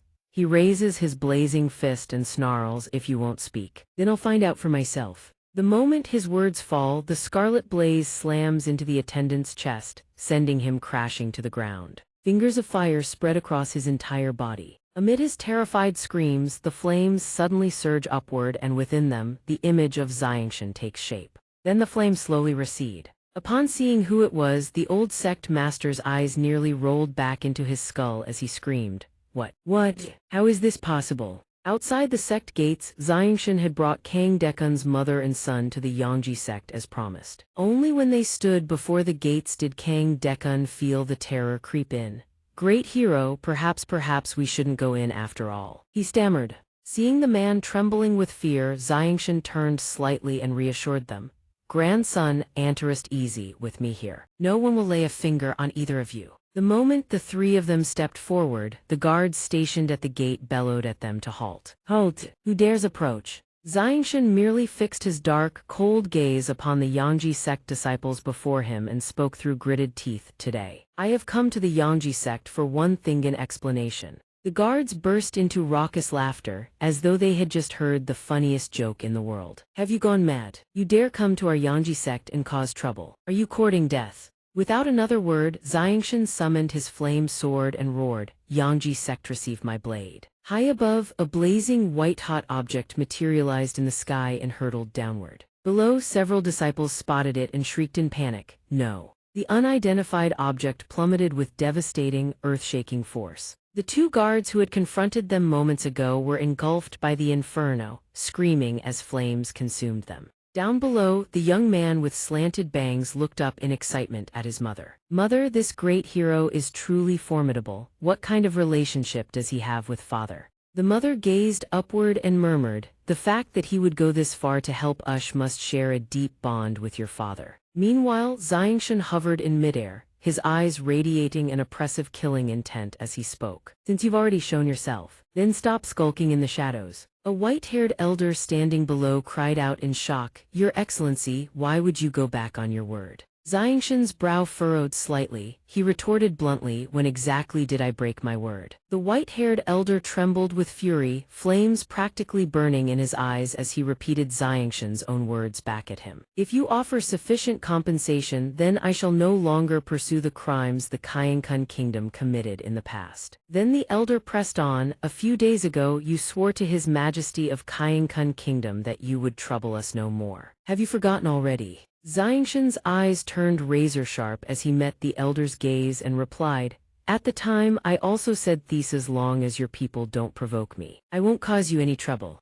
He then searched his memory and continued, "But it seems your Yangji sect refused to heed my warning at all." Xianxia then descended in a series of powerful strikes upon those below. "Yesterday your Yangji sect's people destroyed the inn belonging to my old friend's son, then critically wounded his mother. Had I not returned in time, the old woman would already be dead." Hearing this, the long-haired elder's expression darkened. "What end?" A heartbeat later, guilt flashed across his face. He thought inwardly, could it be from that task he assigned to the disciples last night? A young disciple with slanted bangs stepped forward and bowed. "Sect Master, do you have any orders?" The white-haired elder spoke, "Go with Chiang and find that mysterious expert. Try to negotiate." After a moment of thought, the elder panicked and cried out, "Wait, thighs is all a misunderstanding." Up above, xianxia's eyes blazed with fury as he drew his weapon and declared, "Spare me your excuses, if a grudge goes unavenged. My heart knows no peace. Today, I will wash away this debt with the blood of your Yangji sect blood for the sake of my old friend's kin." After that, he launched a devastating assault directly at his opponent. Below, the white-haired elder was no pushover, unleashed an earth-tier battle technique of the water element water dragon slash. The two forces collided in a thunderous explosion. Xianxia's eyes brimmed with murderous killing intent as he spoke. "Let us see whether your water extinguishes my fire or whether my fire evaporates your water into nothing." He raises his hand high, cold and composed, preparing to unleash his technique. A massive flame erupts, and in the next instant it transforms into a colossal fireball. The blazing sphere of crimson radiates above his head. The white-haired old man's heart trembles with shock. What manner of power is this? Why does even I find it terrifying beyond words? Xianxia speaks in a voice cold as frost. Sect master of the Yangji sect, receive my strike in the next heartbeat. He hurls the fireball toward his opponent without a shred of hesitation. The old man's face drains of all color. Already in a defensive stance, he launches a soundwave technique to intercept the attack. His defensive barrier shatters instantly under xianxia's fireball. The old man staggers back in utter disbelief. How can this be? The fireball sends him hurtling through the air. Xianxia widens his eyes and responds, if you cannot withstand it, then the people below will be ground to dust and bone. The white-haired old man whips his head back in fury, rendered speechless. His eyes brim with helpless rage as he watches the fireball streak past. He lets out a roar, "Noo." Xianxia's attack strikes his vital acupoint with devastating speed. The old man seethes with unbridled fury, his eyes blazing with murderous rage. This old man will fight you to the death. In the next instant, he erupts with explosive force. At this moment, Xianxia is mildly surprised, a heaven-tier battle technique. From the other side, the white-haired old man charges forward like a raging beast. You brat today. This old man shall teach you that there are mountains beyond mountains and people beyond people. He grips his weapon and bellows, die. Xianxia catches the blade between two fingers effortlessly. With a mocking smirk he taunts, is that all you've got? The white-haired old man gasps in disbelief. Impossible, how can you withstand a saint weapon? Xianxia's gaze turns glacial. A heaven-tier battle technique, nothing more than child's play. In the next moment, pitch-black flames engulf his entire body. From this moment forward, the Yangji sect ceases to exist, like a frog croaking from the bottom of a well, refusing to admit defeat.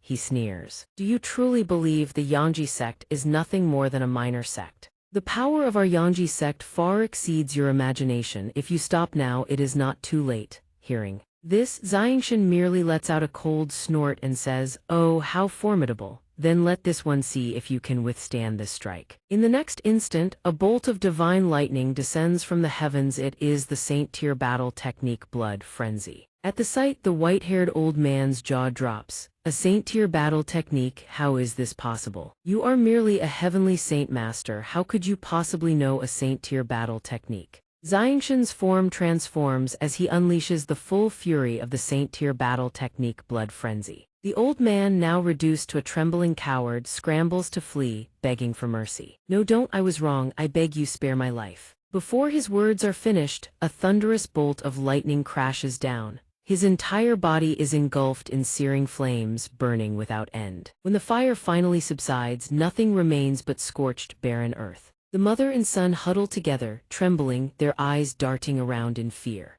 Xianxia surveys his surroundings and thinks to himself, the power of chaos is truly formidable beyond measure. And yet, I have only grasped the barest surface already, its might is this devastating. He descends slowly to the ground, his thoughts turning inward. It is time to evacuate Dabao's family from this place. He steps forward and speaks to reassure them. Madam, young master, come with me to the Jessamine kingdom. I will look after you both from this day forth. No longer will you have to live in fear and anxiety. I give you my word, under my protection in the Jessamine kingdom, no one shall dare bully you again.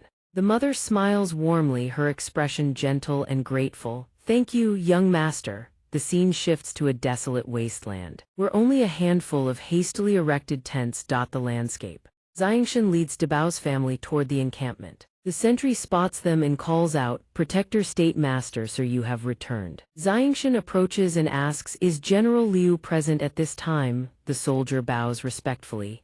Yes, my lord. Allow me to escort you to the general. Moments later, the soldier leads Xianxia into the tent. Right this way, sir. General Liu is here. Xianxia speaks courteously. I thank you for your trouble. His voice rings out, General Liu, I have returned. Upon hearing his voice, General Liu rises immediately and bows in respect. Protector State Master, sir, at last you have come back. Xianxia approaches the table and asks, in the 2 days I was away, has anything of note occurred? General Liu responds at once, no ill tidings, my lord. In fact, much good news has arrived. He adds, please, sir, allow me to prepare a meal for you first. Xianxia waves his hand. That will not be necessary, I still have other matters to attend to. I came here only to ask for your assistance with certain tasks. Hearing this, the man's heart swelled with hope. Finally, the moment to prove himself had arrived. He would render meritorious service without fail. He spoke at once, "Your humble soldier awaits the Great One's command." Xianxia gestured toward the mother and son standing behind him. "General Liu, these two are the kin of a friend of mine. I would trouble you to look after them for a few days." General Liu's expression turned solemn as he answered, "Consider it done." The mother bowed her head deeply, her voice trembling with gratitude. "We owe our lives to the benevolent one. My son and I can never repay this kindness." Xianxia hurriedly replied, "Auntie, please do not speak so. From now on, just call me Jian-chen." He paused, then turned. "General Liu, I must trouble you once more. Please see that they are given something to eat. They are not cultivators. By now they must be both famished and exhausted." Without delay, General Liu barked at the soldier at his side. "You there. Escort the honored guests of the National Protector Master to a meal at once." The soldier dropped to one knee instantly. "Yes, sir." Only 2 people remained in the room. Xianxia spoke first. "What is the state of the war?" General Liu's eyes lit up as he produced several secret dispatches.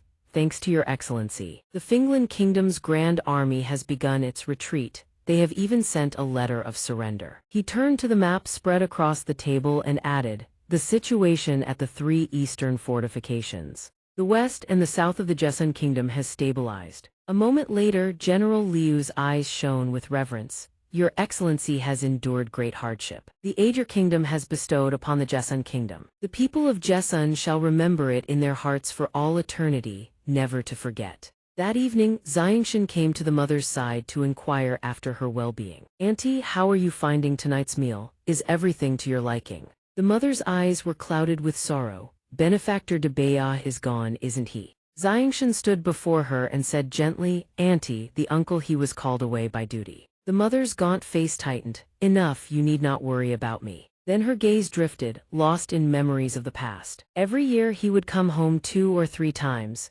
Each visit he brought armfuls of food and gifts. Her expression hardened. "Tell me, how did he die?" Xianxia shut his eyes and lowered his head.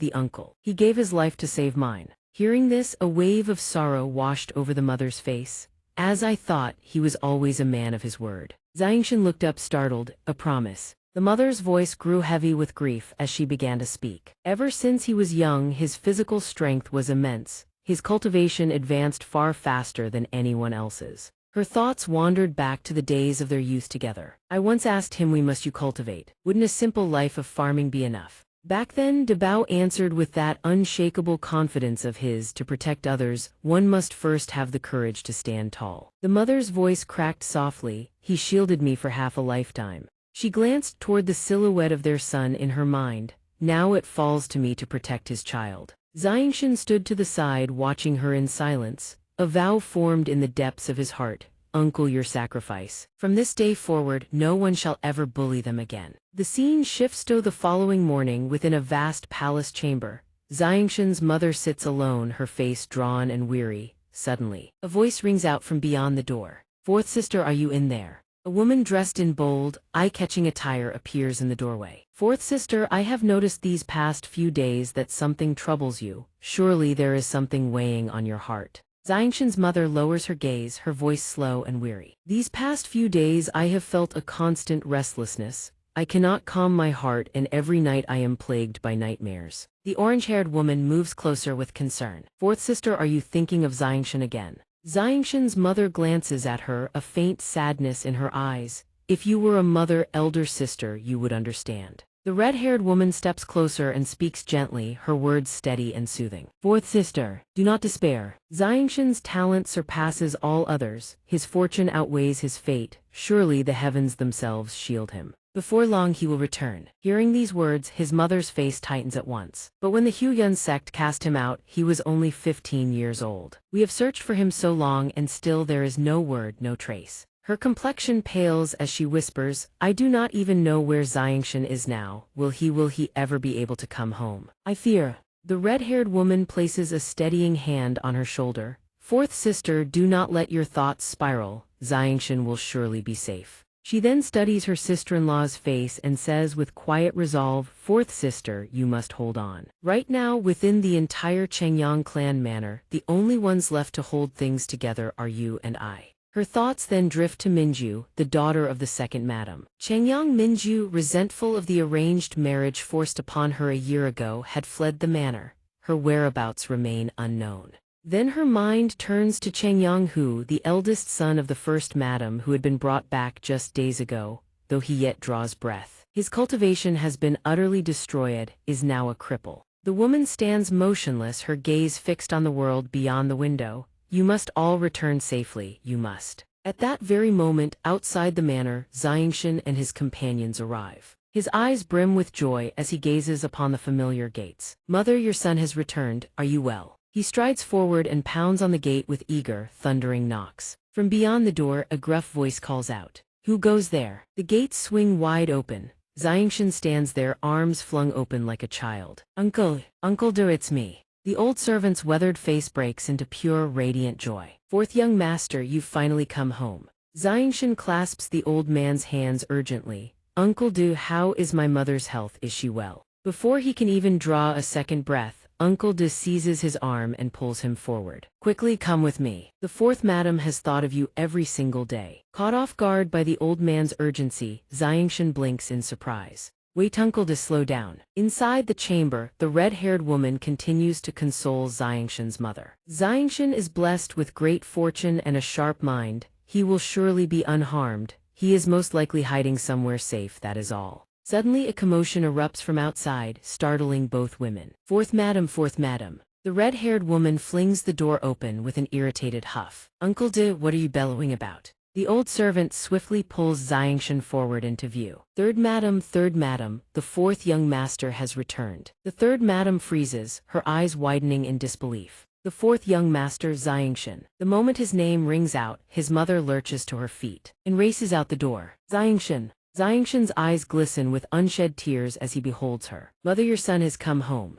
Mother and son collide in a desperate, trembling embrace. The air overflows with a happiness words could never capture. His mother weeps and says, Xianxia, my child, you've finally returned. Do you know how much I've missed you? Xianxia closes his eyes, letting his emotions wash over him. An unfilial son who has not returned home for so long. He then turns to Uncle De with a request. Hearing this, the man responds, Young master, please give your orders. Xianxia points toward the mother and son from De Bao's family. Uncle De, please arrange accommodations for these two. Their father was the one who saved my life. Uncle De bows deeply in response. Rest assured, young master, this old servant will see to everything. The orange-haired woman steps forward. Come now, you two shouldn't stand out here in the cold. Come inside and talk. I must hurry and deliver the good news to the master. Inside the room, Xianxia's father sits in silence, his head bowed low. The orange-haired woman shoves the door open and strides in. Master, I bear wonderful news. Xianxia's father furrows his brow slightly. A commotion erupts from outside. What is all this noise? What's going on? The third madam shouts urgently. Old man, fourth sister's son Xianxia has returned. Hearing this, his father startles and exclaims, What? Is what you say true? Has Xianxia truly returned? The woman hastily grabs his hand. It's true, come with me. Before the man can even react, he bolts forward at once. I'm coming, I'm on my way. The third madam calls after him. Master, wait for me. Meanwhile, Xianxia sits conversing with his mother. Mother, I even raised a little tiger cub as a pet, but since I was in such a hurry to return, I left it at a friend's house. When I find the time, I'll bring it back to keep you company. Suddenly, the door bursts open as Xianxia's father rushes in, gasping for breath. His mother sees him and says softly, Master. Xianxia rises and turns around. Father, your son has returned. Father and son embrace tightly. His father says joyfully, My good son, I knew you wouldn't die. All three of them hold one another close. In his heart, Xianxia thinks this is home. This is my home, I have finally come home. His father then calls out with elation, Someone prepare a feast at once. Tonight I shall drink to my heart's content with my son. The servants obey immediately. Xianxia's eyes brim with emotion. Father, you've just returned from the battlefield. Best not to drink too much. Your health is what matters most. His father replies cheerfully, All right, I'll listen to my son, no drinking it is. Suddenly Xianxia asks, All right, father, where is eldest brother? Is he all right? Hearing this, his father's face turns ashen. Ahu, your eldest brother, he. Hearing his father's heavy sigh, Xianxia demands anxiously, Father, what happened to eldest brother? His father's expression darkens. His limbs were severed on the battlefield. Though he has regained consciousness, he refuses to eat or drink. He wishes only for death. Hearing this, xianxia thinks good as long as eldest brother still lives, everything can be mended. He then declares, "Father, let me go check on eldest brother." His father nods, "Go and try to talk some sense into him." Stepping outside, he spots the third madam carrying a tray of food at the doorway. "Big sister, I know your heart aches over Ahu's condition, but you cannot go on without eating or drinking." Xianxia observes her and thinks that third madam is not as cold as he once imagined. She suddenly turns and catches his gaze, then brings the tray of food over to him. "Xianxia, go persuade your eldest madam to eat." He replies with a smile, "Don't worry, third madam, leave it to me. Give me the food, I promise I'll get both eldest brother and eldest madam to eat." He takes the tray and adds, "During the years I was away, thank you, third madam." The third madam furrows her brows slightly. "Xianxia, what are you talking about? Yes, I may have always competed with the other sisters for favor, but now is hardly the time for such petty things. Yu Fengyan still knows what is right and what is wrong." She places a hand on his shoulder and says gently, "These years have been hard on a child like you." Xianxia smiles warmly. "Third madam, go rest, leave feeding eldest brother and eldest madam to me." The third madam nods, "Very well, third madam trusts you." His voice rings out from the corridor, "Eldest madam, eldest brother, I've returned." The first madam hears his call and stirs with a sudden reaction. "Xianxia, you've returned." He sets the tray of food down and says, "Eldest madam, I have a way to lift eldest brother's spirits, but first, you must eat every last bite of this." Suddenly, the first madam seizes his wrist. She pleads desperately, "Xianxia, eldest madam begs you, please, you must talk your eldest brother out of this despair." His eyes blaze with absolute confidence. "Eldest madam, rest easy, leave everything to me." In the green-haired man's chamber, he lies upon the bed while Xianxia sits at his bedside. He speaks softly, "Eldest brother." The green-haired man turns his head to look at Xianxia. His face is ashen, his voice feeble as he murmurs, "Fourth brother, you've come back." The green-haired man's expression is laden with despair and bitter self-reproach. "Fourth brother, if I had known eldest brother would end up like this, I would rather have been beaten to death by the Huyan sect than let you offend them on my behalf." He closes his eyes and continues, "Fourth brother, this is all because I dragged you into it." Before he can finish, Xianxia cuts him off. "Eldest brother, how can you say such things?" He places his hand firmly on the bed and speaks with unwavering resolve, "Eldest brother, you must hold on. Wait just a little longer, I will find a way to restore your limbs." The green-haired man does not open his eyes, his voice is hollow with resignation. "Fourth brother, you don't understand. To regenerate severed limbs requires the power of a 7th stage radiant saint master. In this lifetime, eldest brother will never stand again." Suddenly, a radiant orb of golden-orange light materializes in Xianxia's palm, hovering and illuminating the room. He grins, "Eldest brother, look." The green-haired man's eyes widen in shock as he beholds the sight. "Is that radiant force?" He asks again in disbelief, as if refusing to trust what his eyes behold. "Fourth brother, your radiant saint master." Xianxia speaks with confidence. "Eldest brother, I am currently a 6th stage radiant saint master. I am only one step away from the 7th stage. Just give me a little more time, and your body will be fully restored." The green-haired man stares at him, his eyes brimming with hope yet still tinged with doubt. "Fourth brother, is it true? Is everything you say real?" Xianxia affirms with absolute certainty, holding the radiant spirit pill before the green-haired man's eyes. "Of course, eldest brother, swallow this radiant spirit pill first. You must hold on and live until that day comes." The green-haired man speaks with deep gratitude. "Fourth brother, eldest brother will fight to survive." Having said that, the pill is slowly placed into his mouth. He closes his eyes and swallows. As the pill slides down his throat, a golden-orange glow radiates from within. After the green-haired man swallows the pill, Xianxia says with a smile, "Good. Now let me go tell eldest madam, she will surely be overjoyed." He turns and walks out. Elsewhere, a purple-haired man strides along a road with his subordinates trailing behind him. Suddenly, a subordinate rushes forward, drops to one knee before him and bows his head in report. "My lord, this subordinate has a matter to report." The purple-haired man responds, "What is so urgent?" The subordinate raises his head, his expression grave. "My lord, Changyang Xianxia has returned." He startles and immediately demands confirmation. Did you witness this with your own eyes? The subordinate lowers his head in affirmation. My lord, this is confirmed to be true. Hearing his subordinate's confirmation, the purple-haired man's eyes widened. A smirk of utter arrogance curled across his lips. Good, very good. He turned to the subordinates behind him and issued an order. The direction of attack has changed. Follow this sect master to the Changyang clan manor to collect our debts. The men shouted in unison and departed toward the Changyang manor. After Xianxia informed his mother, the green-haired woman happily came to visit him. She stood by the bedside, personally spooning food into his mouth as she said gently, "Little tiger, eat a bit more." He replied with an embarrassed smile, "Mother, I'm already very full. Let's continue eating tomorrow."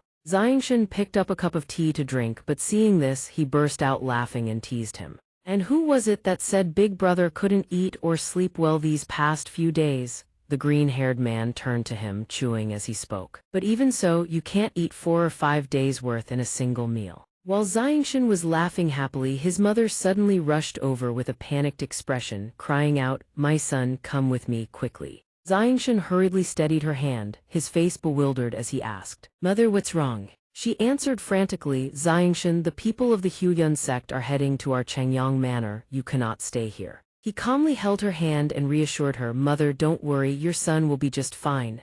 Suddenly, the golden-haired woman and the black-haired man stepped in from the corridor. The golden-haired woman spoke with a worried expression, "Xiang Dian, quickly find a place to hide." The black-haired man beside her also spoke, his expression stern. "Xianxia, you and your mother should hide for a while. I will go to the palace at once and ask the Qinhuang Kingdom's master to intervene. Let us see if this matter can be resolved." He looked at them and replied, "Father, mother, first madam, third madame, do not worry. I can handle the Huyun sect matter on my own."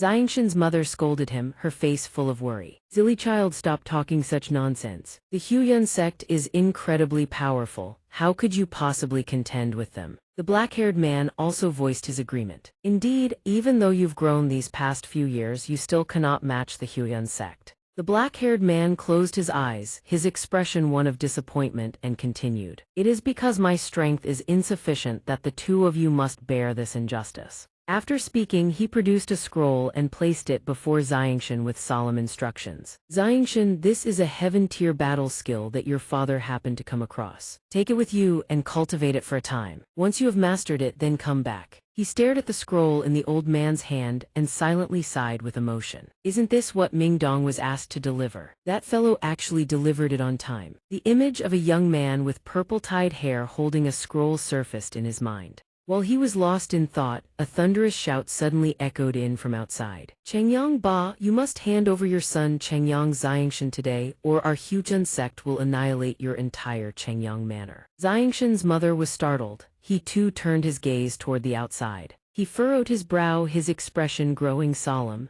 "Huyun sect, I've been wanting to settle scores with you for a very long time." Xianxia strode toward the door, but his mother reached out and seized his arm, blocking him from going outside. She clutched his arm anxiously and asked, "Xianxia, where are you going?" "Listen to your father, come with me and find a place to hide first."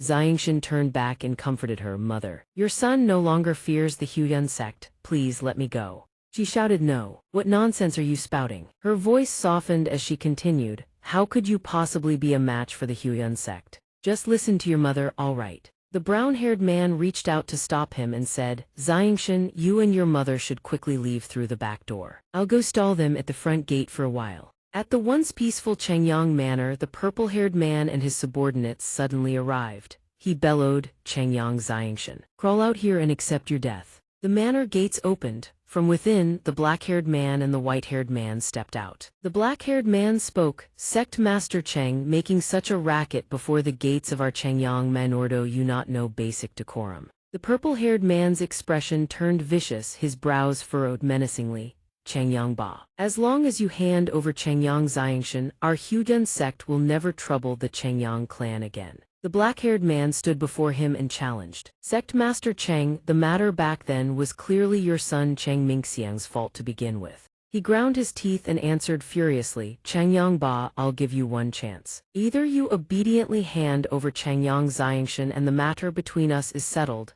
his voice turned menacing, "or my Huyun sect will raze your Changyang manor to the ground." Hearing this, the black-haired man roared in fury, "Damn you, surnamed Cheng, if you truly take one more step. Then our Chengyang manor will have no choice but to go to war with your Huyun sect with everything we have. Let us see whether your Huyun sect or our Chengyang manor is the mightier. Chengyang Ba, since you are courting death, don't blame me for showing no mercy." The moment his words fell, the purple-haired man launched himself at the old man. He clenched his fist tight, thrust it forward, and chanted Earth Tier Battle Skill Azure Wind Fist. Instantly, a swirl of green energy wreathed around his fist. The white-haired man saw this and rushed forward in alarm, shouting, "Master, watch out." The white-haired man planted himself before the black-haired man, chanting his own incantation, Earth Tier Battle Skill Wind Barrier. A vortex of swirling energy materialized before him. Before he could finish, the purple-haired man closed the distance and drove a devastating blow into his abdomen. He was sent flying backward.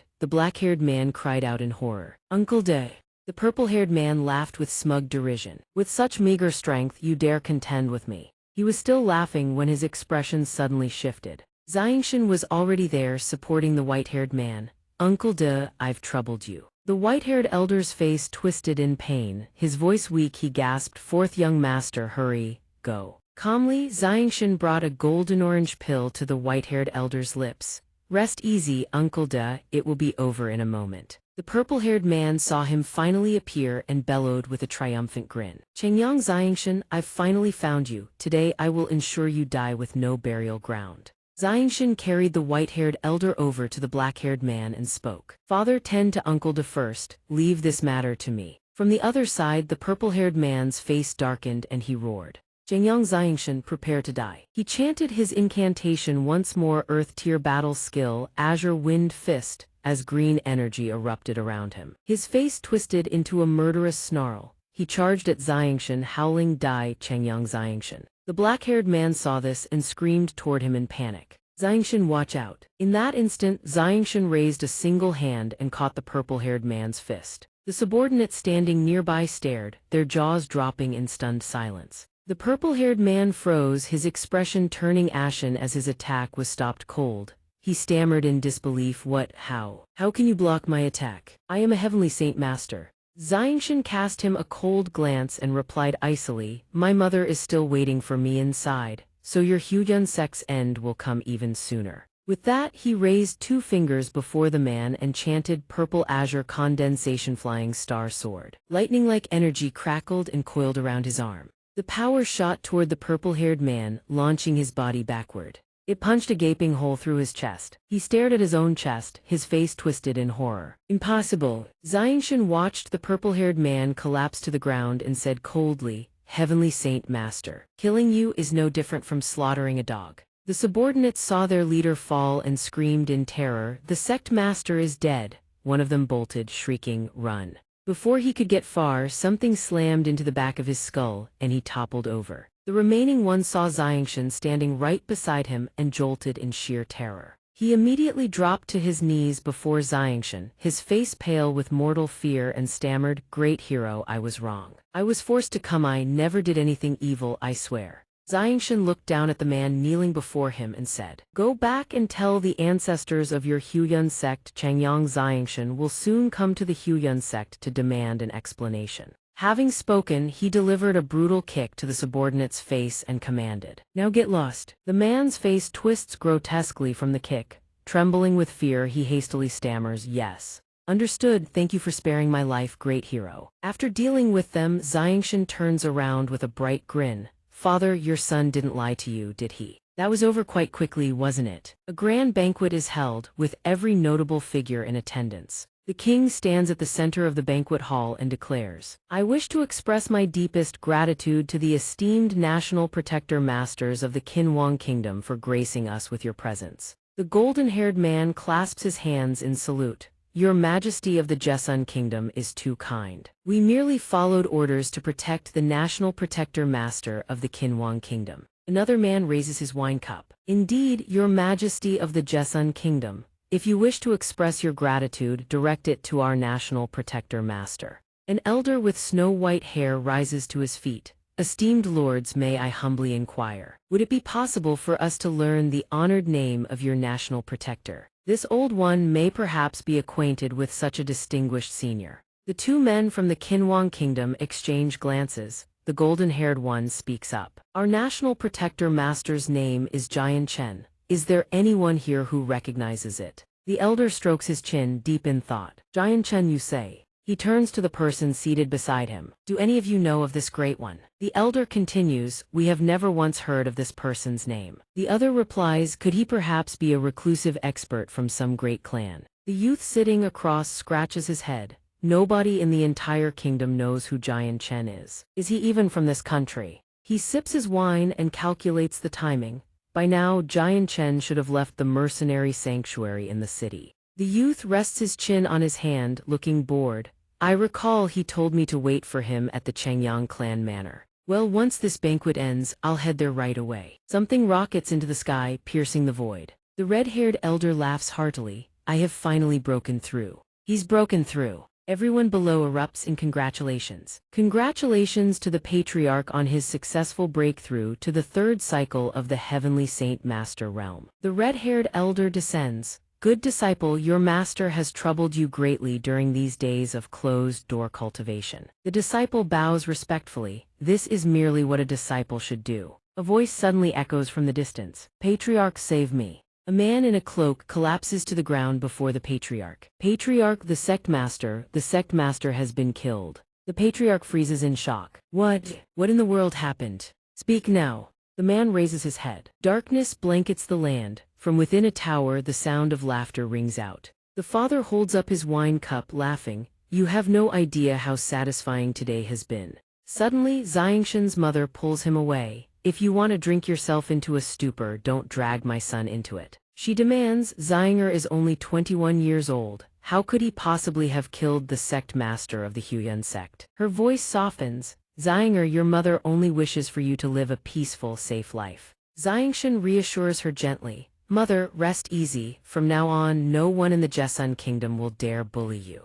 His father's expression turns grave. Xianxia, what realm has your cultivation truly reached? Why can I not sense your aura at all? He quickly explains. Father, due to certain fortuitous encounters, my cultivation path has completely departed from the realm divisions of the Tian Yuan continent. Xianxia continues. As for my strengthening heavenly saint master below the fifth cycle, I can slaughter them like dogs. A moment of stunned silence falls over the three. He asks, Father, Mother, what's wrong? His mother exclaims in excitement, Xianxia, you've become a heavenly saint master. Xianxia scratches his head. You could say that, I suppose. His father bursts into hearty laughter. Excellent, truly worthy of being Chengyang Tianba's son. Xianxia turns to the white-haired elder. Uncle Du, I'm heading out to settle things with the Huyan sect once and for all. The man replies, Fourth young master, allow this old servant to accompany you. Xianxia waves his hand. I can handle the Huyan sect matter myself, but I need Uncle Du to help me with something. Uncle Du responds, please speak, fourth young master. In the coming days, a person by the name of Ming Dong should arrive at our manor. If I am not here when he comes, keep him here and tell him to wait for me. He is my closest brother. Uncle Du bows his head. Understood. Xianxia departs at once. Uncle Du, I'm heading out to settle things with the Huyan sect once and for all. Uncle Du bids him farewell. Fourth young master travels swiftly and returns safely. His eyes suddenly turn sharp and resolute. Huyan sect, here I come. Fireflies drift around a secluded courtyard. A gentle stream murmurs nearby. Within the courtyard, the emperor of the Jessun kingdom converses with an elder. Elder, you once met Jian Chen, the national protector master of the Kinwang kingdom. Who is he, exactly? The elder replies respectfully, Your Majesty, though this old one has indeed met Jian Chen, I truly have no recollection of him. The emperor furrows his brow. Why would he travel thousands of miles to our humble Jessun kingdom? Although our kingdom's territory is prosperous, it would hardly catch the eye of the Kinwang kingdom. A figure stands gazing over the landscape. The distance between us and the Kinwang kingdom is simply too vast. The elder speaks up, Your Majesty, I suddenly recall someone. The emperor asks at once, who? The elder's expression turns solemn, the Chengyang patriarch. The emperor's eyes widen in realization. Of course, it can only be the Chengyang patriarch. A soldier rushes in and kneels beside the emperor, presenting a scroll. Your Majesty, an urgent dispatch from Lior City. The emperor's eyes widen in shock. What? Not only is he alive, he has returned. The elder leaps to his feet. Your Majesty, the one called Jian Chen is truly connected to the Changyang patriarch. The emperor carefully rolls up the paper. It's not merely Jian Chen, Changyang Xianxia himself has returned. The elder is stunned. What? He's not dead. The elder recalls the emperor's fury when the news first arrived. Back then, after Xianxia had left the Changyang clan manor, all trace of him vanished without a sound. I thought he had met with misfortune, to think he was still alive. A flicker of joy crosses the emperor's face. This can be considered a stroke of good fortune for the Changyang clan manor. After all, their eldest son had his limbs severed by enemies. The entire household has been shrouded in grief ever since. Now that their fourth son has been found, it should count as a cause for celebration. The white-haired elder suddenly has an idea. Your Majesty, we should seize this opportunity to curry favor with the Changyang clan manor. The emperor nods in agreement. Indeed, if we can earn the goodwill of Jian Chen, the national protector master of the Qinhuang kingdom, it would be an immense honor for our Jesun kingdom. A soldier bursts in breathless. Your Majesty, terrible news. Cheng Fei, the sect master of the Huyun sect, has been slain by Changyang Xianxia in the streets. Upon hearing this, the emperor and the elder are struck dumb with shock. What? A soldier rushes in and drops to his knees to report. This afternoon, the Huyun sect master Cheng Fei was slain by Changyang Xianxia in broad daylight, right in the middle of the main street. The emperor breaks out in a cold sweat. The Huyun sect master, Cheng Fei, he was a heavenly saint master of several cycles. The old man strokes his beard in deep contemplation. If this old servant recalls correctly, he should have been a third cycle heavenly saint master. Third cycle. The emperor's face lights up with joy. Then does that not mean Changyang Xianxia's strength is at least above a third cycle heavenly saint master? He slams his palm on the table and bursts into hearty laughter. Wonderful, wonderful, our Jesun kingdom has produced yet another young genius. He showers praise upon praise. This Changyang Xianxia truly possesses extraordinary talent. The emperor rises to his feet. Chancellor, go to the imperial treasury at once and select several fine treasures. We shall visit the Changyang clan manor to offer our congratulations. The old man bows with cupped fists. As you command. The emperor gazes out the window, a smile spreading across his face. It seems the Jesun kingdom is about to enter an era of great fortune. Beneath a sky full of stars, the young man descends before the gates of the Huyun sect. The gate guards immediately tense up, their hands flying to their weapons. Who goes there? What business do you have at our Huyun sect? Xianxia's eyes blaze with killing intent to exterminate. The two gate guards double over in laughter. Ha, this is killing me, kid, are you an idiot? Hurry and get lost, our Huyun sect doesn't bully the feeble-minded. He channels his power. Flames coil around his fingers, surging and condensing into a blazing sword of brilliant light in Xianxia's grip. The two guards' faces drain of all color. Why, what are you doing? Stop, stop! Despite their frantic screams, Xianxia swings once. The great gates of the Huyun sect shatter into pieces. The disciples inside freeze in shock. What was that? Someone is attacking, move now. They swarm out and immediately encircle Xianxia. Kid, who the hell are you? Are you courting death? You dare come to our Huyun sect to cause trouble and destroy our mountain gate? Our Huyun sect will never spare you. The man with flowing hair stands tall, his robes billowing. He gazes down at them from above. Your Excellency, who are you? Why have you destroyed the mountain gate and great hall of our Huyun sect? If you do not explain yourself, then no matter who you are, you will not leave this place alive today.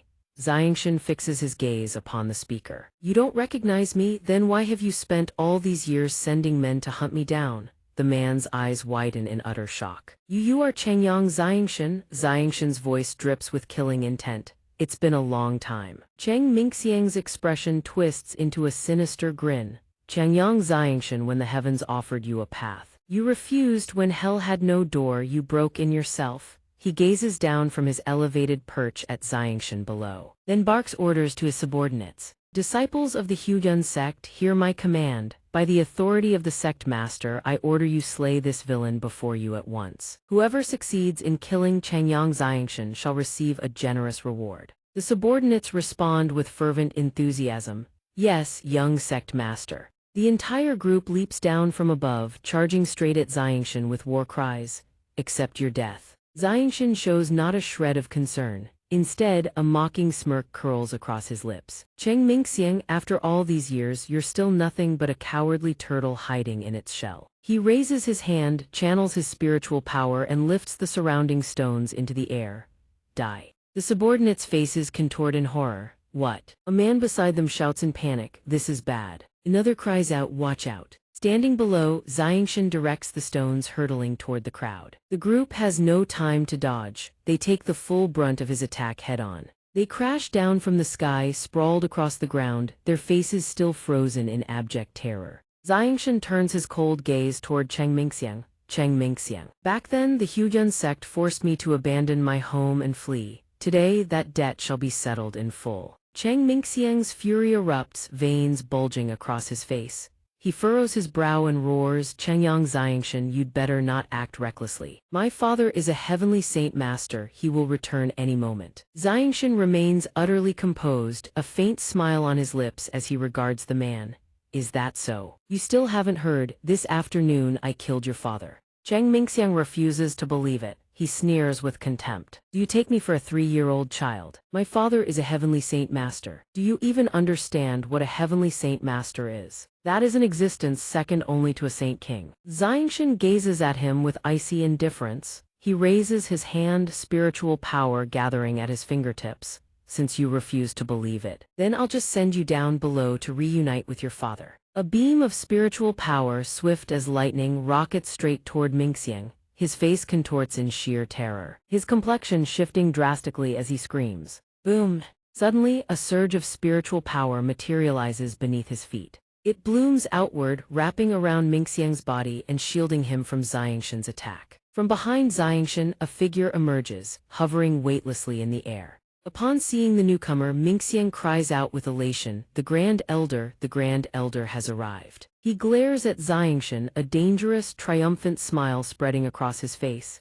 "Chengyang Xianxia, now that even the Grand Elder of our Huyun sect has stepped forward, you are dead for certain." The Grand Elder furrows his brow and casts a sharp glance at Xianxia.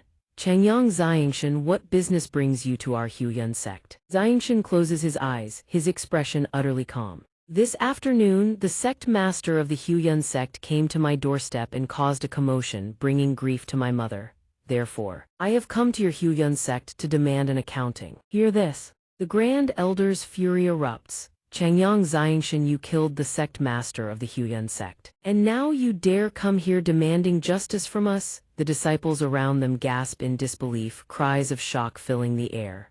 "What? The sect master is truly dead?" Xianxia raises one hand, his voice cold and flat. "That was only the first matter. The second, years ago, your Huyun sect leveraged its overwhelming power to force me from my home, compelling me to flee into exile. Today's new grudge, compounded with the old hatred of years past, I intend to settle every last account here and now." The Grand Elder's frown deepens. "Chengyang Xianxia, just how exactly do you intend to settle this?" Xianxia raises 2 fingers. "I offer the Huyun sect 2 choices. First, you disband the Huyun sect. From this day forward, the Huyun sect's name is erased from the Jesun kingdom."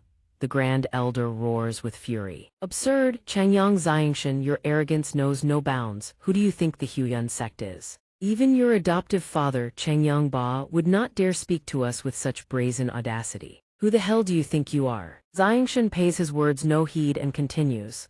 "Second, I destroy the Huyun sect myself and erase its name from the Jesun kingdom by force." Seeing himself completely ignored, the Grand Elder draws his sword, his voice trembling with rage. "Chengyang Xianxia, you go too far. This old man saw that you were young and talented, and was inclined to turn an enemy into a friend. Since you refuse to know good from bad, then do not blame this old man for showing no mercy." Seeing the elder about to strike, Mingxiang cheers with glee. "That's it, ancestor, kill him, avenge my father." The Grand Elder grips his sword and charges straight at Xianxia with a thunderous roar.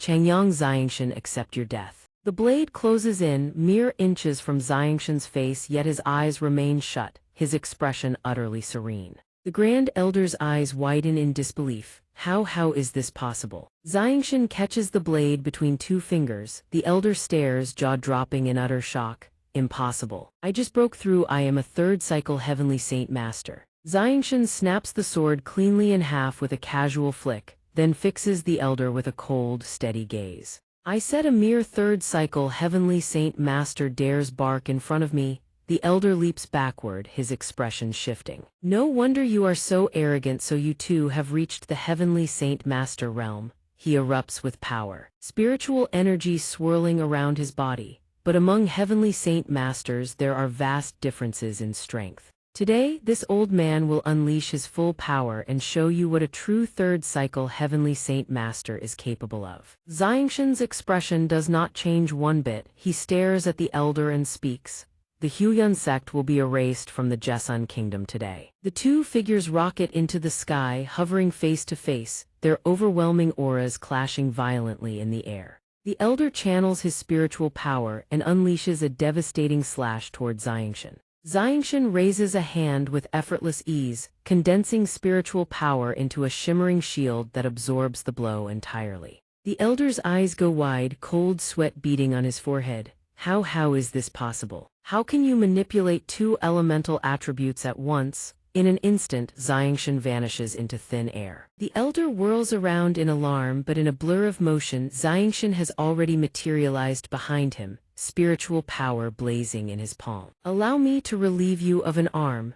He swings his hand, unleashing a blade of spiritual energy that carves a gash across the elder's body. The elder takes the full force of the attack. His face goes deathly pale as he lets out a shrill, horrified scream. Without a moment's reprieve, Xianxia drives a devastating kick into the elder's torso. Down you go. The elder's face is drained of every last drop of blood, his mouth agape. He plummets to the earth, slamming into the ground as dust and debris explode in every direction. Lying in the crater, the elder extends his hand and channels spiritual power to lift the surrounding stones, unleashing a high-level heaven-tier battle skill. The stones split apart, multiplying into a barrage. The old man surges back to his feet, launching a fierce assault. A torrent of spiritual power hurtles toward Xianxia, yet he regards the elder with cold, unblinking eyes, utterly without fear. The attack slams into Xianxia, detonating in a massive explosion that tears through the sky. The elder cackles with elation. A direct hit,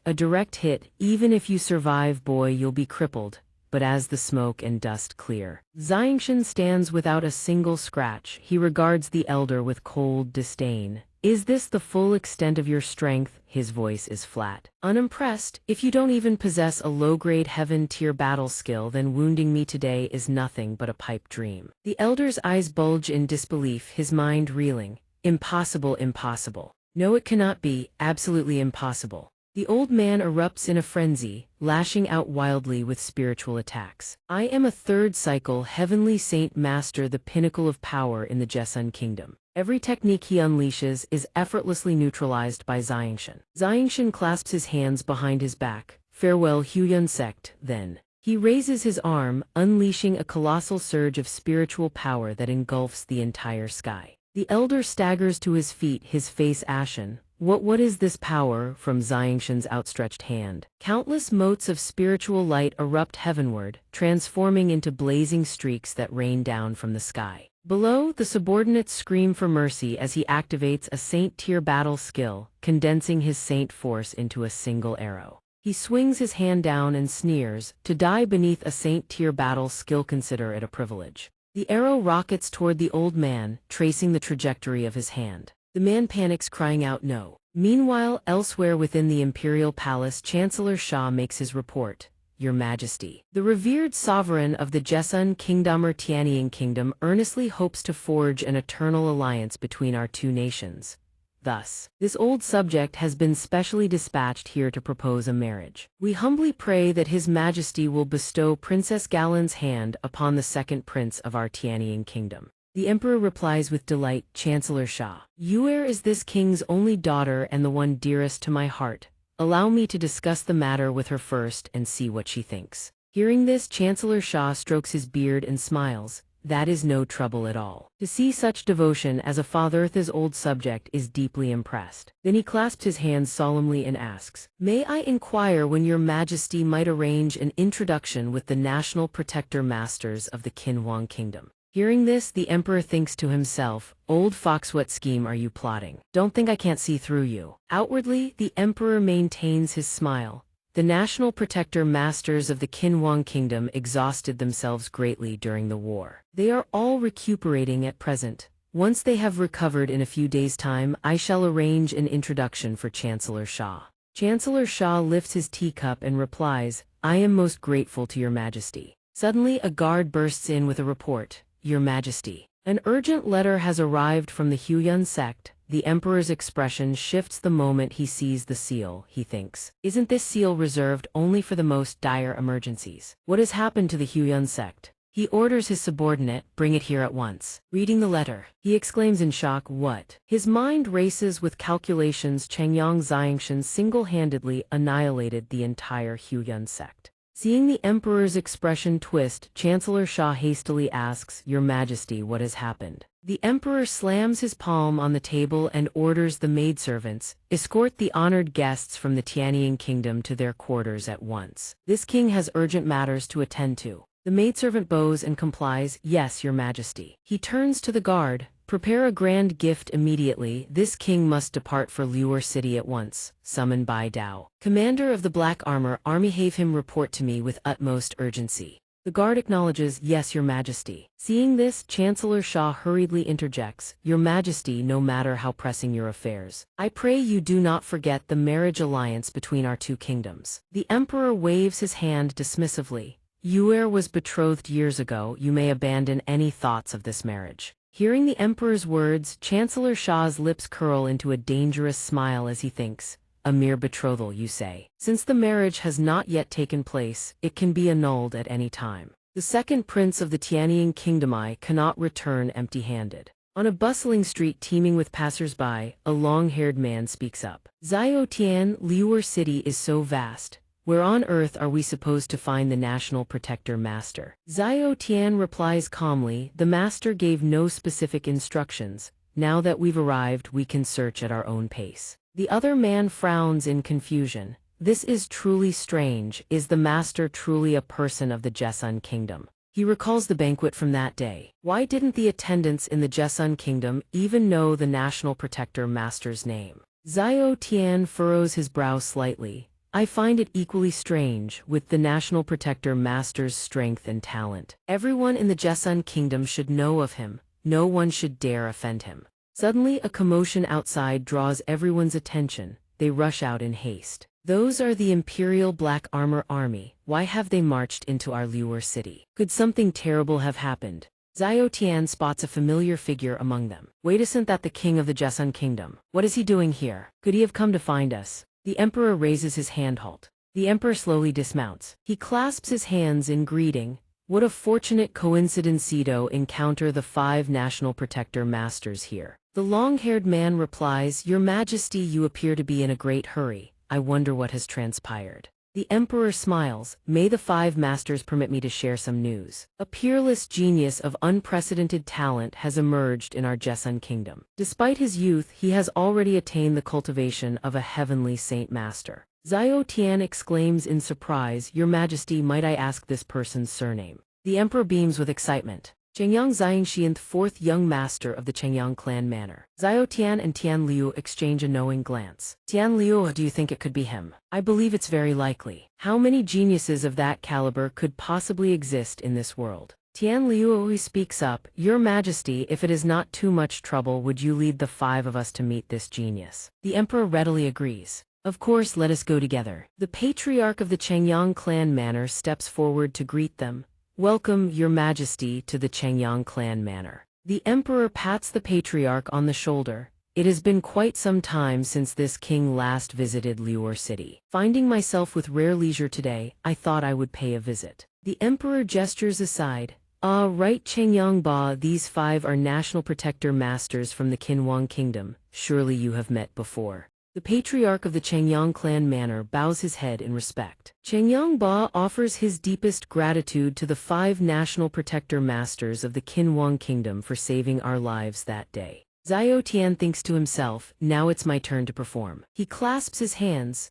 Patriarch Qiangyang, you are far too kind. We were merely carrying out the orders of the national protector master. The emperor freezes. Wait, we are these men more courteous to Qiangyang Ba than to this king, their emperor? The patriarch turns to him. Your Majesty, a banquet has already been prepared within the manor. Please let us go in, feast, and talk. The emperor steps inside. Very well. Seated at the banquet, the emperor immediately asks, Changyang, I hear that xianxia has returned. It has been far too long since this king has seen this son-in-law of mine. The patriarch of the Changyang clan manor calls out, Xianxia, come out at once and pay your respects to his majesty. A young man in white robes steps forward with utmost reverence. Changyang Xianxia pays his respects to your majesty. The emperor is overjoyed. Excellent, excellent, no wonder he is this king's son-in-law, truly a dragon among men.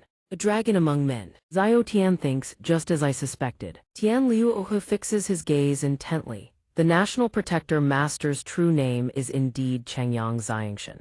The two exchange a glance and share a knowing smile. Absolutely right, thy's old man is still the sharpest mind around. The emperor grows puzzled when he sees Xiao Tian and the others suddenly rise to their feet. What are the National Protector Masters? They stride forward and drop to their knees before Xianxia. Your subordinates pay respects to the National Protector Master. We useless servants failed to find you, Master. We beg your forgiveness for our incompetence. The emperor is struck speechless. What did they just call Xianxia? A staggering realization begins to dawn upon him. Could it be that my son-in-law is the National Protector Master of the Qinhuang Kingdom? Xianxia addresses Xiao Tian's group. My apologies, when I departed I was in too great a haste and neglected to tell you my real name. He helps Xiao Tian to his feet. How are your injuries? Xiao Tian replies, reporting to Master, the wounds of several among us have fully recovered. Xianxia looked up. Well then, that's wonderful. Suddenly someone interjected. Xianxia, what on earth is going on here?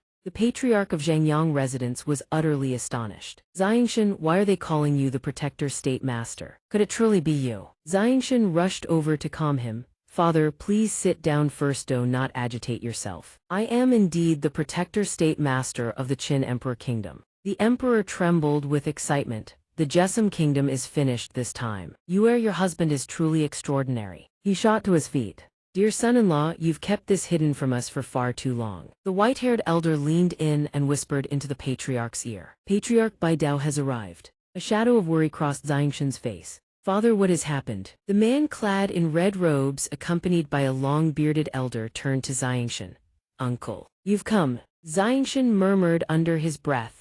Uncle. Memories surfaced from his childhood, his mother introducing this uncle to him for the first time. The emperor spoke. Is Bai Dao still nursing a grudge over that incident? The man in red lowered his head. Yunxin and I have tried persuading him many times, but he stubbornly insists on revenge. But where is Deshu at the moment? He turned to question the elder beside him. Butler De answered, according to the master's orders, he is in the 4th Madam's chambers. The man in red addressed Xianxia urgently. Xianxia, go quickly, your mother is with your uncle in her chambers. You must persuade him to let go, to abandon his vengeance. The enemy is not someone we can afford to provoke. Xianxia froze upon hearing this. He furrowed his brows and lowered his head, pondering his uncle's predicament, then replied, understood. Father, I'll go at once. The golden-haired man spoke to the emperor. Your Majesty, there is truly no need for such worry. The Protector State Master's strength can be considered first or second across the entire continent. The black-haired man beside him nodded in agreement. Indeed, moreover, with the full backing of our Qin Emperor Kingdom, unless one's cultivation base reaches the Saint King realm, they will certainly pose no threat to the Protector State Master. The emperor closed his eyes and spoke. But the Bai family's enemy is someone that even Saint King realm experts cannot resolve. The two men jolted in shock. What?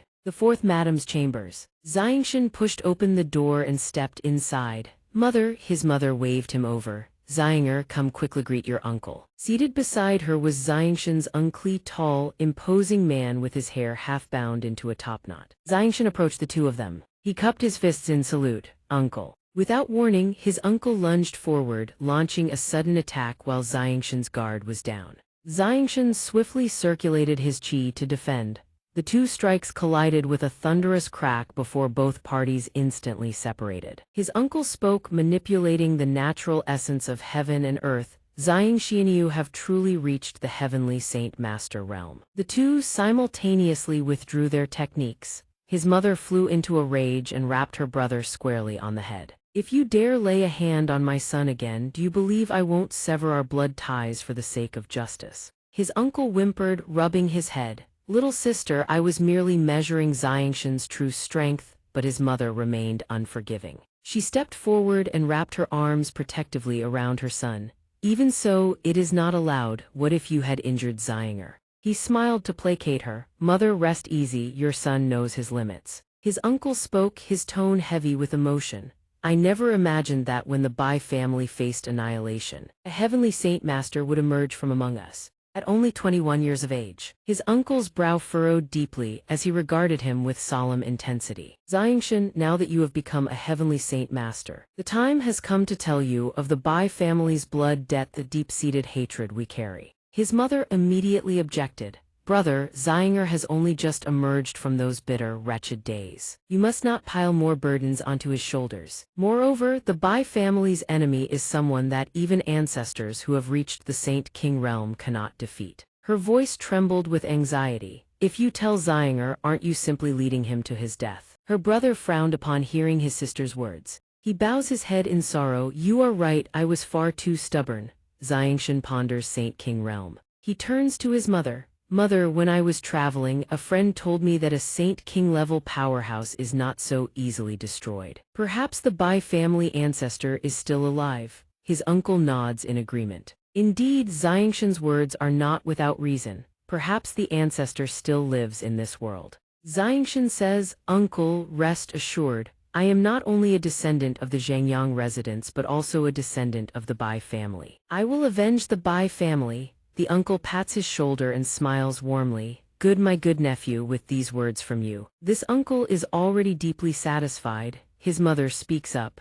Xianxia, stay and have dinner with your mother and uncle. Then tell me about the years you spent on your journeys. Mother wants to hear everything. She gazes at him tenderly. Xianxia agrees. Very well, the imperial palace. An official bows before a young man. Your humble subject pays respects to the second prince. The second prince smiles and extends a hand to help the man before him rise. Prime Minister Shah, please rise. How fares the marriage arrangement? Prime Minister Shah replies, today your humble subject discussed the matter with the Jesam Emperor. He says Princess Yaoyu is already betrothed. Hearing this, the second prince erupts in rage. What? Who dares to steal a woman from me? The minister continues. A few years ago, it seems the king of Jesam promised Princess Jelan's hand to a man named Zhangyang Xianxia.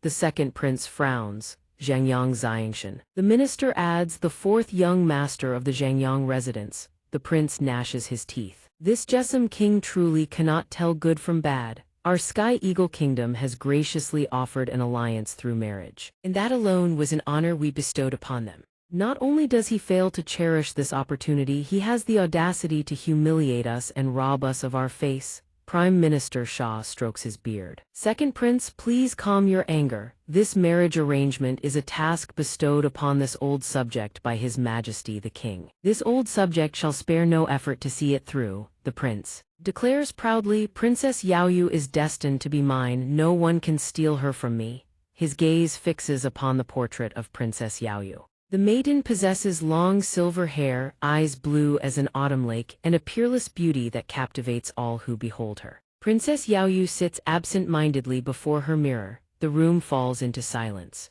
The princess broods in sorrow. Xianxia, where are you now? The princess recalls what happened this morning. The second prince's lecherous face had grinned at her. Princess Yaoyu, this humble one is the second prince of the Sky Eagle Kingdom. She curses inwardly, why must I be betrothed to someone like him? White Hair asks with a worried expression, Your Highness, shall I help you escape? This servant is certain the king will not blame you for fleeing the betrothal. The princess says indifferently, no need. Even if I leave this place, where could I possibly go? A voice sounds from beyond the door. Yuer, may your imperial father come in. The princess replies in a choked voice, Come in, father. Yuer has not yet retired. White Hair bows and says, Your Majesty, this servant shall go prepare evening tea for you and the princess. The emperor blames himself inwardly. It seems Yuer does not fancy Zhangyang Xianxia, but for the sake of the Jesam kingdom, I have no choice but to sacrifice her happiness. Yuer, your imperial father understands your feelings, but your father is the ruler of a nation. There are many things that cannot go according to one's heart. The princess cannot conceal her sorrow. Father, your daughter understands from the day I was born into the royal family. My fate has no longer been in my own hands. The emperor steps forward to console her, gently stroking her head. Yuer, quickly make yourself beautiful. Tomorrow you shall meet the Zhangyang family and your future husband, Zhangyang Xianxia. The princess asks in surprise, huh, who? The emperor blinks, puzzled. Zhangyang Xianxia, don't you know he has returned? The princess replies in astonishment. Xianxia has returned since when? And the one betrothed to Macent, he's supposed to be a prince of the Sky Eagle Kingdom. The emperor's eyes narrow sharply, his expression filled with fury. A prince of the Sky Eagle Kingdom is nothing but a worthless wretch. How dare he covet my Yuer? The emperor continues, Yuer, you once met Zhangyang Xianxia. Several years have passed, and his current achievements have soared to extraordinary heights, reaching a level your imperial father can only look up to. She asks with sparkling eyes, what great feat did Xianxia accomplish? The emperor speaks with unmistakable pride. Zhangyang Xianxia is only 21 years old, yet he is already a heavenly saint master. Moreover, he has been appointed the protector state master of the Qin Emperor Kingdom. The princess gasps in disbelief.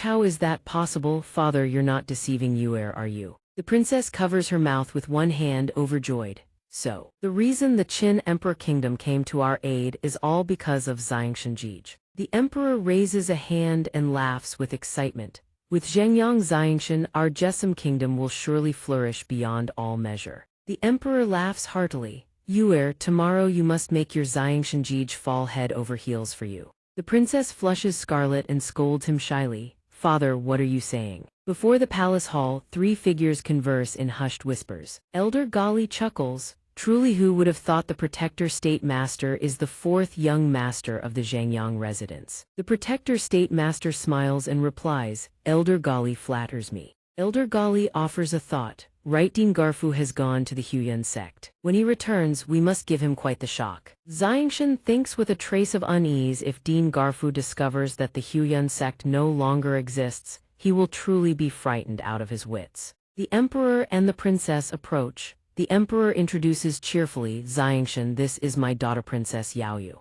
Xianxia steps forward and cups his fists in greeting. This one pays respects to Princess Yaoyu. A thought flashes through his mind, why does this princess bear such a striking resemblance to Yaoyu? Even the name matches the attire. Nephew, go for it. She and Yaoyu are twins, absolutely stunning. The princess blushes shyly. Xianxia, brother, you're all right, that's wonderful. The emperor speaks. Dear nephew, this is your first time visiting the imperial palace of the Jesum Kingdom, is it not? Let Yuer take you for a stroll around the grounds. The princess bows low. Your daughter obeys the imperial father's decree. The moment the two leave, the emperor and the protector state master begin to confer. My dear in-law, when shall we hold our joyous occasion? The protector state master replies excitedly, I will go discuss with the boy's mother to find an auspicious date. The emperor beams with delight. Yes, yes, yes, I shall send someone to check for an auspicious date at once. A man kneels and reports, Second Prince. Your Excellency, the Prime Minister, the Princess of the Jesum Kingdom, and a young man of about 20 are heading toward the Imperial Garden.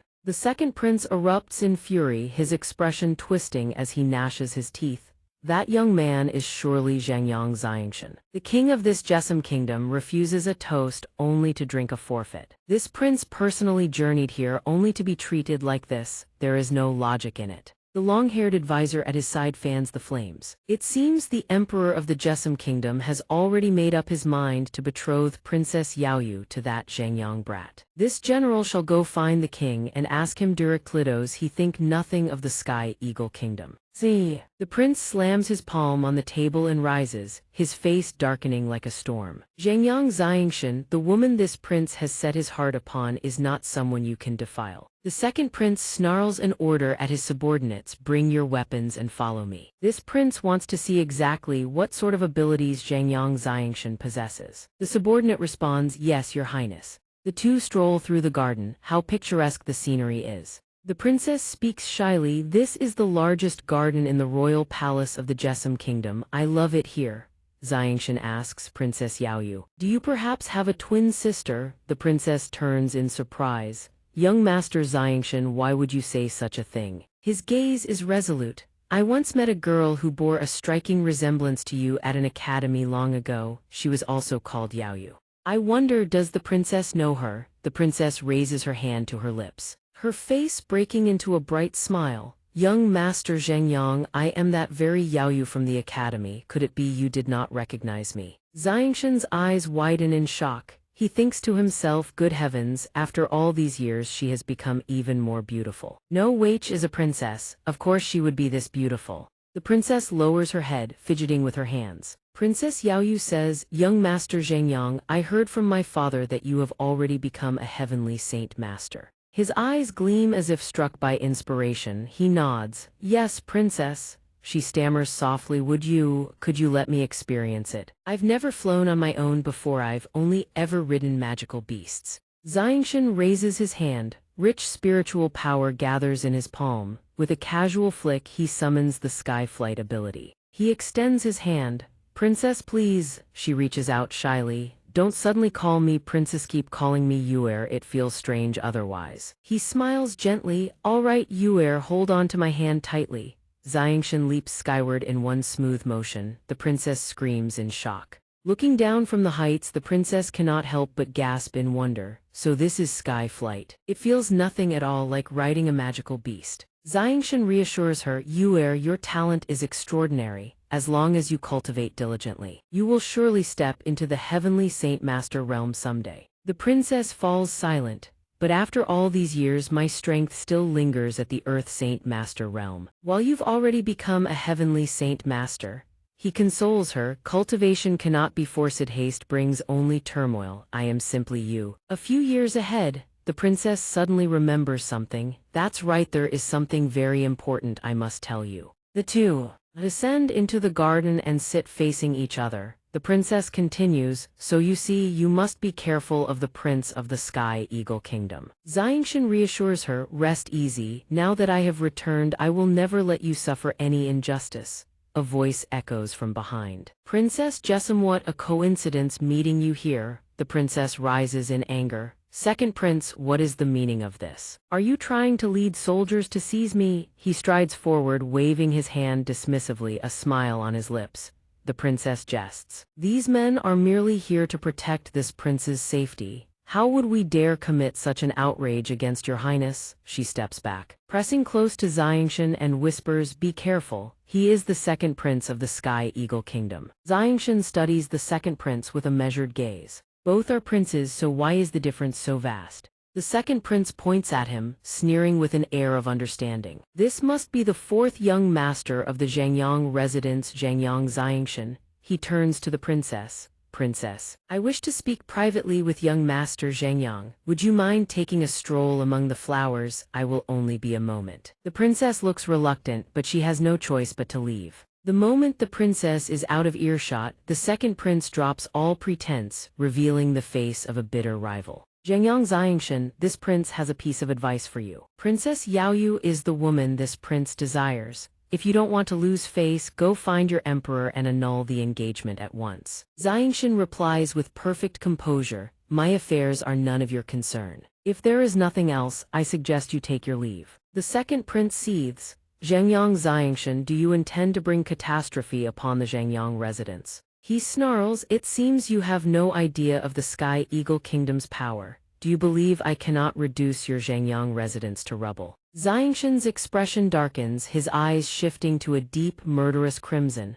A flicker of true anger ignites within them. Second Prince of the Sky Eagle Kingdom, do you believe that with a single word from me I could make your kingdom vanish overnight? The second prince slammed the table and roared furiously. How dare this Zhengyang Xianxia, a brat who doesn't know the heavens from the earth, insult our Sky Eagle Kingdom like this? Guard, seize him. I'll drag him back to the Sky Eagle Kingdom for my father to deal with. Xianxia waved his hand with casual ease, and everything before him shattered into pieces. The second prince bellowed, guards. Guards, where are the guards? Before he could finish turning around, the second prince found every single one of his subordinates sprawled lifelessly across the ground. Stunned, unable to comprehend what had just transpired, he stammered in horror, what just happened? He collapsed onto his backside. Xianxia spoke up with a mocking tone. Second prince, your highness, why are you sitting on the ground? The second prince thought in terror, when did this brat make his move? How did I not notice a single thing? He stared at Xianxia in abject horror. Those guards hadn't even managed a single cry for help before being slaughtered outright.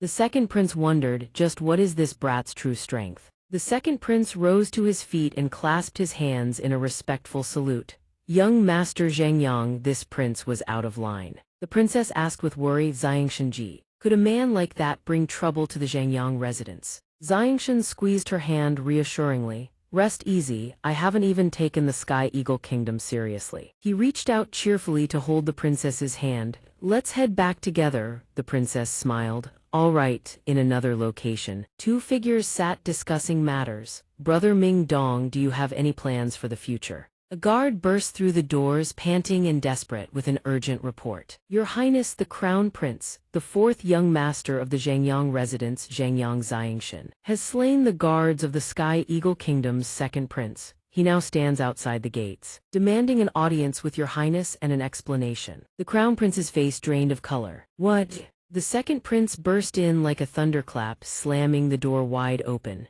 Crown Prince Jessom, how exactly do you govern your people? The Crown Prince spoke in a hushed, anxious tone, trying to smooth things over. Second Prince of the Sky Eagle Kingdom, please sit down first and calm yourself. The second prince turned his head. He glanced toward the brown-haired man and asked, Young hero Ming Dong, why are you here? The second prince thought to himself. This is that genius I encountered at the Jessom Kingdom's merit celebration banquet. The brown-haired man said coldly, his voice cutting like a blade, and where I go to I need to report to you. The second prince forced a smile. Young hero Ming Dong, you jest. This one merely wishes to host a banquet in your honor. The second prince cursed inwardly. If it weren't for trying to recruit you, would this old man even bother giving you face? The crown prince spoke softly, carefully offering the second prince a cup of wine. Since things are as they are, why don't the three of us share a drink together and enjoy ourselves today? The second prince said furiously, his arrogance blazing, Crown Prince Jessom, no matter how magnanimous I am, shouldn't you at least have that Zhangyang Xianxia come here and kowtow to me in apology? Why on earth did he slaughter over a dozen of my guards?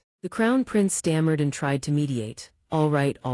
I'll speak with my father shortly, and have Zhangyang Xianxia compensate you handsomely. The Crown Prince thought to himself, the Sky Eagle Kingdom is not something we can afford to provoke. If I can de-escalate this and find a step down, that would be a blessing. The brown-haired man harbored suspicions about Zhangyang Xianxia and the Zhangyang residence. Mid-thought, he spoke up, asking the Crown Prince, what is this Zhangyang Xianxia like? The Crown Prince explained, although we don't have a portrait, we do possess the wanted poster issued when the Huyun sect was hunting him who left it behind.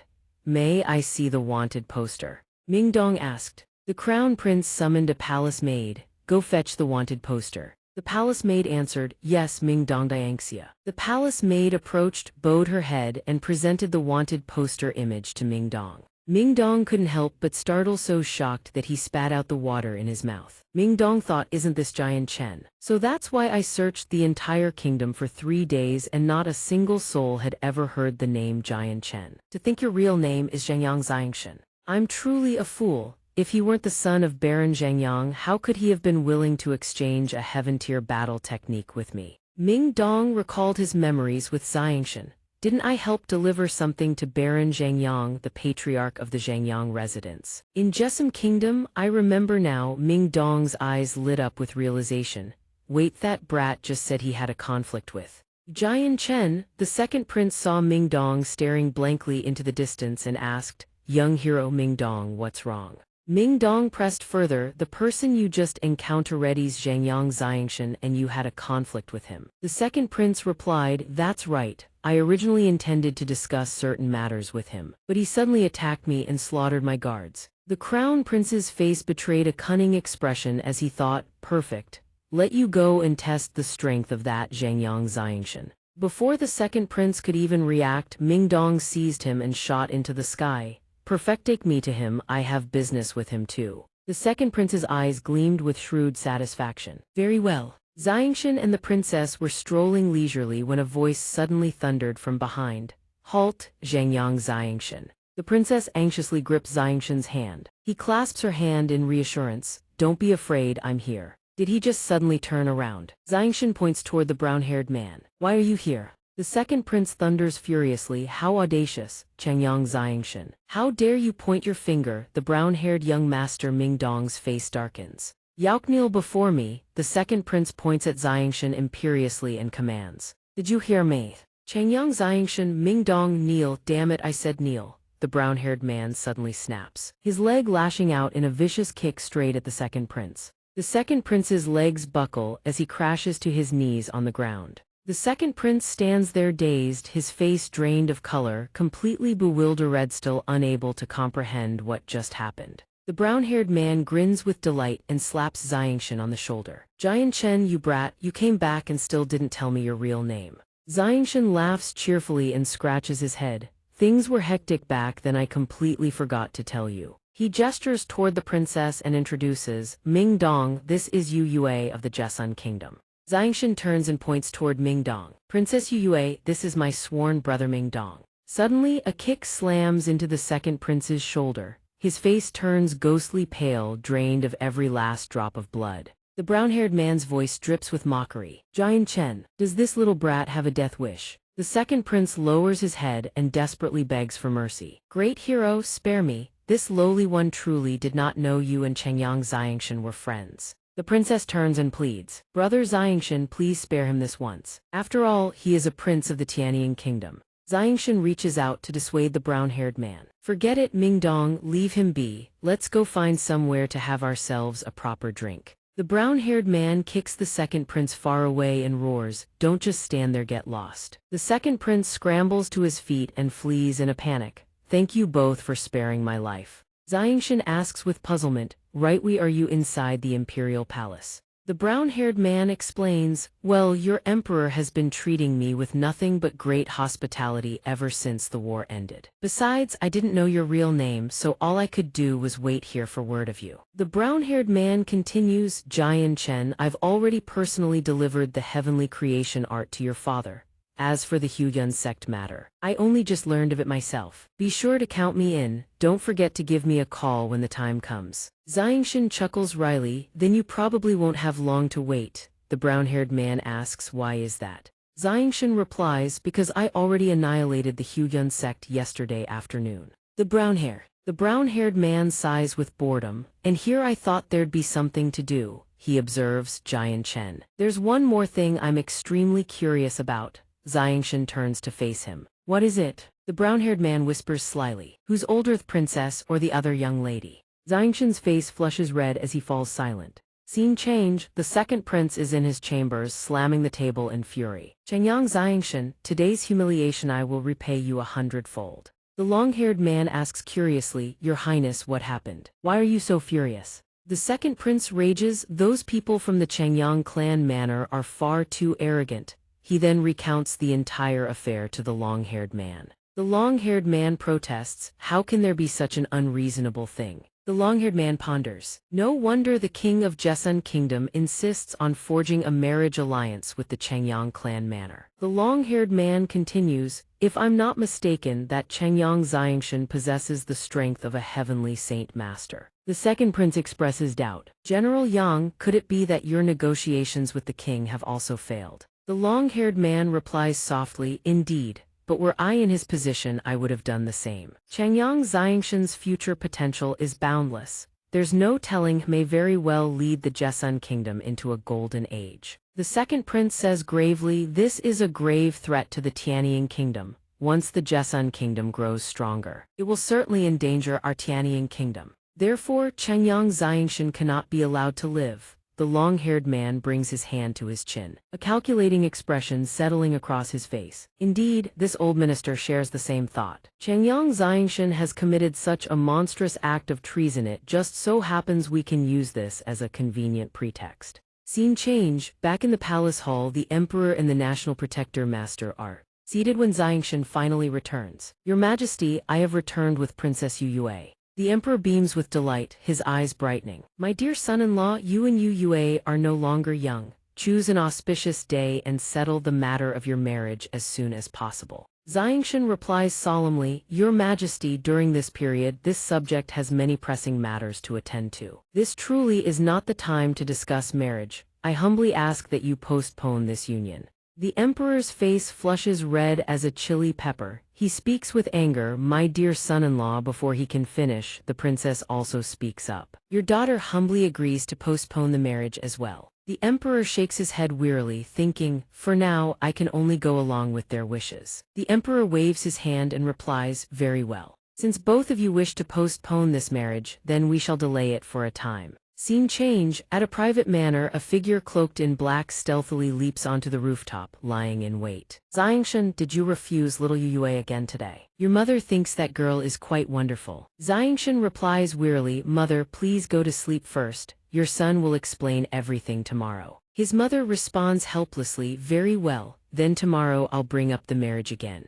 Xianxia replies, 3 parts helpless and 7 parts doting. I understand, mother, please go rest. After the conversation, Xianxia returns to his room, exhausted. He sits down and diligently circulates his spiritual power, unbeknownst to him. A figure in black has already appeared on the rooftop above, holding a small vial in his hand. He gently uncorks it and swiftly pours a large quantity of powder down into the room below, right where Xianxia sits. A gleam of triumph flashes in his eyes as he thinks to himself. Success! Xianxia is deep in concentration, cultivating, when he is ambushed. Somyeon has laced his room with a sedative. Seeing the drug take effect, the assassin draws his blade, crashes through the rooftop and lunges at him. A single thought races through his mind, die. He brings the blade slashing down at Xianxia's neck, but it fails to pierce through. His eyes widen in shock. What is this? How can this be? Xianxia opens his eyes and regards him coldly. How rare indeed, dark attribute Saint Force. At that moment, a ring of azure light encircles Xianxia. The assassin leaps back in alarm, his gaze fixed on the surging sword chi. He stares at Xianxia in terror, drenched in cold sweat. You knew I was here all along. Xianxia smiles with absolute confidence. Of course, if not for my mother's worries. The moment you set foot in the Changyang clan manor, I would have killed you. The assassin bolts desperately from the room. Seeing this, Xianxia furrows his brow and channels his spiritual power. You want to run? Do you think it's that easy? He surges forward like a raging gale, leaving only afterimages in his wake, but still, the assassin cannot escape. Xianxia strike slams squarely into the assassin's body. The assassin crashes to the ground, coughing violently, and struggles to rise. Suddenly, Ming Dong leaps out, condensing spiritual power in his palm and smashes it directly into the assassin. The assassin coughs up a mouthful of blood, his face black and blue, eyes rolling back. Ming Dong glares at his hand and snarls, damn it. Can't even get a proper night's sleep.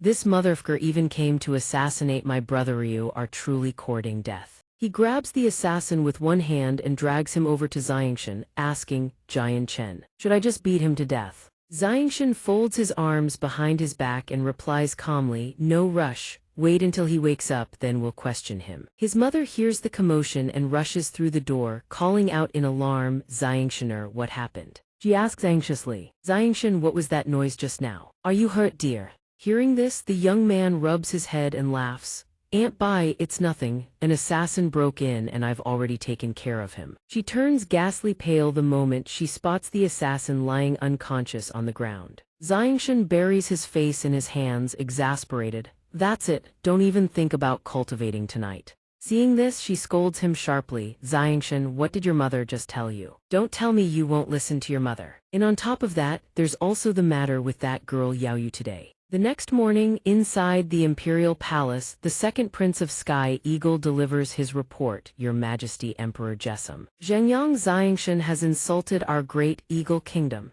He has trampled upon the dignity of our nation with impunity. I humbly request that your Majesty deliver justice on our behalf. The emperor listens and responds cheerfully. Second Prince of Sky Eagle, I have already been briefed on yesterday's incident. It was merely a verbal dispute between civilians. Surely it is not as grave as your excellency claims. Seeing this, General Sa clenches his fist and raises it high, his jaw set with iron resolve. Your Majesty, Zhengyang Xianxia has deeply offended the Sky Eagle Kingdom. This old man must bring him back to face the Sky Eagle Emperor's judgment. It would be best if your Majesty did not involve yourself in this matter. The Emperor gestures toward the exit, his face thunderous with rage. If that is the case, then you had best gather your people and leave this place at once. The Jessom Kingdom does not welcome you. The second prince of Sky Eagle demands with displeasure. Does your majesty intend to obstruct the people of our Sky Eagle kingdom from carrying out their duties? The emperor thunders, this is the imperial palace of the Jessamine kingdom, not your Sky Eagle kingdom. If you insist on causing trouble within these palace walls, do not blame this emperor for showing no mercy. Seeing that the emperor refuses to yield, Chancellor Sa raises his hand with a dangerous smile.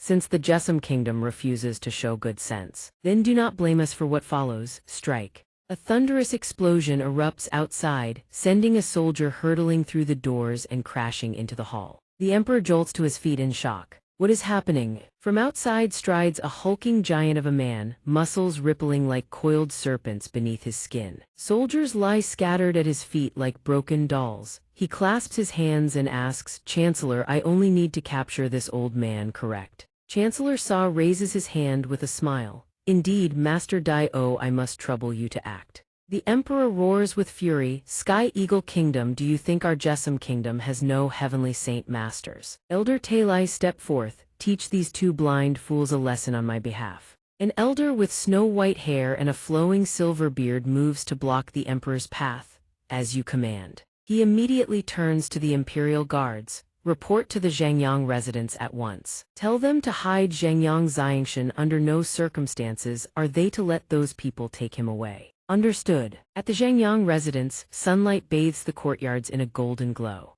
Xianxia appears with dark, hollow circles beneath his eyes and a blank, exhausted expression on his face. The young man points at him, clutching his stomach in laughter. Now I finally understand why you never want to stay at that place. Xianxia's face twists in exasperation. Wasn't it all because of you? Suddenly, someone cries out in a frantic voice, Zhangyang Fourth Young Master. The Zhangyang Fourth Young Master. A guard sprints over in a frenzy to report, Young Master. The second Prince of Sky Eagle has brought men before His Majesty and is demanding your surrender. His Majesty sent me to warn you, he says, to hide at once. He will hold those people back for you. Hearing this, Xianxia furrows his brow. The second Prince of Sky Eagle. Since they are courting death, then they should not have come. Two elders clash with reckless fury, trading devastating martial techniques in a storm of explosive chi. Elder Talai surges forward, unleashing an earth-tier battle technique, the Wind God Fist. The bald brute refuses to back down. He snarls, you dare brandish such a mediocre technique before a true master.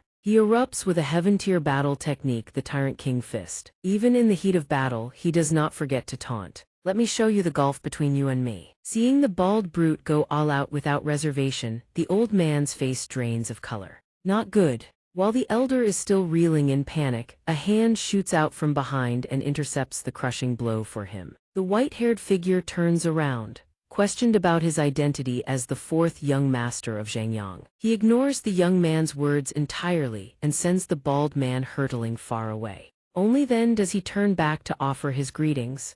Elder Zali, you have suffered greatly, leave the rest to me. The elder replies humbly, it is this old man who should be thanking the fourth young master for saving his life. With those words, he lifts the elder into his arms and turns to address the emperor. Your Majesty, leave this matter to me. The emperor replies with reassurance, dear son-in-law, I entrust this matter to you. Suddenly, a furious young man appears out of thin air, his expression twisted with rage. Zhangyang Xianxia, I thought you would hide forever, so you've finally shown your face. Xianxia retorts without hesitation, if you lead your people and leave right now, I can let bygones be bygones, otherwise, you will reap the consequences. Chancellor Xia, standing beside the young man, speaks up. Zhangyang Xianxia, do you truly wish to make an enemy of our Sky Eagle Kingdom? Do you have any idea what kind of empire you are dealing with? Xianxia warns with undisguised irritation. If you continue to be this arrogant, do you really believe I cannot ensure that not a single one of you leaves this royal palace of the Jessamine Kingdom alive? Very well, it seems the Jessamine Kingdom has chosen to become an enemy of the Sky Eagle Kingdom. Chancellor Xia turns to call upon the bald elder. Elder Jiao, the Jessamine Kingdom has determined to stand against the Sky Eagle Kingdom. Please lend your strength help His Majesty eliminate these enemies. The bald man assures him, "Rest easy, Chancellor Xia. This old man will capture every last one of these commoners and drag them back to the Sky Eagle Kingdom, awaiting His Majesty's command." The words barely leave his lips before he hurls his fist forward, rocketing toward his target. Brat, prepare to die. Below, xianxia has already gathered enough spiritual power to engage the bald man in direct combat. A thunderous explosion rends the air. The surrounding atmosphere is violently forced outward as two streams of power collide, filling the space with an oppressive, crushing pressure. The bald man demands in disbelief, "You can manipulate the elemental chi of heaven and earth. You are a heavenly saint master." Xianxia sneers, "So what? Didn't your master tell you? Don't lose focus or you'll die even faster." With those words he rockets straight toward the bald man. Unwilling to be outdone, the bald man roars and charges headlong into him. The two swords collide, producing a piercing, ear-splitting clang. Though the fight has only just begun, the scales already tip in xianxia's favor, for the bald man's blade is slowly cracking, splintering apart. He gasps for air, then cries out in horror, "I am impossible, Thisho, can this be? You dare destroy my saint weapon." Xianxia retracts his saint weapon and launches a devastating palm strike straight upward. The bald man barely dodged some moments' hesitation, and he would have crossed into his next life. Before the bald man can even steady himself, Xianxia unleashes two consecutive lethal blows, Heaven-tier battle technique, Blazing Cloud Palm. In the blink of an eye, Xianxia has already retreated 100 meters from the bald man. The bald man trembles violently. "No, impossible, I am a third-turn heavenly saint master, how could I possibly lose to a brat like you?" Suddenly Xianxia speaks up, "Do you know Taya of the Huyan sect?" The bald man startles, his mind racing. "Senior Taya, yeah, you know him."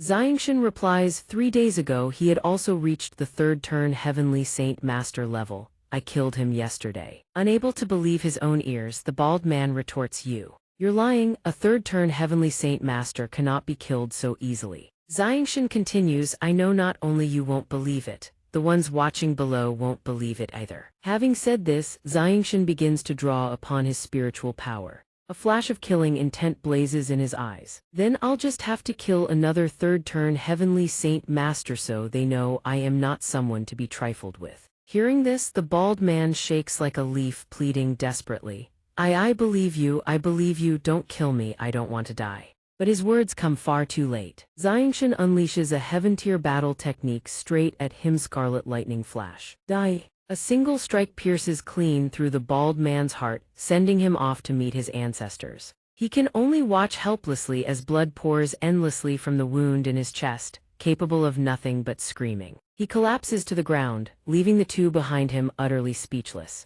Meanwhile, Xianxia approaches the prince and the chancellor, then delivers a line that makes everyone who hears it tremble with fear. "Believe me now, the second prince of the Tianying kingdom." Without a single exchange determining the victor, Xianxia defeats a master of the Tianying kingdom. The man crashes down right beside the second prince, who stares at the corpse in abject terror, stammering, "Impossible." Chancellor Sha, seeing this, immediately bows deeply before Xianxia in apology. "Chengyang Xianxia, you are incredibly powerful. We are no match for you, regarding our earlier disrespect. I apologize to you on behalf of the Tianying kingdom." Xianxia gazes at him in silence. The old man immediately turns, seizes the second prince and moves to leave. "We will depart from the Jessun kingdom at once." Mingdong stands with his arms crossed, watching the two of them. "Stop right there, Tianying kingdom. Do you truly think Mingdong's brother is that easy to bully?" His words catch them completely off guard. Chancellor Sha's expression darkens as he clasps his hands toward Mingdong. "Young Master Mingdong, for the sake of diplomacy between our two nations, could you spare the second prince a path of survival?"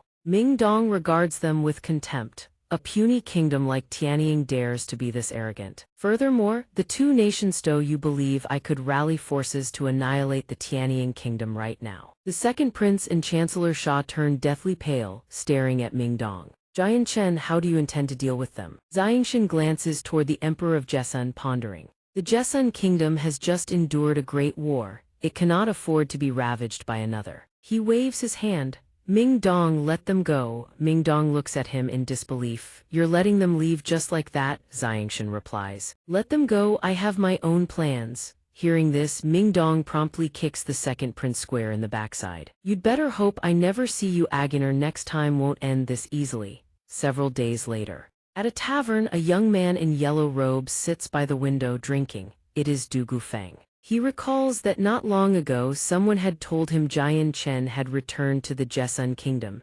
If you want to find him, just go. Things are getting lively over there, you rest sure to enjoy the excitement. The young man in black robes had said. Du Gufeng rests his arm on the windowsill, gazing down at the streets below. Why is it that everywhere I go, there's nothing but peace? Not a single hint of turmoil. He recalls how he once scoured every corner searching for Jian Chen. Du Gufeng asks a passerby, "Excuse me, do you happen to know someone named Jian Chen?" The man scratches his head, never heard of him. He furrows his brow. Even in Luor City, not a soul has heard of Jian Chen. From a distance, Du Gufeng overhears two patrons at the neighboring table discussing recent events in the Jesun kingdom. One says, "Did you hear? They say the fourth young master of the Xianxia clan manor has slain a third cycle heavenly saint master." The other gasps, "Heavens above, the fourth young master of the Xianxia clan manor is that powerful." Du Gufeng immediately dashes to their table, startling both patrons. "Hey, you two, this fourth young master of Xianxia, where is he?"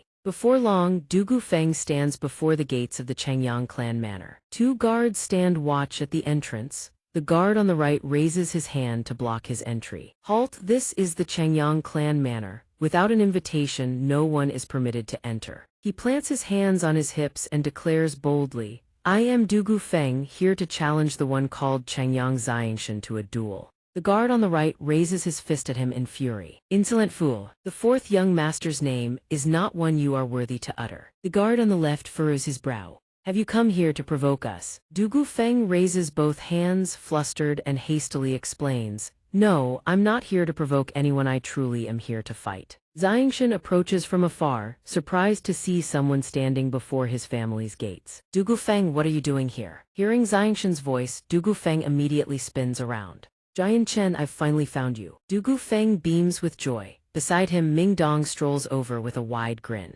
Du Gufeng leans in close and whispers, "Jian Chen, I've heard the fourth young master of the Xianxia clan manor is incredibly formidable. Do you know him? I want to fight him." Hearing this, Xianxia looks at Du Gufeng in surprise. Xianxia is at a loss with this fellow. "Fine, follow me." He then introduces Du Gufeng to the guards. "This man is my friend. There is no need to stop him in the future." The guards bow and reply, "Yes, sir." Du Gufeng stares at Xianxia in astonishment. "Jian Chen, you're here as well. Do you know the fourth young master of the Xianxia clan manor?" Ming Dong stands nearby laughing. He flashes a toothy grin at Du Gufeng. "Know him, you could say that." Xianxia chuckles and puts a stop to Ming Dong's teasing. "All right, stop messing with him." Ming Dong only laughs harder at this. In the hexagonal pavilion within the garden, Du Gufeng stares at Xianxia, who sits before him, utterly stunned. "What? You're the fourth young master of Xianxia?" "Xianxia." Ming Dong laces his fingers behind his head, squinting with a grin. "Well then, I shall now preside over the duel between Du Gufeng and Xianxia Xianxia." Du Gufeng slumps face first onto the stone table, groaning, "Ming Dong, stop messing with me. Even before Jian Chen became a heavenly saint master, I was already no match for him. Now that he's a heavenly saint master, how could I possibly stand against him?" Xianxia reassures his friend, "Come now, don't listen to Ming Dong's nonsense. What brings you here?" Hearing this, Du Gufeng replies, "I originally planned to spar with you and sharpen my strength, but by the time I arrived, the war was already over." Ming Dong turns to Xianxia. "That's right, Jian Chen, we not recruit Du Gufeng into our mercenary band, it would greatly bolster our strength." Xianxia nods in agreement. "I was thinking the same. I only wonder what brother Du Gufeng thinks about it." Du Gufeng's face lights up. He slaps his left fist into his right palm and immediately agrees. "Wonderful. I was just wondering what to do with myself." Xianxia suddenly grows pensive. "Speaking of which, I wonder if Dr. An and Yun Zhang, the two who saved my life, have made it to Luor City." Ming Dong looks at him and says, "Tomorrow I'll send word to the city lord's manor to have them inspect every person entering the city. That way, the moment Dr. An and Yun Zhang arrive in Luor City, we'll receive the news." Xianxia sees the merit in this and agrees. "Very well, I'll leave this matter to you." Du Gufeng asks Jian Chen, "What are your plans next?" Xianxia unfurls a map. "I intend to journey to the Saint King's Cave ruins tomorrow to investigate. Would either of you like to come along?" Du Gufeng immediately refuses. no way. My strength is far too weak, I'd only be a hindrance to you. Ming Dong also declines, I won't go either. I have a special cultivation method. The Saint King's Cave ruins wouldn't be of much use to me. Seeing this, Xianxia replies, very well, while I'm away, I'll entrust the two of you with looking after my family. Du Gufeng nods at once. Leave it to me. Ming Dong also assures him, no problem, rest easy. Xianxia soars through the sky toward the Saint King's Cave ruins. Below him stretches a vast, verdant forest dotted with scattered homesteads. He flies while studying the map. Judging by the marked coordinates, this should be the place. Xianxia gazes downward. Something catches his eye. From above, he spots a towering pagoda nestled within the terrain. He flies closer, brow furrowed in curiosity. Hidden deep within these mountains, there's a sect. A voice suddenly rings out. A friend arrives from afar. Is that not a joy? A figure with a snow-white beard and hair materializes within the tower and speaks. One who journeys from afar is a guest. If your excellency would not disdain it, please come and rest at my Kingsin pavilion. He descends, clasps his hands and bows in response. This old sir does not yet know whether this one is a man of virtue or a villain. To invite me in upon our very first meeting, surely your judgment of character is that keen. The old man strokes his beard and chuckles warmly. My Kingsin pavilion is as poor as a church mouse, nothing at all like those wealthy sects out there. There is simply nothing here worth your while. Moreover, all the disciples within the pavilion are wholly devoted to their cultivation. There are no schemers among them. You are overthinking things, young friend. He clasps his hands and bows courteously. In that case, this one shall trouble you for a moment. He follows the old man inside, his gaze sweeping across the surroundings. Inside, disciples sit in focused meditation. He observes them silently outwardly. They appear no different from ordinary men. Yet their strength is terrifyingly immense. The old man looks at him and speaks. This old man is Tiansu. Zai, master of the Kingsin pavilion. That one as young as you has already become a heavenly saint master is truly hard to believe. He asks in surprise, can this old sir actually perceive my age? The old man smiles. The Kingsin art I cultivate is a profound scripture that allows one to perceive the origin of all things. Thus, even your age is apparent to this old man. At a glance, you are certainly no older than 25. Hearing this, he exclaims in admiration, it seems your esteemed pavilion's techniques are truly wondrous. The old man clasps his hands behind his back. That is only natural, though the Kingsin art is profound. Those capable of cultivating it can barely be counted on a single hand. The Kingsin pavilion has endured in these mountains for thousands of years. Each generation harbors only 100 disciples. Those of exceptional talent cultivate within the tower, while those of ordinary aptitude venture outside to seek the next generation of disciples. The old man turns to him and asks, might I ask what brings you to these mountains? He lowers his head in thought. Should he tell this man about the Saint King's Cave dwelling? Before he can answer, the old man continues, you've come for the Saint King's Cave dwelling, haven't you, young brother? He replies in shock, have you been to the Saint King's Cave dwelling before, old sir? The old man chuckles, there is no need to be so tense, young brother. One who cultivates the Kingsin art must never be swayed by worldly treasures, no matter how precious. They must be regarded as mere pebbles and sand. He asks in astonishment, then might senior point me toward the Saint King's Cave dwelling? The old man stands by the window and points outward. About 50 miles to the south, beside a lake, lies the Saint King's Cave dwelling. A powerful illusion formation guards its exterior. Young friend, should you wish to enter, I'm afraid it will take considerable effort. Hearing this, he clasps his hands in gratitude. Many thanks for the guidance, senior. He rockets into the air, calling back over his shoulder. This one still has urgent matters to attend to. I shall take my leave. The old man watches his departing figure. So young, yet already possessing the cultivation of a heavenly saint master. In time, he will surely stand among the supreme powerhouses of the Tianren continent. He may even become a second Mo Tianyun. Perhaps I should report this to the Grand Pavilion Master, if we can bring him into our fold. The pressure our protective clan faces will ease considerably. We may finally be able to breathe under the beast god continent's oppression. He touches down beside a lake, scanning the surroundings. This must be the place. As he wonders where the Saint King's Cave dwelling might be, a massive whirlpool suddenly forms on the water's surface. A giant python erupts from the vortex, its maw gaping wide as it lunges toward him. He condenses his saint force into a blade and snarls, "You're courting death." He unleashes a devastating blast of saint force straight at the python. Go! The attack pierces clean through the python's skull, yet it remains utterly unscathed. He frowns, "What is this? Why didn't my attack land?" It retaliates with 3 blasts of energy straight at him. He leaps into the air to dodge, then continues his assault, but every strike passes clean through the beast without effect. His expression shifts. He realizes this python is not real, it is an illusion. It launches another attack at him. He retreats and dodges. If this is an illusion, there must be a formation eye. I need to find it fast. He closes his eyes and extends his spiritual sense outward, searching for the formation eye. His spiritual perception blankets a vast area. His eyes snap open, found it. He channels his saint force and rockets straight toward the cliff face beside him. A massive explosion erupts. Rock shatters and dust billows everywhere. From where he struck, spirit fish leap outward. He grins, found it. A staircase spiraling downward appears in the earth, the Saint King's Cave ruins, nestled amid emerald mountains and azure waters.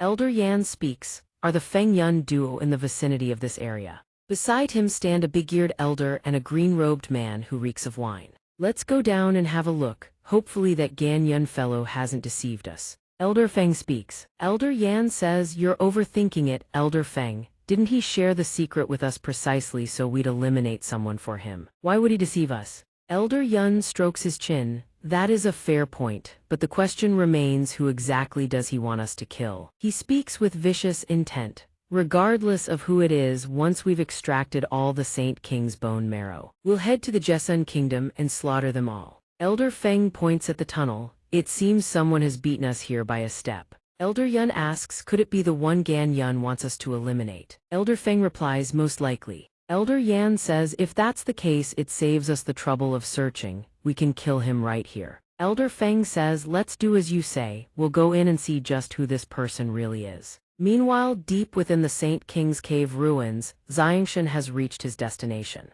The Saint King's skeletal remains. Before him sits a skeleton in the lotus position, draped in tattered cloth radiating a faint blue luminescence. Xianxia approaches the skeleton and reaches out to touch it. As expected of a Saint King-level expert, though only bones remain, the energy within is no weaker than a living sovereign's. He turns his head to survey the surroundings, his hand still outstretched.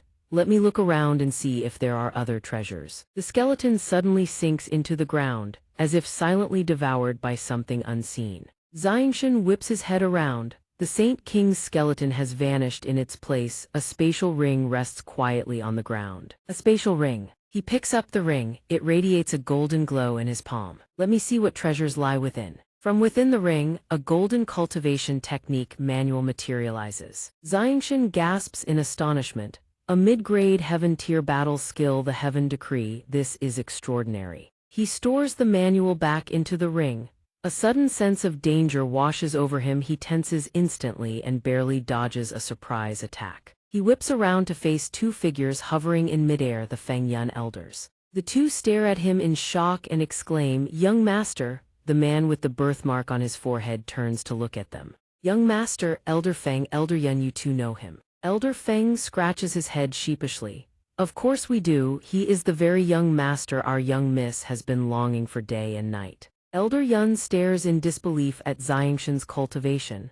Jian Chen, in such a short time. You've already reached the realm of a heavenly saint master. Xianxia looks at them bewildered. Elders Feng Yun, why are you two here, and why did you just attack me? The Feng Yun elders freeze upon hearing this. Elder Feng scratches his face anxiously, turning beet red. "Wait, young master, let me explain. Please don't go spreading nonsense to the young miss." Elder Yun chimes in as well. "Young master, we were set up by that wretch Gan Yun." Xianxia still stares at them in confusion. "What do you mean?" The man with the birthmark on his forehead speaks. "Enough, let me explain everything clearly." Behind him, the Feng Yun elders still regard the young man with embarrassed expressions. Outside the Saint King's Cave ruins, everyone sits down to talk. Xianxia sits beside the Feng Yun elders, while the other man sits across from the three of them. Xianxia looks at him and asks, "Did Gan Yun tell you all the location of the Saint King's Cave dwelling?" "He did," the man replies, "and not just our royal house, I'm certain other families were informed as well."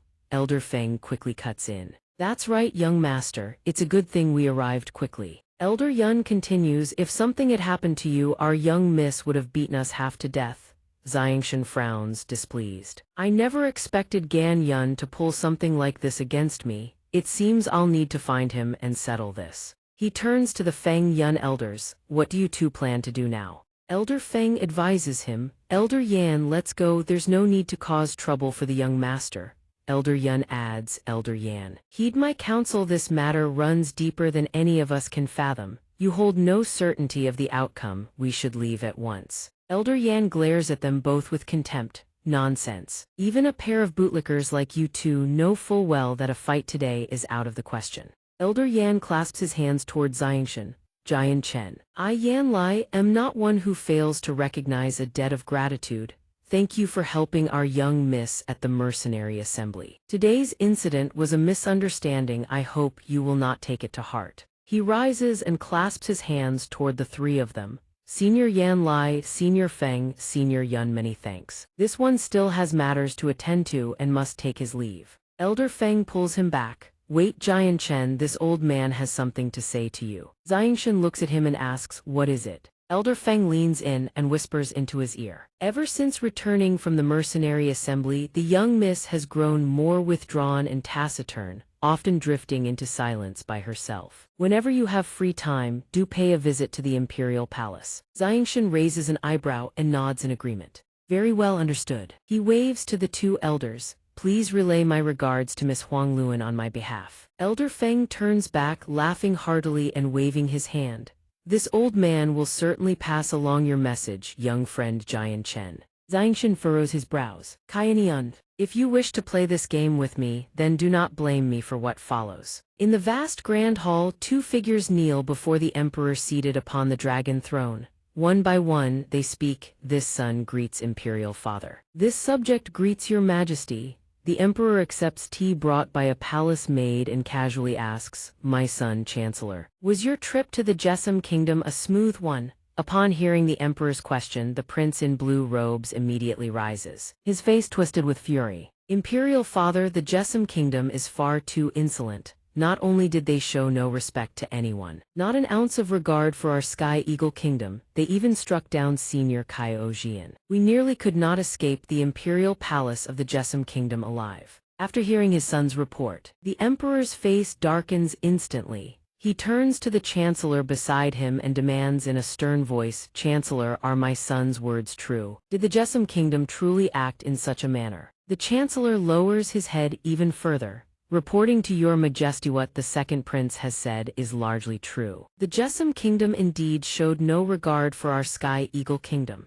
Moreover, Senior Kaioujian was slain by their men, and in the end, they even intended to keep our delegation imprisoned there permanently. Before the words even settle, the emperor cannot contain his rage. He crushes the teacup in his hand to pieces and roars, preposterous. The Jesum kingdom is truly asking for its own destruction. A white-haired elder statesman standing beside the chancellor hurriedly clasps his fists and speaks up. Your Majesty, the Jesum kingdom is certainly a minor player. However, we must first investigate the Qin Emperor kingdom that stands behind them. Hearing this, the emperor's fury subsides slightly. He sits back down and slowly takes a handkerchief to wipe his hands. Beloved minister, you speak the truth. Chancellor, have you investigated the relationship between the Jesum kingdom and the Qin Emperor kingdom? The chancellor does not hesitate and immediately reports. Reporting to your majesty, his majesty of the Jesum kingdom himself does not know why the Qin Emperor kingdom suddenly came to their aid. This old minister surmises that most likely, the 5 protector state masters of the Qin Emperor kingdom happened to pass through on their way to train. The emperor merely snorts coldly upon hearing this, as I expected. With that, he shoots to his feet and roars at the officials arrayed below. Who is willing to raise the Jesum kingdom on this sovereign's behalf? Meanwhile, in the Jesum kingdom, the Emperor of Jesum is questioning Bai Dao in the Grand Hall. Bai Dao, I hear you have met Xianxia before. Bai Dao hears this and replies respectfully, Your Majesty. That is correct. Then the Emperor continues, Bai Dao, could you persuade young Master Ma for convince him to hasten his marriage to my daughter? Your Majesty, this matter Bai Dao scratches his head in hesitation. Suddenly, a thunderous boom rings out. The emperor asks in alarm, what is happening? The instant the sound erupts, Bai Dao spins around and dashes off. He does not forget to advise the emperor, "Your Majesty, please retreat to the inner palace first. This subordinate will go investigate." With that, he soars out of the grand hall. The moment he exits the grand hall, a sight before him makes him gasp in disbelief. What? In the distant sky, a group of figures hurtles toward the imperial palace. Bai Dao fixes his gaze on the approaching group and demands, "Who are you people? Why have you come to the Jesum imperial palace to act so brazenly?" A cunning-faced man at the head of the group steps forward and replies on their behalf, "We are men of the Sky Eagle Kingdom. Hand over the Emperor and Princess Yaoyu of the Jesum Kingdom, along with xianxia at Ansi, otherwise, we will obliterate you all." Hearing their demands, Bai Dao immediately furrows his brows. "Sky Eagle Kingdom, do you think our Jesum Kingdom is still the weak, easy-to-bully nation it once was?" The cunning-faced man does not hesitate to affirm. "Precisely, in the eyes of the Sky Eagle Kingdom, your Jesum Kingdom is nothing but a rabble." Seeing the man dare to insult his kingdom in such a manner, Bai Dao immediately draws his saber and charges straight at the group. "You push me too far, taste my saber." With a shout, he immediately executes his saber technique, the Bitch Dao saber technique, first form opening the heavens. The cunning-faced man sees this and freezes for a moment. "A heaven-tier battle technique. You possess a heaven-tier battle technique." As the blade closes in, he instantly unleashes his power, not forgetting to sneer at Bitch Dao, "Hand over that technique, and I'll grant you a swift death." Hearing this, the boy swings his saber at the man and shouts, "Don't you dare." To his shock, the man actually manages to dodge. Bitch Dao glances behind him and silently realizes it's over. Too late. The man channels all his power into his fist. Then he drives a devastating palm strike into Bitch Dao's stomach, forcing him to cough up a mouthful of blood. "You're too weak." The palm strike sends Bitch Dao flying, crashing hard into the ground. He then seizes Bitch Dao's arm and begins draining every ounce of power from the boy's body. A manic grin stretches across his face as he murmurs, "Heaven-tier battle technique, heaven-tier battle technique." Pill bottles tumble from Bitch Dao's person and scatter across the ground, but the man pays them no mind, continuing to drain every last drop. "No matter the cost, I will have this heaven-tier battle technique. Until you hand it over, I won't let you die." Elsewhere, inside the Grand Hall, a soldier rushes in to report to the Emperor. "Your Majesty, Bitch Dao has been captured by the Saint Master of the Sky Eagle Kingdom. They are heading straight for you, please, Your Majesty. Flee at once." Hearing this, the Emperor urgently commands, "Hurry, escort Princess Yaoyu to the Zhangyang residence now." The soldier rushes to obey. "Yes, Your Majesty." The words barely leave his lips when a deafening explosion tears through the air. The cunning-faced man gazes down from above and speaks in an indifferent tone, "Emperor Jesum. His Majesty the Emperor of the Sky Eagle Kingdom extends an invitation for tea. Come along quietly." Seeing this, the soldier draws his sword in a flash and rushes to shield the Emperor, swearing to defend His Majesty to the death. Enraged, the man unleashes his power, a bunch of ants who dare show such insolence. One by one they fall. The Emperor watches the carnage unfold and screams, "Stop." Amidst the devastation, Emperor Jesum shows not a trace of fear, glaring straight at the Sky Eagle Kingdom's men. "The Sky Eagle Kingdom will pay a heavy price for what you've done today. Do you even know who you've just captured? He is the maternal uncle of the Protector State Master of the Qin Emperor Kingdom." Hearing this, the Sky Eagle Kingdom's Saint Master bursts into laughter. "This is truly killing me with laughter." He grabs Bitch Dao's collar with one hand and sneers. "What kind of status does the Protector State Master of the Qin Emperor Kingdom even hold? How could his uncle be captured by me like a dead dog? Your Majesty of Jesum, if you're going to lie, at least think it through first." Seeing that the man not only disbelieves him but dares to spout such arrogant words, Emperor Jesum furrows his brows even deeper and snorts coldly. "Sooner or later you will regret this." The Saint Master descends before the Emperor and barks his orders, "Summon the princess and Zhangyang Xianxia. Don't refuse a toast only to drink a forfeit." The Emperor hears his demand and utters only 2 words, "In your dreams." Seeing that Emperor Jesum remains so stubborn and unyielding, the man abandons all pretense of civility and drives a fist into the Emperor's stomach, forcing him to cough up a mouthful of blood. As the Emperor collapses face first to the ground, the man plants his foot on the Emperor's head. "If you won't cooperate, don't blame us." With that, he delivers another vicious kick to the Emperor's stomach and shouts, "Let's go, next stop the Zhangyang residence." Elsewhere in an elegantly furnished room, two women sit conversing. The woman in golden brown robes speaks. Princess Yaoyu, stay here for now. When that brat returns as his mother, I will personally discipline him. Hearing this, Princess Yaoyu can only stammer a reply. Then the woman who claims to be Xianxia's mother produces a wooden box from within, revealing a jadeite bracelet. She holds it out toward Princess Yaoyu. Yaoyu, this is a gift for you, try it on and see if it fits. Seeing this, Princess Yaoyu hastily waves her hands and says bashfully, this is far too precious, I cannot possibly accept it. Suddenly, a thunderous roar booms through the air, startling the two of them. Zhengyang Xianxian come out this instant. Hearing this, Xianxian's mother wastes not a single breath. She rushes outside alongside Princess Yaoyu, not forgetting to warn her along the way. Yaoyu, be careful. Princess Yaoyu asks in alarm, what's going on? The moment she steps outside, the ghastly sight before her wrenches a scream from her throat. Father. She sees it, that Saint Master, one hand clamped around the emperor's throat, snarling, Zhengyang Xianxian, come out. Or I will reduce this Zhengyang residence to scorched earth where nothing shall ever grow again.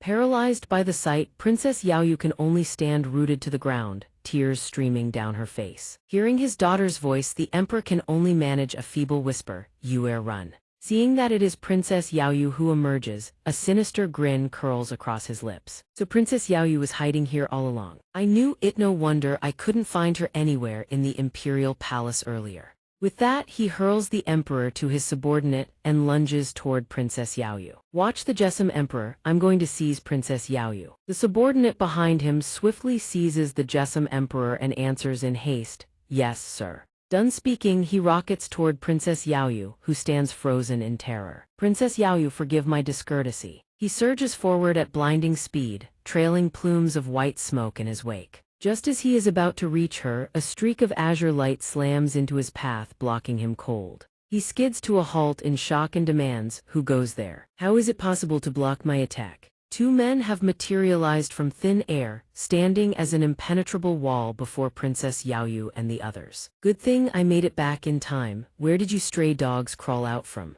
Once she recognizes the arrivals, Princess Yaoyu calls out. Young hero Ming Dong, they are from the Sky Eagle Kingdom, be careful. Hearing her words, the red-robed man glances back and replies, I should have killed that prince when I had the chance. The other man quickly addresses the two of them, Imperial Ant Bitch, take Princess Yaoyu and go now. They are all Heavenly Saint Master Sans the battle erupts, even the energy shockwaves alone could prove lethal to you. Imperial Ant Bitch wastes no words. She turns, grabs Princess Yaoyu by the arm and runs. Understood, I'll take Yaoyu to the underground shelter at once. Seeing this, the Saint Master extends his hand and surges forward once more. Where do you think you're running? Seeing him charge again, the red-robed man channels his power into his fist. He fixes his burning gaze on the Saint Master and snarls, you are courting death. The Saint Master hears this and shoots a sidelong glance. What now? He sees the red-robed man unleash a devastating kick.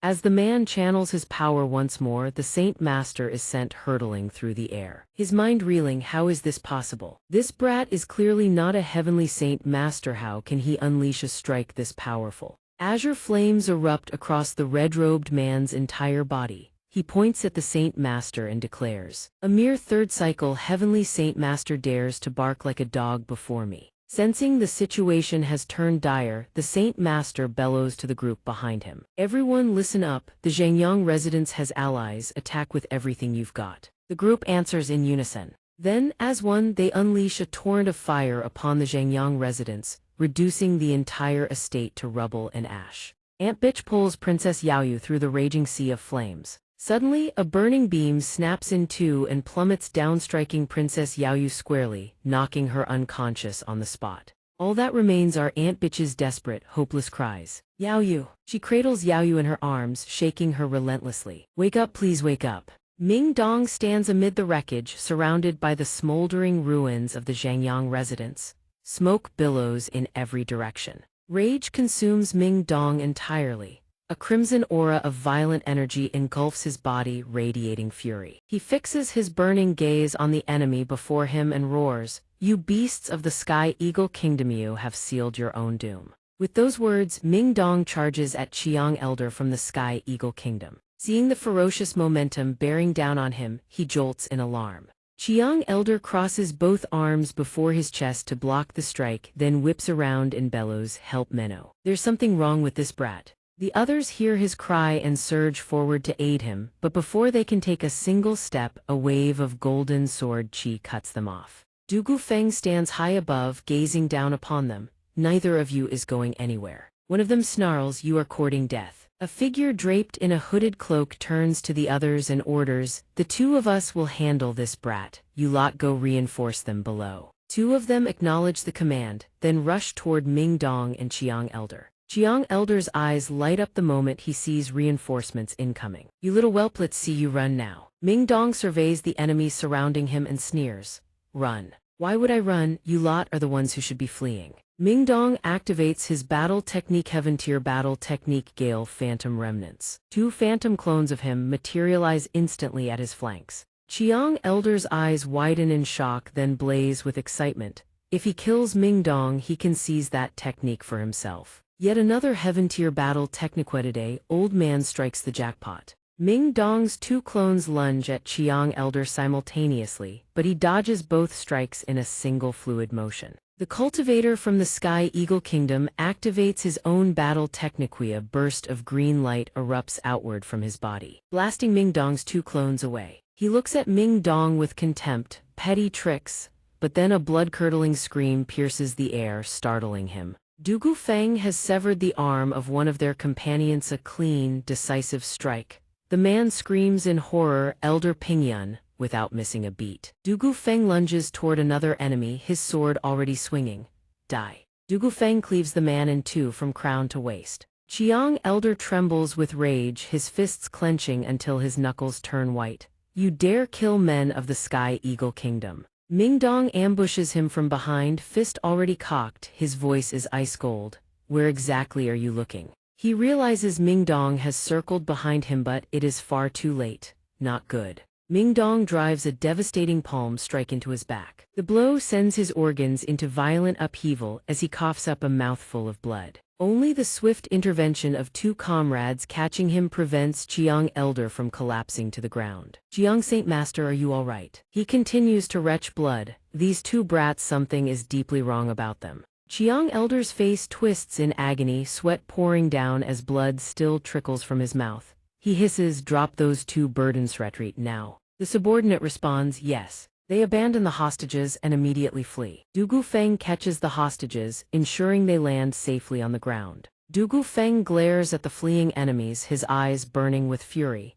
"You think you can just leave? How naive." Ming Dong grabs his shoulder and pulls him back. "Hold on, let's check on Aunt Bai and your sister-in-law's injuries first." Dugu Feng scoffs, his lips curling. "Consider yourselves lucky." A short while later, Dugu Feng and Ming Dong stand inside the room. Ming Dong turns to Duck Thuck and asks, "Uncle Duck, how are Aunt Bai and the princess's injuries?" The old man replies, "Merely superficial wounds, nothing to worry about." Ming Dong exhales a long breath of relief. "Good, otherwise I truly would not know how to face Jian Chen." Dugu Feng immediately moves toward the door. "If they're fine, then I'm going after those bastards to settle the score." Ming Dong quickly blocks his path. "No, absolutely not. The moment we leave, what happens if those scoundrels circle back?" Dugu Feng's fury only intensifies. "Are you saying we just swallow this insult like nothing happened?" Ming Dong shakes his head firmly. "Wait for Jian Chen to return. Our top priority right now is ensuring the safety of his family." Dugu Feng hears this and, though reluctant, can only agree. Fine. By nightfall, Xianxia has returned home. Gazing down from above, he sees an entire corner of the Zhangyang residence collapsed into rubble.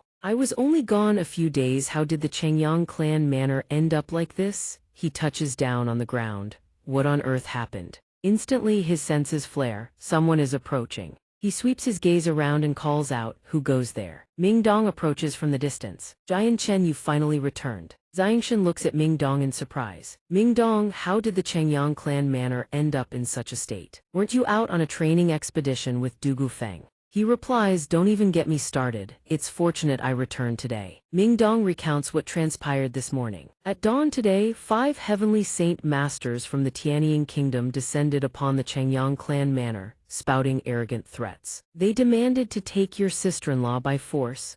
Dugu Feng and I fought them. The aftershocks of our battle reduced the manor to ruins." He then grabs Xianxia's hand. Jian Chen, hurry go see Aunt Bai and your sister-in-law, both of them are injured. Hearing this, a jolt runs through him, followed by a surge of fury. His brows knit together as killing intent erupts. Tianying Kingdom, you are courting death. The young man standing before Changyang Xianxia Ming Dong wears a remorseful expression. I'm sorry, Dugu Feng and I failed to protect your family. Changyang Xianxia pats his shoulder consolingly. This is not your fault. What about my mother and the others? The young man strides directly into the room ahead. She's resting inside, follow me. The moment he sees his mother, Changyang Xianxia joyfully calls out. Madame Jiangrong opens her arms to welcome him. Xianxia, you've returned. Seeing the bandaged wounds covering his mother, he cannot help but feel a searing pang of heartache. Mother, your unfilial son has caused you harm. His mother's eyes glisten with tears. I'm fine, hurry and go see Yuer, she's gravely injured. Xianxia gently reassures his mother. Mother, rest easy, now that I've returned, everything will be fine. His mother leads him into a room where a young woman lies motionless on the bed. He sits at the bedside, his expression sharpening with scrutiny. Xianxia softens his gaze, trying to set his mother's heart at ease. Mother, don't worry, the princess's injuries will heal quickly. Let me treat her first. A weight visibly lifts from his mother's shoulders. You're not deceiving me, are you? He suddenly reaches out and gently touches the wound on his mother's forehead. Having assessed his mother's condition, he advises, Mother, please go rest. Let me treat Princess Yue. His mother nods. Very well, then I won't trouble you any further. Xianxia channels his saint force and presses his palm upon the princess. Princess Yue, forgive my offense. After finishing Yue's treatment, he steps outside and begins making inquiries. Uncle Du, how severe are the Changyang clan manor's losses? The silver-haired elder furrows his brows slightly. Fourth young master, the current tally shows the death toll has exceeded 200. With countless more wounded. Furthermore, the homes of many guards and servants have been buried under rubble. Efforts to rescue the survivors are still underway. As for the buildings, every last one has been utterly destroyed. Xianxia's face darkens as he clenches his jaw, fury radiating from every pore. Tianying Kingdom, you brought this upon yourselves. The emperor speaks with a warm smile. Dear son-in-law, leave the matter of rebuilding the manor to me. I shall summon the finest craftsmen from Luer City to reconstruct the Changyang clan manor in the shortest time possible. Xianxia clasps his hands and bows. Your Majesty is too kind. The emperor waves his hand. Ai, we are family now, there is no need for such formality, dear son-in-law. He continues, since that is the case, I shall entrust the matter of the Changyang clan manor to your Majesty. The young man in crimson robes rolls his wrists, his fighting spirit blazing. Jian Chen, how about the two of us storm the Tianying Kingdom and raise some hell? Xianxia shakes his head. No, I'm heading to the Qinhuang Kingdom. The young man's expression shifts instantly. The Qinhuang Kingdom. Jian Chen, surely you don't mean to annihilate the Tianying Kingdom. Xianxia's gaze turns sharp as a blade of ice. Indeed, I will make the Tianying Kingdom vanish from the Tianyuan continent entirely. The young man slams the table excitedly and leaps to his feet. Ha, first time I've ever witnessed the annihilation of a kingdom. Let's go, the two of us will wipe the Tianying Kingdom off the map. Xianxia maintains an expression of calm composure. Don't be hasty, let me summon Xiaoshan and the others first. The scene shifts to a desolate stretch of open land. Xianxia reunites with Xiaoshan and his group. He asks Xiaoshan, is there any way for the space gate to connect to the Jessun Kingdom? Xiaoshan replies, in that case we must first create a location beacon for the gate to lock onto. Xianxia presses, can you accomplish this? Xiaoshan answers respectfully, no problem at all. He hands Xiaoshan a scroll of paper. Good, go and forge the beacon 10 miles from Luer City at once. Xiaoshan acknowledges the order. He then turns to Tianla. Tianla, you and your people will remain here to defend the Changyang clan manor. Especially my family, under no circumstances are they to come to harm. Tianla grins and slaps his fist into his palm with a resounding crack. Ha, National Protector Master, if those spineless turtles dare show their faces again, we'll sever their heads without hesitation. Xianxia clasps his hands. The matter is urgent. Please relay my words to everyone. The kindness you have all shown, I, Jian Chen, will remember it in my heart. I will surely repay every one of you. Tianla immediately drops to his knees. To serve the National Protector Master is our greatest honor. The sky gradually darkens as the space gate materializes, tearing open a rift in the void. Xianxia steps forward and asks, is everything ready? Xiaoshan answers respectfully, my lord, it has just been completed. Xiaoshan produces a crystal from within his robes. "My lord, please give this crystal to the one who operates the space gate in the Qinhuang kingdom. Through it, he will be able to sense this location." Xianxia accepts it. "Very well, then first take me to the Qinhuang kingdom." Xiaoshan acknowledges the order and swiftly steps into the space gate. Before the gates of the Qinhuang kingdom, a space gate has also been established. Xianxia slowly steps through the shimmering portal. The two guards stationed outside spot Xianxia and immediately drop to their knees in unison. "Greetings, National Protector Master." He immediately raises his hand to grant them leave to stand, then wastes no time asking his questions. "Rise. I have urgent business with His Majesty. Where might the Emperor be?" The guard obediently leads the way. "Please follow me, my lord." They arrive at the Emperor's study. A eunuch's voice rings out to announce the arrival. The National Protector Master requests an audience. The moment they meet, the Emperor immediately inquires, "I did not expect the National Protector Master to return so soon. Has the crisis in the Jessun Kingdom been resolved?" Xianxia respectfully reports, "I thank your Majesty for your aid. The Jessun Kingdom has been freed from the flames of war, however. I have returned this time with a request. I wish to borrow an army from your Majesty." His Majesty, upon hearing this, is visibly startled. He shouts, "What? The military, what has happened?" Author's note: that's all for now, dear readers. If you wish to continue following this story, smash that subscribe button and throw a quick like while you're at it. Author's note: thank you all for reading up to this point. Author's note: bye bye, love you all.